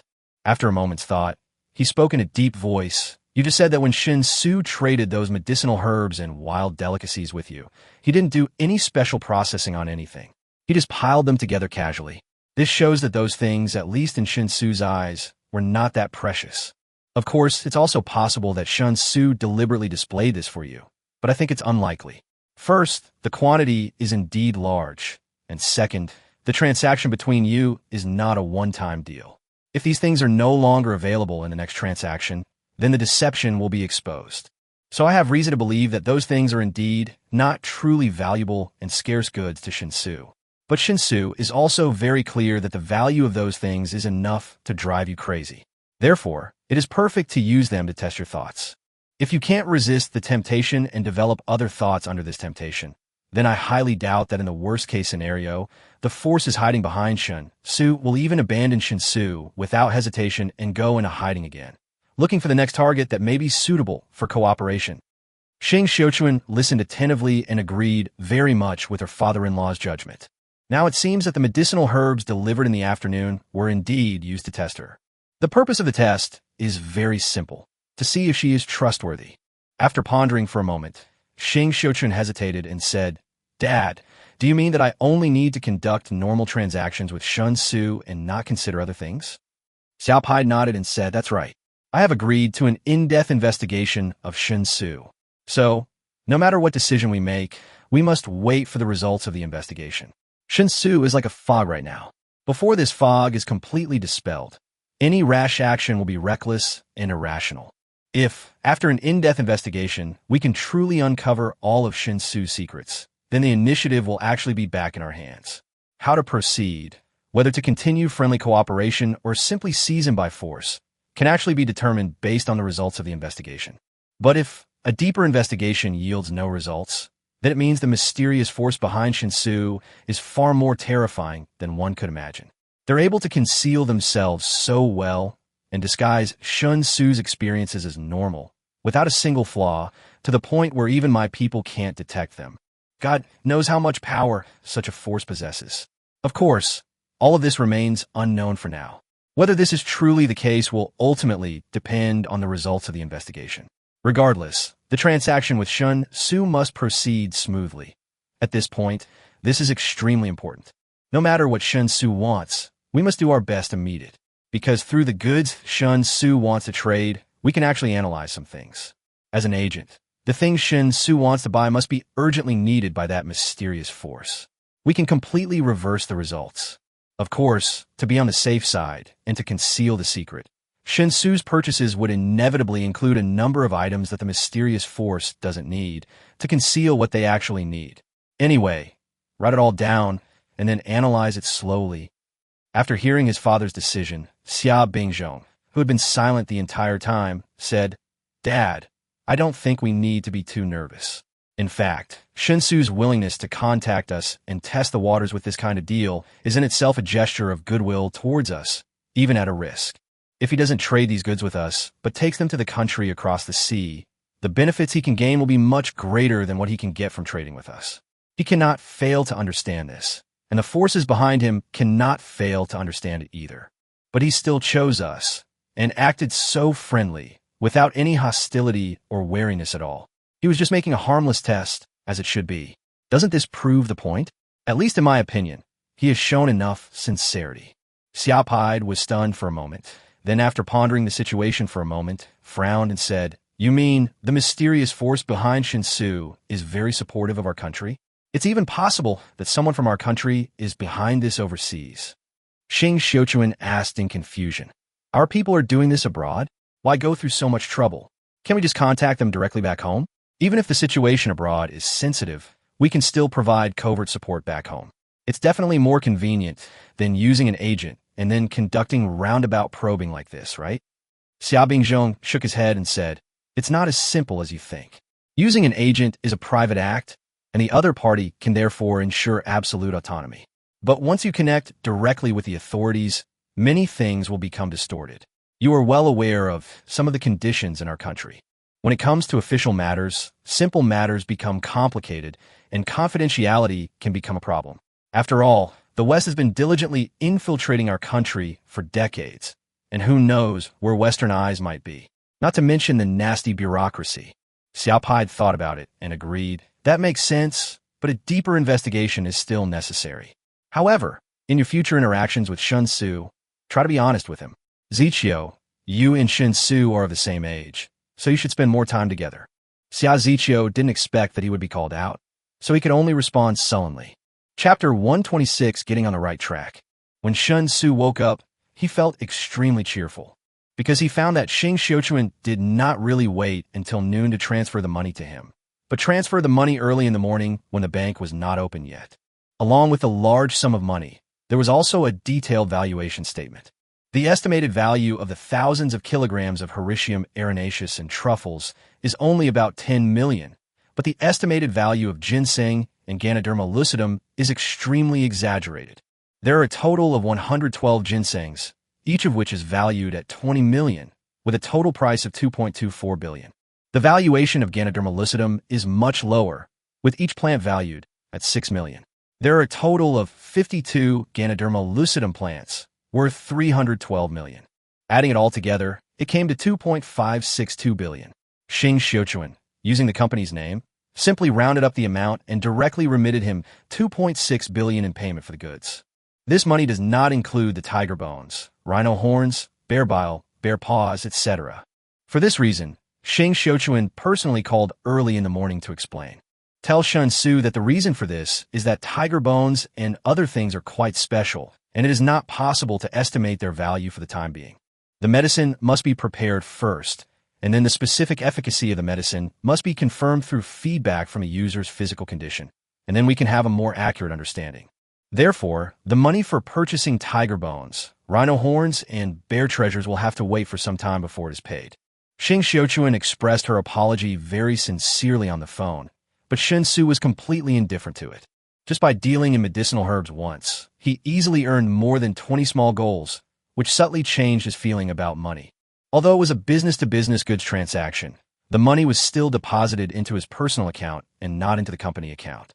The main reason is that his company is currently a hollow shell, without any employees, and naturally there is no financial department to handle the company's accounts. If the money were deposited into the company's account, it would be a trouble. As for the non-compliance issues involved in public-to-private payments, Xing Xiuquan will handle them. With an extremely happy mood, Shen Xu went to the hotel with ease. He did not tell Shinya that he had bought a house and a car for the time being. He planned to give Shinya a surprise after everything was ready. At that time, there will naturally be no need to continue sharing the house with Zhongmin. However, the rent is 1/3 of the deposit and 3/3 of the rent in advance. Even if he moves out suddenly, Zhongmin has plenty of time to find a new roommate. Last night, after Zhongmin and Shinya came back from shopping, they told him that their plans had changed. Originally, Zhongmin's mother was supposed to come to Wanghai this week, but something unexpected happened with her relatives, which caused the trip to be delayed. It is estimated that it will be postponed for about a month. So Shen Xu's previous promise to pretend to be Zhongmin's boyfriend was also postponed. Not knowing how long it would take to move into his own house, and since he was extremely well off at the moment, Shen Xu did not rent out a room for a day, as usual after entering the hotel. Instead, after asking at the front desk, he directly booked a hotel room on a monthly basis. The price is even 20% off the original daily rental price, which is perfect.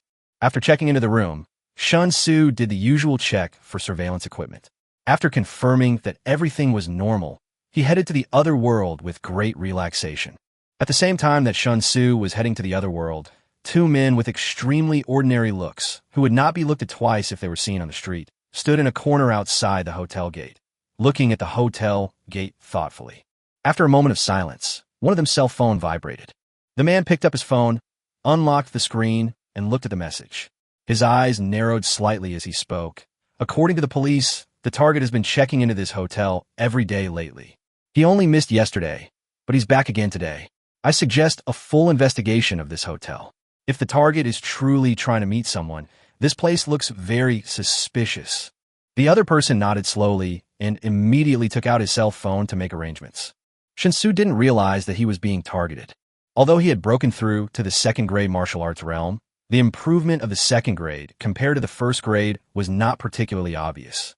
In addition, the people who were tracking and investigating him were true elites and could even be said to be the top experts in this field, so it was normal that they couldn't discover him. You've already reached the basics of calligraphy and painting, so what I'm going to teach you next is how to control your emotions. Whether it's painting or writing, at its core, it's a process of self-cultivation.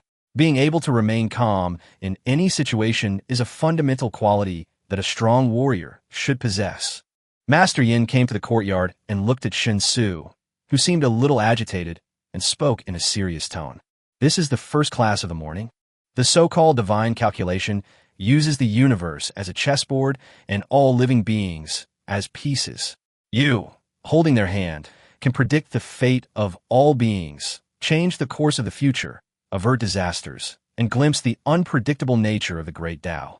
Traverse vast mountains and rivers, wander the 9 provinces and 8 wildernesses, wander the mortal world for centuries, indifferent to all desires. Observe the affairs of the world with the heart of an observer, but remember one thing: never regret your moves. Blind Feng stood in the courtyard, shaking his head and muttering in a mysterious manner as he instilled knowledge about the art of astronomy into Shen Xu. This is the second class of the morning. Medicine can't cure incurable diseases, but Buddha can save those who are destined to be saved. They say I can bring the dead back to life or turn flesh into bones, but that's all nonsense. Medicine is a benevolent art. One should treat others with the same care as the heart of heaven and earth, and treat their children as one's own, without snobbishness. Human ailments can be categorized as cold, heat, deficiency, or excess. Any illness is always caused by an imbalance. Balance is paramount in the cycle of the human body, and this is the foundation of medical practice. M.O. Huiran stood with his hands behind his back, explaining to Shen Xu the more difficult parts of the medical book with a kind face. This is the first class of the afternoon. You've already reached the second stage, so starting today, I'll be teaching you, through practical combat, the specifics of assassination and how to become a truly qualified assassin. Our initial target is the wild beasts of the mountains. Those beasts are very alert. If you can assassinate them without alerting them, then you'll be considered a master. Liu Shaoqing finished speaking to Shen Xu with an expressionless face, then pulled Shen Xu out of the courtyard. This is the second class of the afternoon. However, having previously experienced the divine manifestation in front of Xiaopai, Shen Xu had no resistance to this increased intensity of instruction. Although learning is painful, he is very happy. Chapter 127, Reborn, Part 1. For the next entire month, Shen Xu was like a dry sponge, madly absorbing all the knowledge and skills taught by Wufang Lao. The medicinal bath he took every day at noon allowed his martial arts level to improve rapidly, and new acupoints were opened up by the power of his internal energy every day.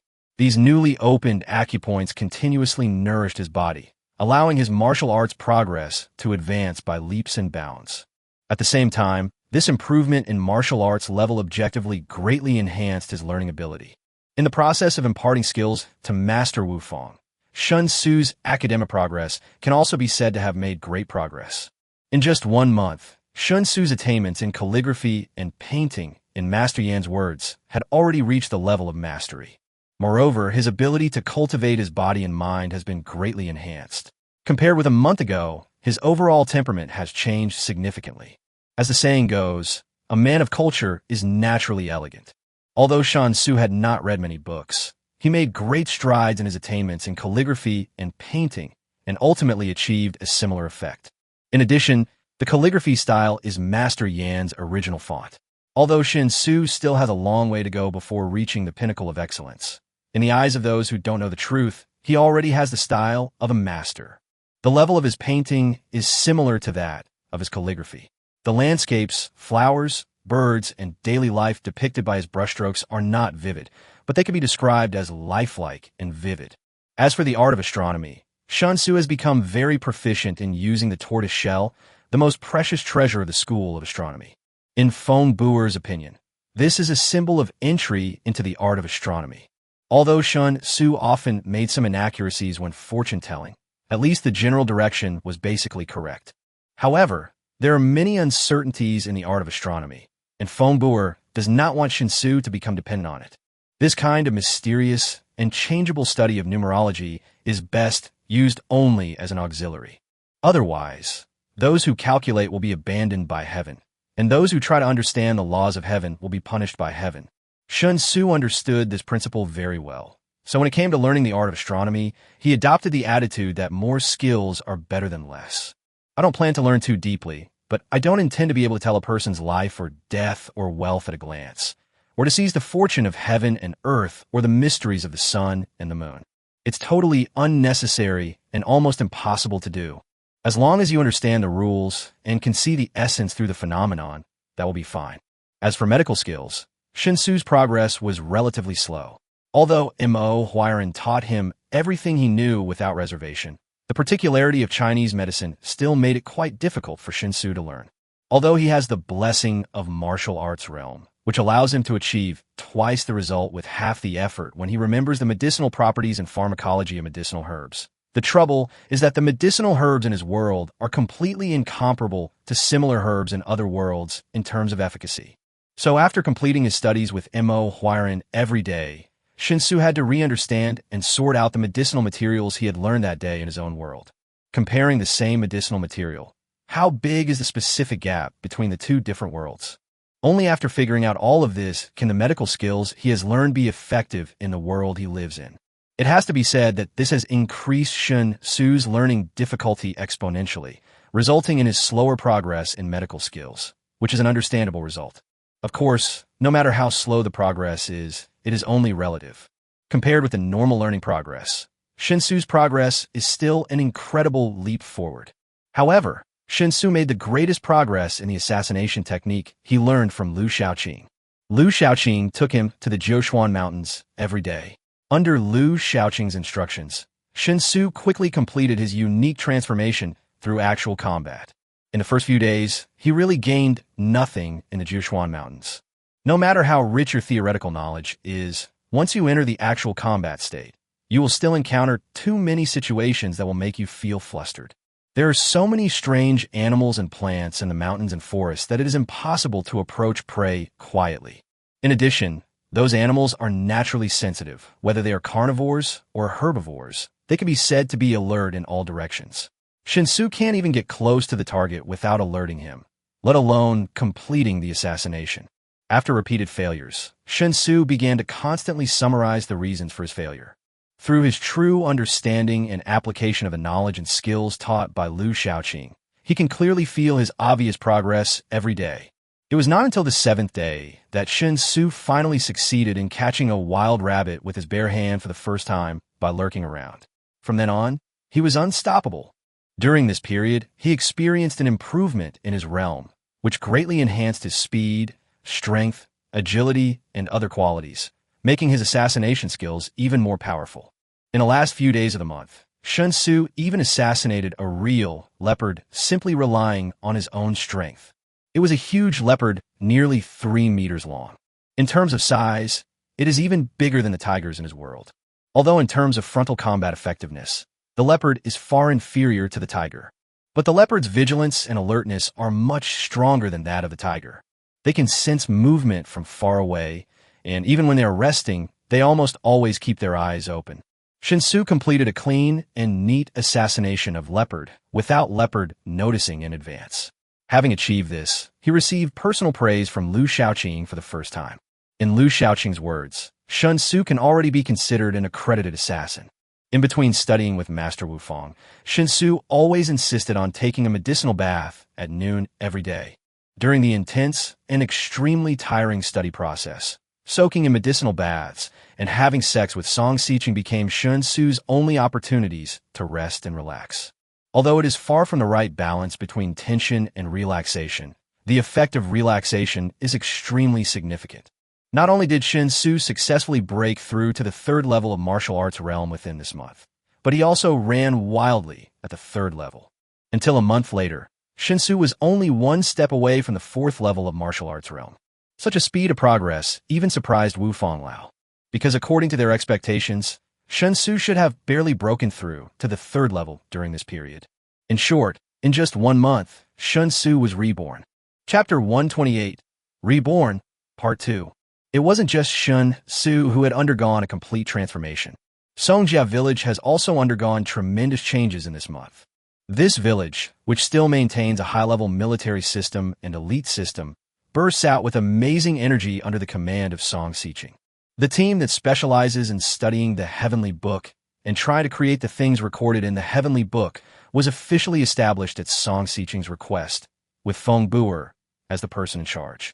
Because if you want to truly master the study of Feng Shui and Bagua, you must be able to apply knowledge from many different areas. For example, how to identify geographical conditions and find mineral veins. For example, mixing gunpowder and making some strange things. For example, the study of some chemical phenomena has actually existed since ancient times. So there is no doubt that in the entire Songjia village, no one is more suitable than Feng Buer to be the leader of this team. As for the team members, they were all selected by Feng Buer himself in the village. Apart from the 1 hour he spent teaching Shen Xu every day, Feng Buer spent the rest of his time studying the Heavenly Book. In order to get the cement and steel, Feng Buer arranged for Yi Wujiu to take people out to purchase a large amount of things. Under the almost nanny-level instruction of the Heavenly Book, Feng Buer actually managed to produce cement and steel within a month. The quality of the cement is actually quite good. At least the strength of the finished product is enough to be used for paving roads and building houses in the village. But the quality of the steel is hard to describe. Although they mastered the traditional coking method and produced the coke necessary for steel making. However, the strength of steel produced in small blast furnaces and earthen kilns is extremely unstable.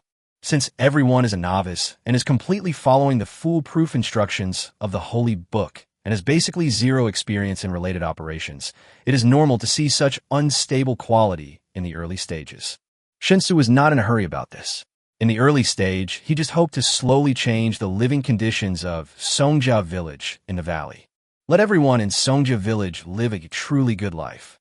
In this month, we have been able to pave all the dirt roads in Songjia village with cement, which is a very good start. Mainly things like cement, he couldn't transport them from his own world. After he broke through to the third level of martial arts, the subspace he carried with him had expanded to a size of 100 cubic meters. Such a volume is certainly sufficient for transporting other things, but if it is used to transport cement, it seems like a drop in the bucket. In addition to the special nature of cement itself, it is more cost-effective to make it directly in another world using traditional methods rather than purchasing it from one's own world and then transporting it. In addition to cement and steel, Song Xiqing also organized people to build 4 huge granaries outside Songjia village according to Shen Xu's requirements. These 4 granaries are all in the form of underground cellars. After being dried and moisture-proofed, the grain stored in the granaries can maintain edible quality for a considerable period of time. If all of it is used to store rice, then under normal circumstances, it is enough to ensure that the rice will not deteriorate within 5 years. As the 4 granaries were built, the task of filling them naturally fell on Shen Xu's shoulders. The demand this time was too great, so Shen Xu did not go out to purchase it himself. Instead, he adopted the form of company trade and made a purchasing request to Xing Xiuquan's company. There are indeed grain companies among the various branches of the Spring and Autumn Group, so this large-scale grain trade was completed very smoothly at the lowest market price. Since the small warehouse that was rented before could no longer accommodate such a large amount of grain, Shen Xu directly purchased a large independent warehouse located in the suburbs of Wanghai City through the channels of Spring and Autumn Group. And as soon as the purchase was made, all surveillance inside and outside the warehouse was cut off. Even though the entire warehouse looked like every corner was covered by surveillance cameras, in reality, those cameras were all black.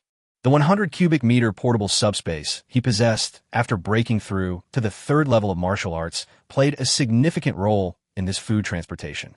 This saved Shen Xu a lot of trouble during the transportation process, as he no longer needed to repeatedly cross the border for transportation as before.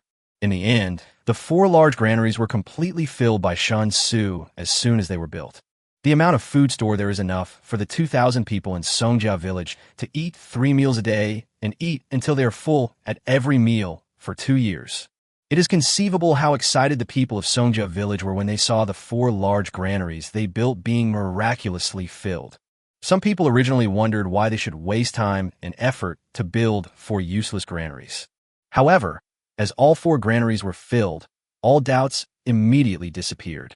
The people of Songjia village cheered, howled, celebrated, and knelt on the ground with tears in their eyes, kowtowed to Shen Xu.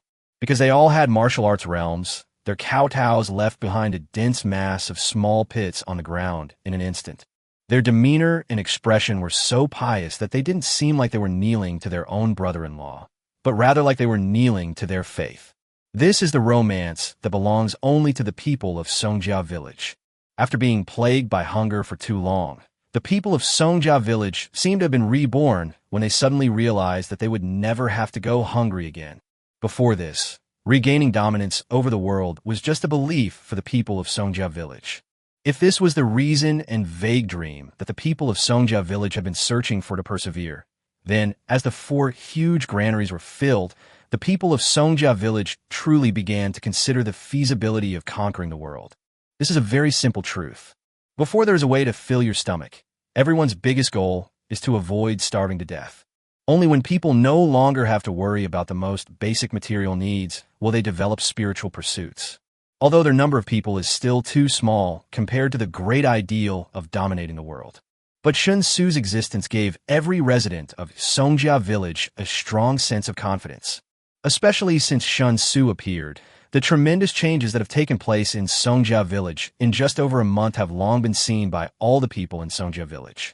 They no longer have to work hard just to survive. They begin to have plenty of free time and accumulation to develop greater ambitions.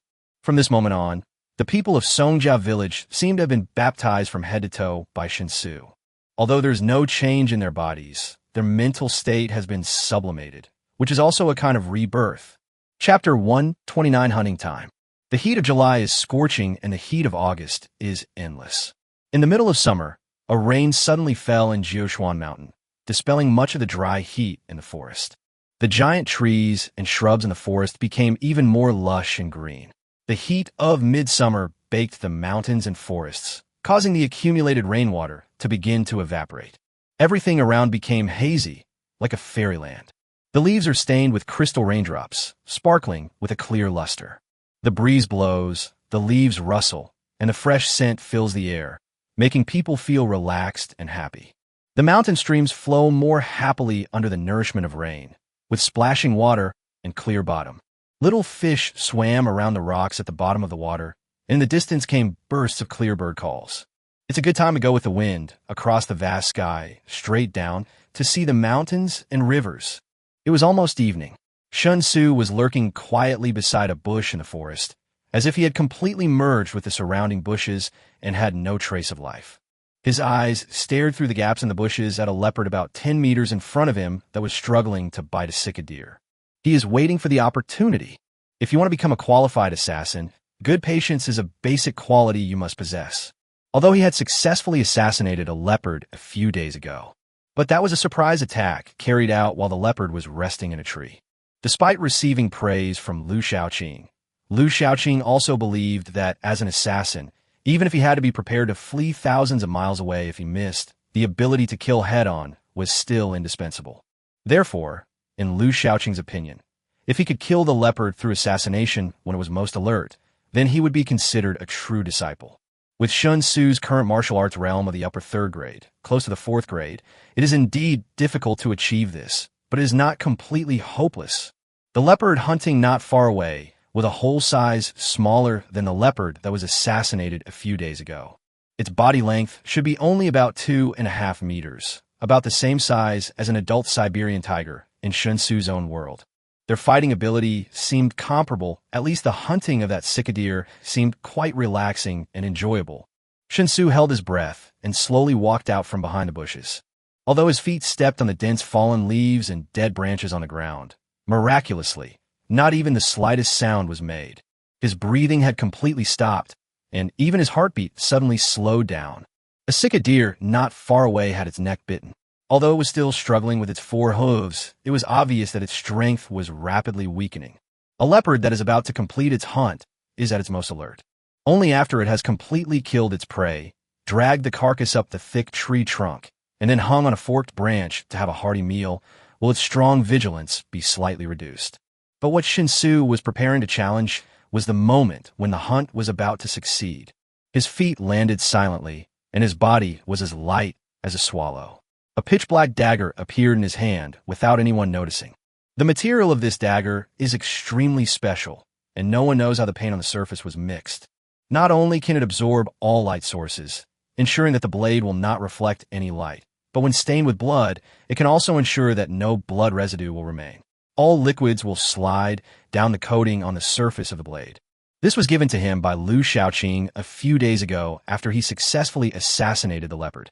The name of the knife is Dragon Scale. According to Liu Shaoqing, this short sword has an extremely long history. Legend has it that in ancient times, immortals and extraordinary people took the reverse scales of a dragon as the material for the blade and refined it. Liu Shaoqing said that when he got married, he was the only one among the 5 elders who did not send a real gift. So this dragon scale was a wedding gift as compensation. The knife is certainly a peerless sword, but Shen Xu must have scoffed at what Liu Shaoqing said about the origin of the knife. He is not stupid. How could he possibly believe that there are dragons in this world? While thinking about the knife in my mind, my feet did not stop moving. The distance between him and the leopard was getting closer and closer, but Shen Xu's eyes were cold. 10 meters, 8 meters, 6 meters. When the leopard was only about 3 meters away, the leopard, which had just bitten the cicadere to death, seemed to finally realize something. The leopard pulled out its strong, sharp teeth from the deer's neck and turned its head with a little confusion to look in the direction of Shen Xu. But Shen Xu's reaction was faster than leopard's. The moment he discovered that the leopard had noticed something, Shen Xu jumped forward without hesitation, like a cannonball, and smashed towards the leopard with great ferocity. The 3-meter distance was gone in an instant, and the leopard opened its mouth and wanted to bite Shen Xu. However, Shen Xu's dagger had easily pierced into the leopard's neck. Taking advantage of the forward momentum, after the leopard instinctively stopped due to the heavy damage it suffered, Shen Xu slid onto the leopard's back like a fish. The hand without the knife directly grabbed the leopard's jaw and twisted it upward with force, while the hand with the knife immediately began to cut the leopard's neck. The dagger was extremely sharp, and cutting the leopard's neck was like cutting tofu. The leopard didn't even have time to feel the pain before Shen Xu had already cut off its entire head. Holding the leopard's head in one hand, Shen Xu stood up from the leopard's back. The neck cavity exposed to the air began to spurt out a large amount of blood due to the influence of pressure. Liu Shaoqing, who had been hiding in the dark, also walked out slowly from the side at this time, nodded toward Shen Xu, and was extremely satisfied with Shen Xu's performance. The process of attacking the leopard head-on seems very simple, but in fact there are huge variables. If Shen Xu had not been able to approach the leopard quietly and fight with it in close combat the moment the leopard became aware of him, it would have given the leopard ample room to maneuver, and it would have been hard to say who would have emerged victorious. According to Liu Shaoqing's estimation, the actual combat power of the leopards living in the Jiushuan Mountains after they grow up will not be weaker than that of an ordinary 4th-grade warrior when they go all out. Shen Xu was able to attack the leopard head-on with ease at a level above the 3rd rank. In Liu Shaoqing's opinion, he had basically reached the level of a disciple. Of course, learning must continue in the future. The so-called apprenticeship only means that Shen Xu has reached Liu Shaoqing's requirements and basic abilities and can start learning truly advanced skills. It's getting late. It seems that the eldest lady wants to discuss something with her son-in-law. So let's go back early today. Liu Shaoqing said expressionlessly. Shen Xu controlled his emotions and nodded slowly. Chapter 1, 30 gold and silver price difference. After returning to the valley, Liu Shaoqing soon disappeared. Shen Xu had long been accustomed to Liu Shaoqing's sudden appearances and disappearances and did not react in any extra way. According to Song Xiqing, this seemingly most ordinary and unremarkable of the 5 elders is actually the world's #1 assassin, possessing a martial arts realm above the 9th rank. If his assassination methods are used to the extreme, he can even pose a threat to the masters. Seriously speaking, Song Xiqing's description had caused him some trouble. Because as Shen Xu got to know Wu Fang Lao more and more, he always had a certain illusion, as if he was living in the valley of evil described by Gulong. Although the number of the 10 evils is greater than that of the 5 elders, their strength is obviously not as good as that of the 5 elders. He studied hard under Master Wu Fang, and the skills he acquired were definitely far superior to Jiang Xiaoyu's. Thinking about it this way, it seems acceptable. What's more, among the 10 evil men, only the evil gambler Xinyuan Songwang and the mad lion Tiezhan are not considered evil. The others, even Bloodhand Du Sha, are real evil men. In comparison, Wu Fong Lao can truly be regarded as a moral role model of being gentle, respectful, frugal, modest, tolerant, trustworthy, quick-witted, and benevolent. After entering the village, all the people he met along the way, regardless of gender, age, or status, bowed to Shen Xu respectfully. Looking at the happy smiles that came from the bottom of their hearts on those people's faces, Shen Xu felt warm in his heart. Walking on the hard and smooth cement road, watching the organized, large-scale construction and renovation of everyone's houses in the village, Shen Xu felt a sense of accomplishment, thinking that these changes were caused by himself. Husband, you came back about a quarter of an hour earlier today than usual. Have you completed today's training requirements?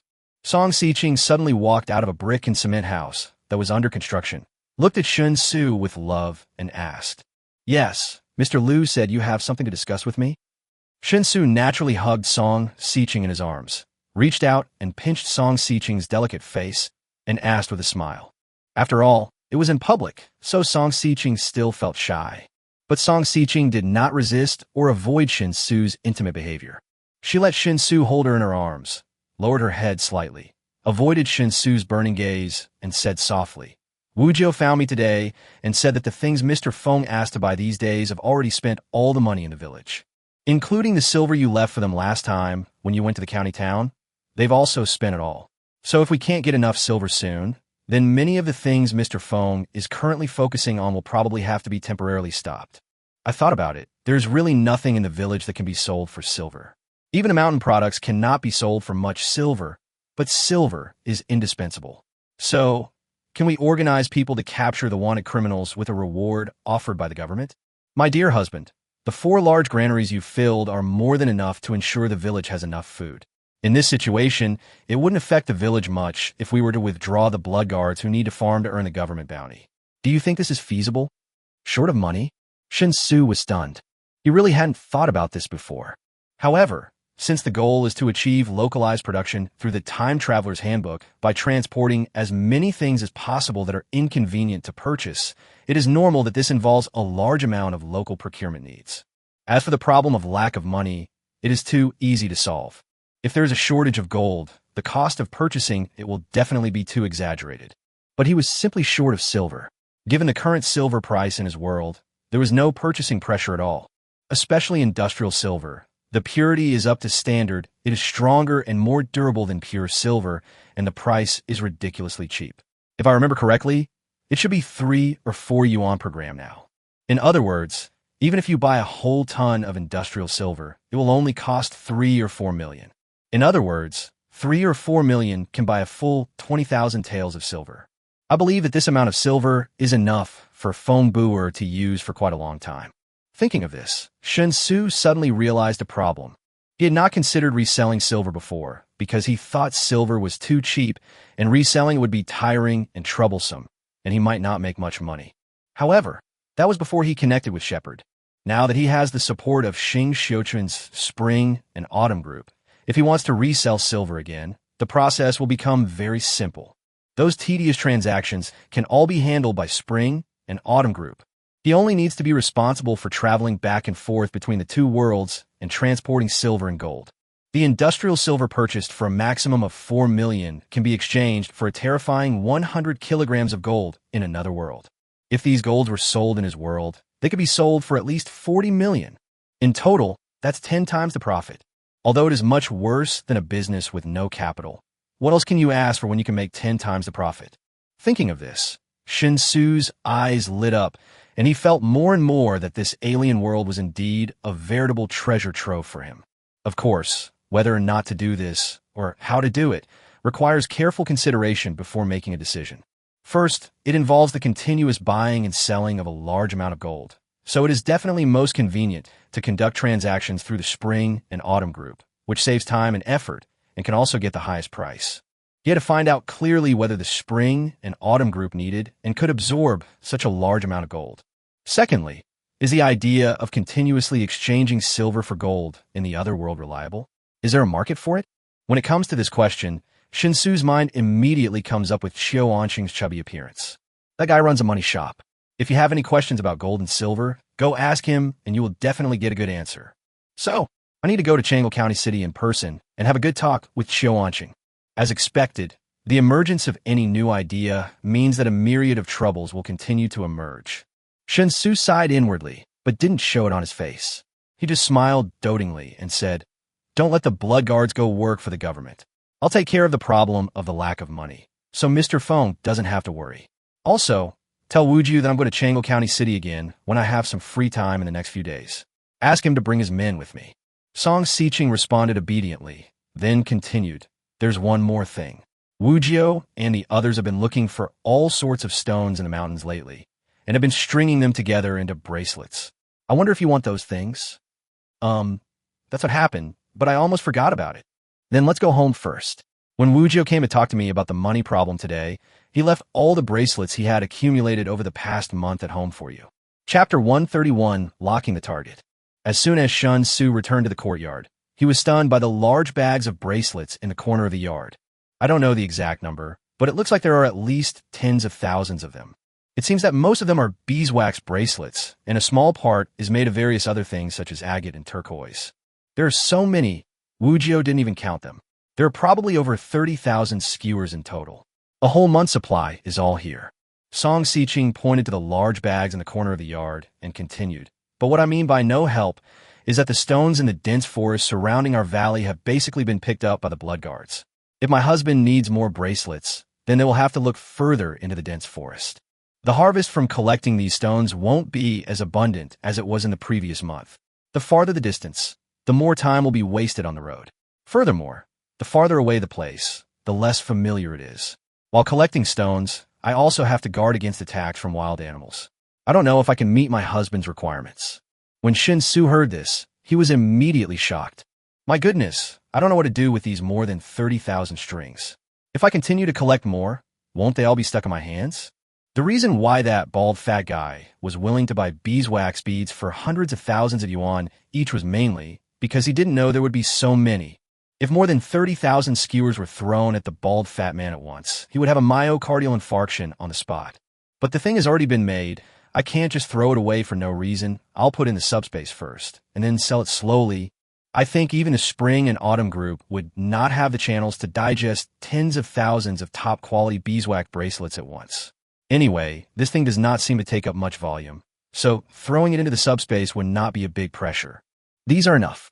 Let Wujiu and the others stop and don't collect any more for now. If I need anything later, I'll tell them. It's getting late.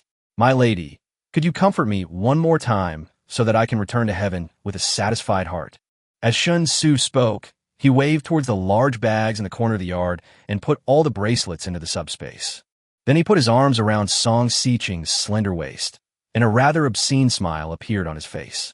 Although she knew that this was Shen Xu's way of using his hidden powers, Song Xiqing was still shocked when she saw it with her own eyes again. Song Xiqing was held in Shen Xu's arms with little strength.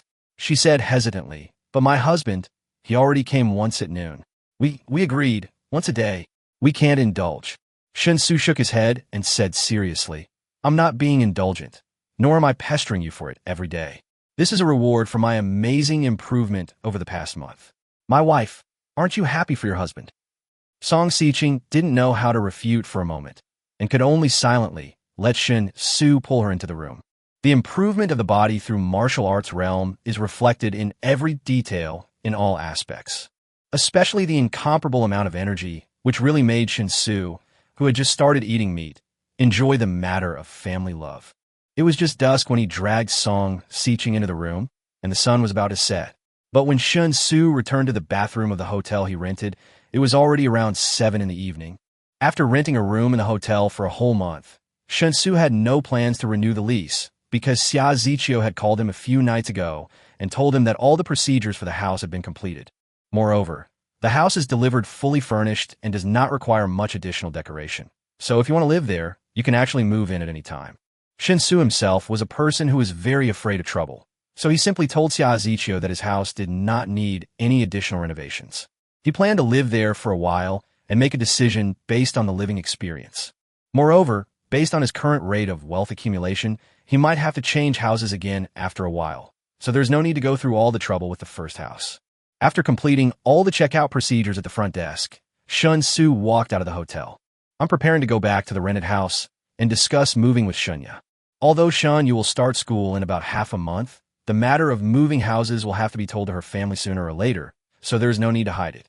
What's more, during this month, Shenya had been preparing for her parents far away in her hometown every day, preparing to announce the results of the lottery before school started. If he wants Shenya to cooperate with him in dealing with his parents, he has to give Shenya some benefits. However, after he had used the reason of winning the lottery to reasonably explain his first pot of gold, he could easily explain away any amount of money he earned afterwards. At that time, I will say that I used the money I won in the lottery to open a trading company, and then the trading company met a noble person for help, and the business is booming and making a lot of money. What can my parents far away in my hometown tell? A person's cognitive ability is directly related to his or her own experience. Parents who have lived in their hometown county all their lives are relatively easier to fool. Not long after leaving the hotel gate, Shen Xu suddenly stopped. Over the past month, he has been living a life of going back and forth in his own world. Apart from the hotel and the rented house, he would only go to other places when conducting business with Shen Xu. But ever since he successfully broke through to the third level about half a month ago, he always had a vague feeling of being spied on in his own world. And this feeling is becoming clearer and clearer as his realm continues to improve. Until today, he had just personally killed a ferocious leopard head-on. His entire body was in peak condition. His sensitivity to the surrounding situation was far beyond a normal level. So much so that the feeling of being spied on, which was originally only vaguely perceived, suddenly allowed him to lock onto the target who was spying on him. An inconspicuous black Passat parked on the side of the road. One of the two men in the car was playing with his mobile phone, while the other seemed to be dozing with his eyes closed, as if he was waiting for someone. Shen Xu narrowed his eyes and walked straight towards the black Passat. Chapter 132, The Power of One Punch. In fact, ever since Shen Xu realized that someone was secretly spying on him in his own world half a month ago, he has been thinking about several questions. Who is spying on him? What is his purpose? Will it pose a threat or affect his time travel? Of these three questions, the third one is obviously the most important. However, in the following half month, before each time Shen Xu crossed over, he would conduct the most detailed and thorough inspection in the room, but he never found any suspicious circumstances. After confirming that the person who was secretly spying on him was very careful and had not tried to sneak into the hotel room he rented, Shen Xu put aside half of his worries. After continuous thinking and reasoning, Shen Xu was basically certain that the only person who had the ability and reason to arrange for professionals to monitor him in this way could only be someone from the Xia family. The reason is simple. Before he had the ability to travel through time, he was not worth being monitored at all. After he gained the ability to travel through time, among those who had actual transactions with him, except for the Xia family, even if others had bad intentions and wanted to monitor his whereabouts, they would definitely not be able to do it so professionally. He only realized it after he broke through the third level of martial arts. And even if you notice that you are being spied on, you still can't tell the source of this feeling. To be honest, Shen Xu actually thought it was quite normal for the Xia family to have such a reaction. He was very clear about his choice. If he really intended to use his ability to travel between the two worlds to create a grand career in his own world, then he would have to take huge risks. If he just wanted to be content with a small fortune, there would really be no problem. He would gather grass and catch rabbits and casually collect some local specialties from other worlds, making a hard-earned living by doing small things. No one would pay attention to him, but he can travel back and forth between the two worlds freely. If he still has only such little ambition, he will look down on himself. What people lack in their lives is often not opportunities. But after seeing the opportunity, do you have the courage to seize it and the determination to take action for it? In the past, Shen Xu just had the typical mentality of a low-level office worker. But after being able to travel back and forth between the two worlds, in just 1 week, he saw scenery that under normal circumstances, he might never see in his entire life. This sudden class transition gave Shen Xu a huge shock, and his thoughts changed drastically. Although it is not shown on the surface, Shen Xu's growth in the past month is far greater than what he has accumulated in the past 20 years. For many men, growing up really just happens overnight. Therefore, in Shen Xu's opinion, it is completely worth taking some risks in order to be able to board the Xia family's giant ship. The prerequisite is that he must keep the secret that he can freely travel to another world. As long as you make your image mysterious enough in the eyes of the Xia family, many troubles will surely disappear on their own. At the same time, be friendly enough to the Xia family so that they understand that the benefits brought by sincere cooperation between each other will far outweigh the consequences of falling out with each other. In order to achieve this effect, he also had to show his tough side and make the Xia family afraid to act rashly. The degree here is difficult to grasp. Shen Xu doesn't think he can do it very well, but he must learn to do it. Recalling the above thoughts in his mind, Shen Xu had already walked to the front of the Passat. The man who was dozing in the passenger seat seemed to realize something. He slowly opened his eyes, looked at Shen Xu outside the windshield with confusion on his face and full of doubts. The man who was playing with his cell phone in the driver's seat also put it down at this time. The expression on his face was even more confused than the man who was pretending to be asleep. I have to say, the acting is pretty good. At least it's much better than those young actors who can only recite lines with numbers. If Shen Xu was not in a state of physical overclocking and was not 100% sure that the eyes spying on him came from his Passat, he might have been deceived. After exchanging glances with the two men, Shen Xu said nothing more. He clenched his right fist and suddenly smashed it hard on the hood of the Passat. Boom! It was a loud noise. Under the terrifying force, the front of the Passat was smashed directly into contact with the ground. The front wheel suspension, hydraulic shock absorber, and engine protected under the hood were all scrapped on the spot. The transmitted force lifted the entire rear end of the Passat up, and it was about 1 meter off the ground. After a brief period of suspension in the air, it fell heavily back to the ground. The recoil force caused the rear end of the Passat to bounce violently, creating a series of terrifying noises, and then gradually stabilized. The front and rear windshields for door glasses and sunroof glass of the entire vehicle were all shattered the moment the front of the car came into close contact with the ground. First, dense snowflake cracks formed instantly, and then in less than half a second, all the glass was scattered and various glass fragments were scattered everywhere.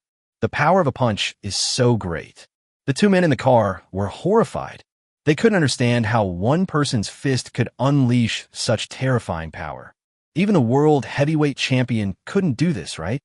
Their bodies were covered with broken glass, and because they were not wearing seatbelts, the vehicle itself tilted at a severe angle, and both of them were thrown around in their seats. The broken glass cut through the exposed skin of the two people, and dense wounds appeared in an instant. Although they're just small scratches and wounds, they will basically heal on their own after a little bleeding. But the resulting image looked like two bloody men, which was quite scary. Shen Xu looked at the two men expressionlessly and said in a cold tone, "You've been following me for so long, and you're not done yet? I didn't want to pay attention to you before, because I could guess who sent you. I have to give face to the person behind you. But you seem to have taken my goodwill and concessions as weakness, and have continued to stalk me like this, with no sign of stopping. What? Are you planning to stay with me forever? Are you going to keep me under your surveillance forever?" Speaking of this, Shen Xu's eyes became dangerous. The murderous intent accumulated from the continuous assassinations of wild beasts during this period was subtly stimulated by his internal energy. The two men in the car's pupils suddenly contracted violently, as if they were falling into an icy cave. They felt like they were being stared at by a tiger, and their brains went blank under the shadow of this extreme sense of danger. Chapter 133, Learning to Grow. Don't get me wrong. We're actually doing this to protect your safety. The man in the driver's seat swallowed hard and spoke with a slight stutter. This was the statement they had agreed on in advance. If Shen Xu accidentally discovered them, they would use this excuse to cover it up. But they didn't expect that Shen Xu could actually discover their tracking and spying. This shouldn't be the case. They are true elites who have undergone the most rigorous training. As the top experts of the Security Bureau, when facing non-war situations, they're actually more powerful than those special forces who could be called the king of soldiers, because their training directions and areas of expertise are completely different. Who could have expected that an ordinary person who had just graduated from college, as shown in the data, would not only find them accurately, but also smash their car with just one punch? Protect me? Just you? I'm not looking down on you, but seriously, even if I gave you both arms, you'd still be no match for me. Shen Xu snorted coldly and continued. Since you said you're doing this to protect my safety, then I believe you are doing this to protect my safety. You may say this is a lie, and I will take it as a lie. But you have to understand that no one likes to be monitored, especially since I believe we have established basic trust with each other. Go back and tell the people behind you that I've been aware of your surveillance of me since day one. But I always thought he'd know his limits. After monitoring me for a while and confirming that I had only good intentions, he should have consciously removed all of you. But he didn't. He hurt my feelings. So let's put aside personal feelings and deal with each other purely on a business note. This is the first time, but it will also be the last time. If I find out anyone is spying on me again, I'm sorry, but all contact will be terminated immediately, and I can't rule out the possibility of even more drastic action. At this point, Shen Xu gently patted the hood of the car, which had already begun to emit a lot of smoke. Suddenly, a smile spread across his face. He said, "Do you understand? If you do, I'll leave first. I'm sorry that this car has become like this, but I don't have to pay for it, right? After all, you were rude first." After saying that, Shen Xu waved at the two of them, turned around, and left. The two men looked at each other for a moment, until Shen Xu disappeared from their sight, and the terrifying murderous intent that had been hanging over their heads finally dissipated completely. After instinctively breathing a sigh of relief, the man in the co-pilot's seat said in a deep voice, "Give us the truth. This is no longer something we can decide how to handle. The target of our surveillance possesses inhuman strength and incomprehensible keen insight. The murderous aura they displayed just now also proves that they are extremely dangerous. There's no point in continuing to monitor the target until we know how they've learned of our surveillance. If we stick with the original plan, it will likely only further infuriate the target and have no other effect." I could sense he really wanted to kill us. The man in the driver's seat nodded with difficulty, agreeing with his companion's judgment. After taking another look at the direction where Shen Xu disappeared, he dialed his superior's number on his mobile phone. Things have developed to this point, and for them, it has actually lost control. Shen Xu had no idea what the two men who were monitoring him were thinking, and he didn't care at all. On the way back to the rented house, he kept reviewing his performance and every word he had said in his mind. Of course, he didn't want to fall out with the Xia family. To realize his vision and truly climb to the top of the pyramid to overlook the world, cooperation with the Xia family was an indispensable basic condition or basic guarantee. But he also had to show his tough side to let the Xia family know that he was not a dough that could be easily manipulated. Otherwise, it will be difficult to maintain the state of mutual cooperation. As long as one party is in a clear disadvantage, the so-called cooperation will inevitably gradually change the relationship. One party will gradually become a vassal of the other, and cooperation will turn into dependence. This is something Shen Xu cannot tolerate. However, the difficulty lies in showing his own toughness so that the Xia family will be cautious and truly regard him as a completely equal partner, while at the same time not destroying the relationship between him and the Xia family. Shen Xu actually had no idea whether he could grasp the degree here. More than a month ago, he was just a fresh graduate with no social experience. More than a month later, he was asked to be good at socializing, which was really a bit too much to ask. Therefore, he can only try his best. Even if it is awkward, he has to urge himself to keep growing. I returned home quickly and smelled the aroma of food coming from the living room at the entrance. After hearing the sound of the door opening, Shinya immediately came to the entrance and frowned. "Why are you back so late today? Weren't you usually back around 5:30 before? Today you're more than an hour late. Did you work overtime?" If it's not overtime, this question is actually a bit difficult to explain. Do you know why World War II lasted longer than World War I? Shen Xu changed his shoes and walked towards the living room, speaking with a smile.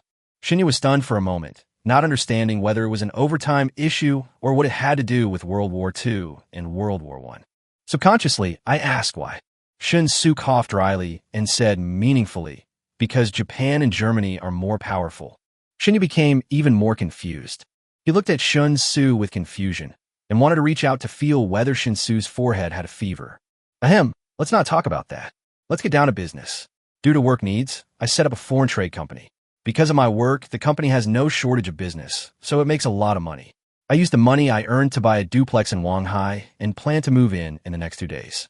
You're going to start school in 2 weeks, so why don't you stay here with me for 2 weeks, get acquainted with the place, and register your identity information so you don't get stuck when I'm not around. Where's Minji if we're moving? We need to tell her in advance, so she can be prepared. Shen Xu decisively changed the subject to hide his embarrassment. Sister Min has to work overtime today, so she's not sure when she'll be back. But regarding the foreign trade company you mentioned, and the duplex issue, shouldn't you tell me in detail? This news came too suddenly, and I'm a little confused. This is a long story. Let's talk while we eat. Chapter 134, Getting Further and Further Away from the Truth. At the same time, in a manor villa on the outskirts of Wanghai City, Xia Paid, Xia Bingzhong, and Xing Xiuquan and his wife were sitting together on the sofa in the living room. Xia Ziqiu was also called back, but he noticed that the atmosphere in the room was a bit solemn. So Xia Ziqiu changed his usual cheerful and lively attitude and stood obediently behind Xia Paid, quietly massaging Xia Paid's shoulders. I thought I'd taken Xiaoshen seriously enough, but I didn't expect. I still underestimated him. A month-long investigation yielded no useful results. The hotel he'd been renting was spotless from the inside out. Neither the legal representative nor the actual owner of the hotel had any connection to Xiaoshen. During this month, Xiaoshen clearly had contact with a mysterious force behind him, including purchasing a large amount of grain from you. This clearly couldn't have been a private act, but we can't trace how this contact occurred. The grain that was shipped to the warehouse has also been completely wiped out from under our noses. Xia Paid repeated the final investigation conclusion he had just obtained with some fatigue. The old man's slightly cloudy eyes looked at Xing Xiuquan, and he continued in great confusion. How do they do this? All the information that can be found on Xiaoshen is normal. Xiaoshen's entire experience from birth to graduation from university is well documented and clear. But this absolute normality actually means something is not normal. It's really incomprehensible that no problems can be found, and no traces of forgery can be found. In our country, such a situation can actually occur. The power behind Xiaoshen is far more terrifying than we imagined. Xing Xiuquan thought for a moment, frowned, and said, I can't figure it out either. Just like you said, any action will inevitably leave traces. But the forces behind Shen Xu, even after a full month of rigorous investigation, have not yet traced any useful clues. It's as if the power behind Shen Xu doesn't exist at all. But we all know that the power behind Shen Xu must exist. Otherwise, where did he get all the things he traded with me? What's the point of buying so much food from me? Moreover, after the grain was transported to Shen Xu's warehouse, although we were unable to monitor the transport vehicles entering the warehouse, we can be sure that the grain in the warehouse had been transported away at some point. This is absolutely impossible for Shen Xu to do alone. That's enough food for 20,000 people for a whole year. After purchasing it, they quickly found a way to transport it out. This shows that the force behind Shen Xu is indeed short of food, and it's not just a cover-up. In other words, it's a force with at least tens of thousands of people. Xia Paid nodded slowly and said, tens of thousands of people is a very reasonable estimate. There are many places in the world that can hide tens of thousands of people. Africa and the deserted islands in the Pacific Ocean that are off the shipping routes can all do it.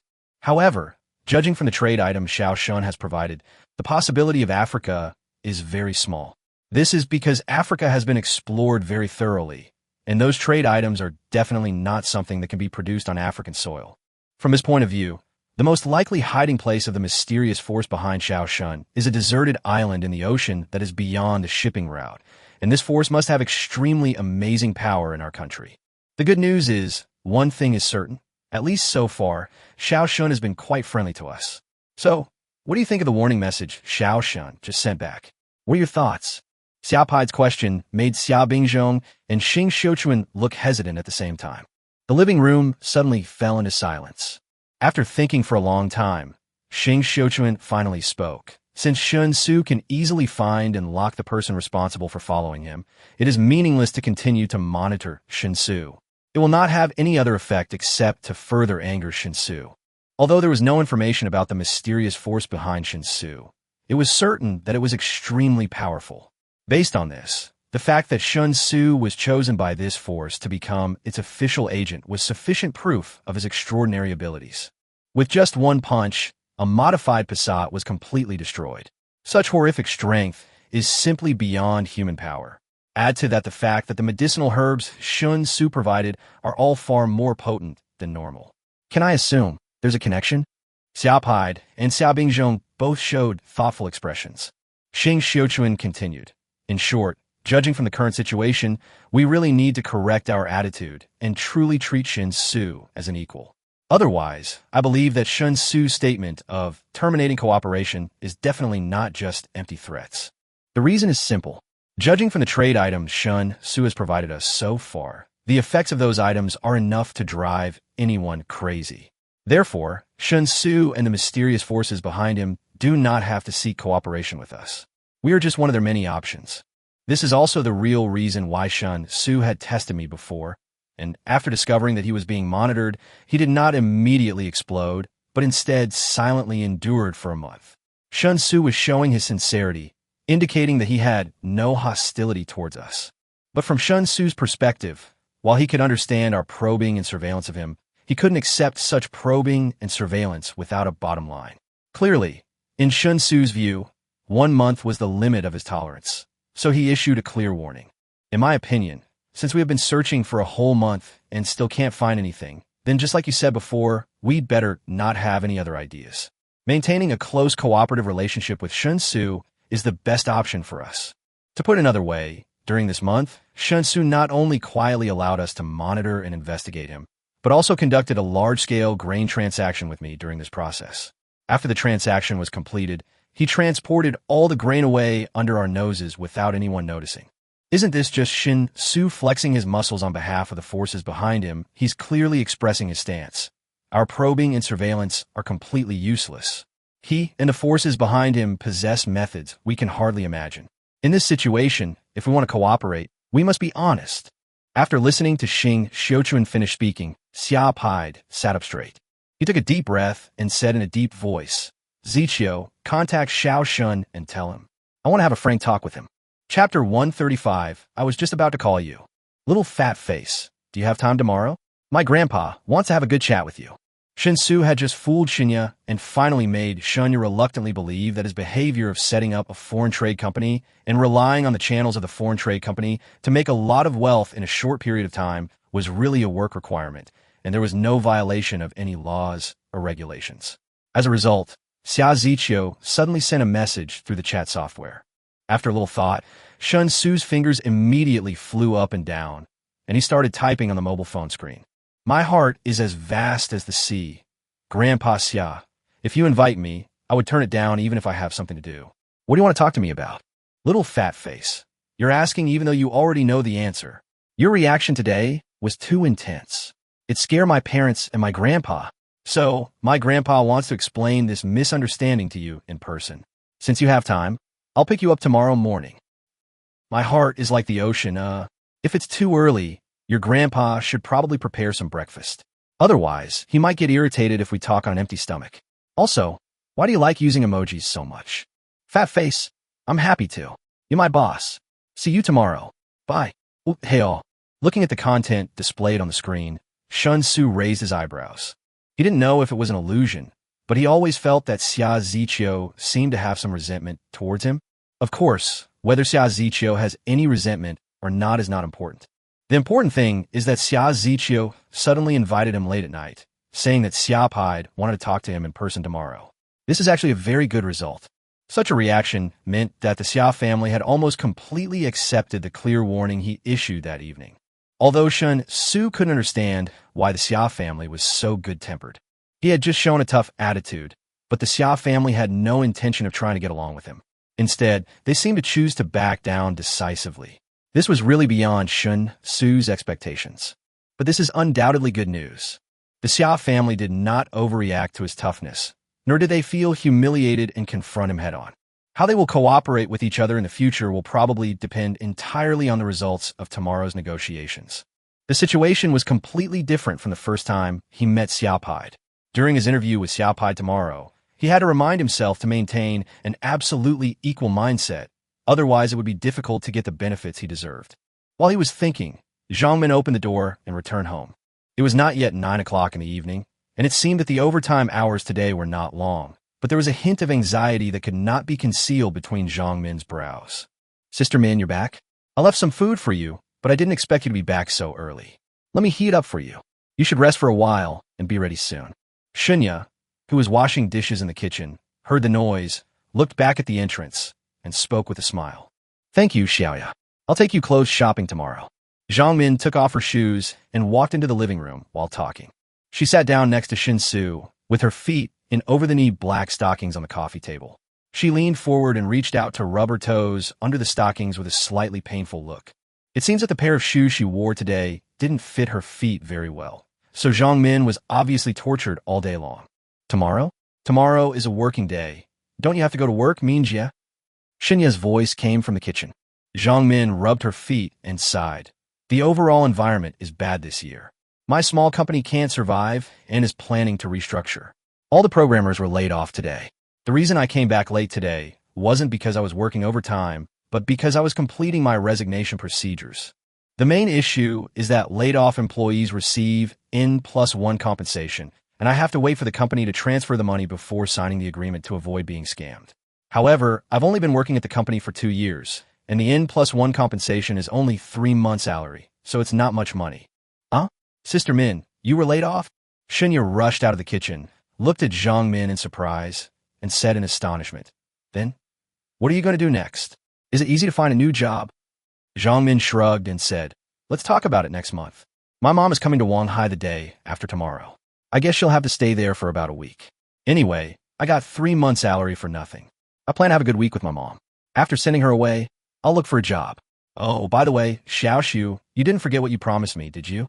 When my mom arrives the day after tomorrow, you have to go with me to the airport to pick her up. Shen Xu nodded and said, Don't worry. How could I forget about Sister Min's matter? But I have to move Xiaoya tomorrow, so I probably won't rent this house anymore. Of course, I've already paid 3 months' rent, so Sister Min, you have plenty of time to find a new roommate. When Annie comes the day after tomorrow, she can stay here with you, Sister Min, or she can come stay at my place. Anyway, the house I bought is big enough, so there's definitely enough space for us. It's only for a week, so there won't be any inconvenience. We'll see what Annie thinks then. Zhang Min was shocked and said, You bought a house? Yes, I just bought it not long ago, but the house is fully furnished, so you can move in right away. Where did you get the money? Didn't you just graduate this year? My family gave it to me. Zhang Min suddenly fell into speechless state. Shen Xu winked at Shenya, and Shenya responded with 2 Big Boss sanitary balls. The main reason is that his income increased dramatically in such a short period of time, which is too troublesome to explain. Therefore, when faced with inquiries from outsiders, the easiest way is to simply use the excuse of, it was given by my family, to prevaricate. At least it sounds believable enough. Great. I didn't expect you to be a rich second generation. You're hiding it too well, right? If I had known earlier, I should have seized the opportunity to take you down in the past 2 months. Zhang Min reached out and patted Shen Xu's shoulder, joking with a smile. Shen Xu was just about to say, You haven't washed your hands after picking your feet yet. Isn't it a bit unhygienic to pat my shoulder directly? But before he could finish his words, his cell phone suddenly rang. The number displayed on the screen was Go Wenpeng's. Shen Xu was slightly startled, and then he reached out and slapped his forehead with a look of sudden realization. For the past month, he had been like a hermit, completely immersed in self-improvement, to the point that he had forgotten about meeting Go Wenpeng for a drink. After a dry cough, Shen Xu answered the phone. Without giving Go Wenpeng a chance to speak, he spoke first. Brother Go, we're so in tune with each other. I was just about to call you, but you called first. How about it? When are you free these days? Let's get together. Chapter 136, Dog Brother Bleeding. You were just about to call me? Seriously? Brother Sue, are you kidding me? Go Wenpeng's voice coming from the phone sounded a little confused. Well, that's not important. What's important is when are you going to treat me to a drink? I've been waiting for this drink with you for a whole month, but you haven't contacted me. I couldn't wait any longer, so I thought I'd give you a call and ask. I didn't expect that you'd call me the moment I picked up the phone. Shen Xu's face was not red, and he was not out of breath, and what he said was very matter of course. Go Wenpeng was even more confused. There was a noticeable silence on the other end of the phone for a while before Go Wenpeng's slightly sad and angry voice rang out again. Brother Sue, please behave yourself. You were the one who told me to wait for your call. How come it's my fault now that we haven't been in touch for a month? You must have forgotten about me. You actually want me to take the blame? I've never seen such a shameless person. That's right. Why should we be so calculating between brothers? It doesn't matter who calls whom. Comrade Go Wenpeng, I have to criticize you. As a successor to communism, you should have the spirit of sacrificing the self for the greater good, instead of arguing with your comrades over meaningless arguments about who is right and who is wrong. I am ashamed of your words and actions. The other side of the phone fell into silence again. Even through the microphone of the mobile phone, Shen Xu could vaguely sense Go Wonpeng's collapse. But brothers are meant to take the blame.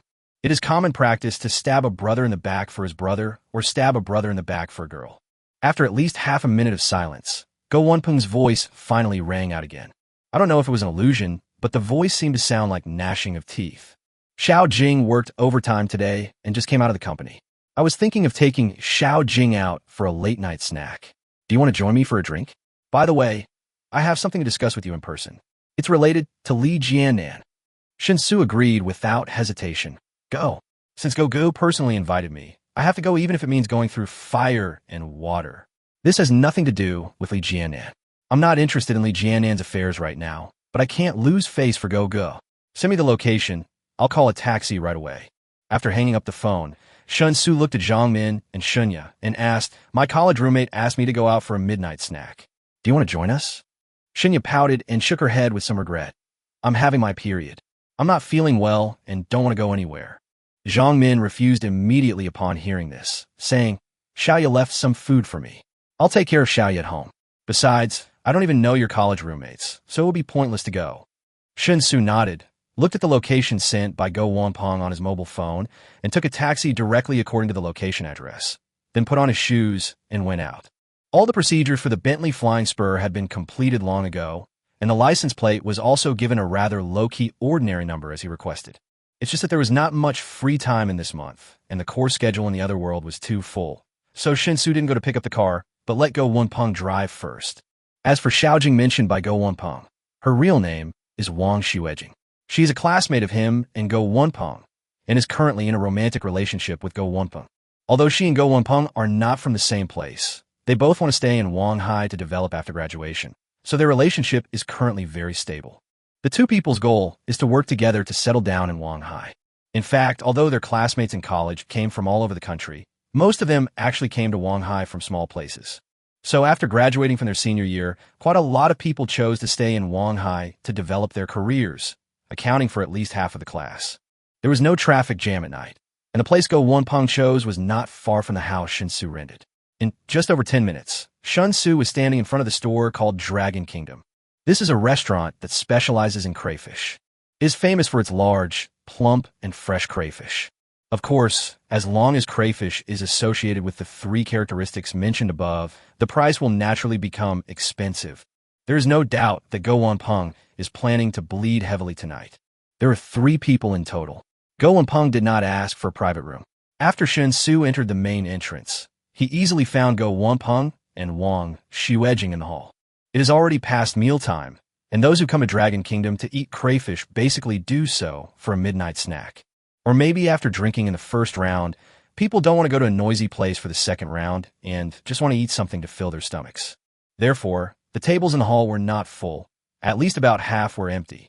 Tisk, Brother Sue, you're really going too far. I may not be a human, but you're a real dog. I'll just call you Brother Dog from now on. Compared to you, I'm not worthy. Seeing Shen Xu sitting opposite him, Go Wonpeng couldn't help but start complaining. Ahem, sorry, I've been really busy lately. I'll just drink 3 glasses of wine later, okay? Why did you pick this place?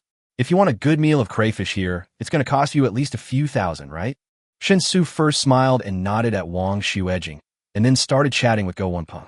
Upon hearing this, Go Wonpeng leaned forward and lowered his voice.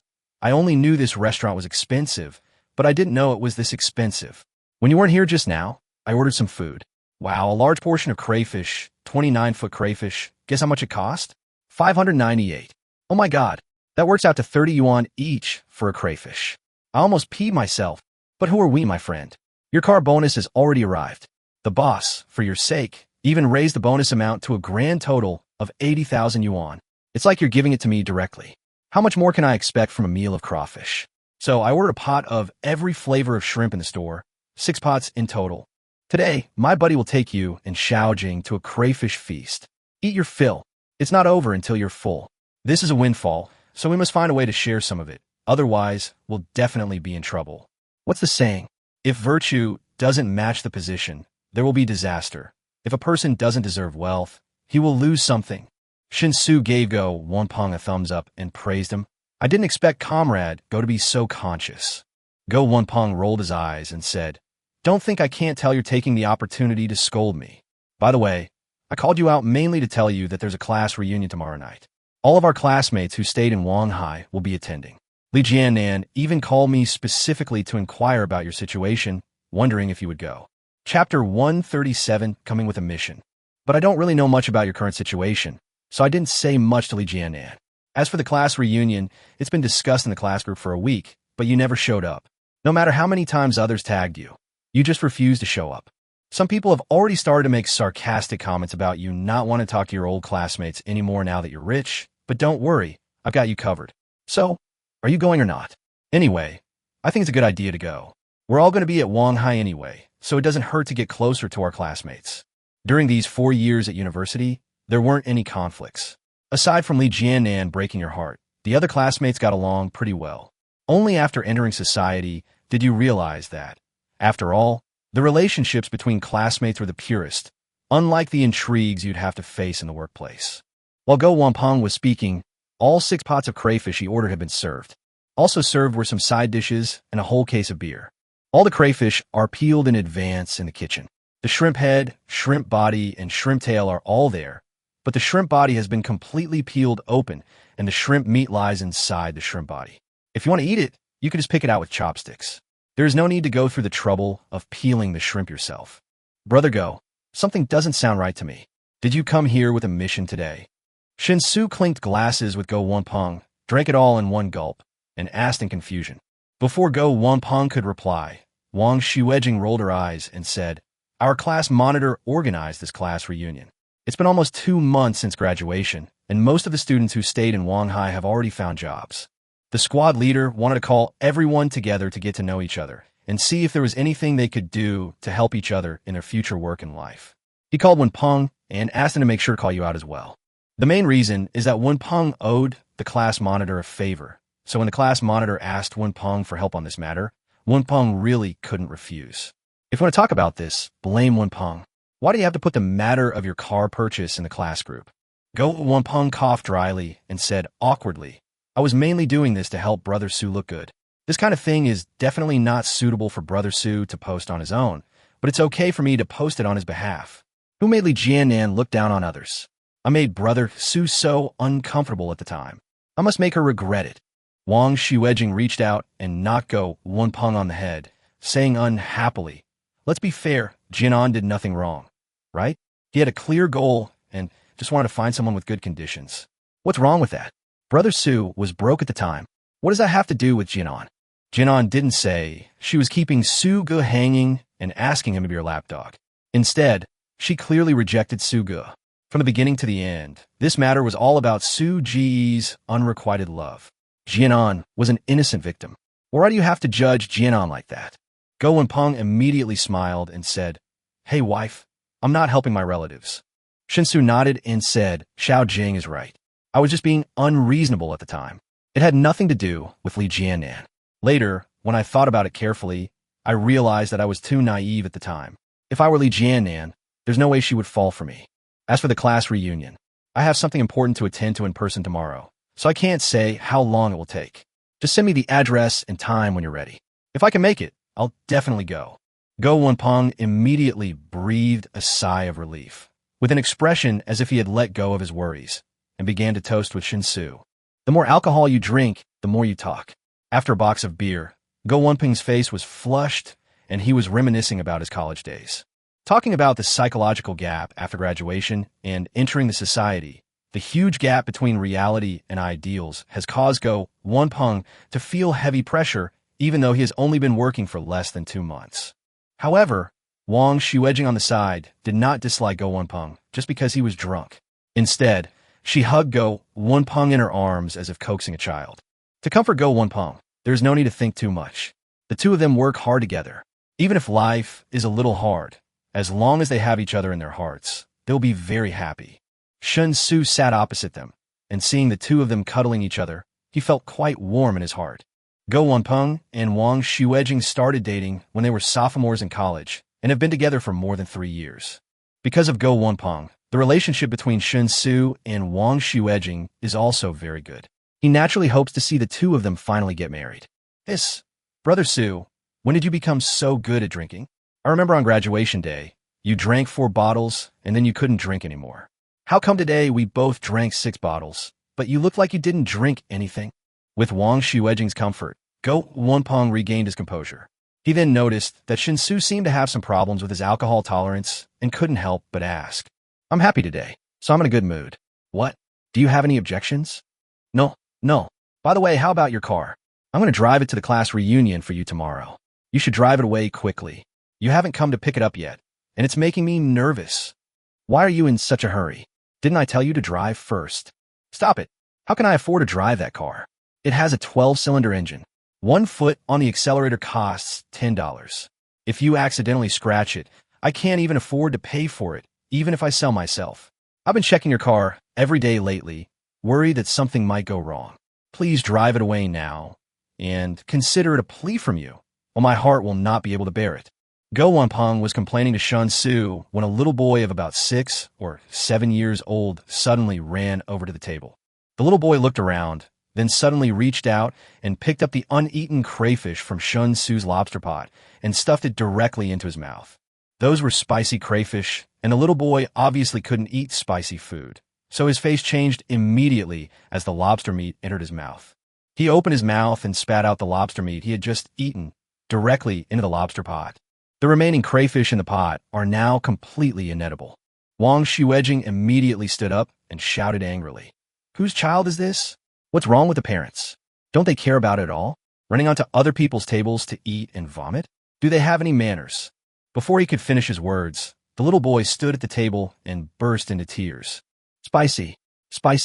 Mom, it's so spicy.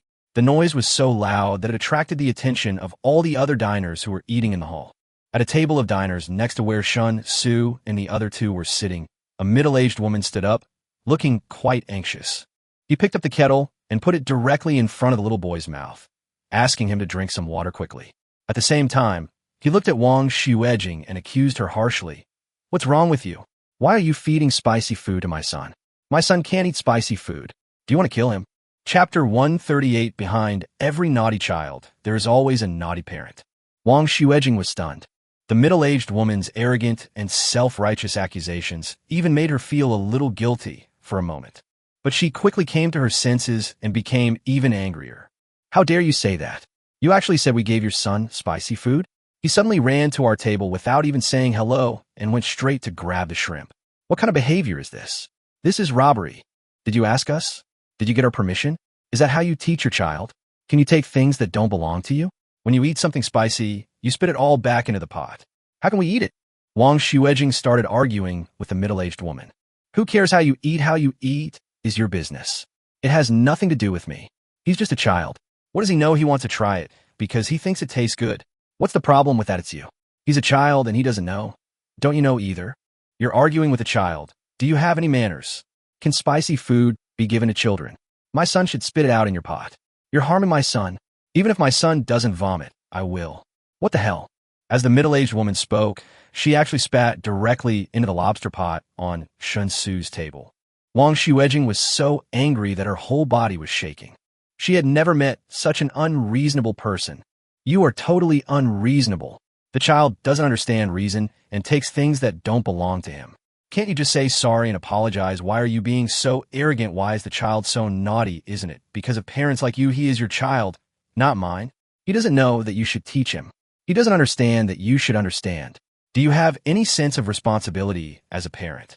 Wang Xuejing said with a flushed face. I apologize. I didn't educate my child well. I'm a teacher.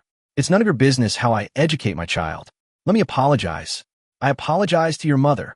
While the middle-aged woman was speaking, she raised her hand without any warning and slapped Wang Xuejing in the face. Snap! A crisp sound was heard, and Wang Xuejing was stunned on the spot. She had never expected that she would be beaten so suddenly. Go Wanpeng, who was originally slow to react due to being drunk, sobered up instantly at this moment. He immediately stood up and pushed the middle-aged woman, while protecting Wang Xuejing behind him. How can you be so rude? Your own child came over and disturbed our meal, and not only did you not apologize, you actually hit him. Xiaojing, Call the police. Before Go Wonpeng could finish his words, the two men who were having dinner with the middle-aged woman rushed over. One of them even picked up a wine bottle and wanted to smash it on Go Wonpeng's head. Shen Xu had not expected that the middle-aged woman would hit someone, so he did not have time to stop Wang Xiuejing from being beaten. But after Wang Xiuejing was slapped, he naturally became alert. Seeing that the other party was actually planning to hit Go Wonpeng on the head with a wine bottle, Shen Xu took action first and grabbed the other party's wrist very accurately. With a little force, the man's originally fierce face turned pale and the bottle fell from his hand weakly. At the same time, he screamed limply, "It hurts! It hurts! It hurts! Let go! My wrist is going to break." The other man who rushed over with this man was originally heading towards Go Wonpeng. As a result, Shen Xu suddenly appeared and immediately threw the other man into a panic. After looking around, it was obvious that he had drunk a lot of brain power. Although his thinking ability had deteriorated a lot, he still instinctively turned around and raised his fist to hit Shen Xu's head. Shen Xu ignored him completely. The third-grade martial arts realm allowed Shen Xu's muscles, bones, skin, and internal organs to be greatly strengthened and improved. Even a controlled knife would hardly cause any harm to Shen Xu now, let alone an ordinary person with bare hands. So without dodging or evading, Shen Xu directly took the man's punch with his head. A clearer sound of broken bones rang out, along with the man's screams. The drunk man didn't know the severity of the blow, and he used all his strength in this punch. It happened to hit Shen Xu's head. Since it couldn't cause any harm to Shen Xu, and couldn't even make Shen Xu's head shift slightly, all the force was reflected back to the man's own fist.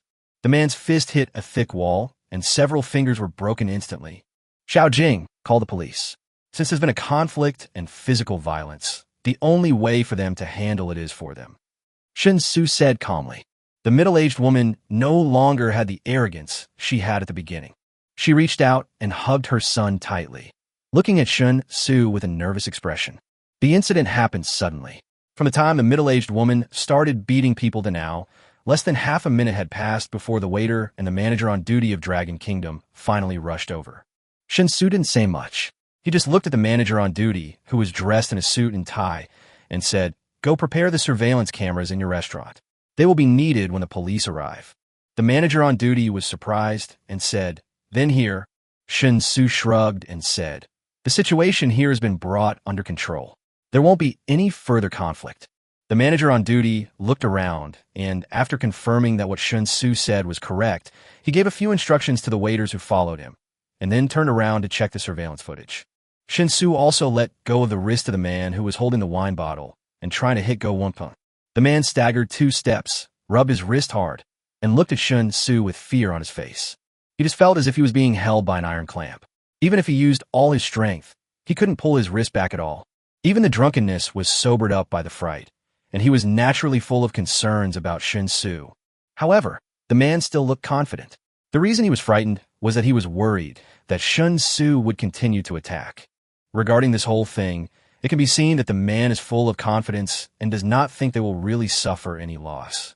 The police arrived very quickly. From the time Wang Xiuejing called the police to the time several police officers arrived, it took less than 10 minutes in total.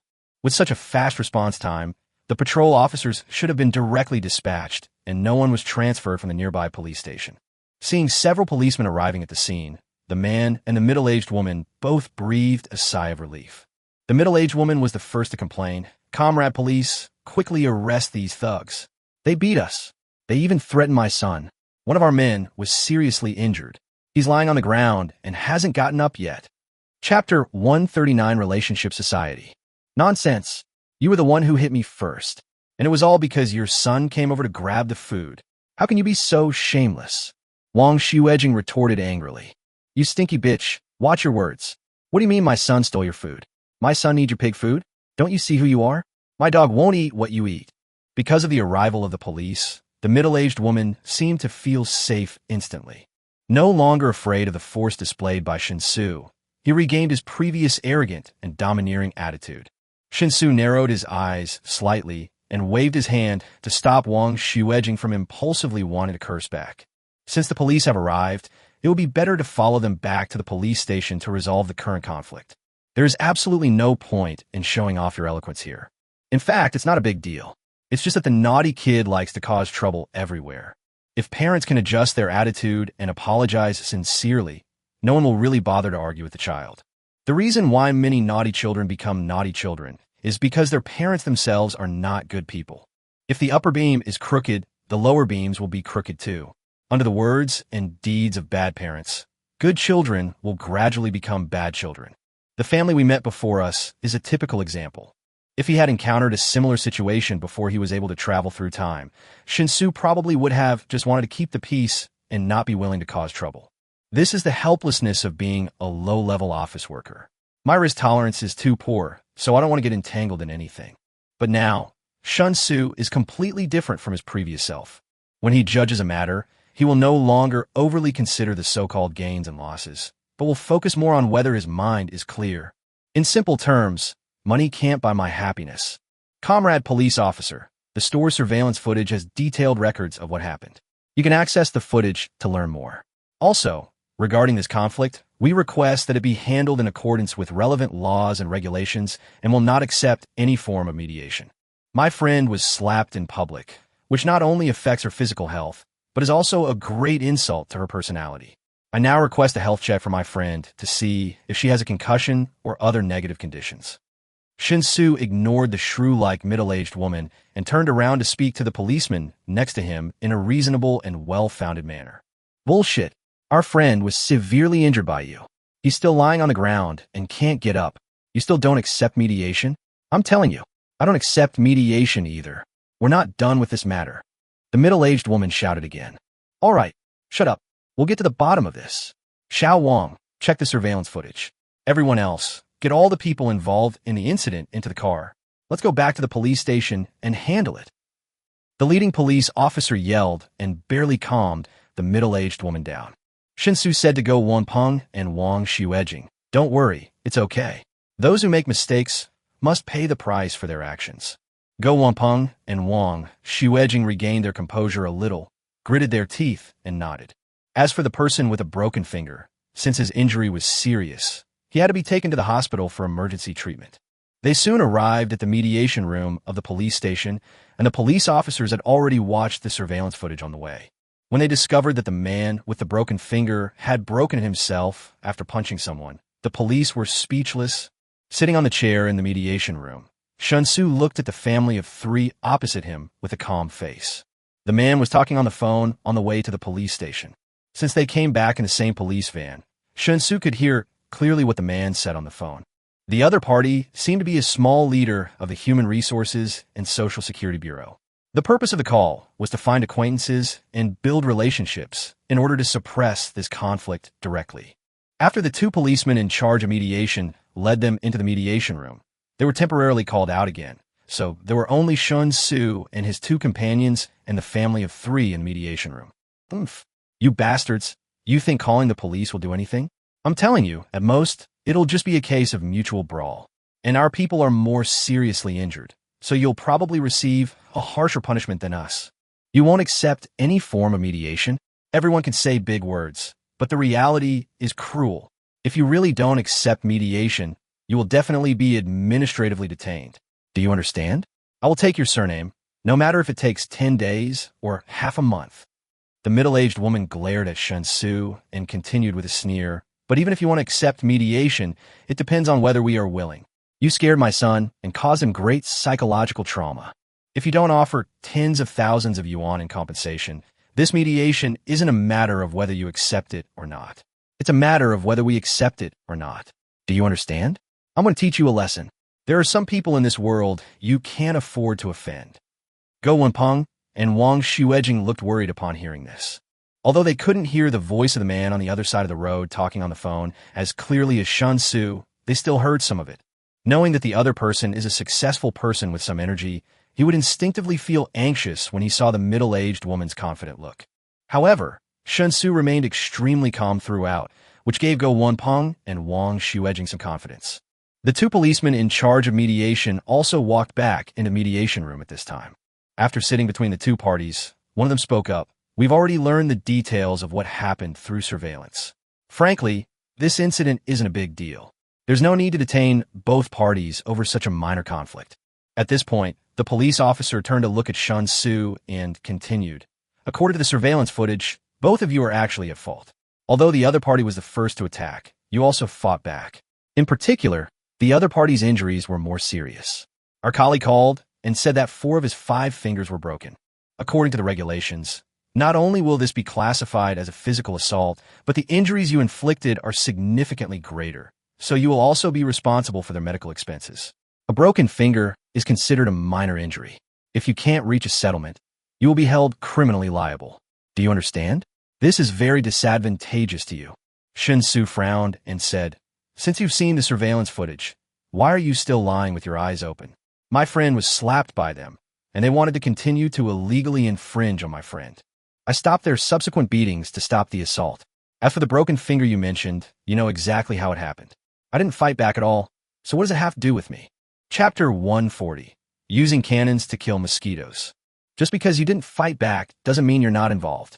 After all, he hit you on the head, and that's why his finger was broken. Judging from the results, you weren't injured, but he broke 4 fingers, so you have to bear some responsibility no matter what. The policeman said with a hint of impatience. Shen Xu frowned even deeper, but he soon understood what was going on. His brows relaxed again, and he shook his head and laughed. Do you want to listen to yourself and see if what you say is human? He hit me and broke his bones, so is it my fault? In other words, if someone wants to kill me with a knife, I must cooperate and let him kill me comfortably. Otherwise, I am the one at fault. Don't confuse the concepts. Did they want to kill you? They just wanted to fight. You're lucky you didn't fight back. So your responsibility isn't particularly great. Just try to reconcile. If you had fought back and this had happened, you would absolutely be held criminally responsible. You'd spend at least a year in jail. As the police spoke, he slapped the table with his hand, showing a deterrent gesture. The middle-aged woman sitting opposite had a smug look on her face, snorted disdainfully, and crossed her legs. The middle-aged man performed slightly better than the woman, but he had a silent sneer on his face and seemed to be expressing the same mockery. Now that Shen Xu understood the situation, he was no longer interested in wasting time. He originally thought that this matter could be handled normally. Apart from Go Wampeng pushing the middle-aged woman out of eagerness to protect his girlfriend, there was no other unnecessary action on their side. No matter how you look at it, it cannot be considered a mutual fight. Unexpectedly, the man in the family where the conflict occurred had a certain social status. Although his status as a small leader in the Human Resources and Social Security Bureau certainly wouldn't play any role in big matters, it was very simple to get the police station to give him some preferential treatment by selling face in such small matters. To put it bluntly, as long as a settlement is finally reached in this matter, there will be no subsequent troubles. For the police station, there is no risk at all in selling this kind of face. After all, who would have thought that a young man brought back casually would have the ability to hear directly from the heavens? Taking out his cell phone, Shen Xu ignored the family of 3 opposite and the 2 policemen in charge of mediation and directly dialed Lu Tongxuan's number. This action was indeed a bit arrogant, which made the 2 policemen a little angry. However, during the mediation process, the parties being mediated have freedom of communication, so even though they are angry, they cannot say much. What's more, the matter was handled so biasedly, and both of them have been warned by their superiors. Therefore, the 2 of them have a scale in their hearts. In the case of unfairness, the aggrieved party will not pursue the matter, let alone if he has not done anything out of line. Even if he has done something out of line, as long as it is not excessive. Mr. Shun, you're calling at this hour. Is there something urgent? After only 3 rings, Lu Tongxuan's call was connected, and a gentle, inquiring voice came from the receiver. I originally promised Ziqiu that I would go to see Mr. Xia tomorrow, but something happened, so I'm afraid I can't go tomorrow. Shen Xu said with a smile. What's going on? Is it urgent? It's not really urgent. I got into a fight with someone while having dinner with a friend. Turns out that person has some connections, so the police station took sides and planned to detain me for 10 days, half a month. So, if you want to see Mr. Xia, you'll have to wait until I'm done being detained. As soon as Shen Xu finished speaking, the 2 policemen who were mediating became a little anxious. One of them quickly said, Don't talk nonsense. You did fight. That's why it was a case of mutual fighting. This has nothing to do with taking sides. And when did we ever say we detain you for 10 days or half a month? As long as you reach a settlement, there won't be any administrative penalties. Shen Xu glanced at him, pointed at the middle-aged woman, and said with a smile, You didn't say it, but she did. And she said it solemnly, saying that if we don't stay here for 10 days or half a month, she will take my surname. Given your remarks just now and the obvious tendency shown in your attitudes, I have reason to believe that you are in the same group. Therefore, what she said is equivalent to what you said, and I don't think there is anything wrong with this judgment. You're slandering us. Our handling of this matter is legal and compliant. If you're dissatisfied, you can complain to your superiors. But don't make unwarranted speculations and slander us here. As soon as the policeman finished speaking, Lu Tongchuan's voice sounded again on Shen Xu's phone. I roughly understand what happened. Mr. Shun, please give me half an hour. I need to understand the full situation before I can deal with it. I'm sorry to have wronged you, Mr. Shun. I'm not wronged, but I'm sorry to cause you trouble. I have to ask you for help with such a small matter. I hope you don't think I'm annoying. Mr. Shun, you're joking. I wish Mr. Shin would call me every day. After chatting about family matters for a while, Lu Tongchun hung up the phone. Shen Xu turned his head to look at Go Wanpeng and Wang Xuejing, who were both filled with curiosity, and said with a smile, "Relax and take a break. This matter can be resolved in half an hour at most. You're young, but you're such a boaster. You said it'll be resolved in half an hour? I want to see how you can do it in half an hour. I'm telling you, I won't sign the settlement agreement unless you give me a satisfactory explanation." The middle-aged woman shouted angrily. The two policemen were very dissatisfied with the provocative and threatening behavior of the middle-aged woman, but unfortunately the previous warning from their superiors was still ringing in their ears, so they could only choose to ignore the middle-aged woman's behavior. Shen Xu had no interest in paying attention to the middle-aged woman. The more a person has, the broader his horizons will be. For Shen Xu now, things like what happened today are no longer worth his energy. So when faced with the so-called mediation, he ignored it completely and just chatted with Go Wanpeng and Wang Xuejing, which made the two policemen in charge of mediation lose their temper at all. It didn't take half an hour at all. After just over 10 minutes, the door of the mediation room was pushed open from the outside. Immediately afterwards, a middle-aged man with the shoulder straps of a first-class police inspector walked in with a smile on his face.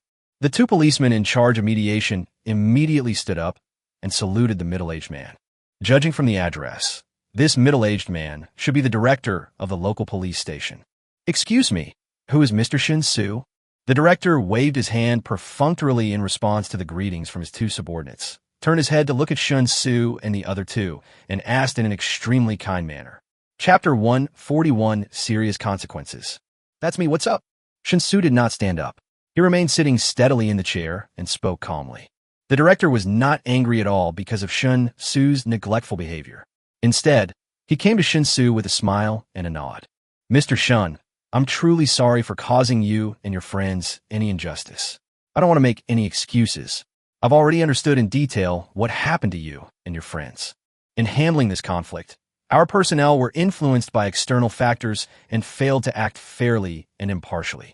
This was a serious dereliction of duty on our part. I would like to express my sincerest apologies." As he spoke, the director let his hands hang naturally, close to his trouser seams, stood at attention, and bowed solemnly to Shen Xu at a standard 90-degree angle. After a full 3 seconds of silence, the director straightened up and continued in a rather flattering tone. "Mr. Shun, I assure you that the person in the station who initiated this conflict will be dealt with most severely. Execution is just the minimum. As for those two," pointing at the two police officers who were responsible for mediating the conflict, the director continued, "Although they were somewhat wronged, their superiors issued orders that clearly violated regulations. They did not stick to their principles and instead followed orders. This was also wrong. Therefore, they will be given a serious administrative warning. Please see." In fact, Shen Xu didn't care about how the police station would handle the situation. What he really cared about was what would happen to the family of 3 across the street. Because, strictly speaking, the police station was simply an innocent victim. Although there was indeed some abuse of power for personal gain throughout the entire process, this level of abuse of power for personal gain is ubiquitous across the country, and there is no need to make a fuss about it. As for a sense of justice, he does have it, but not much. He would not dwell on trivial matters, as long as the culprit received the punishment he deserved. Therefore, facing the director's cautious gaze, Shen Xu nodded casually and said, "Your internal issues can be handled internally. I have no objection." Seeing Shen Xu being so easy to talk to, the director immediately breathed a sigh of relief. The whole person was obviously relaxed and said with heartfelt gratitude, Thank you for your understanding, Mr. Shen. We will deal with it as soon as possible to avoid wasting too much of your time. From the surveillance footage, it's clear that the other party was the first to provoke and initiate the fight. Mr. Shen, you and your friends exercised utmost restraint throughout, not even retaliating. Although some of the other party suffered minor injuries and had 4 broken fingers, that was entirely caused by the other party's improper attack and has nothing to do with you, Mr. Shen, and your friends. At this point, the responsibility for this incident lies entirely with the other party. However, this is only a public security incident, so we can only impose administrative penalties on them. I hope Mr. Shen understands. Shen Xu is somewhat ambiguous about this. Administrative penalties against individuals are nothing more than fines or detention. If it was just a fine, it wouldn't hurt at all. At least for this family of 3 who are obviously used to being arrogant, a mere fine would not have any impact on them. At the very least, they should be detained. Otherwise, how can this family of 3 learn their lesson? Before Shen Xu could express his opinion, the male head of the family of 3 had already stood up. Things started to go wrong after the director entered the mediation room. The male head of the family of 3 clearly sensed something was wrong through the director's undisguised attitude. So he planned to get close to her as soon as possible to prevent things from getting out of control. Hello, is this director's son? I'm from the Welfare Center of the Public Institutions under the Human Resources and Social Security Bureau. I'm sure you know our director, Director Sunday. The male head of the family of 3 had barely finished his sentence when the director rudely interrupted him. Comrade, please return to your seat and refrain from making casual conversation. Your affairs are not yet settled, and making casual connections will make me suspicious of your motives. The male owner of the family of 3's expression changed slightly when he heard this. He felt extremely embarrassed and sat back in his chair with a sullen look on his face. However, just as they sat down again, the couple's cell phones rang almost at the same time. They took out their cell phones and saw the caller displayed on the screen, and the couple's faces changed. He answered the phone obviously very nervously, and before he had even spoken a few words, the couple exclaimed in surprise one after another. The couple jumped up from their seats as if they had been electrocuted. They looked extremely nervous and anxious as they hurriedly explained to the person on the other end of the phone. Although what he said was a bit confusing, Shen Xu still heard the details clearly. The couple actually received notices from their respective units. In view of their actions today, their respective units held an emergency meeting and unanimously decided to dismiss the couple from their public positions. The head of the couple's workplace has already signed off on the decision and has immediately begun the relevant procedures. The man works in the Human Resources and Social Security Bureau and is an administrative employee. The woman works as the deputy director of the Academic Affairs Office in a primary school and is a civil servant. Logically speaking, no one can be easily dismissed, whether in the administrative or public service positions. Even the top leader of an organization does not have the right to fire the grassroots staff under him, because the regular staff are state cadres, not personal cadres. Wanting to fire a staff member without committing any crime is a very sensitive matter. Are the reasons for dismissal genuine? Is there any retaliation? These are all factors that must be considered and handled with extreme caution. The most important thing is that if a regular employee is seriously unqualified and is forcibly dismissed, the person who will be affected first is actually the head of the unit. How do you, as the top leader, do you still want to make a difference in your career? In short, for regular employees, even voluntarily resigning is a very troublesome matter, not to mention being fired. The couple really didn't expect that they would encounter such a thing. Once they lose their public office, their lives will inevitably collapse immediately. Everything they have now is actually built on their public office. Their social status, their personal connections, and the circles they have built based on their public office will disappear without a trace in an instant. So after the call ended, the couple slumped down in their chairs one after another, hearing the busy tone on the phone. His face was dull and his eyes were unfocused. Where was the arrogance and domineering look from before? Chapter 142, It's Too Late to Regret. Obviously, this must be the work of Lu Tongshan. Although Shen Xu initially wanted to teach the family of 3 a lesson, to be honest, he didn't know exactly how Lu Tongshan would handle it. Directly dismissing both of them from their public positions would be equivalent to ruining the rest of their lives. It seems that the price the other party paid was extremely high, but today, because of his encounter with him, the other party hit a wall. If it were any other ordinary person facing a similar situation, God knows how aggrieved and desperate they would be. So when things developed to this point, Shen Xu would definitely not interfere with Lu Tongquan's handling of the matter.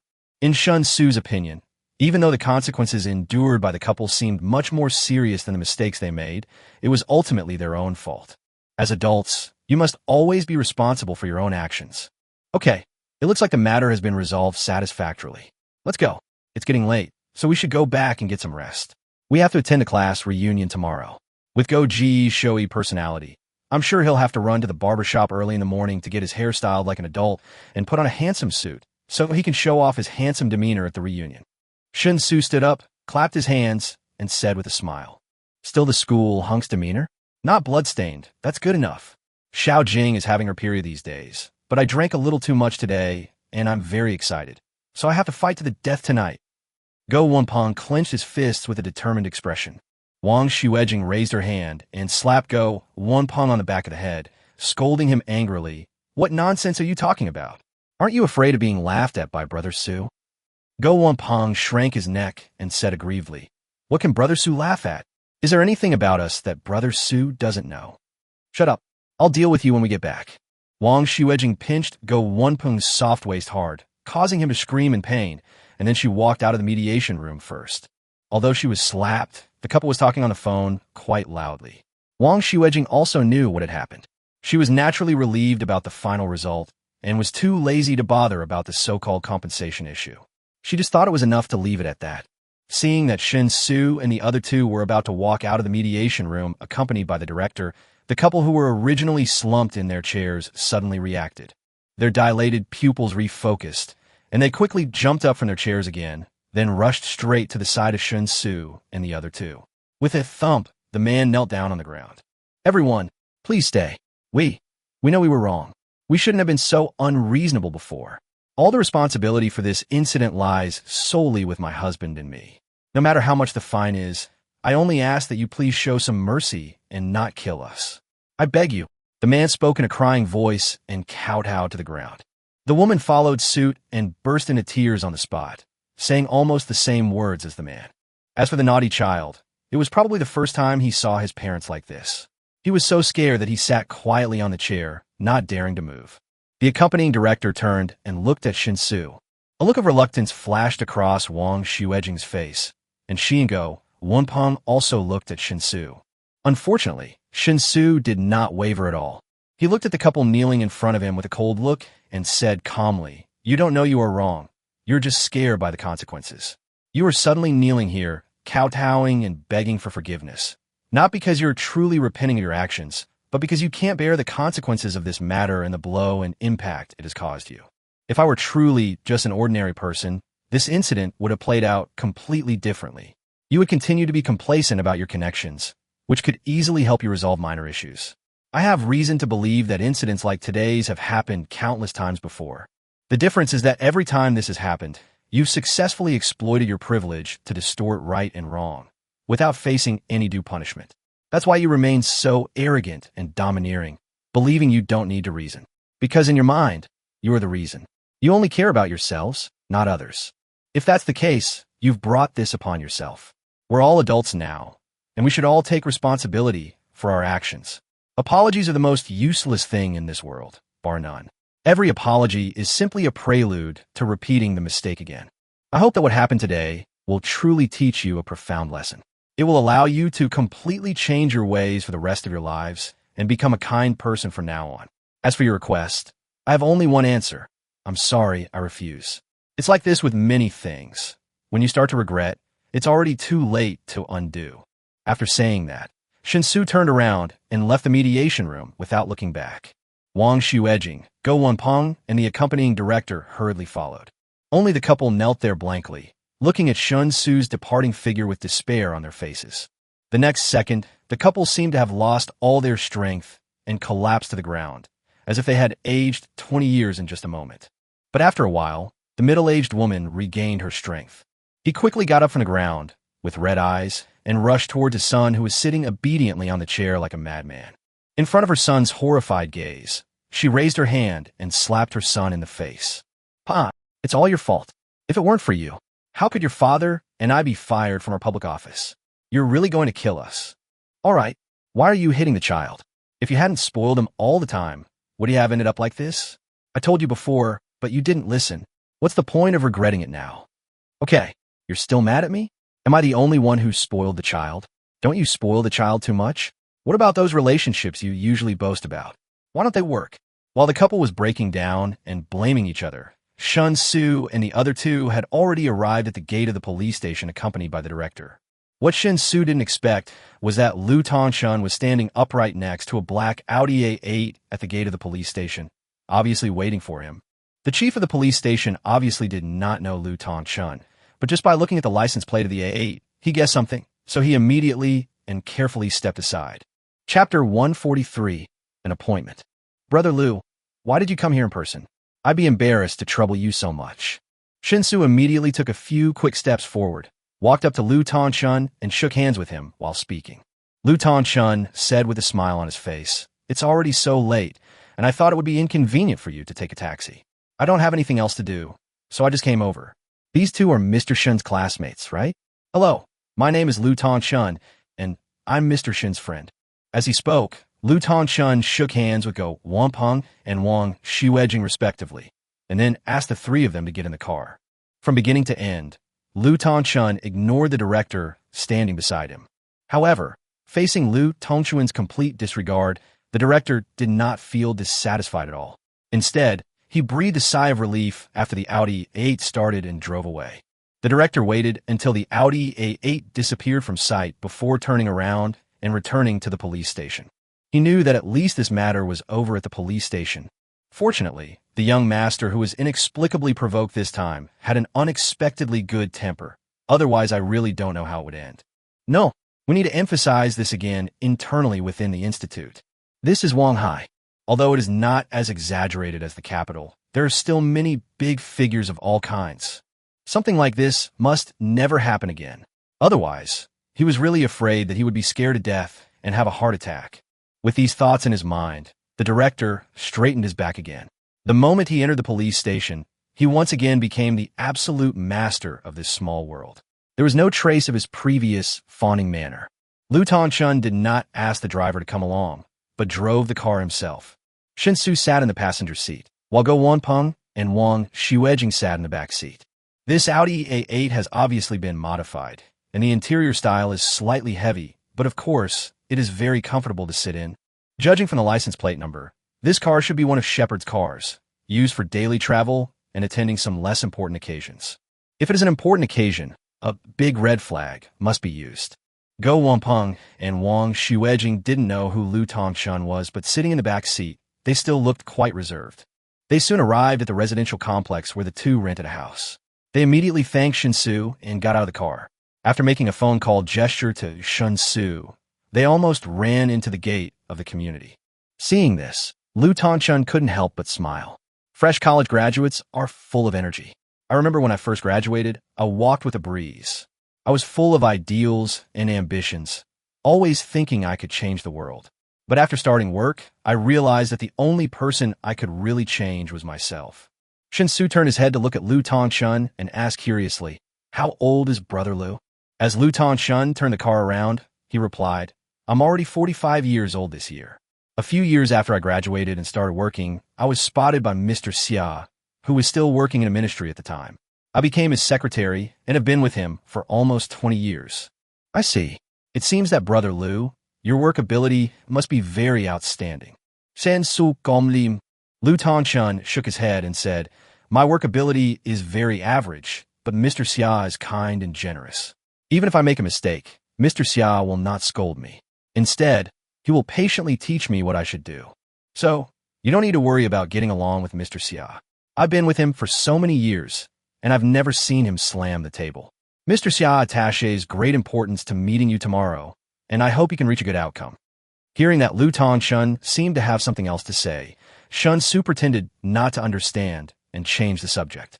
Lu Tongshan had no intention of continuing the conversation, but instead followed Shen Xu's topic. They returned to the rented house smoothly. After entering the living room, Shen Xu found that Shunyu was lying in Zhang Min's room, watching TV series with Zhang Min. After asking and learning that Shunyu planned to sleep with Zhang Min tonight, Shen Xu felt a lot more relaxed. But beneath the relaxed mood, there was also a sense of loss. Nothing happened that night. The next morning, Shen Xu was woken up by a call from Xia Ziqiu. Considering that I have to meet Xia Pai today and attend a class reunion in the evening, I guess I won't have time to go to the other world all day. So Shen Xu went into the bathroom, locked the door, and temporarily went to another world. He briefly explained a few things to Song Xiqing and then returned. After quickly washing up and putting on his clothes and shoes, Shen Xu could hear the even breathing of Shunya and Zhang Min in Zhang Min's bedroom. He tiptoed out of the house. Xia Ziqiu's car was already waiting at the gate of the community. Shen Xu trotted to the car, opened the door, and sat in. Just as he was about to speak, he saw Xia Ziqiu handing him a plastic bag. The bag contained a few big buns and a bottle of mineral water. The buns were still hot. Obviously, they had just come out of the pot. Come on, have some breakfast. I know it's a little early for me to call you. You must not have had breakfast, right? I can't help it. My grandfather has something urgent to do, so I can only let you down and take you over early. Xia Ziqiu yawned while speaking, and it seemed that he had not slept well either. Shen Xu took the plastic bag and said with a smile, "Is that okay? How about I drive it? But don't let there be another traffic accident on the road. Eat your buns. You crow's mouth. I can drive along the road to Wanghai with my eyes closed, and there's no way I'll have an accident. TSK, don't be so sure. Who knows who will be the more crow-mouthed of us?" As Shen Xu spoke, he took out a bun and stuffed it into his mouth. However, before he could chew, Xia Ziqiu stepped on the accelerator to the bottom. Along with the roar of the engine, a strong push on the back instantly came, causing Shen Xu to almost choke himself. After quickly taking a few sips of mineral water, Shen Xu said speechlessly, "What's wrong with you, woman? Are you so vengeful?" Xia Ziqiu ignored Shen Xu, but the upturned corners of her mouth betrayed that she was in a very happy mood at the moment. "What's the urgent matter with your grandfather? If he's too busy, I can go see him another day. Anyway, I'm a free man and can always make time to visit him." Shen Xu quickly stuffed a few big meat buns into his stomach, and after filling his stomach a little, he chatted and asked for something to say. "It's nothing serious. It's just that the island nation's chief cabinet secretary is visiting Wanghai in a private capacity. Although it's not through official channels and doesn't require state etiquette, he is, after all, the second in command of the island nation's cabinet. Since my grandfather is in Wanghai, he must come forward to receive him, because the squad leader and deputy squad leader of Wanghai don't match in terms of rank." Xia Ziqiu gave a simple explanation. Unfortunately, Shen Xu didn't understand. Chapter 144, Frank Communication. Every country in the world has significant differences in its administrative system and the internal titles of officials at all levels. Shen Xu couldn't even understand most of the departments in his own country, let alone those government agencies in foreign countries. I didn't take it to heart and took Xia Ziqiu's car. I arrived at the horse farm in the suburbs again without any obstructions. It seems that Xia Pai is planning to receive the so-called chief cabinet secretary in this horse farm. It is quite in line with the hospitality standards for a private visit. You promised me before that you would have a good talk with Qi Long and make him obey me and let me ride him for a few laps. Did you remember? Xia Ziqiu spoke as soon as he got off the car. Shen Xu really wanted to say that he had forgotten. But no matter how straight he is, he knows that when getting along with girls, he should try not to tell the truth about everything. Because the truth is often cruel, and girls mostly like fairy tales that are woven into their fabric. How could I possibly forget Miss Xia's instructions? I always keep them in mind. Shen Xu said with a smile. Xia Ziqiu cheered and became excited. When I entered the horse farm, I saw Xia Pai had already ridden his horse around the farm for several laps. Seeing Shen Xu and his granddaughter appear side by side, Xia Pai's face showed a kind smile. Riding his horse to the two of them, Xia Pai dismounted and nodded to Shen Xu, saying, "Let's go sit over there and chat. As people age, they tend to sleep less. I got up before 5 today and have already ridden several laps. I'm really feeling a bit tired." Just as Shen Xu was about to agree, Xia Ziqiu hugged Xia Pai's arm and said coquettishly, "Grandpa, bring Qi Long out. You guys can chat while I ride Qi Long for a couple of laps." Shen Xu said he would help me discuss this with Qi Long. "I'm sure nothing will go wrong this time." Xia Pai was stunned for a moment, then looked at Shen Xu with an inquiring expression. This manly man, his words were as firm as nails. Shen Xu could only nod and say, "Grandpa Xia, please rest assured, good horse psychic, I can indeed make the red dragon obedient." Xia Pai pondered for a moment, but without much hesitation, he ordered someone to go to the stable and bring out Qi Long. Xia Ziqiu happily kissed Xia Pai's old face, then raised her chin proudly towards Shen Xu. This made Shen Xu look puzzled. He really wanted to ask Xia Ziqiu if she kissed the wrong person. If we really want to thank someone, shouldn't we thank him? Soon, the tall red horse was led out. Shen Xu walked forward, reached out and touched the horse's head, and at the same time poured his internal energy into his hand, which instantly calmed the slightly anxious red dragon. The spiritual communication was completed in just a moment. Qilong rubbed his head into Shen Xu's arms affectionately, as if he wanted to please Shen Xu. Shen Xu pointed at Xia Ziqiu beside him, and Qilong snorted in response, indicating that he understood. After getting Shen Xu's permission, Xia Ziqiu excitedly stepped forward to touch the red dragon, then jumped onto the horse nimbly. This time, Qilong did not show any resistance. He obediently carried Xia Ziqiu on his back and ran around the horse farm. Shen Xu returned to Xia Pai's side and followed Xia Pai into the rest area. Xiao Shan, although we haven't known each other for long, I'm actually very familiar with you. I guess young people your age really hate official language and beating around the bush, so I'll just be frank. As soon as Xia Pai sat down, he started talking with a smile. A bodyguard stepped forward and put down the brewed tea in teacups, then took a few steps back, keeping a certain distance from Xia Pai and Shen Xu. Xia Pai picked up the teapot and poured a cup of tea for Shen Xu personally.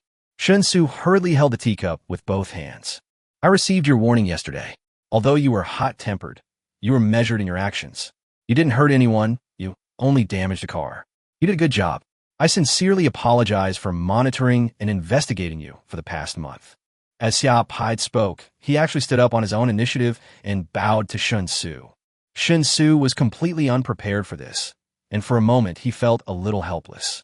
Instinctively, he immediately stood up, smiled bitterly, and waved his hands, saying, "Grandpa Xia, that's not the case. If you're honest, you don't investigate and monitor me. It's perfectly normal. It's really not very convenient for me. I'm sure you understand." Xia Pai straightened up, pressed Shen Xu, and said gently, "Sit down. The reason I called you here for an interview today is to have a frank discussion with you. I hope that my previous arrangements for the investigation and surveillance of you will not have any impact on our subsequent transactions. I can assure you that all investigations and surveillance of you will cease. From now on, you and our Xia family will have a true partnership. As long as the transaction continues, all of the Xia family's resources will be open to you, and we will provide you with sufficient support." Shen Xu didn't hide his emotions at all and said happily, "That's perfect. Thank you, Grandpa Xia, for your trust. Let bygones be bygones. The most important thing is to look forward. Things will definitely get better in the future. For example, Grandpa Xia, you look like your rheumatism has completely healed, right? This proves that the prescriptions and medicines I gave you are very effective." Xia Pai was surprised and asked, "Can you tell this?" "You can tell without taking the pulse." Shen Xu smiled and said, "Some illnesses do require pulse diagnosis. But for the vast majority of illnesses, the external symptoms are enough to reveal clues. Or rather, the 4 basic diagnostic methods of observation, auscultation, and palpation. Taking the pulse is actually the last step, while observing the complexion is the first." Xia Pai nodded continuously as he listened, and exclaimed in admiration, "I really admire you more and more. You are right. My rheumatism has been completely cured after being confirmed by my health doctor. It has been completely cured without any root cause left. It's not just me. Several of my old friends also suffer from rheumatism. I've been giving them the tiger bones he gave me recently, and they've had just as good effect. They were even discussing a couple of days ago about hosting a meal with you. It's no exaggeration to say that you are a benefactor to us old men. People who don't have rheumatism can't understand that kind of pain. Wait a few days, see if you are free, and accompany us old men for a good drink." When Shen Xu heard this, he immediately agreed without hesitation. Xia Pai's old friend, he definitely can't be an ordinary person. This is a rare opportunity to expand your network, so you must seize it. Chapter 145. How about a 10-ton one for fun? Come, Xiao Shun, have some tea. This is the Hong Pao from the mother tree. Don't underestimate me, because I only made you a pot. I don't have much tea myself, and I've already taken out half of my stock. You definitely won't be able to drink it outside, because picking is now completely prohibited." Xia Pai greeted them with a smile, as if he was presenting a treasure. Shen Xu obediently picked up the teacup and took a sip. Unfortunately, he didn't know how to drink tea, so he didn't know what was so good about this tea. Putting down the teacup, Facing Xiao Pai's expectant gaze, Shen Xu said somewhat awkwardly, "I'm sorry, Grandpa Xia, I almost never drink tea, so I can't tell the difference. It's such a waste for you to give me such expensive tea. This is purely a waste of money. How about keeping it and using it to entertain the foreign guests when you meet with the chief cabinet secretary of the island country? What the hell are you doing entertaining foreign guests?" Xiao Pai cursed outright and said angrily, "The Japanese are considered foreign guests? This isn't a formal occasion. I don't bother giving them face. I'll just serve them some tea leaves, and they'll still dare not drink it? Xiao Shun, you don't know that the reason the Japanese came to visit us privately instead of through official channels was actually to intimidate us. This is not a decent thing to do, so naturally it can only be done in private." Shen Xu curiously replied, "I'd like to hear more about it." Xiao Pai took a sip of tea and sneered, "You know, our country has been producing warships like dumplings in recent years. Our maritime power has increased rapidly, and our maritime power has naturally increased greatly. This has put great pressure on other neighboring countries, especially island nations. The South Asian nations can afford to remain humble and modest in the face of our growing maritime power. After all, they are merely regional powers, and they already have a clear understanding of their own position. China is not as overbearing as the bald eagle, so we will still give them basic living space. However, island nations are different. They're the core of the first island chain, the blockade of our maritime rights, the unsinkable aircraft carriers of the bald eagle. If an island nation dares to be subservient, the bald eagle will be the first to sacrifice them.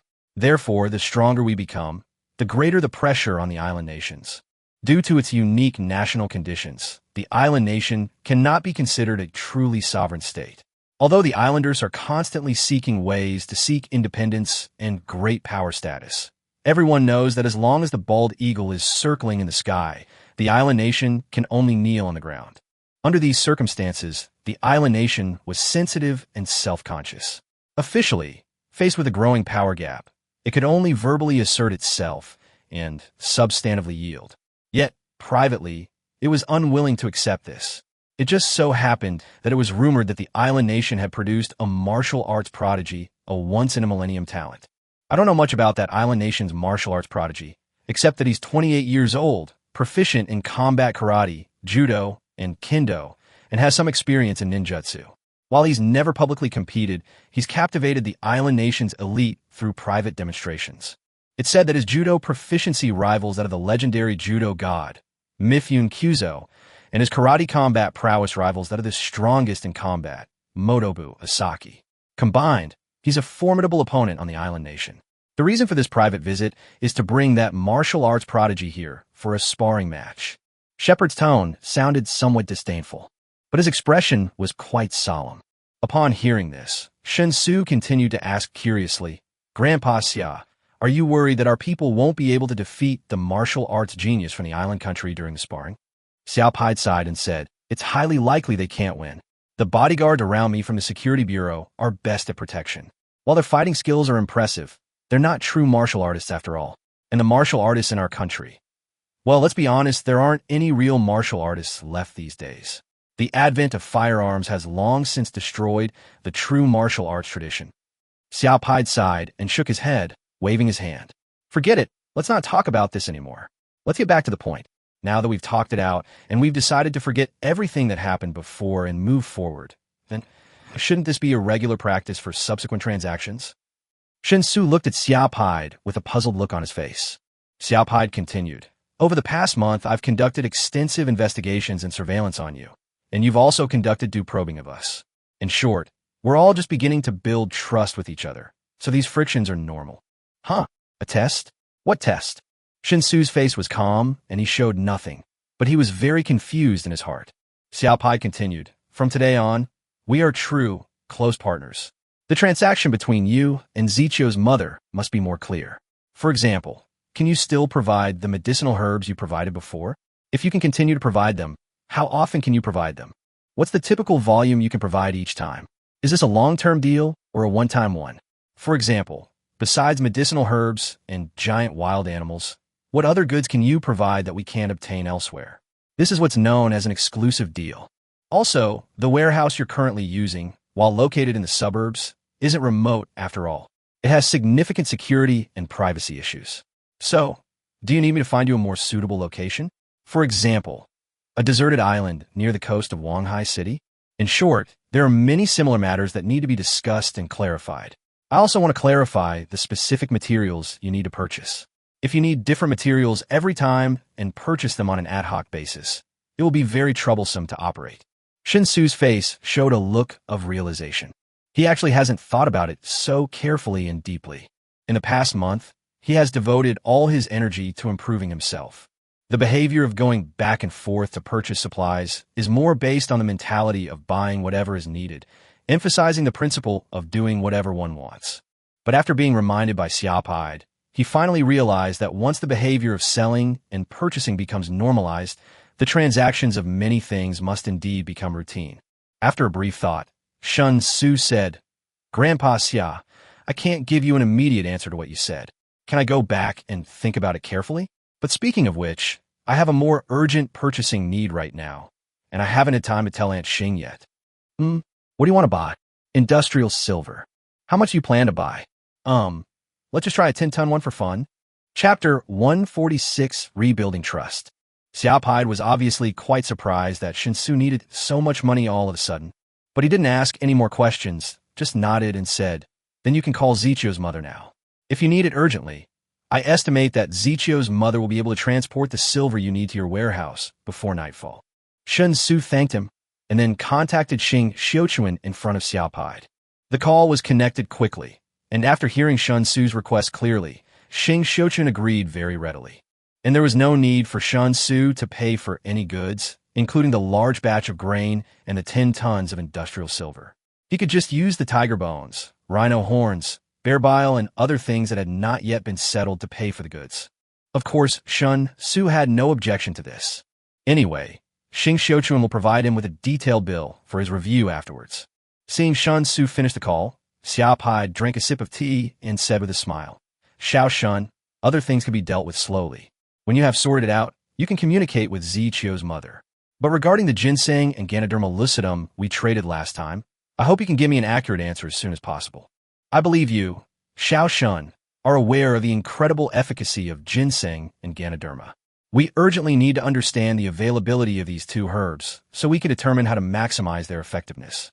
I've already issued an internal ban on these two medicinal herbs, maintaining the highest level of confidentiality. If these two herbs are no longer available, we'll need to carefully preserve those already traded. But if these two herbs can be supplied stably in sufficient quantities, we might be able to use them to conduct experiments and analyses and ultimately develop a universally useful drug." Upon hearing this, Shen Xu immediately nodded and said, "I understand. So, I'll definitely give you an accurate answer tomorrow or the day after tomorrow. Let's first confirm the transaction of these two medicinal herbs and then discuss other matters." Xiaopide said with satisfaction, "There's nothing else to worry about. I asked you to come here today mainly to clear up the misunderstanding with you. It would be much more sincere for me to come and talk to you personally about this matter than to have Zichio's mother do it. Also, regarding confidentiality, although I know you're prudent, I still have to remind you. The medicinal herbs you provided are of paramount importance. If any news leaks out, you'll be in great danger." Shen Xu spread his hands and shrugged. "The possibility of secrets being leaked from me is basically zero. Grandpa Xia, you should have confirmed this through your previous investigation and surveillance. So instead of worrying about me leaking secrets, you should increase the monitoring of your people. When it comes to secrets, the fewer people who know them, the more likely they are to be kept. But often, once you tell a second person, it means the whole world has the potential to know. From my perspective, I definitely hope to keep a low profile, but you may not necessarily do that." Although these words were somewhat offensive, Xiaopide was not angry at all. Instead, he nodded in agreement and said, "You're right. We'll do our best to keep this confidential and avoid causing you any trouble."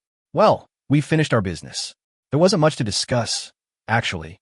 It's just that due to the adjustment period over the past month, we need to rebuild dialogue and trust. In short, no matter what happens in the future, I hope our mutual trust will not be affected. If you have any concerns, please communicate promptly, whether by phone or in person. Zichio's mother can handle most issues. If she's undecided, you can contact me directly, okay? Shen Xu immediately responded, "Of course, just like what you said, Grandpa Xia. As long as it doesn't harm the national interest and is beneficial, there is no principled conflict between us." As long as it doesn't involve the bottom line, then everything can naturally be discussed. Ah! Upon hearing this, Xiao Pai burst into laughter and said with great satisfaction, "That's the truth. Okay, let's chat for a minute. We just mentioned the issue of the first island chain. In fact, the bald eagle has set up a total of 3 island chains in the Pacific to contain and target us. It's just that the first island chain is the frontier, while the second and third island chains can be regarded as logistical supply bases. So the first island chain appears to be the most important and the greater threat to us. But in fact, without the support of the second and third island chains, the first island chain is rootless. In order to maintain the daily operations of these 3 island chains, and to maintain full maritime sovereignty in the Pacific, the bald eagle has stationed a full half of its naval forces within the 3 island chains, constantly flaunting its power to us. What are your thoughts on this? Huh? Opinion? Me? Shen Xu looked at Xiao Pai in confusion, completely unable to understand why Xiao Pai would ask him such a question. He is just an ordinary recent graduate. When it comes to matters of national strategy, what the hell does he know? Ahem, Grandpa Xia, you're joking. What can I say? This is a confrontation between nations. It's too far removed from me. After a dry cough, Shen Xu spoke honestly. Xiao Pai shook his head and said meaningfully, "It's not far, at least for you. It's definitely not far. Although the 3 island chains of the bald eagle are mainly intended to contain our country at a strategic level, they will not have any impact on the normal navigation of other ships. But your situation is unique after all. It's best to be prepared for the worst. To be able to travel freely and safely through the island chain blockade, you must have your own unique methods. Of course, I don't mean anything else. I just want to ask, if we plan to break through the island chain blockade, where do you think we should start?" Shen Xu was even more confused. But Xiao Pai obviously had something else in mind, so although Shen Xu was confused, he just put on a pensive look on his face, as if he was considering the question Xiao Pai asked. But in reality, he was just wondering why Shepard thought he should have an opinion on such a big thing.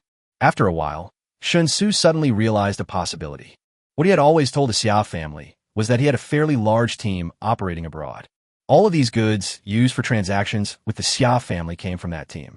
So, couldn't Shepard possibly think that the team's base was in the Pacific Ocean?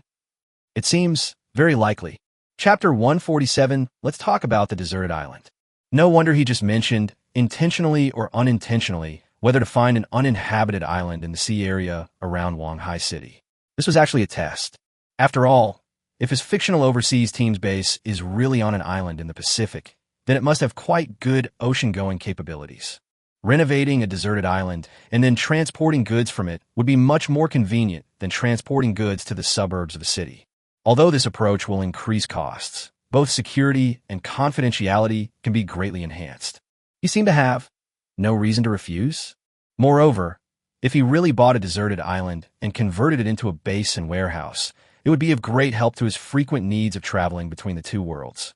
No matter what the reason was on Xiao Pai's side, why did he think things so wrongly?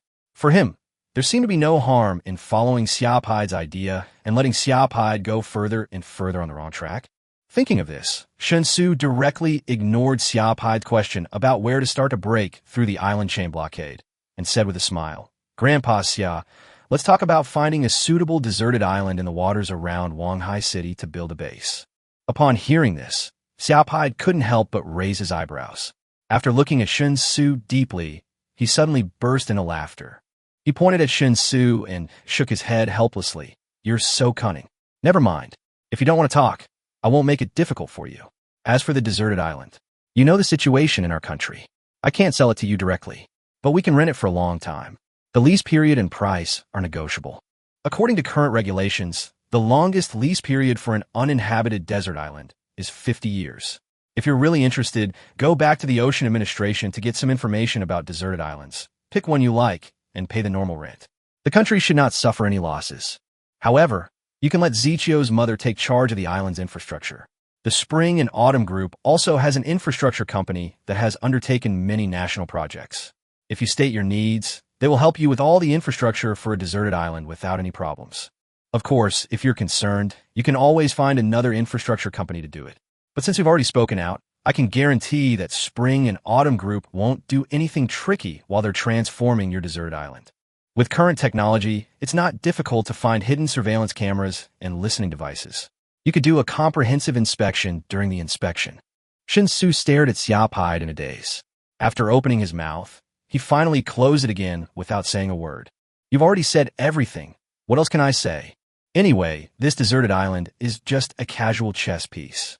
Once it is built, I can use it if I can, and it doesn't matter if I can't. Therefore, Shen Xu was not particularly concerned and nodded in agreement casually. He now basically figured it out.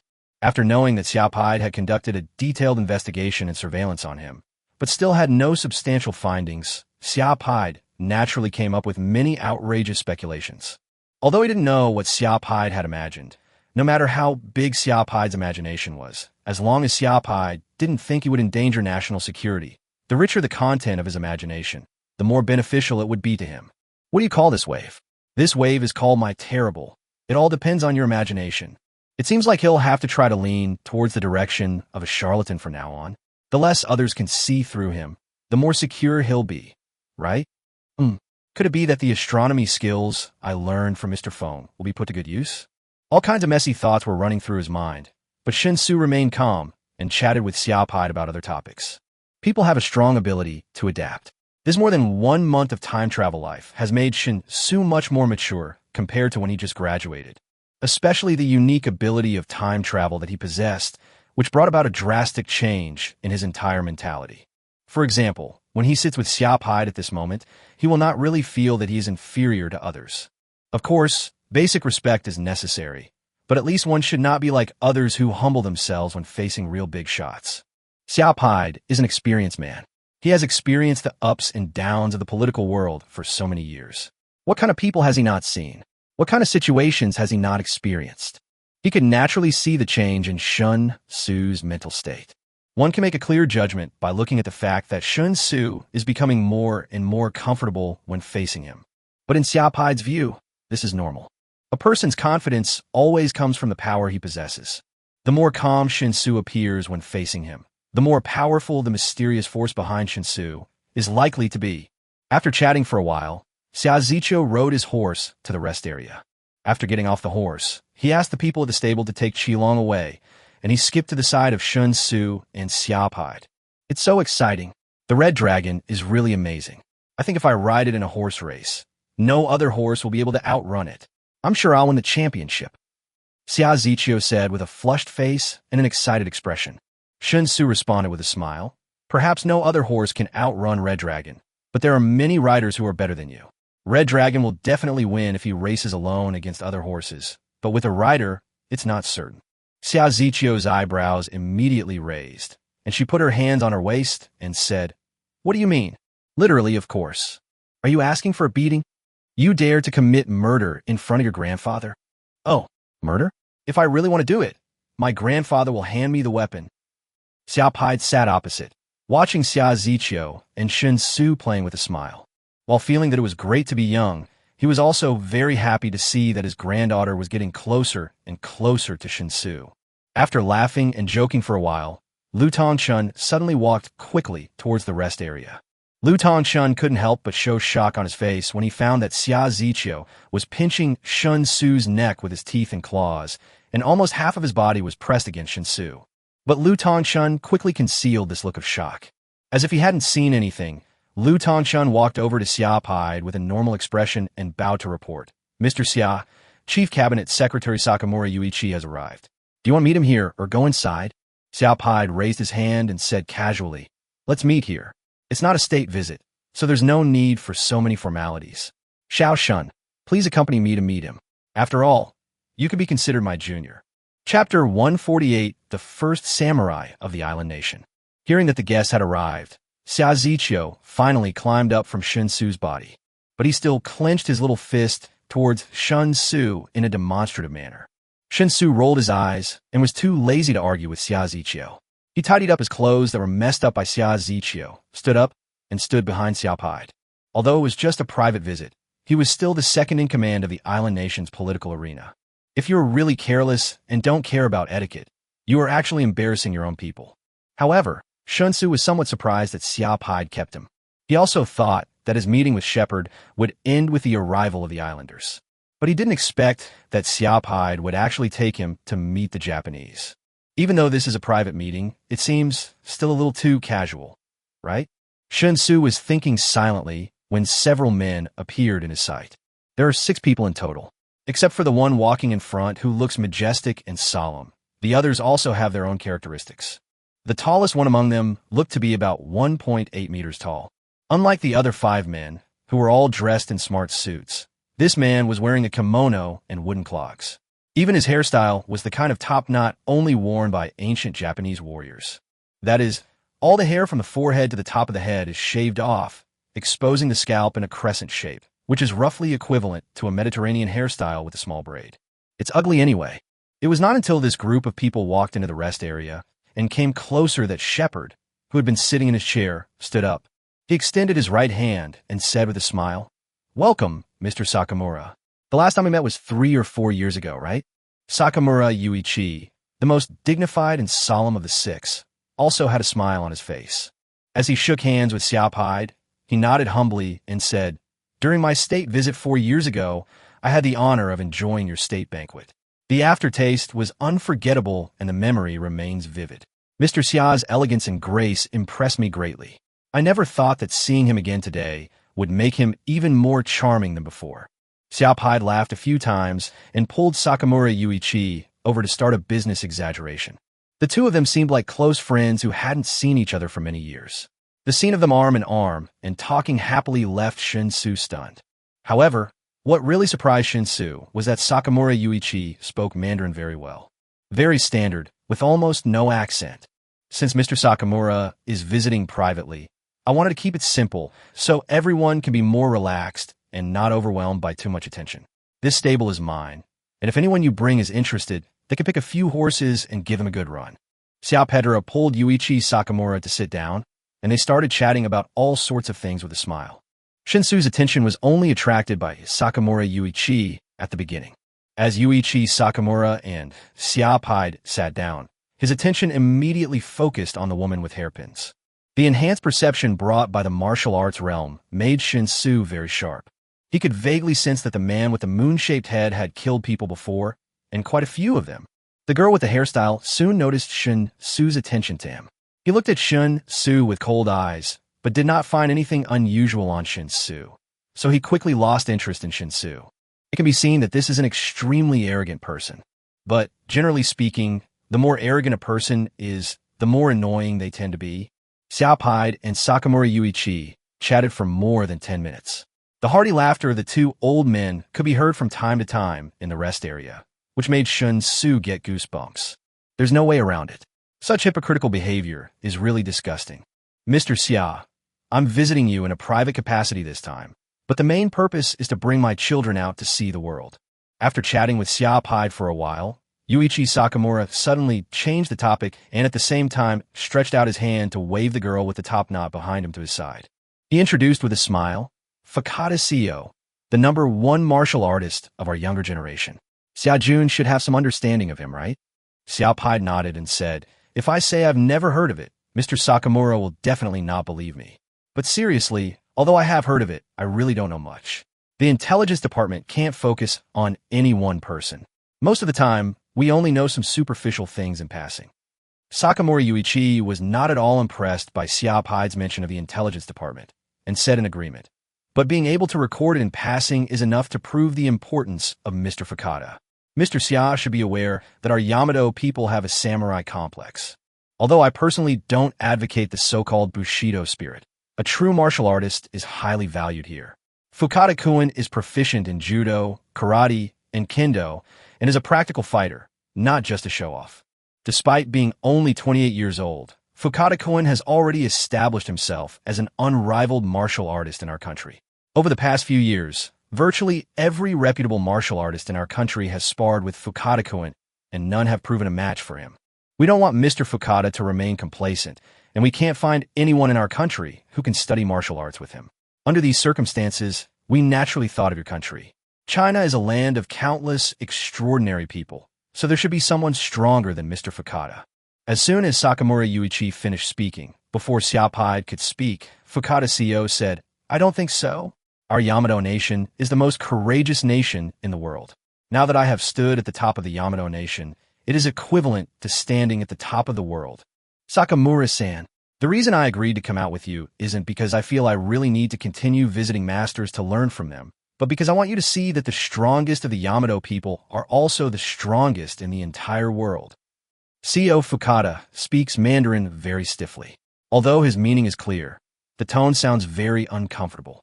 In particular, the tone in which he spoke was full of arrogance, and after he finished speaking, he even muttered a discriminatory word that was extremely targeted, insulting, and discriminatory. Although CEO Fukada deliberately lowered his voice when muttering this word, it was still loud enough for everyone in the audience to hear clearly. In just a moment, the faces of everyone on Xia Pai's side darkened.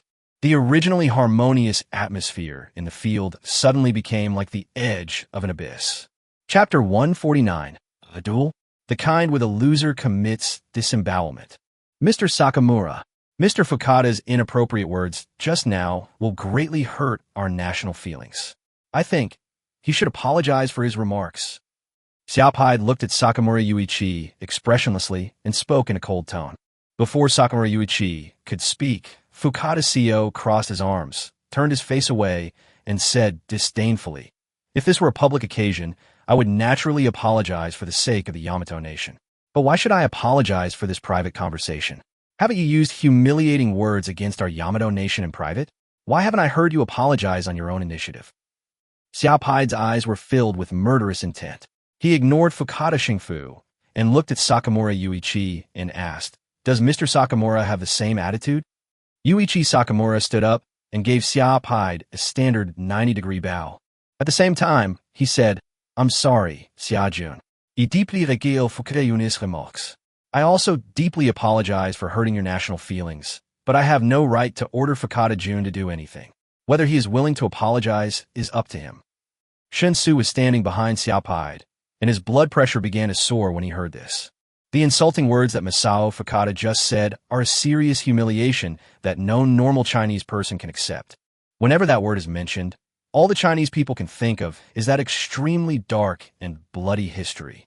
The mountains and rivers are broken, sad winds are blowing, and the land of China has been submerged for 100 years. Tens of millions of our compatriots died innocently in this process. It is a scar engraved on the hearts of the Chinese people, a scar that pierces the entire atrium and will never be forgotten. So at this moment, looking at Yuichi Sakamura, who was showing his tenacious spirit, Shen Xu couldn't control his emotions, and his blood was boiling. "Sakamura-san, stop bowing to these people. I don't think I said anything wrong, and a Yamato warrior would never bow to the weak. You want me to apologize? Sure, defeat me," Fukada CEO said, as if adding fuel to the fire. Several bodyguards behind Xia Pai immediately stepped forward, each of them showing obvious anger and a strong desire to fight. However, they're Xia Pai's bodyguards after all, so whether they can challenge Fukada CEO depends on whether Xia Pai agrees.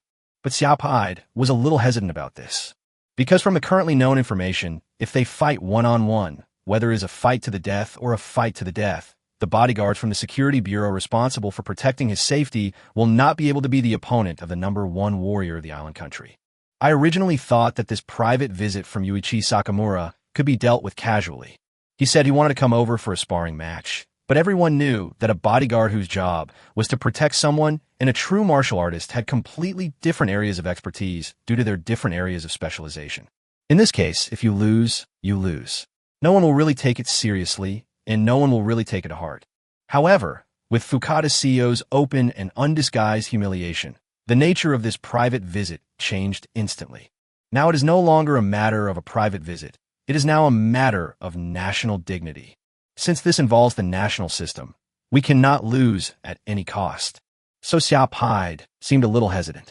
He didn't think it was a good idea to arrange for his bodyguards to challenge Fukada CEO. But besides this, was there any other choice?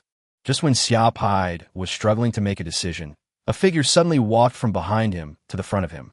After looking carefully and discovering that the figure was Shen Xu, Xia Pai's eyes suddenly lit up. Yes, Xiao Shun seems to be a suitable candidate. Although I have never actually seen Xiao Shun take action, whether he was leaping over a horse or destroying a modified car with one punch, it is enough to prove that Xiao Shun does have real kung fu skills. As these thoughts emerged in his mind, Xia Pai felt suddenly enlightened. Grandpa Xia, We're just dealing with an islander. Don't take it too seriously.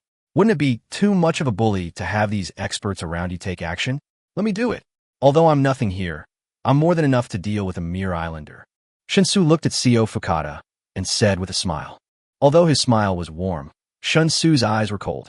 He looked at CEO Fukada as if he was looking at a dead person. He had already reached the 3rd level of martial arts and had completely mastered the first move of the peerless dragon fist, Thunder, and could perform his second move, Qijia, without much skill. His actual combat capability is probably comparable to that of an ordinary 4th-grade warrior in the other world. Even if he encounters a 5th-grade warrior, even if he cannot defeat him, he can still escape successfully as long as he wants to. Coupled with the absolute enhancement of physical functions brought by the martial arts realm, his muscles, bones, skin, and internal organs have now become strong and tough to a level beyond human limits. Even in a head-on battle, he could kill a leopard from another world with his own hands. In this world where he lives, even the most ferocious land beasts like black bears and tigers are definitely no match for him. What can the opponent, CEO Fukada, do even though he is known as the best samurai in the island country? If he were really asked to fight an adult Siberian tiger with his bare hands, wouldn't he be immediately at a loss? By then, it will be a 30-70 split at best. Fukada's CEO died in 3 seconds, and the Siberian tiger ate until it was only 70% full. In the face of absolute strength advantage, there is not much room for skill to be used. It is precisely because of this judgment that Shen Xu appears so confident. Are you sure it's okay? You should know that this is no longer just an ordinary sparring match. If you really fight, you will be representing the entire country. Xia Paid asked seriously. Shen Xu turned his head to look at Xia Paid, nodded confidently, and said, "Believe me, Grandpa Xia, I can beat 10 Japanese people like this by myself." After saying that, Shen Xu looked at Fukada, Sheng-O again. The smile on his face became even brighter, but his tone was extremely stern as he asked, "Mr. Fukada, do you want a duel? The kind where you lose and have your stomach cut open?" CEO Fukada narrowed his eyes. Shen Xu's teasing words made him angry. He couldn't accept being provoked in person by someone he considered weak, so he took a deep breath and sneered. "Do you really dare to duel with me? I'm not talking about a sparring match, not a fight to the death." Shen Xu nodded as a matter of course. Of course, only children play house. Adults decide who wins and who loses instantly, even in life and death situations. If Mr. Fukada is worried, we can sign a life and death agreement. How about that? Fukada Shengfu looked at Shen Xu deeply, then laughed cruelly and said, "Okay, let's sign the life and death agreement." Chapter 150, Dimensionality Reduction Attack. The so-called signing of a life and death agreement does not mean to actually create a personal contract that explicitly states that no consequences of any fighting will be pursued, but is merely a statement. After all, in modern society, there are no real life and death certificates. Moreover, given the identities of Xia Paid and Sakamura Yuichi, the law is just a tool to them and has basically no binding force. But since it is a statement, it must be clearly recorded. This is not to bring it up in the future, but to make the whole process well documented. This is to prevent the situation from happening again if someone's life is really lost, and then when people criticize each other privately in the future, they will each have their own opinions on the matter. Both sides had people recording the video. Shen Xu and Fukada CEO faced the camera and clearly expressed their intention to decide the winner and whether to live or die. At the same time, it is particularly emphasized that the result of the duel is limited to the duel itself. Once the duel is over, no matter which party suffers a loss, no subsequent revenge can be carried out for any reason or by any means. At least when it comes to confirming the contents of the death certificate, Shen Xu and CEO Fukada have highly consistent ideas. Because both of them have absolute confidence in themselves, they don't think that they will be the ones who suffer in the end. After the statement was made, Shen Xu and CEO Fukada walked into the empty horse farm. The two of them stood about 3 meters apart, looking at each other. Except for the 2 bodyguards responsible for recording the video on both sides who were relatively close, everyone else stood relatively far away to avoid being affected by the subsequent battle.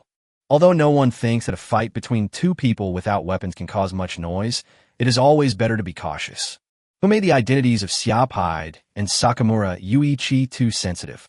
Regardless of whether Shen Xu and Fukada CEO would really encounter an accident during the fight, The result of this private fight would not actually cause much waves. But if something happens to Xia Pide or Sakamura Yuichi, it will be a lot of fun. Even if you regret it now, it's too late. Don't worry, I won't give you a chance to admit defeat. I will strangle you to death. I will let you know that the warriors of the Yamato tribe are invincible. Fukada Seo said coldly. He stared at Shen Xu with a gloomy look, as if he was a beast that had found its prey. Shen Xu knew that this was the customary part of threatening words before battle. Although it was meaningless, if he could use words to irritate his opponent and disrupt his rhythm, then perhaps there would be some unexpected gains. So scratching his ears, Shen Xu said with a smile, I heard that you originally didn't have surnames until your emperor ordered that everyone must have a surname. So for convenience, you simply took the surname of where you were born. For example, Tanaka was born in the fields and in no way was born above the well. Honestly, while I don't understand your islander's train of thought, I'm deeply shocked. I don't know if Yamato warriors are invincible, but their wives are certainly wild and willing to go anywhere. Your island nation has been developing for so many years, and it seems the only thing that's truly risen is the women's butts. Upon hearing this, CEO Fukada was stunned, and the expression on his face began to lose control visibly. Baga, you're looking for death. With a roar, CEO Fukada pounced towards Shen Xu. With extremely high attainments in practical karate and judo, CEO Fukada has almost no shortcomings in fighting skills. Whether it is standing techniques or ground techniques, striking techniques or joint techniques, CEO Fukada has reached the master level. Not to mention that Shen Xu only looks like he is of the same size. Even if it is a Yokozuna-level sumo wrestler who is much larger than him, Fukada CEO has the ability to defeat him if the fight is conducted entirely according to sumo rules. Therefore, Fukada CEO never considered testing him at all. After being completely enraged by Shen Xu, Fukada CEO just wanted to use his strongest strength to crush him in front of him. He wanted to kill this guy who dared to speak so arrogantly. Let this frog in the well experience the power of the Yamato warriors firsthand. Taking advantage of the forward momentum, CEO Fukada took a defensive stance with his arms, and at the same time kicked Shen Xu's ankle fiercely with a whip kick. If it were an ordinary person who had not received professional training, just this whip kick would be enough to shatter the ankle. But for CEO Fukada, this is just the beginning of his attack. The low whip kick has a faster kicking speed and a very low leg lift height. Compared with the high whip kick, the risk of kicking is extremely low, but the benefits are quite large. It is the most practical leg technique. Originally, CEO Fukada thought that since Shen Xu dared to speak so arrogantly, he must have real skills. Therefore, Shen Xu has a high probability of avoiding this whip kick, and his real killer move is not this whip kick, but the additional attack after the whip kick forces the opponent to dodge. But what Shen Xu never expected was that facing his whip kick, Shen Xu actually stood there motionless, as if he was scared silly. When his whip kick hit Shen Xu's ankle firmly, the extremely clear touch even made Fukada CEO a little dazed. It was so easy, and he scored. This guy didn't even make a defensive move. He was so sloppy that he didn't react at all. What's going on? Is this person trying to be funny? A myriad of thoughts flashed through CEO Fukada's mind. However, this feeling of doubt only lasted for a moment before it was interrupted by a sharp pain in the leg. CEO Fukada's eyes suddenly widened, because the feeling of the leg feedback was very different from the feeling of kicking someone's leg. Instead, it felt like kicking a steel plate. Damn, this guy put a baffle in his pants leg beforehand. This guy's cheating. This judgment instantly appeared in his mind, and CEO Fukada instinctively wanted to loudly expose the other party's shameless behavior. But before the sound reached his throat, the opponent's fist had already hit him in the face. Thunder. The other party's deep voice rang in his ears, and CEO Fukada had no time to think.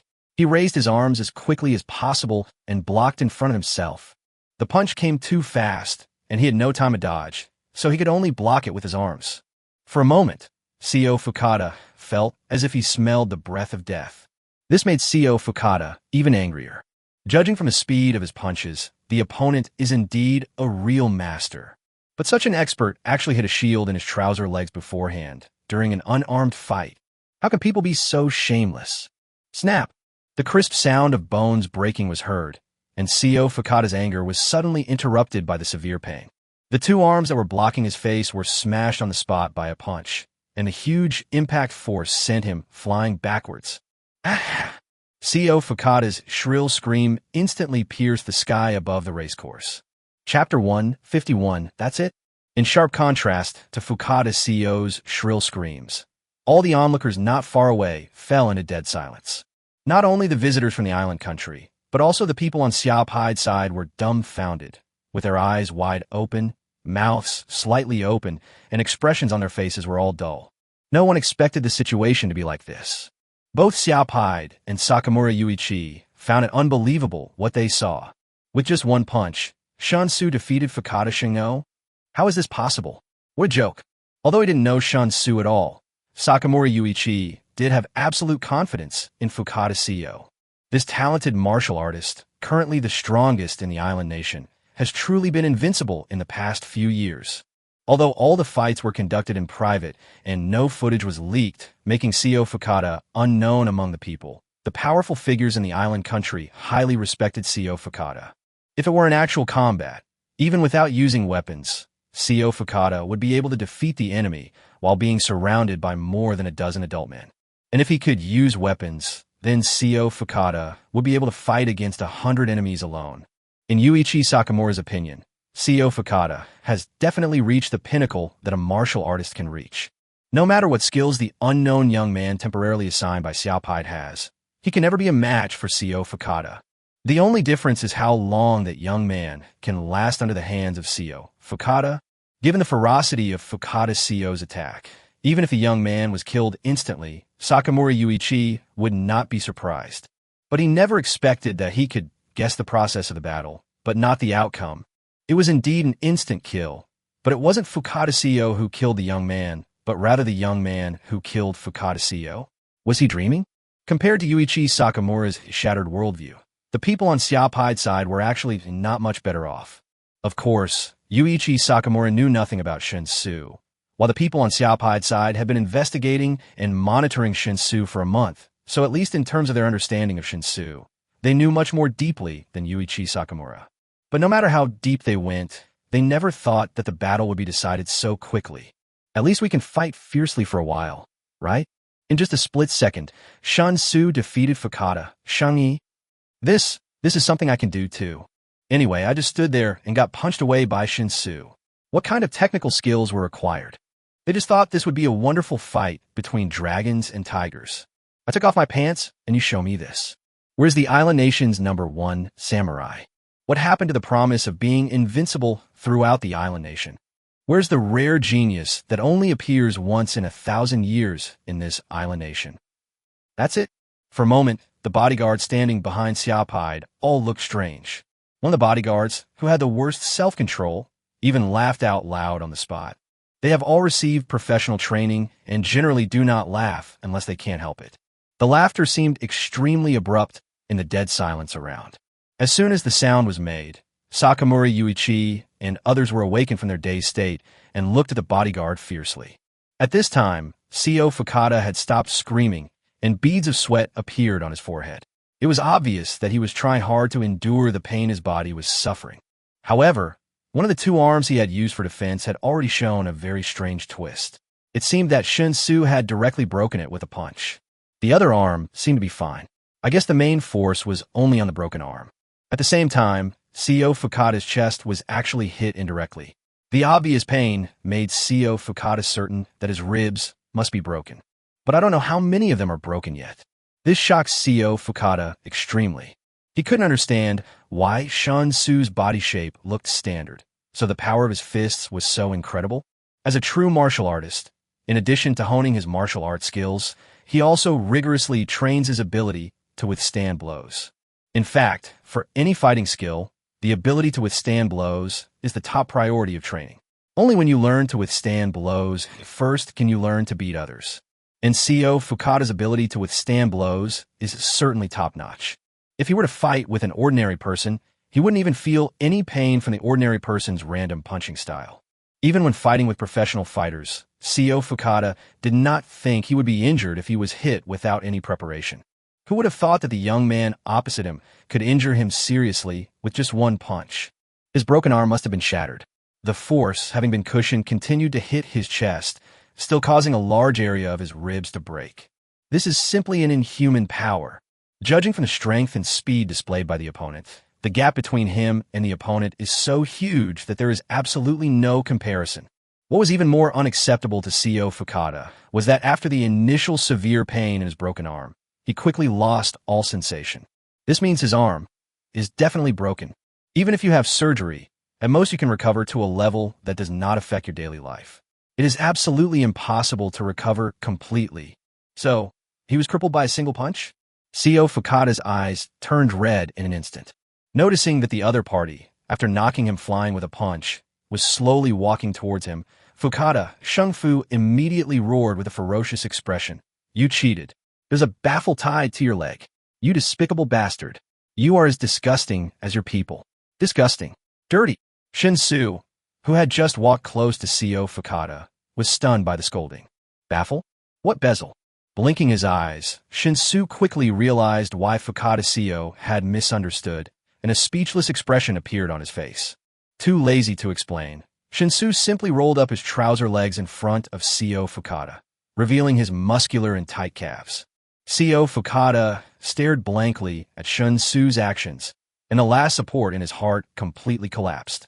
He suddenly became dejected and said in a hoarse voice, I give up. As he said this, CEO Fukada stood up with great difficulty. Although Shen Xu felt a little regretful, since the other party had admitted defeat, he had no reason to continue to kill him, so he could only sigh and turn a walk towards Xia Pide. But at this moment, Xia Ziqiu suddenly exclaimed, Be careful. Chapter 152. The second move of the Peerless Dragon Fist, the most powerful. Before this trip, CEO Fukada had never expected that he would encounter the Waterloo of his life in this country that he looked down upon. He is indeed very arrogant, because he has the capital to be arrogant. He is the #1 martial artist in the island country. For the islanders who have a strong samurai sentiment, a true martial artist has a high social status. Even though he is not well known among the people, he is an absolute master in the circle of power and influence. Even if the Prime Minister met him, he would still be polite to him. Coupled with his invincible status of never losing since his debut, CEO Fukada has always believed that his life will be spent in glory. He will gradually become the flag of the island nation. As a martial artist, he gradually became known to the public and then worshipped by the public until he became the national treasure and totem of the entire country. In his plan, he had to maintain the mystery of being a martial artist at the beginning, first gain a status in the upper circle, and then spread it from top to bottom to the entire public, so as to create a noble temperament. Obviously, everything was going well. As long as he completed this private visit and defeated his opponents in this land with absolute strength, he would open a new chapter in his life after returning home. Who would have thought that it would all be over in an instant? His pride, his plans, his life, everything he had were completely shattered by a single punch. CEO Fukada was not mentally prepared for this. So faced with this sudden failure, or even a huge setback that would destroy his entire life, he was completely unable to accept it. From the moment his eyes turned red, he had lost his mind. The purpose of admitting defeat in person is just to find an opportunity to make a move. He has deeply realized that the gap between them is huge, so there is no hope in a head-on confrontation, so he can only think of ways to launch a sneak attack. As a result, after hearing him admit defeat, the other party actually let down all his guard, turned around, and walked away without any preparation, exposing his entire back to him. CEO Fukada didn't even think about why things went so smoothly. Opportunity is fleeting. Perhaps the other party is very powerful, but he is inexperienced and does not understand the evil nature of human nature. It doesn't matter. The important thing is that he has the opportunity to launch a sneak attack. He pulled out a dagger hidden close to his waist with his intact hand, then rushed forward without hesitation and stabbed Shen Xu hard in the back. There's a blood groove on the blade of this dagger. As long as you can successfully stab it once and then stir it vigorously, the person who is stabbed will basically have no chance of survival. He wants to kill Shen Xu. This is not enough to calm his inner anger. There is almost no distance between the two of them. As soon as Shen Xu turned around, he had already made a move. In the blink of an eye, accompanied by Xia Ziqiu's exclamation and warning, the dagger had directly stabbed Shen Xu's back. The bodyguard behind Xia Pide reacted very quickly. After noticing CEO Fukada's little trick, several bodyguards immediately took out their service guns without any hesitation. However, Shen Xu blocked Fukata Seo behind him, so even though the bodyguards responded correctly, no one dared to actually shoot. At this distance, the two figures almost completely overlapped. Even if they were both sharpshooters, they could not kill Fukata Seo on the spot without hurting Shen Xu. So, everyone saw clearly that Seo Fukata pulled out a hidden dagger from his waist and stabbed it firmly into Shen Xu's back. However, due to the angle, no one could see how deep the dagger had penetrated. Since they couldn't shoot and the situation had changed so unexpectedly, the bodyguard behind Xia Pide naturally had to take other actions immediately. Two people were left guarding Xia Pide's left and right sides, and the rest rushed towards Shen Xu and Fukata Seo. However, at this time, Seo Fukata had a strange look on his face. Originally, at the moment when he stabbed Shen Xu with the dagger, the ferocious expression on his face had completely spread, as if he was a brutal pervert. But in the next second, all his emotions froze on the spot, because he found out he couldn't penetrate it at all. It was exactly the same situation as when he used a whip kick to kick Shen Xu's ankle before. But the problem is that he couldn't kick the opponent with his whip kick, which can be explained by the fact that the opponent has excellent ability to withstand blows and has tempered his bones to the extreme strength. But even stabbing the heart with a dagger in the back couldn't penetrate. Isn't that too much? Who could train their body to the point where even a sharp weapon wouldn't hurt them in the slightest? Is this really a human? Just as Seo Fukata was doubting his life because things were once again beyond his understanding and expectations, Shen Xu suddenly turned around. Due to the angle, no one except Seo Fukata could see Shen Xu's face at this time. Shen Xu, who was expected to be full of anger, had a smile on his face at this moment. Although his smile was very faint, it still made Seo Fukata feel a chill down his spine. The opponent wasn't afraid of sharp blade at all. After he admitted defeat, the opponent left him with his back without any defense. He had no time to think about it just now, because he felt that the opportunity was not to be missed. But now that his sneak attack had failed, Seo Fukata quickly regained his senses and suddenly realized that the other party had done it on purpose. The purpose is to lure him into launching another sneak attack after he admits defeat, so that the other party can kill him with justification. After guessing the truth, Seo Fukata felt his heart clenched in his chest and instinctively wanted to throw away the dagger in his hand immediately to find a chance of survival. Unfortunately, how could Shen Xu give him such an opportunity? Before Fukata Seo could react, Shen Xu had already unleashed the second move of the Peerless Dragon Fist, Qijia. Compared to the thunderous momentum of Mount Tai pressing down on one's head and being as heavy as a mountain, this is as swift as the wind and as aggressive as fire. Although it doesn't look as loud as the Thunderbolt, its actual killing power is far greater than that of the Thunderbolt. If used while maintaining the same realm, the speed and lethality of the Qijia punch can probably reach twice that of the Thunder style. Of course, huge destructive power will also bring huge energy consumption. In order to achieve twice the power of Thunder, Qijia needs to consume 3 times the internal energy of Thunder. Therefore, Shen Xu was only able to use Qijia after his realm was raised to the 3rd level. This swift punch, without any fancy moves, hit Seo Fukata's chest solidly. Chapter 153, Preemptive Attack. When he was hit by the thunder just now, Seo Fukata was still able to scream. At this time, his ribs were already broken in countless numbers, and he was hit head-on by the Qijia style, so he couldn't make any sound. His eyes rolled back suddenly, and he lost all consciousness. His body flew backwards again like a kite with a broken string, and then fell heavily to the ground. Logically speaking, people who are proficient in wrestling and grounding techniques will instinctively relieve force and protect their bodies when they fall. This is a fighting instinct rooted in the reflex nerves. Just now, when Seo Fukata was knocked flying by the thunder-like blow, he used his unbroken arm to provide some support and cushioning so that he did not fall hard to the ground. But this time he was knocked away again, but Seo Fukata had no reaction. When it fell to the ground, it looked like a puddle of mud with no breath at all. There is no doubt that Seo Fukata was killed instantly by Shen Xu's punch. It seems like a long time to say, but in fact it all happened in a flash. When Seo Fukata flew backwards and fell to the ground, the bodyguard had already rushed over. One of them quickly checked Shen Xu's physical condition to see if he had any injuries that required immediate treatment. The other few people went to check on Seo Fukata's condition with guns in hand.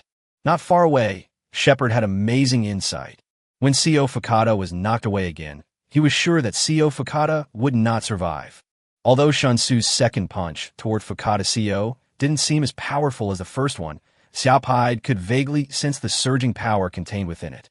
This was his keen sense of smell, honed after he had personally been on the battlefield and had personally come close to death through the great fear between life and death.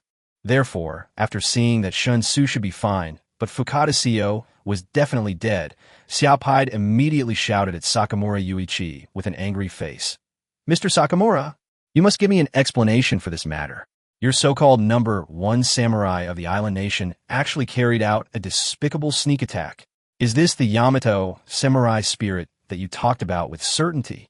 This is absolutely shameless. They've already admitted defeat. My people also gave up the attack after yours admitted defeat. From beginning to end, my people behaved with grace. But what about yours? After admitting defeat, they took advantage of my people's unpreparedness and shamelessly attacked. Mr. Sakamura, this behavior makes me sick. I don't care if this was planned or not. You must give me an answer that satisfies me. I'm solemnly warning you. I will investigate this matter to the end. Even if you're a private visitor, this matter is no longer private. You must pay the price for this. No one can get away with this matter so easily."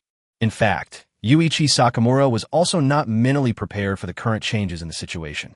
"There's nothing I can do, it's just too dazzling."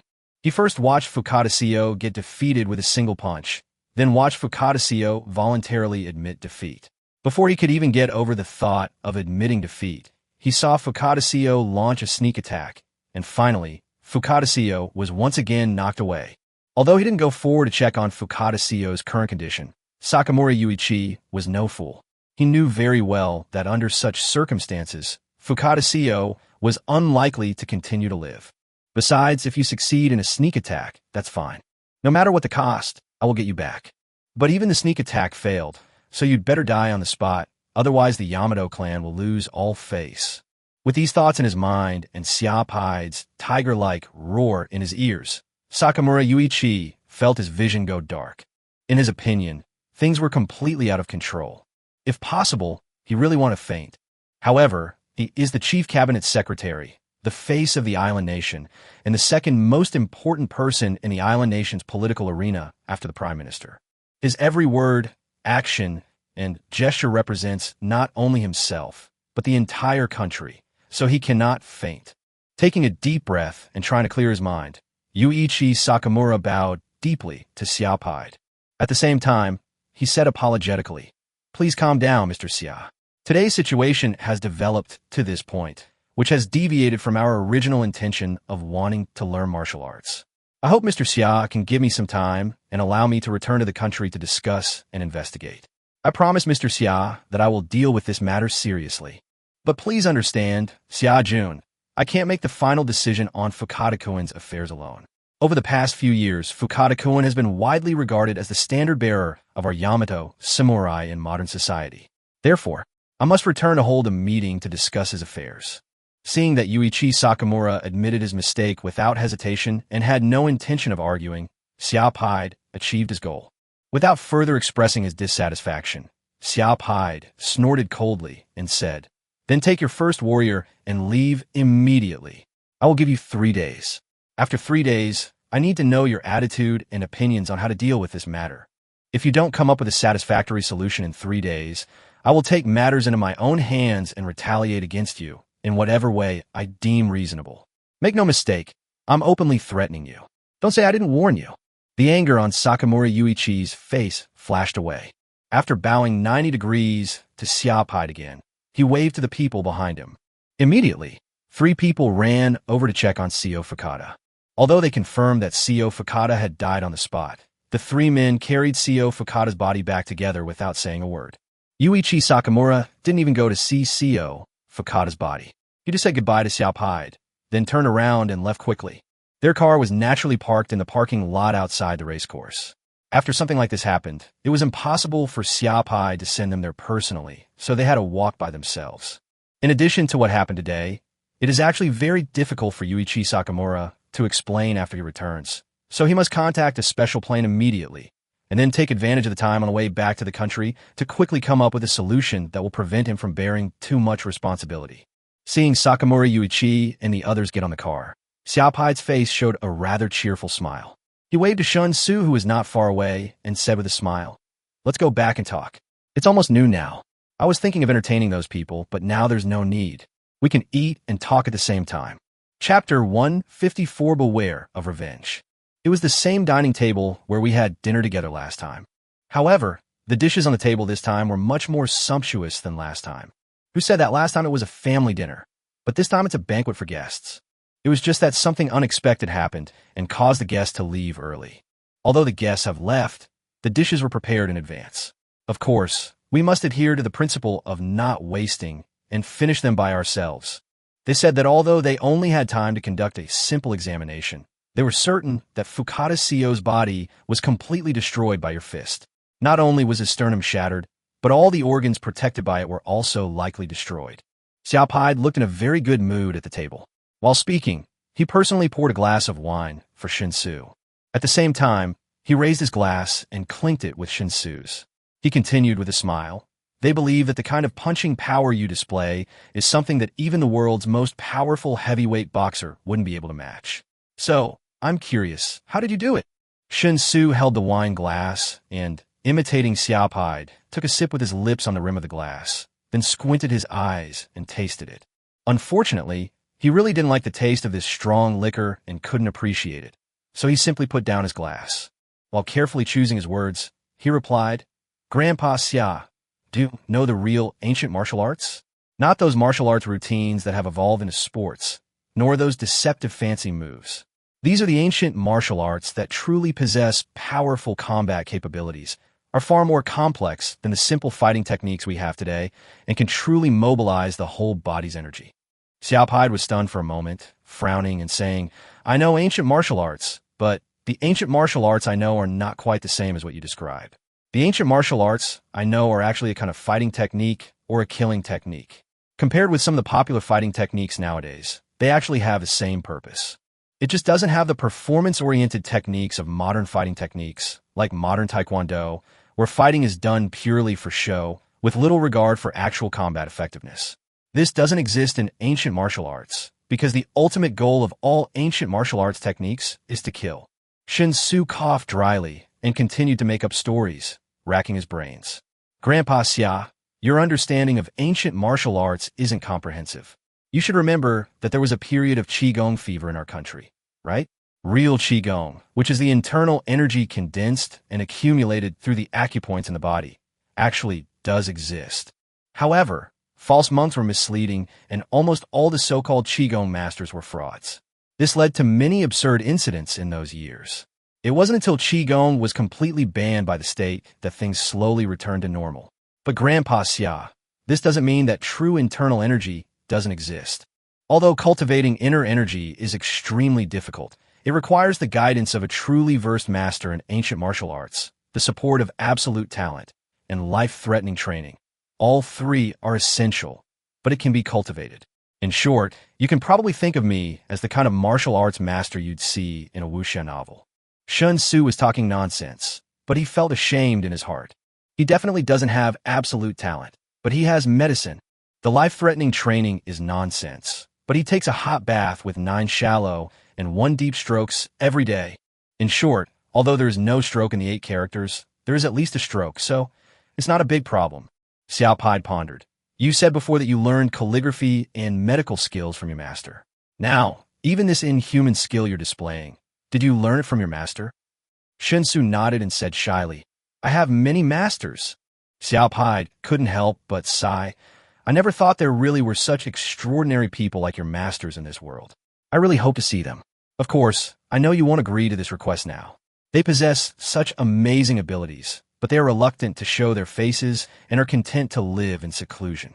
This must be because they have compelling reasons.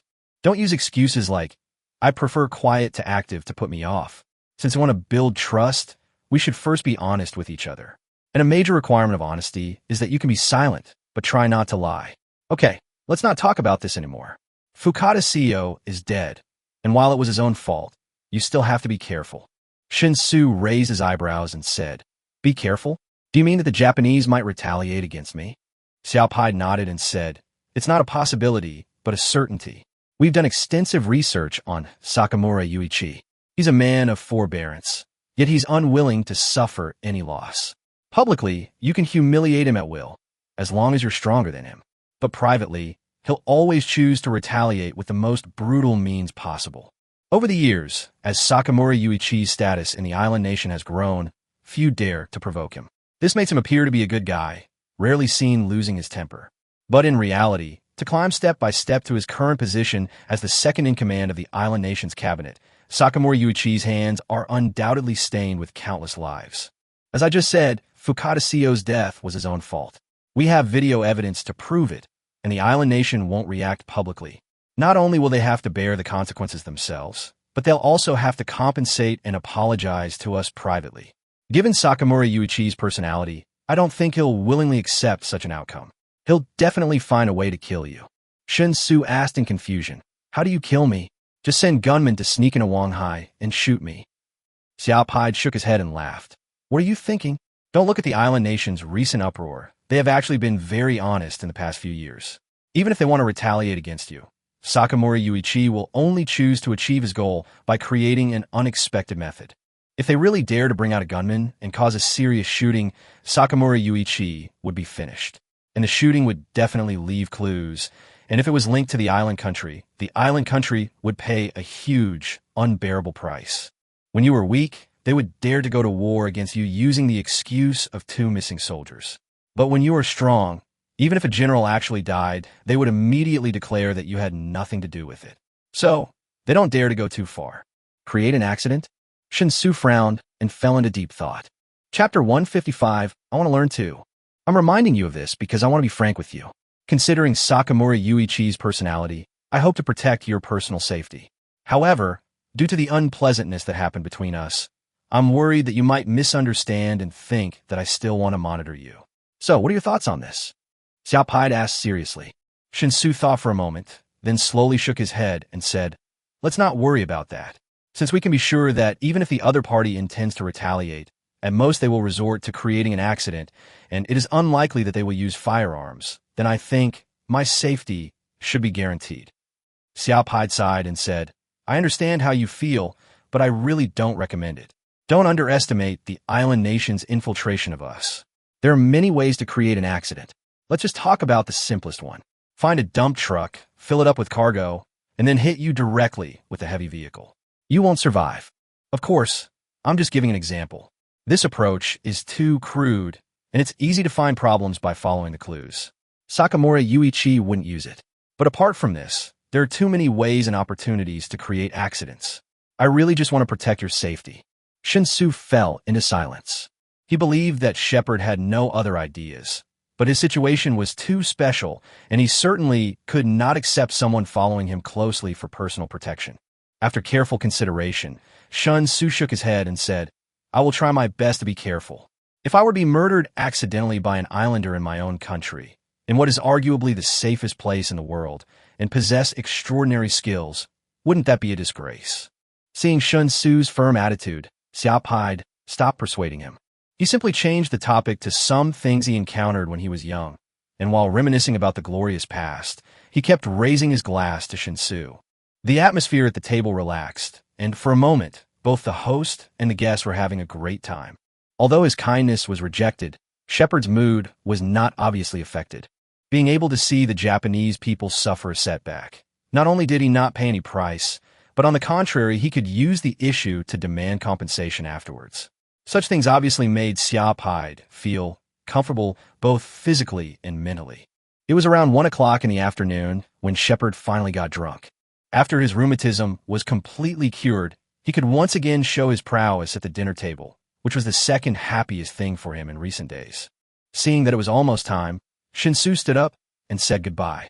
Xiao Ziqiu naturally had to drive Shen Xu back, so he left the racecourse with Shen Xu. Although I don't like drinking, I kept clinking glasses with Xiao Pai and drank about half a pound of wine.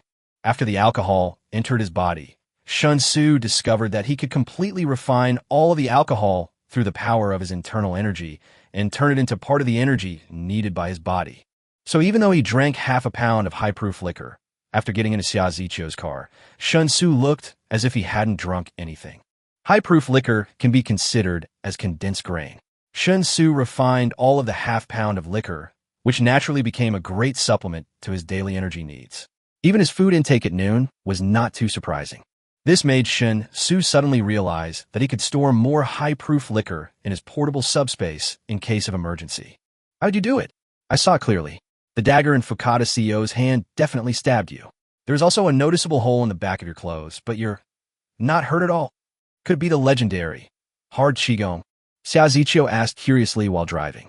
Shen Xu curled his lips. I thought to myself, I am wearing a 5-colored silkworm robe. How could I tell you? With this thing, let alone cold weapons, Shen Xu was very doubtful. Even if a bullet hit him, as long as the kinetic energy was not enough, it would not be able to break through his defense. At least the threat from pistol bullets shouldn't be that great. Of course, this was just his guess. He didn't know if it was true or not. Maybe he could find an opportunity to do an experiment. In any case, if it weren't for the 5-colored heavenly silkworm robe, the sneak attack by CEO Fukada might have caused him serious damage. The martial arts realm above the 3rd level has indeed made his body stronger than the limits of human beings. But a sharp enough weapon, combined with CEO Fukada's strength, is still enough to hurt his body.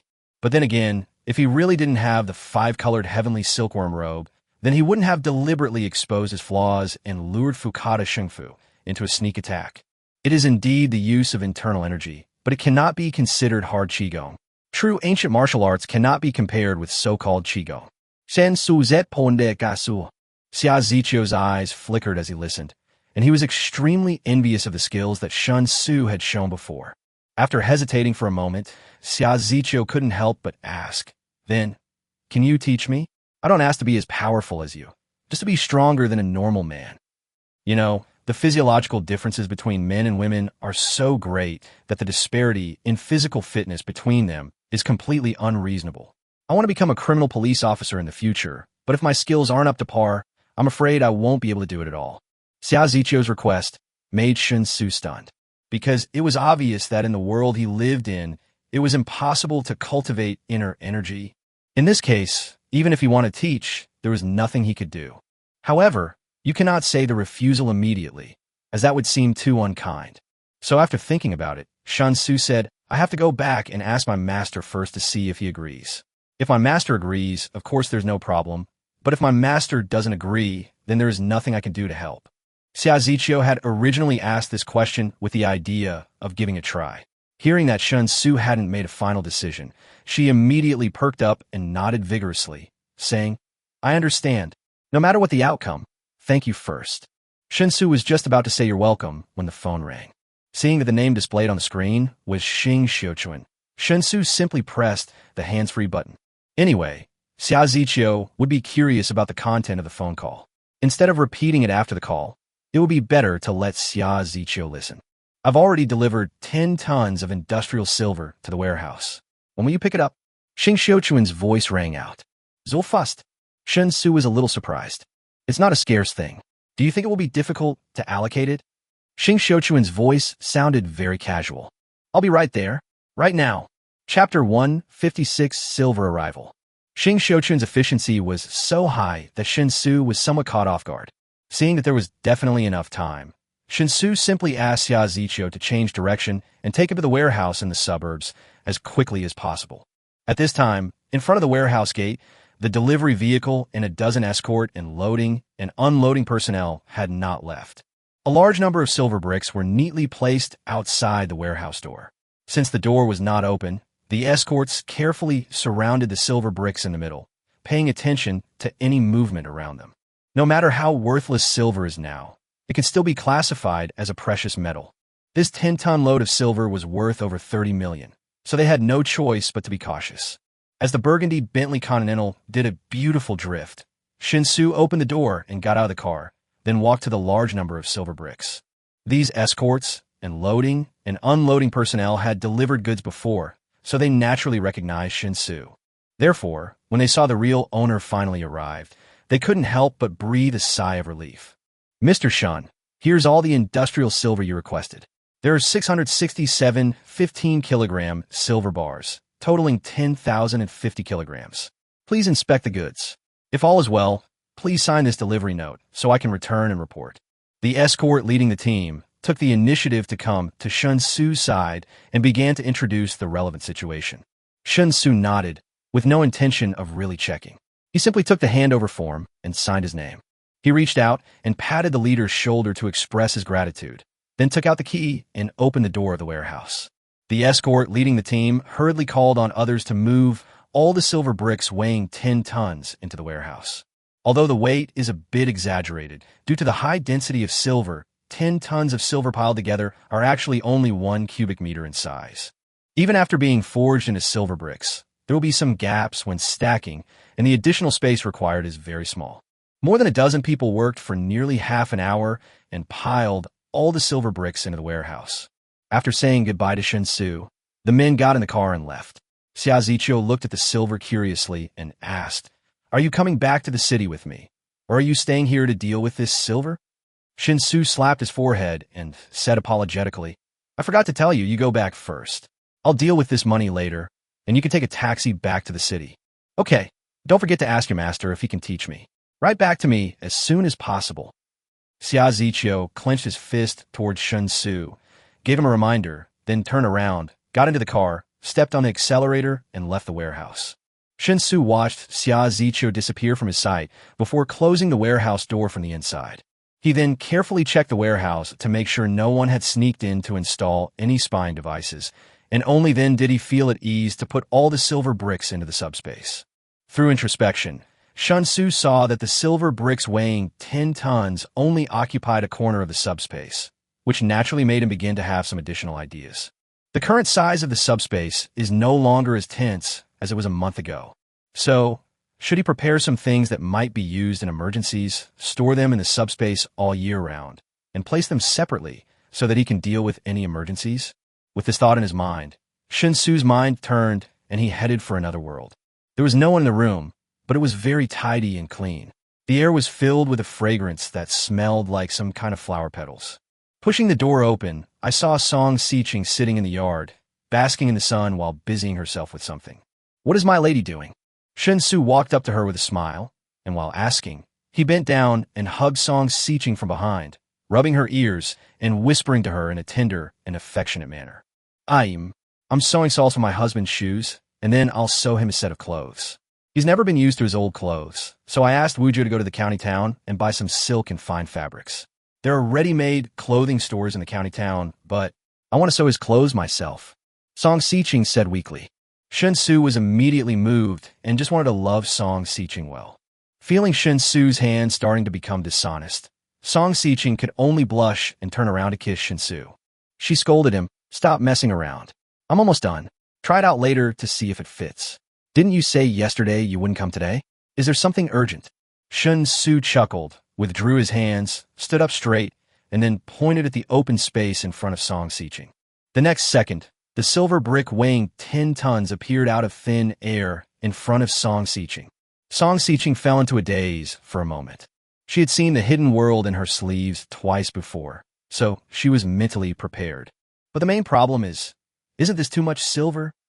"My dear, here are 200,000 taels of silver.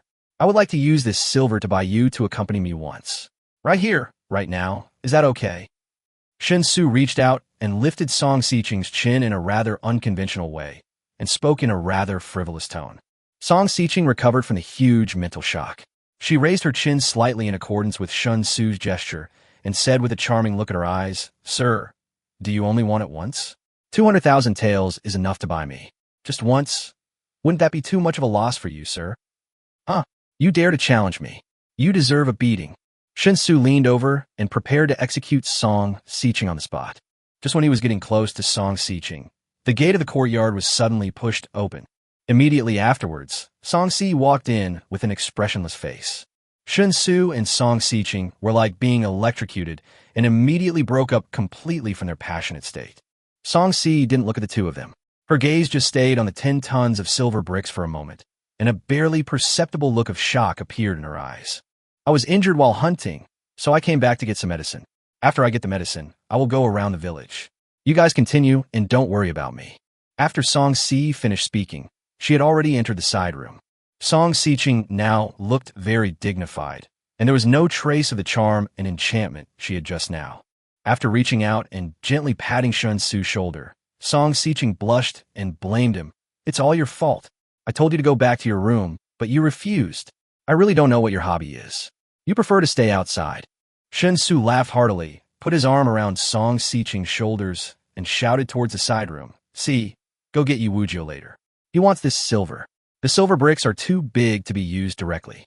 They need to be melted down and recast. Ask him to come and discuss how to deal with them." New. Chapter 157 Seize the Day. Song Xiqing stopped playing with Shen Xu. He just let Shen Xu satisfy his desire, and then he straightened his clothes and showed his solemn and majestic side again.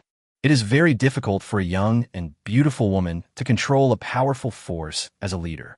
Even though this force possesses unparalleled centripetal force, every member from top to bottom has an absolute sense of identity with the force and supports the leader 100%, and no other thoughts arise. However, it is still not easy to make the force operate normally and safely. After all, these are 2,000 living people, not 2,000 mindless machines. The sisters Song Xiqing and Song Si are able to unite all the people in Songjia village closely, and is not just relying on the legacy of their ancestors. Not long after Song Si left, Yu Wuzhou rushed into the courtyard in a hurry. When Yu Wuzhou saw the pile of silver bricks, he stood there in shock. Shen Xu stepped forward, put his arm around Yu Wuzhou's shoulders, patted him gently, and said with a smile, "Let's check. A total of 200,000 taels of silver are all here. Take a look at the silver content of these silver bricks. Do they meet your requirements?" Yesterday, Xiqing told me that the village's money was almost gone, and you were worried about it, hoping I could think of a solution, so I want to try. Don't worry. This is just the first batch. No matter how much more money you need later, I'll find a way to get it for you. Yu Wuzhou finally came back to his senses. The shock on his face did not fade at all. He just turned sideways to look at Shen Xu, his eyes as if he was looking at a god. Dai Dai said, "Sir, 200,000 taels of silver, you got it just like that?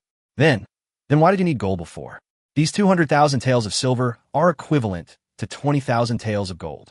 Ahem, I know you're confused, but you don't need to figure it out. Just remember, getting silver is easy, but getting gold is very difficult. At least that's the case for me. Do you understand? Shen Xu said very vaguely.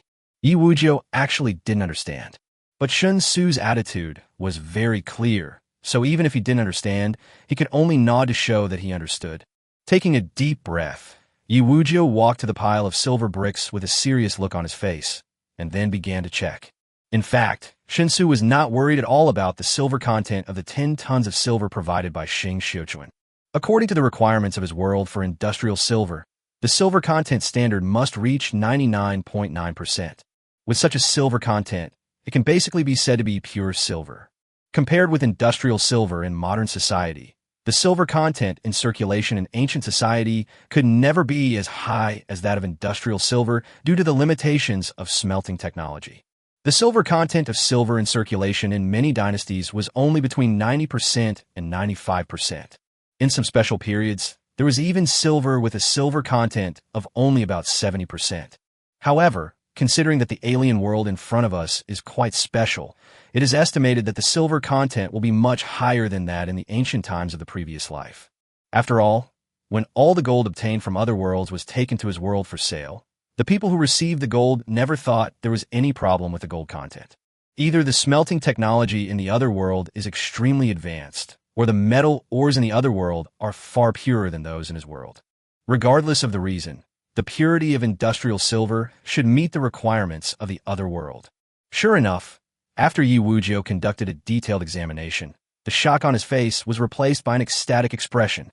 "Sir, miss, there's nothing wrong with this silver. It's just too big. We have to melt it all down and cast it into silver ingots before using it.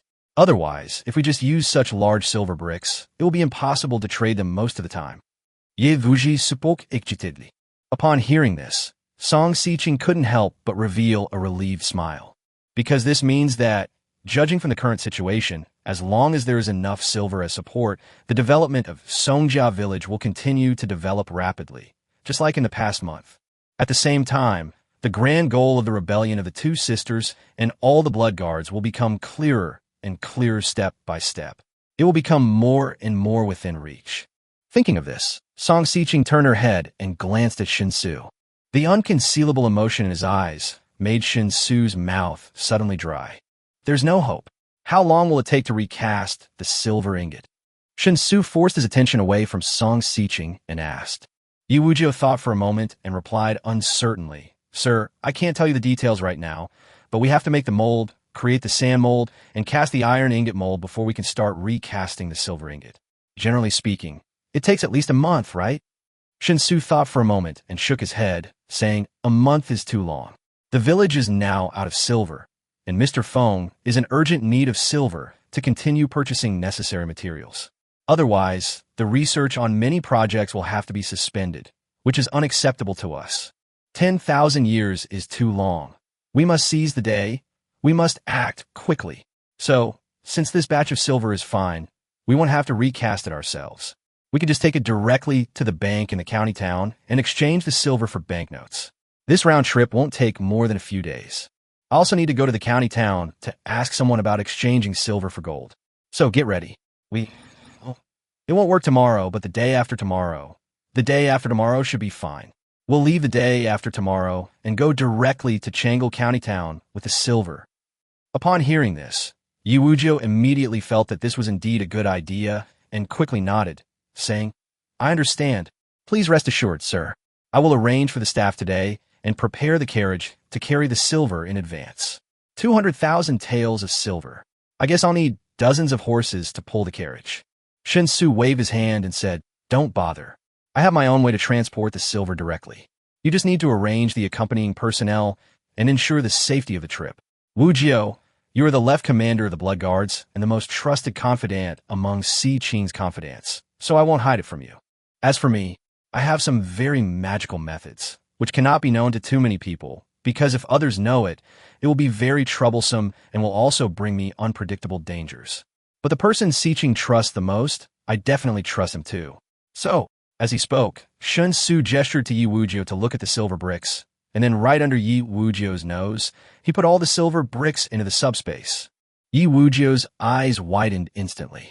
If it were a comic style, his jaw would have dropped to the ground at this moment. Chapter 158, Turning Passive into Active. Silver, silver, silver, where's the silver? Yi Wujiu's teeth were chattering, completely unable to understand what he was seeing. But the next moment, Shen Xu took the silver brick out of the subspace again. Staring in amazement at the large number of silver bricks that reappeared before his eyes, Yi Wujiu stood there motionless, as if his whole body had crashed. His eyes were dull, his body was stiff, and it seemed as if even his breathing had stopped temporarily. No help. This is a method of the immortals, called the sleeve of the universe. Including the previous clairvoyance and wind-hearing ears, they are also magical weapons of the immortals. My husband is considered the heir of a hidden immortal sect, so he knows some immortal methods. However, the methods of immortals are completely different from our mortal martial arts, so my husband knew nothing about mortal martial arts before. I will briefly explain my husband's situation to the 5 elders and the 8 directions later. Because as my husband provides us with more and more help, there are some things, at least from you, that can't be hidden. Now that my husband and I are married, I don't want everyone to keep guessing. Song Xiqing took Shen Xu's arm and continued, but everything about my husband is the most important secret of our Song village. Apart from Elder Wu Feng, you, Ba Feng, and my sister, no other blood guards can know about it. This is a death order. It's not that I don't trust them.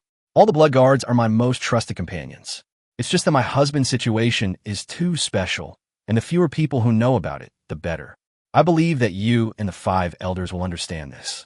Shen Xu smiled and gently patted Song Xiqing's little hand that was holding his arm to comfort her. The reason why he and Song Xiqing decided to disclose part of the situation was, as Song Xiqing had just said, that as Songjia village was constantly developing, some things could not be concealed. At least in front of these senior officials in Songjia village, some of his peculiarities would definitely be noticed. The reason why Wu Feng Lao, Yi Wujiu, Zhan Bafeng, and others never asked about it was mainly because Song Xiqing had given them a special warning before. But simply relying on issuing a gag order to cover up the truth is obviously not a good idea. Therefore, explaining some of the peculiarities of Songjia village appropriately and in a way that is acceptable to the senior leaders of Songjia village is actually more conducive to gaining the trust and support of the entire Songjia village. Then compared to the idea of gods descending to earth, the idea of descendants of immortals is obviously easier to accept. Anyway, the legends and myths about various immortals are very rich and widely circulated in the other world. And as long as the senior leaders of Songjia village accept the explanation of the descendant of the immortal sect, his future actions in the other world will become more convenient. With the help of these senior officials from Songjia village to cover for him, the number of people and things he needs to worry about will also be greatly reduced. At this time, Yu Wujiu finally came to his senses, his face still full of shock. He looked at Song Xiqing foolishly, then at Shen Xu foolishly, and muttered, "No wonder you said before, miss, that what you gave to Mr. Feng was a heavenly book. So it really is a heavenly book. No wonder the things recorded in it are not like things of this world. Doesn't that mean that with the help of my son-in-law, our Song village is almost blessed by heaven?" Shen Xu shrugged and said, "If you want to think so, there's nothing wrong with it." Yi Wujiu swallowed hard and finally recovered from the huge mental shock. He said in a trembling voice, I understand.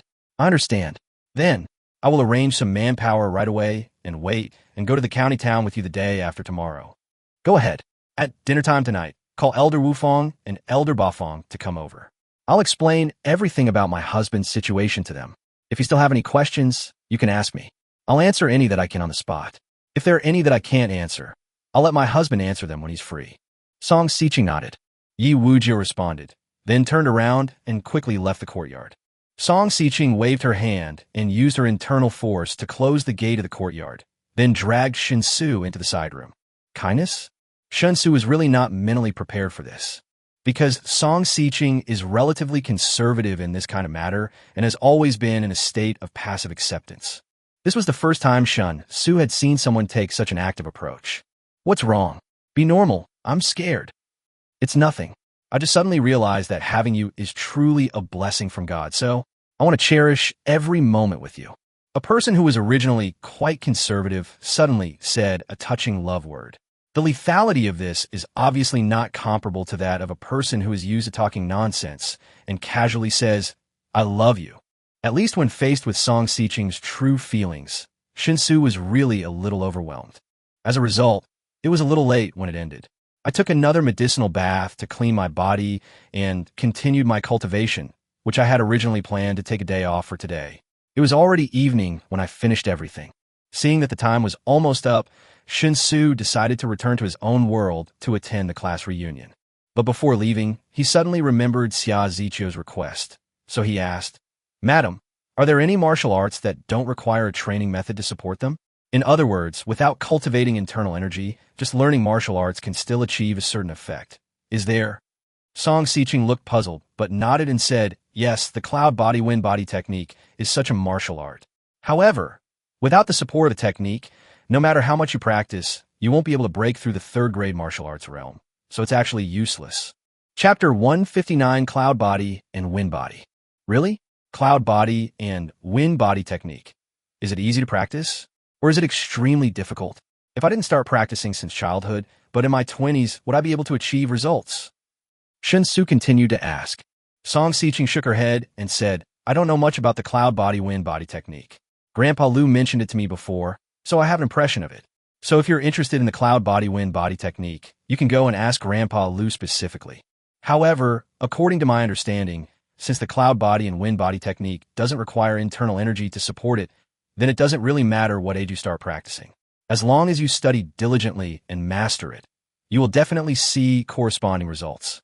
Shen Xu nodded, not quite understanding. Although I didn't fully understand it, I was at least clear about two things. First, Xia Zichio's wish might really come true. However, due to the limitation of not being able to practice martial arts, even if Xia Zichio could practice the martial arts called cloud body and wind body to the extreme, he could only reach the combat power of a third-grade warrior at most. Moreover, the energy and time required to practice a martial art to perfection are unimaginable. Even if Xia Zichio could really practice the cloud body and wind body, it would be unlikely for him to practice it to the extreme. Secondly, regarding everything about the cloud body and wind body, it would be better to ask Lu Shaoqing because this seems to be a martial art that Lu Shaoqing has mastered. Given his current relationship with Lu Shaoqing, there was no reason for Lu Shaoqing not to explain to him a martial art that did not require the support of internal energy, as long as he asked. But it was already late, and he had to rush to attend a class reunion. Therefore, it would be better to wait until 2 days later when I'm free to go to Lu Xiaoqing to ask about the specific situation. Okay, I get it. Oh, and there's one more thing. Last time, we took all the mountain products from you. How long have you been accumulating those mountain products? If you want to keep supplying them, how long would it normally take you to accumulate as much mountain products as last time? We don't want Hericium arenaceus and truffles, but only ginseng, Ganoderma lucidum, and some other more precious herbs. Herbs that can be taken from wild animals in the mountains are also within our needs. In other words, the manpower used to collect Hericium arenaceus and truffles can be saved and used to collect other precious herbs. Shen Xu asked another question. Song Xiqing was stunned for a moment, but did not answer immediately. Instead, she asked happily, "Are those things useful to my husband?" Shen Xu nodded and said, "It is indeed useful, but I need to understand the specific situation, such as the manpower and time required to collect those herbs. Also, can we continue to collect those herbs at this pace? Or will we risk extinction if we collect too much?" Song Xiqing very cutely tapped her chin with her index finger and thought carefully with a pout. After a while, he spoke uncertainly. Mr. Feng has mobilized a large number of blood guards to study the contents of the heavenly book. If we ensure that it does not affect Mr. Feng, we can arrange for special personnel to go into the mountains every day to collect only ginseng and Ganoderma lucidum and hunt as well. It would take about a month to reach the same amount of mountain products in the warehouse as before. After all, Hericium arenaceus and truffles were the main harvest. If we didn't collect these two mountain products, our ginseng and Ganoderma lucidum harvest would definitely be significantly improved. As for the extinction of medicinal herbs, husband, there's no need to worry. The Jiushuan Mountains are 100 miles in radius. Aside from the occasional woodcutters and hunters around the foothills, the deep mountains are rarely visited. Only warriors can enter.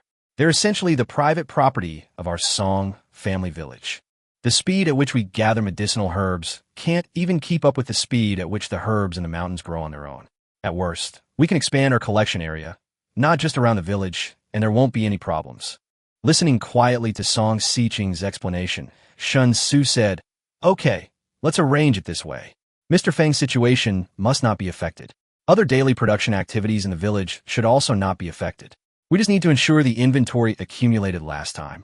If we exclude Hericium arenaceus and truffles, the monthly demand is really small, so I guess we don't need to allocate many people specifically to this. Also, I forgot to tell Wu Jiu just now. Please remind him at dinner tonight. I don't need the stones strung together to make bracelets for now. Ask Wu Jiu to stop collecting the stones. If I need them again later, I'll contact him separately.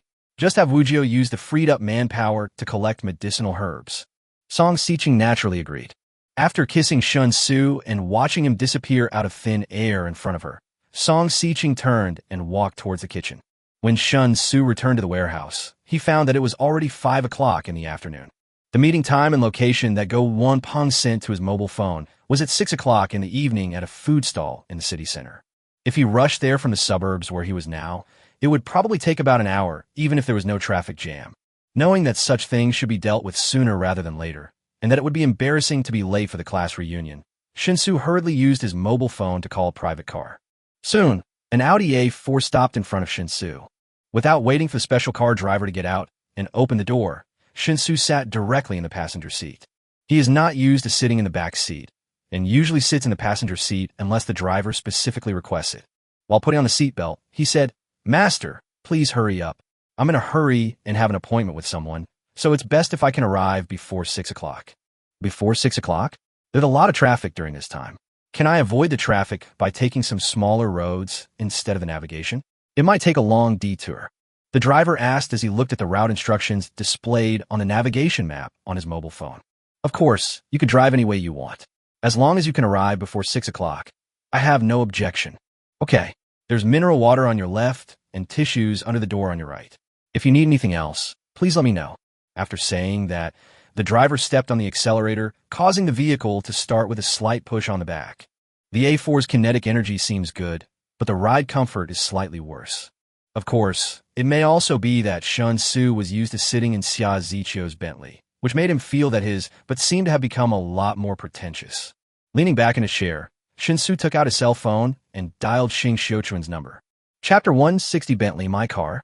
Any Xing, I've received your goods. The quality is excellent, and I'm very satisfied. I'll probably need this kind of goods regularly in the future. If I keep buying from you, will there be any supply problems? Yes. Okay, sure. I understand. Thank you so much, Aunt Xing. I'm not sure yet about the exact quantity and delivery schedule. I'll let you know in a few days when I have finalized it. Also, Grandpa Xia asked me to clarify whether the goods I previously provided you can be supplied long-term. I've already discussed this with my people. We can offer long-term supply with monthly transactions. What do you think?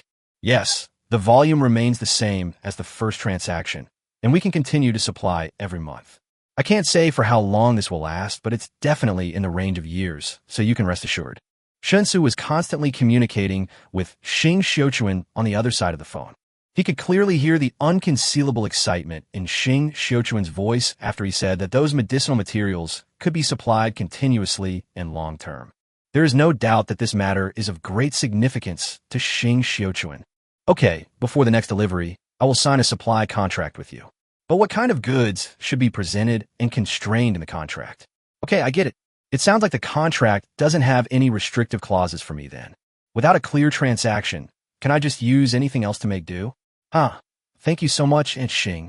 Well, I'll solve the financial problem as soon as possible, but it's really hard to find people, so I'll have to trouble Aunt Xing for a while. Okay, that's fine with me. We'll arrange the transaction on a fixed date each month, whichever is more convenient for you. Also, there's something important I need to discuss in person. When are you available? How about I visit you? How you have time now, Am? Sorry, Aunt Xing, I have a class reunion tonight. Tomorrow is not possible either. Yes, I have some personal matters to attend tomorrow. The day after tomorrow, well, if you're free at any time, can I contact you before I go? After finally reaching a consensus with Shen Xu, Shen Xu hung up the phone with a look of shame on his face. He was just being polite and wanted to ask about Shen Xu's schedule. Who would have thought that Shen Xu would not play by the rules and actually let him go right away? After all, he's the head of a huge group. Doesn't he need to make an appointment in advance? As for what he wanted to discuss with Shen Xu, it was actually very simple. He just wanted to ask Shen Xu whether he would accept gold. The reason why Ho Tian wanted to go to Chang'o County City in the other world was not only to exchange silver notes, but most importantly, he planned to discuss the matter of exchanging silver for gold with Xiaoanqing. Compared to the excessively high value of gold, the most commonly used currency in the other world is still copper coins. In addition to copper coins, the liquidity of silver is obviously much higher than that of gold. In the daily buying and selling activities of ordinary people, copper coins can basically meet all their life needs. If you encounter a large transaction, more than 99% of it can be settled with silver. Gold is only useful in a very small number of the highest-end transactions. This means that no matter how high the value of gold is, its practicality is still obviously insufficient in the other world. The vast majority of ordinary people have never seen real gold in their entire lives. In this case, if he could provide silver continuously and exchange it for gold at the exchange rate of another world, Xiaoanqing would definitely agree. Compared to gold, silver is much more convenient. Therefore, he had to confirm with Shen Xu whether the Spring and Autumn Group had any gold repurchase business. If there is, that would be the best. Transport the industrial silver here to another world, and then exchange it for a large amount of gold from that world. The Spring and Autumn Group will repurchase the gold. It is equivalent to building a money-printing assembly line, and there is no need to worry about risks at all. No matter how much gold he brings back, I believe that the Spring and Autumn Group has enough capabilities to take it all safely. But if Spring and Autumn Group doesn't have a gold repurchase business, then that's easy. Just let Spring and Autumn Group add this business. After all, Shen Xu is the boss of the Spring and Autumn Group. How can it be wrong for him to ask the group to open a new business? To get the wool, you have to pluck it from a single sheep. The Audi A4 kept twisting and turning in various small roads. Although it would stop occasionally, at least it didn't have to face the long-term congestion of slowly moving vehicles. Although Wanghai City is a world-renowned international metropolis, and its urban area has undergone many expansions and reconstructions, some representative old alleys have still been repaired and preserved. Only the old people of Wanghai know clearly which alleys can be driven by cars and which cannot, and how to choose the route to successfully avoid those sections that are prone to congestion. Finally, 5 minutes before 6 o'clock, the Audi A4 stopped steadily in front of the food stall where the party was scheduled. As expected of an experienced driver, he didn't drive very fast along the way, but he arrived at the destination before the agreed time. Shen Xu was quite impressed by this. After settling the bill with his mobile phone, he also gave a red envelope of 66 yuan as a reward on the order. After becoming a truly wealthy man, he is trying to gradually change his previous lifestyle. Shen Xu stretched and was about to walk into the store when he suddenly saw several people gathered around a Bentley Flying Spur in the parking lot in front of the store, seemingly live-streaming something on their phones. That Bentley Flying Spur looks a little familiar. The license plate number is, isn't that my car? Shen Xu's eyes suddenly widened. Instinctively, he turned around and walked toward his car. A woman dressed quite fashionably was standing in front of the speeding car, but her overall outfit looked cheap, much like the kind of hip skirt and high heels that girls in nightclubs often wear. Opposite the woman stood a girl holding a mobile phone, filming the woman live. The woman was seen half leaning on the front of the Bentley, with one hand pressing on the hood and the index finger of the other hand pointing at the camera of her mobile phone. At the same time, in broken Mandarin with a strong rural accent, he loudly and powerfully said, "I came to this city when I was 18 years old. I had nothing. In just 1 year. Look at this, my friends." As she spoke, the woman half turned around and, with the hand that was pressing down on the hood, slapped the front of the Bentley vigorously, while continuing to shout, "Look, my friends. 1 year. Bentley. My car." Shen Xu, who had already walked closer, was stunned. Chapter 161 Who among my friends understands? This Bentley Flying Spur supports fingerprint lock. When purchasing the car, Shen Xu had already registered all his information. So even though he didn't have the keys on him, the car keys were still kept by Go Wanpeng, but he could unlock the car door and start the car as long as he had his mobile phone. It seems that Go Wanpeng must have arrived early, which is why he parked his car in the parking space in front of the food stall. But the Bentley is really cool, and even in Shanghai, it is still an absolute luxury car, so it seems to have attracted the little internet celebrity passing by. Judging from the word choice habits of this little internet celebrity, he is probably using a certain platform. After all, it is almost impossible to hear the name Lao Tai on a certain platform. My friends, what I want to tell you is don't ever believe in fate. Your destiny is determined by you, not by God. Don't think that just because you come from a bad background or a bad family, you will definitely live a hard life. It's not like that. I can tell you from my own personal experience, as long as you can choose the right path, you will become as successful as me. Hey everyone, this is the mask I've been telling you about. The live yeast mask. It's originally priced at $399. You can check online to see if it's actually $399. But if you buy it from me, don't pay $399. I'll just shave off the first 300. It's just 99 yuan. Hey guys, 99 bucks won't buy you a loss or a scam, but it will buy you a path to success like mine. Join our team. From now on, you won't have to endure the cold stares of those around you. Buy a face mask for $99, and you'll earn 3 times as much in a second. You can even buy a Bentley in a year. Everyone can do it. The woman was talking with saliva flying all over her body, and at the same time, she had already picked up a bag of facial masks with her other hand and began to repeatedly brag about the effects of the mask. Shen Xu was a little dazed when he heard this. He felt that what the woman was holding was not a facial mask, but an elixir that could make people rejuvenate. Shaking his head, Shen Xu walked to the woman's side, coughed dryly, and said, "Please don't lean against my car like that. It's new, and if the paint gets chipped, you'll have to pay a lot of money. Also, you can live stream, but claiming someone else's stuff as your own and using it to flatter yourself isn't very nice, is it?" The woman was stunned. This kind of situation where passersby intrude during a live broadcast is actually quite common and normal as long as the live broadcast is in a public place. But the problem was that she had just seen with her own eyes the owner of the car park and enter the food stall.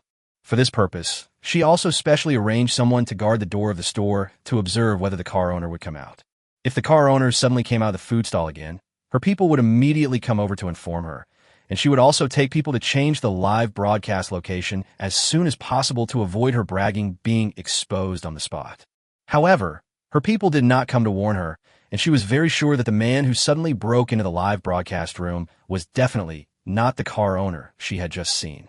So after a moment of hesitation, the woman suddenly shouted at Shen Xu angrily, "What do you mean your car? This is obviously my car. How can you be so shameless, running into my live broadcast room to take advantage of the popularity?" Shen Xu rolled his eyes. Although he didn't understand why the woman was so self-righteous, he was almost late and naturally had no time to waste with her. He reached out and pressed the door handle on the driver's side, opened the door through the fingerprint lock, and got into the car. Keyless start. Even if the gear is not engaged, you can still step on the accelerator to make the engine roar. The woman who was half leaning on the front of the car was startled. He bounced forward and looked at Shen Xu sitting in the driver's seat in great astonishment, his brain a little confused for a moment. The man in front of her was clearly not the car owner she had just seen, so how could he open the door and start the car? However, this dullness only lasted for a few seconds before the woman came to her senses. He realized that he was broadcasting live at the time, and his friends in the live broadcast room saw the whole process. Without time to think about it, the woman hurriedly took her people, holding the mobile phone she used for live broadcast, and ran away in shame. She had to think carefully about how to remedy the accident that had just happened during the live broadcast. Her mind was so full of these things that she even forgot about the person she had arranged to watch at the entrance of the food stall. Watching the woman leading her men away, Shen Xu naturally didn't bother to care about such trivial matters. Looking at the time, he found that it was only 1 minute before the agreed time of 6 o'clock. Shen Xu hurriedly got out of the car and trotted into the food stall. Following the table number that Go Wanpeng had sent me earlier, I soon found the largest table in this food stall. There were already more than a dozen people sitting together, and only one chair next to Go Wanpeng was empty. Brother Su is here. Look, I told you what I said. Brother Su will definitely not be late. It's exactly 6 o'clock. Brother Su here. Go Wanpeng spotted Shen Xu the first time and immediately stood up and greeted him. Shen Xu walked over to Go Wanpeng and sat down while apologizing. Sorry, I had something to do today and went to the suburbs. After I finished, there was a traffic jam on my way back, so I'm late. It's not too late. It's not too late. We agreed on 6 o'clock, and it's exactly 6 o'clock. Xiaoxiu has a strong sense of time. We can't even find an excuse to make him drink. The person sitting at the head seat at the table said this with a not-so-obvious flattering tone. Yuan Jingyao, their class monitor in college, is also the organizer of this class reunion. Others greeted Shen Xu one after another, and Shen Xu responded one by one, but he felt a little awkward. Because Shen Xu was too transparent when he was in school, he was just an acquaintance among his classmates. The only one with whom they have a good relationship is Go Wanpeng. It was not until Go Wanpeng and Wang Xuejing started dating that Shen Xu became familiar with Wang Xuejing again. Since then, a very solid iron triangle has been formed between the three of them. As for the other two roommates in the dormitory, we actually had a pretty good relationship. However, after graduation, the other two roommates did not choose to stay in Wanghai and went back to their hometown to develop. Long time no see. How have you been doing recently? What have you been busy with since graduation? Just after greeting his classmates, Shen Xu suddenly heard a gentle questioning voice next to his ear. Subconsciously turning his head, Shen Xu noticed that besides Go Wanpeng sitting on his right, the person sitting on his left was actually the class beauty Li Jianan. Who arranged this seat? This is so embarrassing. Chapter 162. You have to think about it, even if you don't want to. Well, it's pretty good. I just started a company, so I'm pretty busy. Shen Xu said it rather generally. Everyone in the class already knew that he bought a Bentley. In this case, if he was too perfunctory, it would actually be meaningless. It would be better to tell the truth and hide the key information. Starting a company? You're starting a business? That's impressive. No wonder you can afford a Bentley. Did you get angel investment? What does your company do? Li Jianan asked with great interest. Shen Xu was a little dazed. He had never before heard Li Jianan talk so much to him at once.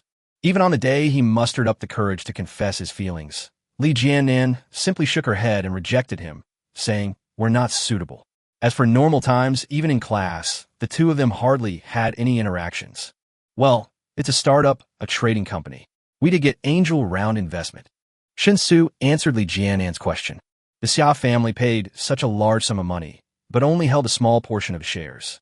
If it is regarded as an angel round investment, it seems that there is no problem.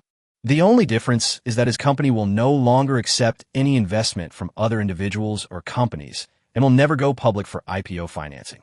With the Xia family providing protection, and his company being in a monopoly and exclusive business that could be considered highly profitable, with no shortage of money, goods, or channels, his company's need to go public was basically zero.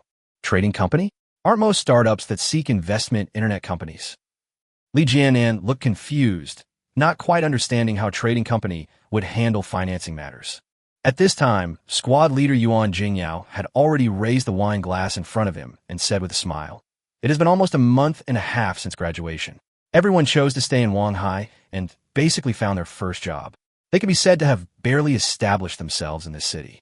For outsiders like us, it is very difficult to make a living in Shanghai or even settle down there. But we are all classmates, and with the friendship between us, no matter who encounters difficulties in the future, we will help each other. With this first glass of wine, I wish you all a bright future and smooth work. I also hope that we can all carve out a niche for ourselves in Shanghai, like Xu, who was able to afford a Bentley shortly after graduation. Xu will be our role model from now on. As he said that, Yuan Jingyao tilted his head back and drank the beer in one gulp. The others also joined in the cheering and drank the first glass of wine as well. Even the girls, including Li Jianan, were no exception. Under Yuan Jingyao's deliberate promotion, the atmosphere at the table quickly became lively. Except for the beginning, when everyone raised their glasses and drank 3 times in a row, they then entered the rhythm of clinking glasses and drinking with people they had good relationships with. Under such circumstances, Shen Xu should have quickly turned into a transparent state. But the situation today is obviously different. Led by Yuan Jingyao, all the classmates who came to attend the party tonight would more or less look for opportunities to get close to him and want to have a few drinks with him. While drinking, I recalled with him our college life over the past 4 years and tried hard to find things worth talking about among those extremely rare intersections.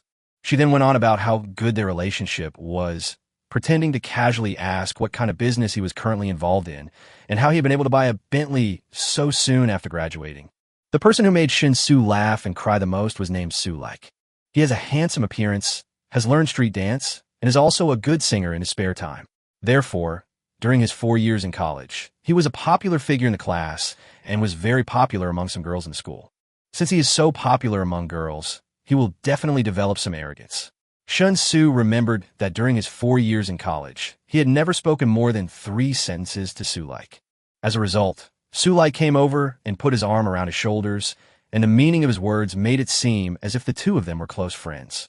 What's even more ridiculous is that after drinking 2 glasses of wine in a row, Su-like took out his phone to show him something, but when he opened the chat app, he found that the two of them had never even added each other as friends on the chat app.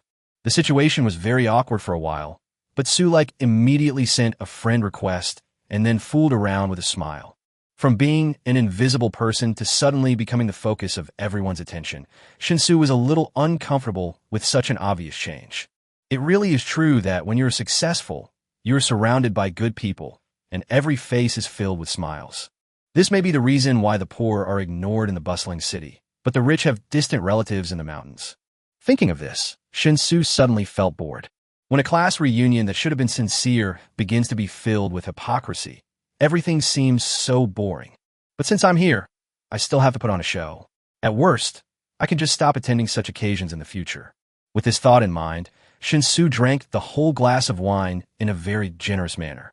No matter how many people came to toast him or how many glasses they wanted, he would accept them all. Anyway, by circulating the power of his internal energy, he can continuously convert the alcohol into the energy he needs. It is almost impossible to get him drunk with just beer. Not to mention being drunk after constant conversion, there's not even any alcohol in his body. Of course, this conversion also has an upper limit. Currently, it is at the 3rd level and is about to break through to the 4th level. If we calculate the upper limit of conversion based on 53-degree liquor, it should be about 3 kilograms. The party lasted until 11 p.m. Shen Xu, having become the center of attention, drank over 20 bottles of beer by himself. Li Jianan also drank quite a bit, and he looked obviously drunk. It's late. Let's stop here for today. The boys will be responsible for sending the girls back. They have all drunk quite a bit, so don't let the girls take a taxi alone.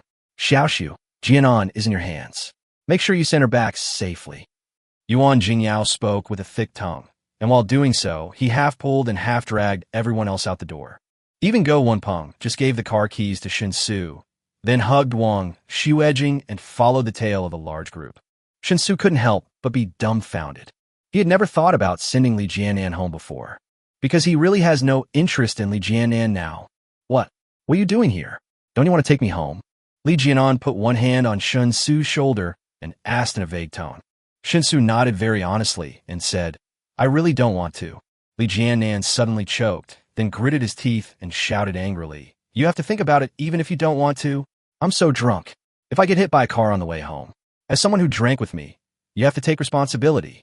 Chapter 163. The Fake Porcelain. Now that things have come to this, Shen Xu naturally couldn't really leave Li Jianan alone. Besides, Li Jianan had indeed drunk quite a bit. Judging from a girl's normal alcohol tolerance, Li Jianan should have been really drunk at this time. Even though he no longer had any feelings or thoughts towards Li Jianan, sending Li Jianan back was a matter of course just out of consideration for their friendship as classmates. Sighing, Shen Xu held Li Jianan's arm and walked toward the parking area outside the food stall. Although he drank a lot, all the alcohol was refined after entering his body. Shen Xu's condition at this time was no different from when he did not drink. In that case, of course, there is no need to consider a designated driver. I could just drive Li Jianan back myself. However, what Shen Xu didn't notice was that just as he started the car and drove out of the parking area, a van that had been waiting in the parking area for who knows how long immediately followed. At 11 o'clock in the evening, there were not many vehicles on Wanghai Road, but Shen Xu still drove very steadily, strictly following the speed limit on urban roads. Just as he was about to ask Li Jianan where he lived, before he could even open his mouth, his Bentley was suddenly hit from behind by a car. There was a loud bang, a very obvious rear-end collision.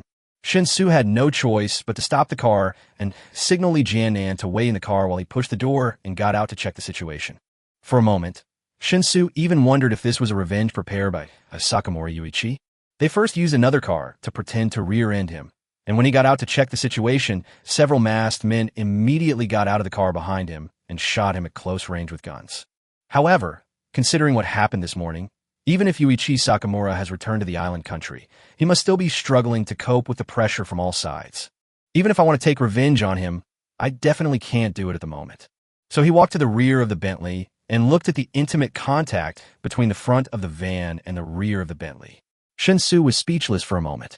This kind of normal rear-end collision is definitely the fault of the car behind. But even if the van is sold, it will definitely not be enough to cover the repair costs of the Bentley. Besides, vans generally don't buy commercial insurance, right? At most, they buy compulsory traffic insurance. Shen Xu was still thinking about it when the door of the van was opened. The door of the driver's cab was also opened, and 3 men got out of the van. After quickly surrounding Shen Xu, one of the men said viciously, "Pay me money. You're driving drunk, and you crashed the car. Pay me 50,000 yuan, and we'll let this matter go. Otherwise, we'll call the police. Not only will your driver's license be revoked, but you'll also be put in jail. Do you understand?" Shen Xu looked stunned, but he quickly reacted. He's being scammed. That is to say, the rear-end collision was not an accident, but was intentional by these people. It was obvious that he had been drinking in the food stall before, and the people in front of him had seen it clearly, so they stared at him directly. When they found out that he didn't call a designated driver or choose to take a taxi to leave, but actually drove himself, several people took action immediately. No matter what kind of traffic accident occurs, once one party is found to be driving under the influence, it is definitely the drunk driver's full responsibility. Strictly speaking, these people's fraudulent behavior still requires a certain level of technical skills, at least more professional than those who walk on the road and randomly crash into passing vehicles. What a pity. I met the wrong person. Shen Xu sighed, took out his phone, and said, "Call the police. I don't like to settle things privately. It's better to follow the rules and regulations." The 3 men were stunned. The other party's reaction was completely beyond their expectations. If we really call the police, the other party will definitely be punished accordingly, but they won't get any benefits either.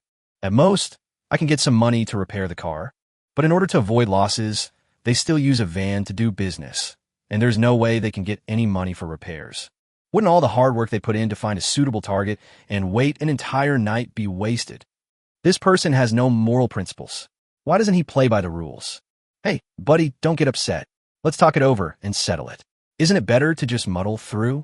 There's no point in arguing. In the end, you'll be the one who suffers. So, if 50,000 is too much, then let's just give it as a token of our appreciation. 30,000 will be fine. You drive such a nice car. You must be rich, right? It's not worth it to lock yourself up in a cell for just a few tens of thousands of dollars. Why bother? You're not sure of money, are you? We're doing this for your own good. Don't act rashly. You'll regret it. The man who originally had a vicious look on his face suddenly changed his expression and began to persuade Shen Xu earnestly. Shen Xu couldn't help but look strange, but he still dialed the emergency number 122. Seeing that Shen Xu was unmoved, the 3 men felt quite angry and disappointed. They are after money, not to send anyone to jail.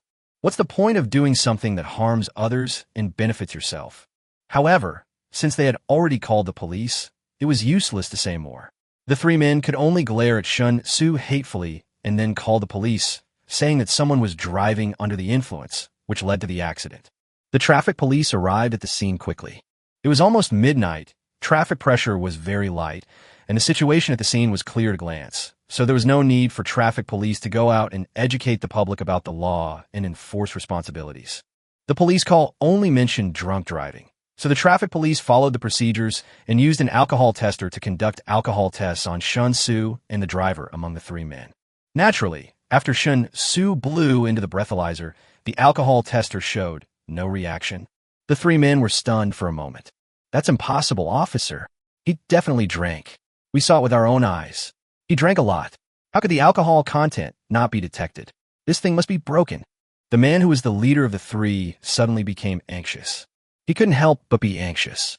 If the drunk driving test didn't detect any problem, he would be fully responsible for the rear-end collision. Even if I kill them, I can't afford the compensation for the Bentley's car damage. Did you see it with your own eyes? Did you hit him on purpose? The traffic police asked with raised eyebrows. The man was stunned for a moment, then immediately waved his hands and said, No, it was an accident. That's not important. Anyway, he must have been drinking. How could it not be detected? The machine must be broken. Shen Xu pointed nonchalantly toward the passenger seat and said, I have a drunk guy in my car. Just test it and you'll know for sure. Although the traffic police was sure that the instrument was not broken, in order to avoid unnecessary entanglement, they still walked to the passenger side and asked Li Jiannan, who was sitting inside, to blow into it. Without any surprise, the instrument sounded an alarm. The three men were dumbfounded. Chapter 164, Farewell to Youth. The accident was handled very simply, and the traffic police also understood the real situation behind the accident and what exactly happened. Similar fraudulent incidents are actually quite common in huge international metropolis like Shanghai. At the traffic police team's routine study meetings, some typical cases are always brought out for explanation and illustration. So there was no time wasted at all, and an accident responsibility determination letter was issued on the spot. Since the collision was relatively minor, the subsequent process did not require the vehicle to be impounded. After confirming the responsibility, it could be handed over to the insurance company for processing. So Shen Xu drove away directly. Those three scammers were not stupid. After deciding to start their journey into the great industry of scamming, they bought commercial insurance for their van. Although in their opinion, as long as the fraud is successful, they will not use the insurance they bought at all. But if you walk by the river often, how can you not get your feet wet? To be on the safe side, it is better to buy insurance to give you peace of mind. Here it is. I used it right away. I wonder if the insurance company will burst into tears when they find out it was a Bentley. Why didn't you catch me driving under the influence even though you drank so much? Li Jiannan sat in the passenger seat and asked curiously. Shen Xu had already asked about her address, but he didn't expect it to be quite remote. The location of the rented house could be considered the urban-rural fringe of Shanghai City. Transportation is inconvenient, and public security conditions are far inferior to those in the city. The only advantage is that it is cheap. I didn't actually drink much. I basically ran away, but I didn't let you see it. Obviously, everyone has to drink with me tonight. If I really drink every glass to the full, wouldn't that mean I want to die? Shen Xu zet ponde gasu.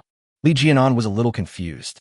Her attention was all on Shen Xu tonight, and she had no idea how Shen Xu escaped the alcohol. But she drank a little too much, which made her brain quite dizzy. So she was too lazy to think carefully. He was half lying in the passenger seat, with the curves of his upper body exposed by the seatbelt.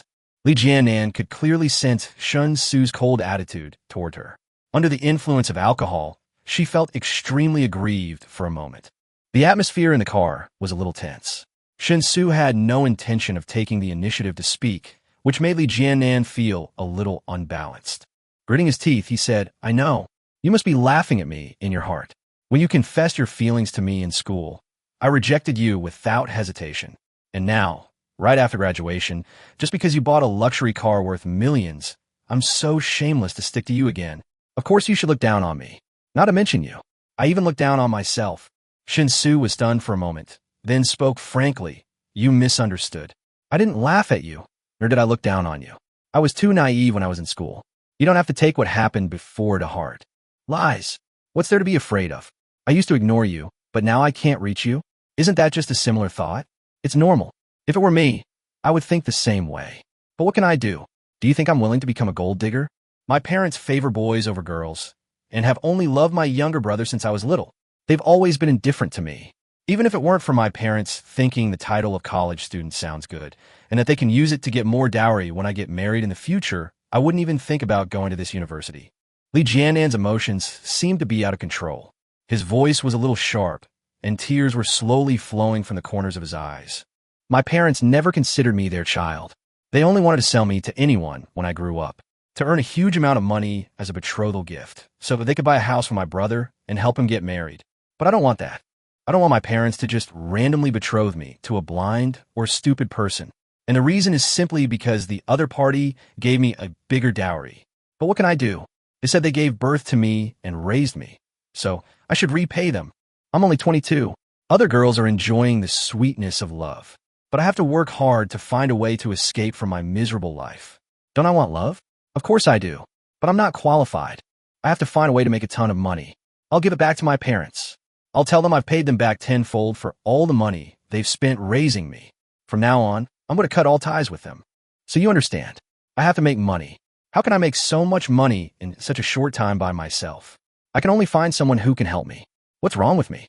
As Li Jiannan spoke, his emotions completely collapsed. The pain that had been pinned up in his heart for years seemed to be released at this moment. Tears flowed like a spring. She covered her cheeks with her hands and cried loudly, uncontrollably. She cried till her eyes were wet with tears. Her whole body was shaking from crying, and Shen Xu looked helpless from crying. Fortunately, the traffic was smooth. By the time Li Jiannan finished telling about his misfortunes, the car had already stopped outside the gate of the community where he rented a house. Shen Xu breathed a sigh of relief and spoke with a hint of embarrassment. Well, we're at your place. Do you want to go back and cry? After all, if you cry like this in here with me and are accidentally seen by passers-by, they might think I did something to you. Li Jiannan's subing pausa noticiable. She lowered her hands, glared at Shen Xu with a tear-stained face, and shouted angrily. How can you be so cold-blooded? Just because I rejected you before, you have to humiliate me like this. Shen Xu said bewilderedly. What did I humiliate you about? You're home. Li Jiannan bit her lip and lowered her head, saying, I'm so sad. Shouldn't you come over and hug me and comfort me? I may live in a remote place, but I live alone. Don't you want to come up and sit with me? Shen Xu finally understood what Li Jiannan meant. He sighed slightly and said seriously, Jiannan, let the past be the past. I did like you once, but now I think it was more like the throbbing of youth. We must always look forward. Li Jiannan didn't expect that, even though she had hinted so obviously, she was still rejected by Shen Xu without hesitation. A certain kind of pride in his heart was completely crushed. Li Jiannan pushed the door open and got out of the car. He closed the door tightly, took a step forward, and staggered into the community. After watching Li Jiannan's figure disappear from his sight, Shen Xu waved to Li Jiannan. He was waving goodbye to his youth. Chapter 165 Subsequent Development Ideas. When Shen Xu returned to the rented house, he discovered that his sister Shen Yu still chose to sleep with Zhang Min. The two little beauties stayed in a room. After closing the door, only their whispers could be heard faintly, accompanied by the occasional sounds of fighting and various cheerful movements. People can't help but imagine a lot when listening to it. Shen Xu had no idea when his sister started to have such a good relationship with Zhang Min.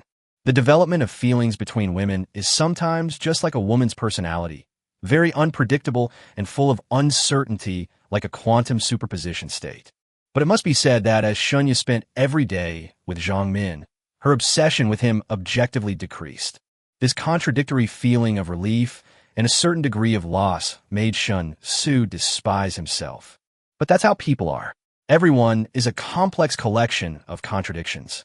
If you try to evaluate a person simply as good or bad, black or white, you will never reach the correct conclusion. A gentleman is judged by his deeds, not his heart. Judging by the heart, there are no gentlemen in the world. After a simple wash, Shen Xu returned to his bed in the bedroom. After completely eliminating Li Jiannan from his mind, he silently planned what he needed to do next. In the other world, He is going to accelerate the transformation of Songjia Village on the premise of ensuring that Songjia Village has sufficient basic living supplies. Let Songjia Village produce things that can be produced through the Time Traveler's book. If he couldn't produce something, he would just buy it from his own world. As the size of the warp rapidly expanded, so did the ease with which he could transport things back and forth between the two worlds. As long as Song Xiqing can convince the senior leaders of Songjia Village that he is indeed the descendant of the immortal sect and possesses the immortal methods and inheritance, then even if he creates more exaggerated magic weapons in the future, it can still be said to be a natural thing. However, considering the huge impact that various machines may have on the other world, he planned to temporarily limit the scope strictly to the valley, even if he carried out a major transformation of Songjia Village. Except for gadgets like telescopes and walkie-talkies, which can be taken out of the valley by people from Songjia Village, other sensitive machinery to be transported there later are not allowed to leave the valley. If one wants to lay a solid enough foundation for the rebellion in Songjia Village, it is definitely not enough to rely solely on him for support. Therefore, it is extremely important to lead the team to Chang'e County City again the day after tomorrow. Xiao Ansheng, a big businessman from southern Liang, ran to northern Zhou to open a money shop despite the danger. Shen Xu didn't think he was just here to do business. Whether there is any possibility of in-depth cooperation here can only be decided after detailed communication with Xiao Ansheng. Of course, regardless of whether there's trouble or not, things in the other world are actually under absolute control for the time being. Before the major transformation of Songjia Village was completed and Song Xiqing raised the banner of rebellion, all changes were confined to the valley where Songjia Village was located. A small boat is easy to turn around, and no matter how it is operated, there is actually a considerable room for error. Therefore, Shen Xu is currently very relaxed about the development plan in the other world and does not feel any pressure. But putting aside the problems in the other world, the main world he is currently in is indeed in some trouble. Ultimately, it was mainly because his identity and status in the main world were too low. That's why he must hold on tightly to the Xia family's big leg and use the Xia family's power to achieve his own goals. Of course, this kind of cooperation is definitely a win-win situation. Even strictly speaking, if we only count the profits from the main world, the benefits that the Xia family can obtain are far greater than his. However, Shen Xu didn't think there was anything wrong with this. At least for now, the Xia family is a real behemoth to him. Although he was trying hard to find a way to cooperate with the Xia family on an equal footing, it would still take time to truly achieve complete equality. Let's talk to Aunt Xing about the gold buyback issue as soon as possible. And that deserted island that Grandpa Xiao mentioned is also a good idea. The thought of owning a private island is quite exciting. So, next, the other world must accelerate the transformation of Songjia Village, and the main world must strive to enhance its own status and influence. In short, we must grasp both hands and do both well. We can't be lame. Shen Xu silently encouraged himself and slowly fell asleep. With books, it is long. Without books, it is short. The next morning, Shen Xu got up at dawn. After going downstairs to fill my stomach, I brought 2 breakfasts back to the rented house and saw Shunya and Zhang Min wearing pajamas, yawning, and washing up together in the bathroom. When will Annie arrive today? By plane or high-speed train? Do you want me to go with you to pick her up? After putting breakfast on the coffee table, Shen Xu asked casually. Zhang Min answered while washing her face. We're flying here this afternoon. Aren't you and Xiaoya moving? Just take care of your things first. I'll call you before we get there this afternoon. If you don't go with me to pick her up, my mom will probably nag me all the way. Remember to behave well when the time comes. Make sure my mother is satisfied with you, so that she won't bother me in the future. Otherwise, if she arranges blind dates for me all day long, how can I live as long as you can get through this? You will be my savior, and I will treat you to a big meal. While they were talking, Zhang Min had already walked out of the bathroom, and at the same time, she clasped her hands together and bowed to Shen Xu with great piety. Don't worry, Sister Min. My brother is so shameless. I'm sure he'll make Annie so comfortable that she won't be able to say no to... Shenya continued with a smile. You're the only one who talks too much. Come over and have dinner, and then we'll go to the new house. Since we're not picking you up at the airport until this afternoon, I can run some errands at noon without any delay. Shen Xu glared at Shenya and said unhappily. Since the Bentley was rear-ended last night, Shen Xu simply didn't drive. He left the car keys at home, called Go Wanpeng, and asked him to deal with the aftermath of the rear-end collision. He then took a taxi and drove Shenya to his new home. In fact, there was nothing to move. Shenya was used to being frugal, and Shen Xu didn't have much of a shopping habit. The clothes of two people combined could be put into one suitcase. We soon arrived at the gate of the community where our new home was located. After paying the bill and getting off the car, I used the ID card register on my phone to scan the entrance of the community and walked in with the security guard's greeting. Shenya followed behind Shen Xu, her face full of unconcealable surprise. It was not until this moment that she suddenly realized that the house her brother bought seemed to be completely different from what she had imagined. Chapter 166. No Coincidence, No Story, Part 1. This feeling of surprise reached its peak instantly when Shen Xu led her into a lower floor. After opening the door and standing at the entrance, Shenya covered her mouth with her hands, looking at the huge living room in front of her and the stairs that were obviously used to go up and down the stairs. Brother, this is your house. Oh my God, how much does this cost? Shenya rushed into the living room and began to tour the garden as if Granny Lu had entered the Grandview Garden. To be precise, it's our house. If my parents move to Wanghai in the future, they can live with us. The house is big enough for everyone, Shen Xu said with a smile. Speaking of which, I've already laid the groundwork. I plan to tell Mom and Dad tonight that you won the lottery. So, you better act well and don't let the cat out of the bag. As Shenya spoke, she rushed into one of the bedrooms, opened her arms with great satisfaction, and said excitedly, "This room is nice. The lighting is great too. I declare this my bedroom." Shen Xu smiled and nodded. "Don't worry, I won't let my parents know anything. Also, if they ask about my trading company, just say it was opened with lottery winnings. They won't understand anyway, so just make it look real. I don't think my parents will call me. At most, they'll try to find out indirectly from you. I know. Oh, by the way, school starts next week. Do you want to take me there?" Shenya suddenly poked her head out of the bedroom, looked at Shen Xu who was standing at the bedroom door, and asked. Shen Xu was stunned for a moment, and only then did he realize that he had been busy with the affairs of the other world before, so he had not had time to ask his sister what major she had applied for. As a brother, I am really incompetent. After a dry cough, Shen Xu asked somewhat embarrassedly, "Which school did you get into? Where is it?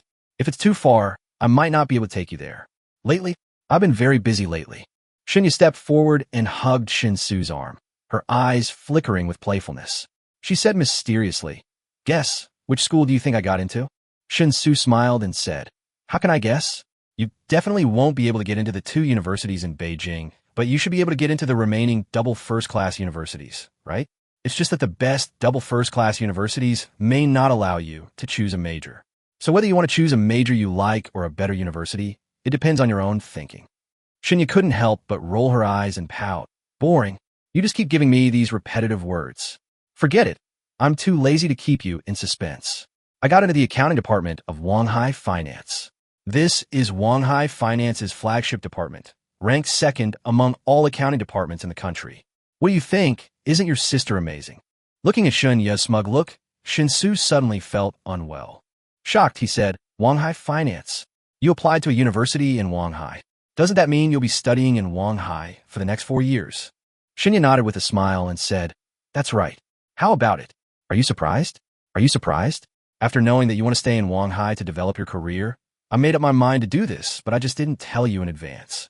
After all, I'm not sure I can get into the accounting department of Wanghai Finance. So when I applied, I chose to accept the transfer. I figured even if I couldn't get into the accounting department, I could still accept being transferred to another major. But luckily, not many people applied to Wanghai this year, and my score was just right for the accounting department's admission score." Shen Xu opened his mouth, and for a moment he didn't know how to describe his feelings at the moment. Is this a surprise? Is this a shock? Although my sister was able to be admitted to the accounting department of Wanghai, this is definitely something worth celebrating. But he also had to develop in Wanghai City, which really made the whole thing a bit weird. I thought the danger would be over as long as I could get through the 2-month summer vacation. But who would have thought that this was just the beginning? It was far from the end. Well, okay, as for Wanghai, I'll take you to register when school starts. I have something else to do, so I have to go out for a while. See if there's anything you need to buy at home, and go buy it yourself. I've linked a family card to you, so you can just swipe it directly." Shen Xu felt that he needed some quiet time, and spoke helplessly. "I see. Tisk, it's a pity that I can't tell my parents about this house yet. Otherwise, I won't be able to explain it. I have to tell them that you've started a company first, and then tell them that you've made a lot of money later. Only then can they slowly accept these changes. Oh my, I really can't wait." Shinya muttered with extreme excitement. Shen Xu shook his head and was about to turn around and leave, but suddenly thought of something. He stopped abruptly and said, seemingly resigned to his fate, "By the way, since you've been admitted to the accounting department, you should learn basic accounting as soon as possible after school starts.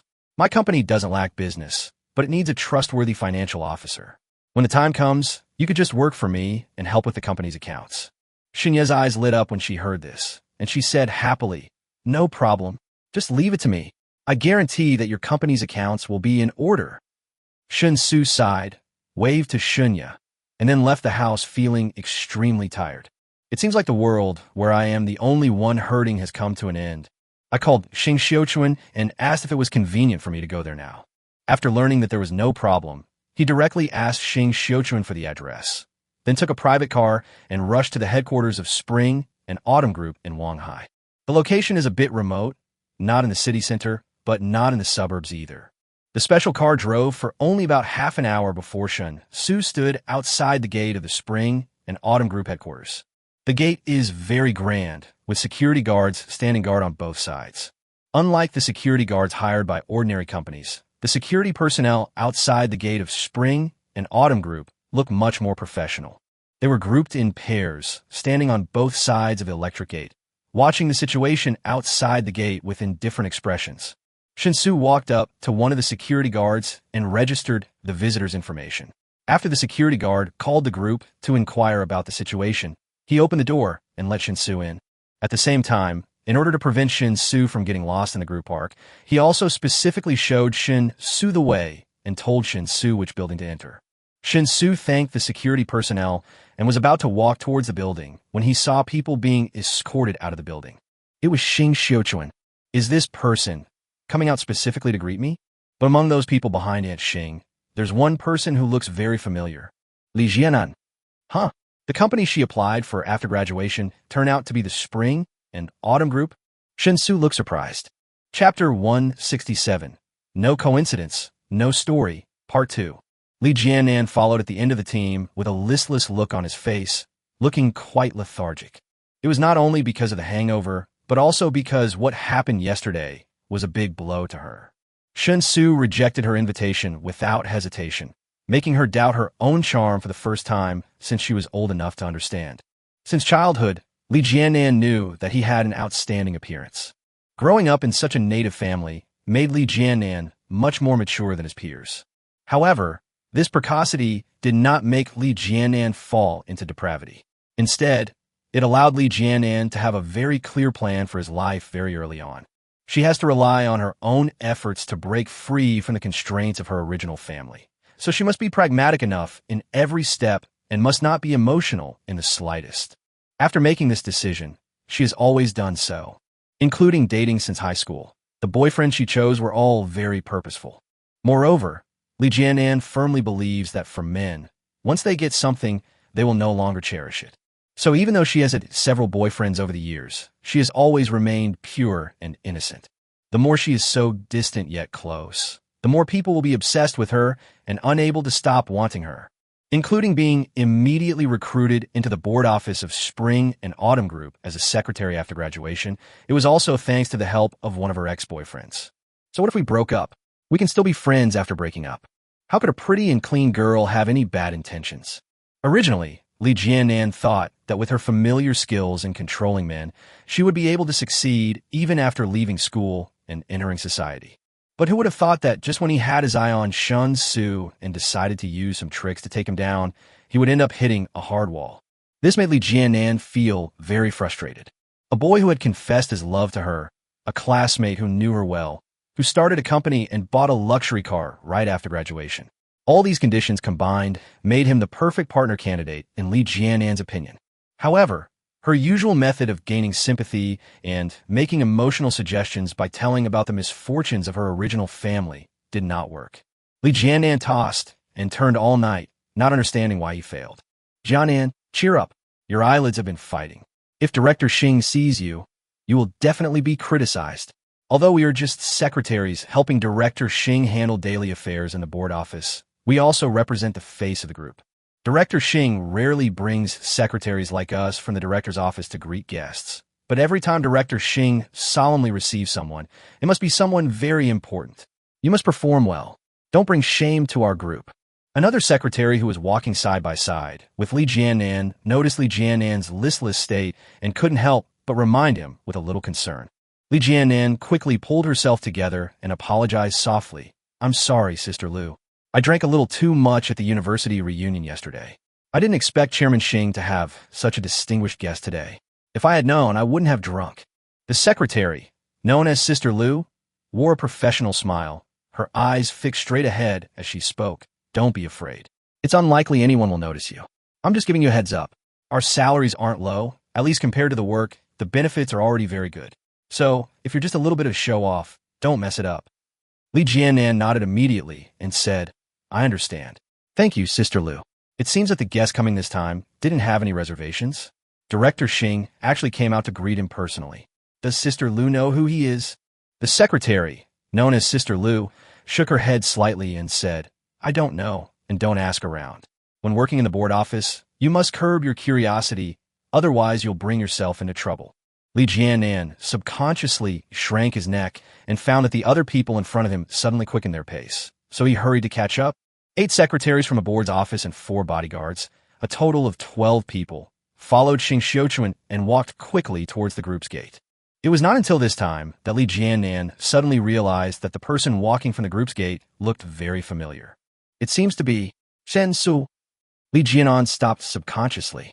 After rubbing his eyes vigorously, he looked carefully again and found that he was not mistaken, and it was definitely not an illusion caused by a hangover. It was really Shen Xu. So, the distinguished guest that Director Xing solemnly and personally welcomed was actually her college classmate. How is this possible?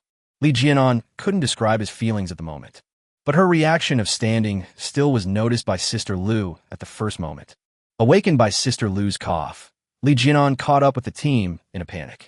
Without paying attention to Sister Lu's blaming look, Li Jianan looked straight at Shen Xu, who was standing face to face with Shing Xiuquan and holding hands. She was sure that Shen Xu saw her too, because Shen Xu's gaze just now lingered on her. But the stay was very short, almost a flash. Aunt Xing, why did you bother to come out and greet me in person? This really makes me a little nervous. There's no need to be so awkward between us, right? Can't I just go up by myself? Shen Xu and Shing Xiuquan shook hands and spoke with a smile. Shing Xiuquan also smiled and said, This is your first time here, so I will definitely come down to greet you and show you around. The next time you come, I won't be around anymore.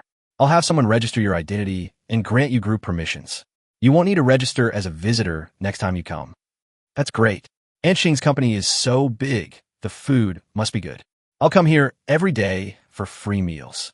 I hope Aunt Xing won't bother me. As long as you always bring business and never come empty-handed, then you will be my greatest god of wealth. I can't even keep up with you every day, so how could I bother you? After chatting for a while with a smile, Shing Xiuquan was about to take Shen Xu to her office, but suddenly a voice was heard from the team accompanying her. Shen Xu, why are you here? Li Jianan originally thought that Shen Xu would take the initiative to greet her after seeing her, but she didn't expect that Shen Xu just glanced at her and ignored her directly. This made her feel extremely uncomfortable, and coupled with the accumulated grievances from last night, even though she knew it was extremely impolite to speak at this time, she still couldn't help but speak. Chapter 168 Treasure Island. Shing Xiuquan frowned and glanced back, then asked Shen Xu with a puzzled look on his face, Do you know him? Shen Xu nodded calmly and said, My college classmate. Shing Xiuquan was surprised. What a coincidence. Why haven't I heard you say that? If you just graduated, being able to work at our spring and autumn group should be something worth bragging about, right? Shen Xu shrugged and said, We're just classmates, not that familiar. I don't have a hobby of gossiping about other people's private affairs, so it's normal that I don't know much about her. To be honest, I was also surprised when I saw her just now. After saying that, Shen Xu nodded towards Li Jianan, which was considered a greeting. Faced with Shen Xu's cold reaction, Li Jianan could only remain angry, but did not dare to say anything more. Shing Xiuquan looked thoughtfully at Li Jianan and Shen Xu respectively, then smiled as if nothing had happened and said, Let's go to my office first and discuss the serious matter that you must discuss with me. After saying that, Shing Xiuquan took the initiative to make a gesture of invitation and led Shen Xu towards the main building. Taking the elevator, we soon arrived at the chairman's office. The secretary of the director's office naturally has to go to the secretarial office next door. Shen Xu asked the bodyguards to wait outside the office, closed the office door, motioned Shen Xu to sit on the sofa, and personally brewed a pot of tea. Try it.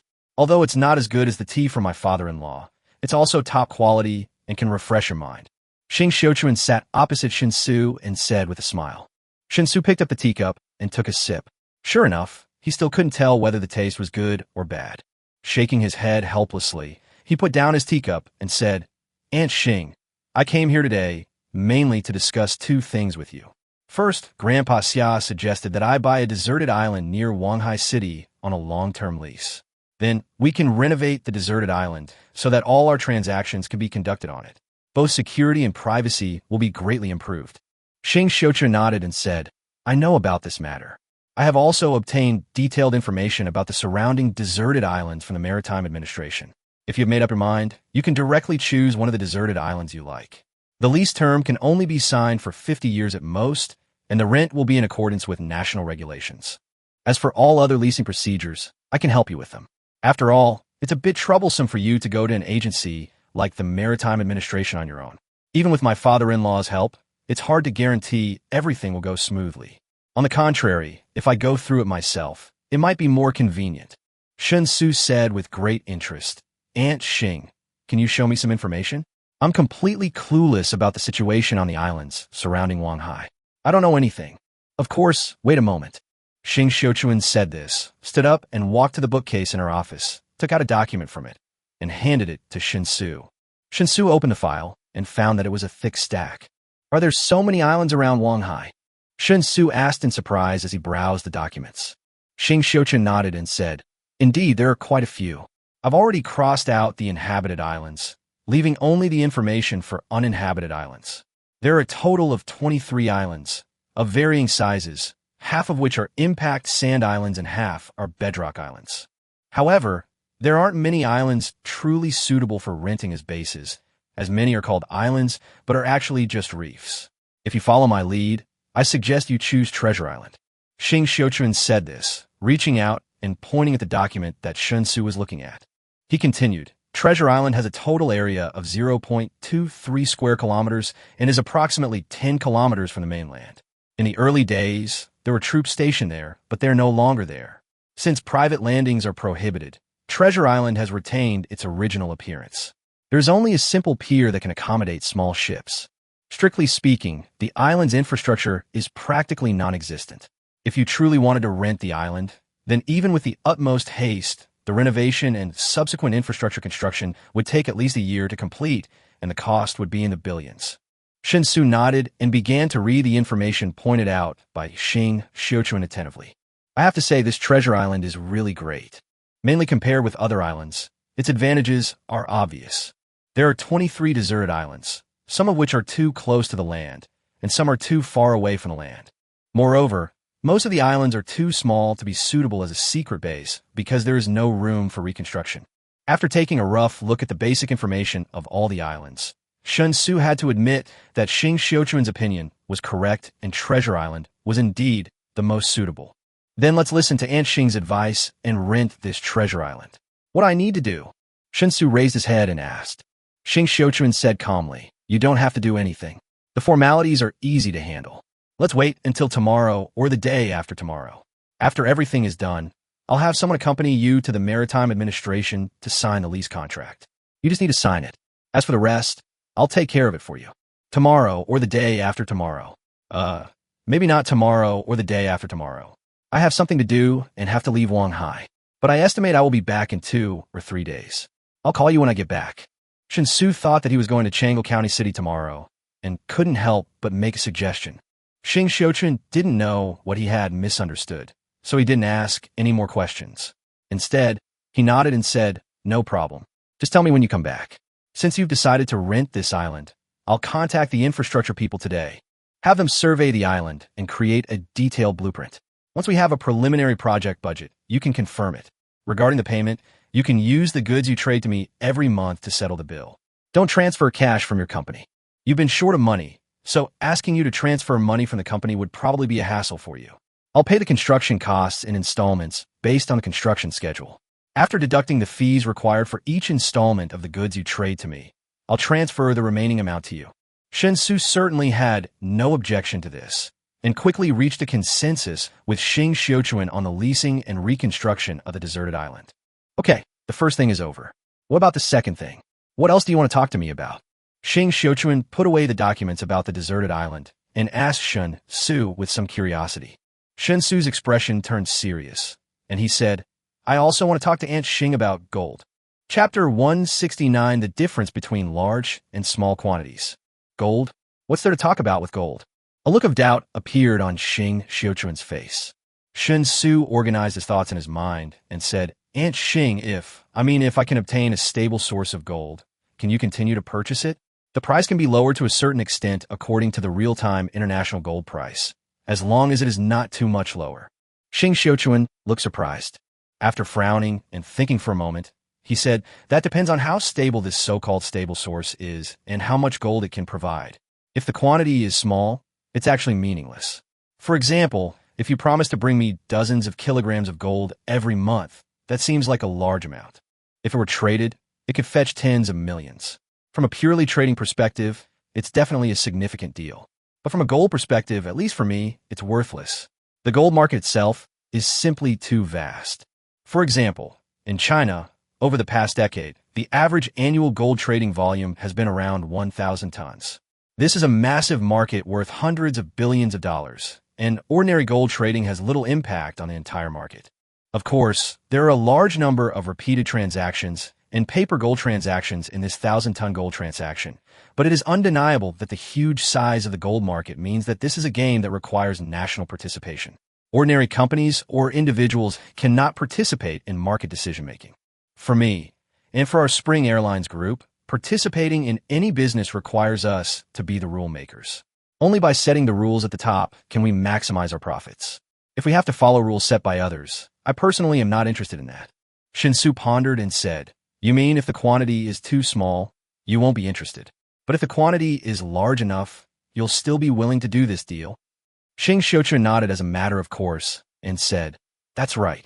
After all, gold is the most special precious metal in history. Since the birth of human civilization, it has developed to the present day, and it has a history of thousands of years. During these thousands of years of development, human material and technological levels have always continued to improve. Many things naturally undergo profound changes as society develops. For example, in the beginning, primitive people used shells as tokens of exchange, and later humans invented copper coins, paper money, and so on. Each time a new currency was created, the old one was gradually eliminated. But throughout the millennia of human history, one thing has remained constant. Regardless of dynasty, whether at home or abroad, everyone has flocked to it: gold. This is the most valuable and stable currency recognized by everyone in the world. Since it's a currency, it must ensure it functions as a currency to have value. Therefore, in small quantities, gold can only be used as an ornament or decorative item. Only in large quantities can it influence the market. For example, our country's central bank has increased its gold holdings by 100 tons in the past 4 months. At this point, Shen Xu shrugged and continued, Of course, the state's increase in gold holdings is different from individual gold purchases. Increasing gold holdings at the national level is extremely difficult due to the huge volume of purchases and is also subject to many other restrictions. Regardless, gold is a natural currency. From a credit perspective, the issuance of paper money still requires the endorsement of national credit, but gold naturally represents credit. As long as you have gold, you can trade anywhere in the world. What's more, with the development of science and technology, various high-tech fields have irreplaceable industrial demand for gold. It is completely different from the ancient times when gold simply had the attributes of currency. Today's gold also has irreplaceable value in practicality. No matter how much you say, the bottom line is that no matter how valuable gold is, it must be in sufficient quantity to be valuable. How much gold can your stable source of gold guarantee each month? Listening to Shen Xu's question, Shen Xu actually didn't know how to answer. Because how much gold he can get can only be determined after he goes to another world and talks with Xiao. A small amount of gold can indeed be obtained through the trading of some scarce goods. But if it is true, as Shen Xu said, that dozens of kilograms of gold are not worth the trouble, then it means that the amount of gold obtained must be at least measured in tons. 1 ton of gold is worth 20,000 taels. It is extremely difficult to obtain it through normal business activities in another world. Only wealthy people like Xiao Anqing who run money shops can have stable channels and concentrate large amounts of gold. So after thinking about it for a while, Shen Xu said, I can't confirm the stable source of gold for the time being. So I will come and discuss this with you in a few days. The only thing I can be sure of is that it will definitely not be just a few dozen kilograms. At the very least, we'll trade with you in tons. The only difference is how many tons we could trade and how long we can trade. I believe that as long as the trading volume reaches tons or more, it's worth your attention, right? Shen Xiuquan's eyes lit up when he heard this, and he nodded. If you can really do that much, then don't worry. I'll take whatever you have. Although the spring and autumn group doesn't deal in gold, the central bank has been increasing its gold holdings over the long term, and a large amount of gold reserves added at once can greatly ease the central bank's workload. We can also use this to gain many useful favors. After all, increasing gold holdings in large quantities is a test of micromanagement skills, as it will greatly affect the international gold price, resulting in excessively high holding costs and the possibility of huge losses. Therefore, large-scale gold holdings have always been handled with great caution. Shen Xu got the answer he wanted, so he didn't stay any longer and stood up to say goodbye. Shen Xiuquan checked the time and said with a smile, It's almost noon. Let's have a quick meal together in the cafeteria. You made it all so easy to come here. If I don't even take care of the meal, my father-in-law will scold me if he finds out. Shen Xu was stunned for a moment, but did not refuse. After all, Zhang Min had not called yet, so there would definitely not be any delay. Chapter 170, I just graduated and you bought an island? The employee cafeteria of Spring Airlines Group is divided into 2 floors. One floor for ordinary employees and grassroots managers, and another floor for middle-level and above leaders. However, because the secretaries in the board office have special work content, they can eat with the leadership even though they are ordinary employees. Various daily subsidies, whether they are meal subsidies, transportation subsidies, telephone subsidies, summer high-temperature subsidies, and winter heating subsidies, are all based on the same standards as middle-level leaders. So even though the basic salary of the secretaries in the director's office is not high and is almost the same as that of ordinary employees, if various subsidies are added, the income is quite good. In addition, the proportion of insurance paid by Spring Airlines Group to its employees is also divided according to different levels. For example, the Provident Fund contribution rate is only 5% for grassroots employees, 8% for grassroots managers, and the highest 12% for middle-level and above managers. This means that the secretaries in the board office can also enjoy the 12% standard for Provident Fund contributions. There are also various holiday allowances and year-end bonuses. In short, with the support of numerous hidden benefits, the actual annual income of these secretaries in the board office is often more than 3 times that of ordinary grassroots employees, even though their basic salary is almost the same as that of ordinary grassroots employees. Because of this, Li Jianan was very satisfied that he could start working in the board office of Spring Airlines Group right after graduation. She also believes that her starting point in her career is much higher than that of most people. The sense of pride that arose from this made Li Jianan feel elated from time to time. However, all these pride and self-satisfaction were shattered into pieces after repeated setbacks at the hands of Shen Xu. Jianan, look, Chairman Xing, your college classmate, has come to the cafeteria to eat. This is incredible. He brought us out of the building to greet him personally, and he turned down all the group's work just to welcome your college classmate. He even came to the cafeteria to eat lunch with him at noon. I remember the last time someone received this kind of treatment was the deputy squad leader from Wanghai City who came to inspect and guide our group. But Wanghai City's deputy squad leader is a very high-ranking official, so Director Xing naturally had to accompany him personally. How can a college classmate like you also receive this kind of treatment? Li Jianan was sitting at the dining table in the cafeteria, eating his tasteless lunch, when his arm was suddenly pushed by Sister Lu, who was eating next to him. At the same time, Sister Lu's extremely curious and gossipy question rang in his ear. Subconsciously raising his head and following Sister Lu's guidance, Li Jianan saw Shen Xu, accompanied by Shen Xiuquan, appear in the food-picking area of the cafeteria. The leadership cafeteria is in the form of a buffet, offering more than 40 kinds of meat and vegetable dishes every day. On special days, high-end ingredients such as lobster, crab, and salmon are also prepared. As long as you eat in the employee cafeteria, The meal allowance will be directly included in the cafeteria expenses. Of course, if you don't like the cafeteria, you can choose not to eat in the employee cafeteria, order takeout, or bring your own food, and then the meal allowance will be paid directly to your salary card in cash. However, few people do this because eating in the staff cafeteria is very convenient and the food is better. Who knows what's really going on with him?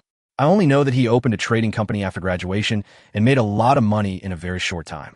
Maybe that trading company is doing business with our group? Li Jianan looked at Shen Xu, who was picking up food not far away with mixed feelings, and answered while biting her lip. Sister Lu said in disbelief, "Doing business with our group? What kind of business would it be to make Director Xing treat us so well? Our group has always been Party A.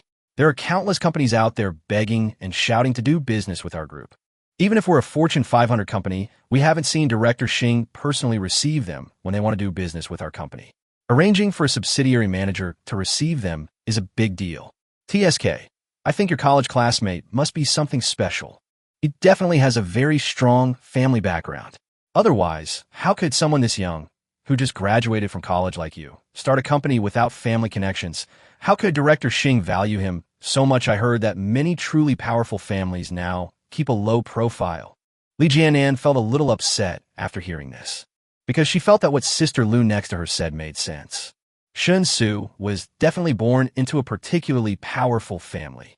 Otherwise, it would be impossible for him to be so inconspicuous when he was in school and then suddenly become so brilliant as soon as he graduated.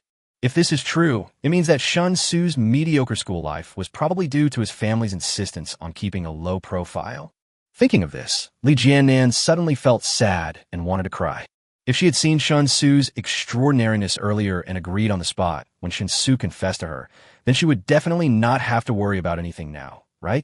There was clearly an opportunity to easily leap into higher social status, laid out before her eyes by fate, yet she kicked it away without hesitation. When he thought of this, Li Jianan felt so heartbroken that he found it difficult to breathe. If God could give her another chance to start over, she would definitely say 3 words to Shen Xu. "I love you." If she had to add a time limit to these 3 words, she hoped it would be 10,000 years. Just as Li Jianan was replaying the classic scenes from a Chinese Odyssey in her mind, Sister Lu beside her suddenly patted her arm vigorously. He said urgently, "Jianan, what are you standing there for? Director Xing is calling you over." "Huh? Oh, sorry, I got distracted." Li Jianan was stunned for a moment. Then she reacted, quickly stood up, and ran to the table of Xing Xiuquan and Shen Xu in her high heels. After looking at Shen Xu with resentment, he bowed slightly nervously and said, "Director Xing, you called me?" Xing Xiuquan said with a smile, "Xiao Li, you just joined our group, right? I have a task for you. Xiao Su plans to buy an island. The group will handle the paperwork for him, but in a few days, Xiao Su will need to go to the Maritime Administration in person to sign. The group needs to arrange for someone to accompany Xiao Xu. Since you and Xiao Xu are college classmates, you should follow up on this matter.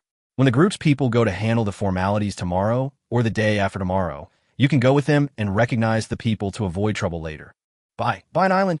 Li Jianan looked at Shen Xu in great shock. Chapter 171, When Meeting a Celebrity at the Airport. Shen Xu had no objection to Xing Xiuquan's arrangement. The main reason is that he is now keeping an absolutely calm attitude towards Li Jianan. So, in his opinion, no matter who Xing Xiuquan arranges to accompany him to handle the procedures, it is fine. As for why Li Jianan had to be arranged, could it be due to some kind of evil taste of Xing Xiuquan? Who knows? Since it didn't involve any issues of principle, Shen Xu was too lazy to think about it. The food in the spring and autumn group's cafeteria tasted pretty good, but just when I was halfway through my meal, Zhang Min called. She told Shen Xu that her mother's flight would arrive in Shanghai at 2 p.m. and asked her to go directly to the airport to meet up. Seeing that there was only an hour and a half left before the plane landed, Shen Xu simply ended his lunch. After saying goodbye to Xing Xiuquan, he didn't take a taxi, but went straight to the nearest subway station. Although the traffic congestion during non-peak hours during the day is barely acceptable, it is obviously faster to take the subway to the airport. Since the Spring Airlines group is not too far from the airport, the entire journey to the airport by subway took less than half an hour. There was plenty of time. So Shen Xu simply found a fast food restaurant in the airport and completely filled his stomach, which had only been half full in the spring and autumn group's cafeteria. When he received another call from Zhang Min asking him where he was, there was still about 10 minutes before the plane landed. Shen Xu paid the bill amid the stunned expression of the fast food clerk and walked towards the airport entrance after eating and drinking his fill. As one of the only 4 first-tier megacities in China, Shanghai is equipped with 2 airports. One of the airports mainly handles international flights, while the other mainly handles domestic flights. Shen Xu searched for a while in this airport, which mainly handled domestic flights, and saw Zhang Min waiting outside one of the pickup gates. The next second, Shen Xu's eyes lit up, because today's Zhang Min is completely different from the Zhang Min who didn't pay much attention to her personal appearance when she shared a house with someone, because she worked overtime every day. The upper body is a light yellow short-sleeved t-shirt with a solid color sweater on it, and the lower body is a pure white A-line skirt. The skirt also adds vertical striped pleated elements, which makes it look layered and exudes a strong youthful atmosphere.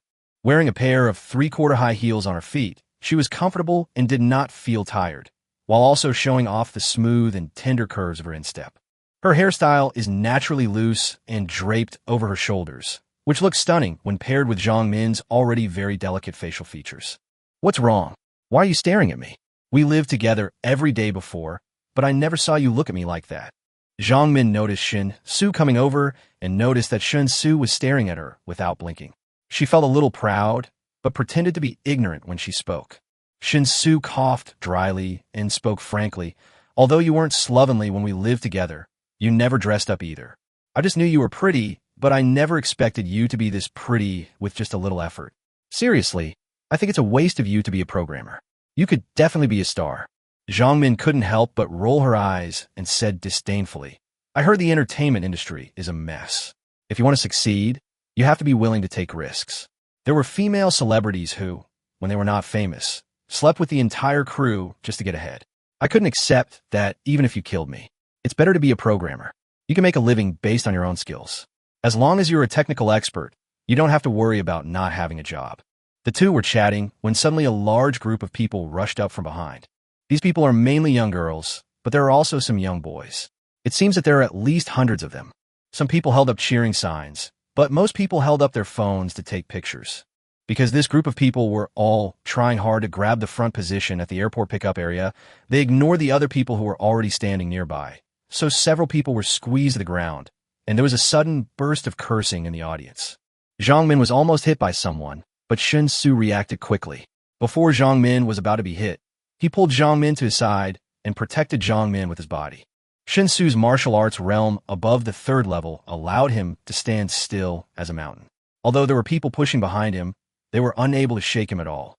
The next second, chaotic screams suddenly rang out, and the young girls around seemed to have been suddenly injected with stimulants, shouting wildly towards the airport entrance. Only then did Shen Xu notice that a man with a celebrity-like appearance, wearing large sunglasses, walked out of the airport entrance accompanied by several security personnel and accompanying assistants. Amid the screams of young girls, the male star's name was mentioned repeatedly. Shen Xu heard clearly that the male star was called Ji Xuxian, one of the popular young actors of the new generation. Even someone like Shen Xu, who is not interested in the entertainment industry and almost never pays attention to it, has more or less heard of Ji Xuxian's name. Make way. Everyone make way. Don't block the road. Several security personnel protected Ji Xuxian in the middle and acted as pioneers, pushing those slightly crazy fans away from their sight. What surprised Shen Xu was that the security guards actually escorted Ji Xuxian straight to where he was standing. When she got close to him, she also reached out to push him and Zhang Min, who was in his arms. Shen Xu was unhappy now. The space at the airport is public, so there should always be a first-come, first-served basis, right? I'm standing here first. If you want to go over there, why don't you just go in a straight line? What's the big deal about taking a little detour? What's wrong with celebrities? Celebrities need to be reasonable too. Besides, airports have VIP channels. If you really don't want to be blocked by so many fans, just go through the VIP channel. In order to ensure smooth pickup and drop-off services and avoid congestion, airports generally will not refuse requests from truly popular stars to use the VIP channel. So since Ji Xuxian didn't take the VIP channel, it was definitely intentional.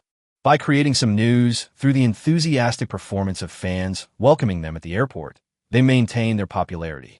For traffic stars, if they don't have any outstanding works, they can only ensure exposure through various news hypes. Seeing that the security guard's hand was about to push Zhang Min, Shen Xu arrived first and grabbed the security guard's wrist neatly. Then he squeezed it slightly harder, and the security guard's face suddenly changed drastically, and he screamed, "Ah, it hurts! It hurts! Let go! It's going to break. P.S. Guys, it's positive, Shoyang. I'm feeling better today, so I should be able to write an update for tomorrow. But according to international practice, I probably won't be able to write tomorrow. I'll tentatively take 2 days off of the day after tomorrow and the day after tomorrow. If I can write, I'll write. If I can't, I'll go fight COVID-19. Chapter 172, Mother-in-law visits son-in-law. This unexpected situation occurred quite suddenly. The other security guards didn't react at all. Even the fans who were in an excited state were all shocked. The security guard whose wrist was held by Shen Xu screamed in pain, and his body went limp, and he actually knelt on the ground. Knowing that these security personnel were only following orders, Shen Xu did not continue to make things difficult for them. After giving the security guard a simple lesson for his rough behavior, Shen Xu let go of his hand. However, due to the intense pain, the security guard was unable to get up immediately. Instead, he continued to kneel on the ground, repeatedly rubbing his wrist. The airport is a public place, not your private property. Rushing around like this, completely disregarding whether you're causing trouble for others, isn't that inappropriate? Shen Xu looked at Ji Shushan and spoke. Who are you? It's not your turn to tell our Ashen what to do. A fan shouted. Exactly. Where did this jerk come from? He came here to ride on our Ashun's popularity. He must be crazy about being famous. He even hit someone. Another fan expressed support. Take a picture of him. Post it online. Let the whole country see his true face. He wants to be famous, right? Let's make him famous. Another fan called out loudly. In an instant, a large number of mobile phone cameras began to point at Shen Xu and take pictures. Seeing that the situation was about to get out of hand, Ji Shushan didn't want to cause any trouble at the airport. Otherwise, it would be of no benefit to his celebrity status. So he just asked someone to check the security guard's wrist, and after confirming that it was just a pain and would recover quickly, he led his men to bypass Shen Xu and Zhang Min. However, when passing by Shen Xu, Ji Shushan suddenly took off his sunglasses and glared at Shen Xu threateningly. Shen Xu was too lazy to pay attention. As long as the other party didn't choose to rush over again, it had nothing to do with him. As Ji Shushan left, those noisy fans immediately followed and quickly vacated the seats of the airport. Zhang Min, who was always protected in Shen Xu's arms, asked worriedly, Are you okay? I heard that many extreme fans of celebrities will resort to human flesh search. Will we get into trouble? Shen Xu smiled and said reassuringly, Don't worry, it's just a minor conflict. If they really keep going, who knows who will be the unlucky one in the end. Human flesh is actually illegal. It's just that in most cases, the cost of defending rights is too high, and it's difficult for individuals to conduct investigations and collect evidence. This is why some people who like to dox others are unscrupulous, but I'm not afraid. Zhang Min was a little confused. She didn't understand why Shen Xu was not afraid. For ordinary people, the act of searching for someone and then engaging in cyberbullying is almost impossible to solve. Just as she was about to continue asking questions, she saw her mother appear at the airport entrance. Zhang Min could only put aside her confusion temporarily and waved her hands vigorously. Zhang Min's mother looks a bit like Zhang Min, but she is older after all, so the similarities can only be vaguely seen in the facial contours. Mom, this is my boyfriend, Shen Xu. Xiaoxu, this is my mom. Her last name is Chun. You could just call her Aunt Shun. Zhang Min put his arm around Shen Xu's arm and walked up to his mother, introducing her. Shen Xu immediately nodded politely and said, Hello, Aunt Shun, let me take your luggage. Zhang Min's mother did not show much enthusiasm. After handing the luggage to Shen Xu, she took Zhang Min's hand off Shen Xu's arm. Then she looked at Shen Xu with a scrutinizing look on her face and said, I heard from Minmin that you are younger than her and just graduated this year. You are not from Wanghai either, but you just plan to stay in Wanghai to develop your career? Xiao Shun, Annie speaks frankly, don't take it to heart, but Annie really doesn't know what you can give Minmin. I originally planned to take Minmin on a blind date with a friend's child. My friend married into Wanghai and has a real Wanghai Hoku. Although her house is a bit remote, she at least has 2 houses. If Minmin marries there, she won't have to worry about housing. What's more, my friend's child has a very stable job. Although he's just a contract worker at a public institution and doesn't have a regular position, public institutions generally don't fire people. Isn't this much more reliable than a young person like you who just graduated from college? Mom, what are you talking about? Xiao Xu is so nice to me. Can you please stop embarrassing me as soon as we meet? I'll be angry if you keep doing this. Zhang Min said very unhappily. However, Shen Xu didn't feel anything about what Zhang Min's mother said. He just came to help, not a real boyfriend, so naturally he had no sense of empathy for these words. If you don't want to tell me, then don't tell me. What's the point of being nice to you? Can being nice to you make a living you're still young and don't know what life is? You think love can accommodate everything. But Mom is telling you. Mom has been through it all. Mortgages, car loans, daily necessities, these are what life is. Having money is life. Without money, you're just surviving. Because Zhang Min clearly expressed her dissatisfaction, Zhang Min's mother was careful to lower her voice. Although he seemed to be whispering to Zhang Min, the sound was still loud enough for Shen Xu, who was walking in front, to hear clearly. Shen Xu couldn't help but smile bitterly. He could understand Zhang Min's mother's feelings very well, but this matter really had nothing to do with him. So he calmly dragged his luggage and hailed a private car at the door of the airport lobby. Keeping in mind Zhang Min's request for him to behave well, and looking at the attitude of Zhang Min's mother, Shen Xu decided to take Zhang Min and her mother back to live in his duplex. I guess as long as she sees the duplex, Zhang Min's mother will no longer force Zhang Min to go on blind dates. Taking a taxi? What era is this? Who doesn't have a car? Min, let me tell you, even though traffic is terrible these days, having a car is still more convenient than not having one. As soon as Zhang Min got into the special car, her mother started mumbling again in a low voice. The voice was also not loud, similar to before, as if whispering to Zhang Min. But Shen Xu, who was sitting in the passenger seat, could also hear it clearly.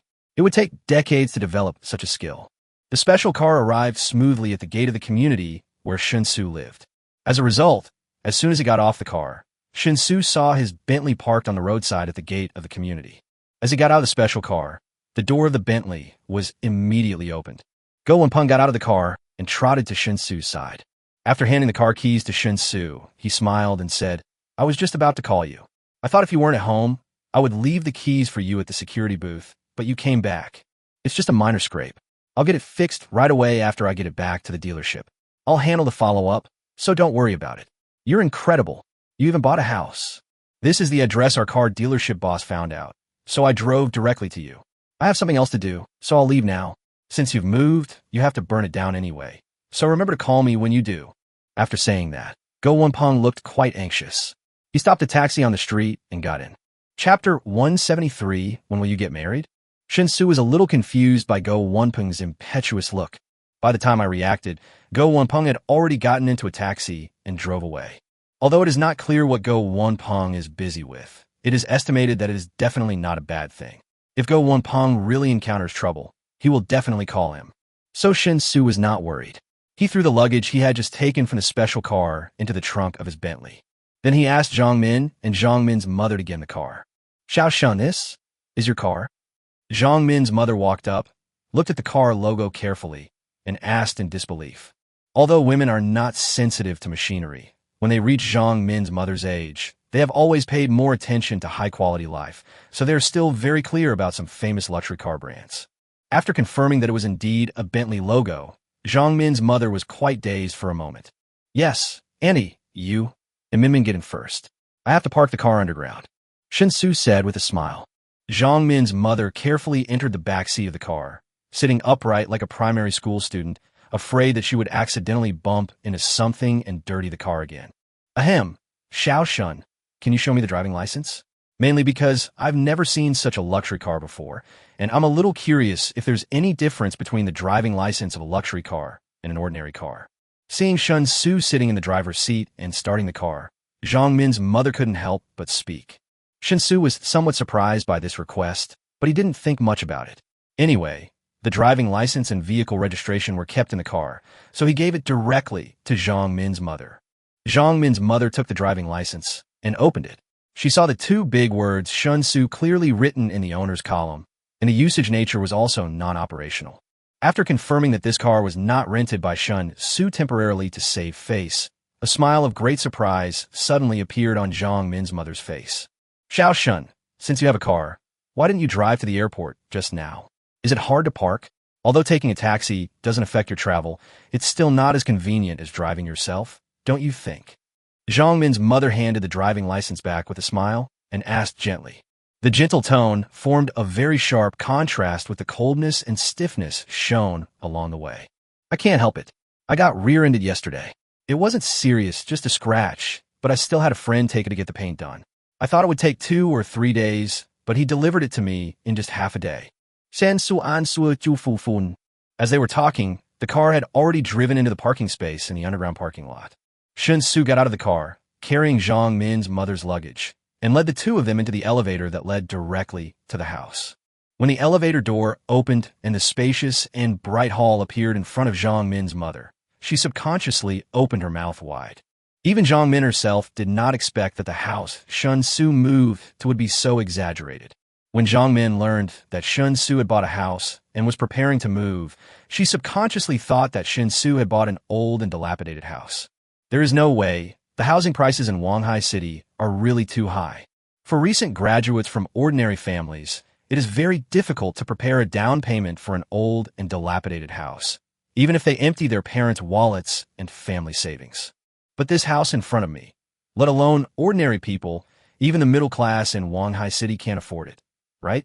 Xiao Shun, is this your house? Did you buy it? How much did it cost? Did you pay in full or with a loan? Zhang Min's mother walked into the living room, looked at the stairs, then looked at the overall layout of the house, and couldn't help but asked with a slight stutter. It's my house. I just bought it not long ago. The total price was 42 million. I paid in full. Shen Xu. Hearing this number, Zhang Min's mother felt dizzy. She instinctively reached out to hold the back of the sofa beside her, swallowed hard, and sat down on the sofa, tremblingly. Even in Wanghai, a house worth 40 million yuan can definitely be considered a luxury home. Maybe it doesn't meet the standards of a top luxury home, but for ordinary people, this is definitely a luxury that they would never dare to dream of in their lifetime. Shen, don't think I'm nosy, it's just that I'm really curious. Didn't you just graduate? Is your family rich? Otherwise, how? How could you afford a house like this? A house like this? Zhang Min's mother sat on the sofa, and after calming down her shock, she asked stutteringly. Compared to her arrogance when she just got off the plane, Zhang Min's mother at this moment was obviously very humble, which made Zhang Min, who was standing next to her, roll her eyes. My family is not rich. My parents are both in my hometown in the county. The reason I was able to buy this house is because I started a company right after graduation, and I was quite lucky. After the company opened, it was valued and invested 1 billion yuan. Shen Xu continued to answer honestly. How much? 1 billion. Zhang Min's mother stood up directly from the sofa, her eyes wide open, and her face was full of fear. Ahem, this requires a share. The money can't all go into my pocket. Most of it must be used to develop the company. Seeing that Zhang Min's mother had suffered too much trauma, Shen Xu could only tell a white lie in order to prevent Zhang Min's mother from having a heart attack. However, Zhang Min's mother obviously didn't listen much. After taking a few deep breaths, he suddenly looked at Shen Xu seriously and asked, Shun, when are you and Min getting married? Shen Xu was stunned. Zhang Min standing by was also dumbfounded. How did the topic suddenly shift to marriage? Mom, what are you talking about? Shen Xu and I just met. We've only been dating for a short time. How can we possibly be talking about marriage? Zhang Min stamped her feet and said speechlessly. Zhang Min's mother immediately turned around, grabbed her hand, and said earnestly, Silly child, I'm doing this for your own good. You're young. Have a baby sooner, and you'll recover faster. But don't follow those who delay marriage and childbirth until after age 30. Not only will it damage your body, but it'll be hard to get your figure back. Zhang Min's cheeks turned red instantly. Shen Xu felt that it was not appropriate to stay here for long, so he quickly said, Annie, well, my company is in its startup phase, and I'm very busy, so I'll be leaving first. My sister should be back soon, so let my sister and Min accompany you. You can stay at home during your stay in Wanghai. Don't be shy. Zhang Min's mother heard this and immediately smiled and said, Okay, you go ahead and do your thing. As a man, your career is the most important thing. Don't worry about the housework. Min can take care of it. Shen Xu laughed awkwardly, afraid of hearing any more vicious words, so he turned around and fled immediately. P.S. Brothers, I'm 38.5 and can't bear it anymore. I heard that it will be very uncomfortable for at least 3 or 4 days, so I'll take 2 days off tomorrow and the day after tomorrow. Thank you for your understanding. Chapter 174, The Rebellion, is underway. It was still early, and there was nothing to do. So after thinking it over for a while, Shen Xu decided to improve the food in Songjia Village. Although Songjia Village is no longer short of food, after he asked Song Xiqing to build several huge granaries, the supply of food is no longer frequent. But apart from grain, vegetables and meat are still in great shortage. Although the people in Songjia Village have the habit of hunting, the meat obtained through hunting is not enough to support the needs of everyone in Songjia Village. As for vegetables, it is almost zero. It's not so bad in the summer, as we can go around the valleys and mountains to look for wild vegetables and eat them. However, once winter comes, it is absolutely a pipe dream to eat green vegetables. If Shen Xu wants to supply vegetables to Songjia Village in a long-term and stable manner, he can actually do it now, but it will be more troublesome. After all, vegetables are different from rice and flour.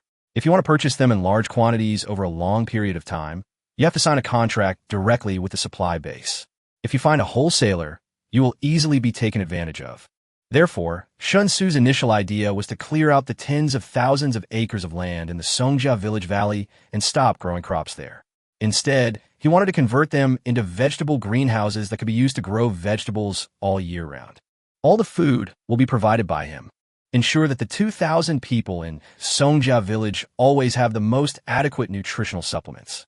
Of course, when the day of rebellion comes and the number of rebels begins to expand exponentially, the extra people can only solve the food problem in the most primitive way from another world.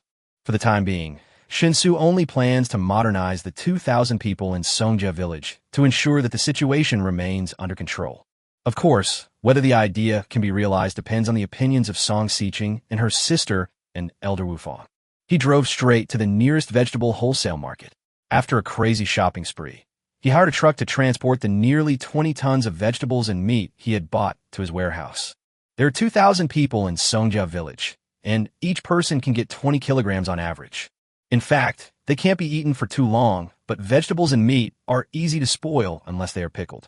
So it should be smoother to let the people of Songjia Village try it first, and then discuss with Song Xiqing and Wufang Lao about converting all the land to growing vegetables. Only when the people of Songjia Village fully understand how delicious and nutritious vegetables and meat mixed with rice and flour are, will they truly have the motivation to change. With this thought in mind, Shen Xu put all the vegetables and meat into his own subspace and headed to the other world. Coincidentally, when Shen Xu pushed open the door of the wing room, he saw Zhang Bafang, Yi Wujiu, and Wufang Lao all sitting in the yard. Song Xiqing was standing at the front, telling them something. As Shen Xu pushed open the door of the wing room, everyone in the yard naturally looked over. What are you busy with? While greeting a few people, Shen Xu asked Song Xiqing. Song Xiqing bowed gracefully and said softly, "In reply to my husband, I am planning what to do next. With my husband's help, many things that we thought we couldn't do before will now be put on the agenda. For example, Grandpa Liu could lead the assassins from the Blood Guard to create chaos in the Three Kingdoms, making it impossible for the Three Kingdoms to maintain their existing fragile balance, speeding up the outbreak of a melee between the Three Kingdoms and triggering the situation in the Three Kingdoms in advance. For example, Grandpa Chao could use his connections to arrange for some Blood Guards with leadership talents to join the army, so that they could improve their ability to command combat through real battles, rather than just talking about it on paper. Wujiu also needs to start collecting detailed intelligence from the entire Dongshan Prefecture. The most powerful Tanlang army of the Northern Zhou dynasty is stationed in Changle County of Dongshan Prefecture. For us, it is a huge threat. Therefore, before starting the rebellion, we must create chaos among the Three Kingdoms, forcing the Northern Zhou to dispatch the Greedy Wolf Army. As long as the Dongshan Prefecture garrison is empty and the Greedy Wolf Army is insufficient in number, we will have the opportunity to take action. Furthermore, the most crucial point is that there are currently no grandmasters in the village. If it's just a small fight, it's fine. But if they want to establish a nation, they're definitely at a disadvantage. So we now need Grandpa Mo to find a way, together with Master Yin, to see if we can cultivate a grandmaster from the upper 9th rank in the village. This is an indispensable foundation, without which failure is inevitable. Shen Xu listened to Song Xiqing's story in a daze, and felt quite surprised for a moment, because he suddenly realized that he had underestimated the impact he had on Songjia village during this period. When he first came here, although Songjia village still had rebellious intentions, that rebellious intention was obviously only at the stage of shouting slogans. But it turned out that less than a month and a half had passed since he began his journey through time, and Songjia village had already begun to gradually put its rebellion into action. After a moment's thought, Shen Xu said, "Isn't it a little too early?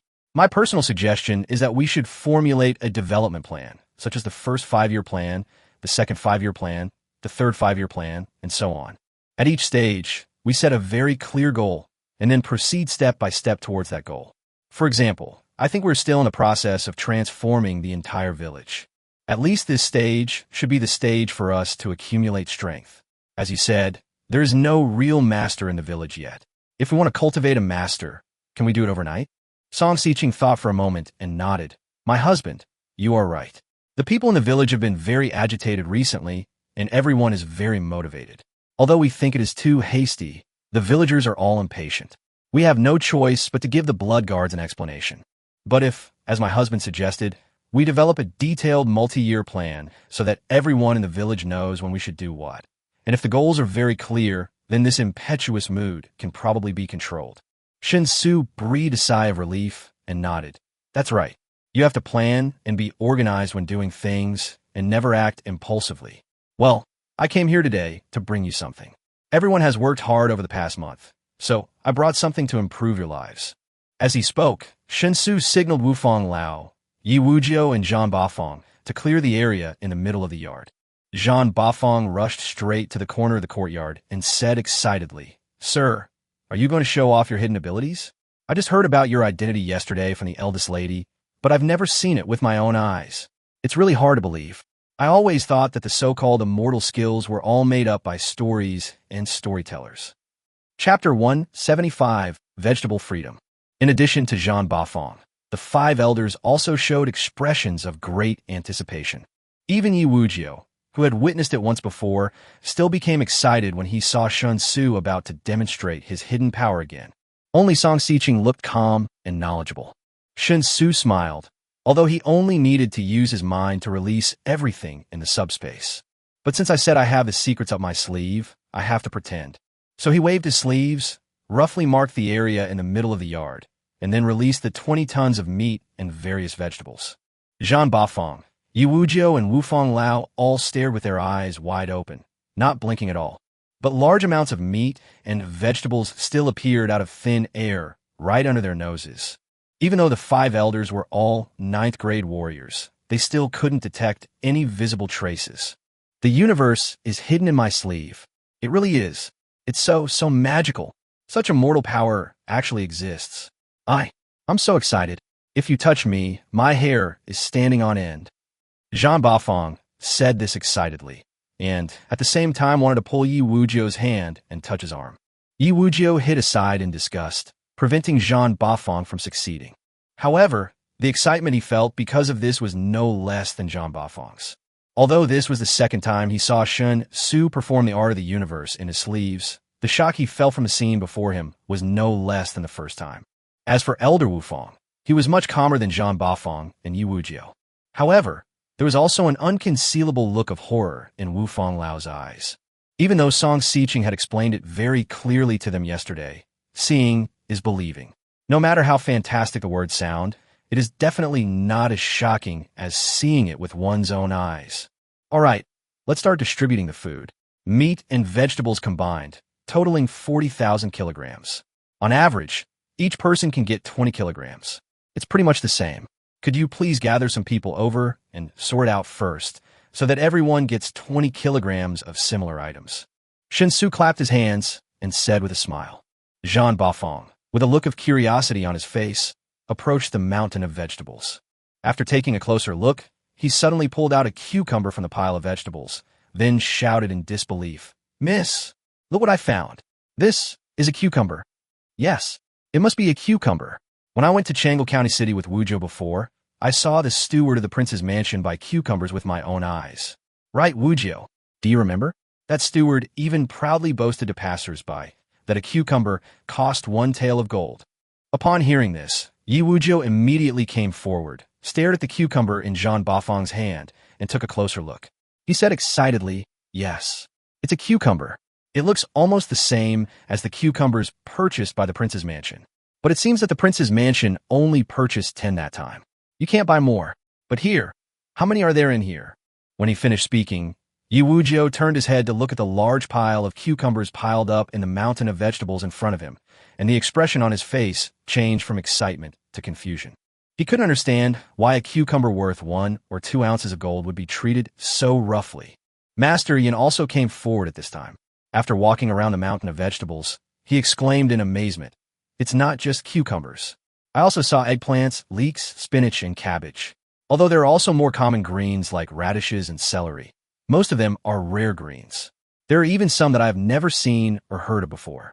The remaining 4 of the 5 elders looked at each other in bewilderment when they heard this. Master Yin can be said to be the most knowledgeable among the 5. In the impression of the other 4 people, it seemed that there was nothing that Master Yin didn't know. Therefore, the 4 of them doubted whether the green vegetable, which even Master Yin had never seen or even heard of, really existed. Song Xiqing came to Shen Xu's side, instinctively put her arm around Shen Xu's arm, and said with difficulty, "Husband, these green vegetables are really too rich.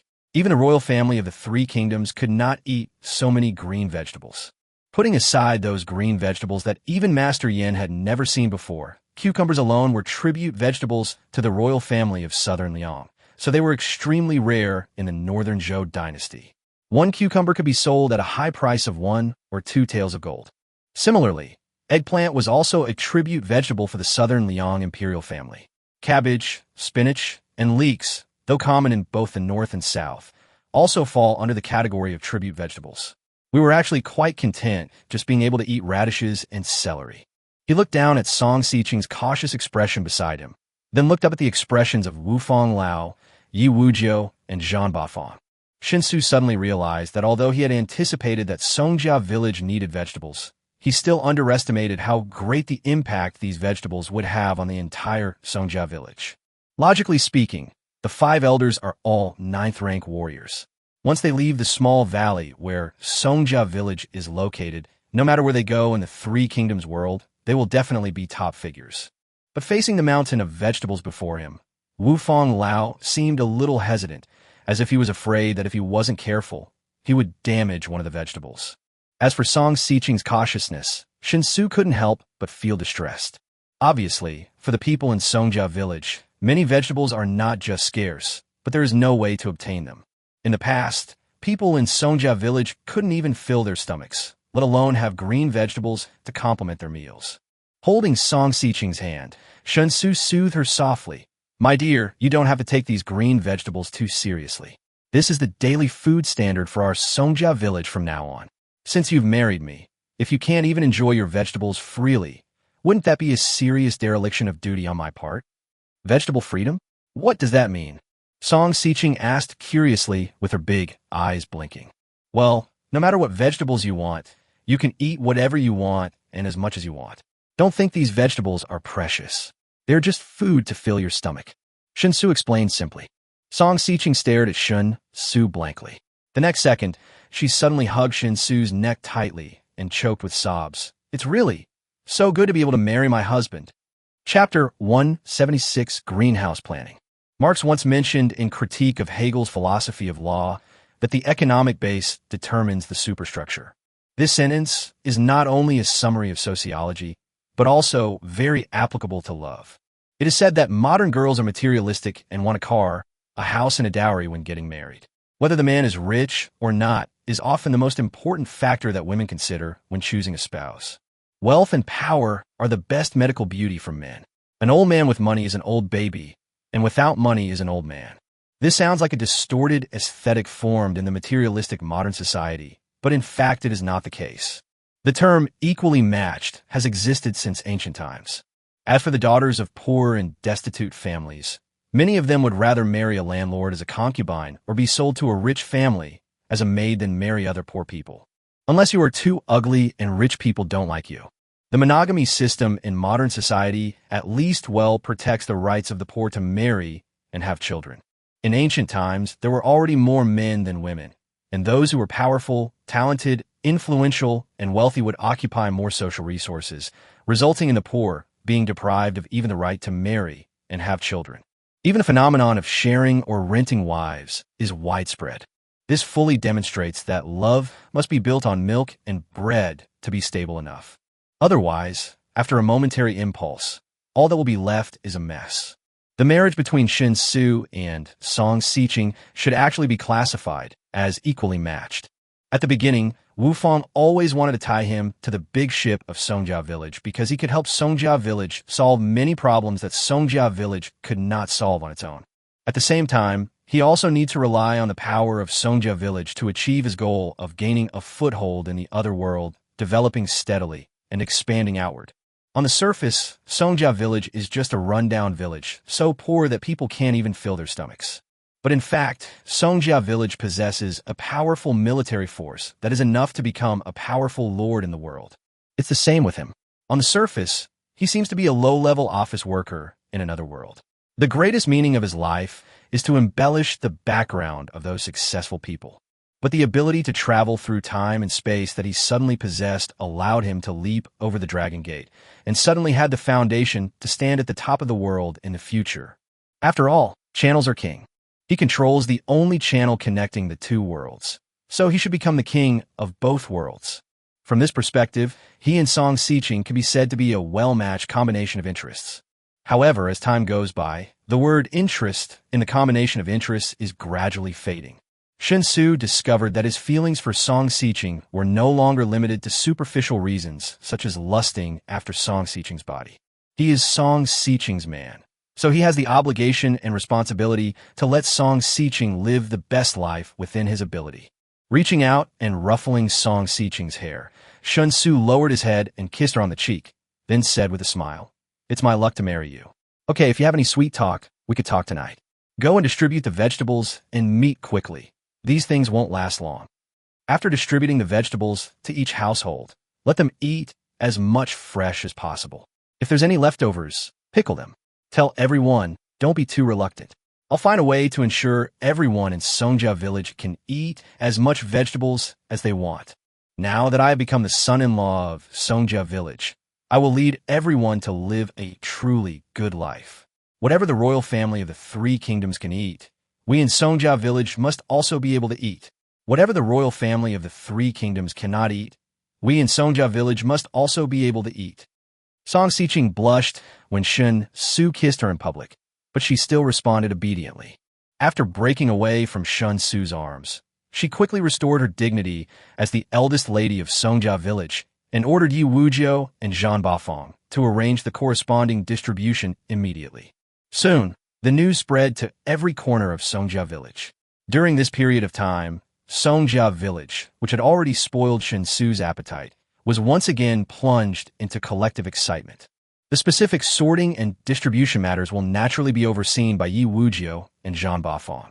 Shen Xu doesn't need to show off through this kind of thing anymore. As long as everyone in Songjia Village knew that the vegetables and meat were brought by him, that would be enough. A month ago, when food was distributed for the first time, he was present to watch in person because the people in Songjia Village were not familiar with him and had never even seen him. By distributing food, the people of Songjia Village could quickly get to know him and accept him. But now, he has become the son-in-law of Songjia Village, and at the same time has easily won the love of everyone in Songjia Village. What he needs to do at this time is to maintain a proper sense of mystery. Vegetables, greenhouse? Husband? What are you talking about? I don't understand. Song Xiqing stayed beside Shen Xu among the ridges of the 10,000 acres of fertile farmland in Songjia Village. After listening to Shen Xu's general description of the new plan for the 10,000 acres of farmland, she asked hesitantly.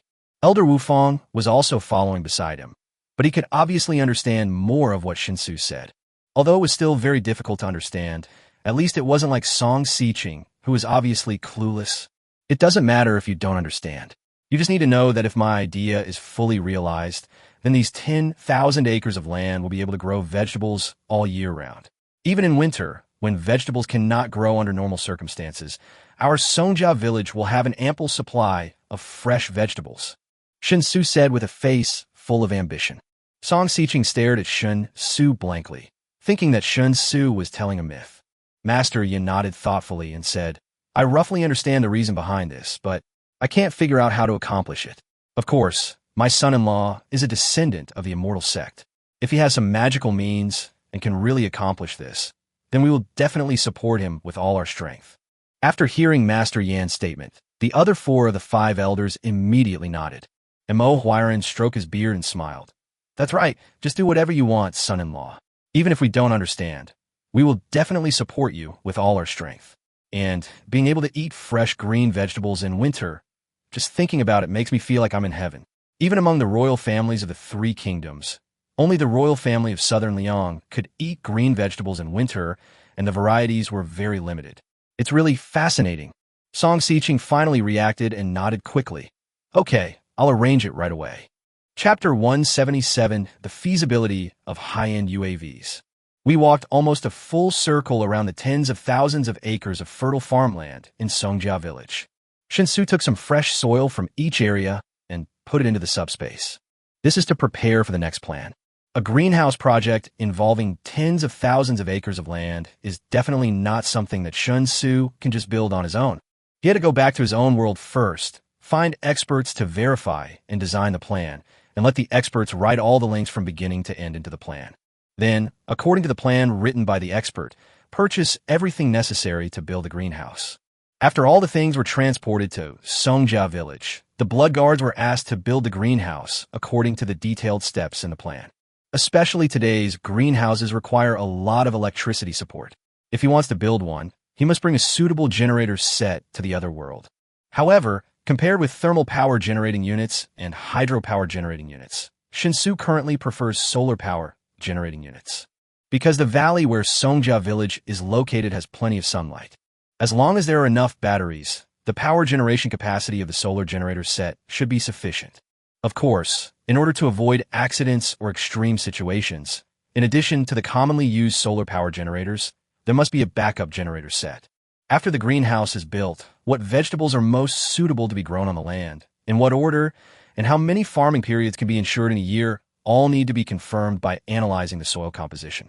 Even after building the greenhouse, in order to free up the manpower of Songjia village from farming, he still had to consider the feasibility of fully mechanized operation. In short, building a greenhouse covering tens of thousands of acres is a rather troublesome task. Shen Xu himself only had a vague understanding of this, so naturally he had to leave everything to the experts. After the expert has completed all the preliminary work and broken down all the links into foolproof operations, it is his turn to show his skills. Okay, that's it for now. I'll go back and think about it in detail. Or should I start to build these tens of thousands of acres of greenhouses well?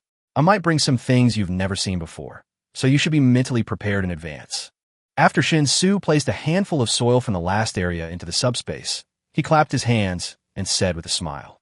Master Yan's eyes lit up, and he asked excitedly, Sir, is this a new magic weapon? Shen Xu thought about it and nodded. It could be considered a magic weapon, but it's not the small one I gave you before, but a large one. Anyway, you'll know when the time comes. By the way, are you using the clairvoyance and superb ear? Upon hearing this, Master Yin grinned and said, Of course. The clairvoyance was given to Bafang. He often takes people into the mountains to collect things, and having the clairvoyance with him makes things much easier in the mountains. The superb ear was taken away by Lao Chao. He treasures it like the devil and won't even let us touch it, saying it's a magical item for commanding battle formations and is much more convenient than a flag bearer using flag signals. Shen Xu turned his head to look at Chao Yinglong and said, Grandpa Chao, there's no need to spend so much money on those things. To be honest, we have plenty of them here, but I was limited by the situation in the village before, so I couldn't bring too much. Everything in the village is improving now, and changes are taking place with each passing day. If you need it, I can bring you some more. Besides, I have something much better than the clairvoyance and the super ear, which is sure to surprise you. Hearing Shen Xu say this, Chao Yinglong's eyes lit up. However, Chao Yinglong was obviously calmer than Master Yin, so he just nodded solemnly without any other expression. Shen Xu didn't say anything more. He thought it was about time, so he led his men away from the field and headed back towards the courtyard. What he envisioned, something with greater military value and which should have no natural enemies in this alien world, was actually a drone. This thing has already touched the realm of high technology. Fortunately, it is actually quite simple to operate, especially now that high-end drones have the function of automatic flight, which further simplifies the difficulty of operation. Therefore, if we ignore the problem of troubleshooting and only consider the operation point of view, there will be no problem in bringing the drone to another world. These blood guards of Songjia village all have high levels of martial arts, and their learning abilities far exceed those of ordinary people. Even if you have never used a drone before, it is definitely not difficult to learn how to operate one. Besides, he didn't plan to bring too many drones. He would only bring one drone in the early stage to let Songjia village know and get used to the existence of such a thing. The reason why he didn't plan to bring a drone at the beginning was because high-end drones were too expensive. In the first few days when he was able to travel through time, he was not as well off as he is now. If he directly purchased a high-end drone, it would be quite stressful. Secondly, the drone needs to be charged. Before the generator set is transported to this other world, it is too troublesome to bring the drone here. He can't take the drone back to his own world to recharge every time the battery runs out, right? Now that we have decided to build a vegetable greenhouse, we must get a solar power generator. By then, if the power of the generator set is increased, perhaps Songjia village can enter the electricity age earlier. The problem of charging drones is of course no longer a problem. When we returned to the courtyard, the distribution of vegetables and meat was nearing completion, and all the people from Songjia village we met along the way had happy faces. Over the past month, they have lived a more sumptuous and comfortable life than in previous festivals, but they never expected that their brother-in-law would bring a new gift. As happiness began to overflow, the people of Songjia village began to show signs of deifying Shen Xu. After everyone's share was distributed, Zhan Bafeng and Yi Wuzhou looked at Shen Xu, who had just returned to the courtyard, with sharp eyes, wanting to hear Shen Xu's instructions and see if there were any new arrangements. Okay, go back and rest, and prepare for tomorrow's departure for Chang'o County City. As for the development plan of our Songjia village, we will discuss it in detail after I return from Chang'o County City. Shen Xu looked at Zhan Bafeng and Yi Wuzhou and said. Both of them were a little disappointed, but Yi Wuzhou was in a much better mood. Shen Xu ignored them and said to Lu Xiaoqing, Grandpa Lu, there is something I want to consult you about in private.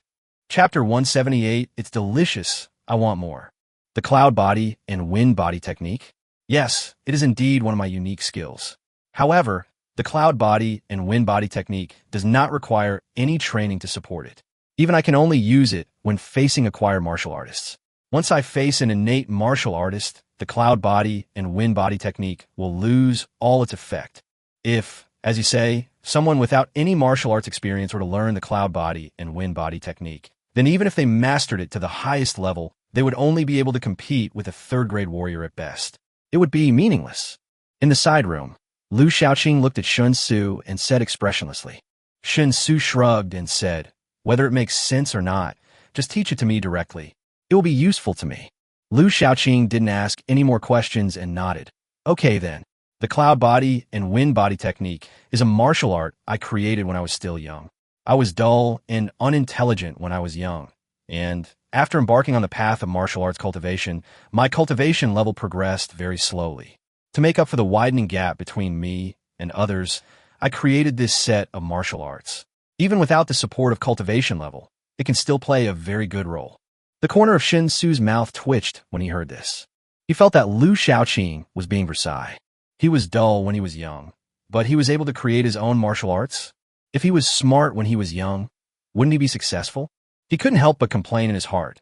But when he heard Lu Xiaoqing starting to give a detailed explanation without stopping, Shen Xu had to immediately kick these messy thoughts out of his mind and concentrate on studying. At this time, outside the courtyard, Songxi had just arrived at the gate with her hunting spoils. The other 4 of the 5 elders, as well as Yi Wuzhou and Zhan Bafeng, were all busy, so only Song Xiqing accompanied Song Si to deal with the prey. After nearly an hour, when they had finally processed most of the harvest, Song Si suddenly said, Sister, I want to go to Chang'o County City with my brother-in-law and the others tomorrow. Song Xiqing asked curiously, Haven't you always been uninterested in going down the mountain? Why do you suddenly want to go to the county town? Song Si said calmly, I feel like I've reached a bottleneck at the 6th level. If I want to break through to the acquired realm and reach the 7th level, and then enter the innate realm, it's simply impossible to do so by just hunting in the mountains. I won't be able to make any further progress. So I want to follow the team going down the mountain, go down the mountain more, and experience more things. Maybe I can find an opportunity to break through to the innate realm.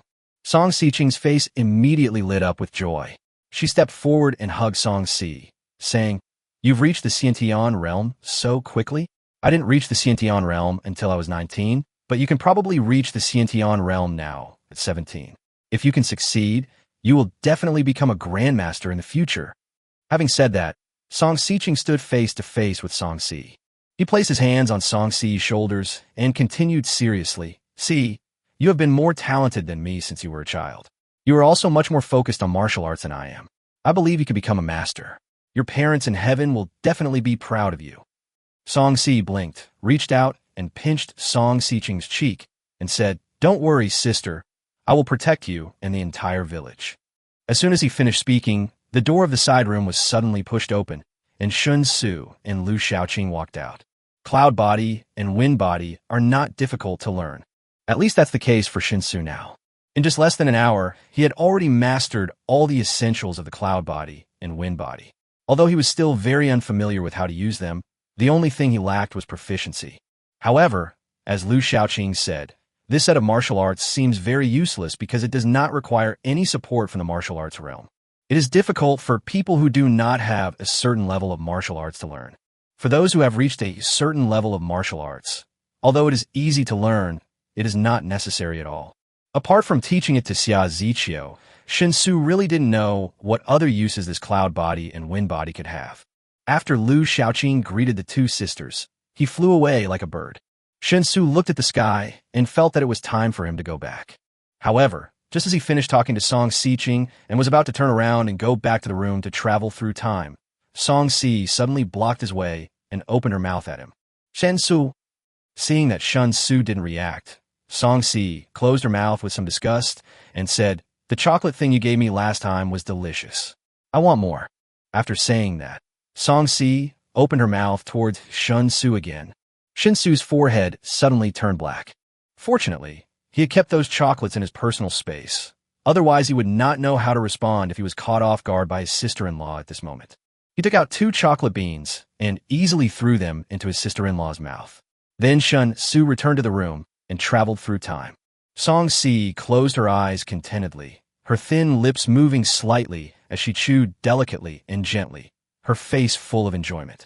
After returning to his own world, Shen Xu immediately called Xing Xiuquan's number and explained his needs for a complete solution for 10,000 acres of vegetable greenhouses to Xing Xiuquan in detail. Although he didn't know the expert who could come up with this solution, Xing Xiuquan definitely knew one. Although his behavior seemed to suggest that he was treating Xing Xiuquan as a secretary, they were close partners, and Xing Xiuquan would not mind. Sure enough, although Xing Xiuquan on the phone was a little confused about Shen Xu's request, she still agreed and said that she would reply to him soon. At first, Shen Xu didn't know how fast this fast could be. Who would have thought that while he was driving on the way home, Xing Xiuquan called him and asked him why he didn't add the expert as a friend. Friends. Yes, what the experts mean is that in order to develop the kind of solution you require, with specific steps that can be operated in a foolproof manner, they need to understand in detail the climate and environment of the 10,000 acres of land you mentioned. Only after a sufficient understanding of the land can we begin to design a solution. There are so many things involved here that it's hard to explain in just a few words over the phone. So the expert asked me for your chat app account, hoping to have a deeper conversation with you there. But after I gave them your account, they called me and said, "Did you ignore my friend request?" Shen Xu was stunned for a moment, then quickly apologized. "Sorry, Aunt Xing, I was driving and wasn't looking at my phone. I'll accept your friend request as soon as I get to a red light." Chapter 179. Entrepreneurs with Feelings. Many times, it seems like the world is deliberately against you. For example, when you buy stocks, no matter which stock you buy, no matter how good its previous performance was, once you buy it, the stock will definitely start to fall. For example, when you stand on the street and want to hail a taxi, there will definitely not be any taxis available. If one does appear occasionally, it will definitely be carrying passengers. But when you don't want to take a taxi, empty taxis will often pass by you one after another. Some will even beep at you to remind you that there's an empty taxi. Do you want to take it? Specifically speaking of Shen Xu, he was driving home without encountering any red lights. In the past, There was a traffic light every few hundred meters, and the waiting time for the red light was enough to make people anxious. However, today, he was completely isolated from it. It was not until he drove the car into the parking space in the underground parking lot that Shen Xu had time to take out his mobile phone and accept the friend request from the agricultural expert.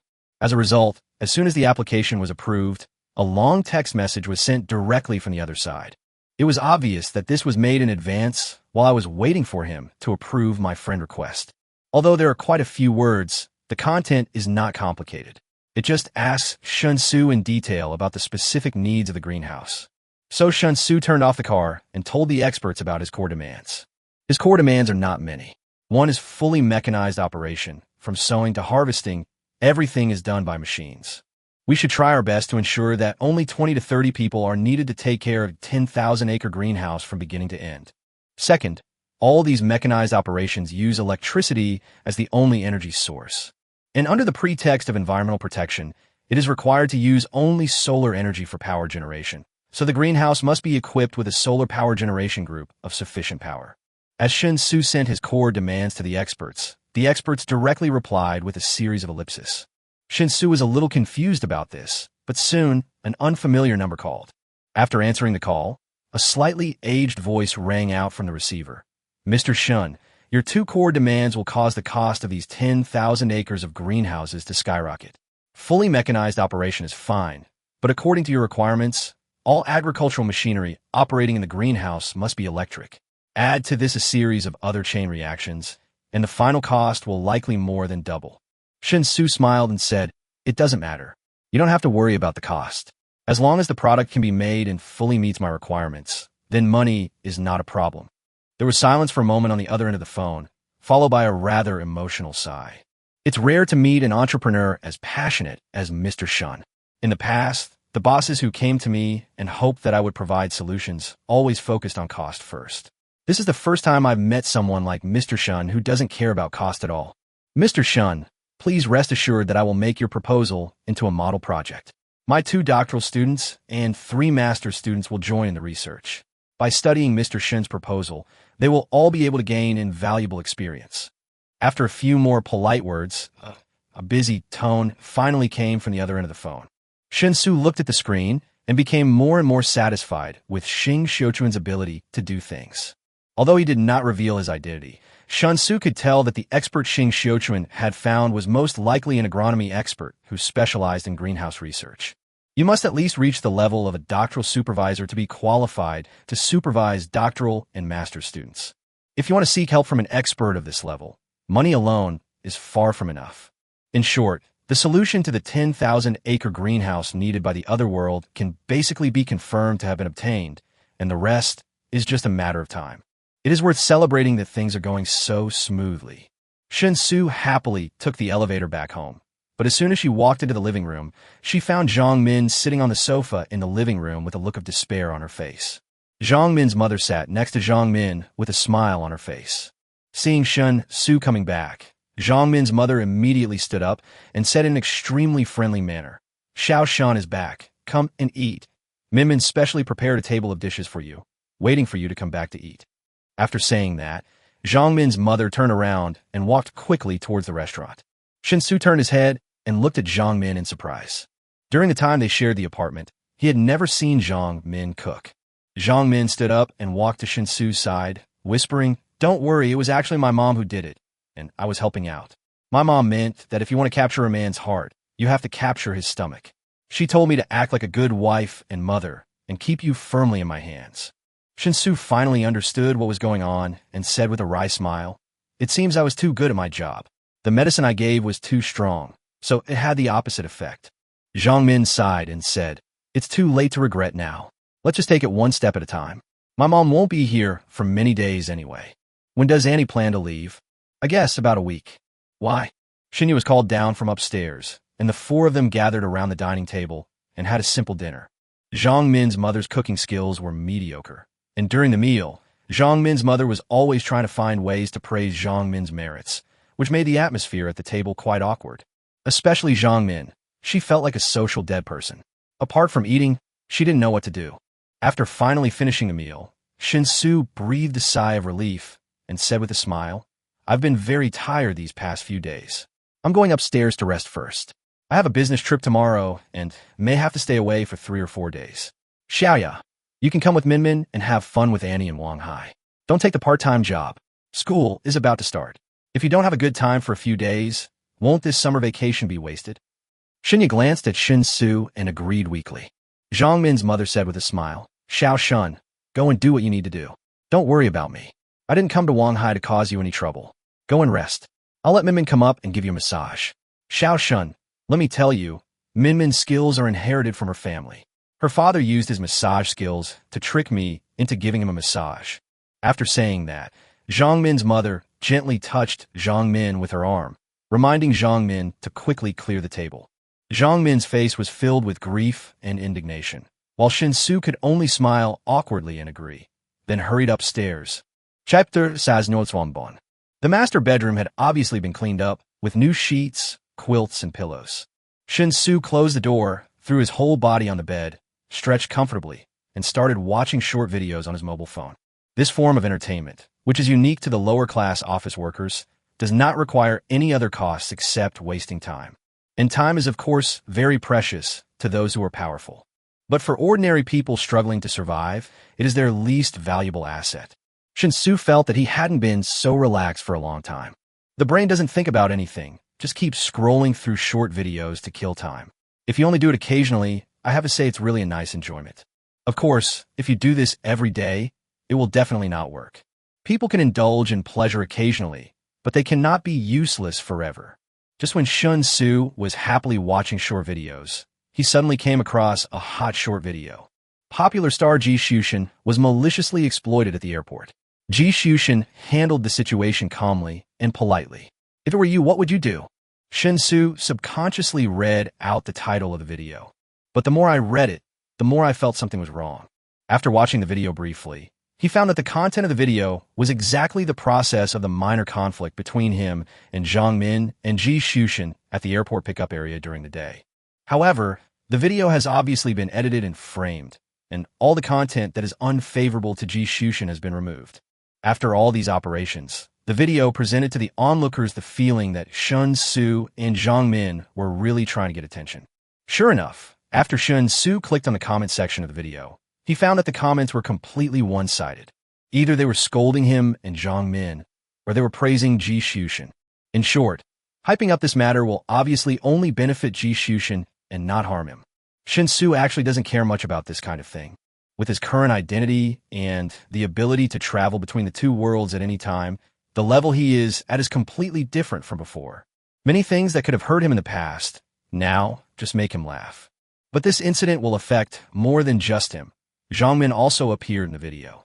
If he really ignores it, Zhang Min is likely to suffer some undue harm. Thinking of this, Shen Xu directly called Lu Tongchun. After the call was connected, he briefly explained the true situation of the matter. Lu Tongchun didn't say much, just said that he knew it, and told Shen Xu that he would deal with the matter immediately, and then hung up the phone. At the same time, in the presidential suite of a high-end hotel in Wang Hai, Ji Shushan sat on the sofa with a glass of red wine, squinting his eyes and listening to the report from his agent beside him. Shun, the hype has completely exploded. It's about to become a hot topic online. Tomorrow I'll contact the person in charge of the fan club and ask them to cooperate with our hype starting tomorrow. We'll try to keep this thing on the trending search list for 10 days or half a month. The agent said excitedly. Ji Shushan nodded in satisfaction, took a sip of red wine, and said with a smile, "It won't take 10 days or half a month. To put it bluntly, it's just a small matter. It's amazing that it can stay on the hot search for a week. Once the popularity dies down, remember to issue a statement saying we had no intention of occupying public resources, which is why we haven't spoken out about this matter. We can take advantage of this last wave of traffic, so this trip to Wang Hai won't be a loss." The agent was about to agree when his cell phone suddenly rang. The agent found out that the call was from the official superior department. Although he was confused, he quickly answered the call. He was just about to say a few compliments, but unexpectedly, the person on the phone didn't even give him a chance to speak. After scolding him harshly, he quickly told him many other demands. The expression on the agent's face froze instantly, and his face gradually began to turn pale. He bent forward and listened attentively like a grandson for more than 10 minutes. When the voice on the other end of the phone finally stopped, he swallowed hard and asked in a trembling voice, Can you tell me who that young man is and what his background is at least let us die with a clear understanding. Ji Shushin, who had been tasting wine, had already noticed the abnormality of his agent. However, the agent listened to the call for more than 10 minutes, but he really couldn't figure out what was going on. At this time, he finally heard the agent speak, and Ji Shushin immediately realized that something was wrong. He subconsciously stood up from his sofa, put his ear to the receiver of the mobile phone, and came face to face with the agent. But the next moment, the suggestive words coming from the phone receiver made the agent tremble and almost drop the phone. The person on the other end of the phone had already completed the task he was notified of and hung up without hesitation. There was no time for the agent and Ji Shushin to buffer their anger. The agent's phone, which had just been hung up, rang again. This time it wasn't just the agent's call. Even Ji Shushin's personal phone rang. Both of them answered the phone in a hurry, as if they wanted to see if there was any room for reconciliation in this matter. However, after answering the phone, what they heard made their faces even uglier. The calls continued one after another, almost nonstop for about an hour, before everything finally returned to calm. Ji Shushin and his agent seemed to have lost all their strength at once and collapsed on the sofa together, their bodies limp. Both of them had lifeless eyes, staring at the ceiling of the presidential suite with extremely empty eyes, and no one knew what they were thinking. After a long pause, Ji Shushin spoke with difficulty. They want me to clarify the truth of the whole matter and sincerely repent, and at the same time expose my shortcomings, causing fans to resent me and completely destroying all my current traffic. Doing this will only result in me being completely banned and unable to set foot in the entertainment industry again. If I don't do this, they'll take action. Not only will they ban me, but based on my current violations, they'll also throw me in jail and make me repent for my actions. But the question is, what did I break the law? How come I don't know? The agent replied woodenly, Strictly speaking, we're filing taxes under the studio's name, but we're actually evading taxes. It all depends on whether the higher-ups want to investigate, or, in other words, whether they arrest us or not is entirely up to them. Ji Shushin was stunned for a moment, and then he seemed to have aged a lot. He said in a hoarse voice, I understand. Do as they ask. Chapter 181, Little Smart Ghost. Lu Tongshun returned the call even faster than Shen Xu expected. After learning that everything had been resolved, Shen Xu curiously asked Lu Tongshun what would become of Ji Shushin. Shen Xu was quite surprised when he heard Lu Tongshun say that Ji Shushin was quite cooperative, so he just banned Ji Shushin completely and prevented him from ever setting foot in the entertainment industry again. He thought that Ji Shushin would just issue an apology statement and clarify the truth of the matter. After all, no matter how much of the traffic is fake, Ji Shushin is one of the most popular traffic stars now and has a huge influence in the entertainment industry. Isn't it too bloody to just ban someone just because of a disagreement? Won't there be any backlash? Asking him to admit his mistakes while also banning him is like destroying him outright, isn't it? Shen Xu asked in surprise. Mr. Shun, you don't need to worry about anything. No matter how famous a star is, they're just stars. We are not in the West. The West is capitalist, and the rich can own everything. That's why the status of stars is extremely high, because they are all very rich. We're a bureaucratic society, where only those with power own everything. Even the richest person, without the corresponding power, can only live in fear. I did destroy him, but at least I left him a way out and didn't do anything too extreme. This is just to make an example of him. By doing this more harshly, we can deter others and prevent you from encountering similar troubles in the future. The entertainment industry is a very sensitive circle, and they know best who not to mess with. Lu Tongshun, on the other end of the phone, said with a smile. Listening to Lu Tongshun's indifferent tone, Shen Xu suddenly understood the meaning of power. The big stars who seem high and mighty in the eyes of ordinary people are actually just dough that can be flattened or rounded at will for the real powerful. The magnitude of this class gap is far beyond the imagination of ordinary people. If he is really a so-called public servant, how could it be possible that so many people flock to him and become crazy about him like moths to a flame? After chatting with Lu Tongshun for a few more words, Shen Xu hung up the phone with a feeling of emotion. What he hated most in the past was the privileged class, but now he himself has become a member of the privileged class. Then he realized that what he hated was not the privileged class, but that he himself could not enjoy the treatment of the privileged class. From this perspective, he is indeed a vulgar person. Just as Shen Xu was reflecting on himself, the bedroom door was suddenly pushed open, and Zhang Min walked in with a look of despair on her face. What's wrong?" Shen Xu asked doubtfully. Zhang Min sighed, her eyes dull as she spoke. "After cleaning the table and washing the dishes, my mom asked me to come up and give you a massage." Shen Xu was surprised and said, "Isn't that necessary? I thought Annie was joking just now." Zhang Min shook her head and said, "Since we're here, let's just give a massage. My mom didn't lie about this. My dad is really good at massage. Although I can't compare to him, I've learned a lot from watching and hearing him since I was a kid. The last time I gave someone a massage was when my roommate was curious in college, so I gave him a massage.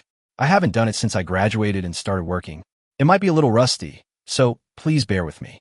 Seeing that Zhang Min was serious, Shen Xu felt a little embarrassed, but also had a bit of anticipation.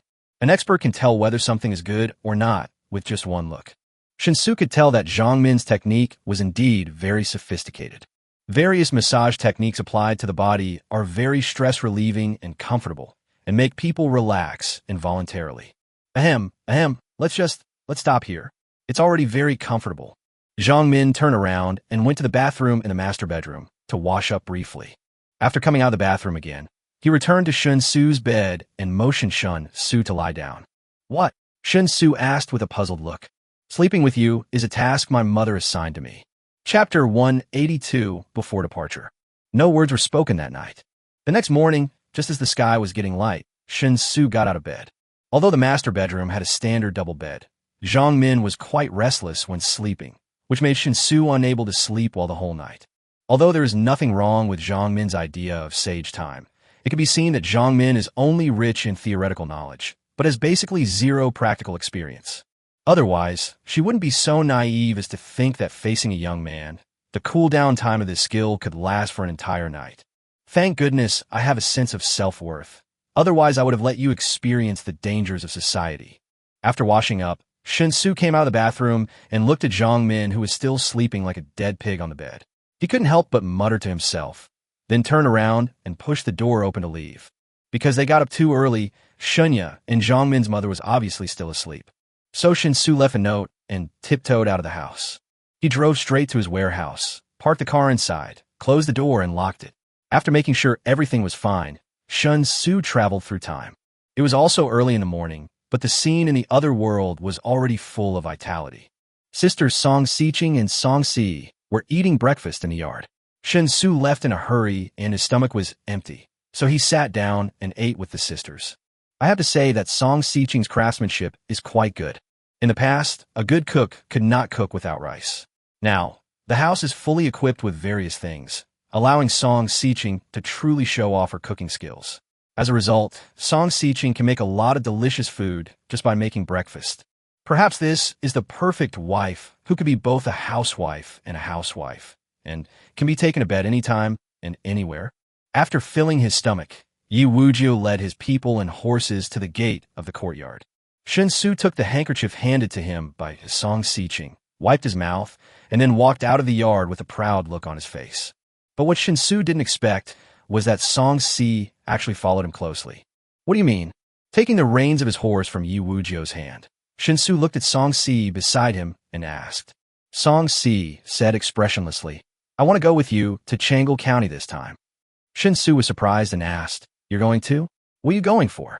"Be good. We're going to do some serious business. I'll buy you a toy when we come back." "Okay." Song Si didn't say anything, but the long sword at her waist was suddenly unsheathed. A cold light flashed, scaring Shen Xu on the spot. "Husband, Si's skills are quite good. She will definitely not hold you back if she accompanies you on this trip. She is currently at a bottleneck in her realm and needs to break through it through traveling, so it's better to bring her along." Song Siqing walked out of the courtyard, smiling broadly as she continued, "Si, put away your sword. How can you brandish it in front of your brother-in-law? I can agree to your idea of going out, but you also have to promise me that while you're away from home, you'll obey your husband in everything and not act on your own." Song Si bit her lip, put the sword back into the scabbard, and nodded slowly. Shen Xu was speechless. "It's a nice trip, but I have to bring my sister-in-law along. Isn't this just causing trouble for myself?" But having said that, he couldn't refuse, so he had no choice but to agree. At the same time, in Changle County City, the Baofenglong branch, which had just opened for about a month, had not yet started a day of business. But in the backyard of the semicolon, Xiao Anqing had already climbed out of bed early, with two huge panda eyes, listening to the semicolon manager's report on the situation. He hasn't had a good night's sleep in nearly half a month. So much so that I lost a lot of weight. It's not that he doesn't want to sleep, but he's under too much pressure and it's difficult for him to sleep soundly. Boss, we can't accept any more banknotes from Suez. They're clearly targeting us, adding a lot of requirements for cashing out banknotes. If we take our banknotes to Suez and cash them in for silver, we'd be lucky if we could get 30% back. At this rate, our branch's bank balance will soon be depleted. It's a long journey to transport the silver from home. We won't be able to do it in time, according to the agreed-upon delivery intervals. Judging by the current consumption of our deposits, our remaining silver can only last for 3 more days at most. After 3 days, it will all be gone. The shopkeeper of semicolon said anxiously and worriedly. Xiao Anqing shook his head solemnly and said, "No, if we don't accept Shueji's banknotes, then Bao Fenglong won't be able to expand our business in Changle County. No one will recognize our Bao Fenglong banknotes. The credibility of a bank can't be established overnight. Only if we can redeem Shueji's banknotes together with them will the people of Changle County quickly accept us. As for Shueji's banknotes, no matter how many more requirements he adds, it will at most delay the time limit for us to exchange them for cash. In the end, we must redeem them all. This is Shueji's reputation. Shueji can't possibly throw away its own reputation just to suppress us. If Shueji really dares to do that, I'll be even happier. But Shueji's owner isn't that stupid, and we can't expect to defeat them by relying on our opponents to be stupid." The shopkeeper of semicolon naturally understood this logic, but he really couldn't think of any other solution at the moment. So after listening to Xiao Anqing's statement, the shopkeeper of semicolon could only smile bitterly and said, "Boss, that's true, but we don't have any money right now. No matter what, we must have enough cash to maintain your idea, right? At least we have concealed the specific situation of the silver well, so that Shueji can't figure out our true intentions, so we can continue to hold out for 3 days. If Shueji knew the exact amount of our remaining cash, they would definitely run us out of money maliciously. By then, let alone 3 days, we won't even be able to hold out for 3 hours. If the bank can't exchange the silver, you know the consequences, boss. Do we really have to go to that extent? There's really no need to hold on like this." Xiao Anqing frowned and said, "I can't change my decision. Besides, we're not at the end of our rope yet. We can still hold on for 3 days, right? Don't give up easily until the last moment. How about this? We'll open business as usual today. I'll go out and look around to see if I can find any solution to the problem. If we still can't resolve the problem of insufficient cash reserves today or tomorrow, then we'll do as you say and find a reason to announce that we will temporarily stop honoring Shue's banknotes. As for when we can resume accepting them, our bank will notify you separately." The shopkeeper of semicolon heaved a sigh of relief and bowed in response. Chapter 183, The Prince of Changle's Thoughts. In Prince Changle's mansion, Zhou Tianxi and his son Zhou Zhenan, who had just finished breakfast, sat opposite each other in the study. The atmosphere was relatively relaxed, but Zhou Zhenan kept a stern face, forcing Zhou Tianxi to sit upright and not dare to slack off in the slightest. "How are the birthday party preparations going?" Zhou Zhenan asked. Zhou Tianxi immediately replied, "Don't worry, father. Everything has been prepared. The invitations will all be distributed today. According to the list, all the prominent figures in the county will be invited. Even the Naliang money merchant who just opened a branch of Bao Fenglong in our county a month ago is on the invitation list." Zhou Zhenan nodded and said, "That's fine. You should keep an eye on it. Make the birthday banquet at Changliyuan as extravagant as possible. Don't worry about whether it can be used, as long as the money can be spent. Also, when sending out invitations, clearly tell those invited that the value of the birthday gifts cannot be less than 1,000 taels of silver. If someone can't find a suitable birthday gift, then we can just give them silver, banknotes, or gold. It's fine. As long as it's worth at least 1,000 taels of silver, it's fine. In short, we should openly show that we're just trying to make money, so that everyone will curse us behind our backs." Zhou Tianxi hesitated and said, "Father, I know you want to use this to tarnish your reputation, but the emperor has always had absolute trust in you. There is absolutely no need for you to ruin your reputation like this." Zhou Zhenan shook his head and said, "You're still young and don't understand how fragile trust is. I didn't defile myself before because the three kingdoms were at war so frequently, and our greedy wolf army was burdened with so many combat missions that I didn't have the energy to dwell on the so-called defilement. But now, the three countries have actually ceased fighting. Of course, there are still minor frictions on the border, but the three countries are exercising restraint towards each other, hoping to recuperate and try their best to find ways to salvage the situation that is about to collapse in their respective countries. Under these circumstances, our greedy wolf army will no longer undertake combat missions. If I continue to perform flawlessly, even if the emperor doesn't think too much, the entire court will certainly think too much. Since I hold military power, I absolutely cannot win the support of the people. Zhou Qianxi pondered this for a moment before saying, "Then, do I need to bully the market? I won't target the common people. I'll only target the well-connected merchants in our county. This way, the lives of the common people won't be affected. However, the number of impeachment memorials sent to the capital will definitely increase significantly." Zhou Jinan refused without a second thought. "No, don't go too far. Be careful. It's okay for me to take some money, but if you go and harm those merchants, and there are too many impeachment memorials, our Chang'an County city will be described as miserable by them. We can do a little to defame ourselves, which will help us consolidate trust, but we can't do too much, because that will also make people doubt whether we are suitable to continue to sit here. The truce between the three countries is only a temporary one, not that there will be no war forever. This truce might last 1 or 2 years, or even 3 or 4. Once the three kingdoms have recovered, the war will likely break out again. Therefore, Chang'an County must maintain sufficient stability to cope with the inevitable resurgence of war. In short, the scale here is difficult to grasp, so we can only try to choose things that are not serious. And in this world, there is nothing less serious than greed for money. Everyone in the world is greedy. I am just a little greedy. No one will say anything." Zhou Qianxi bowed to show that he accepted the instruction. "By the way, have you found anything useful in your investigation into the mysterious caravan from a month ago? Is that guy called Shen Xu or Lu Yong? You said he called himself Shen Xu, but the information we found in Shuyunjian says he's called Lu Yong, which is his real name." Zhou Jinan suddenly changed the subject and asked.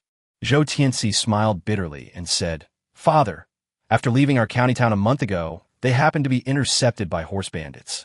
As a result, the bandits were killed cleanly, but the other party obviously did not pay any price. Since then, they have not appeared within the scope of our county town again. Therefore, the investigation into them has been at a standstill, and I really don't know where to begin. As for the other party's real name, I tend to think it's neither of the two names. The reason is simple. Lu Yong was the name revealed by Qiu Anqing, and Shen Xu was the name the other party claimed himself. If your guess is correct, Father, they are all sent by Southern Liang, and Qiu Anqing is just a disguise name to attract our attention. Then, both Lu Yong and Shen Xu must be fake names used to confuse us." Zhou Jinan narrowed his eyes and said, "Though the strength of the bandits roaming around Dongshan Prefecture is very average, they can still handle ordinary caravans. Defeating the bandits is not difficult, but killing them all and preventing them from even escaping is beyond the capabilities of a normal caravan." Whether he was called Shen Xu or Lu Yong, the name wasn't important. What mattered was that the caravan he led was incredibly powerful. Aside from the three kingdoms' military, I couldn't imagine any other force capable of organizing such a caravan. Therefore, their identities should be certain. How about this? When you send the invitation to Qiu Anqing, remember to send an extra one. Write Lu Yong's name on the invitation and have Qiu Anqing pass it on. Since they're all sent by Nanliang, they must have some contact information that we don't know. I believe Qiu Anqing can deliver the invitation." Zhou Qianxi asked doubtfully, "Father wants to meet Lu Yong in person?" Zhou Jinan's face, which had been very serious, finally broke into a smile, and he said, "My clothes are getting looser, but I never regret it. I am becoming haggard for her. I naturally want to meet a great talent who can write such elegant sentences. It's not enough to just be greedy for money, but we can't really let Chang'an County fall into chaos, so we have to act a little bit like a dandy. We can be lustful, pretentious, and seek fame. In short, try to like those useless things. The less ambitious you appear, the more stable our Chang'an County Prince's mansion will be. So not only do I have to meet him in person, you have to accompany me to meet him as well." "But isn't Lu Yong from Southern Liang?" "So what? The three kingdoms have already reached a truce. Besides, how can we know whether Lu Yong is really from the Southern Liang dynasty?" "This is it, Father. I understand." Chapter 184 Refugees. Compared to the excitement when he first went to Changle County City, Shen Xu seemed much calmer and composed on this second trip. The joy of first learning to ride a horse is gone, and all that remains is the boredom and tedium of traveling. However, the situation was different from the last time he went to Changle County City. This time, when Shen Xu had just come down the mountain and passed through Yongping Town, he noticed that there were many refugees crowding in front of the town gate of Yongping Town. After all, it is just a town. Although Yongping Town also has a city wall, it is just a mud wall compacted by rammed earth, a little over 2 meters high. An adult can easily climb over it with just 2 running steps. Yongping Town, which is surrounded by mud walls, has a permanent population of over 5,000 people. With Yongping Town as the core, there are dozens of villages of all sizes within the jurisdiction that radiates in all directions. The total number of villagers in all villages reaches nearly 10,000. Therefore, there is no doubt that, purely from the perspective of population size, Yongping Town is a well-deserved big town. At this time, there seemed to be hundreds of refugees crowding in front of the gate of Yongping Town. There were men, women, young and old, all skinny and emaciated, their clothes so tattered that they could barely cover their bodies. Compared with the number of people living in Yongping Town, these more than 100 refugees are not many, but the sudden appearance of refugees is definitely not a good sign. Is the food shortage in Dongshan Prefecture already so serious? Shen Xu pulled the reins and stopped the horse on the official road outside Yongping Town. He turned his head to look at the hundreds of refugees outside the gate of Yongping Town and asked. The others also reined in their horses and stopped. Yi Wujiu came to Shen Xu's side and said helplessly, "If you say it's serious, it's actually not that serious, but the grain merchants in Dongshan Prefecture took the opportunity to stir up trouble. Originally, there might only be a 10% shortage of grain, but under the manipulation of the grain merchants, the shortage has reached at least 50%. There is already a shortage of grain on the market, causing prices to start to rise.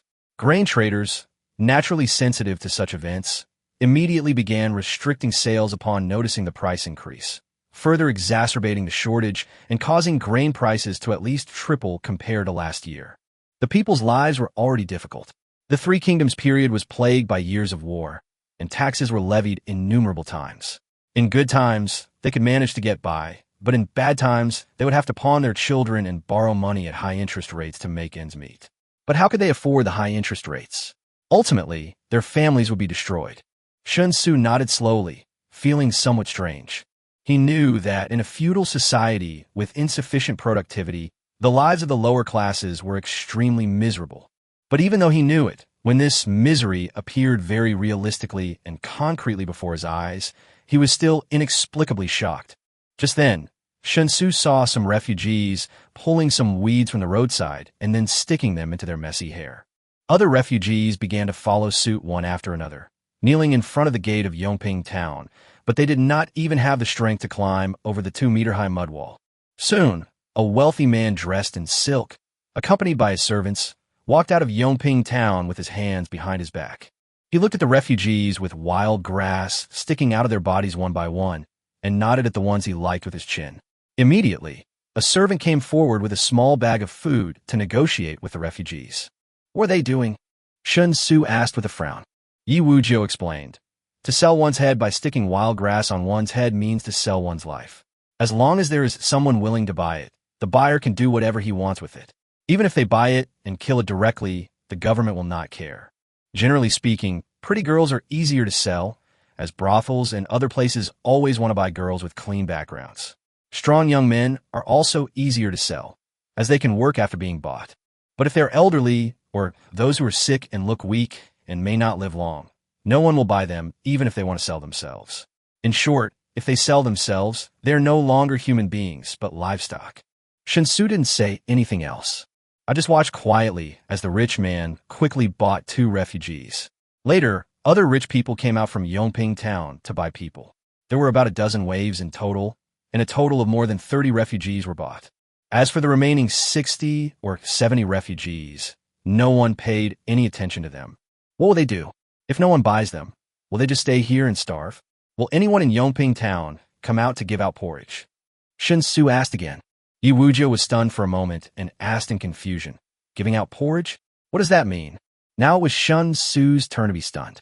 After blinking, he organized his words in his mind and then told Yu Wuzhou roughly what he understood about distributing porridge.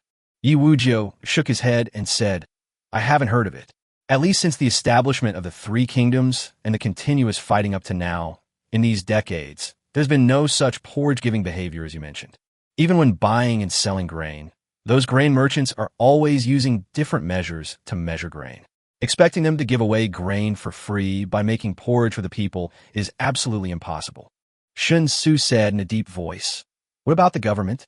The government should have the responsibility to provide relief to the people, right? The government also does not care.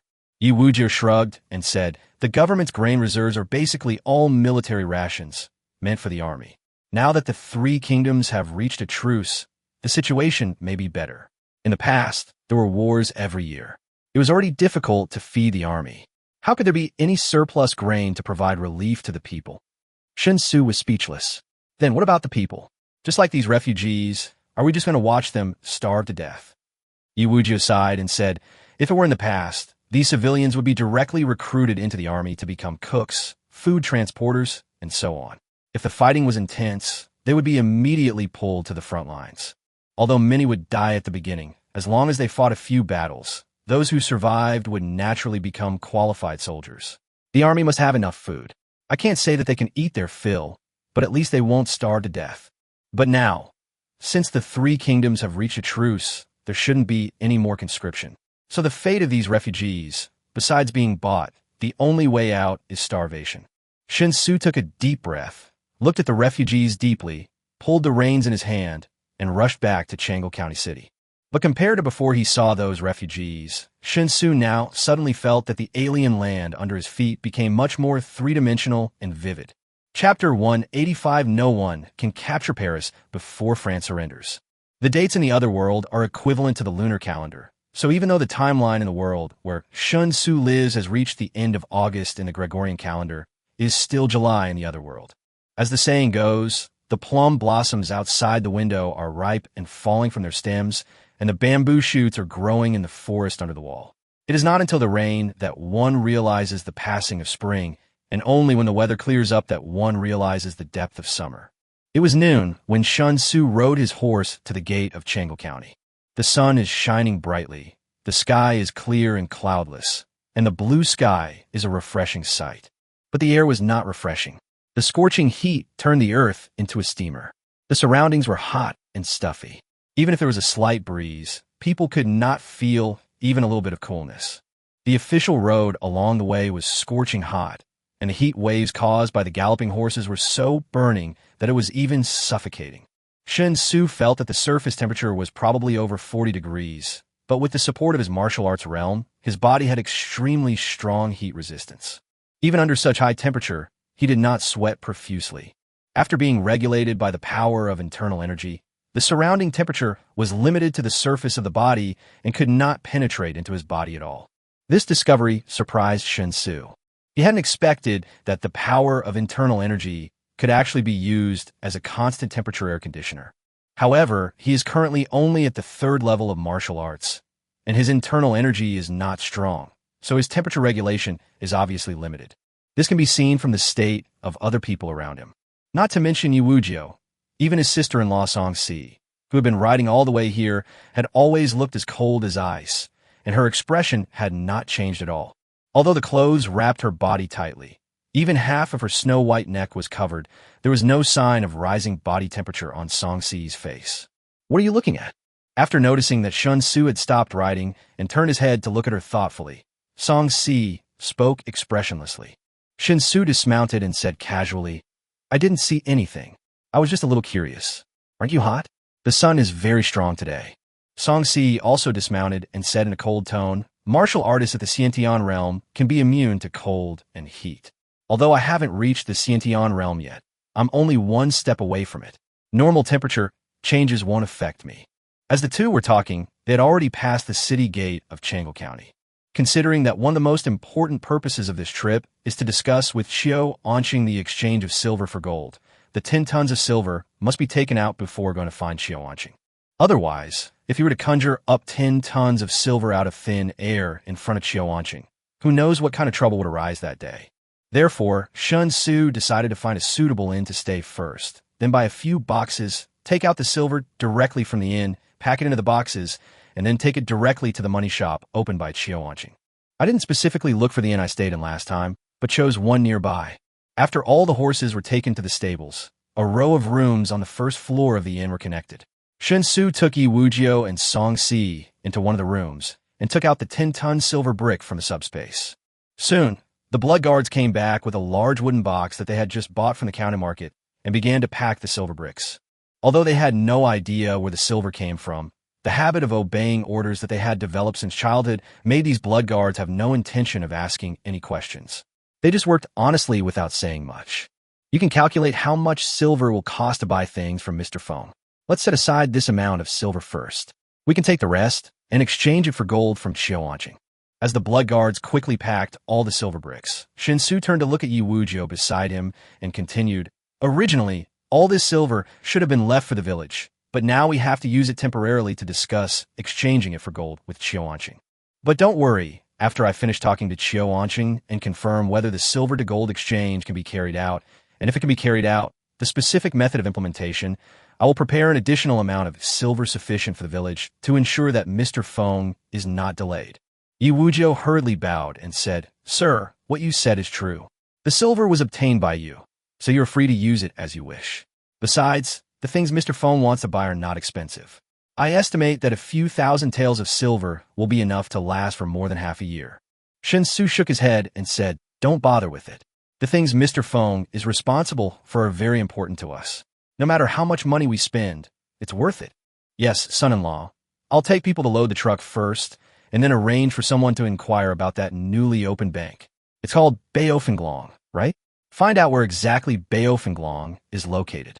Yi Wujiu said this and started to call on the blood guards to move the silver bricks packed in boxes out. Fortunately, they're all warriors above the 6th rank and have great strength. Otherwise, it would be really difficult to move these boxes full of silver bricks. Shen Xu stretched and was about to take the opportunity to rest, but he saw Song Si asking for a bathtub from the inn.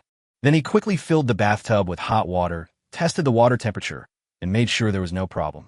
Then he looked straight at Shen Xu. What are you doing?" Shen Xu asked in surprise. Song Si said in a calm voice, "Before we came out, my sister specifically told me to watch you while you were soaking in the medicinal bath. You seem a little slack these past few days, and I haven't seen you practicing on weekdays. If you don't even take the medicinal bath, do you expect to improve your inner realm by sleeping?" Shen Xu felt a little guilty about what he said and smiled apologetically. "Of course I have to take a medicinal bath, but it's not as convenient as being at home when I'm away from home. Can I put it aside for now? I'll start again when I get home." Song Si shook her head and refused without hesitation. "No, although my sister asked me to come out and do everything you say, this matter is an exception. I must watch you finish the bath. Or you can be obedient and take off your clothes on your own initiative. Or I will help you take off your clothes and then throw you into the tub. It's your choice." Shen Xu and Song Si stared at each other for a while and found that Song Si-ching's attitude was extremely firm and there was no room for maneuver, so they could only nod and agree helplessly. His sister-in-law seemed quite stubborn. If he continued to confront her, Shen Xu suspected that she would really strip him naked on the spot. Then, as her brother-in-law, he would be too embarrassed. Instead of passively admitting defeat, it is better to beg for mercy. The best way to be invincible is to kill yourself and leave your opponent very confused. Chapter 186, Bank Run. The feeling of soaking in a medicinal bath is basically the same. The only difference is that when Shen Xu was soaking in the medicinal bath before, Song Si-ching was always by his side, but this time it was Song Si who was watching him by the bathtub. Unlike the medicinal bath that Song Si-ching had to soak in to treat her injuries, the medicinal bath that Shen Xu was soaking in was specially prepared to improve his martial arts realm, so it was an absolute tonic. During the soaking process of the medicinal bath, the medicinal effects of the herbs continuously flowed into Shen Xu's body, prompting the internal energy to continue to flow and grow, breaking through more acupoints. This process is actually somewhat dangerous. If the efficacy of the medicinal materials exceeds the limit that Shen Xu can currently bear, then the original tonic may instantly become a fatal poison. Although the possibility of this happening is very small, it cannot be completely ruled out. This means that someone must be watching Shen Xu while he is soaking in the medicinal bath to prevent him from going astray.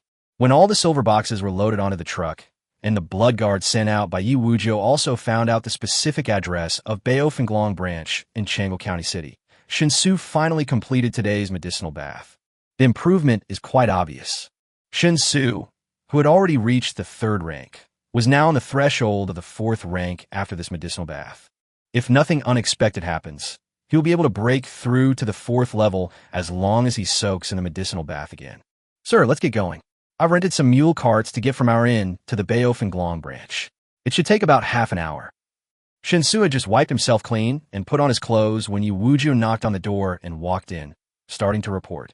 Have you inquired about other situations in the county town? It's been a full month since we last came here. Has anything major happened in the county town during this time?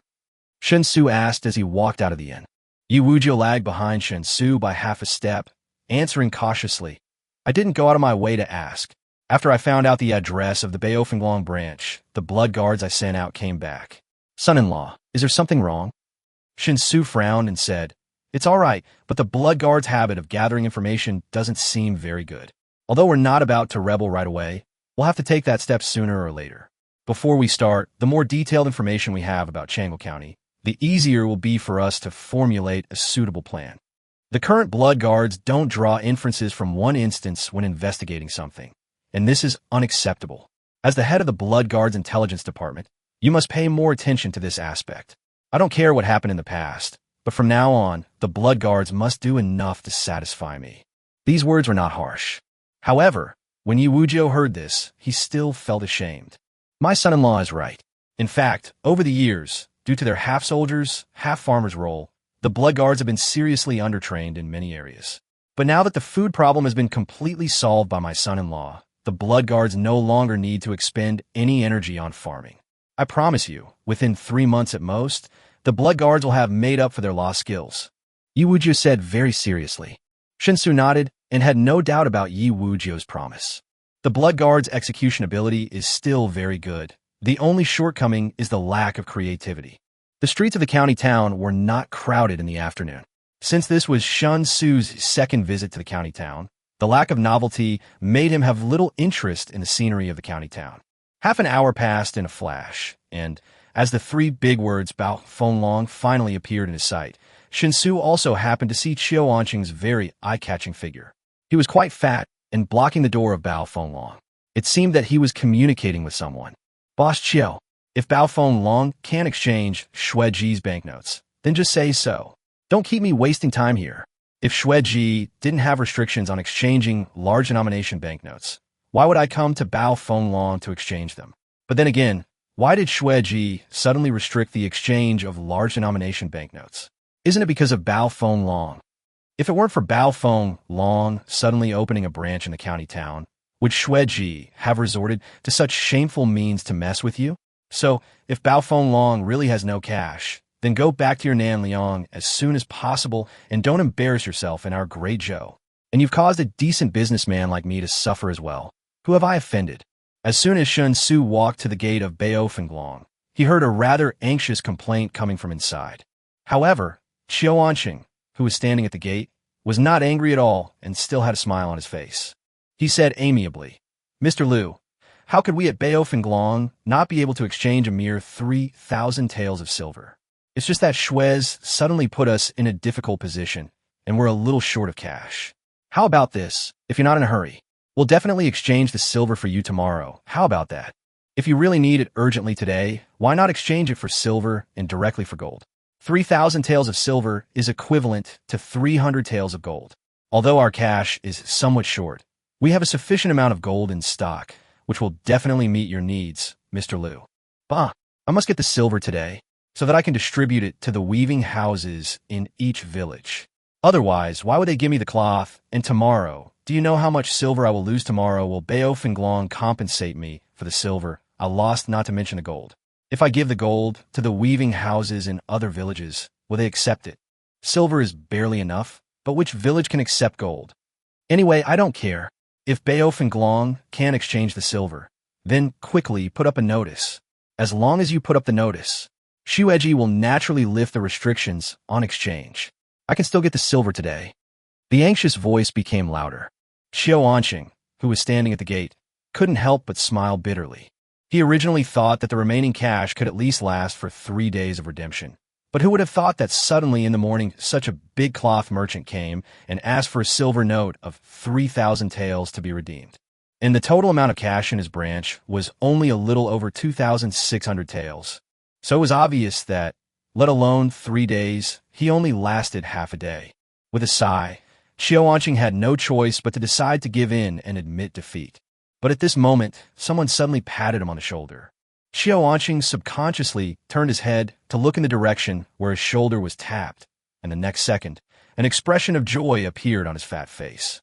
Brother Liu, long time no see. Where have you been this past month? Chapter 187. I have as much as you want. Let's catch up later. How about we solve your current problem first? I just heard a little bit, and it seems your bank is short of cash. Shen Xu asked with a smile. Xiao Anqing did not hide anything and briefly explained the current difficulties faced by Baofenglong branch. The cloth merchant who was sitting in the semicolon waiting to exchange his money for cash was obviously getting completely impatient. Seeing Xiao Anqing and Shen Xu actually chatting like this, the cloth merchant couldn't help but get furious and stood up angrily and was about to curse. But before anyone could even utter a curse, Shen Xu had already waved to the blood guards to carry the large wooden boxes filled with silver bricks into the bank. Then, under the gaze of the cloth merchant and Xiao Anqing, Shen Xu casually opened the lid of the box, revealing the white silver bricks inside. Hiss! The curse was on the tip of his tongue, but he was dazzled by the color of the silver bricks and turned it into a gasp. Xiao Anqing was also not mentally prepared for this. He stared blankly at Shen Xu as he opened the lids of all the boxes. Inside those boxes were actually all white silver bricks. I heard it clearly just now. It's 3,000 taels of silver, right? Each of these silver bricks is 300 taels. Take 10 of them. After you finish your business, I can hand over the silver to Brother Qiu. Shen Xu said, while looking at the cloth merchant with a smile. The cloth merchant swallowed hard and hurriedly checked the quality of the silver bricks in the box. After confirming that there was no problem, he immediately handed the banknote in his hand to Xiao Anqing, changing his aggressive attitude. He became much more humble and kind, and quickly completed the procedure of exchanging the banknote for cash with Baofenglong. Before leaving, the cloth merchant repeatedly apologized to Xiao Anqing, saying that he was just too anxious and had absolutely no intention of targeting Baofenglong, and hoped that Xiao Anqing would not mind. Only after the cloth merchant was completely sent away did Xiao Anqing lead Shen Xu to the backyard. The remaining silver bricks were also moved to the backyard. Brother Liu, you really solved my urgent problem. If you hadn't arrived just in time, I would have had to admit defeat to Xue. But now it's different. With the silver you brought as a supplement, I can definitely wait for the subsequent cash replenishment from home. This Xue in Changle County City is just a semicolon after all. Once the cash in my hands can be circulated, they can only watch me gain a foothold in the county city. So, Brother Liu, you brought so much silver to my door, it really saved me from the dire situation. As soon as they entered the backyard, Xiao Anqing grabbed Shen Xu's hands and continued with excitement. Brother Liu, you must have your own plans for so much cash. Tell me, do you want to store it in our Baofenglong, or do you have any other plans? As long as we at Baofenglong can do it, Brother Liu, just ask. I will never be vague on this side. As long as you are willing to leave all this cash with Baofenglong, then no matter what, everything can be negotiated. Shen Xu shook off Xiao Anqing's greasy hand with some disgust. There was no direct exchange of silver for gold. Instead, he asked curiously, I can probably understand why Baofenglong is willing to honor Xue's banknotes, but what excuse does Xue's use for not honoring its own banknotes? If there's no reasonable explanation, wouldn't it seriously affect Xue's reputation? Xiao Anqing sneered disdainfully and replied, the reason is very simple. Xue branch said they need to audit the accounts, so during the audit period, only small value silver bills can be redeemed. If large value silver bills are redeemed, it may mess up their accounts, so large value silver bill redemptions have to be temporarily suspended. It's just that the branch in Changle County has stopped paying large banknotes for a while. Given Xueji's reputation, there won't be any problems at all. Xueji's purpose is very clear. They want to use this method to take advantage of my unstable position and cause a run on me. They almost succeeded. Upon hearing this, Shen Xu nodded, not quite understanding what he meant. He didn't know much about how a money house should be operated and managed. The meaning of not much here refers to basically no understanding at all. Therefore, Shen Xu did not intend to have a deep conversation with Qiu Anqing about the money shop. He pondered and said, "Brother Qiu, as you thought, since I brought so much cash to you, I do have my own plans. I hope to use this silver to exchange for gold of equal value from your money shop. Moreover, this kind of silver for gold transaction is not just this time. There may be many more in the future. I just don't know, Brother Qiu, can you handle so much silver? Your silver reserves are almost exhausted. So what about the gold reserves? Is it enough to exchange for this much silver?" Qiu Anqing was a little surprised. After carefully examining Shen Xu, he said, You didn't deposit it with Baofenglong? You brought it to Baofenglong to exchange for gold? And not just this time? Brother Liu, may I ask, how much silver do you have in total to exchange for gold? Shen Xu asked in return, How much silver can you eat? Qiu Anqing raised his eyebrows and said confidently, I can eat as much as you have. Shen Xu coughed dryly and said with a smile, As much as you can eat, I will have as much as you can eat. Qiu Anqing looked at Shen Xu suspiciously, frowning and asking, Brother Liu, who are you from? How much is this silver in total? 200,000 taels. 200,000 taels. That's 20,000 taels of gold. I have this gold in my warehouse right now, but it's definitely used to stabilize the warehouse. If I give it all to you, I won't be able to take out a single tael of gold from this semicolon. Qiu Anqing looked at Shen Xu frankly, and then said, But seriously, if you can really provide me with cash continuously, then for me, it will actually ease the pressure of transporting cash. All I had to do was keep bringing gold in from home. 1 ounce of gold was only about half the size of 1 ounce of silver, but its value was 10 times that of the same weight of silver. From the perspective of escorting it, it was of course more convenient. So, Brother Liu, I really hope what you said is true. But when it comes to such a large sum of gold and silver, I can't let my emotions get in the way. I have to make sure it's safe and risk-free before I make a decision. Shen Xu thought for a moment and said, How about this? This time I'll only exchange half for gold. The other half will be deposited directly in your bank. You can give me the silver notes. However, subsequent silver to gold exchanges should be carried out as quickly as possible, and the larger the amount, the better. If the amount is large enough, I can even give you 10% as interest. In other words, 100 taels of silver can only be exchanged for 9 taels of gold. When Qiu Anqing heard this, his eyes lit up instantly. Chapter 188, What nonsense are you talking about? Of course, the 10% interest isn't free. You'll only receive this 10% interest if the amount of gold you exchange for me each month exceeds 200,000 taels. If it doesn't reach 200,000 taels, the exchange rate will remain the same as usual. In addition, Baofenglong's channels must be open to us. If we need to purchase some scarce materials that are difficult to purchase on the market, Baofenglong must help us purchase them. Is this condition acceptable to you? Shen Xu asked with a smile. A look of vigilance appeared on Qiu Anqing's face. He hesitated and said, Brother Liu, there are some things we must make clear in advance. There are some things on the market that are difficult to purchase, and we at Baofenglong are actually unable to purchase them. For example, crossbows and armor. If we try to purchase such things, once we are caught, we will be beheaded no matter where we are in the 3 kingdoms. For example, salt was a major source of tax revenue for the 3 kingdoms. If one chose to buy private salt instead of official salt, not only would the salt merchants be beheaded, but the civilians who purchased it would also be flogged. So if what Brother Liu wants to buy is contraband, please forgive me, Baofenglong, for being unable to help. Shen Xu shook his head and said, Brother Qiu, what are you thinking? I won't do anything illegal, and I won't ask Brother Qiu to help me buy any contraband. However, there are always some things that are special products of Liang or Wei. It's not easy to buy them on the land of Dezhou. In addition, the 3 kingdoms have been at war for years, and trade routes have been nearly cut off, making it impossible to purchase many items through normal channels. Generally speaking, we only seek Brother Qiu's help when we need to purchase these items. When Qiu Anqing heard this, he felt relieved and a bright smile appeared on his fat face again. He said, Now that things have come to this, if I don't agree, it would be too unreasonable. Brother Liu's request is not excessive. The exchange of 200,000 taels of gold per month is very high, but for us at Baofenglong, we can still do it if we try hard.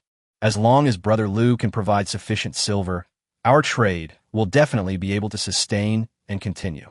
Trading is a win-win for both of us, and it's beneficial for all of us. So, How about we temporarily trade once a month? Shen Xu certainly had no objection to this. Calculated, this means ensuring about 10 tons of gold transactions every month. The required cost is 100 tons of industrial silver, which is approximately between 300 and 400 million based on the current price of industrial silver. If Shen Xu were to handle the 10 tons of gold, it could be sold for at least 4 billion yuan. If we look at the current rate of increase in gold prices, it might even be sold for around 4.5 billion. Normally speaking, a gold transaction once a month would bring him at least 4 billion in net profit. After silently calculating in his mind, Shen Xu suddenly realized that he had no feelings about this number. Of course, it is still very worthwhile to be able to successfully reach a transaction intention with Qiuanqing. Qiuanqing quickly arranged for people to complete the inspection of all the silver. After confirming that there was no problem, he took out 10,000 taels of gold from the warehouse in accordance with Shen Xu's request, as well as a full 100,000 taels of silver notes. These banknotes are all from Suez, 100 taels each, a total of 1,000. Although silver notes are basically unusable in the village, there are not many problems when directly using Shueji silver notes for transactions in the city. Qiuanqing was very happy. The problem of insufficient cash reserves was completely solved, and a lot of the accumulated Shueji banknotes were also cleared out.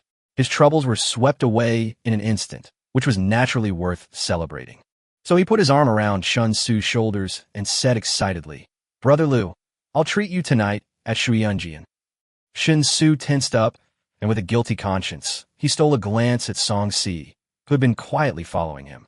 After a dry cough, his face darkened, and he said righteously, "Brother Qiu, please respect yourself. I won't go to places like Shuyunjian. If you really want to treat me, then just treat me to a meal at Gishenlin Hall."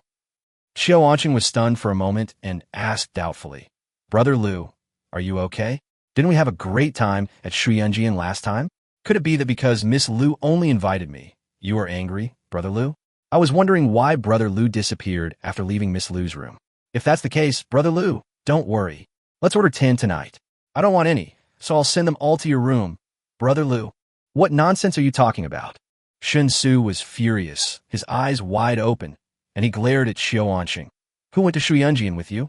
You can eat whatever you want, but you can't say whatever you want. Otherwise, I will sue you for defamation." Qiuanqing became even more confused, but he suddenly discovered that Shen Xu seemed to be pouting at him not very obviously. Following the direction Shen Xu pointed his mouth, Qiuanqing finally noticed Song Si's presence and was immediately shocked, because he found it hard to understand why he had never noticed that there was such a cold and beautiful woman with a natural beauty following Shen Xu. Is it because the focus is on money? This shouldn't be the case.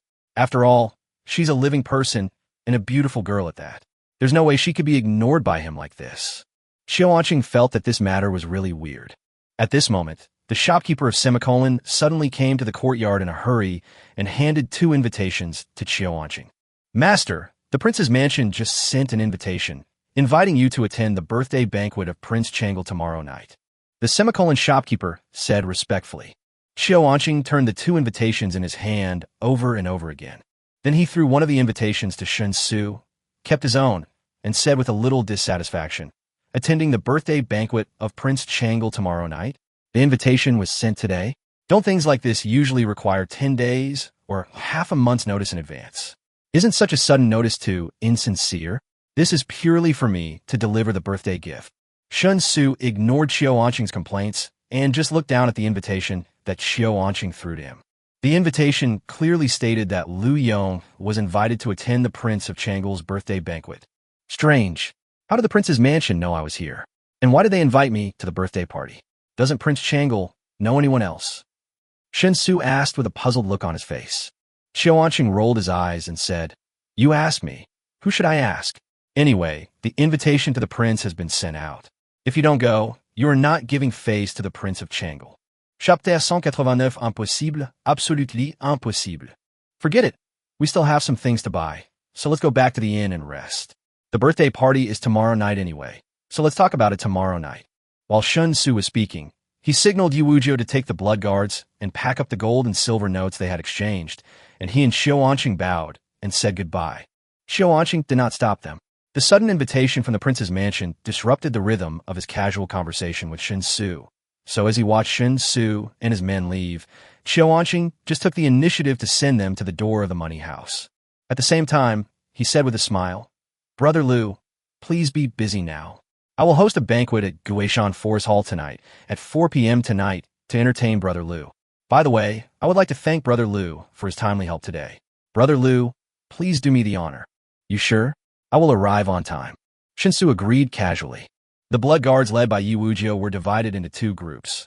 Half of them went to return the rented mule cart, and the other half each carried a small box full of gold. Shen Xu was holding the invitation from the prince's mansion and walking in front. He was wondering if there was any special meaning in it. "Why did that fat guy keep calling you Brother Liu?" Song Si, who was following behind Shen Xu, suddenly asked. Shen Xu answered absent-mindedly. "We met in the county town a month ago. He asked me what my name was, but I didn't tell him my real name. I lied to him and said my name was Liu Yong." "Liu Yong? Does this name have any meaning?" "It has no meaning. I just made it up." "What is Shui Yunjian?" "When that fat guy mentioned Shui Yunjian just now, you were obviously very nervous." "Ahem. See, please stop talking nonsense. I'm not nervous. I just feel very disdainful of Brother Qiao mentioning Shui Yunjian." "So what place is it?" It's the largest and highest-end brothel in the county." "You haven't been there?" "I've never been there. Absolutely never. I've always scoffed at places like those with fireworks. Just hearing the name makes me sick. How could I possibly go there?" Impossible, absolutely impossible." Song Si found Shen Xu's reaction a little strange. She leaned over to look at him and asked in confusion, "Then why do you seem to know so much about Shui Yunjian?" Shen Xu's face froze, and then he shifted the blame without hesitation. "Wujio told me all that." While passing the buck, Shen Xu also secretly winked at Yi Wujio beside him. Yi Wujio was a little confused. He found that the second young lady was looking at him, and the son-in-law next to him, after giving him a look, actually distanced himself from him with a look of disgust. This caused a huge shock to Yi Wujio's innocent heart. He could only nod with a hint of grief and indignation and said, "Yes." "Second miss, this was my uncle's first time in the county town, and he had no idea about the things going on there, so I explained it to him in detail." Song Si nodded expressionlessly. Seeing that Song Si had no doubts, Shen Xu couldn't help but breathe a sigh of relief and quickly changed the subject, saying, "This invitation from the prince's mansion is very interesting. The young prince of the prince's mansion has seen me before and knows my name is Shen Xu. But the name written on this invitation is Liu Yong, and the invitation was sent directly to the Baofenglong branch. I don't think the prince's mansion's control over Changle County is so exaggerated. We just entered the city today, and we're already under surveillance by the prince's mansion. In fact, if someone really was around to monitor us, it's unlikely that they would escape our perception and let us go unnoticed. So, this must be a coincidence. The most plausible explanation is probably that the prince's mansion misunderstood the relationship between Qiao Anqing and me. Qiao Anqing has a Southern Liang background, so the prince's mansion might mistakenly believe that we are all from Southern Liang. If that's the case, it would be a perfect cover for your identities. After all, you are all illegal residents." Song Si asked, "Is this a good thing or a bad thing?" Shen Xu thought for a moment and shook his head, saying, "We can't jump to conclusions. Misfortunes often come with blessings, and blessings often come with misfortunes.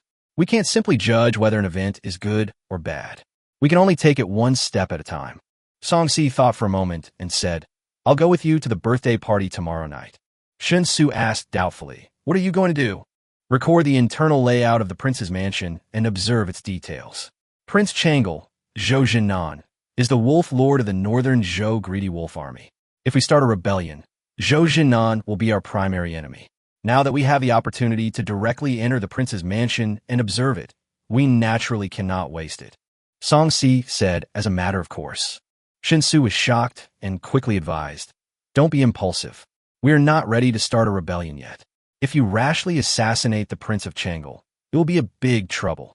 Song Si gave Shen Xu a look of concern, speechless. "Who said I was going to assassinate the Prince of Changle?" Zhou Jinan is not only the wolf lord of the greedy wolf army, but also one of the most powerful masters in the northern Zhou dynasty. His martial arts cultivation should have reached the 9th rank. I'm only the 6th rank, and I haven't even broken through the innate realm yet. Why would I want to assassinate him?" Shen Xu was relieved after hearing this, knowing that he had misjudged his thoughts. He couldn't help but laugh and said, "I'm glad you didn't assassinate him. Then be careful when observing him. Don't let anyone notice anything. The group quickly returned to their room in the inn. The box full of gold was put down. Yi Wuzhou put the silver bills in his arms and went out again with the blood guards to buy things that Songjia Village and Fengbuer needed. Song Si asked Shen Xu for 2 chocolates, and after eating them, she returned to the next room contentedly. As she was about to break through to the innate realm, Song Si had to set aside at least 1 hour every day for quiet meditation. For those who practice martial arts, breaking through from the acquired to the innate is a complete qualitative change, and also a real tribulation. If one cannot achieve a flawless state of mind, then the breakthrough process may very likely go astray. So Song Si was very cautious about this. In the daily process of self-cultivation and enlightenment, there has never been any perfunctory or slackness in the process. Of course, compared to other people, Song Si's ability to control her mind is extremely outstanding because she practices the ice hard art, so the risk of breaking through her innate nature is much smaller than that of other martial artists. Shen Xu put all the 500 kilograms of gold into the subspace. Then, after a brief thought, he returned to his own world. Since the prince's mansion has sent an invitation, he has to prepare gifts in advance. But he couldn't bear to buy any precious gifts, so he simply went back to his own world to see if he could buy some handicrafts to fool people. Chapter 190, Who is Right? The warehouse rented by Shen Xu is not far from the small commodity wholesale market in Wanhai City. Thinking that there were no glass products in the other world, Shen Xu decided to go to the small commodity wholesale market and buy a glass bottle as a birthday gift. He thought that he should be able to fool Prince Changle, because in the other world where there are no glass products, things similar to glass would be considered extremely rare glass. It comes in all kinds of colors and has very poor transparency, but in the eyes of people from other worlds, its value is far more precious than jade. So it is most appropriate to buy a glass bottle. It will not cost many dollars and will definitely satisfy Prince Changle. It's not that Shen Xu is stingy, it's just that the invitation from the prince's mansion is too insincere. Just like Xiao Anqing said, if it was a sincere invitation, then for such a big event as Prince Changle's birthday, it wouldn't be too much to notify him 10 days or half a month in advance, right? What a surprise. The birthday party is tomorrow night, but the invitation was only delivered today. This feels like a birthday party about to begin, but they realize they can still squeeze in a few more people. So they quickly find someone to fill up the numbers and take the opportunity to earn a few more gifts. In short, it's unpleasant. Driving his own Bentley and following the instructions on the mobile phone map navigation, Shen Xu quickly drove to the main road outside the small commodity wholesale market. Just wait for the traffic light at the left turn lane and turn the car around. Who would have thought that when Shen Xu was waiting in line for the traffic light, he saw the left turn light in front of him turn green, and the vehicles in front of him started to turn around. But suddenly a Tina came in diagonally from the straight lane next to him, crossing this solid line. This sideways insertion was so sudden that even Shen Xu was startled. He instinctively stepped on the brakes hard and raised his hand to press the horn. A shrill horn sounded, but the Tianlai who cut in line was not moved at all.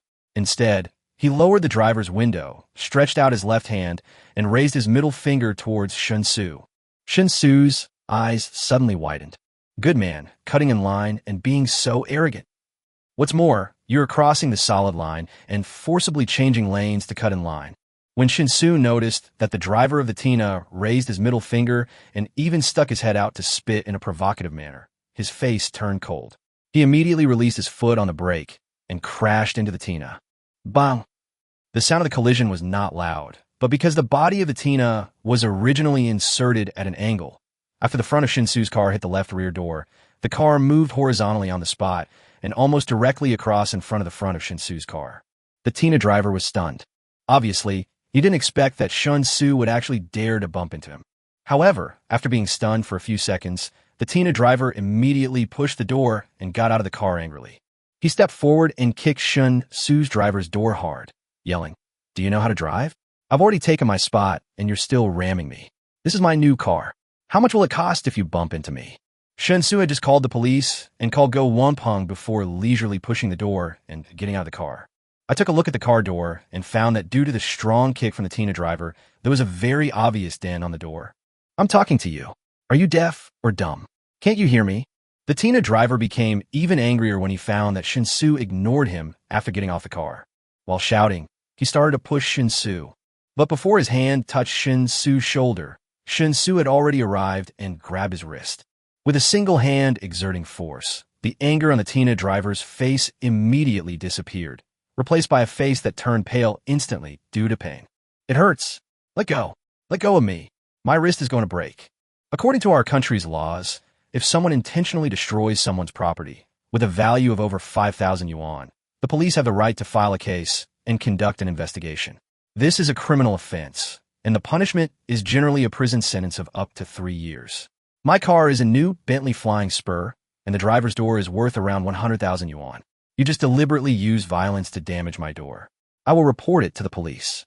As he spoke, Shen Xu let go of the Tina driver and called the police a second time. The only difference is that the first time the police were called, they called the traffic police, while the second time, they called directly to 110. Bullshit. Who are you trying to scare? My car only costs 200,000, and you want 100,000 for just one door. I'm telling you, you hit my car. If you don't give me adequate compensation and the depreciation of the car, I'm not going to let you go. The Tina driver continued to roar. Of course, after the experience of having his wrist grabbed by Shen Xu just now, he didn't dare to act recklessly again. Shen Xu was too lazy to waste words with such people. He just stood quietly aside, waiting for the police to come and deal with the accident. In fact, if this man hadn't gone too far, raising his middle finger and spitting, Shen Xu wouldn't have bothered with him at all. Even if being cut in line is a bit annoying, it's just a small matter and you can just give in. However, the arrogant and domineering attitude shown by the other party is really unacceptable. So Shen Xu decided to teach the other party a lesson.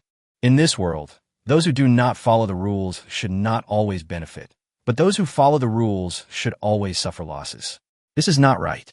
Anyone who does something wrong should pay the price for his or her actions, instead of seeing who can gain the upper hand by being unreasonable. Soon, the traffic police arrived at the scene.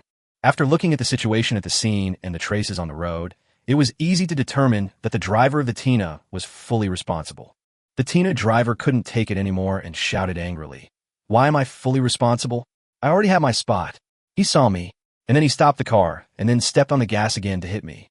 He should have been fully responsible. He hit me on purpose." The traffic police turned to look at Shen Xu and asked, "Did you hit him on purpose?" Shen Xu immediately shook his head and said, "Of course not. He cut in line very suddenly. I wasn't prepared at all, and I braked reflexively. As a result, when he changed lanes on the solid line, he rolled down the window and used threatening gestures and language towards me, which scared me. I'm a very timid person. After being frightened by him, I accidentally released the brake, which led to the collision between our car and his. Everything I've said can be verified by the surveillance footage. Officer, do I need to bear any responsibility in this situation?" The traffic officer shook his head without hesitation and said, "Crossing the solid line and forcibly changing lanes is the main cause of this accident. As long as you didn't hit him intentionally, you don't need to bear any responsibility. But since there's a second start, I'd better check the surveillance. Wait a moment." Chapter 191, Qingxing Society. Just as Shen Xu said, the images presented in the surveillance footage clearly recorded the entire process. For traffic accidents like this, where the responsibility is clear, as long as it cannot be proved that one party deliberately caused the accident, the party with absolute fault will bear all the responsibility. Shen Xu did release the brake, but did not step on the accelerator. In this case, as long as Shen Xu himself does not admit it, it is almost impossible to infer that Shen Xu's behavior was intentional. So the traffic police directly issued an accident responsibility determination letter.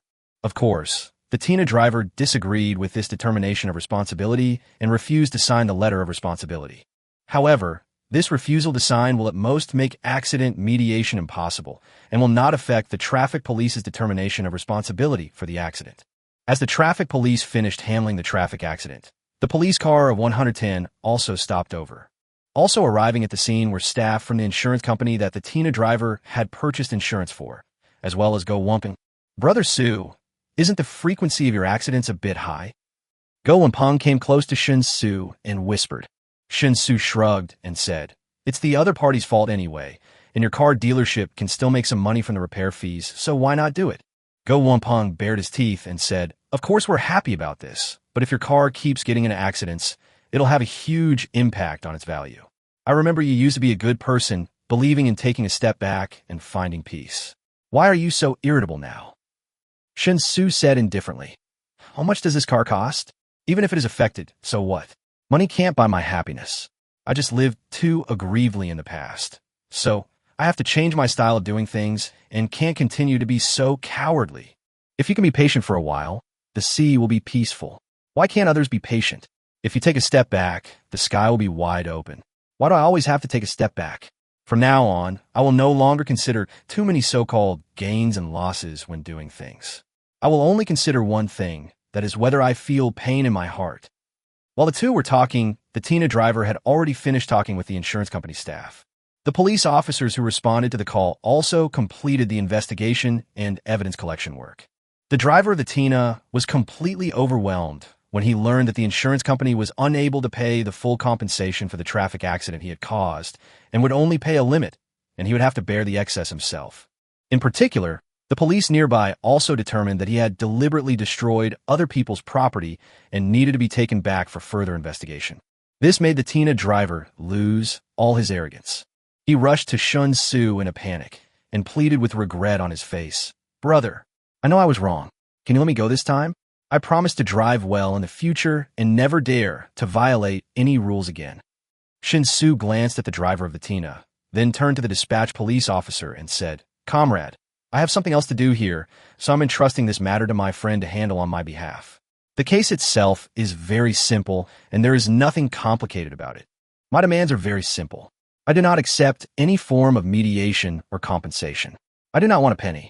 I just hope that he will be punished according to the relevant regulations. After saying that, Shen Xu patted Go one pung on the shoulder, ignored the Tina driver, turned around, and walked towards the small commodity wholesale market not far away. The driver of the Tina swayed his body and then sat down on the ground. Although I deeply regret what I did before, it is too late to make any difference. After randomly browsing a few shops in the small commodity market, Shen Xu chose a pair of hexagonal glass vases with diagonal patterns, spending a total of 15 yuan. Without asking the store to pack it, Shen Xu took the vase and hailed a taxi, returning to his warehouse, and then went to the room in the inn.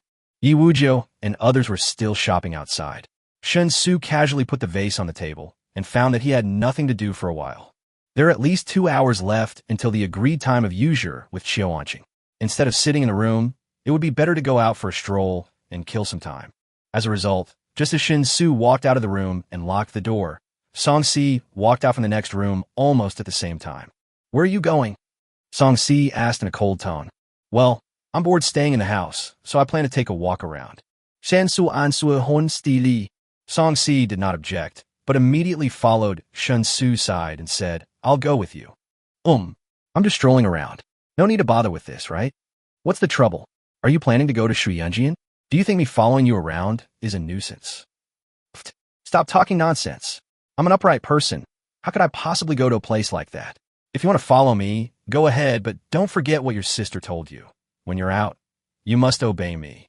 Shen Xu rolled his eyes as he replied, and couldn't help but mutter under his breath. What time is it?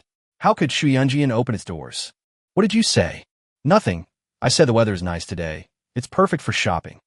Songxi looked suspicious, but did not ask any further questions. She just quietly followed Shen Xu and left the inn. There was an inexplicable sense of laziness in Changle County City in the afternoon. The hot weather made the pedestrians on the street look listless. As a result, Shen Xu became uninterested when walking on the street. After walking for a while, Shen Xu suddenly found a group of people gathered in front of the gate of a building that should be a tea house. The plaque above the gate was engraved with the 3 large characters Wangjiang Tower, and 2 men were guarding outside the gate. He randomly grabbed a man who was watching the fun and asked him what they were doing. Then Shen Xu learned that a literary society called Qingxing Society had booked Wangjiang Tower today. The people from Qingxing Society were writing poems and lyrics on the Wangjiang Tower. In addition, the Qingxing Society left several riddles outside the Wangjiang Tower. Anyone who could guess the riddles would be eligible to enter. In addition, Qingxing Society has set up a prize for today's poetry gathering. Whoever writes the best poem will be rewarded with 100 taels of silver. After hearing this, Shen Xu immediately lost interest. Are you kidding me? He makes tens of millions every minute. So would he waste his time for a mere 100 taels of silver? But unexpectedly, just when he was about to go somewhere else for a walk, Song Si suddenly grabbed his arm. "Go in and take a look. I've heard of this Qingxing society. It seems to have been founded by the daughter of the Dongshan Prefecture's lord. If I can get to know the people there, maybe I can get some unexpected rewards." Song Si said seriously. Chapter 192, Riddles. Founded by the daughter of the Dongshan Prefecture's lord? Then why did it come to Changle County? Could it be that they are also here to celebrate the birthday of the Prince of Changle County? Shen Xu showed a puzzled look on his face and started asking those who were watching the fun again. Sure enough, what Song Si said was right. This Qingxing society was indeed founded by the daughter of the Dongshan Prefecture's lord. The members of the society are mainly the daughters of officials in Dongshan Prefecture. In addition, some famous young talents in Dongshan Prefecture are also recruited into the Qingxing society to serve as worshippers. Due to the noble status of the young ladies from official families in Qingxing society, there are many people who want to join the society. As a result, Qingxing society almost never accepts applications from outsiders to join the society. It will only actively send invitations from within after confirming that there are young talents who meet the requirements. Although the Qingxing society was a literary society, when its members got together, they only discussed poetry, songs, essays, and stories, and almost never touched on other topics. But the identities of the club members are too sensitive after all. Just as Song Si said, if you can get in touch with the people of Qingxing society, you might be able to find out some secrets of Dongshan Mansion. The son of the Changle County magistrate is also a member of the Qingxing society. But why the people from Qingxing society suddenly came to Changle County City for a gathering was unclear to the group of onlookers outside Wangjiang Tower. They only knew those rumors, and if they looked a little deeper, they naturally wouldn't have any understanding. Shen Xu stopped asking questions to this group of people and took Song Si to the gate of Wangjiang Tower. He bowed to the two men guarding the entrance to Wangjiang Tower and said with a smile, "Gentlemen, may I know what the riddle is? My friend and I hope to go to Wangjiang Tower to see the many talented men and beautiful women of Qingxing society, so we want to try to guess the riddle." Shen Xu's playing pattern is very simple. Guessing lantern riddles is actually related to a person's knowledge and experience. The broader your knowledge, the easier it is to guess. People in ancient times found riddles difficult, mainly because the channels for them to obtain knowledge were extremely narrow. With limited thinking patterns, the ability of association will naturally be weaker, and many times it will be impossible to apply what you have learned to other situations. It will become even more difficult to guess a riddle correctly. But this kind of restriction does not exist for modern people, so Shen Xu does not think that the riddles from other worlds can stump him. What's more, as long as he knew the riddle, even if he couldn't guess it on the spot, Shen Xu felt that he could just go back to the inn first, then go back to his own world and search for it using a search engine. I think it is not difficult to find similar answers under the premise that the cultural background is basically the same. The two men guarding the entrance to Wangjiang Tower heard Shen Xu asking about the riddle and immediately said, "Please listen carefully, sir.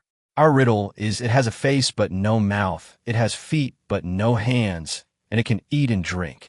Shen Xu was stunned for a moment and asked doubtfully, "What is this riddle asking you to guess? Is it an object, a person, or a word?" One of the men smiled and shook his head, saying, "Sorry, sir, we can't give hints on this. If the hint is to guess something, wouldn't the difficulty be too low?" Shen Xu couldn't help but frown when he heard that. Simply stating a riddle without even telling you what to guess is actually a bit like deliberately making things difficult for you.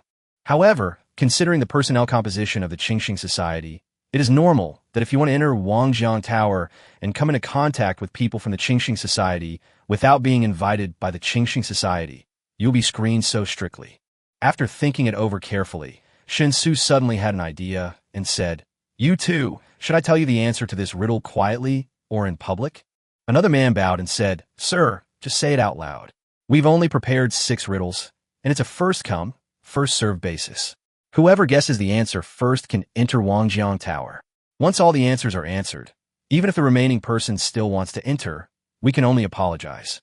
Shen Xu suddenly realized that this was reasonable. If everyone who guesses the riddle can enter Wangjiang Tower, then even if there are only a few people who can guess the riddle, the number will be too large. If too many outsiders were allowed into the building, I'm afraid the security issue alone would be enough to cause a headache for Qingxing society, right? Now that the riddles are directly limited to 6, everything is under control. Thinking of this, Shen Xu said aloud, "You too. Your riddle is it has a face but no mouth, it has feet but no hands, and it can eat and drink." My answer is table. Table? The people watching the excitement around were a little confused. However, after thinking about it carefully, these onlookers started applauding again. Isn't it a table? This kind of riddle is the kind that when you have no direction, no matter how you guess it, it feels like it's a million miles away. However, once you hear the answer, you will instantly understand it and wonder how this riddle can be so simple. Sir, you guessed correctly. The answer is a table. Please come in. If you have a servant with you, you can only bring one servant with you. Also, I have to remind you that there are important people in the building. They are accompanied by guards, so you must be careful not to do anything that will cause the guards to misunderstand you. Otherwise, those guards of important people are not easy to deal with. The two men opened the door of Wangjiang Tower, and one of them gave instructions with a smile. Shen Xu nodded and walked into the gate with Song Si. The lobby on the first floor of Wangjiang Tower is quite spacious and cannot be seen from the outside. There are 4 floors in total, and the hollow skylight structure inside allows the first floor lobby to directly see the roof beams of the 4th floor. There are stairs on both sides leading to the upper floors, and the 2nd, 3rd, and 4th floors are all circular private rooms. However, the entire Wangjiang building has been booked now, so the doors of the private rooms on the 3 floors above are all wide open, and there seems to be someone chatting in each room. The lobby on the 1st floor is naturally the most crowded place. At least dozens of people were standing in the lobby, gathered in groups of 3 or 4, some chatting, while others were appreciating poetry. There is a table in the lobby where refreshments are placed for people in the building to use at will. It seems like there are some prototypes of a buffet cocktail party. In the corners of the lobby and at the turning points with the best views on the 2nd, 3rd, and 4th floors, you can clearly see guards on guard. As soon as Shen Xu and Song Si walked in, they immediately noticed that countless guards were looking at them subtly. Chapter 193. Many people in ancient and modern times rely on their fathers. The guards in the building were indeed extremely vigilant. However, Shen Xu and Song Si had no bad intentions, so they simply ignored this kind of surveillance gaze. Apart from the guards, there were quite a few people in Wangjiang Tower, but it was obvious that they basically knew each other. Shen Xu and Song Si walked around the lobby. Although many people noticed them, no one took the initiative to talk to them. Those people were talking to each other about Prince Changle's birthday tomorrow night. It sounds like the reason for this poetry exchange meeting within the Qingxing Society today is actually for the birthday of Prince Changle tomorrow night. The Qingxing Society plans to select the best poem or lyrics internally and present it to the Prince of Changle. I traveled far to buy wine from the Qinghu Lake, reciting poetry from the Wangjiang Tower. Pairs of swallows landed in the hall. A young man, beneath the flowers, missed his ideal date, yet we parted several times in quiet joy.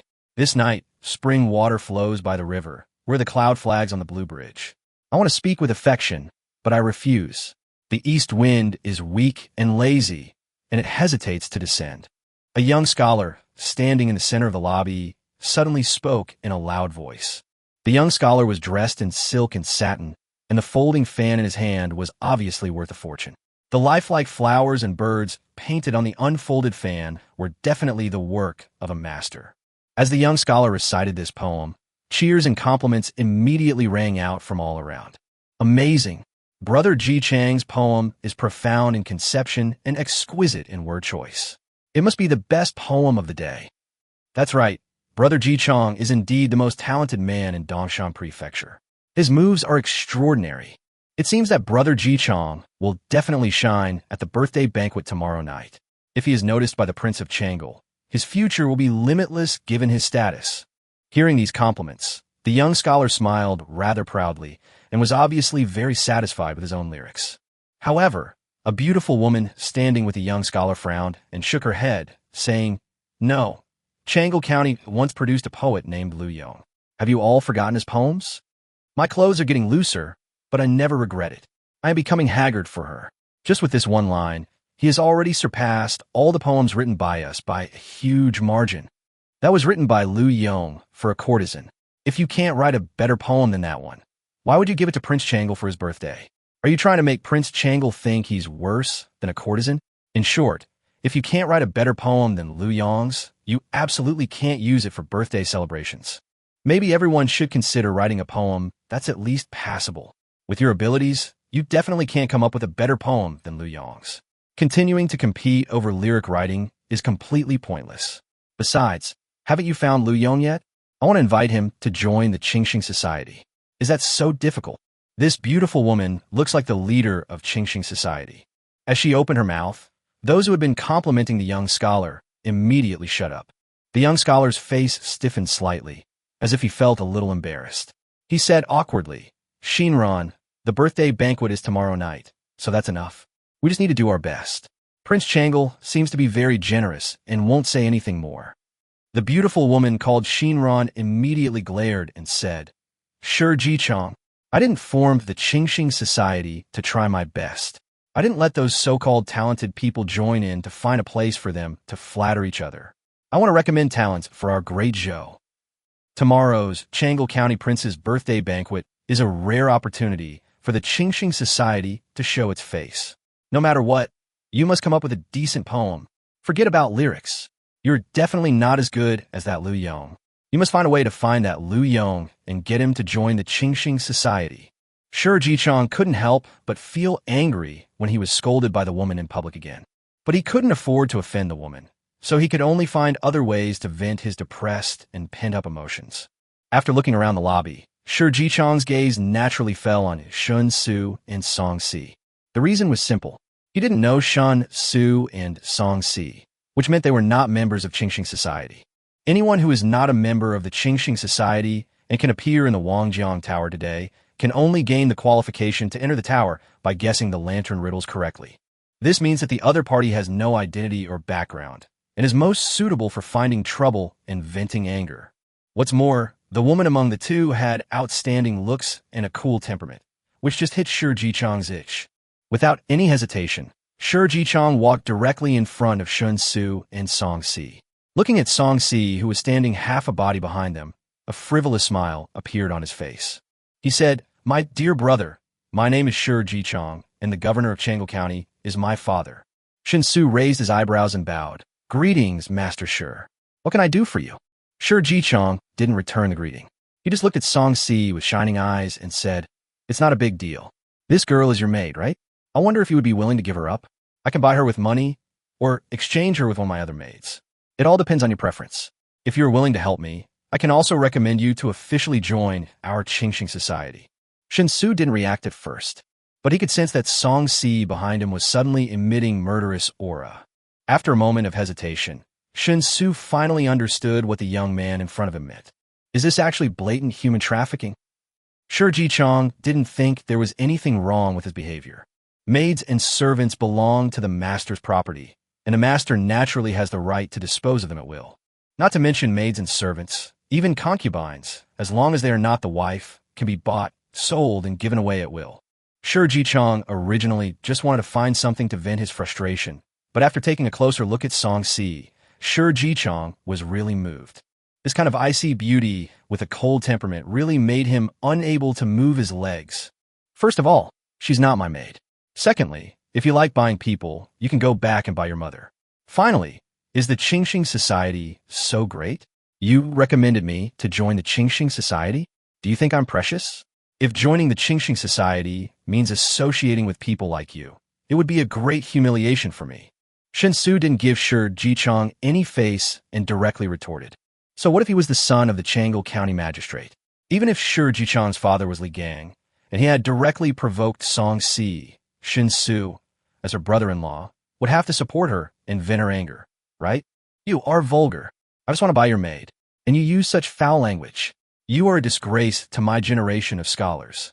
Sure Jichong's face immediately turned red as he scolded. Scholar? TSK, if all scholars have a face like you, then I dare not call myself a scholar. I can't afford to lose face. While Shen Xu was speaking, he directly took Song Si's hand and walked out of Wangjiang Tower. Chapter 194. I'm not very good at writing poetry. Although he came in to establish a relationship with Qingxing Society, since the other party insulted his sister-in-law in public, there was obviously no need to continue to pretend to be nice.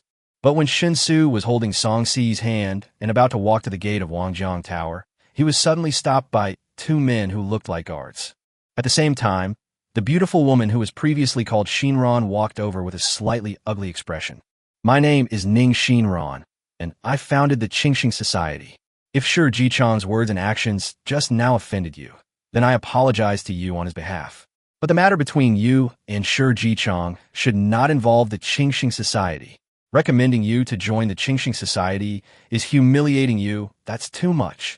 Shen Xu noticed that Song Si was about to draw her sword, so he quickly patted Song Si's little hand to comfort her. At the same time, he turned his head and looked at Ning Xinran.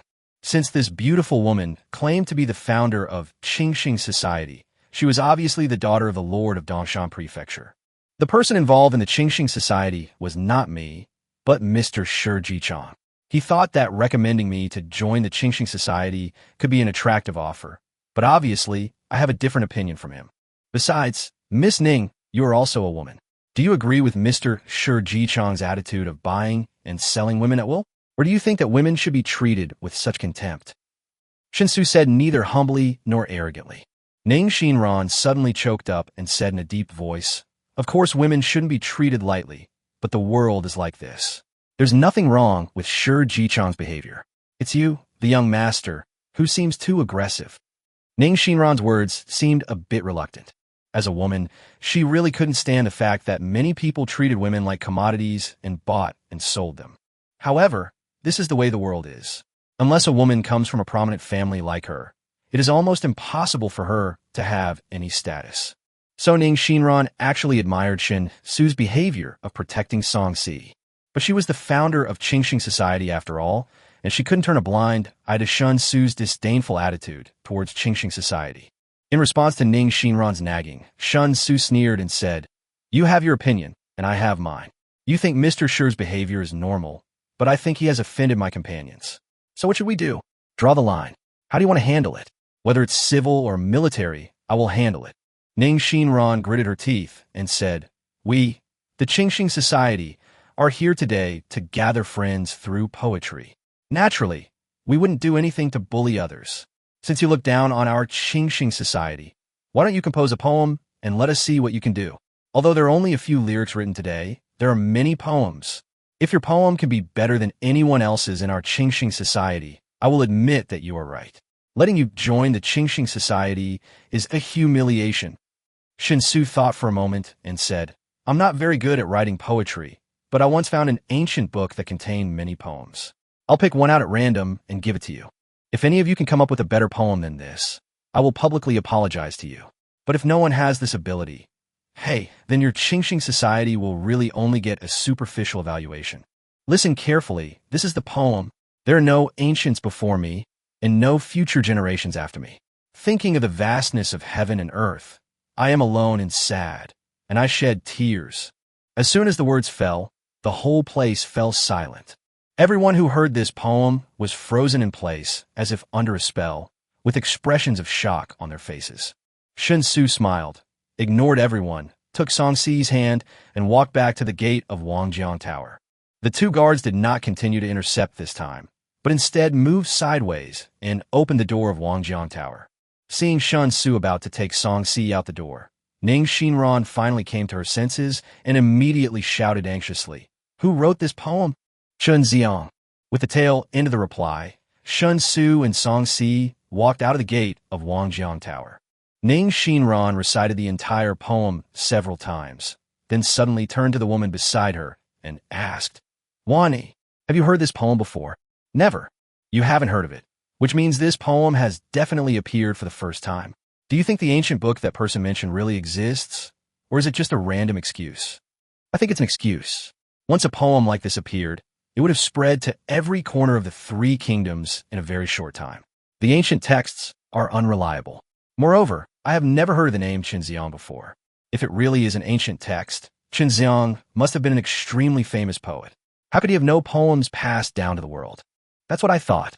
Ning Xinran nodded slowly and continued in a deep voice, "I'm afraid Qinziang is that guy himself. Or maybe he just made up the name. The poem should also be written by him. But it seems he doesn't like false reputation, so he just found the excuse of ancient books. This guy is really free and easy. If anyone else had such poetic talent, they would have been showing it off everywhere. He wouldn't have been like this, instead adopting an attitude of avoiding it as much as possible. From this point of view, he was right. Shi Jichong's recommendation of him to join our Qingxing society was truly a humiliation to him. The woman called Wani said, "No matter what, this poem is excellent. How about we present this poem to Prince Changle at the birthday banquet tomorrow night to celebrate his birthday?" Ning Xinran hesitated, and after thinking for a moment, she shook her head and said, "It's not appropriate. The mood of this poem is too sad and desolate, and it's not suitable to be given to the Prince of Changle. Besides, this poem was written by Chun Xiang, not by anyone from our Qingxing society. How can we, the Qingxing society, lose face by rashly presenting someone else's poem to the Prince of Changle? However, the quality of this poem is enough to be passed down through the ages, so we can present it for appreciation at tomorrow's birthday banquet. I believe His Royal Highness will also be interested." The woman known as Wani couldn't help but smile bitterly. "Before, there was Lu Yang's My Belt is Getting Loose, but I never regret it. I'm wasting away for her, which made it impossible for us to continue writing lyrics. Now, there's Chun Zong, who has no predecessors and no successors, which makes it impossible for us to continue writing poetry. Isn't Changle County, too, full of hidden talents? How can we easily come across such poets and lyricists?" Ning Xinran sighed and said, "Who knows? I'll ask around at the prince's birthday banquet tomorrow. A poet like him shouldn't be unknown." Chapter 195, The Problem of the Whole Society. Do you really think that women shouldn't become men's vassals, allowing men to buy and sell them at will? Or are you standing by me without hesitation just for my sister's sake? After walking out of the gate of Wangjiang Tower, Song Si still let Shen Xu hold her little hand and did not pull her hand back. She just asked a little awkwardly. Shen Xu was stunned for a moment, then looked at Song Si with confusion. He asked curiously, "Why should women become vassals of men? Men and women are inherently equal, but due to different physiological structures, the social division of labor between men and women is different. What does this have to do with your sister?" Song Si's eyes flickered, and she pondered, but almost everyone believes that a woman's only role is to carry on the family line. Women are not eligible to inherit the family business. Once they get married, even their surnames must be changed to their husbands, and they can no longer have their original surnames. Only men belong to the same family. Women were considered outsiders. Before marriage, parents had absolute control over their daughters. Countless families with limited financial resources drowned their daughters to support their sons. Even more numerous were those who bought and sold their daughters. After marriage, the husband's family had absolute control over the woman. The powerful exchanged maids and concubines, often considered it a refined hobby. The poor and helpless often pawned their wives to supplement their family income. In their eyes, women were merely commodities. Shen Xu thought for a moment, then shrugged. This is a problem affecting society as a whole, and it's also caused by the structure of production. To change this, we must initiate a bottom-up social transformation. Of course, this is extremely difficult, but I believe it can be done. Why do women have such a low social status, so incomparable to men? Because in today's world, men possess overwhelmingly superior productivity. Whether it's farming in rural areas, fighting for water sources, or disputes between neighbors, it's men who must intervene. Men are inherently much stronger than women. During the Three Kingdoms period, the army was composed entirely of men, with able-bodied women being conscripted to do laundry and cooking.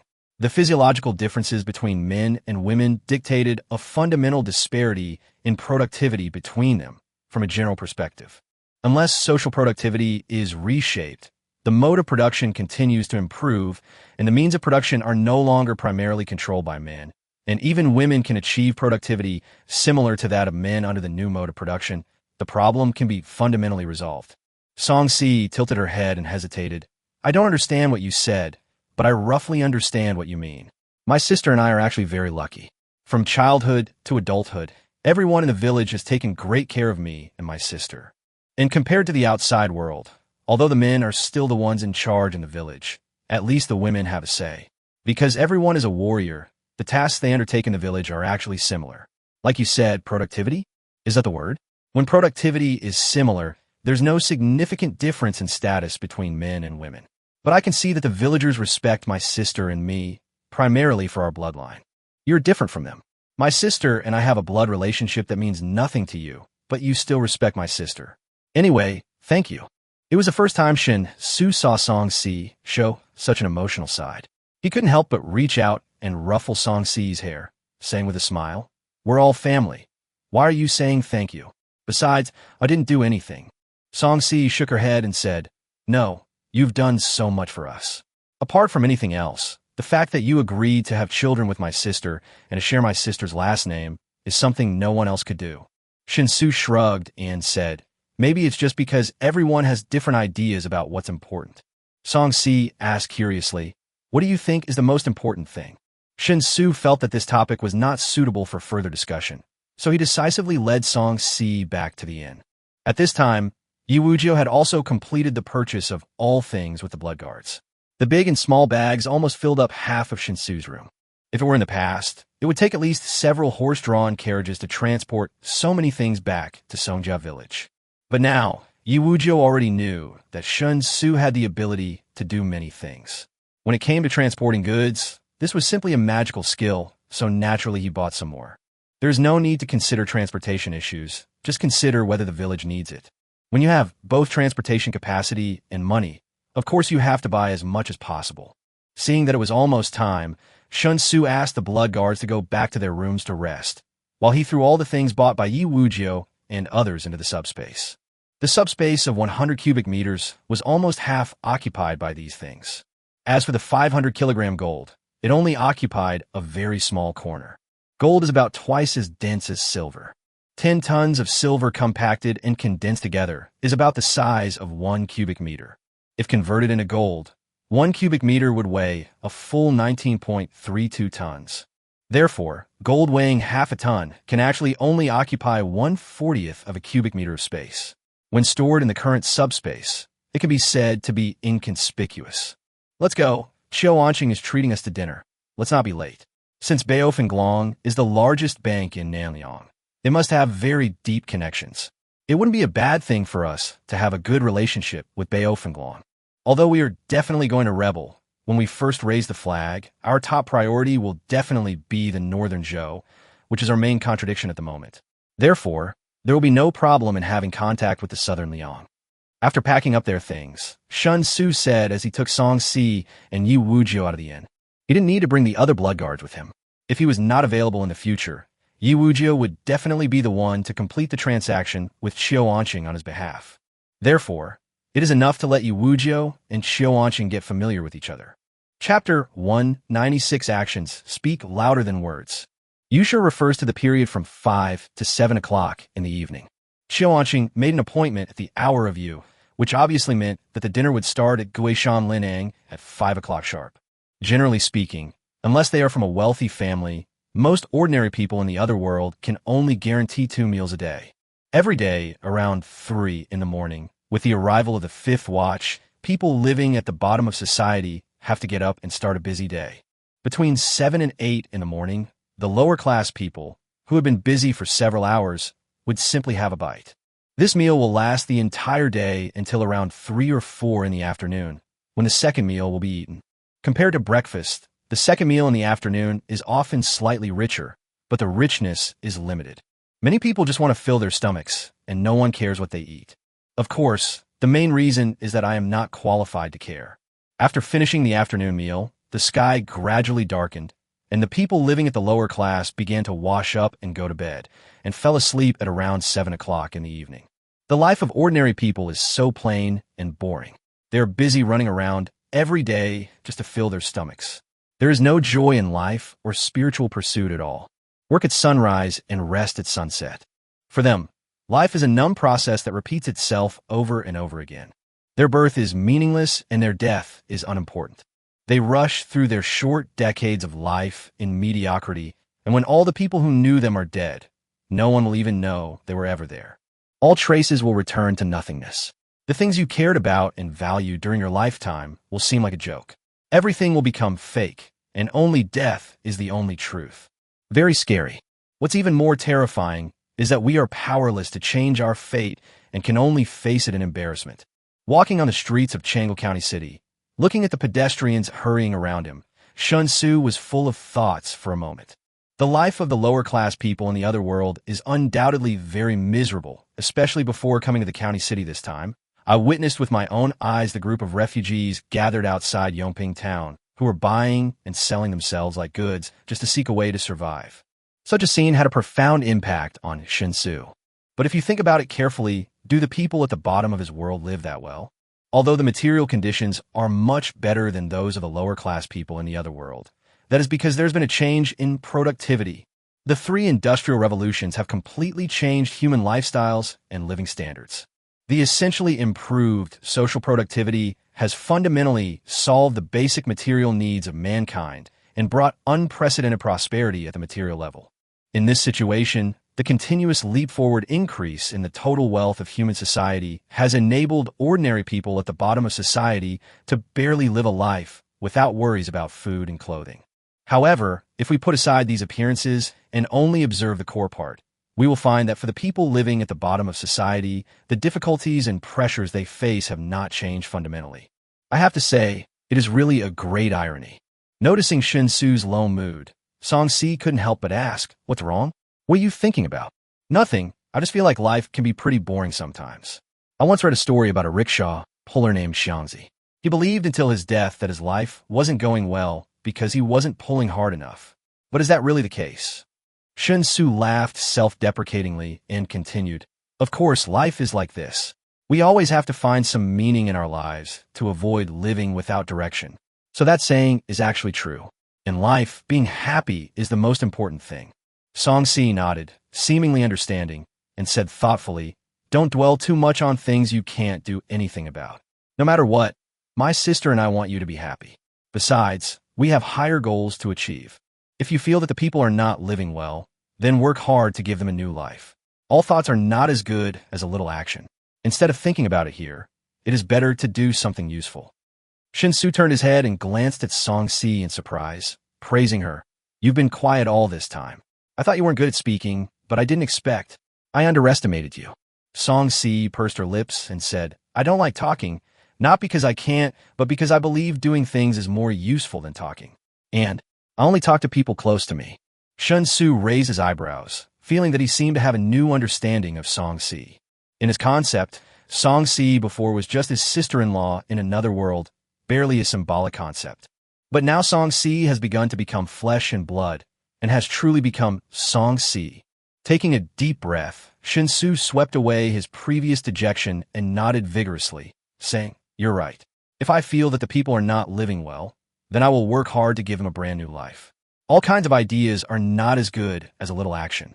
Instead of thinking about it here, it's better to do something useful." P.S. A lot of the original content was deleted and some was revised. I have simply sorted it out again, which generally does not affect the reading. As for what was deleted, you can imagine it yourself. For safety reasons, I will not give any hints. In addition, because too much content was deleted, the number of words in this chapter is insufficient, but I don't know what content should be added for the time being. So let me chat with you all. This book took some effort to write, mainly because I wanted to write a refreshing story while also criticizing some of the things in society that make people feel upset. Perhaps it is precisely because of this idea that some of the plots in this book seem a bit fragmented and not coherent enough. But a long novel, which can easily have millions of words, unless it is a fantasy novel, can use upgrades to pull the plot from beginning to end, so that the whole book seems to always follow the upgrades and does not deviate too much from the main line. When writing about an urban story, it is difficult to put the plot together in a particularly cohesive way and make it coherent.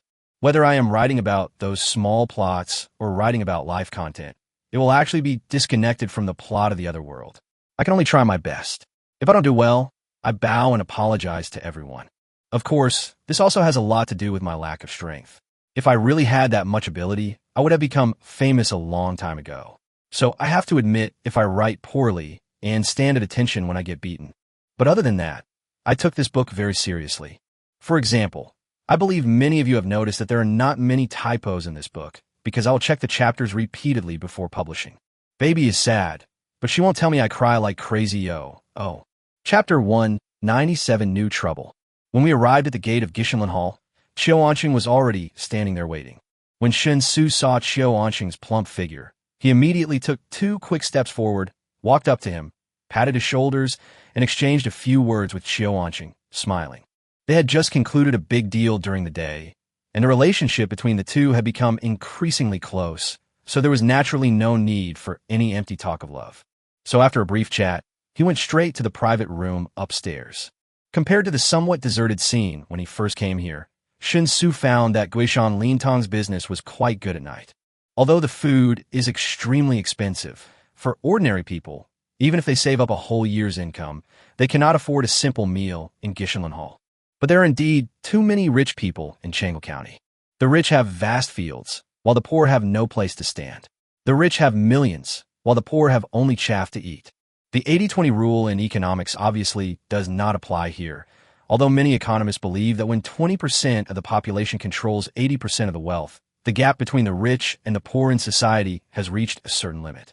If exploitation and wealth imbalance continue, the entire society will be in chaos.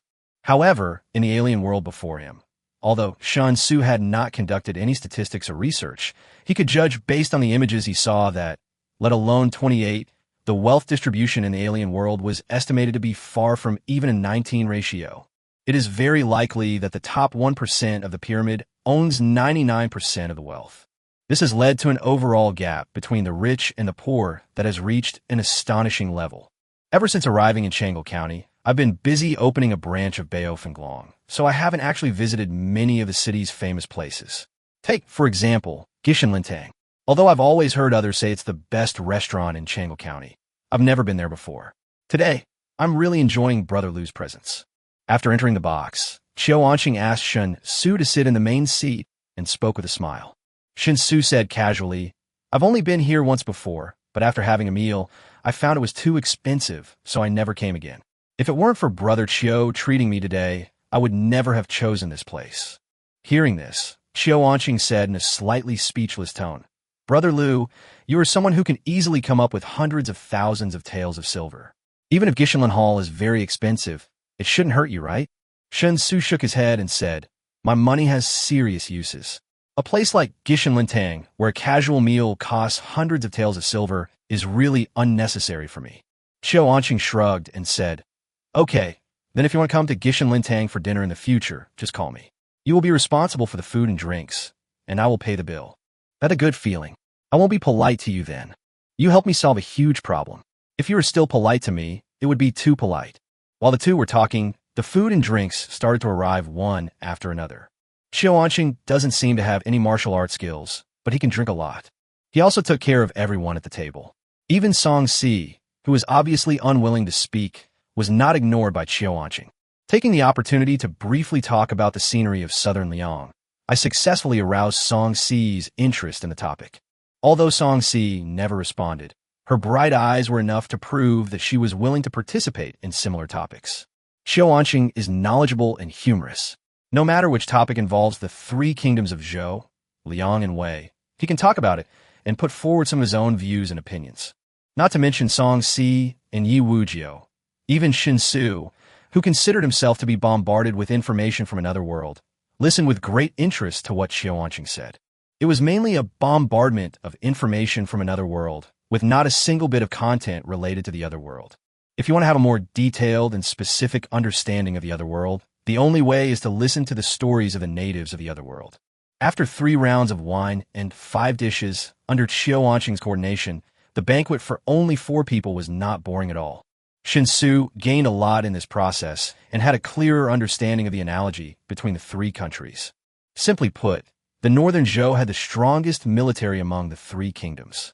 Relying on the tough folk customs and relatively fertile land in the north, the northern Zhou dynasty supported the largest army among the 3 kingdoms.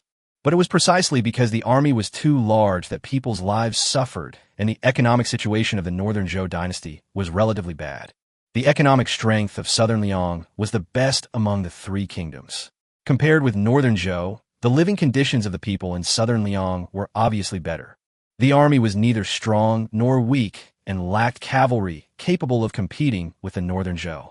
However, the infantry, thanks to the strong economic strength of southern Liang, had far greater advantages in weapons and equipment than northern Zhou. As for the Wei state, it was undoubtedly the weakest among the 3 kingdoms. The occupied northwest land was barren and cold, the economic capacity was fragile, and the military strength was also useless. If there was not a grandmaster in the country, And if southern Liang did not need to unite with Wei State to resist the military threat from northern Zhou, Wei State would probably have been destroyed long ago. It was precisely because Liang and Wei supported each other and were located on the southwestern sides of Zhou that once Zhou launched an offensive, they would have to face the dilemma of fighting on two fronts at the same time. This fragile balance between the three countries could be maintained. Furthermore, because the Zhou kingdom always maintained a large army, it placed an extremely terrifying pressure on the people's livelihood. When there was no hope of unifying the three kingdoms in a short period of time, they could only negotiate a truce and recuperate. Otherwise, if high-pressure rule continues in the country, the taut string will break sooner or later. Brother Liu, I've had quite a few drinks today, and I'm a little bit out of control. Please forgive me. Actually, something has been bothering me lately, but I can't find a suitable solution. You're a man of ideas. I wonder if you could help me think of a solution. After Qiao Wanqing toasted Shen Xu with another glass of wine, he burped and spoke. Shen Xu raised his eyebrows and said, "What is it? Just tell me. We are partners now after all. If I can help you, then I will definitely help you." Qiao Wanqing sighed and said helplessly, "It's about the handling of the accumulated goods. Our Beio Fenglong actually runs a pawn shop in addition to the money exchange business. Although the pawn shop business is profitable, it will accumulate a large amount of unpaid goods." Chapter 198 Blind Box Gameplay, Part 1. Of course, the cost of accepting those unpawned items is not worth mentioning. Bao Fenglong's branches in various places provide absolute convenience for pawn shop business. People who want to pawn items will basically choose to go to Bao Fenglong to pawn as long as there is a Bao Fenglong branch in their area. Even if the price we offer is comparable to or even lower than other pawn shops, people are still willing to come to us to pawn their items because of our reputation. And the vast majority of a pawn shop's profits come from buying low and selling high, profiting from the difference. Anyone who pawns their belongings is in urgent need of money, and the vast majority will never be able to redeem their pawned items. The small amount of interest earned from the short-term pawning and the storage fees only cover the pawn shop's daily expenses. The majority of the profits always come from the secondary sale of the pawned items. But this also brings up another issue. If it were an ordinary pawn shop, it would be easy to handle. There are only a few unredeemed items, so it's easy to handle them any way you want. But Beio Fenglong has too many branches, and the number of unredeemed items we receive is also too high. Selling unpawned items is always a struggle. Only people who truly love those items are willing to pay a high price for them. As a result, we collect far more unpawned items than we sell, and the accumulation of unpawned items is becoming increasingly frustrating. Qiao Wanqing said with a sad face. Shen Xu asked, "What you're saying is that the sales cycle is too long, and there's no way to quickly convert those unpawned items into cash, right?" Qiao Wanqing was stunned for a moment. Then after pondering it carefully, he suddenly reached out and clapped his hands vigorously, saying excitedly, "Destocking cycle? This term is really brilliant. Although I've never heard of it before, I can understand what it means just by looking at the literal meaning. That's right. The turnover period is too long. We have a backlog of unredeemed items. Although we all know their value, there's no way to quickly convert that value into gold or silver, which is causing us a lot of trouble." Shen Xu thought for a moment and said with a smile, "The reason why unpawned items are piling up is because you always want to sell them to people who need them. In your opinion, only people who need them will be willing to spend money worthy of their value to buy them, right? So, why not change your thinking? Find a way to sell the items to people who don't really need them. As long as enough people buy, the backlog of pawned items will naturally be quickly cleared out, and the final transaction price will not be much lower than the actual valuation, or even more." Qiao Wanqing thought he had misheard and repeated with a puzzled look on his face, "Selling things to people who don't need them at all? How to sell them? If you don't need them, why buy them?" Shen Xu raised his glass and clinked it with Qiao Wanqing's, explaining, "You guys at Bao Fenglong don't buy everything, right?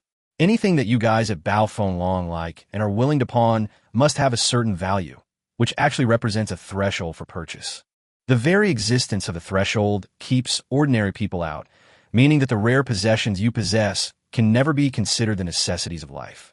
What I mean by necessities of life are the daily necessities of life, such as food, clothing, housing, and transportation, which everyone must buy. So, your pawned possessions cannot be necessities of life, and those who are willing to buy or can afford your pawned possessions obviously cannot be, because they cannot live without them. They are willing to buy them simply out of hobby. Having said this, Shen Xu drank the wine in his glass and continued. With this understanding as a basic premise, it's not difficult to find a way to sell things to those who don't need them at all. Because your target customers are a group of wealthy and idle people. My idea is this. Bao Fenglong should take a statistical look at all the unpawned items, including the number and the approximate total estimated value. For example, if there are 10,000 unpawned items and the total estimated value is 1 million taels of silver, then on average, each item would be estimated to be worth around 100 taels of silver. Of course, the value of different pawned items varies greatly. Some are certainly worth far more than 100 taels of silver, while others are worth far less than 100 taels of silver. But that doesn't matter, as long as the total value meets your expectations. Xiao Anqing looked at Shen Xu with a confused expression, not quite understanding what Shen Xu wanted to express. Shen Xu ignored Xiao Anqing's expression and continued. Pack all the unredeemed items individually and mark them with the average price, or a slightly higher price, to ensure that no one knows what they are buying before they buy. Everyone has a gambling nature. Those rare items aren't necessities anyway, and those who buy them are usually wealthy and extravagant individuals with plenty of free time. So, let's give them some entertainment value, allowing them to offer a certain level of gambling-like pleasure. Someone spent 100 taels of silver to buy a package, and after opening it, they found that the contents were worth 1,000 taels of silver. This would give them a strong sense of pleasure, similar to winning a bet. Even if they did not like or need the item worth 1,000 taels of silver, it did not matter at all. Someone paid 100 taels of silver for a package, only to find the contents were worth only 10. That didn't matter. They just lost the bet. Who can guarantee a win in gambling? Real gambling can leave you with nothing, but this kind of gambling at least has a guaranteed bottom line. In the early stages, as long as you put a little more stuff in the package than the selling price, then the winners will naturally promote it for you, letting more people know about this game. More and more people will be interested in giving it a try, and your inventory will quickly decrease. Xiao Anqing opened his mouth slightly and looked at Shen Xu with a dazed expression. In his mind, he kept repeating and organizing what Shen Xu said. After quickly figuring out what Shen Xu wanted to express, Xiao Anqing's dull expression was immediately replaced by excitement. The whole person stood up directly, his body was obviously shaking slightly, and even the words he spoke began to tremble. Lu, brother Lu, can you tell me in detail? What is this method of selling goods called? Well, I call it opening a blind box. Chapter 199 Blind Box Gameplay, Part 2. Opening a blind box. Blind box. What a great name. This way of doing business is like asking a blind person to open a box. Only after the box is opened can you know what's inside. Before the box is opened, the buyer will always be filled with anticipation, and they will be anxiously trying to guess what the box is. As Xiao Anqing spoke, he paced back and forth quickly in the box with his hand behind his back. It was obvious that Xiao Anqing was very excited about the idea that Shen Xu mentioned, although it has not yet been actually implemented, and many detailed steps on how to implement them are still unclear. But after simply sketching out a corresponding picture in his mind, Xiao Anqing was extremely certain that this idea would be a great success, because Xiao Anqing himself can already feel how exaggerated the charm of this so-called blind box will be once it starts to be released. What a genius! Brother Lu, you are truly a business genius. You're right. Everyone has a gambling nature. It's just that some people have a strong gambling nature and are even willing to lose everything for gambling. On the other hand, some people have a less gambler nature and usually just want to play around as long as it doesn't affect their lives. But no matter if they're a big gambler or a small gambler, opening blind boxes is something they can accept. As long as a certain trend can be formed, then opening blind boxes will become a phenomenon. By then, our Bao Fenglong's special items will only be too little, not too much. When he said this, Xiao Anqing's eyes turned red with excitement. I don't know if it was because I was too excited or because of the influence of alcohol. In short, his fat body stopped pacing back and forth, and he jumped in front of Shen Xu with incredible agility, then reached out and held Shen Xu's hand tightly. He said in a gruff voice, Brother Lu, could you please write a proposal? There are still many things I don't understand about this blind box. How should it be implemented specifically? What are the key points to focus on during the promotion process? What are the possible loopholes? How should we prepare in the early stages? And how can we let people know about this gameplay? I have no idea about all of this at the moment, so you must help me. A proposal? Shen Xu Li de. The so-called proposal is actually a more formal document. Separate an event into separate items and describe them in detail. If the decision is to implement it, then by making arrangements step by step according to the contents of the proposal, things can be carried out smoothly. It's a bit like a PPT or an implementation plan. But the problem is, writing this thing takes so much time. Even if he could return to his own world, directly search for the relevant content on the internet, and then modify it into a way suitable for the other world, and then copy it down one by one, wouldn't that be troublesome? I'm already a good friend if I can help you with some ideas on how to resolve your unpaid property backlog, but you actually want me to write a detailed proposal. This is simply outrageous. Shen Xu instinctively wanted to refuse directly. Anyway, things like blind boxes are actually not complicated. Even though Qiu Wanqing still didn't understand many details, as long as he gathered more people and had a few brainstorming sessions, Shen Xu believed that with Beio Fenglong's ability to become the largest bank in southern Liang, it would not be impossible to solve this problem. But before Shen Xu could speak, Qiu Wanqing continued, "Of course, Brother Liu, I know it's unreasonable to ask you for such a big favor without any reason. So, how about I let you join the blind box business with the idea of the blind box? As long as Brother Liu writes out the proposal and implements it in a feasible way according to its contents, then I will not give you a share of the net profit from the sale of this blind box. I will directly count 20% of it as your share based on the amount of silver sold. In other words, if the blind box can sell for 1 million taels of silver, then 200,000 taels of that will be your reward, Brother Liu. The more you sell, the more you'll get, Brother Liu. And it's definitely not a one-time deal. This will be a continuous income." The words that Shen Xu wanted to say to refuse were stuck in his throat. Facing Qiu Wanqing's extremely expectant gaze, Shen Xu said sincerely, "Brother Qiu, please be polite. We are friends, and it's only natural for friends to help each other. It has nothing to do with money. I'm just a naturally warm-hearted person. I can't bear to see others suffer, so I'll definitely do you a favor. Isn't it just a proposal? I'll try to write it for you tomorrow. I'll definitely give it to you before I go to the Prince of Chang'el's birthday banquet tonight." Hearing Shen Xu's agreement, Qiu Wanqing couldn't help but be overjoyed and said, "Then I'll leave everything to Brother Liu. The sooner we start this, the better. We at Beio Fenglong have too many unredeemed items in backlog. Even if the cost of collecting them is very low, the backlog of so many unredeemed items still has a significant impact on our cash circulation. As for the money shop business, Brother Liu should also understand that cash reserves are crucial to us. If cash reserves are insufficient and a bank run occurs, the consequences will be unimaginable. Unfortunately, the pawn shop business is so profitable that no one would be willing to give it up, let alone stop it for a while." Shen Xu smiled and nodded. "Don't worry. I'll start writing it when I get home tonight, and I guarantee it will be ready for you tomorrow. But don't pay me with silver for the two components. Just exchange them for the equivalent in gold. I'm not short of silver, but I'll accept gold." Qiu Wanqing immediately agreed, "No problem.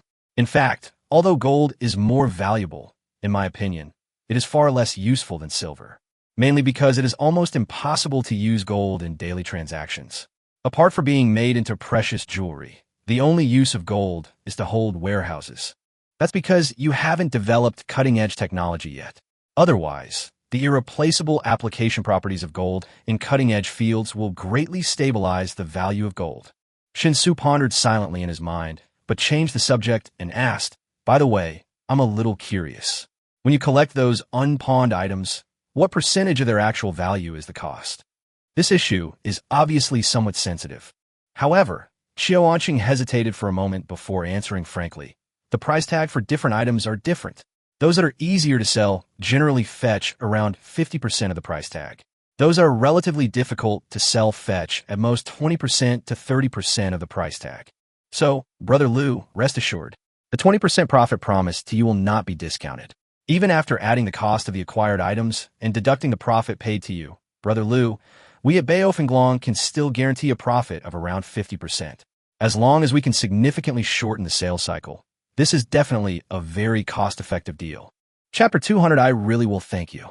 After discussing some details with Qiu Wanqing, Shen Xu had a more intuitive understanding of Beio Fenglong's backlog of unredeemed items. Seeing Qiu Wanqing's impatient look, Shen Xu was very tactful and took the initiative to ask for the banquet to end. Then, at Qiu Wanqing's urging, he took Yu Wujiu and Song Si and left Gishanlin Hall. it can be seen that Qiuanqing is really very anxious. The number of unredeemed items piled up at Baofenglong is simply too large. As the amount continued to accumulate, it did put considerable pressure on Baofenglong's cash reserves. Although there won't be any problems now, one must always worry about the long term. If we allow the unused items to continue piling up, sooner or later there will be a big mess. Therefore, Qiuanqing must find a solution as soon as possible and take preventive measures to ensure that Baofenglong continues to operate smoothly. No matter how big the ship is or how steady its sailing is, it must avoid the reefs beneath the water. If you indulge in the superficial calm, you never know when you will face the fate of the ship being destroyed and everyone dying. Qiuanqing left in a carriage. There were special guards responsible for protecting Qiuanqing's safety, but during the evening banquet, Qiuanqing's guards did not enter Gishenlin Hall. He just drove the carriage and waited outside Gishenlin Hall, which was actually a display of sincerity by Qiuanqing. I have a question. Qiuanqing promised to give me 20 of the profits as a reward for my advice to him. So, how do we sign the contract? Qiuanqing is from Southern Liang, and we don't have a household registration, right? So if we sign the contract at the government office in Changle County, the government office won't act as a guarantor, right?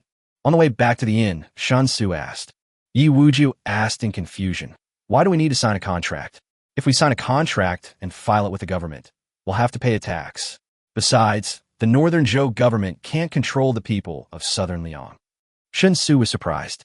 No contract? How can I be sure that Qiuanqing will honestly give me the two components? Is it purely based on a verbal agreement? Doesn't that mean he can go back on his word at will?